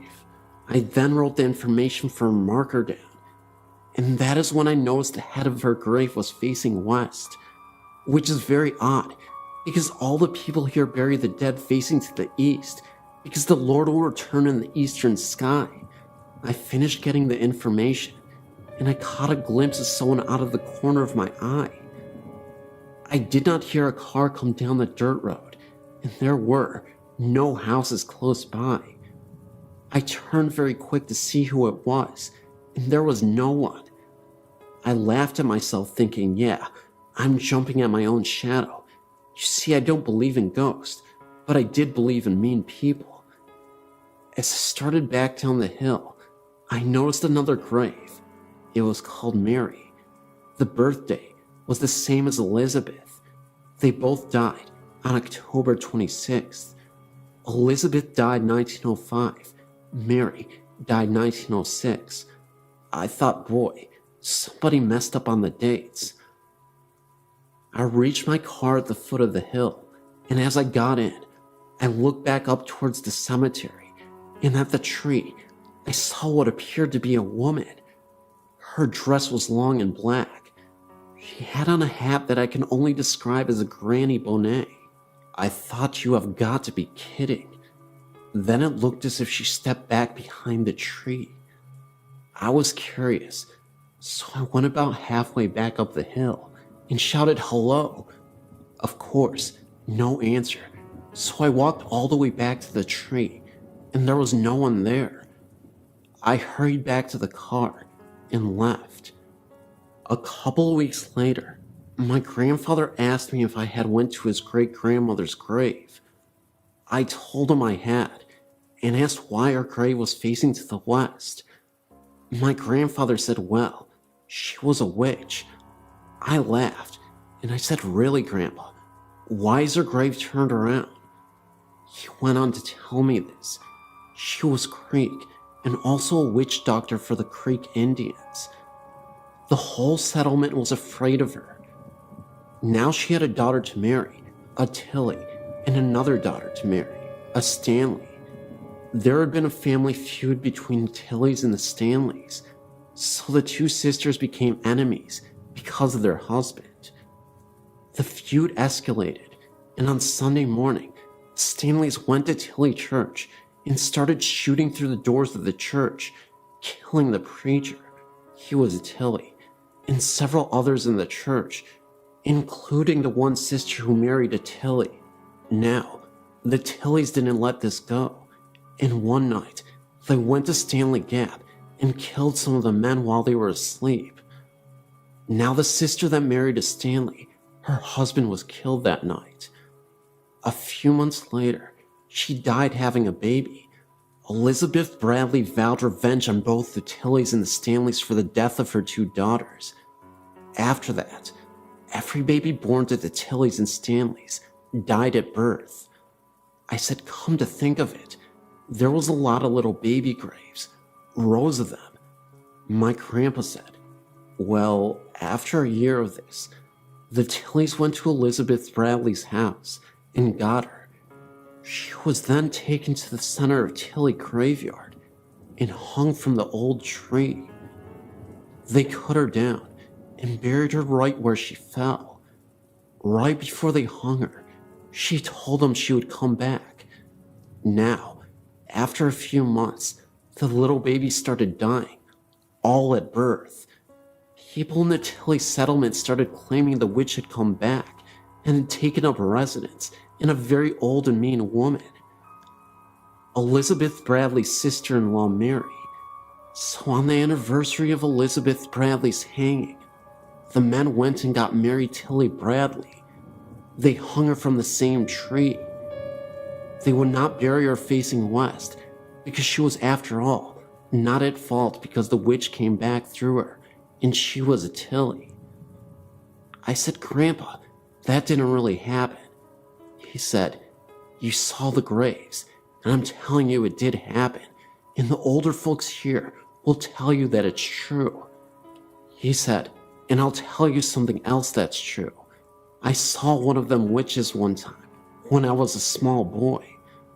My grandpa went on to say that when he was about 9 years old, he went to decoration at Tilly, and he described the same very woman that I had seen.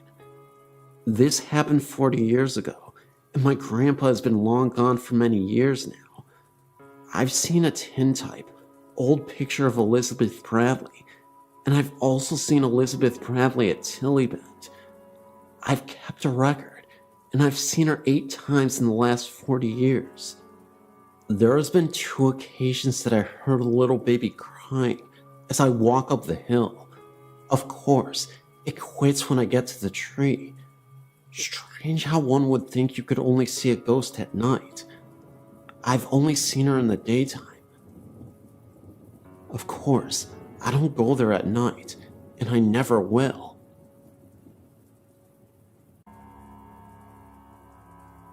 I've always believed in paranormal things. I've had many encounters with ghosts, and it's never really bothered me.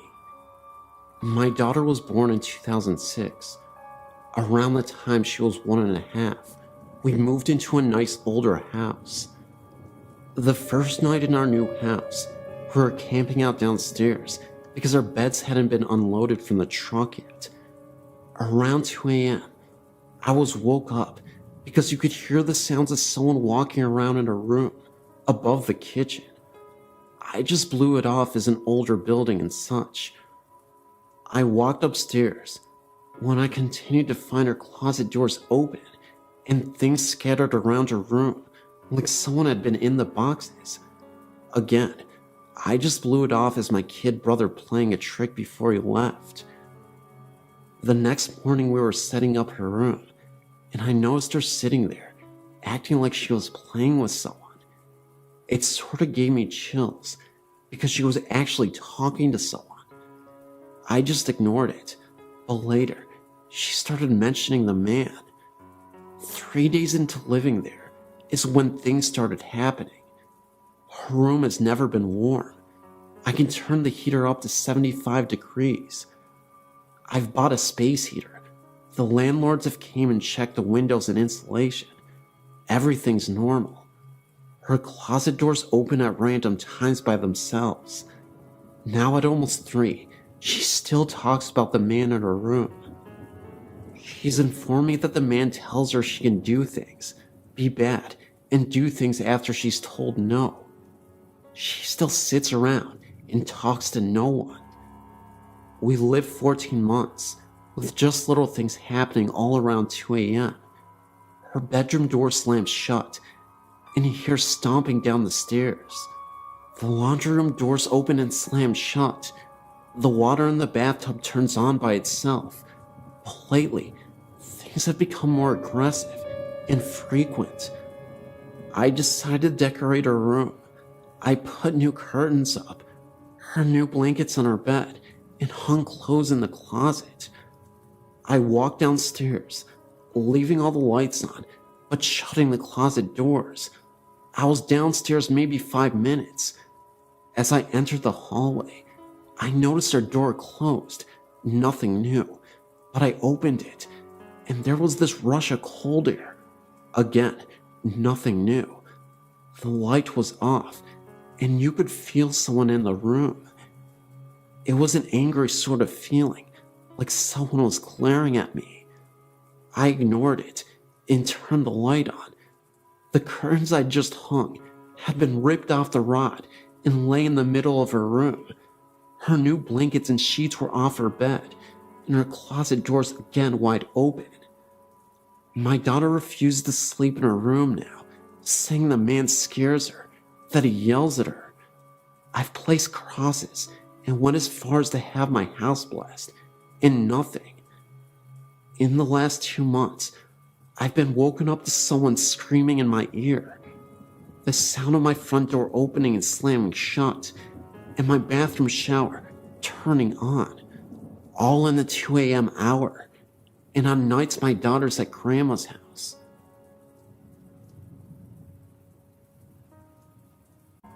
There are some stories that my family and friends have passed on, and I think you might find them quite interesting. I'm a great fan of your website. I've some stories that I've heard from family. Here's one that my grandpa encountered. His father had recently died in 1993, and the night of his funeral, he was awoke by something. He didn't know what it was. He was just awoken by whatever it was. He looked over, and his father was standing there, saying, "I'm okay. Please do not worry." My grandpa got a drink of water, and his father left. He went right through the door. Then, I have one from family friends. This was when friends Steve and Rita had moved into a new house. They had seen several apparitions that they have not really explained, but really just blobs. Then, here comes the scary part. Here are 2 stories that I've also inquired from the same person. Rita and her husband and 2 friends were in the family room in the middle of the day, talking, and all 4 of them saw a shadow jump from the balcony, slide across the family room, and go under the couch. Steps have also creaked, and toilets have flushed for no apparent reason. This was also a new house, with no history of violence on the property. Now for the second story. A couple of nights later, Rita was sleeping and woke up to feeling like someone was sitting on top of her, trying to choke her. Steve woke up to Rita's screams and flipped the lights on. She told him there was a man with a plaid shirt in the room, trying to choke her. No one was in the room. She got up out of bed and went to the dresser, looked in the mirror, and he was behind her. A lumberjack-looking man in a plaid shirt standing right behind her. This also might sound kind of weird, but my mother Bernadette lived in a new neighborhood when she was little. Outside of the development was a field with a very small house, almost a shed. Whenever my mom took a walk with her grandma, a little girl would come running out of the house and chat and talk with them. She was always dressed old-fashioned with a dress on. She resembled a little girl like Shirley Temple. She said her name was Judy. My mom saw her several times. Her grandma also did too. Years later, when she mentioned Judy to her mother said that nobody had ever lived in that house. It was used for storage, a shed, and said my mother was making it up, and that it was a story. We have never figured out if it was a ghost or not. My great-grandmother remembered her too. As a side note, I've passed this particular field many times, and have seen the shed, but have not had any strange things happen to me when passing the area. Like my grandmother has said, no one has ever lived in that shed, so I don't know.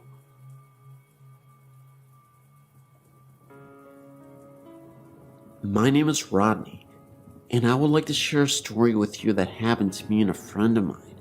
First, I'll give you some background. It's the early 70s in Enon, Ohio. My friend Mike and I were very close because both of our parents had gotten divorced around the same time we were in our early teens. We shared similar interests in magic and trickery in the occult. We used to save our money and either buy magic tricks from magazines or make magic tricks and plans that we would buy for our act. We appeared on a local after-school show for kids a couple of times, and in doing so, we got to meet a local famous person named Dr. Creep. He had a Saturday night show where he would host and show scary movies, and he also did magic. Dr. Creep was really knowledgeable and had a lot of contacts. He told us of a local magic shop in Dayton and gave us directions. We couldn't drive at the time, but I would beg my older sisters to take us there. Discovering that magic store opened us up to a whole vast world of new tricks and illusions. The shop also sold paraphernalia for smoking, and it had a lot of what we now refer to as goth type of clothing and jewelry. Well, as we were getting a bit older, the movie The Exorcist came out, and we thought that what a neat idea it was to put some drama and stage production into the act to make it more of a show. We both attended a vocational school, so there were a lot of talented people there, and we found a couple of girls that liked to dance. We added dancing demon girls to the beginning of the show using blacklights, dark jumpsuits to conceal the girls under the sheets. The music was Mike's Oldfield's Hearst Ridge. I think that was the title. The stage was very barren when the show started.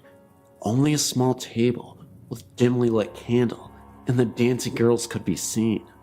The dancing girls' dance ended with them meeting in front of the table, and Big Flash exploded, and as the lights slowly illuminated, they would reveal a transformation in the whole look of the stage.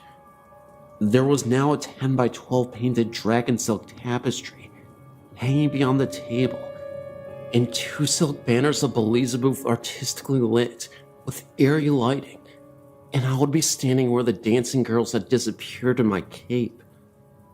Most of our tricks and illusions were dark in nature. My friend Mike moved to Houston a year before we graduated high school. He got a job at the Galleria Mall in the fun shop. After I graduated, I moved to Houston and stayed with Mike at his mother's house. I also got a job at the fun shop. Eventually, we pretty much ran the place, and again, we found a lot of new outlets for magic and the occult. Eventually, we moved into an apartment together as roommates. Our interest in the occult grew, but only out of curiosity, and it gave us an air of mystery to other people. As we made more friends, and our reputations as being a little different spread, we decided to really mess with people. Mike's bedroom had a huge closet, and being young, he didn't have a lot to put in there. We decided to dress it up and make it look like a devil worship, after with the banners we had, and with the skull-shaped candles and the magic tricks. Our plans were when our friends would come over, we would show them that, and they would freak out. The very night we did this at about 12, I awoke to a pounding on a wall between Mike's room and my room. I sat up and yelled, "What are you doing over there?" The pounding continued unrelentingly. I got out of bed and went over to the wall and yelled, "Knock it off, I'm trying to sleep." The knocking got louder and didn't show any signs of stopping, so I went over to Mike's bedroom door and knocked and said, "Mike, stop it." The pounding continued, so I opened the door to see Mike sitting up in his bed, looking at the closet. My eyes went across the room towards the closet, and as my vision passed his dresser, I saw the door slowly closing. I asked Mike what he was doing banging on my wall. He said it wasn't coming from the wall between our rooms. It was coming from the closet. I continued looking onto the closet. As I saw the door, it was breathing and jostling, as if someone was trying to get out. Then it stopped suddenly. We were scared witless. We gathered up enough courage to both walk over, and we pulled open the door with ease. The closet was freezing. We looked around and saw no one or anything. The apartment we lived in was brand new. No one lived next door. Our neighbor downstairs was gone for the weekend. We asked the people behind us the next day why they were banging on the walls, and they said that they hadn't, and that they didn't hear anything the night before. We immediately started ripping all the decorations down. I'm still very much fascinated with the paranormal, but I will not invite it in. I have another story I will share with you later, but as for now, I hope you enjoyed what I gave you.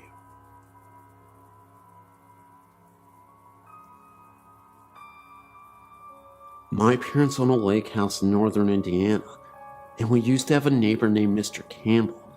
Sadly, Mr. Campbell was quite old and depressed, and one day he left a note and enough food and water to last his dogs at least a week. He said his body could be found in the lake. I couldn't remember if it was ever found though. This story has many parts, all leading to the same conclusion. Mr. Campbell's ghost haunts this property, but he seems to be quite calm and docile. The first instance, well, a rich man, Richard, bought his property, tore the home down, and built a $2.5 million house. Richard was extremely nice and was always coming over for dinner. One day, he told us that he thought his house was haunted. He had an entertainment system installed that requires him to climb a ladder to fully turn it on or off. For that reason, he always left it on and left the ladder in the garage. One day he had guests over and was going to put on the Indy 500, but the system was powered down. He said he watched TV the night before and no one had been in the house. At first he just assumed it was a power outage or something. He got the ladder and turned on the system. However, all of the settings were messed up. The volume was turned down very low, and the radio was on and set to a 50s station. The TV was off because of the radio. When he turned on the TV, it was tuned static rather than the Discovery Channel Richard had been watching the night before. He said he played it off as an accident to his guests, that it kind of spooked him. Later, after this happened, again Richard assumed Mr. Campbell wanted to listen to music, but didn't want to disturb anyone, because no one had heard the music.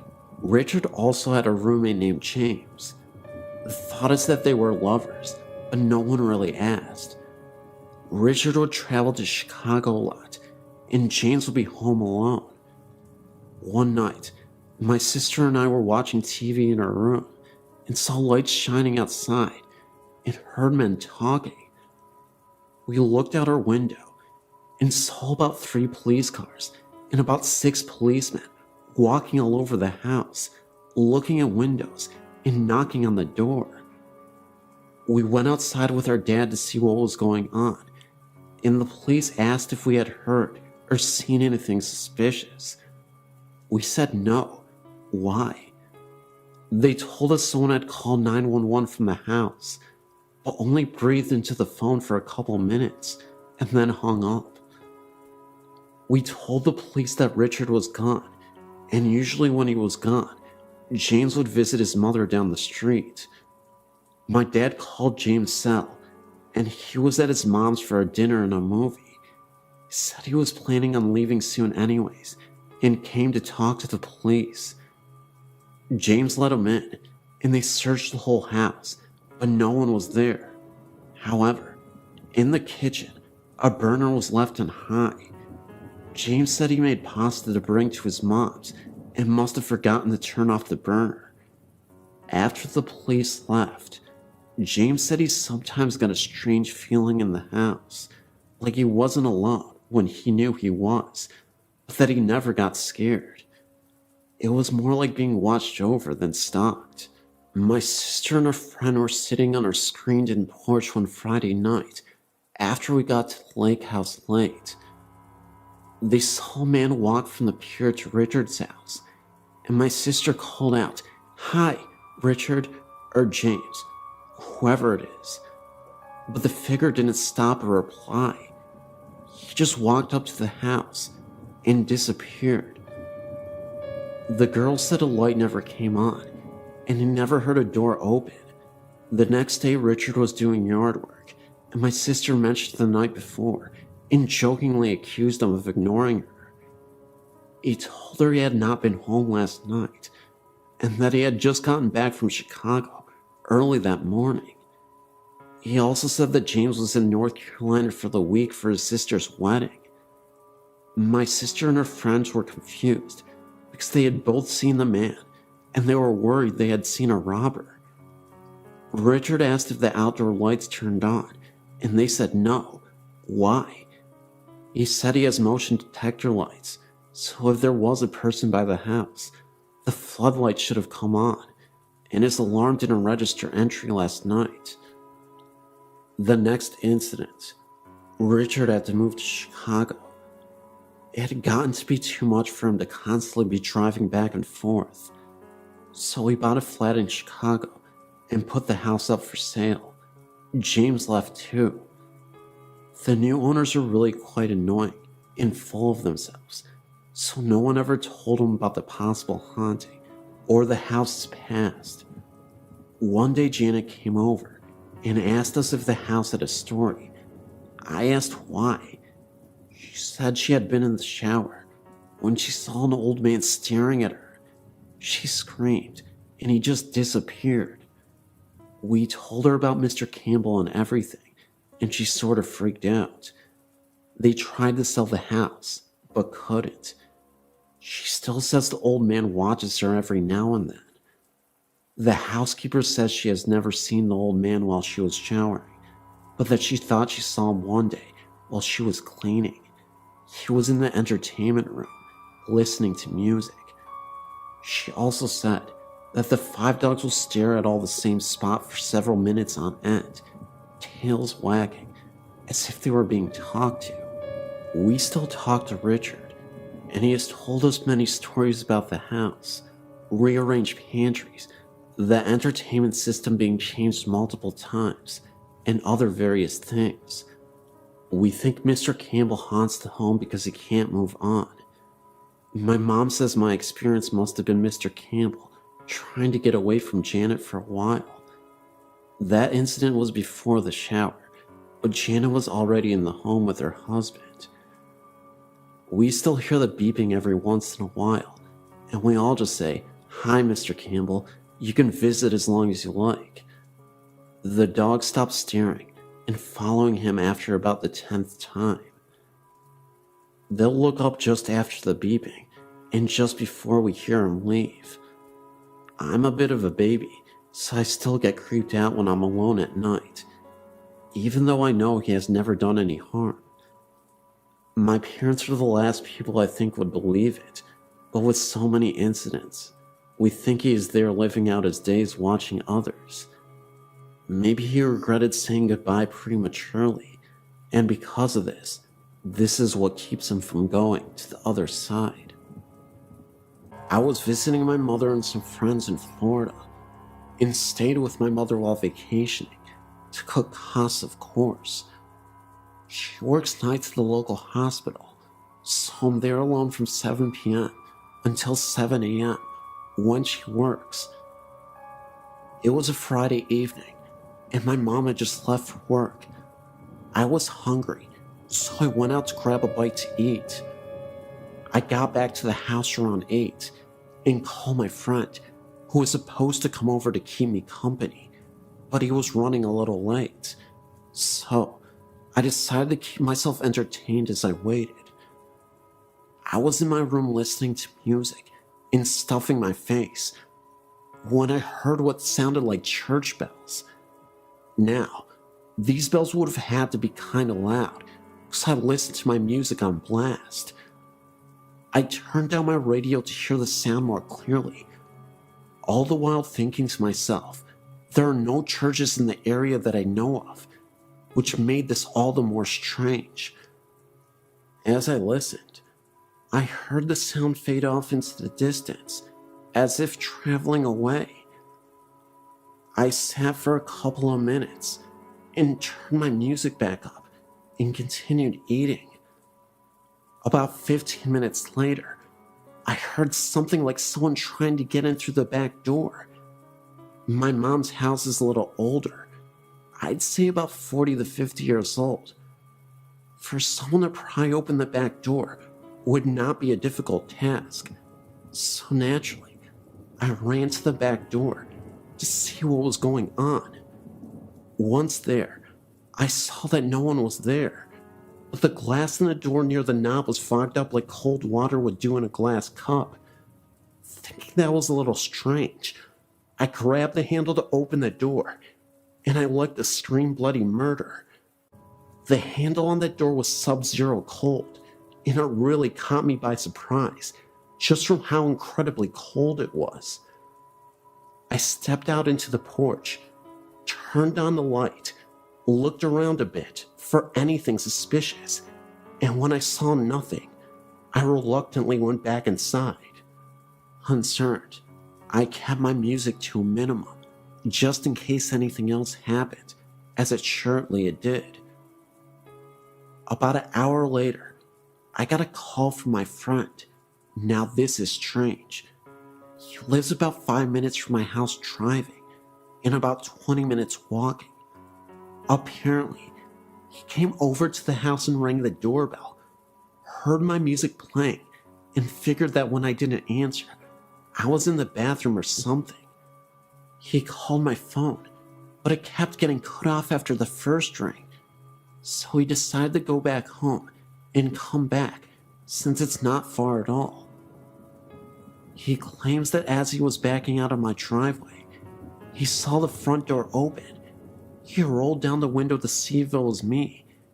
He said as soon as he got the window all the way down, the front door violently slammed shut, so hard that my friend thought for sure that the front window should have shattered. I heard none of this. Around the time that he came over was coincidentally the same time I heard the strange bells. So, I was a little spooked and told him to come over. So he said give him about 15 minutes and he would be over. Well, a lot can happen in 15 minutes. I got off the phone with him and went to the bathroom to freshen up a bit. I washed my hands and face and dried them. I was heading back to my room when I heard a faint sound in the living room. I was a little apprehensive to see what was making the sound and started thinking that perhaps I wasn't alone in my mother's house. From my bathroom to the living room, there is a long hallway.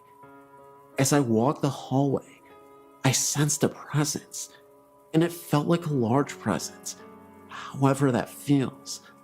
Upon entering the living room, I looked up and saw what looked like a clergyman. I could see him clear as anything. My reaction wasn't what one would expect.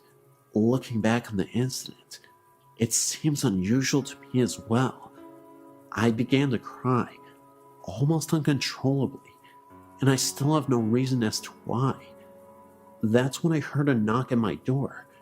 My friend had arrived, and as I stood there, I saw the apparition seem to fade to nothing as he continued to knock and rang the doorbell. I opened the door to my friend, who seemed a little shaken himself. He asked me why I'd been crying, and unsure on what to tell him, I simply said that I saw something sad on TV. He asked if anyone else was in the house because he saw someone leave out the back door. I told him it was my neighbor. I've had many things happen to me. Dreams and visions have been a part of my life for as far back as I can remember, but none of them compare to this incident. Weird, huh?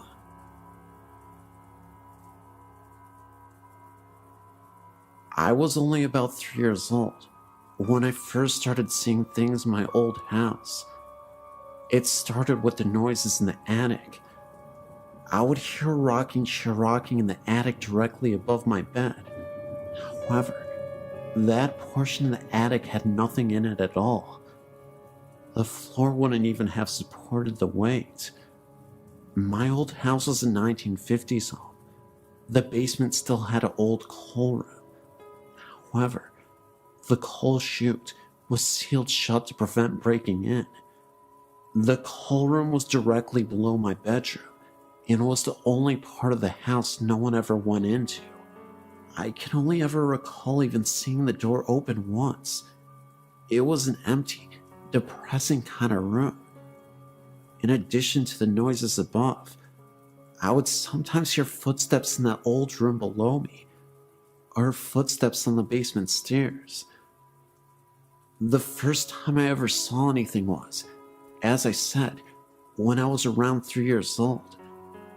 I woke up from my sleep in the middle of the night to see a young girl standing by my bed. She had brown hair and green eyes and wore a 19th century style green nightgown. She looked to be about 8 years old. She frightened me at first, but I didn't get malicious feelings from her, and gradually I accepted her. She appeared to me often throughout my childhood, and even now I see her occasionally. The other ghost I saw was much scarier. I wasn't the first one to see him. My younger brother was. He was a tall man who held a knife in one hand and wore black. My brother began seeing him when he was about 5 years old. The man would appear in his closet, began to walk towards him, and then my brother in his fear would scream, and the man would disappear when my parents came running. I've never told anyone about my experiences with ghosts, for I was afraid I would be called crazy. But my brother told us all about what he saw. He saw the man a total of 4 times, once in each of our bedrooms, and twice in mine. I saw the man twice, but I didn't begin seeing him until I was much older, around 9 years old. I always got a fairly bad feeling from the man, and Victoria, the name I gave the little girl, would always disappear before he appeared. I got the sense that she was scared of him for some reason. In addition to this, when my great-grandma passed away, I inherited her jewelry box. The first night I had it, I'd left it sitting open on my bedroom floor. When I went to bed, I was around 6 years old. I was lying awake in bed when suddenly the movie in my VCR fell out of the VCR and onto the floor. A few minutes later, my TV turned on. There was no one else in the room at the time. As I got up to turn it off, it turned itself off. A few nights later, I'd once again been playing with the jewelry in the jewelry box. I awoke to find my basketball bouncing itself repeatedly against my dresser, sideways. There was no one else in my room at the time, and it kept it up for over a minute. After that, I became frightened and stowed the box away in the back of my closet. To this day, I will not open it, even though I'm now 16. The scariest thing of all happened when I was 11. I awoke in the middle of the night, unable to move the lower half of my legs. Terrified, I sat up to see a strange black shadow sitting on my feet. It was blurry. That may have been partly because my glasses were sitting on my bedside table. At first I thought it was my black cat, but quickly realized that it was much too big. It was transparent. It was about half the size of a small child. But the thing itself isn't what scared me. It's the feeling that I got from it. I felt terrified, like I've never felt before in my life, as if the strange shadow was pure evil. I struggled to move my legs, and then ran into my parents' room and woke them up. It's the only time I've ever told them of my paranormal happenings. My dad came into my room and turned my light on, but of course, the thing was gone. He insisted I was dreaming and tried to get me to go back to sleep, but I slept on their floor for a week straight after that. I've since moved into a new house. My grandma died here, and we moved in afterwards. Because she left it and everything else of hers to us, I don't have as many experiences here. But there is one that really stands out in my mind. I awoke in the middle of the night, and I could feel someone laying against my back. Their knees curled under mine, and their arm around me. I freaked out and literally jumped onto my floorboard and flicked my light on, but nothing was there. My mom was woke up from the commotion, and I told her about it. She told me it was my grandma, who was keeping me safe as I slept. And then a few days later we drove to the cemetery where my grandma is buried. We took my grandma's dog with us. Once we got to my grandma's grave, the dog went crazy. She began to bark and whine and paw at the windows frantically. We thought it must have been a squirrel or something, but there were no animals in sight, not even a bird. My mom thinks that the dog saw something we couldn't, and I have to say I agree. I've had many experiences, and these are just the ones I was reminded of by reading other stories on your website. I wrote a lot. I tried to narrow it down a bit. I've tried seances and things with my very good friend who has similar experiences to mine, and we've been successful at this. It really shocks me sometimes, because we'll both get an image in our head or see something, and we can finish each other's sentences. That's how precisely we see things. I definitely believe in the paranormal, and I hope to show other people the truth.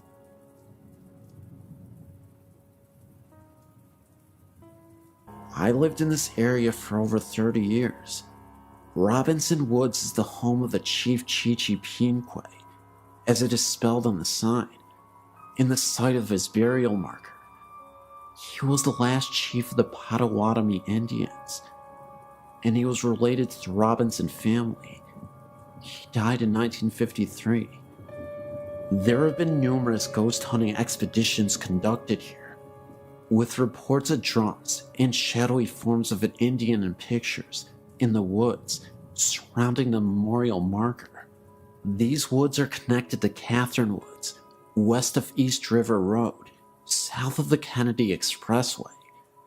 There's a trail that leads from behind the Chief's memorial marker, going to a small branch of the Des Plaines River. It is along this river that John Wayne Gacy buried several of his victims. Additionally, there have been numerous bodies found here over the years.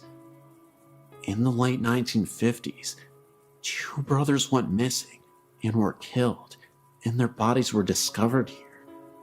The area of these woods, more towards the Catherine Woods side, just south of the expressway, is where the American Airlines flight went down, killing all on board.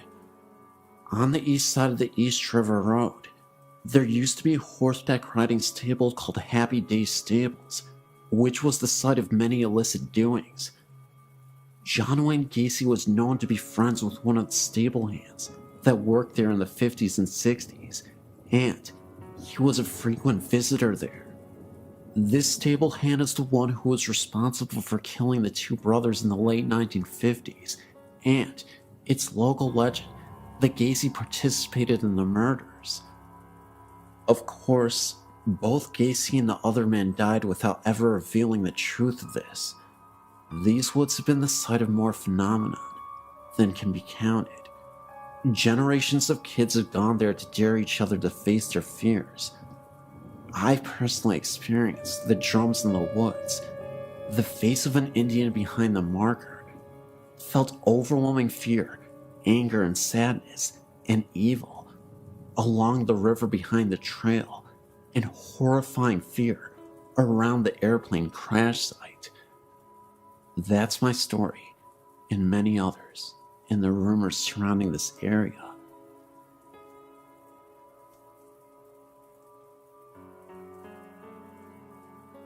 When I was around 7 or 8 years old, I lived in Norwalk, California, with my mom and my soon-to-be stepfather in a 2-bedroom apartment. There are 2 things I remember most about living in that apartment. One was the beautiful Princess Canopy bed I slept in, and the other was the floating woman's head I would see coming into my bedroom from the hallway. I have and will never forget that image. It looked like an older woman with long, coarse gray messed up hair with some kind of hat. The first thing I think of when I remember her face was she looked like a witch. Pointy nose, moles on her face. From the moment I started seeing her float in, she just stared directly at me, went around the poles of my bed, and coming right at me. I would always put the covers over my head knowing she was right on top of me, and shut my eyes hard, and pull my fingers in my ears until I felt ready to look again. I've always believed and been interested in paranormal and ghost stories. After my grandmother died, I felt her hand on my shoulder in my then boyfriend's house. I turned around. Nobody was there, but for some reason, I knew it was her, and I didn't feel scared. I felt she was letting me know she's okay and with me. Lately, my sister and I have been looking at paranormal sites and researching videos and pictures of ghosts, paranormal stories. Your site is my favorite right now.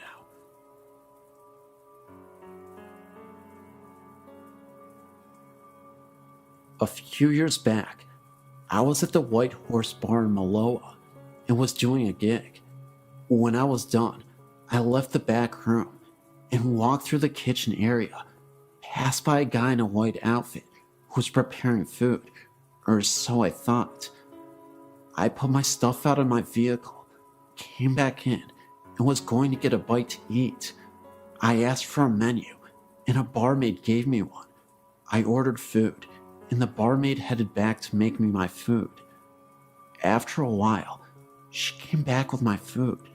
Her and I talked, and we started dating shortly after that. Well, a week or so later, I met the whole crew, 3 girls, and the owner.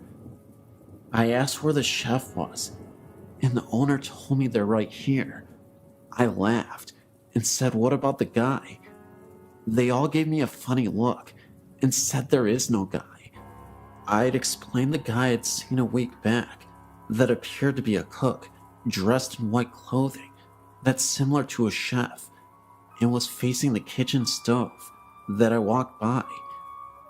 They all gave me a weird look, and from there, The owner talked about seeing shadows going across the back room area late at night, and no one was there. He told me the owner prior said a ghostly head was said to appear down from above the bar one time in the past. There was a time that I had to change the light bulb, and it had to be replaced.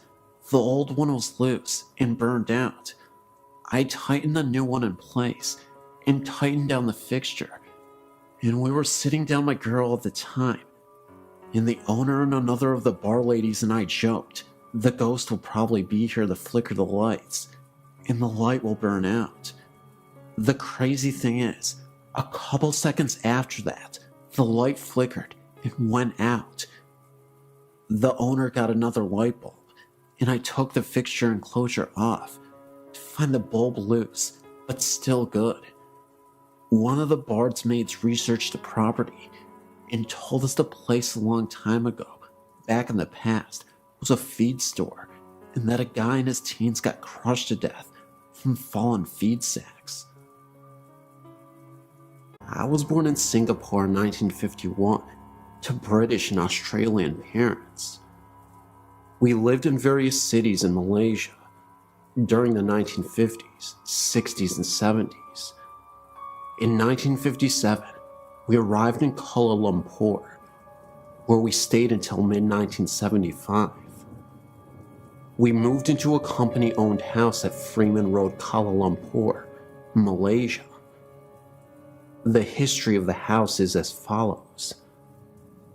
It and the house next door, number 17, were built just before World War II by the late Dato Gunlay Take, a then well-known architect, who became an early Malaysian High Commissioner to either Australia or Canada. He built them for his daughters.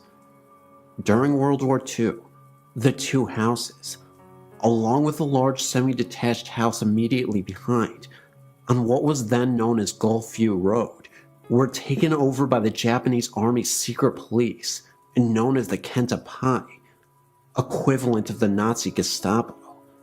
The two houses behind were used as compilations offices, and the three in jail in Freeman became senior military officers' brothels. The women in the brothels were both Asian and European, the latter being drawn from a pool of captured civilians and military nurses. Comfort women was the term used by the Japanese. Male military POWs were used as gardeners and cooks, etc.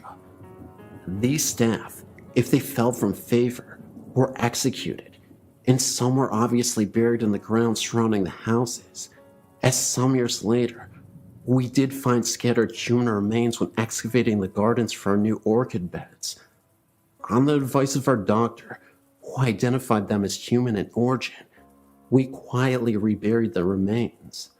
He said that if word got out as to what we had found, we would never get any Malay or Chinese domestic staff to work for us. After the war, the houses were returned to their owners who, knowing what the Japanese had used them for, promptly put them up for sale. They were all bought by large companies at bargain prices, who used them to house senior expatriate staff. Gunlay Take was no different, and in 1947, sold his two houses to the company my father worked for. The two company houses were 3-bedroom houses of 2 stories, double brick construction. There was also a long narrow room, forming a roof over the carport at the front door. This room was to play a significant role in what we were to experience over the following 10 years. In our house, this room was turned into a large walk-in linen press and storage area.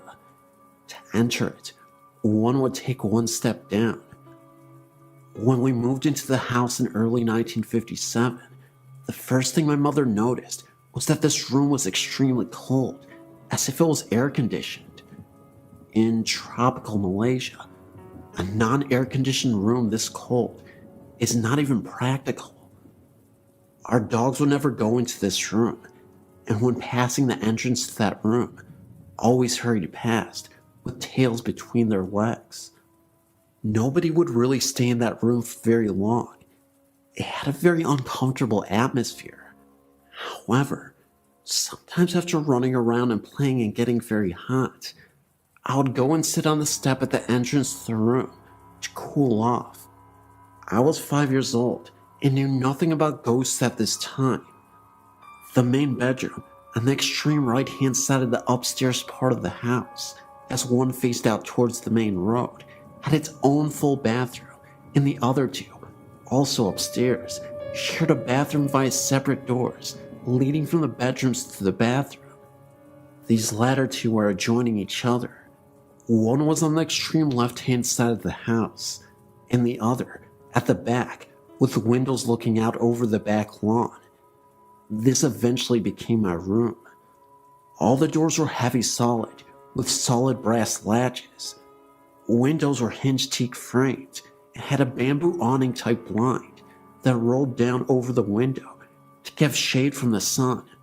Downstairs was a separate formal dining room, lounge room, kitchen, toilet, and downstairs storage room, as well as a storage area under the staircase. The lounge room opened up onto a rear veranda area. Remember, the temperature was over 85 degrees Fahrenheit plus all year round.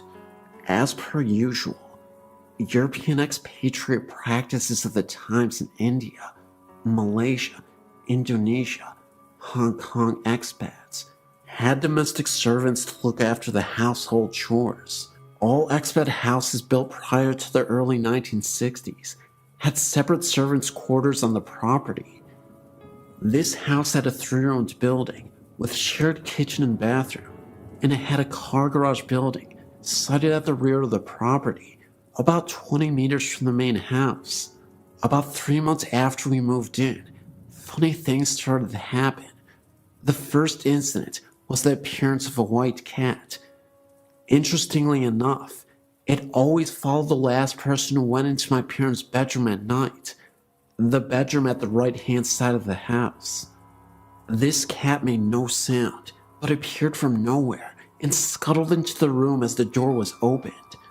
This bedroom was air-conditioned.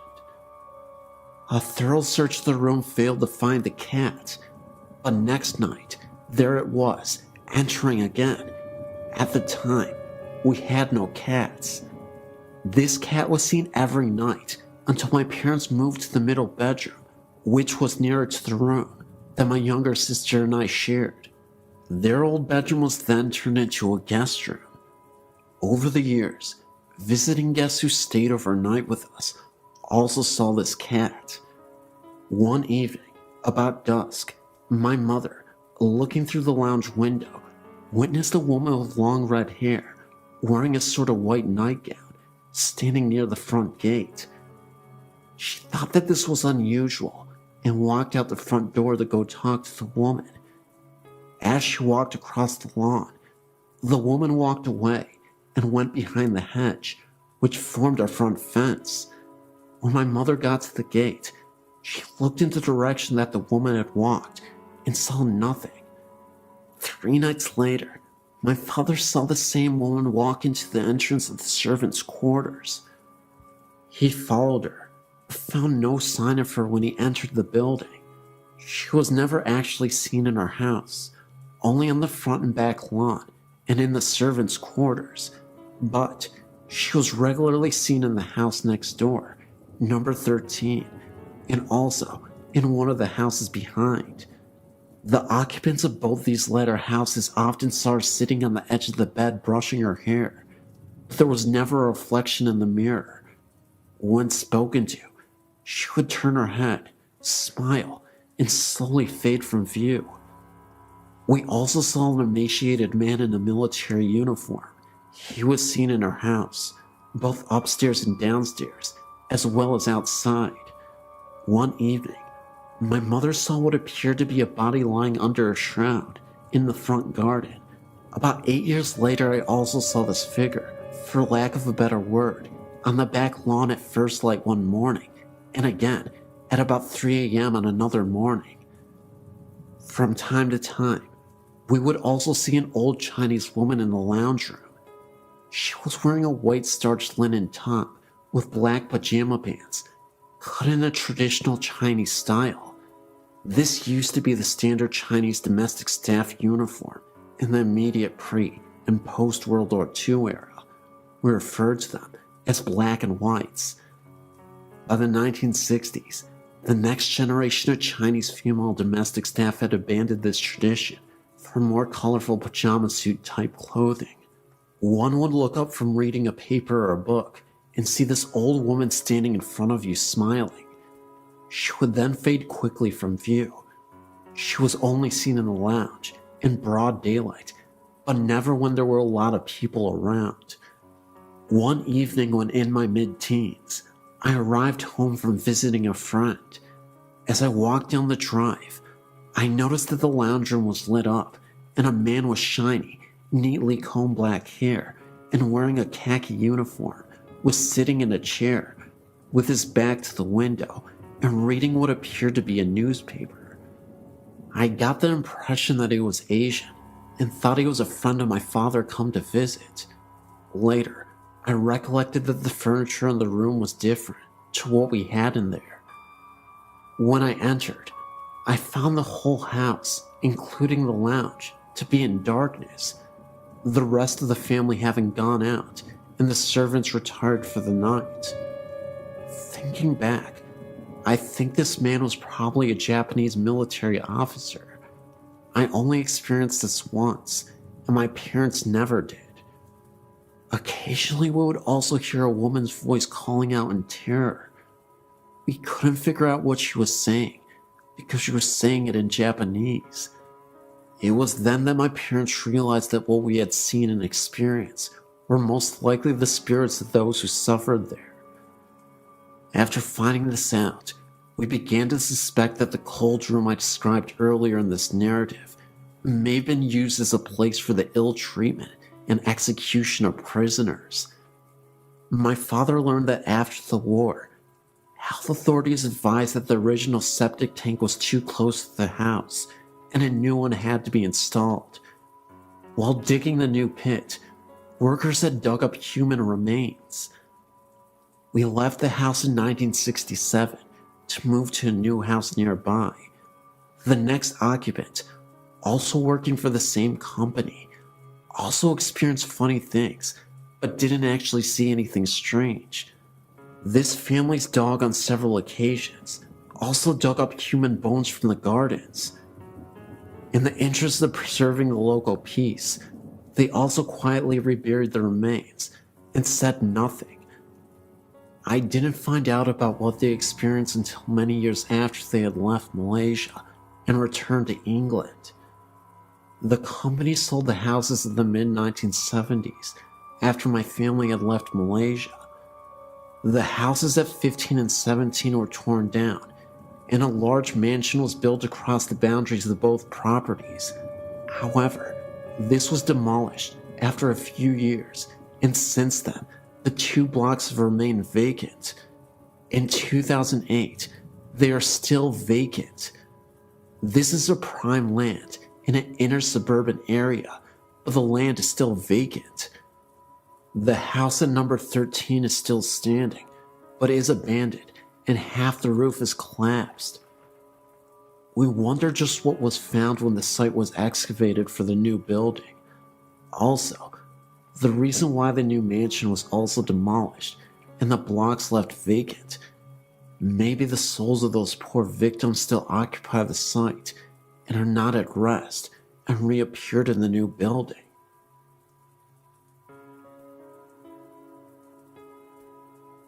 I was shocked to see that in Lovejoy, Georgia, there were apparitions.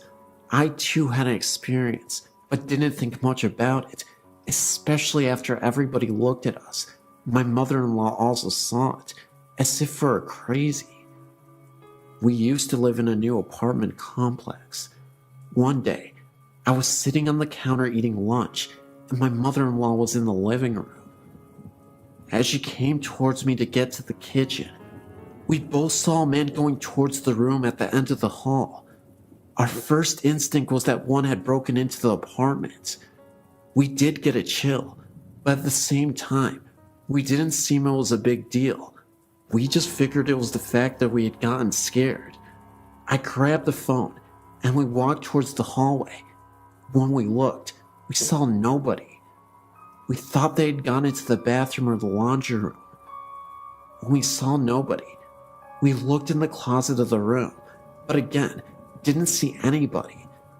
After we came to our senses, we realized that nobody could have entered because we would have heard the door and the alarm would have went off anyway. Two guys that slept in that room told us afterwards that they would have trouble sleeping for a long time. On occasion, they would hear the water running, but they thought it was the other one. After sharing these experiences, we have come to the conclusion that this was in fact paranormal. We called the leasing office and asked them if anything had happened in that apartment, or if they knew of anything of this nature in that area. They obviously thought we were crazy and replied that they didn't know anything. Now that I have found this, I feel relieved that now, thanks to this, my family believes us. I'm of course referring to your site. Thank you for letting me share my story.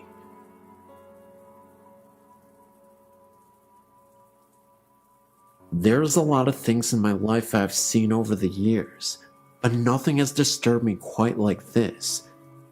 It was the weekend of break for myself and my mom, and we decided to go up to Oklahoma City to see my cousins. Everything was great.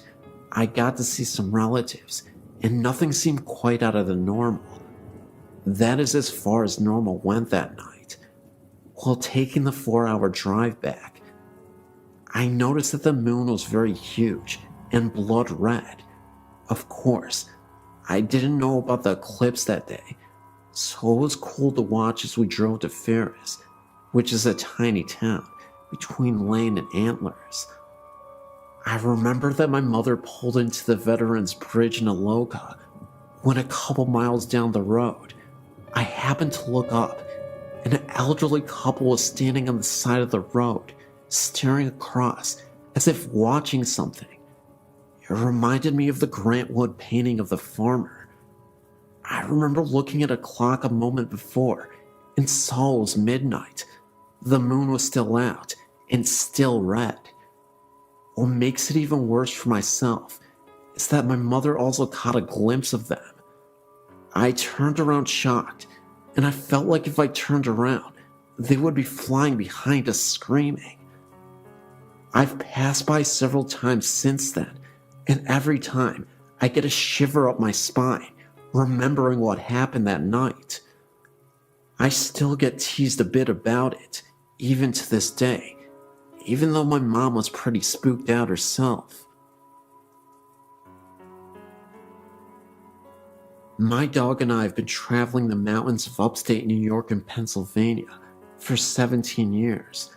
So when he left me last February 2007, I brought him to his favorite spot. There was still snow on the ground, and tracking through the woods at this time was very difficult. I tried to break ground with the pick that I carried, but the ground would not permit me. I found a nice spot and laid him under some brush beneath some trees. I told Dylan I would be back. 3 weeks passed before I was able to get back to him. When I was driving up the dirt road, all I could think about was how I was going to find him. Being where I'd laid him down, I thought I'd find him in pieces. Was getting sick to my stomach. He was my boy, and this had to be done. When I reached him, it was just like I had laid him down.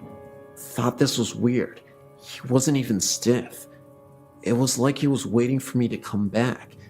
It was nice being with him, even though he had passed. The rest of the afternoon off and on, I dug his grave, going very deep so the wild animals couldn't dig him up. I took off my coat and wrapped it around him and laid him in the grave. Dusk was setting in, and all of a sudden, I heard children moving all around me, laughing and giggling. I knew this wasn't natural for children to be where we were, for the closest house was at least 10 miles away.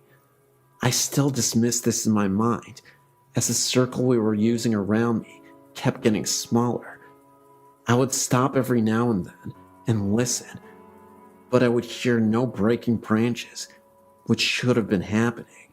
Thank God I already had a cross I made, for night was now upon me. When I was tracking up the mountain towards my car, these spirits were in a horseshoe behind me. Every now and then, I would turn around to keep them behind me, but this still didn't stop the giggling. Never heard this type of laughter before. When I made the clearing where my car was, the noise finally stopped. I popped the trunk open to put the pick and the shovel in. Then, I leaned over the hood of my car. There stood 5 solid white entities at the edge of the woods. They were not children. For the past 11 months, I've been visiting his graves to make sure his resting place is kept up and comfortable. Once, I saw a dark figure that drifted across the opening. Another time, this figure was floating 7 yards from me. I even heard bullfrogs croaking. I'm an educated man. I'm not crazy. Can't talk to anyone about this without people thinking I'm weird or mentally disturbed. Either way, this was a tale that I thought you'd enjoy. It's 100% real. I swear my life on it. I know I may only have my word, but it's the best I can do. I've worked at St. Francis Hospital in Peoria, Illinois for over 20 years. I've seen some of the nun ghosts on the 7th floor, where the laboratory was when I worked there. The morgue was also on that floor. I was working 3rd shift one night. At times, we took the back elevator, the service elevator, to the floors to draw labs when needed. As I was walking down the hall to the elevator, I saw a nun getting onto the elevator. I yelled out to her, "Please hold the elevator, sister." The door started closing. Thinking she did not hear me, I hit the down button as it closed. The door opened, but there was no one on the elevator. There was nowhere else she could have gone, for it was a dead-end hallway. To take the stairs, she would have had to walk past me. This was a strange night, and it took place many years ago. Another moment, it was fairly late, and I was again on my way to the elevator. This time, I made it inside alone, and as the elevator was closing, I saw a man in a white lab coat standing all the way at the end of the hallway. At the time, the hallway was pretty dark, but there was just enough light that you could see down it. I knew for a fact that there was absolutely no one else on the floor at the time. The image of the man in the lab coat, and also the nun, will always be engraved in my mind. This hospital has always had a reputation for having had ghostly visitations from previous employees who used to work there. Some of my coworkers have experienced this as well. When I was describing what I had seen to a current coworker, she was a bit startled from the revelation. That's because one night, she had taken the elevator to the morgue, and when she got down to it, she could have sworn that she saw a figure or dark shadow in a praying position, kneeled over. She said the figure was an outline of a person. No distinct features, almost cloud-like, but could definitely tell it was made to be some sort of person. My theory is that the nun appeared once again to help with the newly deceased transition to the other side. I'd also like to think that the man in the lab coat was a former employee of this hospital. Either way, there's quite a bit of haunted history here, and I'm not sure how to deal with it at times. Since I'm fairly used to creepy happenings, it no longer frightens me like it used to, but there's always a bit of excitement in telling these tales to those who haven't heard them before. I believe there is a portal to the other side that humans have access to, and eventually we'll transport ourselves to this world. As for now, we're just getting a glimpse of the afterlife.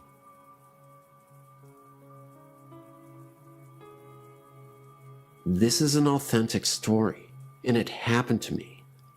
I've already posted this on allaboutghosts.com, but I've not heard anything about this place other than my story.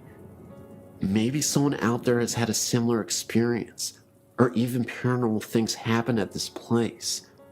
What made me want to add my story here is when I read the story about Tacoma, Point Defiance Park, 5 Mile Drive. This story grabbed me and was almost disturbing to me because it is so closely related to mine about a little girl. However, this was no ordinary looking girl. She was looking real, of course, except she had no eyes and was smiling, and then all of a sudden she disappeared. I was searching here to see if there was anything from my spot at Eagle Falls. When I went to this favorite swimming hole of mine on the Socoa River. This is a very beautiful swimming hole, almost lagoon-like, where the river flows with falls into a pool of deep colorful water, and under the water, on the side of the walls, there are huge giant flat rocks that drop off down where you cannot see the bottom. The rocks above have been carved into the star-like settings that have become flat, and then go down into where the river wall is.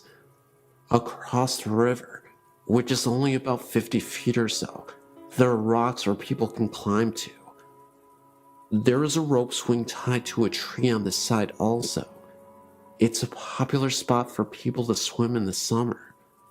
I really like this place for swimming and floating on my raft of flippers, so I can move faster to swim up the currents of the falls better and ride the river down. This brings me to my story.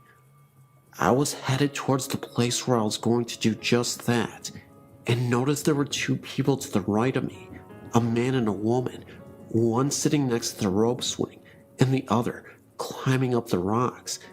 And to the left of me, there was this little girl, about 6 or 7 years old, and standing about 3 feet away from me, on the edge of the rock by the water with her head turned slightly, and just smiling at me.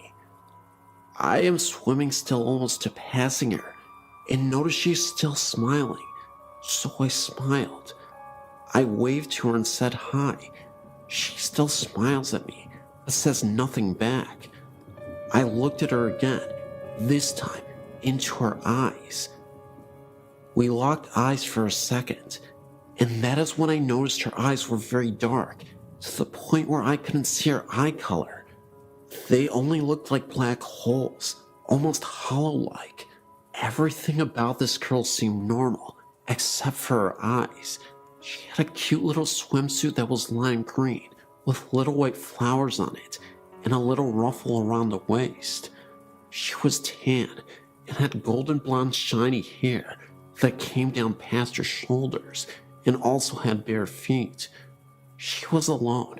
There was nobody above her, or next to her.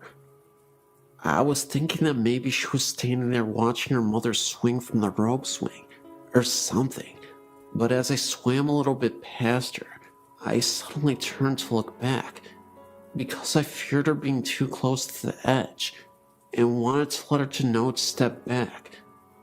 But as I turned to do this, she was gone.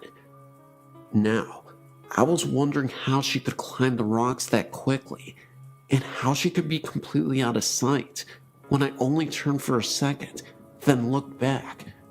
Surely I would have noticed her walking away, at least if she did climb the rocks, or even if she had fallen in, I would have heard the sound of water splashing.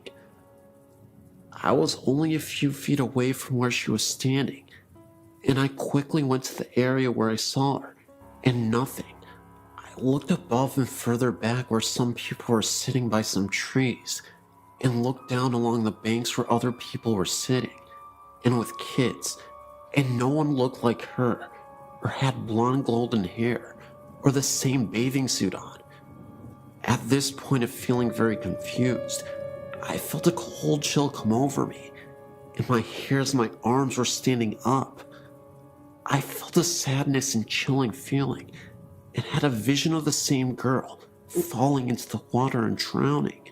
I even felt some pain and a little bit of anger type emotions right there where she stood while I was still trying to see if I could find her.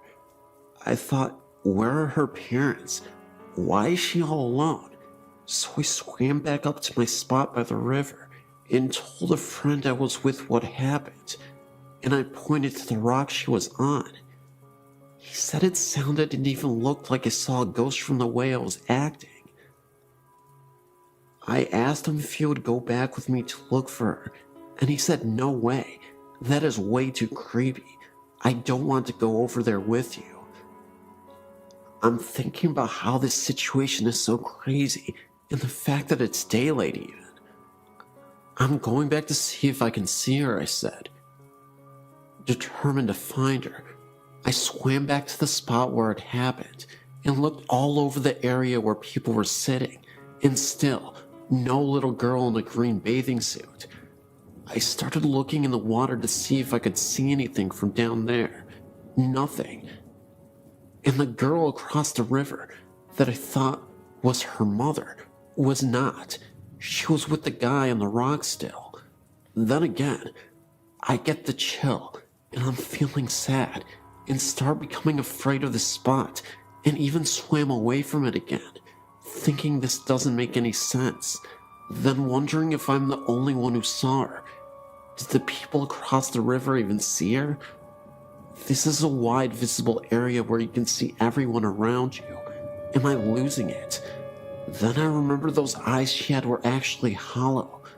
The smile she made, and just kept smiling at me. How she didn't even move from the time I swam towards her, stopped, made eye contact, and said hi, then kept swimming, only a few feet further, then turned around to say she was close to the edge, or, where is your mother? Somebody should be with you. I truly believe what I saw was an entity of some sort, and perhaps this little girl might have fell into the river and drowned, right where she was standing. I've heard some stories from here of people dying at the spot by swinging from the rope swings and jumping from the high cliffs, which happened right across from where she was. I also believe I wouldn't be so disturbed by this if it all seemed normal, but it didn't, and for some reason, she didn't seem to fit in. I wrote to ease my mind, and maybe to just get it out somehow. If anything at all, I will probably never know why she picked me to see her, but I will never forget what she looked like, or how she stared at me and smiled for so long. Maybe she was looking out for some people swimming in the river. Who knows? Well, this is the end of my story.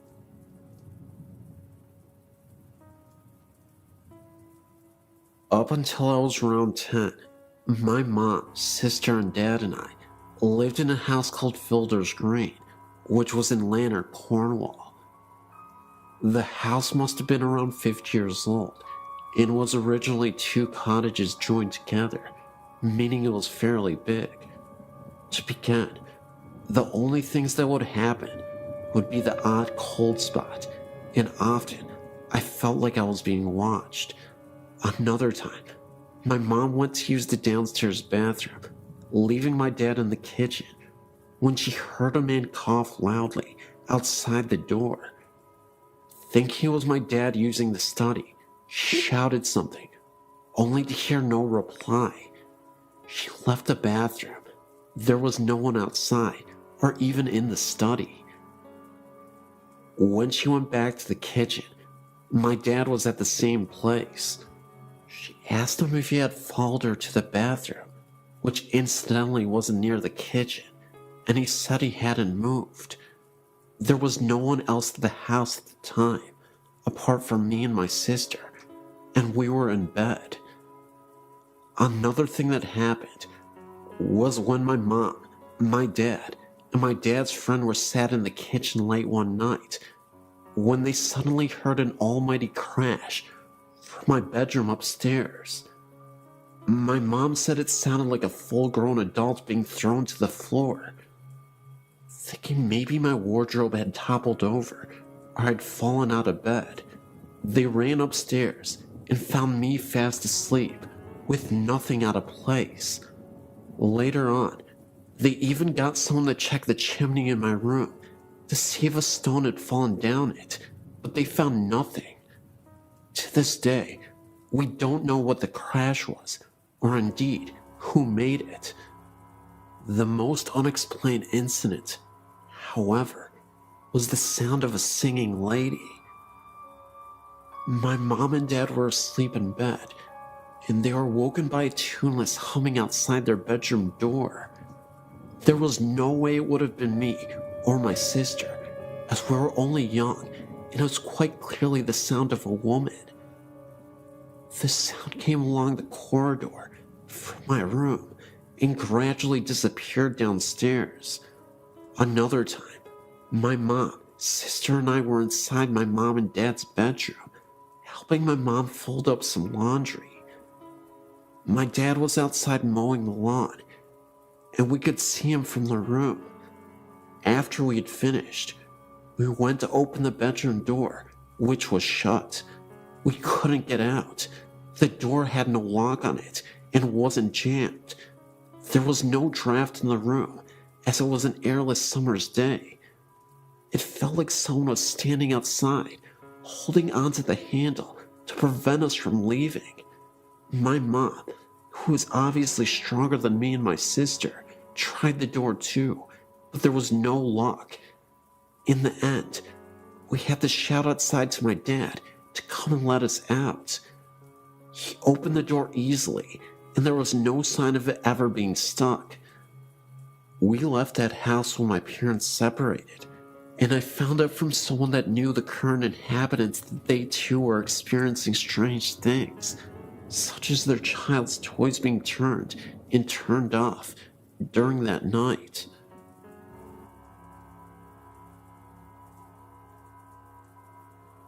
My friends and I went to Cypress Valley Cemetery in Villanova, Arkansas.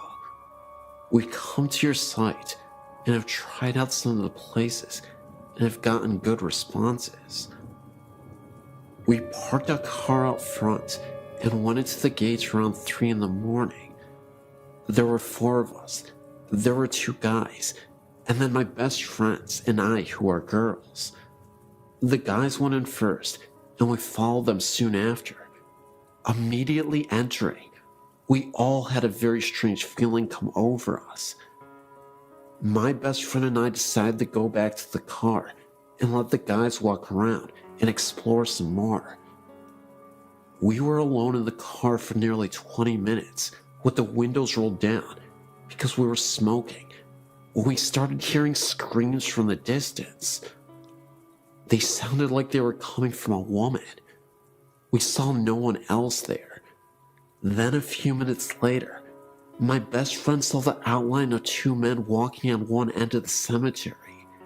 She assumed it was our guys, so she called their cells, which when they answered, the lights from the phone showed us that they were on the complete opposite end. There is no way that they could have made it over there that quick. When we finally decided to leave, they got in the car and we sat for a minute. We had the windows rolled down, but it was about 68 degrees outside, so it wasn't cold at all. We all felt as if the air conditioning was blasting on us, but there was no source of air. It was very strange. Strange things kept happening to us later the next day. We go ghost hunting almost every weekend, and have been to many places, and this one was by far the scariest place. It just felt very uneasy, very dark. Just thought I'd let you know.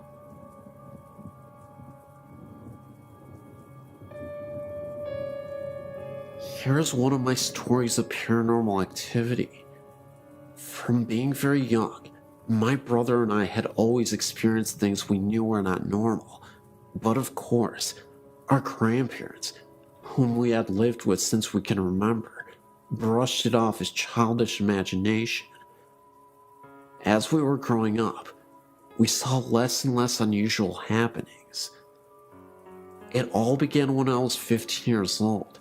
My brother at the time was 17, and our grandfather passed away. My entire family reported seeing him the night after he passed away.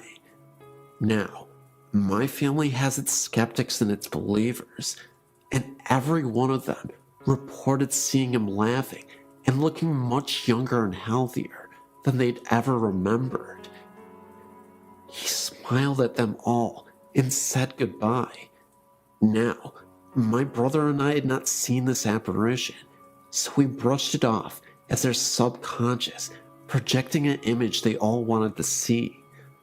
Of course we were believers, but we thought if anyone would have seen him, it would have been us, for we had been there for him when nobody else had ever been. Well, our thoughts came to reality one night, around 5 months after his passing, and this supposed collective haunting.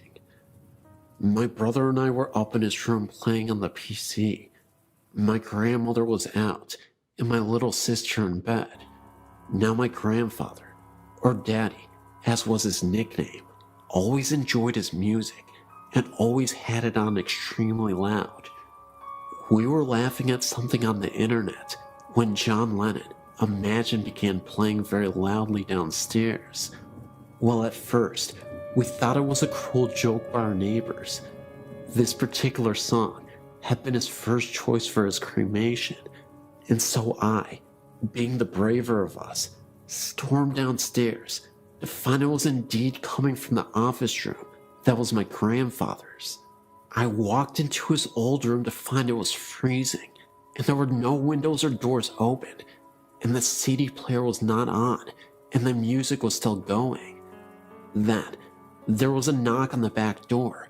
Usually our neighbors used our back door, and the music stopped.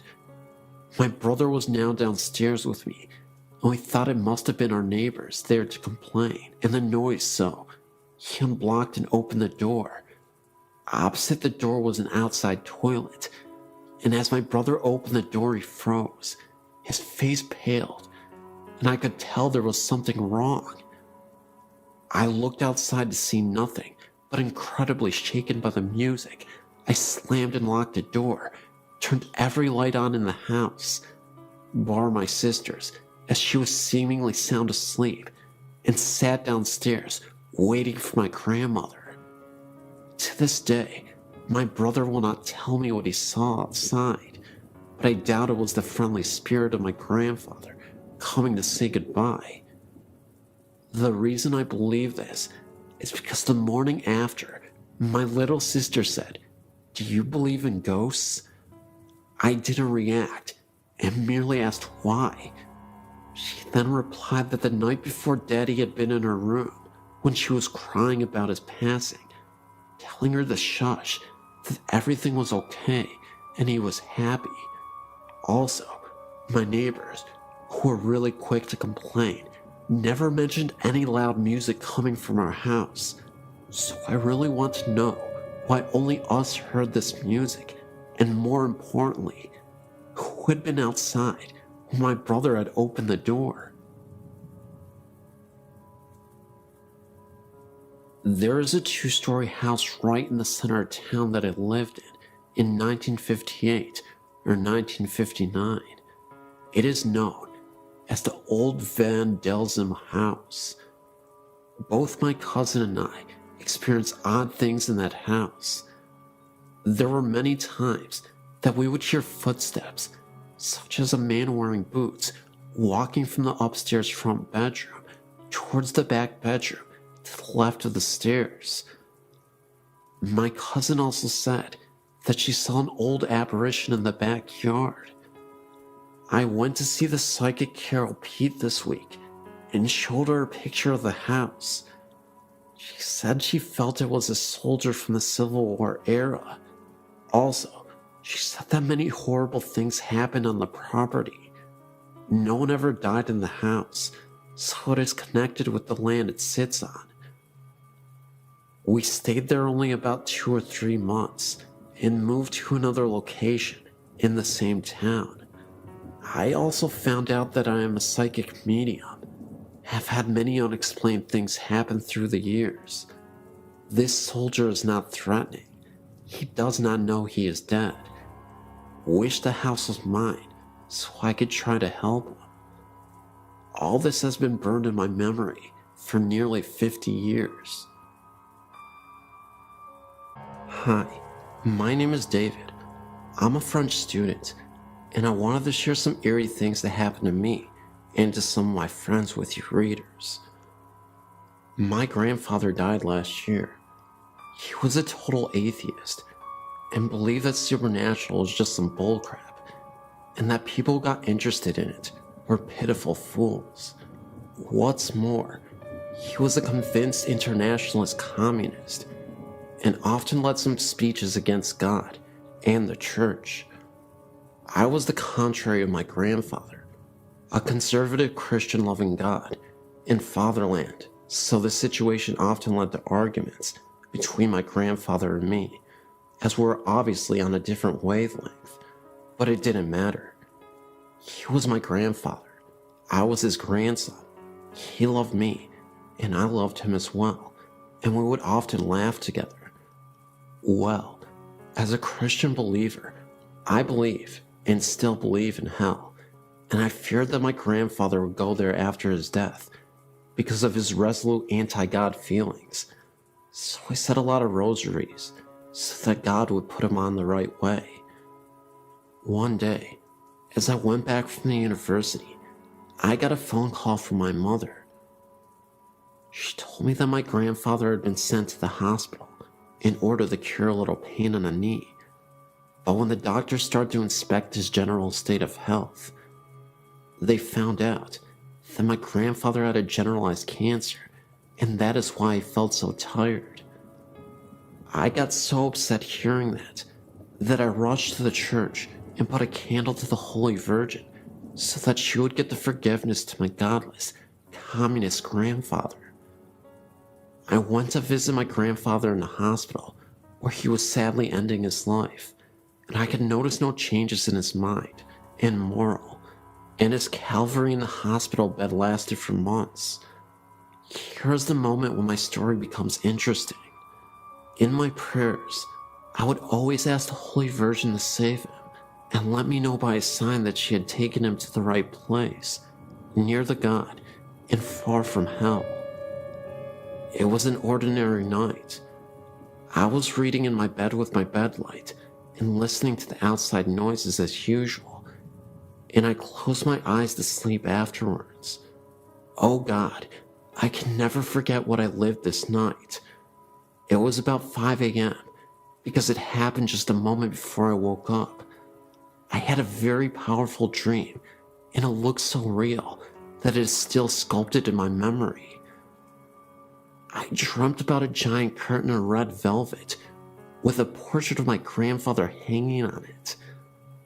I looked at this picture, and my eyes looked leftwards and saw that the curtains were open like on a theater. Behind these velvet curtains, I could see the sky filled with orange clouds, lit like on a wonderful sunset, or dawn, I don't know.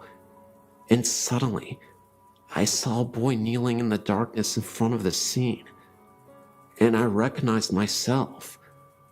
I can't figure out why, but I know that the boy in this dream kneeling was me in person. A short moment after, a young woman went out from behind the curtain, from the lit side. She had a blue dress and a blue veil. Both were blue, one dark, the other clear. She looked like Raphael's Holy Virgin in the painting. I remember her peaceful face that made me feel peaceful and tranquil. The lady sat in front of the kneeling boy, me, and started talking to him. I would see the lady's lips moving, but no sounds coming from her mouth. But I distinctly remember her beautiful eyebrows. After talking, she showed me something behind her. It was a ladder, a beautiful multicolored ladder that went in the orange clouds. The ladder went through a hole in the clouds, and this hole had incredibly powerful light coming right from it, and it throwed rays of light. It was noisy like a storm, though not frightening at all, not at the contrary. My dream stopped with this vision of delight. I'd forgotten the dream on the following morning and went downstairs for the coffee. My mother was standing in the kitchen, and her eyes were painful. As I held my cup, she told me that my sister called from the hospital and that my grandfather passed away. I was waiting for this event with pain, but I got psychologically ready. Anyway, tears began to go out from my eyes, and I began to cry and go in the garden to think.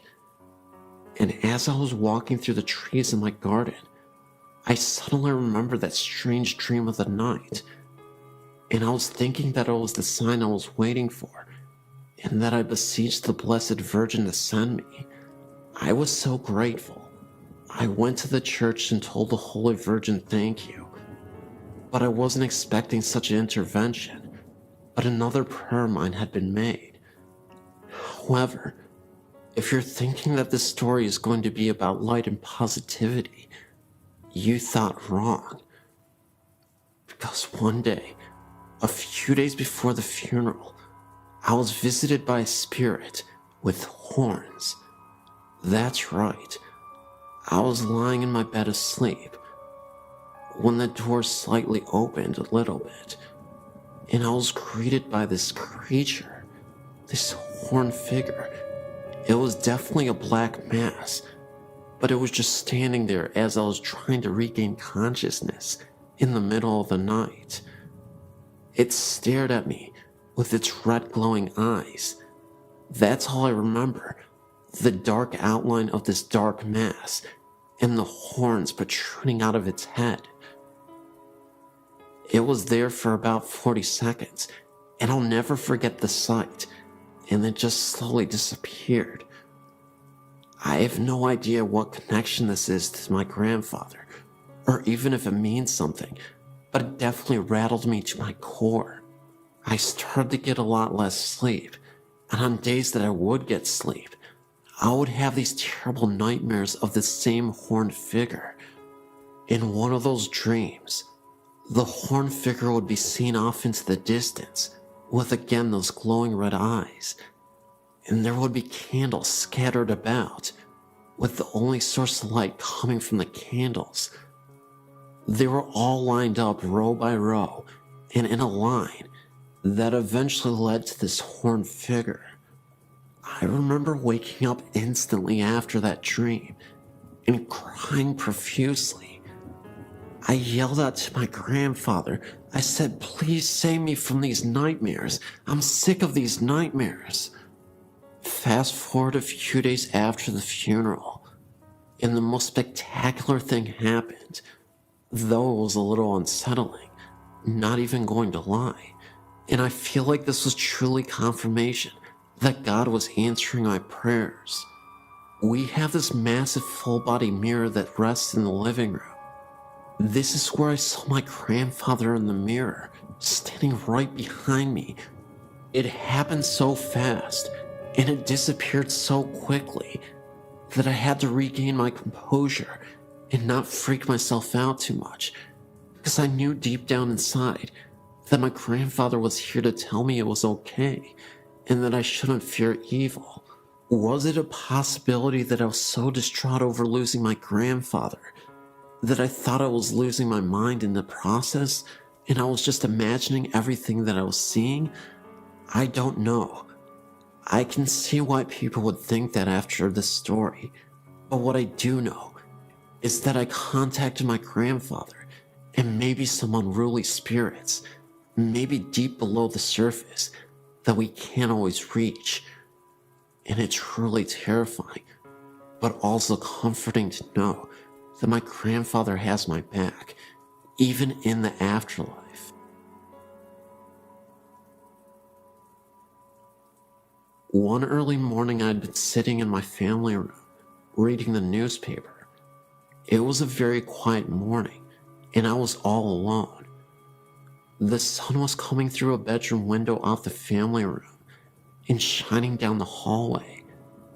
It was one of those extremely bright sunrises, the kind where you can see dust particles floating through the air. I glanced up as I was turning the newspaper page. I then saw in the sun rays the outline of what looked like a man. It had a light black to gray color. It had no details, just the outline of its body.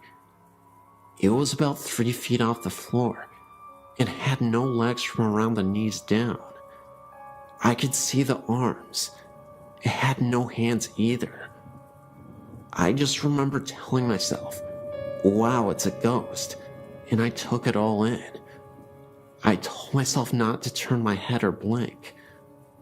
The ghost appeared to be looking into the bedroom. It turned its head slightly to the right. At that point, I had to blink. My eyes were drying out. When I did that, it was gone. I then got up and put my hands through the spot where it was. I guess I wanted to see if it would be cooler or something, but it was the same temp. I just stood there in amazement of how cool that was. I also needed to add, it was no one's shadow, and it's hard to describe, but it was not a shadow. I could see the dust particles going through the figure, and the figure was in the middle of the hallway.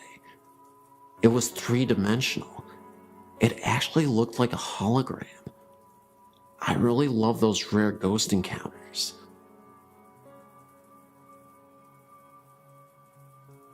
My parents bought a house in Newburgh, North Carolina in 1970. It was a brand new home in a new neighborhood. I lived in this house with my parents and younger sister until I went to college in 1994. The house was a 3-bedroom, 2 full bath ranch with a carport. Before I was born, my father enclosed the carport and turned it into a large den. The original steps, carport door frame, and window frame remained and led up into our kitchen. It was an interesting layout because you could look through the open window frame from the kitchen and see into the sunken den, or vice versa. The bedrooms were on a long hallway at the back of the house. The hallway could be reached by 2 doorways, the kitchen and living room, actually one big circle. The first bedroom in the hall faced the street. The bathroom was next, another bedroom, and then my parents' bedroom at the end of the hall. The room next to my parents' room was mine until my little sister was born. I was 5 years old. I was moved down to the first bedroom. This room gave me the creeps. The closet door would slide open a bit on its own, which my parents said was probably a draft from the heat or air conditioning. However, after someone broke into my bedroom window while I slept and stole a few things from my room, I never stayed in there again, usually sneaking into my little sister's room and sleeping with her or sleeping on my parents' bedroom floor. I constantly slept with the bathroom light on and a bright night light or lamp. I would wake up in the middle of the night and hear odd noises that made me feel paralyzed and cold all over. One would think these irrational fears would subside with age, but they seemed to intensify over the years. One recurrent incident that still bugs me occurred in the kitchen, den area. Whenever I would be sitting on the couch watching TV, I would see the silhouette of a person walk by the window frame from the old carport. I would assume it was my mom or dad because the shape was tall. What would scare me to death was the fact that no one would appear at the door leading to the steps after I would see the shape walk by. Many times I would call out to my parents, thinking I was one of them, but no one would answer. And then I would walk up the steps and look into the kitchen. There was never anyone there. Most times, this would happen when I was home alone. On numerous occasions, my parents would come home to find me sitting on the front porch steps or sitting in my car with the doors locked. This went on for years, and I was very excited when I moved out to go to college. Years later, I went to visit my little sister and stayed with her in her college dorm room. We were telling ghost stories with some of her friends when I told her my accounts of the shadow. I was in mid-sentence when my sister finished my thought and described the incident in perfect detail. I'd never told my sister about this because she was much younger and I didn't want to scare her. Needless to say, we were both shocked and had goosebumps. We compared stories, and it seems we had very similar experiences in that house. My parents eventually built a new house about 10 miles away and sold that house. I wonder to this day if the new owners have ever experienced any of the oddities that my sister and I did.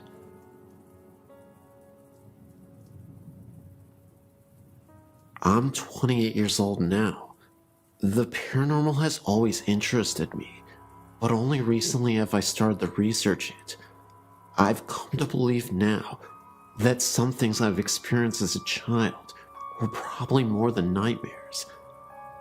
I believe my encounters were that of the paranormal, edited with a touch of child's imagination. Contrary to what you might believe, I think my touch of a child's imagination is what scared me the most. I decided to share with you those experiences that could be considered nightmares for your entertainment, but also those that I truly believe are paranormal. At the age of 5 to 7, I can't recall for sure. One night, I was lying in my bed, asleep. I felt something moving at the bottom of my bed, and the next thing you know, I felt like I was being dragged out of my bed. My covers had tightly wrapped themselves around my legs, so tight that I couldn't move them. I yelled, "My bed is eating me! Help! Mommy, Daddy, help!" By the time it stopped and parents got into the room, half my body was hanging off the side of my bed, while the other half was hanging on for dear life. You know what my parents' response was? That's what happens when you don't fix your bed every day. Your bed eats you. No, really, I still never fixed my bed after that. I disproved that theory fast. It never happened again. I look back now and realize that whatever it was in that house had a weird and somewhat morbid sense of humor. Check it out. Several other times, I would wake up from a rather deep sleep, turn over, and open my eyes as if something told me, "Wake up, Steph." Sure enough, I would open my eyes and one of two things would be sleeping next to me. A. Bo Duke. He was like a hero to me at the time. Or B. An orange mummified witch with a cone-shaped hat and empty eye sockets. Now, you would think waking up next to Bo Duke saying "Hi, Steph" would be cool as all heck, but no. I would freak out, jump so high I would fall off my bed, and thump, and run to my mom's room screaming, "Bo Duke is in my bed, help." It was way more dramatic when I saw the witch. Now, here's what really makes me think it was actually a spirit playing games with me. As I got older, about 10 years old I would say, the occurrences were not so graphical. I would still hear a voice say, "Wake up, Steph." I would open my eyes and see a pitch black silhouette of a man standing in the far corner of my room, about 6 feet tall. I would blink my eyes a few times. He was still there. I would pull the cover over my head and then peep out. He was still there. Of course, I then freaked out and ran to Mommy's room screaming, "The boogeyman is here to get me. Help, Mommy, the boogeyman is here." This would happen several times a month, for a good year or so it seemed. The last occurrence was years later, when what believed to be the same silhouette mentioned above ran across my room. First, I saw a blur run down the hall to my left and stop at the middle of the wall near the footboard of my bed. It took a moment for it to take shape, but it was definitely the silhouette of a human.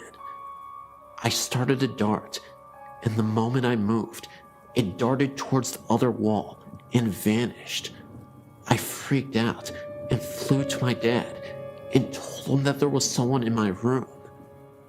Years later, when I was old enough to understand, my dad told me of the ghost of an old lady that dwelled in the house.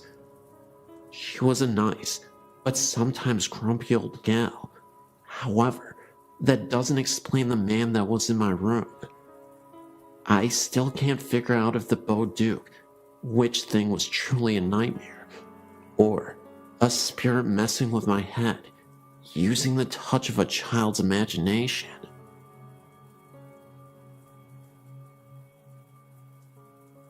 I've been to Gibbs Bridge twice, and we have seen something every time. The first time the signs kept changing. There would be a lot of writing on the signs, or not every time we came around. I looked back and thought that someone was messing around with us, and I saw a figure standing alongside of the road, ran by the guardrail, and disappeared. Then, I kept seeing something black out of the corner of my eye. My cousin was with me, and she started to scream, and me and her both heard moaning over her screaming. Then, it was me and my sister and her friend. The signs again kept changing, but only a few, not at all like last time. We took pictures and got orbs. Then, we saw a figure again by the sign and disappeared. We went all the way down the street and turned around and saw a big bright light. I told my sister it was probably a car, so flash your lights to let them know that you're coming. She did that, and the light was gone. It kind of looked like a motorcycle light with handlebars. I know the whole story about it. Then, we turned around again and saw it again. It was not the street light at all, because we turned around going back to the bridge about 10 to 15 times. It only showed up about 3 times. The weirdest part of that night was we left, and my sister's phone was in the center console. Nobody was touching it. Somebody that we know called us and wondered why we called. Nobody did it. It was in the center console the whole time. My sister looked down and saw her phone hanging up, and they said we left a message. It was all 3 of us talking, and it was muffled. Tell me what you think, and go out there sometime again. Thanks for reading my story.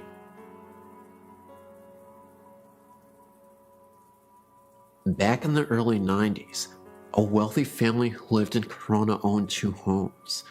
One large home they owned was on the south side of Corona, overlooking the 15 freeway. The other home, used later as an office, was the old in-town district on Corona's famous Grand Avenue. As the story goes, before the husband and wife met and got married, the husband lived in the large house on Grand Avenue. The house once been a funeral parlor, and almost nightly, the husband would hear talking and other noise coming from the room next to him. He would check the room, only to find it silent and nothing out of place. After he met his wife, they purchased the large house on the south side and turned the Grand Avenue mansion into an office. One of the children of the family went to my school, and he claimed that their family had experienced all kinds of strange phenomena in the old mansion. One instance, a soda can was completely knocked off of a nightstand right next to a bed that he was sleeping on, and constantly they would hear footsteps upstairs. And the mother once said she was in the bathroom and the door suddenly flew open. All of the windows were closed, eliminating any chance of a drift. Another night, the family drove past a mansion, as they often would, to make sure it was secure. Remember, nobody lived there at this time. It was only used as an office. As they drove past the house, they noticed every single light in the house was turned on. They went in, turned out the lights, and left. They checked with everyone who had a key to the house, and everyone assured them they had not turned on the lights. It is claimed that the atmospheric pressure in the backyard is different from the rest of the area. These stories were all interesting to me, but I still had some skepticism until one year, the family was going to go on vacation to visit relatives in Texas, and they asked my mother and me if we would watch the mansion for them while they were gone. Keep in mind, neither my mother nor I knew anything about the house, including the strange phenomena. So Monday morning, we got to the house and settled in. My mother, a school teacher at the time, was grading some homework assignments, and I, only about 5 at the time, was fast asleep on the couch. My mother got thirsty, so she stacked the homework assignments in a pile, went to the kitchen for some water, came back, only to find the papers strewn all over the table and on the floor. I was still fast asleep, and there were no open windows. Later on that day, she was in the kitchen again, and she heard me crying in the other room. She ran in to see what was wrong, but again, I was fast asleep. I did not appear to be restless, as if crying in my sleep. Later on that week, we both occasionally would hear footsteps walking around upstairs. It is a very old house, as you can see from the attached photo, so naturally, the floors are very creaky. These were definitely solid footsteps. We constantly went upstairs after hearing the steps, only to find the place empty. After the family returned from their vacation, my mother had mentioned to them the phenomena we experienced. They laughed and explained to us that it happens all of the time. They described the entity as a friendly ghost who likes to play pranks on people, hence the bathroom door flying open. The family eventually moved to Texas and sold the mansion to somebody else. I never returned to ask the new owners if they have experienced anything. Perhaps somebody around this area might want to. My name is Prenta. I lived in Hamtramck, a suburb of Detroit, Michigan, in a 2-story flat on Grayling Street. The apartment itself has a long and bloodied history of violence and death. Not only did I experience multiple ghostly apparitions, such as a man in a long beard that resembled Abraham Lincoln, but demonic possession, as well as poltergeist activity. The demonic possession was incredibly startling. It wasn't something that occurred inexplicably. I had a boyfriend who was connected to negative energies, and an evil spirit named Harold latched onto him. My boyfriend had never been once an aggressive or temperamental person. However, after staying together in that apartment for a lengthy period of time, our relationship began to sour. He would often talk in his sleep, which was something he had never done in the 7 years previous, and we had lived together for a long time. One night, he was sleeping right next to me. For some reason, I remember I had a difficult time trying to rest, so I was tossing and turning in bed. My boyfriend was dead asleep. Not a second later, he starts whispering. He keeps repeating, "Harold's here. Harold wants to play." Although it scared me half to death, what he said after that truly shook me to my core. He uttered some unnerving words, something about how he was going to take care of my suffering soul. At that point, I couldn't take it anymore, and I woke my boyfriend up.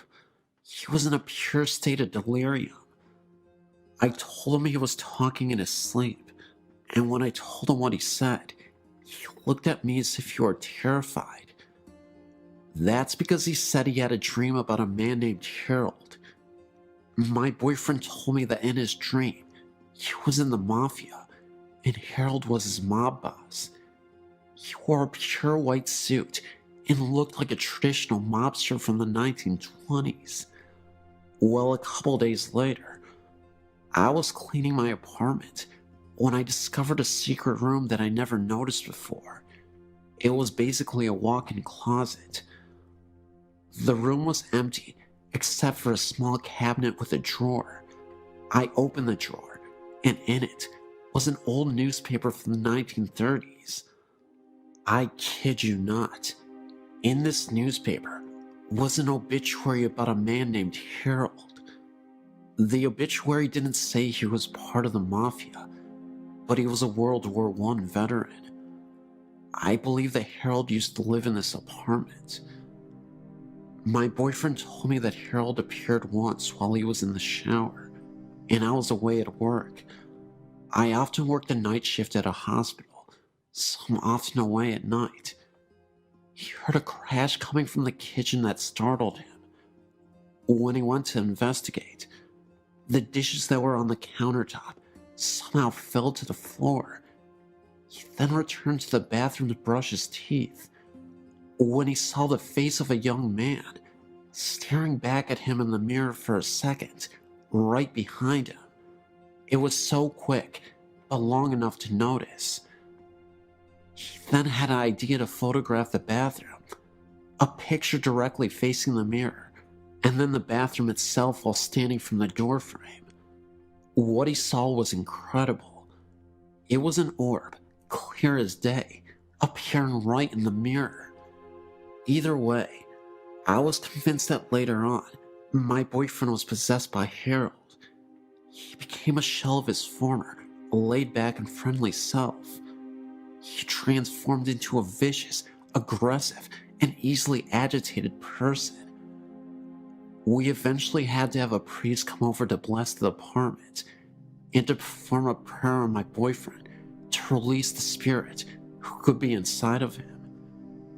After we moved out of the house, the feeling of intense rage and negative energy seemed to subside almost entirely. He stopped talking in his sleep. He was more easygoing, and he started to become the man I fell in love with years ago. Still, there was one experience that I had while in that apartment that I'll never forget as long as I live. It was the evening, and I was starting to settle down on my first night off from the hospital in days. I walked to my bedroom to change. In the bedroom, there is this huge mirror that I often use. As I was walking through the bedroom, I was looking at myself in the mirror. That's when I saw a woman dressed all in black with a scarf. It must have been some kind of babushka woman. I instantly closed my eyes out of pure fright, and as I opened them back up again, I returned to look back at the mirror, only to see that this woman had disappeared. I only saw myself. All of these events are 100% true. I know sometimes when people tell these types of stories, they are often met with a high degree of skepticism. I should mention, though, that I have high integrity, and I think it is foolish to tell pointless lies just for attention or to have a good story. The possession, Harold, the poltergeist activity, and the babushka woman were all signs that something awful wouldn't leave that apartment. At this point, I'm just thankful that I don't have to experience that ever again, and that my boyfriend isn't being used as a vehicle for paranormal entities. I would say this is a story of a haunted house, but it isn't. Until about 10 years ago, it was just a haunted house in my book. I met my husband over 30 years ago. He told me about a house that he used to live in that had some very strange things happening in it. It was local, but he never wanted to go anywhere near it. He said that it was very old and had been built by a young person who had some of the wood and granite that made the fireplace sent from Ireland. Anyway, the story is that when he married his wife, she came with her mother, a real shrew. She harped at him and distressed his wife to the point where he went mad and killed them both, then ran screaming that the demons of the house had made him do it. My husband's family moved into the house in the early 60s. During the years they lived there, they heard doors closing and footsteps on the stairs, as well as the smell of coffee and frying bacon in the middle of the night. His mother was quite a gardener, but could never get flowers to grow in the yard. He said the whole family was quite uncomfortable in the home and eventually moved. We had been together for a few years when we heard that the property had been sold for a mini storage lot. We were talking about it with my sister and some friends when my husband told the story. The friends asked to see the house. I'd never seen it to this point, and I'll admit, was more than a little bit curious. We finally talked him into going, and away we went. When we turned onto the street, we got a really creepy feeling, but when we pulled up to the house, I was absolutely terrified. There was not a living blade of grass or anything else on that lot. We live in Washington State, and this was March. The house was dark and very ominous. I refused to get out of the car. So did my sister. The guys, 3 of them including my husband, took a flashlight and headed around to the back of the house to see what they could see. After a few minutes, we saw a flash of light on the 2nd floor.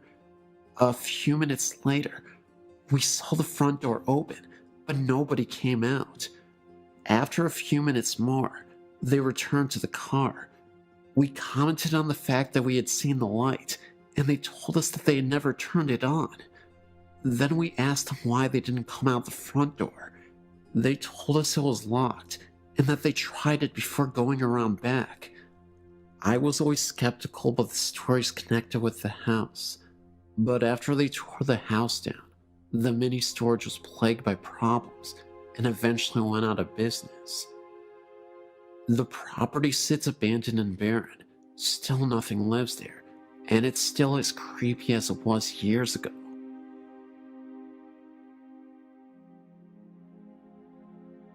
I've got a story to add to your website.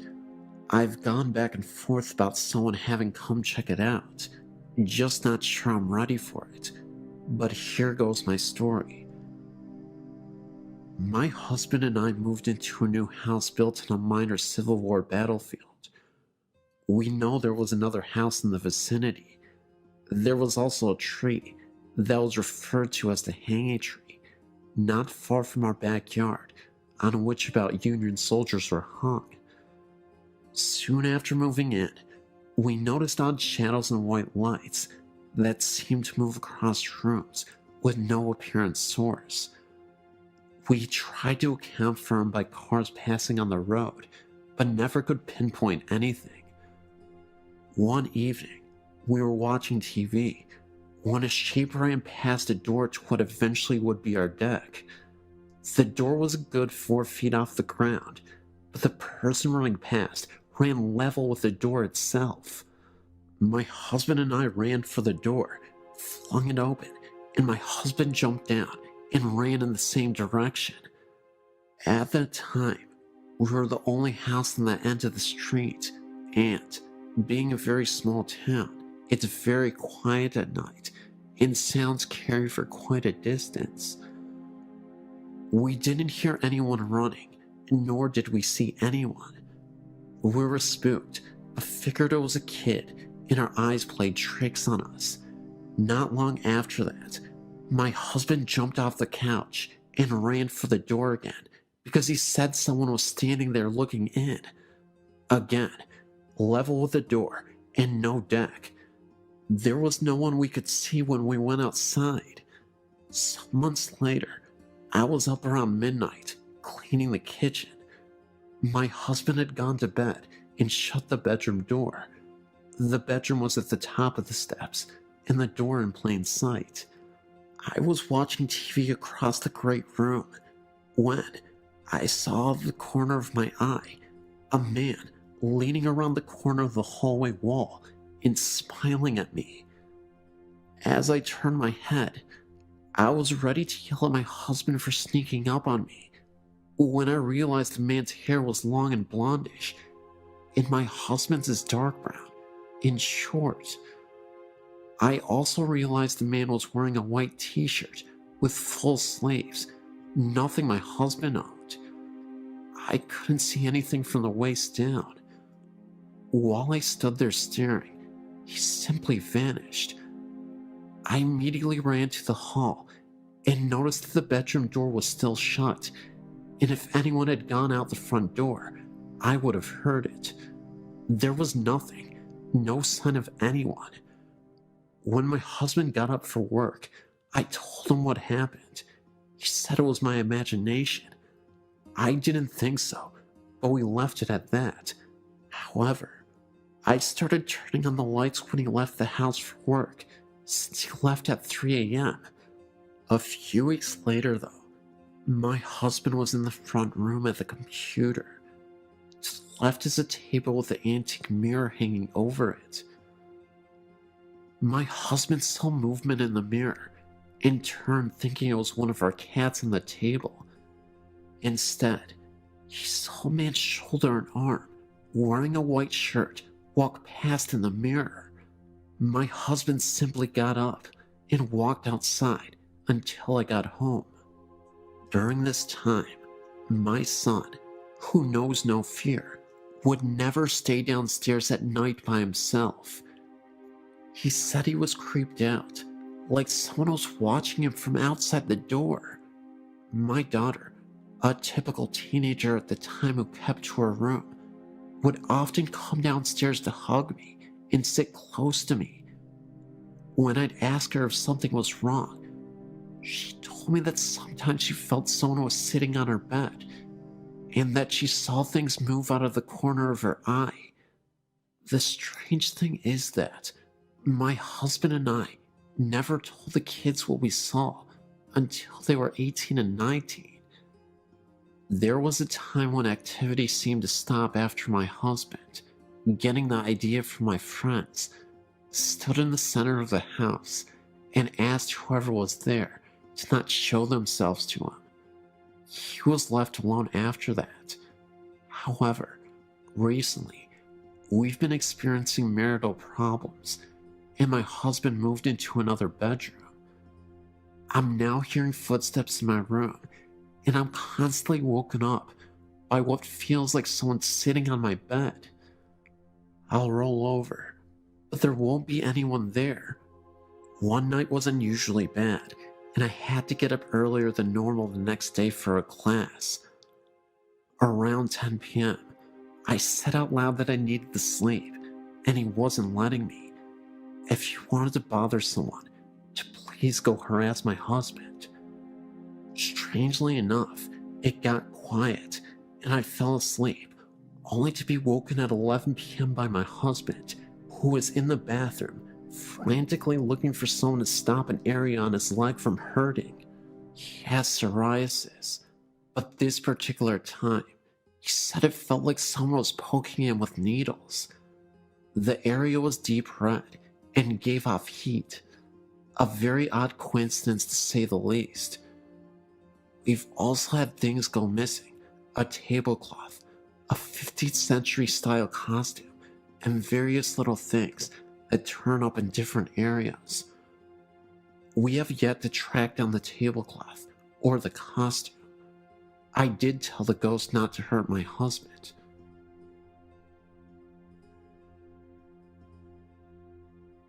My uncle and aunt now live in a house near the bank in Auburntown. When I was a little girl, my best friend Stephen and his family lived there. They bought the house and were told that the previous owner, an elderly lady, still haunted the house. They put little faith in the story and never let it bother them. I remember playing in Stephen's room and smelling an old lady smell, like medicine and lilac perfume. We never felt threatened by a presence at all. The smell would usually fade away just as quickly as we smelled it. However, one night, after the family had gone to bed, Stephen's mother was awakened by the sound of toys making noise in Stephen's room. Stephen had one problem. He was highly susceptible to nosebleeds. The slightest bump would set off a massive flow of blood. Stephen's mother thought it was strange that he was awake and playing with so many noisy toys at once in the middle of the night.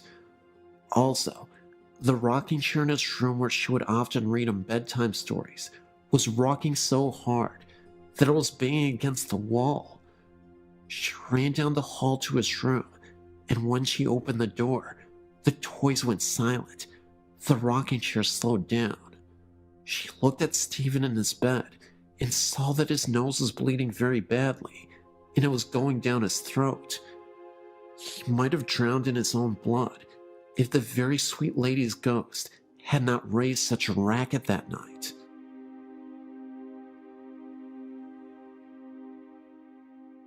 My grandmother Emily was a hard-working wife and mother, and during the Great Depression, she held her family together even when her husband, Grandma William, died suddenly. He left her widowed with several children to raise. She was a down-to-earth person and a practicing Catholic, so was not given to superstitions, but nevertheless had some encounters with the otherworldly.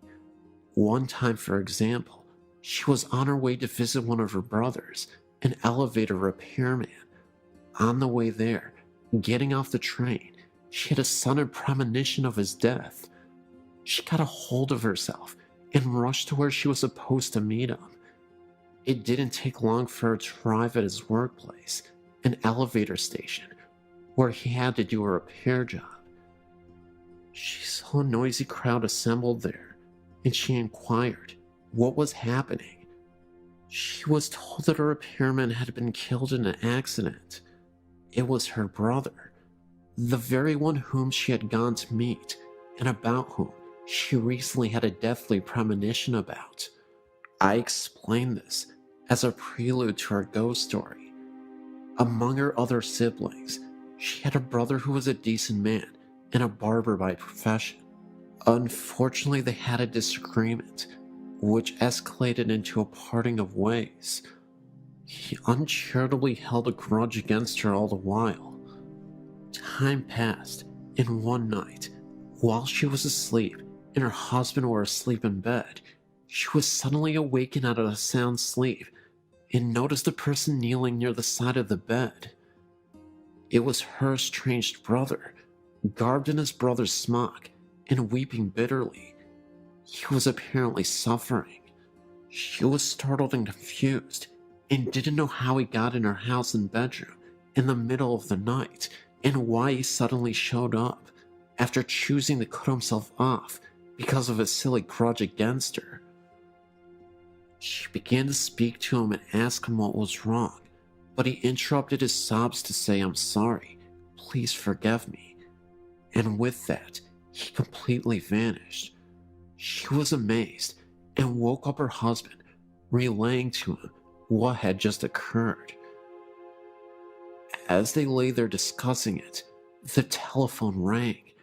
Her husband answered and it was for her. When she got on the phone, she was informed that sadly, there had been a death in the family that very night. It was her estranged brother, the barber.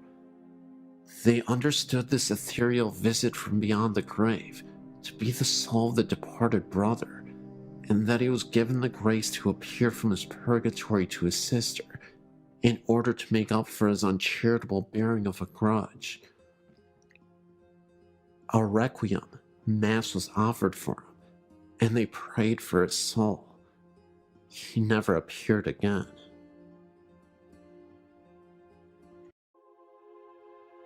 I come from a long line of psychics, and I must have been about 7 when during an afternoon nap, I woke up after a very frightening dream.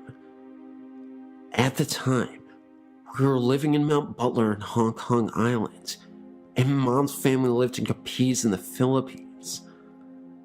I ran out of my bedroom into a room full of family and friends to tell my mom about it.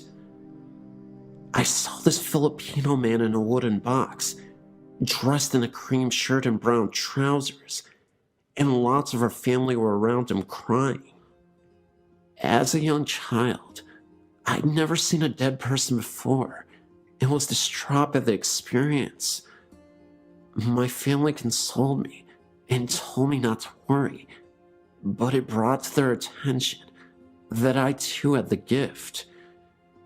It was only a few years later that I was told that the person I saw was my uncle, who had been shot by the local militia in my mom's village in the Philippines, and it surmises that the clothes I saw him in were the clothes he was buried in. So it turns out that I had a psychic snapshot of the actual Filipino funeral rites, whereby the body is kept in the family house for a period of weeks so grieving people can pay their respects to him. This brother of my mom's, she had been having prophetic dreams around the time, warning him to leave town because something bad was going to happen to him. He didn't believe her and was shot by the local militia after a dispute. It is Filipino superstition that during this period that the body was stored in the family house, the spirit visits the family on the 3rd, 5th, and 7th day after their death. This, as it turns out, was during this time that we both had these visitations. Mom was in the kitchen washing dishes when she heard who she thought was Daddy coming back from work. That's when she saw a man from the corner of her eye, standing in the doorway, wearing a light shirt and brown trousers. So she chatted to Daddy for about 5 minutes about his day and what he had been up to, when it occurred to her that he didn't answer her back once. She turned around to ask him a question, and then she realized that there was no one in the doorway at all. It was at this point she was a little bit spooked, as she remembered my description of Uncle Fred in his coffin, and hurriedly went to check on Daddy. He had come in when she had heard him come in, but had just fallen asleep on the bed, fully clothed, in knit-wearing brown trousers and a white shirt. So it was her brother's way of saying goodbye, and I guess to say sorry for not having listened to her when she warned him. A few years later, it was 1987, around about the time that Edward Yule, Hong Kong's governor at the time, passed away. We were still living in the same flat in Mount Butler, but my sister and I had moved from the room we were in, as that had been converted into Mom's nursery, where she looked after preschool children during the daytime. We were now in the room where I would have my bedroom, until we moved over to the new territories. I must have been about 9, so my sister would have been 4. We shared a bunk bed, and her being smaller, stayed on the lower bunk. I awoke to pitch black, and the sound of flip-flops walking up and down our corridor. I thought, this is strange, as it is custom to remove your shoes at the front door and to wear slippers around the house. As I heard these flip-flops getting closer and closer to my door, sheer terror took over. I whispered to my sister, "Chris, can you hear that?" No one answered back, so I was trapped on the top bunk with nowhere to go, with this noise coming closer and closer. I hid my head under my blanket, like most kids do, wishing it to go away. I said this time, more incessantly, "Chris, can you hear that?" And something hissed back at me, "Yes." That did not sound like my sister at all. At this point, I was terrified. I tried to gather all my strength to get out of the bed, but I was too scared. After what felt like a millennia, I eventually gathered enough courage to jump off the top of my bed, ensuring by no means that I touched the lower bunk and charged into my parents' room across the corridor from our room. I was so embarrassed being so old and being scared, I didn't actually get into their bed, but spent the rest of the night curled up in a ball at the foot of their bed. It turns out that my sister wasn't in our room at all that night. My question was, what was that in the corridor and in the bunk bed with me? The strange pink light. Around this time of the strange occurrences with the flip-flops, we were still living in flats in Mount Butler. My daddy, a complete atheist, had an experience of his own. Daddy does not believe in the supernatural, and if God actually spoke to him, he still wouldn't believe it. He was lying in bed one night when he woke up for no reason to this pink sphere to appear on the wall opposite their bed. It seemed to come out of the wall and sit there and go back into the wall again. He was puzzled by this and went to investigate. He checked out where the possible light source could be coming from. The curtains. No, we were on 3rd floor, so it couldn't have been vehicle lights. He went into the bathroom. All lights were off and couldn't have come from there either. He got back into bed and tried to wake Mom up to show her. She was having none of it and kept her head under the sheets. Well, the sphere appeared again and came out of the wall, suspended somehow, then sunk back in and disappeared. He never did figure out what that was or where it came from. Running ghost. When he was working in the Royal Hong Kong Police, he had another experience. At this point, he was the superintendent and managed a section of the traffic police. They were doing their rounds when a speed camera on the road flashed for no reason. They went to investigate, and it flashed again with no cars in the near vicinity. They thought nothing more of it until the pictures were developed, and on one of the photos, there is a distinct picture of a person, blurred, apparently running very fast. So fast, it set off a speed camera. The ghost dog. When we were living in Mount Butler, I had one other experience that reaffirmed my belief in the supernatural, and 2 other people I was with experienced it also. I must have been about 14 when my sister and my best friend at the time decided to go for a walk in the countryside. So where we lived was surrounded by Hong Kong countryside, which was perfect for me as I was a tomboy and spent as much of my time as possible out and about, exploring and climbing trees. Just before I started university in the UK, I was visiting some friends in Cardiff. I was feeling very odd that night, and as we were heading out into town, a premonition hit me. I turned around to my friend and said, "Something very big is going to happen tonight." He just looked at me like I was stark raving mad, so I dropped it. So when we went out and had a lark and came back, thinking nothing more of it, imagine our surprise when we woke up in the morning and splashed all over the news was coverage on Diana's death. This, of course, being the famous Princess Diana of Wales, who died tragically in a car accident.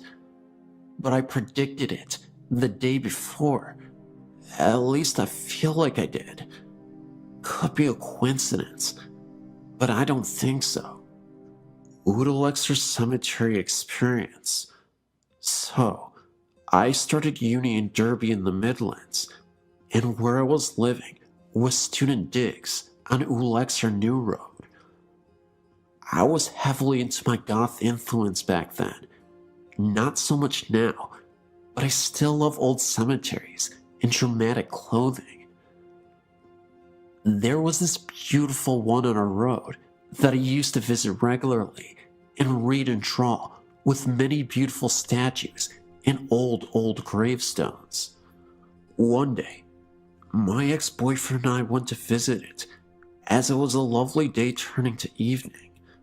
So I wandered around looking at all the gravestones and the statues, trying to find the oldest tombstone we could find. It must have been coming up to winter time as the sun set quickly, and we realized in a panic that the gate had been closed, so we were locked in, and had to find another way out. So we walked along the perimeter, looking for a likely tree to help us over the wall, when the sun just disappeared, and we were pitched into almost complete darkness. Then, for no reason at all, the mist appeared over the headstones, so it was hard to avoid the graves themselves.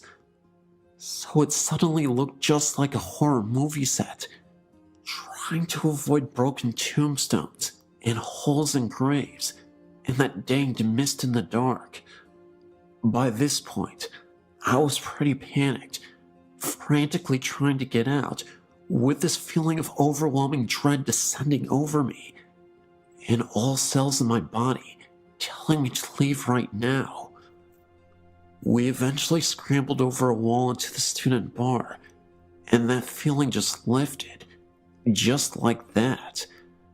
It's only a few months ago that I was looking online about ghosts in Derby that I found out that very cemetery is haunted. Brilliant. My dreams. I thought that was the end of my experiences, but looking at the dreams section, I've remembered some more I want to share with you. I've always had very vivid dreams, some not necessarily all coming true, but all seem to have symbolic importance in the coming days, weeks, or even sometimes years. I more often than not have deja vu experiences, even if I haven't ever A, done this before, or B, seen places or people before, or C, really ever thought about these things when I am conscious. I haven't really wanted to tell people about them, as most people, I worry that most people think I'm quite mad. Haunted house.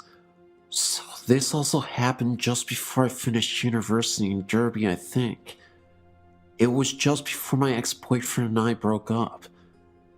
The importance of this dream is one that I've been able to break it down and understand it in its composite parts.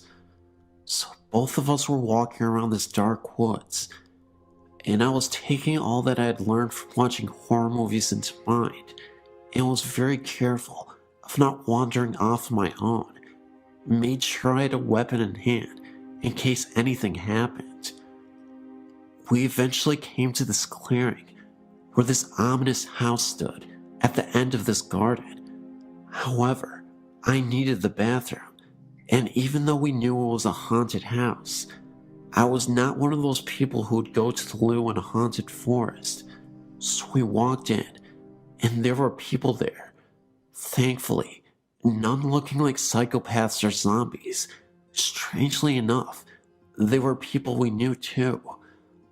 There was a feeling of dreaded sadness throughout the house though, and I refused to go anywhere by myself. We are directed to the bathroom, which was at the end of this corridor.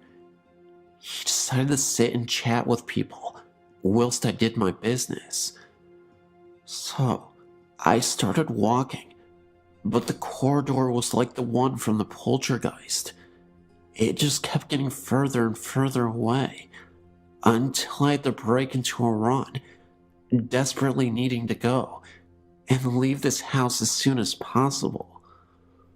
I eventually made it and threw the door open and did what I needed to do. Then I woke up and realized that I still needed to go, so I ran for the loo. Luckily, I had the foresight to write this dream down once I had gotten back to bed and knew that we were doomed. The haunted house was a reflection of our relationship, being hounded by our mutual bad doings, and that the end was near. It was just a matter of time, and so it was. Finally, before I finish another of my epic storytelling sessions, I have one more prophetic experience to share with you, but not one from my dreams. It has to do with my pet dog, Sophie. Her name was Sophie. She was lovely, with her white and black patch over her eye and black patch in her back. She was only 6 months older than me and had been with her family for 16 years. She was the loveliest, sweetest dog in the world, apart from having a penchant for biting socks, eating tissues and rubber bands, and attacking the Hoover. She was suffering from basically her insides giving in. She had serious kidney problems, and she couldn't walk very well because of arthritis in her back legs. And because she couldn't help herself anymore, she was kept outside. So one evening, when our parents were out, my sister and I were playing with her in the garden, and I had this weird feeling come over me. I seemed to be able to predict death, unfortunately, amongst other things. I turned to my sister when I saw this shadow fall on our Sophie that looked like a cross. It was like it was a sign saying she was going to die tomorrow. So that's what I told my sister, and she kind of brushed it off. She didn't believe me, being much younger than me. But sure enough, after a hard day at school, I was only 14 or so at the time, we came back, and our parents were in pieces. And that's when I knew it had happened. They had to take her down to the vet and have her put down, as it was too cruel to keep her suffering like that. I've never seen my daddy in pieces like that, but because I was strengthened by my foreknowledge, I supported him in his time of need. My poor cat was distraught, as she basically brought him up from when we adopted him as a very small kitten. On a happier note, I had a dream after this terrible day. I was watching my crazy dog run from the front of the house, in and up the stairs, with much zest and energy, like she would have had as a younger dog, running up to our level of the house, looking like she was having the time of her life, back and forth, giving little yips of happiness, grinning in her quintessentially silly Sophie way.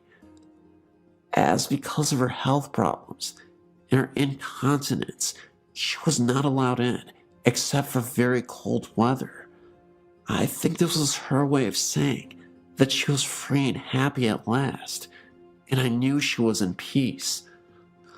She still does come and visit us occasionally when we walk by the front of the house, and you can, still after all these years, smell her, and we know she's still looking out for us. I keep meaning to write a dream diary. I'll do that this year, as these dreams seem to be too important to miss.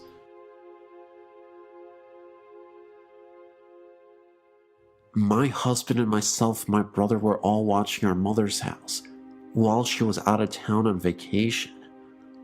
We had been there for a few days, and all happened to be on this particular evening and night. Well, we had finished dinner, and we were all just hanging out in the living room watching TV. My brother said he was just going to sleep on the couch, and my husband and I said goodnight and went to bed in my mother's bedroom, because that's where we had been sleeping. We kissed goodnight like usual, and turned off the bedside lamp. I myself just can't close my eyes and go right off to sleep, so I was just laying there, looking off into the darkness and trying to wind down. Suddenly, I noticed a very dark black mass right by the bedroom door. I blinked my eyes a few times, trying to make them adjust to the dark better, but realized they already had, because I could make out the mass that was so much darker than the dark. I began to feel afraid when I saw it moving. I laid there and watched it approach the bed over our bodies. It looked larger than it had by the door. I began to nudge my husband, but I decided to lay there a little bit longer to see if it continued to move or even get larger. I laid there and marveled at its darkness and its extremely dark color as opposed to the regular darkness. It was pitch black and just floated there above us. Unbelievably, I fell asleep. The next day at lunch, my brother said, "Hey, last night I saw the weirdest thing when I was trying to fall asleep. A large black mass was hovering above my head and scared me half to death." I stuck my hand in it, and it was freezing cold. Before I had a chance to speak, my husband said, "Me too. I thought I was seeing things." I spoke up, and I said I saw it as well and was frightened by it. They both said, "Wow, I wonder what it was." I had read somewhere that these could possibly be evil. Needless to say, we didn't spend the night there again.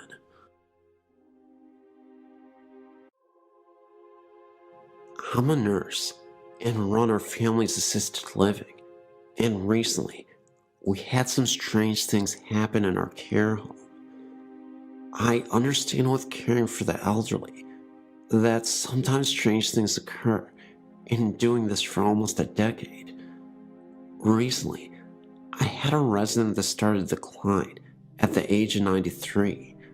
One night, after helping her get into bed, she asked me if Bernie, her husband, who died 10 years before, knew where she was.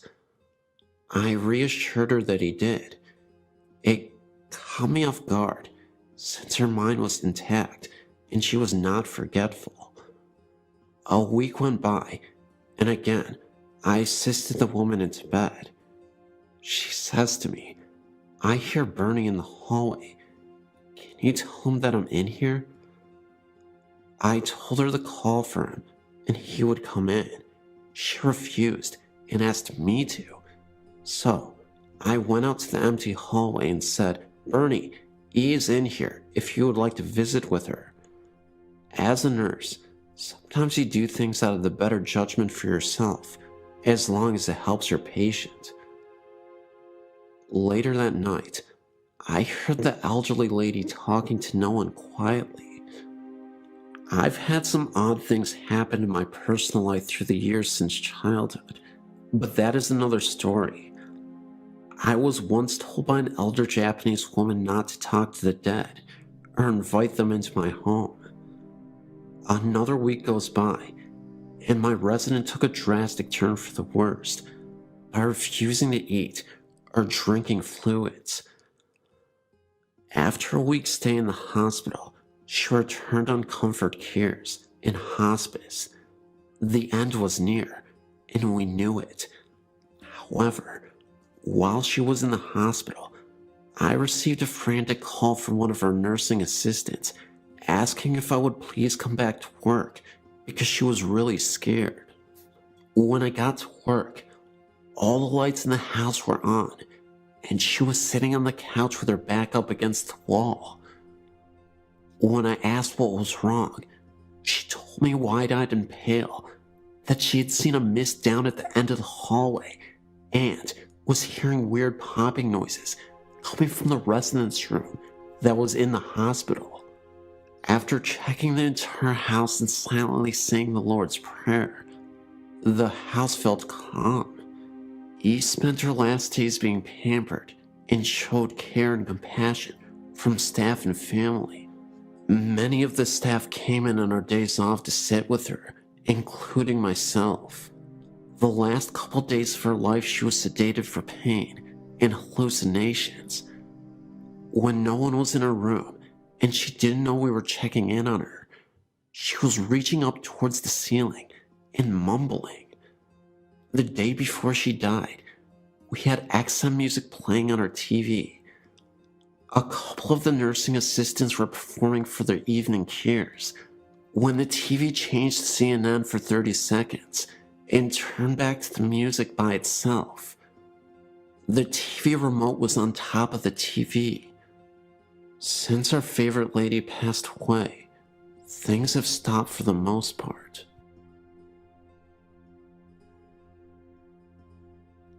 My mother passed away June 5th, 2007. Me and my husband were in New Jersey at the time, waiting to get unloaded. We drove an 18-wheeler for a living. My sister had called me the day before and told me that my mom was in a coma, and the home health care people said she only had about 24 hours to live and that I needed to come home. So I called our dispatcher and said we needed to be routed back to the Chattanooga terminal so that I could see my mom before she passed. He said no problem. After you and your husband have put tires on, go pick up that load and head for Chattanooga. Well, while they were putting tires on our trailer, we decided to get some sleep. The cell phone rang, and it was my sister. She told me that Mom had come out of it and was sitting up and laughing and talking to everybody, and that she was okay. So I called my dispatcher and said we don't have to go home. We can do one more load out here. So it was late that night when they finally got the tires on the trailer, and we decided to just stay there in the parking lot till morning so we could get some much needed sleep. We get up that morning and pull out. As we're heading down the highway, my cell rings, and it's my sister. She's crying. She tells me that Mom passed away that morning early. So to make it a little shorter, our dispatcher gets us home 36 hours later. Now at this time, we are at my mother's house, and she has already been picked up by the funeral home before we got there. Later that day, my husband's cell phone rings while we are nowhere near it to answer it. So when we do pick it up to see if our dispatcher is called, it shows we have one voicemail and no number. So my husband listens to the voicemail, and it's my mother, the day after she died. The message said, "Connie, this is your mother. Call me." We decided to check if it was a delayed message, but it wasn't. I even took it to the cell phone company, and they said it was June 6th at 1:25 in the afternoon. My mom died June 5th, 2007, at the times between 1 a.m. to 3 a.m. It has really bothered me that we missed the call, even though she was already dead. She might have been trying to say goodbye to us. A few nights ago, a friend and I took a drive up Angeles Crest Highway. It was a clear night, and it wasn't too cold. As we entered the parking lot, we noticed there were no other cars there. As I made a U-turn in the lot to face the small building, there, we saw a man walking. What got my attention was the fact that my headlights shined bright on the building, yet we only saw the person from the waist down. The rest of his body was a shadow. The man was walking around as if he were looking for something. It appeared he had a flashlight in his hand, the way he was moving, but there was no light coming from it. The closer we got to him, the smaller the image got. When I shined my brights on him, it looked like he went down a small hallway. Even then, we could not see his upper body. We went back the next day to see if we could find anything. One thing we did notice was the hall we saw the figure walk through was now a wall. Not a wall that was just put up, but one that looked like it was part of the structure since it was built. 3 separate spirits are said to walk the halls of the soon-to-be abandoned Middle Tennessee Medical Hospital in Murfreesboro, Tennessee, as a new, more modern hospital is being built right across the city. In the older section of the 3rd floor, one room is said to be haunted by the ghost of a mental patient who jumped out of a window in the 1960s in the psychiatric ward. 30 years later, in that section, administrative offices were constructed, and employees reported hearing running down the hall of someone with bare feet, and a light outside the room where the man was said to have jumped turns on and off periodically on some nights. The switch that turns that light on can be found only inside the room, which was not even in use at the time. When the lights were checked by maintenance, they seemed fine. Later, some orderlies enjoying lunch on that same floor reported seeing an IV stem being rolled up the same hallway. They left their food there and didn't return. In what was the pediatric area, the ghost of a red-haired girl in her early teens in a white hospital gown has been spotted at one point by a nurse who also had long dark red hair when the room was used for pharmaceutical storage. She claimed to see the spectral image of the girl staring at her through the glass observation window of the room. The nurse was also a redhead. Finally, the 3rd spirit has been chronicled by the hospital's own sad history and has been spotted in a newer section. A young nurse who had just started was leaving for the night to go out with friends. As she hurried down the stairwell, she dropped her purse over the guardrail, a lunge too far, and fell down the center of the stairwell, landing on her head. She died 3 days later due to massive brain trauma. Ironically, one of the hospital's employees who had the task of cleaning up the bloodstains was the son of the woman who had seen the red-haired girl's ghost as her family worked in the hospital. It is sad that sometimes you can see the girl repeat her fatal fall.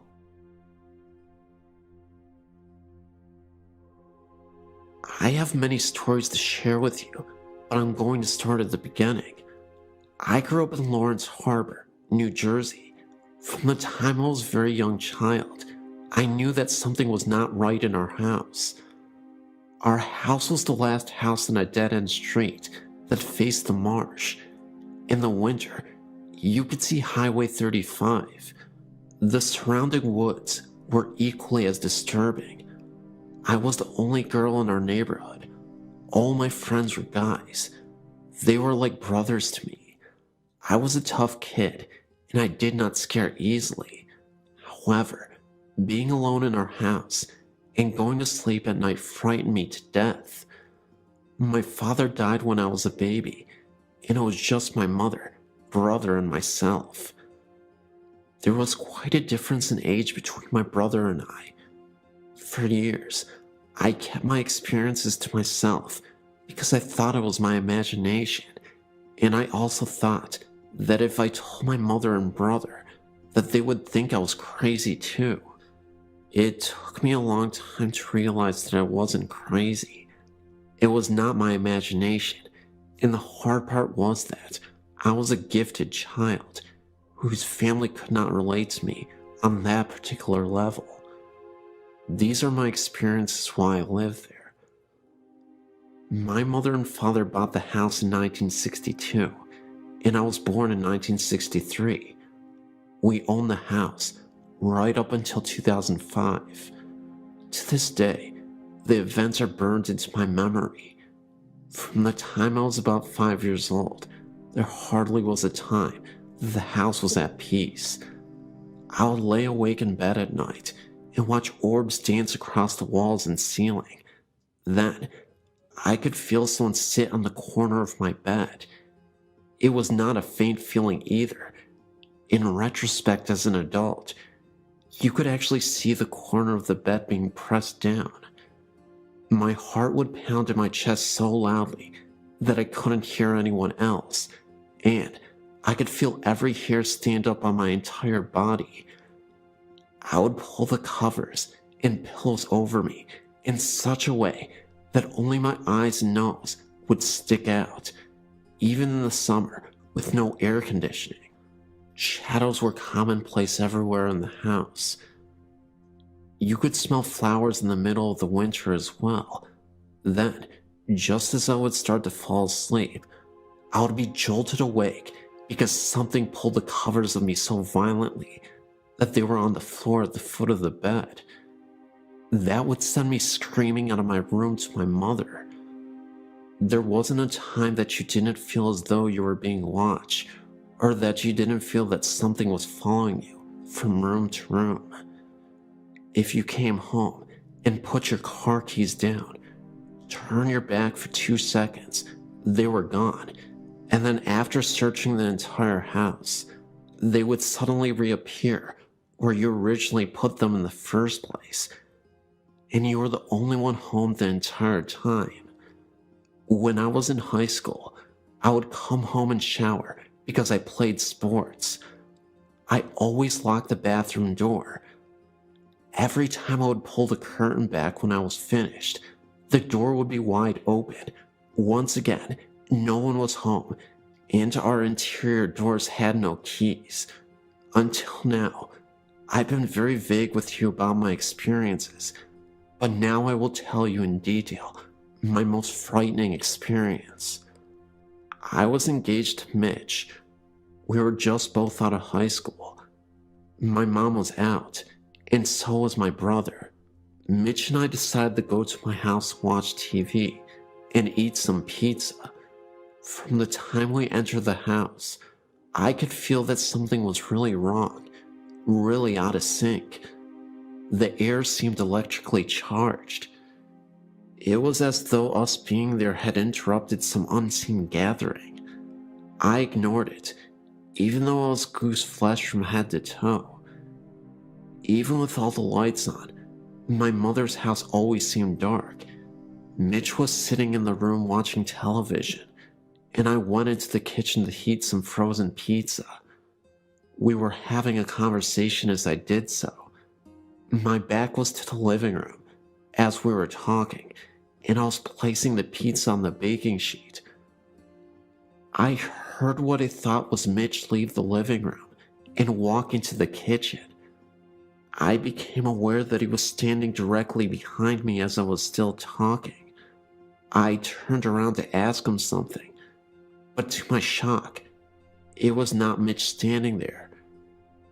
I felt all the blood drain from my face. My knees went to jello, and I gasped and screamed at the same time.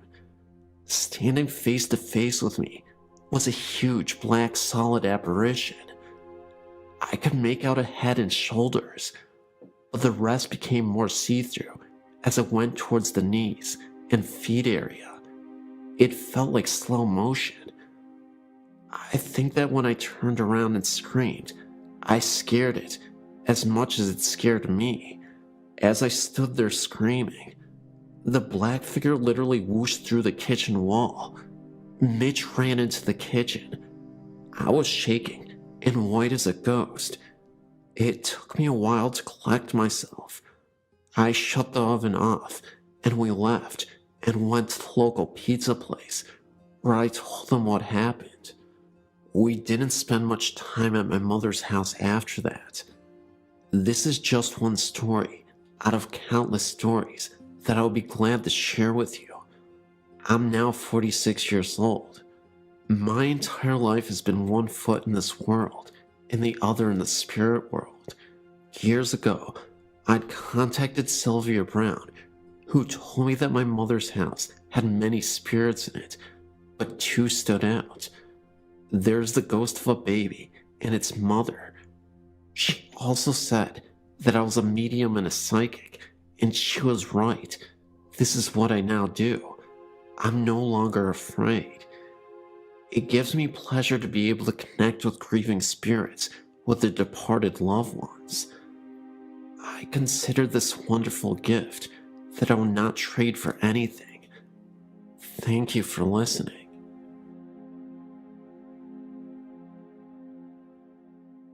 All of my life I had reoccurring experiences of the paranormal, starting at age 7, as far as I can remember, when my father died.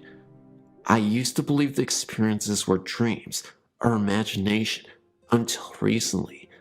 I was telling my fiancé of my experiences, voices, mists, noises, marks on my body, being touched, shirt tugged on, hair pulled, etc. His suggestion was that maybe I am sensitive. So, I started thinking about this possibility and decided to explore it further. My fiancé and I previously tried going to paranormal meetings, which would go on ghost hunts. There was one in particular that appealed to me, and we signed up. The building the group was going to was in Newcastle, Pennsylvania, at an old building that was previously the Elka Club, built in 1914. This information was given to us by the leader of the hunt. When we arrived, we went into a room to get the speech about which rooms to be careful of. They would be marked by the yellow tape. Nothing else was told to us about the history of this building. But as I stood there, a name entered my mind, and it kept repeating itself. Sarah, Sarah, Sarah, over and over again. Well, as the group entered the basement, we divided into small groups of 2 or 3. My fiancé and I were in a small room, in the back, and I felt nothing, so we decided to head out into the main part of the basement. And just as we stepped out of the room, a man that was on tour with us, who has been there before, said, "Sarah, if you are here with us, give us a sign." I was flabbergasted. I looked at my fiancé and explained the utter shock on my face, and we continued in to other parts of the area. I had entered a room just off the entrance of the basement and instantly was bombarded with intense sadness, so much so that I got tears in my eyes. I informed the group leader, and they took pictures around me, but by this time, I already knew that what they were searching for in the building wasn't correct. I knew that what I was feeling was the past, and the child Sarah intended on proving just that to me. She, in what I would call it, attached herself to me. She started flashing images in my mind about what the building was before the Elks had been built there. It was her home. It was a beautiful Victorian with a large porch, parlors, a library, you name it, she showed me. She told me that she was sad because of the remodeling that was about to happen in the building. She got her point across by telling me certain rooms did not belong. I also picked up a persistent man in a room on the first floor. I was flashed an image of a podium and people sitting and listening intently to this man. In the ballroom, I was given images of people dancing, only black shadows of such. And at last, the third floor, I approached the end of the main hall and was shoved by something not seen.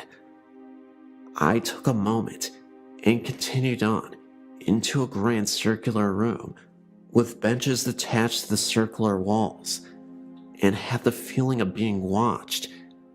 And I kept saying, this feels like judge and jury. It was like you were being persecuted, watched, and the spirits were getting angry. So I wanted to step out of the room for a moment, and I took a step forward towards the door and received a sharp blow to my middle back on the left-hand side. I went out of the room and was telling the group about the incident and decided to give it another try. And as I entered, I again got another blow to the right side of my back. At that point, I wanted out of there for good, so the group agreed to leave the third floor. And as I entered the hallway again, I got pushed in the same spot as the first time, which happened to be in front of a very large window. The interesting part was, I said before, I knew nothing of the place, but when we were leaving, I told the owner all the stuff Sarah had told me. I told her of the man in the room that in my mind, I'd seen the podium. I told of getting pushed and hit in the back. Well, she surprised me.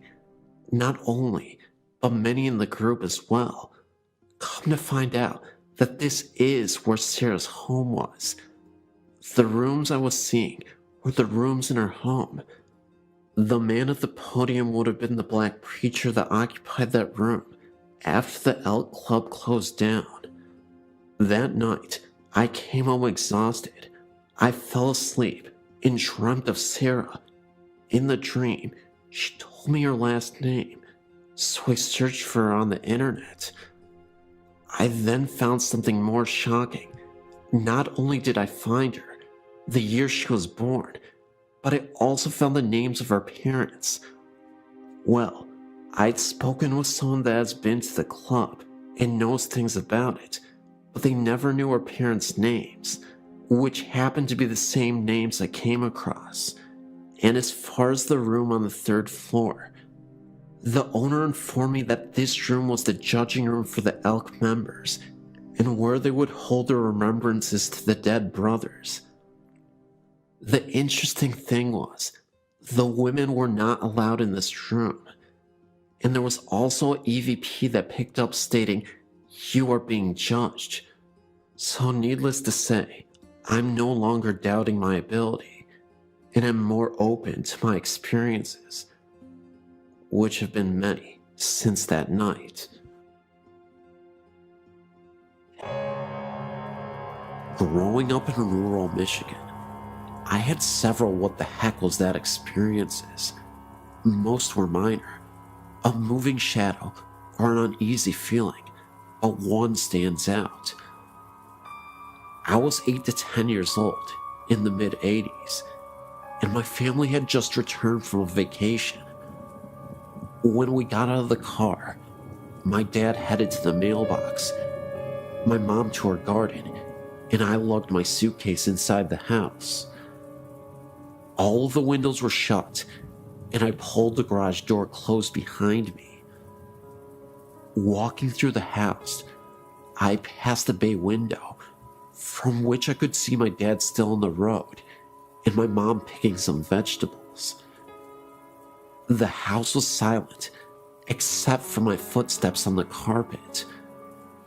I walked into my room and put my suitcase down in the corner. I heard a male voice laughing behind me. maybe in the doorway 8 feet away. It was a hearty laugh, loud and clear. I spun around, and there wasn't anyone in the doorway. I ran back to the garage, through the door, and outside. My father was just grabbing his suitcase from the car, and my mother was pulling weeds. I wasn't scared when I heard the voice, but not having a tangible body to put it with did unnerve me a bit. Following the event, I was able to forget and had no issues in the rest of the house. It was only after I got older and interested in the paranormal did I realize that I must have had a run-in with something.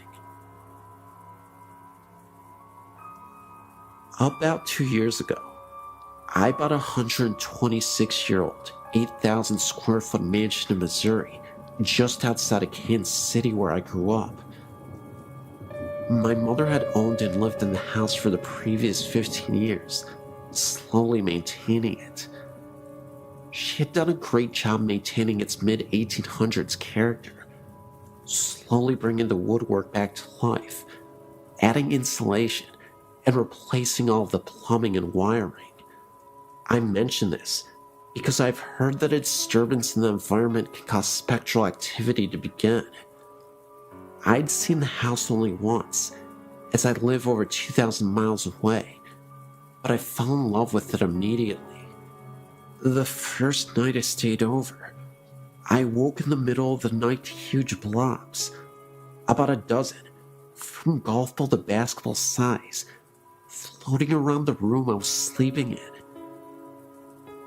This is the one and only time I've ever experienced anything like that. I closed my eyes, said a prayer, and fell back to sleep in time. I said nothing to my mother the next day until she asked me, "Well, did you see the blobs?"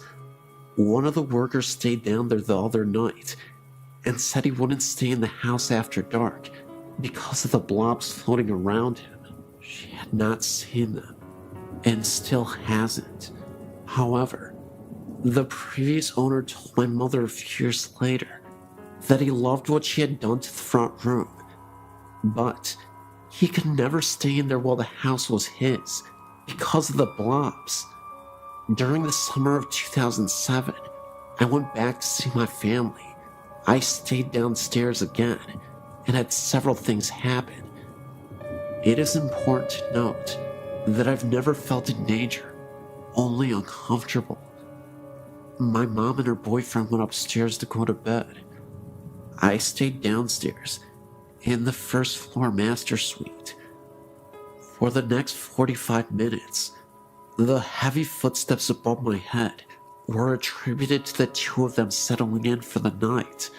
Finally, I decided I would go up and find out what was going on. The entire upstairs was dark and still. They were both long in bed. I returned to my bedroom to hear the continued walking above me. So, I went out on the living room to sleep on the couch.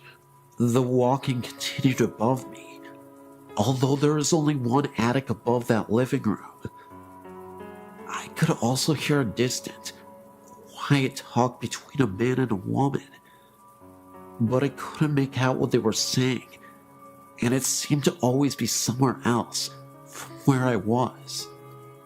The next morning, I decided maybe I would have a chat with myself out loud, and if anyone else heard it, then maybe it would be for the better. I sat on the end of the bed. It was now daylight, so I felt comfortable to be in the bedroom again, and said that I was the new owner and the son of the woman they probably knew very well by now. I really liked the house and hoped to continue my mother's good work, but for now, I lived elsewhere. I also mentioned something that I don't suggest, but in this situation, I felt comfortable in doing so. I told them that they seemed to have been there a long time, and so long as they agreed to stay out of the bathroom while I was in there, We could get along just fine together. The following night was as quiet as it could be. I think their interest in me was satisfied. This past summer, 2008, was my third visit back. Absolutely nothing happened. I was ready, and nothing. Hey, that's fine with me. But one side note, my mother sat down to look at an album she had kept for all these years she had been doing the refurbishing. She was showing me the huge change in the house, from walls being ripped out and then rebuilt, and so on. In well over half of the pictures, there were huge light anomalies. There were smears, blobs, and strange twists of the image. I mentioned this to my mother, who looked right at me and said, "You know, I haven't taken a decent picture since I've lived in this house. I've owned one crappy camera after another.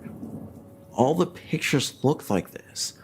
I have to throw most of them away because they are no good." I just smiled. Right, Mom. Every digital and disposable camera she has ever had in the past 15 years has had the same problem.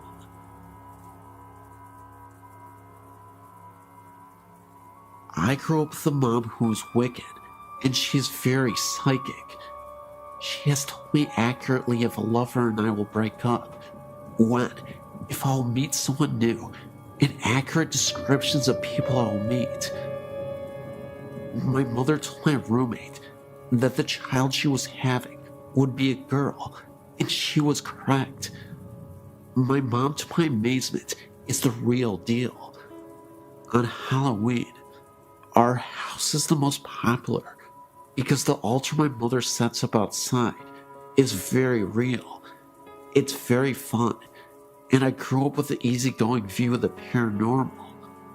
I do tend to be very logical, and I believe in a paranormal experience if it does not seem like someone is BSing me. I keep my mind open. My mother does have headaches if she is around haunted houses. She has migraines that will make her sick for days after being in one. She's had this happen to her several times in her life, including once when I was a kid. A few years ago, when I was 23, I started having heart palpitations and tachycardia. At one point, my heart rate went up to 181. I spent night after night in the emergency room, and I was recommended to a cardiologist. I went through that for several months before finally someone realized it was a sedative that I took that helped me sleep.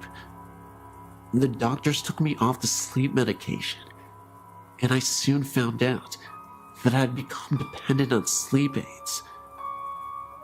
At the same time, I had to get on a Greyhound bus for a 2-day trip to move back with my parents because of the health problems. If you've ever traveled on a Greyhound, you know it's really hard to sleep on it. I was sleep deprived. I was told that I was sleeping, but I didn't realize it. I wasn't sleeping through the night. I was exhausted. I was depressed, and I developed a phobia of the sound of a beating heart medication commercials, etc. In short, my mental health was suffering. I had to make the choice to go into a psychiatric ward because it took a month to get an appointment with a psychiatrist. I didn't want to wait that long. The ward was in a regular city hospital. All the patients were quiet and were there to heal. Nobody was dangerous. There were patients with bipolar and other types of mental illness, and nobody was dangerous. There are different levels of hospitals. This was a ward for anybody going through emotional difficulties. I started to sleep the first 2 days I was there. I was not dangerous, but they did have to give me something to sleep. I was having dreams in which in my bathroom, patients had bathrooms in their rooms. I could hear a woman crying and throwing up all night. It was horrible and nightmarish. I could never see her because in the dream, I was laying in bed. How can I describe this? Even though I was asleep and dreaming, it felt like I was aware of everything going on. It never sounded quiet. It sounded like patients were throwing fits, and that someone would go by my room and rap on the wall with a walker, and that poor woman threw up and cried. She sounded miserable. The ward was actually always quiet. Nobody threw fits at night. My mom had taught me how to interpret dreams. I figured mine showed my anxieties. I'd been through hell. I wanted to sleep, and I never gave one thought to the idea that the place was haunted or had residual hauntings. I had greater concerns at the time. However, my mom came to pick me up, and she refused to enter the ward. I didn't think anything of that either. We were driving home, and she asked me how I had slept, and if I did at all. I told her about the nightmares, and how I was completely loud, and I was still very exhausted. My mother was shocked, and it showed on her face. She said, "Sarah, those were not just dreams. This psychiatric ward used to be a cancer ward." I was getting a migraine because there are patients who have not moved on. Wow, that shocked me. I never heard doctors mention that it had been a cancer ward. The idea was never put into my head. Like I said, I wanted to sleep again and to feel happy. I was concerned for my health. I believe my mom. She's usually incredibly accurate about these kinds of things. I honestly have gotten tired of finding out if me and a potential lover are not going to work out. She's that accurate. However, I could not tell you if that ward was the former cancer ward. I simply don't know because none of the doctors ever mentioned it. I was sleep deprived and going through hell at the time. My emotional state could have been reflected in my dreams. However, if I've learned anything about the paranormal, is that it can be a very small world. The hospital in question is in Iowa. It is a regular city hospital with an emergency room, surgery room, etc. It is not a psychiatric hospital only. If a former nurse ever writes you, or even a former patient, I'm here to tell you that there may have been something to their experience. The ward in question is still open. This was a few years ago that I was there. This is just a quirky experience that I wanted to share.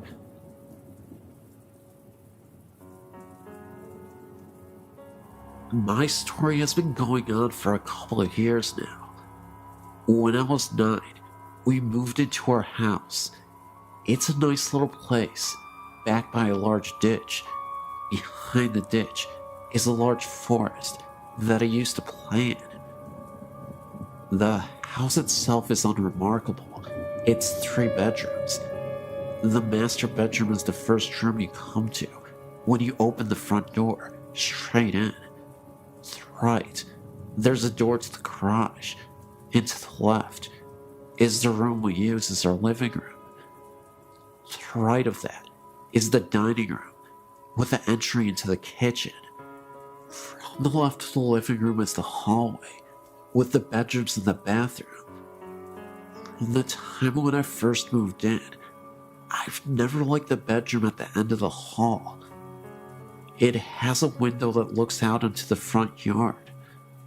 The room I shared with my sister has a window that looks out into the backyard. I'm not sure what it is about the room, but it's a creepy feeling. I was around 11 when my older sister moved out. By that time, it had been a while since I'd gotten any creepy feelings in the second bedroom. I was pleased with the idea of having my own room. I moved my bed in there, got everything set up, and prepared for the grown-up life that I wanted. The first couple days were okay. I had strange nightmares about something coming in from the ditch, something I couldn't explain. Finally, after about a month after I'd been sleeping in the room, I woke up suddenly from one of those dreams. I laid there for a while, not really sure of what woke me up. Then, I realized that the music box my grandma had given me a year ago, it was on. The music box was shaped like a carousel horse and had a switch on the bottom of it that turned the music on. I sat up and took it down from the shelf above my head and turned the switch off. I figured that maybe my cat went up on the shelf and brushed against it. I laid back down to go to sleep. It was lying there that I first saw him. I don't know what made me look up into the doorway of my bedroom. At the time, I slept with the door open, but I did, and standing there was a man, clear as day. For a moment, I was sure that someone must have broken into the house. With the light coming off the nightlight near the door, I saw that his mouth was moving quickly, and no sound was coming out. It was almost like he was screaming at me. He took a step forward and vanished. I slept in the living room that night. I finally got the nerve to sleep in my room again, after about a week of sleeping on the sofa. And that night, I had the same creepy nightmares and woke up to find a child's shape sitting on the end of my bed, staring at me. It vanished when I turned the light on. I ended up spending the next year sleeping on the floor in my sister's room because my mom wouldn't let me move my stuff in with her. I also couldn't change my room without getting the feeling of being watched. I would glance at the mirror. It's the type that sits on the dresser, and see a face staring at me, one that wasn't my own. My older sister finally moved back home, and I ended up back in the other bedroom with my sister. I thought that would make it go away, but I would sometimes see the man standing in the doorway late at night. He'd stand there staring at me, mouth moving, forming words I didn't understand. 3 years ago, some major changes happened. My oldest sister broke up with her husband, lost her house, and had to move in with my mom and dad, along with her 2 kids. My oldest sister had her boyfriend living in the house with her. The living arrangements were this: my 2 oldest sisters slept in one room, along with my youngest nephew, belonging to the first sister I talked about. My oldest sister's kids slept in the second bedroom with me, and my sister and her boyfriend had the living room. It was weird at first, but we all got used to it. The weird things had calmed down since I'd moved to the other bedroom, but it picked up again when my sister moved in. I was trying to get some sleep. It was around 1 in the morning, and I saw the child's shape again, but this time, it was sitting at the end of my niece's bed. I sat up, but before I could say anything, my niece woke up screaming. She said it was a nightmare, and I had a feeling it was probably the same one I had when I was younger. They moved out last year, and things calmed down for the most part. until my oldest sister moved away. I now had a bedroom all to myself.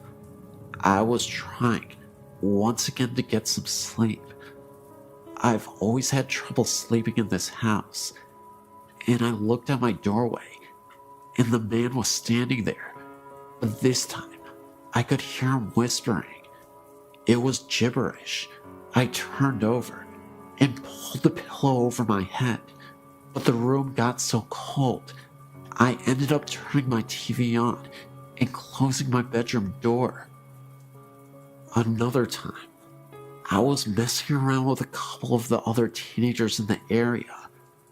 We were crossing the ditch and going over to the woods behind the houses.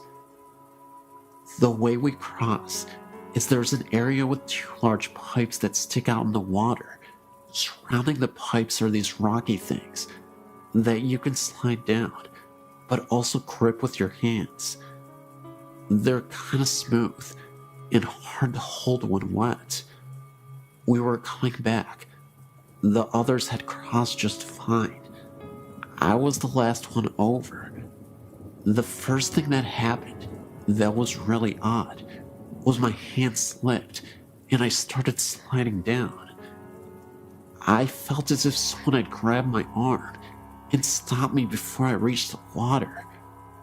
I was about to step down into the water to get across when I heard someone yell my name and say very loudly in my ear to stop. I looked down and there was a snake in the water, right where I was about to put my foot. My friend came back across and got rid of the snake. I got home okay. When I went to take a shower later that night, I looked at my arm, and I had a hard handprint bruise on my arm. I don't know if it was one of the ghosts from the house, but something stopped me from falling and from getting bitten by the snake. So, I guess even if the ghosts scare me, they're looking out for me too. Bonito City, a rather grand name for the cluster of log buildings that housed a saloon, post office, schoolhouse, church, general store, a hotel called the Mayberry House, and a number of comfortable residences. Set amid lofty peaks 12-mile northwest of Rizzuto, apple orchards and livestock of the Bonito settlers flourished in the 7,000-foot meadows at the edge of the forests. Trout fishing was excellent in the Bonito River. God was in his heaven, and all was right with the world, or so it seemed, when 2 events took place that would cause the serene and pleasant community to literally disappear. The centerpiece of Bonito City was the 2-story log hotel called the Mayberry House, operated by Mr. and Mrs. John Mayberry. They had 3 children, John, Eddie, and Nellie. On the night of May 5th, 1885, the Mayberry House leaped into the record books with one of New Mexico's most bizarre crimes. Earlier that evening, a number of miners ate supper there and left. Only 2 guests had rooms, Dr. R. E. Flynn from Ohio, and a youth named Martin Nelson seemed to be pleasant and inoffensive roomers. All were in bed by 10 o'clock. About 1 o'clock in the morning, Nelson arose and knocked on the bedroom door of the 2 Mayberry boys. John awakened and opened the door, at which point Nelson fired 2 rifle shots, killing him instantly. He then turned on the 7-year-old boy Eddie, who was screaming in bed. Nelson killed him with a single blast. Dr. Flynn, hearing the shooting, rushed from his room and was shot through the head. John Mayberry, after hearing the screams, was making his way up the dark stairs from the first floor when a shot through the heart dropped him on the landing. Blood was everywhere. Mayberry's daughter, Nellie, appeared and was shot through the side and left for dead. She later recovered. Miss Mayberry ran upstairs where Nelson shot her in the chest, but failed to kill her. She stumbled downstairs with blood streaming all the way to her feet, leaving bloody footprints visible on the stairs, even years later. She fled to the nearest cabin for help, but Nelson followed, executed her, and threw her body into an irrigation ditch. Nelson, the saloon keeper, no relation to Martin Nelson, appeared on the scene, grappled with the youth, who was no match for the murderer. Mark Nelson shot him to death and left his body bleeding in the sandy street. The next victim was a storekeeper, Herman Beck, who came out to learn the cause of the gunshots. Nelson killed him with one bullet. Bonito's terrified citizens locked themselves in their homes until morning, while Nelson roamed at large, finally climbing up a nearby mountain. Next morning, as Charlie Berry, Rudolph Schultz, and Don Campbell were standing in the street discussing the murders, they sighted Nelson returning down the mountain. He saw the man, brought up his rifle to fire, but was an instant too late. Berry failed him with a bullet through the heart. Nelson's last shot went harmlessly into the air as he fell. Total fatalities were 8 killed, including the murderer, and 1 wounded. It was years before the people of Bonito City recovered from the shock, and for 15 years, nobody set foot in the log hotel. Folks said it was haunted, told stories of shrieks and groans in the dead of night, of seeing lights flicker from room to room, or hearing muffled shots. Those who peeped through the dusty windows could see the bloody footprints left by Miss Mayberry's feet. The murderer was buried at Bonito, with his head pointed down. Folklore say that this custom was to prevent the buried persons from walking as a ghost. The victims were also buried in Bonito, side by side of each other, and a reasonable distance away from the murderer Martin Nelson. Gradually, Bonito City died. The final blow came when the railroad arrived in the desert below and took a business-like approach to acquiring water rights in the Bonito Valley, and later on, buying out the land in which the remaining residents of Bonito City lived. In 1930, Bonito Dam was built by the Southern Pacific Railroad. The remains of the victims were moved to Angus Cemetery. A large stone marks their resting place, and as for Bonito City, it is presently resting under 75 feet of water that is now known as Bonito Lake. Since then, Bonito City has become an old memory and a murder mystery of the past. Some people have claimed that during a well-moonlit night, they can see the top of the church steeple shining below the serene resting water of the night. Is it really the church steeple being seen 75 feet below the water's surface? Or is it a haunting image, reminding us of the presence of the city below? You decide.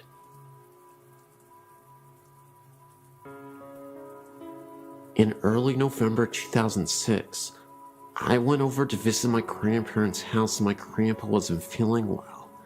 He eventually went to visit the hospital. I thought he would just get out in a day or so, because he survived a heart attack before.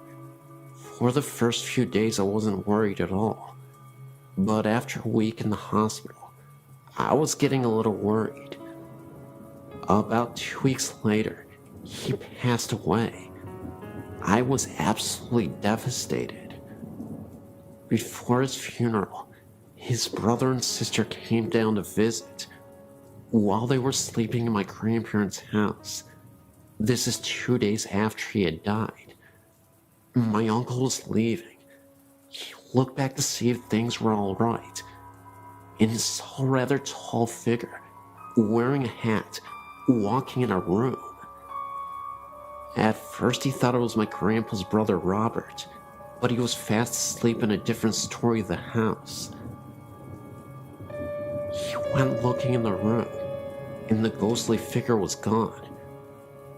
We all think the figure was our grandpa. He was about 6'1", and always wore a hat. Every time my grandma went to go get food, or to pick up my little cousins, we would get a feeling someone was watching me, but in a good way. In early December, I was decorating the Christmas tree, and I saw a face peek out at the top of the stairs at me. It looked exactly like my grandpa, a few years before he died. It kind of feels like a little bit of him follows every one of us.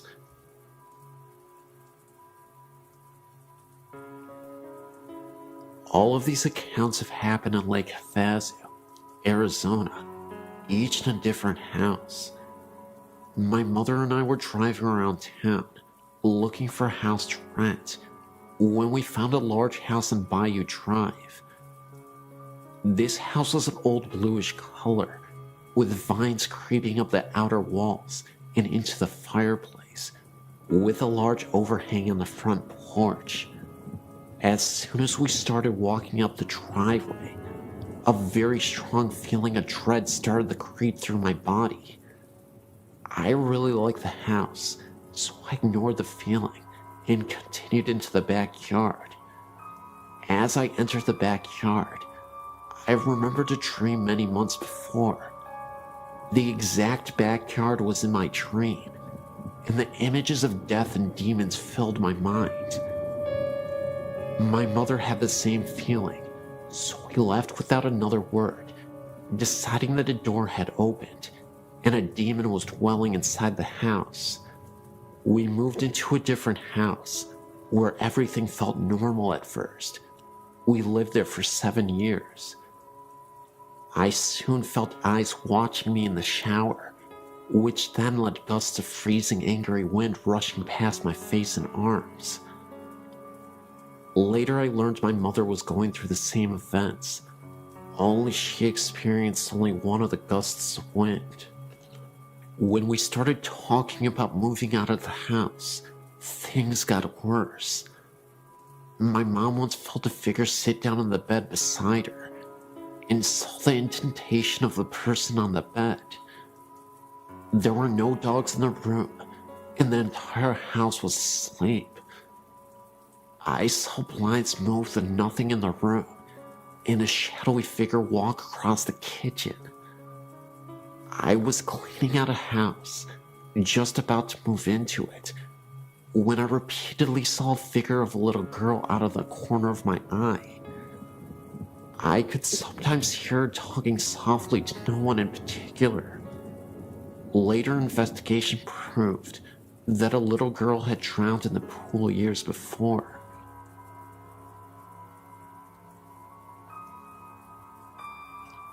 I've had a lot of things happen to me in my life, from seeing eyes in the corner of my room to being slapped by something I couldn't see, so I'm very open to anything and everything that someone would think was weird or crazy.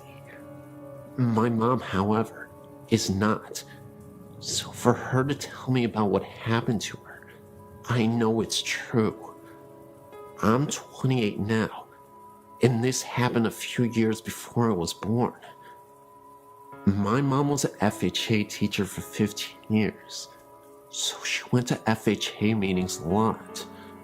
One night she was at a get-together for school, and it was getting late, and as she was getting ready to go, one of her friend's cars wouldn't start, so my mom said she would take her home.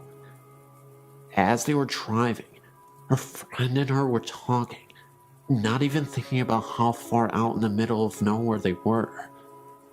Finally, they got to her house, and my mom dropped her off and started home. It was a very calm night and very dark, almost eerily calm. As she was driving down the road, she started to feel uneasy, so she tried to blow it off until she turned down back road to the highway.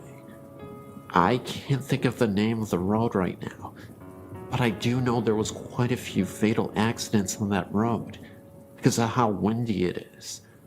So, as she was driving, she looked over and saw this thing running right beside her. It was as big as a cow, and its eyes glowed green.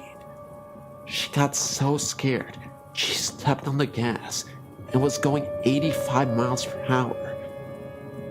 And the thing then disappeared. It was almost as if it was there like a flash, and it was gone. She never found out what it was, nor did she ever go down that road again. But she figured it might have been a banshee or something, after a long look at things. She has only had 2 things ever happen to her in her life that she definitely couldn't explain, and that was certainly one of them. The other was when she went to bed one night, when she was a teen. She just got into bed and looked over at her closet, and there was something that looked like a man floating with a glow around it coming at her. She ran and told her mom, and her mom told her it was nothing. So she went back to bed, and she saw it again, and ran out and slept on the couch for the rest of the night.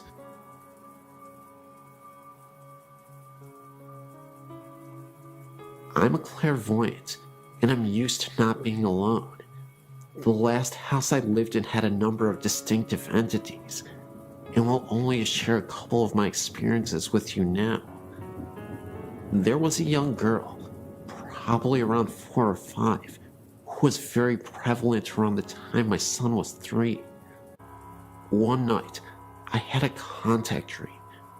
Usually my dreams are surreal and nonsense, but when I contact someone, they're usually set in whatever house I'm in, and are more out-of-body experiences. I walked to the end of my hall and looked through the dining room into the kitchen, and there was a small girl with waist-length dark brown, not black, wavy hair. She had a flowered white nightgown on, and she was pushing buttons on the microwave. When I asked her why she was here, she quickly, and I mean quickly, like Japanese horror crossed the room in a blink quickly, came up to me. I crouched down, but I couldn't see her face, and somehow I knew she had been badly injured. Think gunshot wounds to the eyes and cheek, so I didn't want to see her face. I explained to her that she needed to move on and go into the light where her family was waiting, and then I walked back to my room with her following behind me. I woke up, then went back to sleep, and a while later my son woke me up, halfways anyway, enough to answer him and kinda remember. And he asked me to tell the girl that she was not his sister and to leave him alone. I told him to lay down in my bed and explained to her she was about 3 feet away, that I'm not her mother, and that she needed to move on, that it wasn't her house anymore. I thought that part was a dream when I woke up, until I realized my son was asleep beside me. The other very noticeable energy in my house was that of a woman who was very straight-laced and controlling. She would often sit on a window seat in my bedroom at night. My husband, who is a very skeptical man, would sit up in his sleep staring with closed eyes towards her and ask over and over, "Who is that? Who the heck is that?" Until I would tell him it's okay. Then he would lay back down. Well, this house was in Oklahoma, and every time there was a tornado weather outside, she would panic and really become agitated and very distracting to those who could sense her. So I'd have to calm her down and watch the storm. When my alarm clock didn't go off, she would bang loudly on the window in time for you to get to work. The only nice thing she would do. But when we were moving out, she really flipped, stirring up whatever else was there. So in the middle of the night, I would hear floor shakings and bangs from completely empty rooms. Tape would be peeled off boxes and placed across the room. Things would be removed from boxes overnight and put in different rooms, like books stacked in the middle of the kitchen after they were packed, and sounds of the TV coming on after it had been unplugged and wrapped in protective sheeting.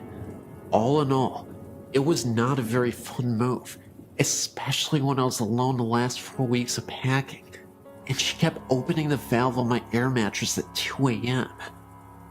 My new house is nice, but I keep hearing a little boy talk to me from a corner of my bedroom. Oh well, I guess.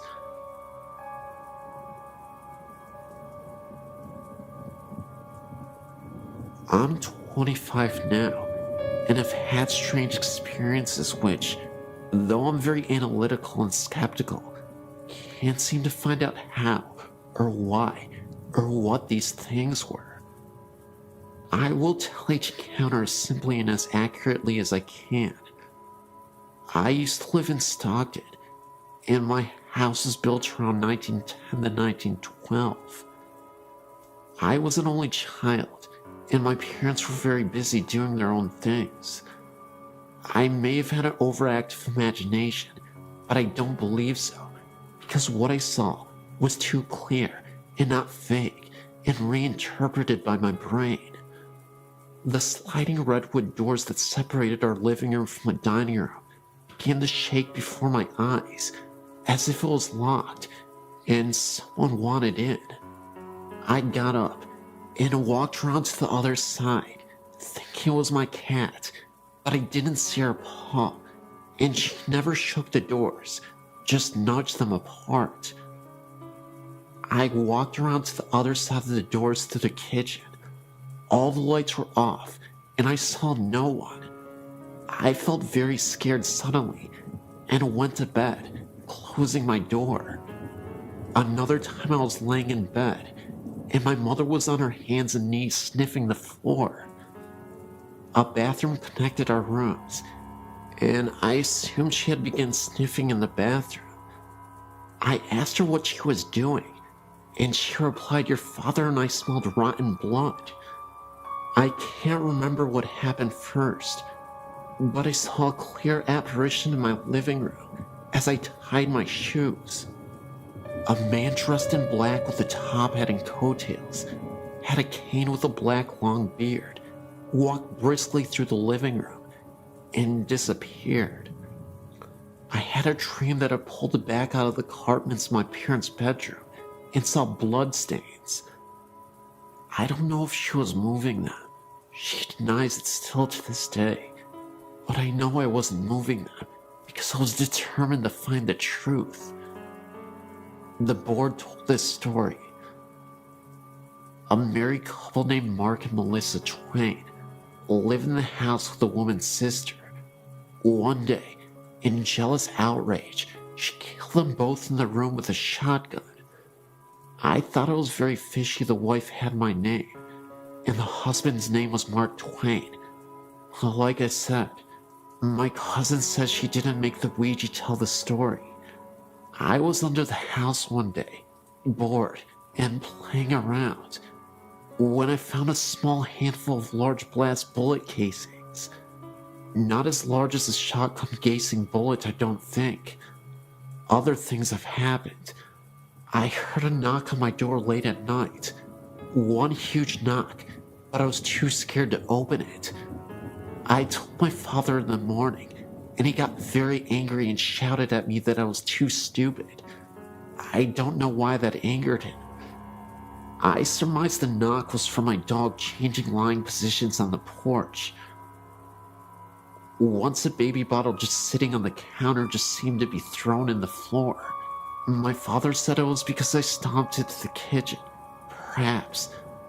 But the powerful way it fell, I doubted it. I was never able to tear my parents' carpet or find any information on the house that could point me in any direction. Though I did get all the paperwork on who owned the house, and no name Twain ever owned the house. My aunt, who claims to be a psychic, came over to the house and said that several ghosts live here. That was something I didn't hear myself. Another family member told me that. The house, which was always a bit odd, had a stained glass window on the front, not very large. It was of a cross. Later in life, I was in high school, living with a friend. I was trying to go to sleep and heard someone say my name very clearly right next to my ear. I got up and asked my friend what he wanted. He was in my grandmother's room, which they shared. I didn't call you, he said. The voice didn't sound like his voice. It had a lisp, as was very girlish sounding. We went to the house in the Delta, abandoned and run down, as well as vandalized. I walked ahead of everyone, always ready to take on whatever. As I walked past a bush, these birds just exploded from it. Before, I heard no bird song, and they surprised. The house was elevated with a basement that had openings for water to flow through. Everything was pretty much ruined. A door opened nowhere, as the staircase had been brought down. It felt like a cemetery, not in a morbid sense, just so quiet and hollow. We went to the basement, where trash was everywhere. On the door, which had been removed then, placed back up, was a crude black painting of a devil or satyr. Being mischievous, I took a wooden bed frame topper. It was painted brown with a carved flower on each side, and it was painted red as well. After I took it home, that's when I heard the voice. My room was cold, and I saw something in the garage, and I had a really weird nightmare. The kitchen was being renovated, so we had to wash and get dishes in the garage.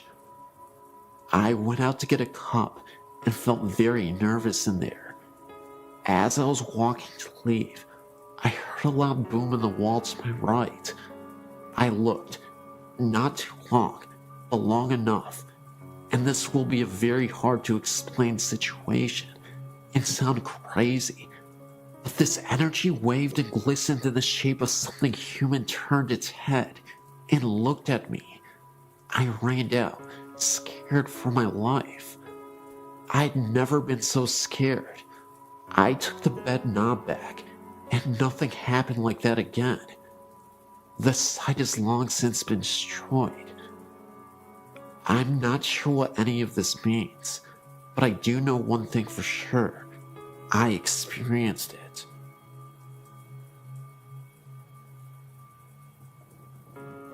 Both of these accounts took place within the same week of each other, happening to my brother and I when we were on vacation in London. The Hyde Park Ghost. I was on vacation with my family in London for Thanksgiving, 2001. About 10 in the morning on Thanksgiving Day, we decided to go for a walk around London, starting with Hyde Park, which was about 3 blocks from the hotel. The park was beautiful against the autumn sky, and both my brother and I found it strange how time seemed to skip, as the park just lay kitty corner from a highly modernized tourist strip. As we waited on the corner for our parents to catch up, I turned to see a great black carriage standing behind us, pulled by a glamorous-looking brown and white Clydesdale. I tugged on my older brother's jacket and pointed, and we watched it for a while, thinking it was the coolest thing we'd ever seen. Others in the park didn't take much notice of them at all, walking by in a hurry to get wherever they were going, or that's what we figured. My brother, having his camera with him, took a picture of the carriage and the driver, a slightly portly man with a contented smile and a formal air. He looked at us as my brother snapped a picture, and I felt an unexplainable tingling. Shrugging it off as the autumn weather, I continued to watch the driver. Our parents called our names, and we turned back to look at them, agreeing that we should all go for a ride in the carriage. My mom asked what we were looking at, and I turned back and pointed.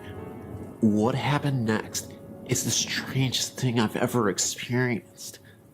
There was no carriage standing on the corner with us. My brother just looked as puzzled, and we continued the search about the corner, thinking it must have driven off after we turned to look at my parents. The carriage, driver, and horse were nowhere in sight. I found it odd also that we had not heard them drive off, as one would think a horse walking on stone could not be terribly quiet. A week or so later, we got the film developed. My brother and I searched through the pictures at least 3 times, trying desperately to find the one he had taken off the carriage. But though all the exposures from his camera were present, we could not find the one of the gleaming black carriage, Mary Driver, and the magic Clydesdale. We did, however, find a startling shot of the corner it had been on, with a little glowing orb just right center. My brother and I prickled. The real start, however, did not come until about 2 days after that, when I was reading a book about the ghost of London I'd picked up at the Tower of London for some light reading. I felt the same familiar prickle as I read about a popular ghost in Hyde Park, that of a man driving a gleaming black carriage pulled by a huge brown and white Clydesdale. The shadow in the chapel.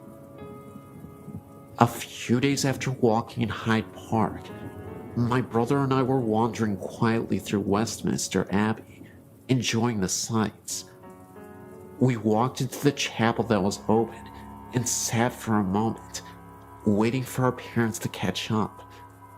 While we were there, he said he smelled something burning. I sniffed the air, recognizing the strong smell of incense. We looked around, not seeing anyone else in the chapel. My brother poked his head out the door, and he looked around, informing me that no one was there, and no one was burning anything nearby. Thinking this was strange, but not terribly creepy, we hung around in the chapel a while longer, chatting quietly. Our conversation was broken, however, when we heard someone chanting from the front of the chapel. We jumped, thinking we were alone. I looked up towards the front, certain we had been alone. The chanting continued in a foreign language I didn't understand. My brother, a Latin student, said later the chanting was a prayer or something. We stood there, watching the front of the chapel, looking around for anyone who might be chanting. I nearly fell over when I saw someone flicker to my left, a figure wearing a dark robe and moving slowly, walked in front of us at the head of the chapel. I remember taking a sharp step backward and falling into my brother, when after a moment's reflection, the being looked up and straight ahead. We couldn't see its face, as its profile was towards us, covered by the robe's hood. That didn't matter, however, as in an instant, the being was gone. There was no more chanting, no smell of incense, nothing but me, being supported by my pale and terrified looking brother. We didn't know what to think, neither of us thinking too much of ghosts before, but neither of us could really explain it. One minute, someone standing right in front of us, and the next minute, it was gone. Completely and utterly gone. Not a trace of it.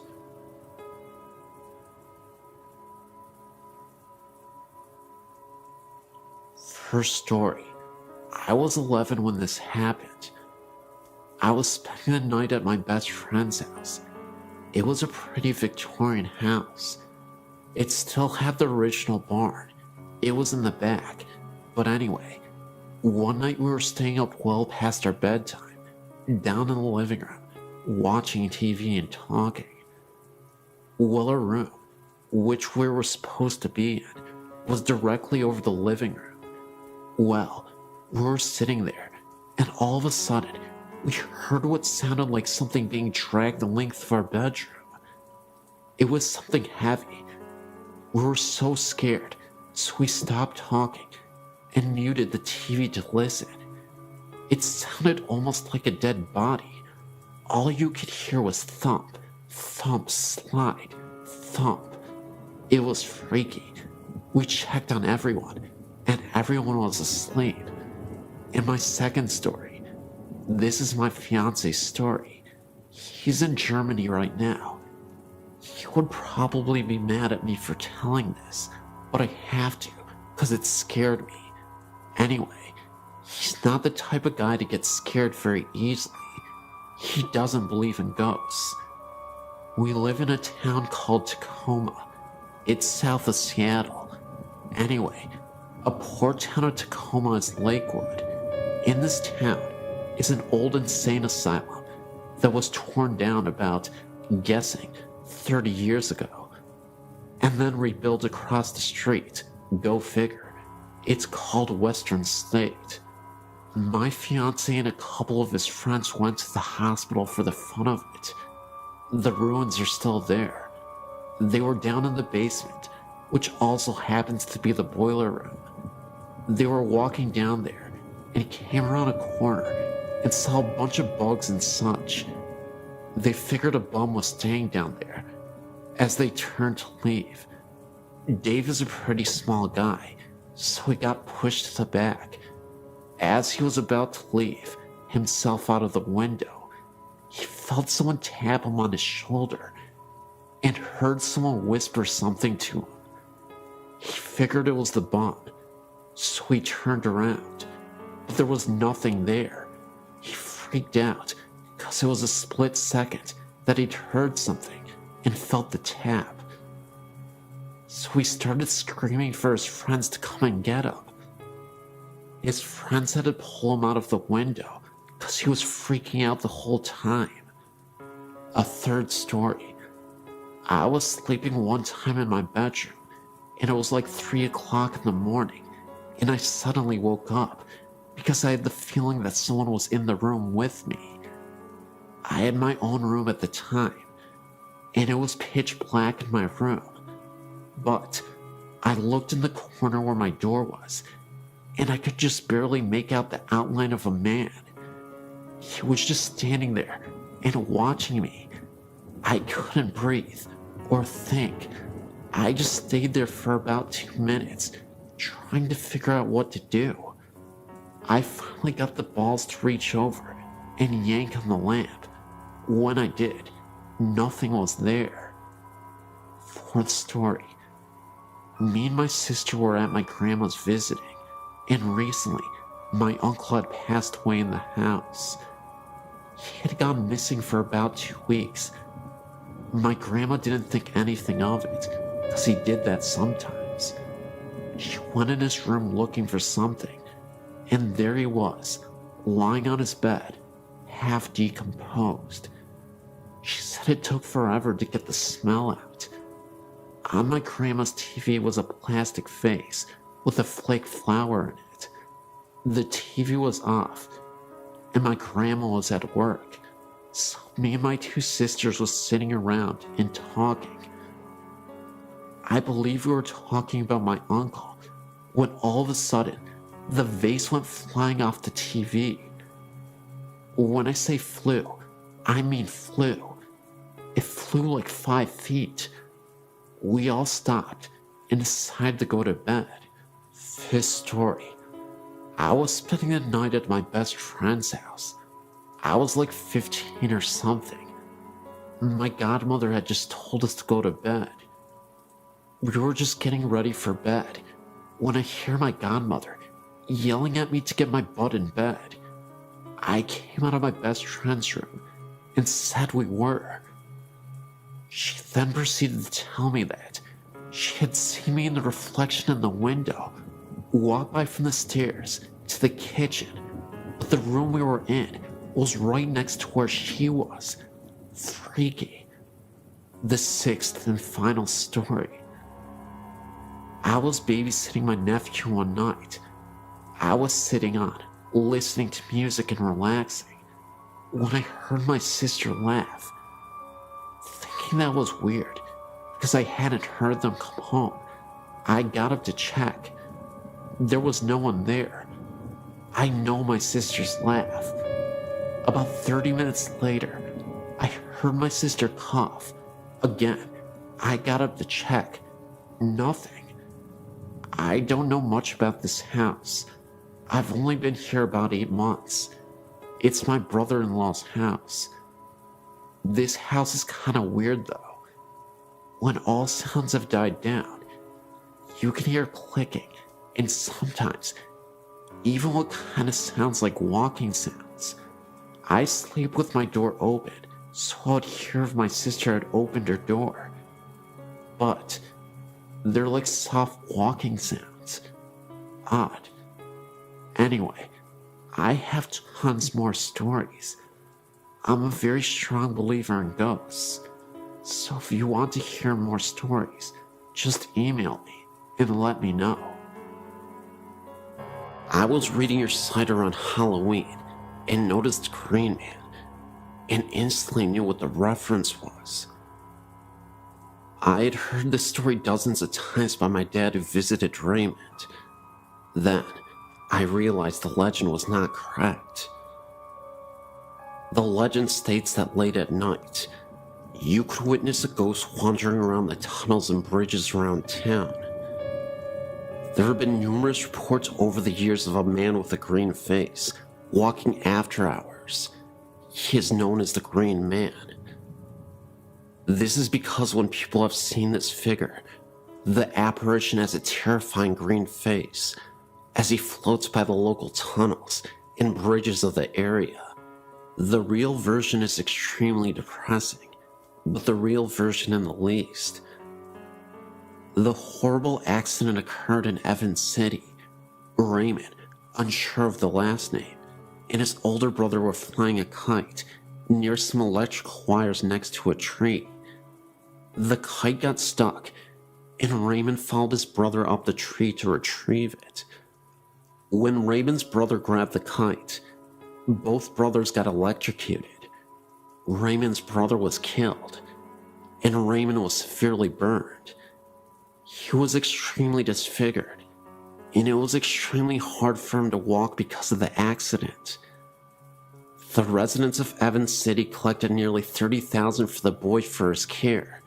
His older sister and her boyfriend ran off with the money, leaving Raymond without the money he needed to get well. From then on, the townspeople took him under their wing and took care of him the best they could, but without the funds to do it. My dad's grandmother, who lived in Suiki, told my dad and his brothers and sisters the story of the Green Man when they went to visit her. Raymond, now an adult, walks down the road to and from the tunnel every night. The sun would hurt his eyes, since it only had a thin sheath of skin to cover them, so he did not go out in the daylight. He could barely walk, but did so every night regardless. People from all over came to bring him money, gum, and cigarettes, even while he was on his nightly walks to the tunnel and back home. The Green Man came from the color his skin looked when the headlights would hit him. He had been charred so badly, he was gray, so the headlights actually made him look a greenish-gray color. Unfortunately, my dad couldn't confirm this because he is colorblind. Raymond had a hole for a mouth, no nose except for a hole, and holes for ears. My great-grandpa and my Uncle Carl, then a teen, got out and handed Raymond a pack of Lucky Strikes and a pack of gum. Raymond talked to them for a bit, though you could barely understand what Raymond was saying. Behind my great-grandma's car were many more cars, waiting to see Raymond, as there were more every night. At this point, Raymond was a bit of a celebrity. Raymond was watched by the town and the police, and he never had any trouble with the visitors. My family left, and the next car pulled up to visit. My dad recalls hearing of Raymond's passing some years later. Must have been about 1985.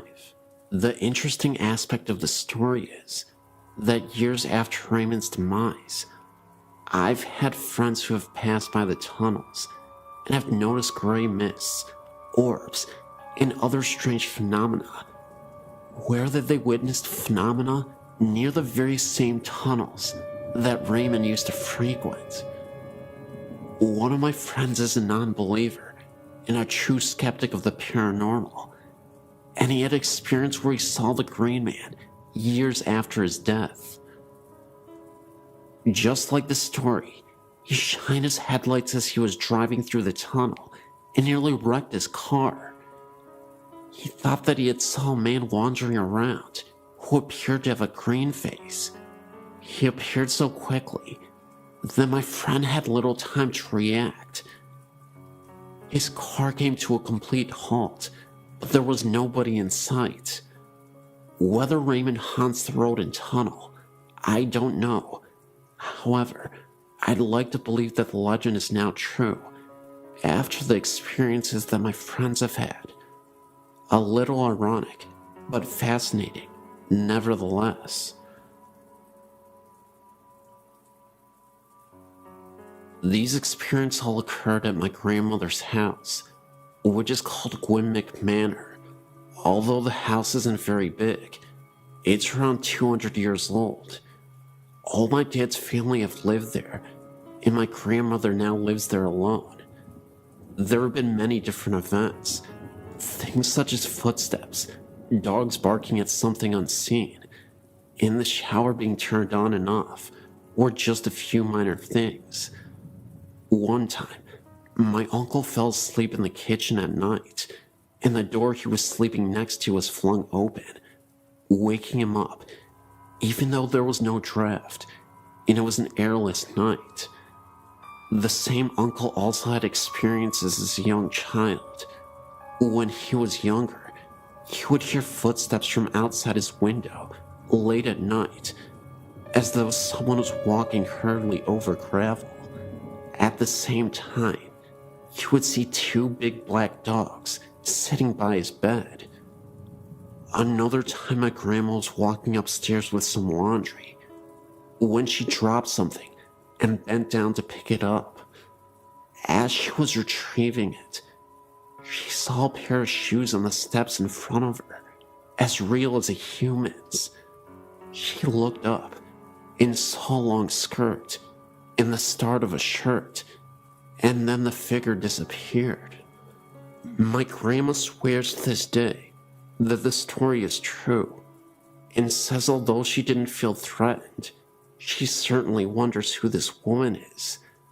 There was no one else in the house at the time, and the stairs are curved, so if someone had walked down them, you would have seen. Most recently, my sister and I were in the corridor opposite the dining room, which is locked when it's not in use. There is a key on the outside of the door. We were standing there talking when the key started to move, as if someone was trying to get out from inside. We thought maybe someone was in there at first, but then we remembered that the key had been moving from our side of the door, Most recently, we were sitting on the lawn whilst my dad and uncle played badminton on the court behind us. The garden is raised almost on a hilltop, with steps leading up to it, so the grass we were sitting on was in line with the upstairs bedroom window, if that makes sense. We were facing the window, talking, and looking in at my grandmother's 2 dogs, who could have been sitting on her bed. My grandma had gone out shopping and had left her dogs shut in her bedroom. First, we saw one of the dogs start barking urgently at something in the far corner, which was out of sight from us. This continued, and the dog then jumped onto the bed again and started barking directly at us. We thought this was strange, but what happened next couldn't be explained. A white mist, almost in the form of a hand, passed over the dog's head, as though we were stroking her. She then stopped barking. We both looked at each other in horror, knowing that we both had seen the same thing. There was no sunlight that could have reflected through the windows, and I honestly can't think of another explanation for the hand we had seen. I still feel scared when I go into the house.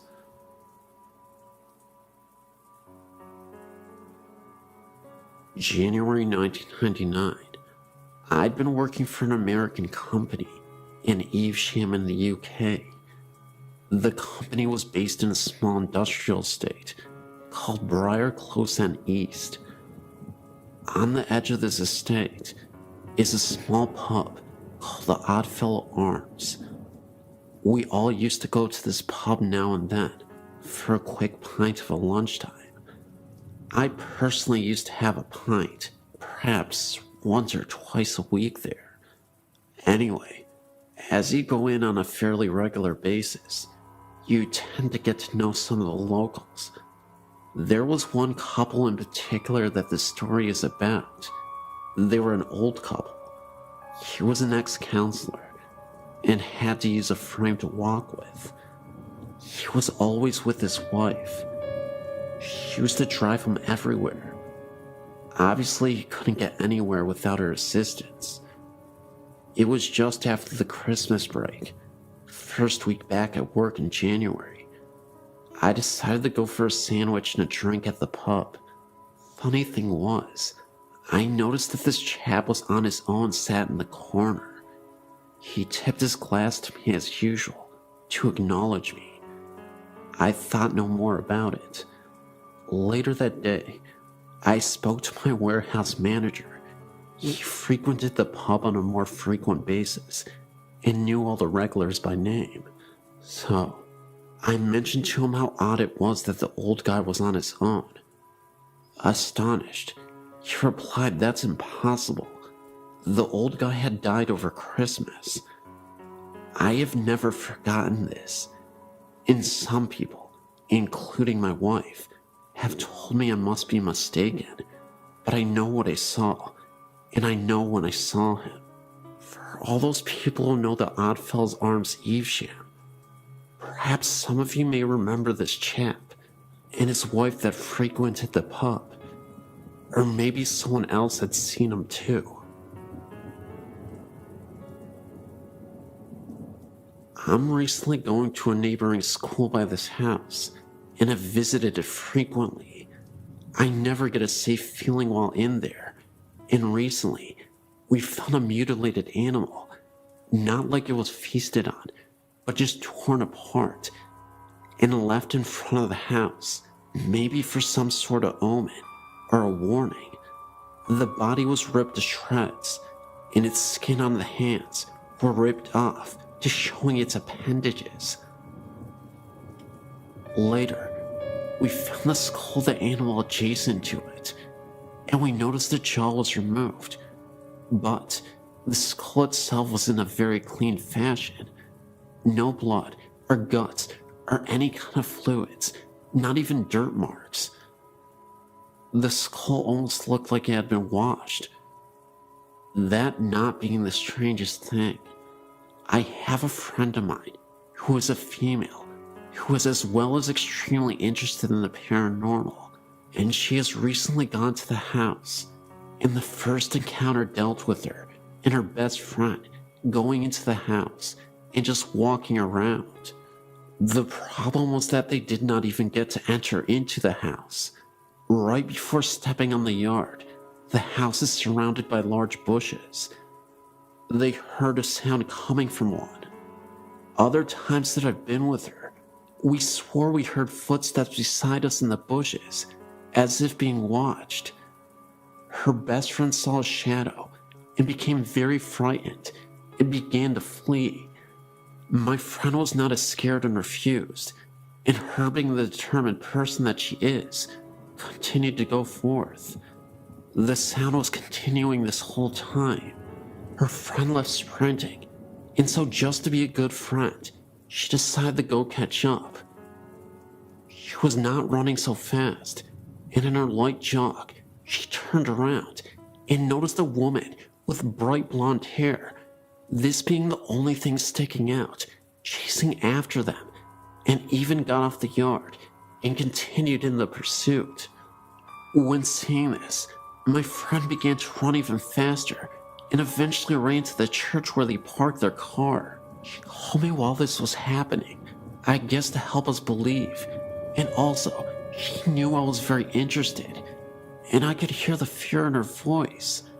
When she returned, she told us the story, and one of the girls who was a local asked about what she had saw, and when she said the thing chasing them had long blonde hair, the local freaked and admitted that the woman who was murdered did in fact have long blonde hair. This scared and excited all of us because my friend who was chased had no idea how the woman looked or anything of that sort. Not being enough for us, we decided to go back with another group of kids who swear they know much about demons. We weren't allowed to go on because the demon group refused to get on because they swore they could just feel the evil. Well, they went back, and we ended up going another day with other friends. We just heard small sounds and footsteps.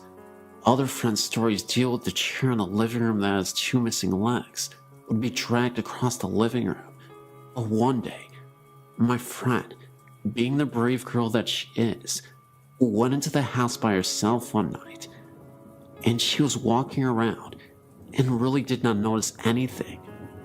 She made a comment expressing how upset she was that nothing was happening, and a few minutes later, she heard a high-pitched shriek, and right then she was pushed, what she guessed to be about 4 feet, and pinned to the wall. She stumbled out of the house, and when she got home, her best friend noticed the scratches on her forehead. She still has them right now. This incident is very recent. That same night, her friend later called me saying that she had fallen asleep and was not responding, and that she was breathing normally, but her body was extremely cold. We haven't gone back yet, but we noticed that activity is much higher when fewer numbers are around. I look forward to giving you updates. Also, I'm from McAllen, Texas, and there's a building in that area that is rumored to be haunted. There's this building, and it is extremely haunted on the 3rd floor. I'll go ahead and check that out as well, and I'll give you an update as soon as possible.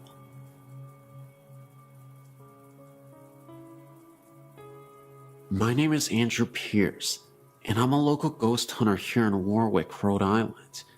Having experience in paranormal investigation helps every time I tell my story, because living with ghosts and experiencing ghosts are two different things for me.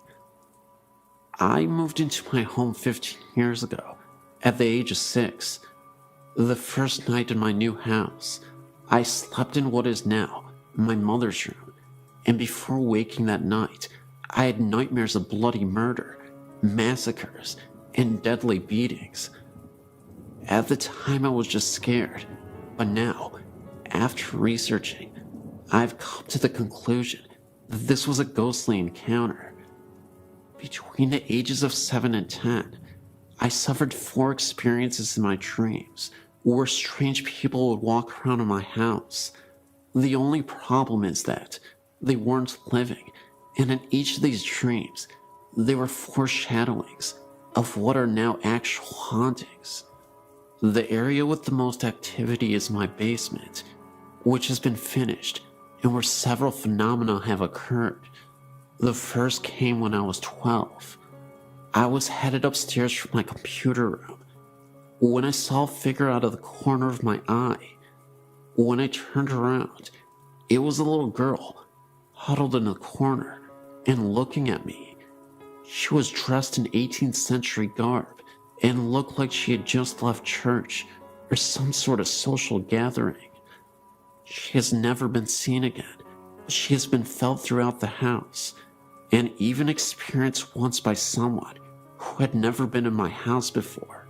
This occurred when a friend of mine was sleeping downstairs, waiting for us to get back from a run to CVS. She was asleep on the couch when a ghostly armor hand touched her arm, and then proceeded to knock over a couple of items on the table.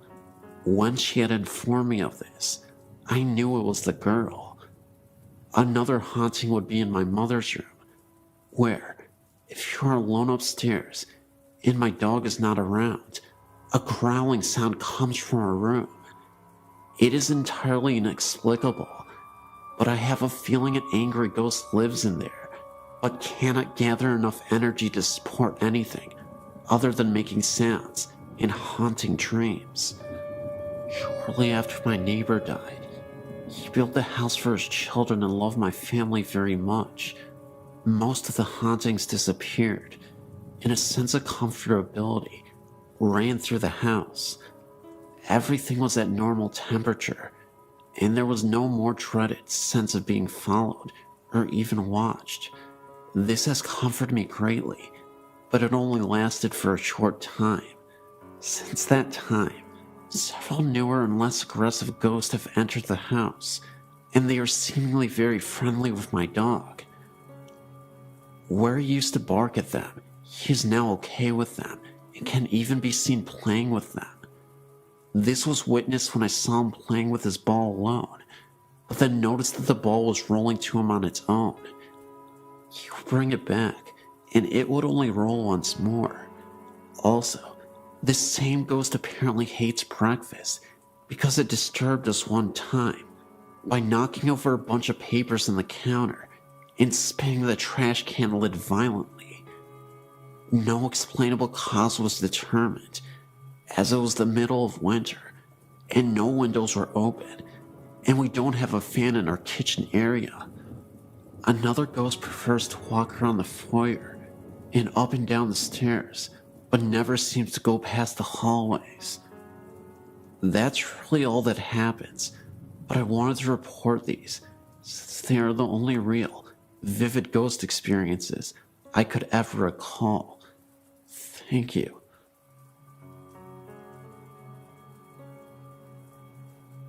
We bought a house in Yucca Valley in 1988, built during World War II, from what we were told, 2 bomb shelters. House added on to the years to come. Interesting old place, but nothing special other than the fact we thought we could turn it into our dream house. 2-story, white picket fence, etc. A couple weeks after moving in, my husband and I were in the kitchen, talking, when I thought I saw something. A fog, an image of a lady going through the dining room, not saying a word, thinking my husband would think I was nuts. He said to me, "Did you see that?" My husband and I choose to sleep in the downstairs bedroom, and the girls upstairs at that point. We were in a king-size waterbed, framed firmly on the floor, so it's not logically possible for something to be placed underneath it. After we began renovating the upstairs, we moved our bed up there, and the girls had the downstairs to sleep. Full-size beds, sitting on regular bed frames. There was nothing on the floor when we moved our bed out. A few weeks later, one of my daughters informed us that something was under her bed. My husband investigated and found a black and white photo as well as some silk scarves. We called the former owner to ask if he knew who or what it might be. He came to look, said the photo was of his dead wife and the scarves had belonged to her. A few months later, my husband found a painted portrait of a young man in his workshop. Again, called the former owner. He said it was of his dead son. A year or so later, one of my daughters saw the same image, the fog, image of a lady. He or she never caused us any harm, except for the fact that money we hid in one place or another had disappeared. After living there a while, we met the neighbors. They informed us former owner's wife had died from cancer in the bedroom photo, and scarves were found. His son, portrait found, had offed himself at the Yucca Valley Inn. Ashes had been spread on the property, according to them, the neighbors, but these facts were not disclosed to us at the time that we bought the house. After living there some 19 to 20 years, we decided to move, not because of spirits, just now that the kids have grown up and moved out on their own and wanted to downsize.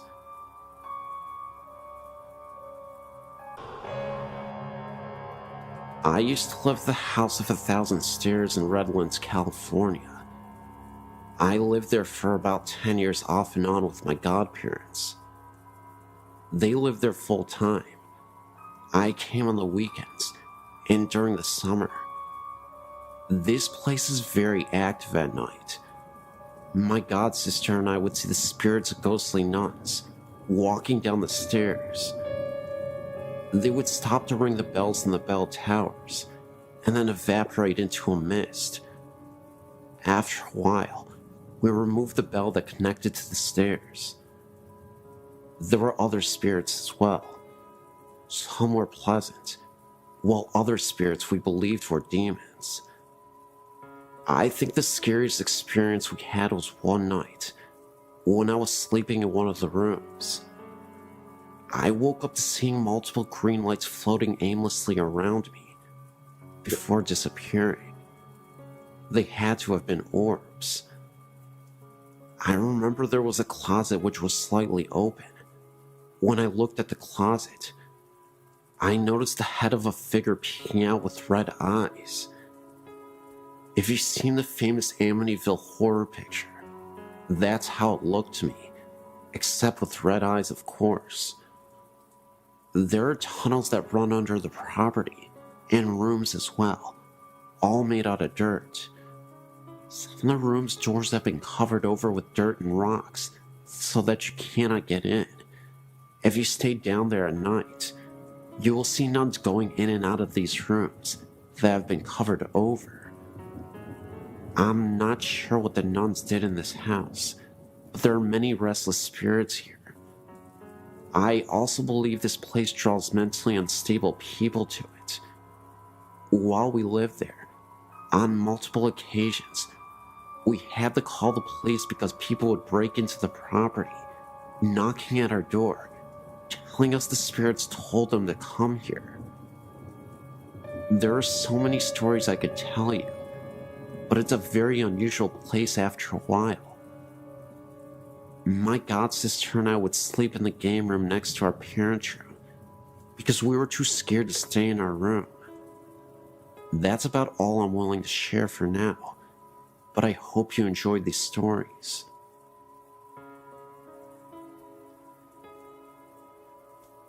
I know that most high schools claim to be haunted, but my old alma mater has everything from restless Indian spirits, students that died on campus, as well as the spirits of some priest that passed away at the campus.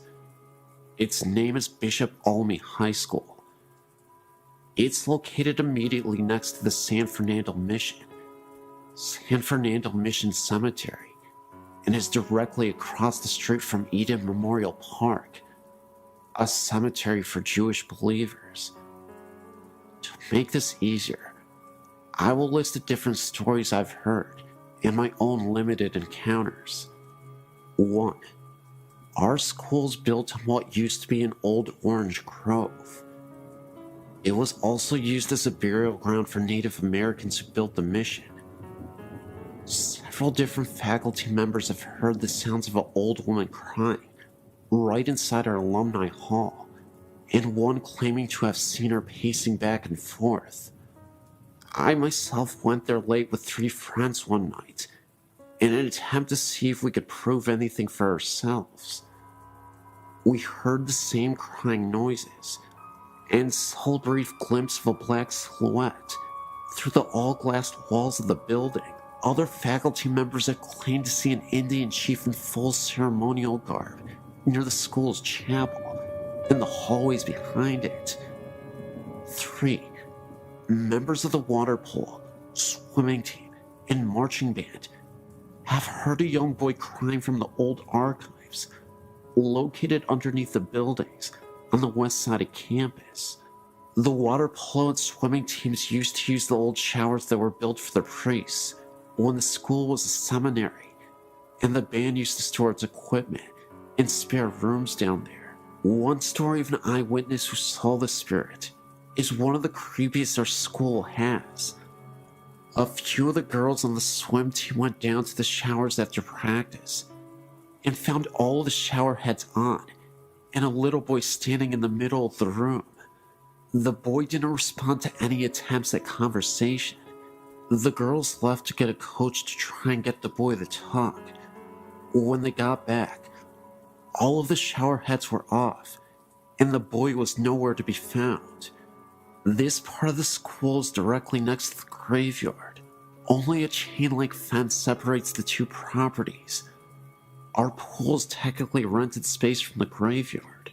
In the new school archives, located on the 2nd floor of the building over the old archives, there have been reported sightings of a priest in his uniform, reading or filing books. This same hallway, nicknamed the Forbidden Hallway by students, because it has all the permanent records in school's computers' mainframes and is off limits to any student without permission, was once the dorm rooms for the young priests in training when the site still served at the cemetery. A lot of men of God passed on at this location. 5. The hallway behind the school's chapel has had several sightings.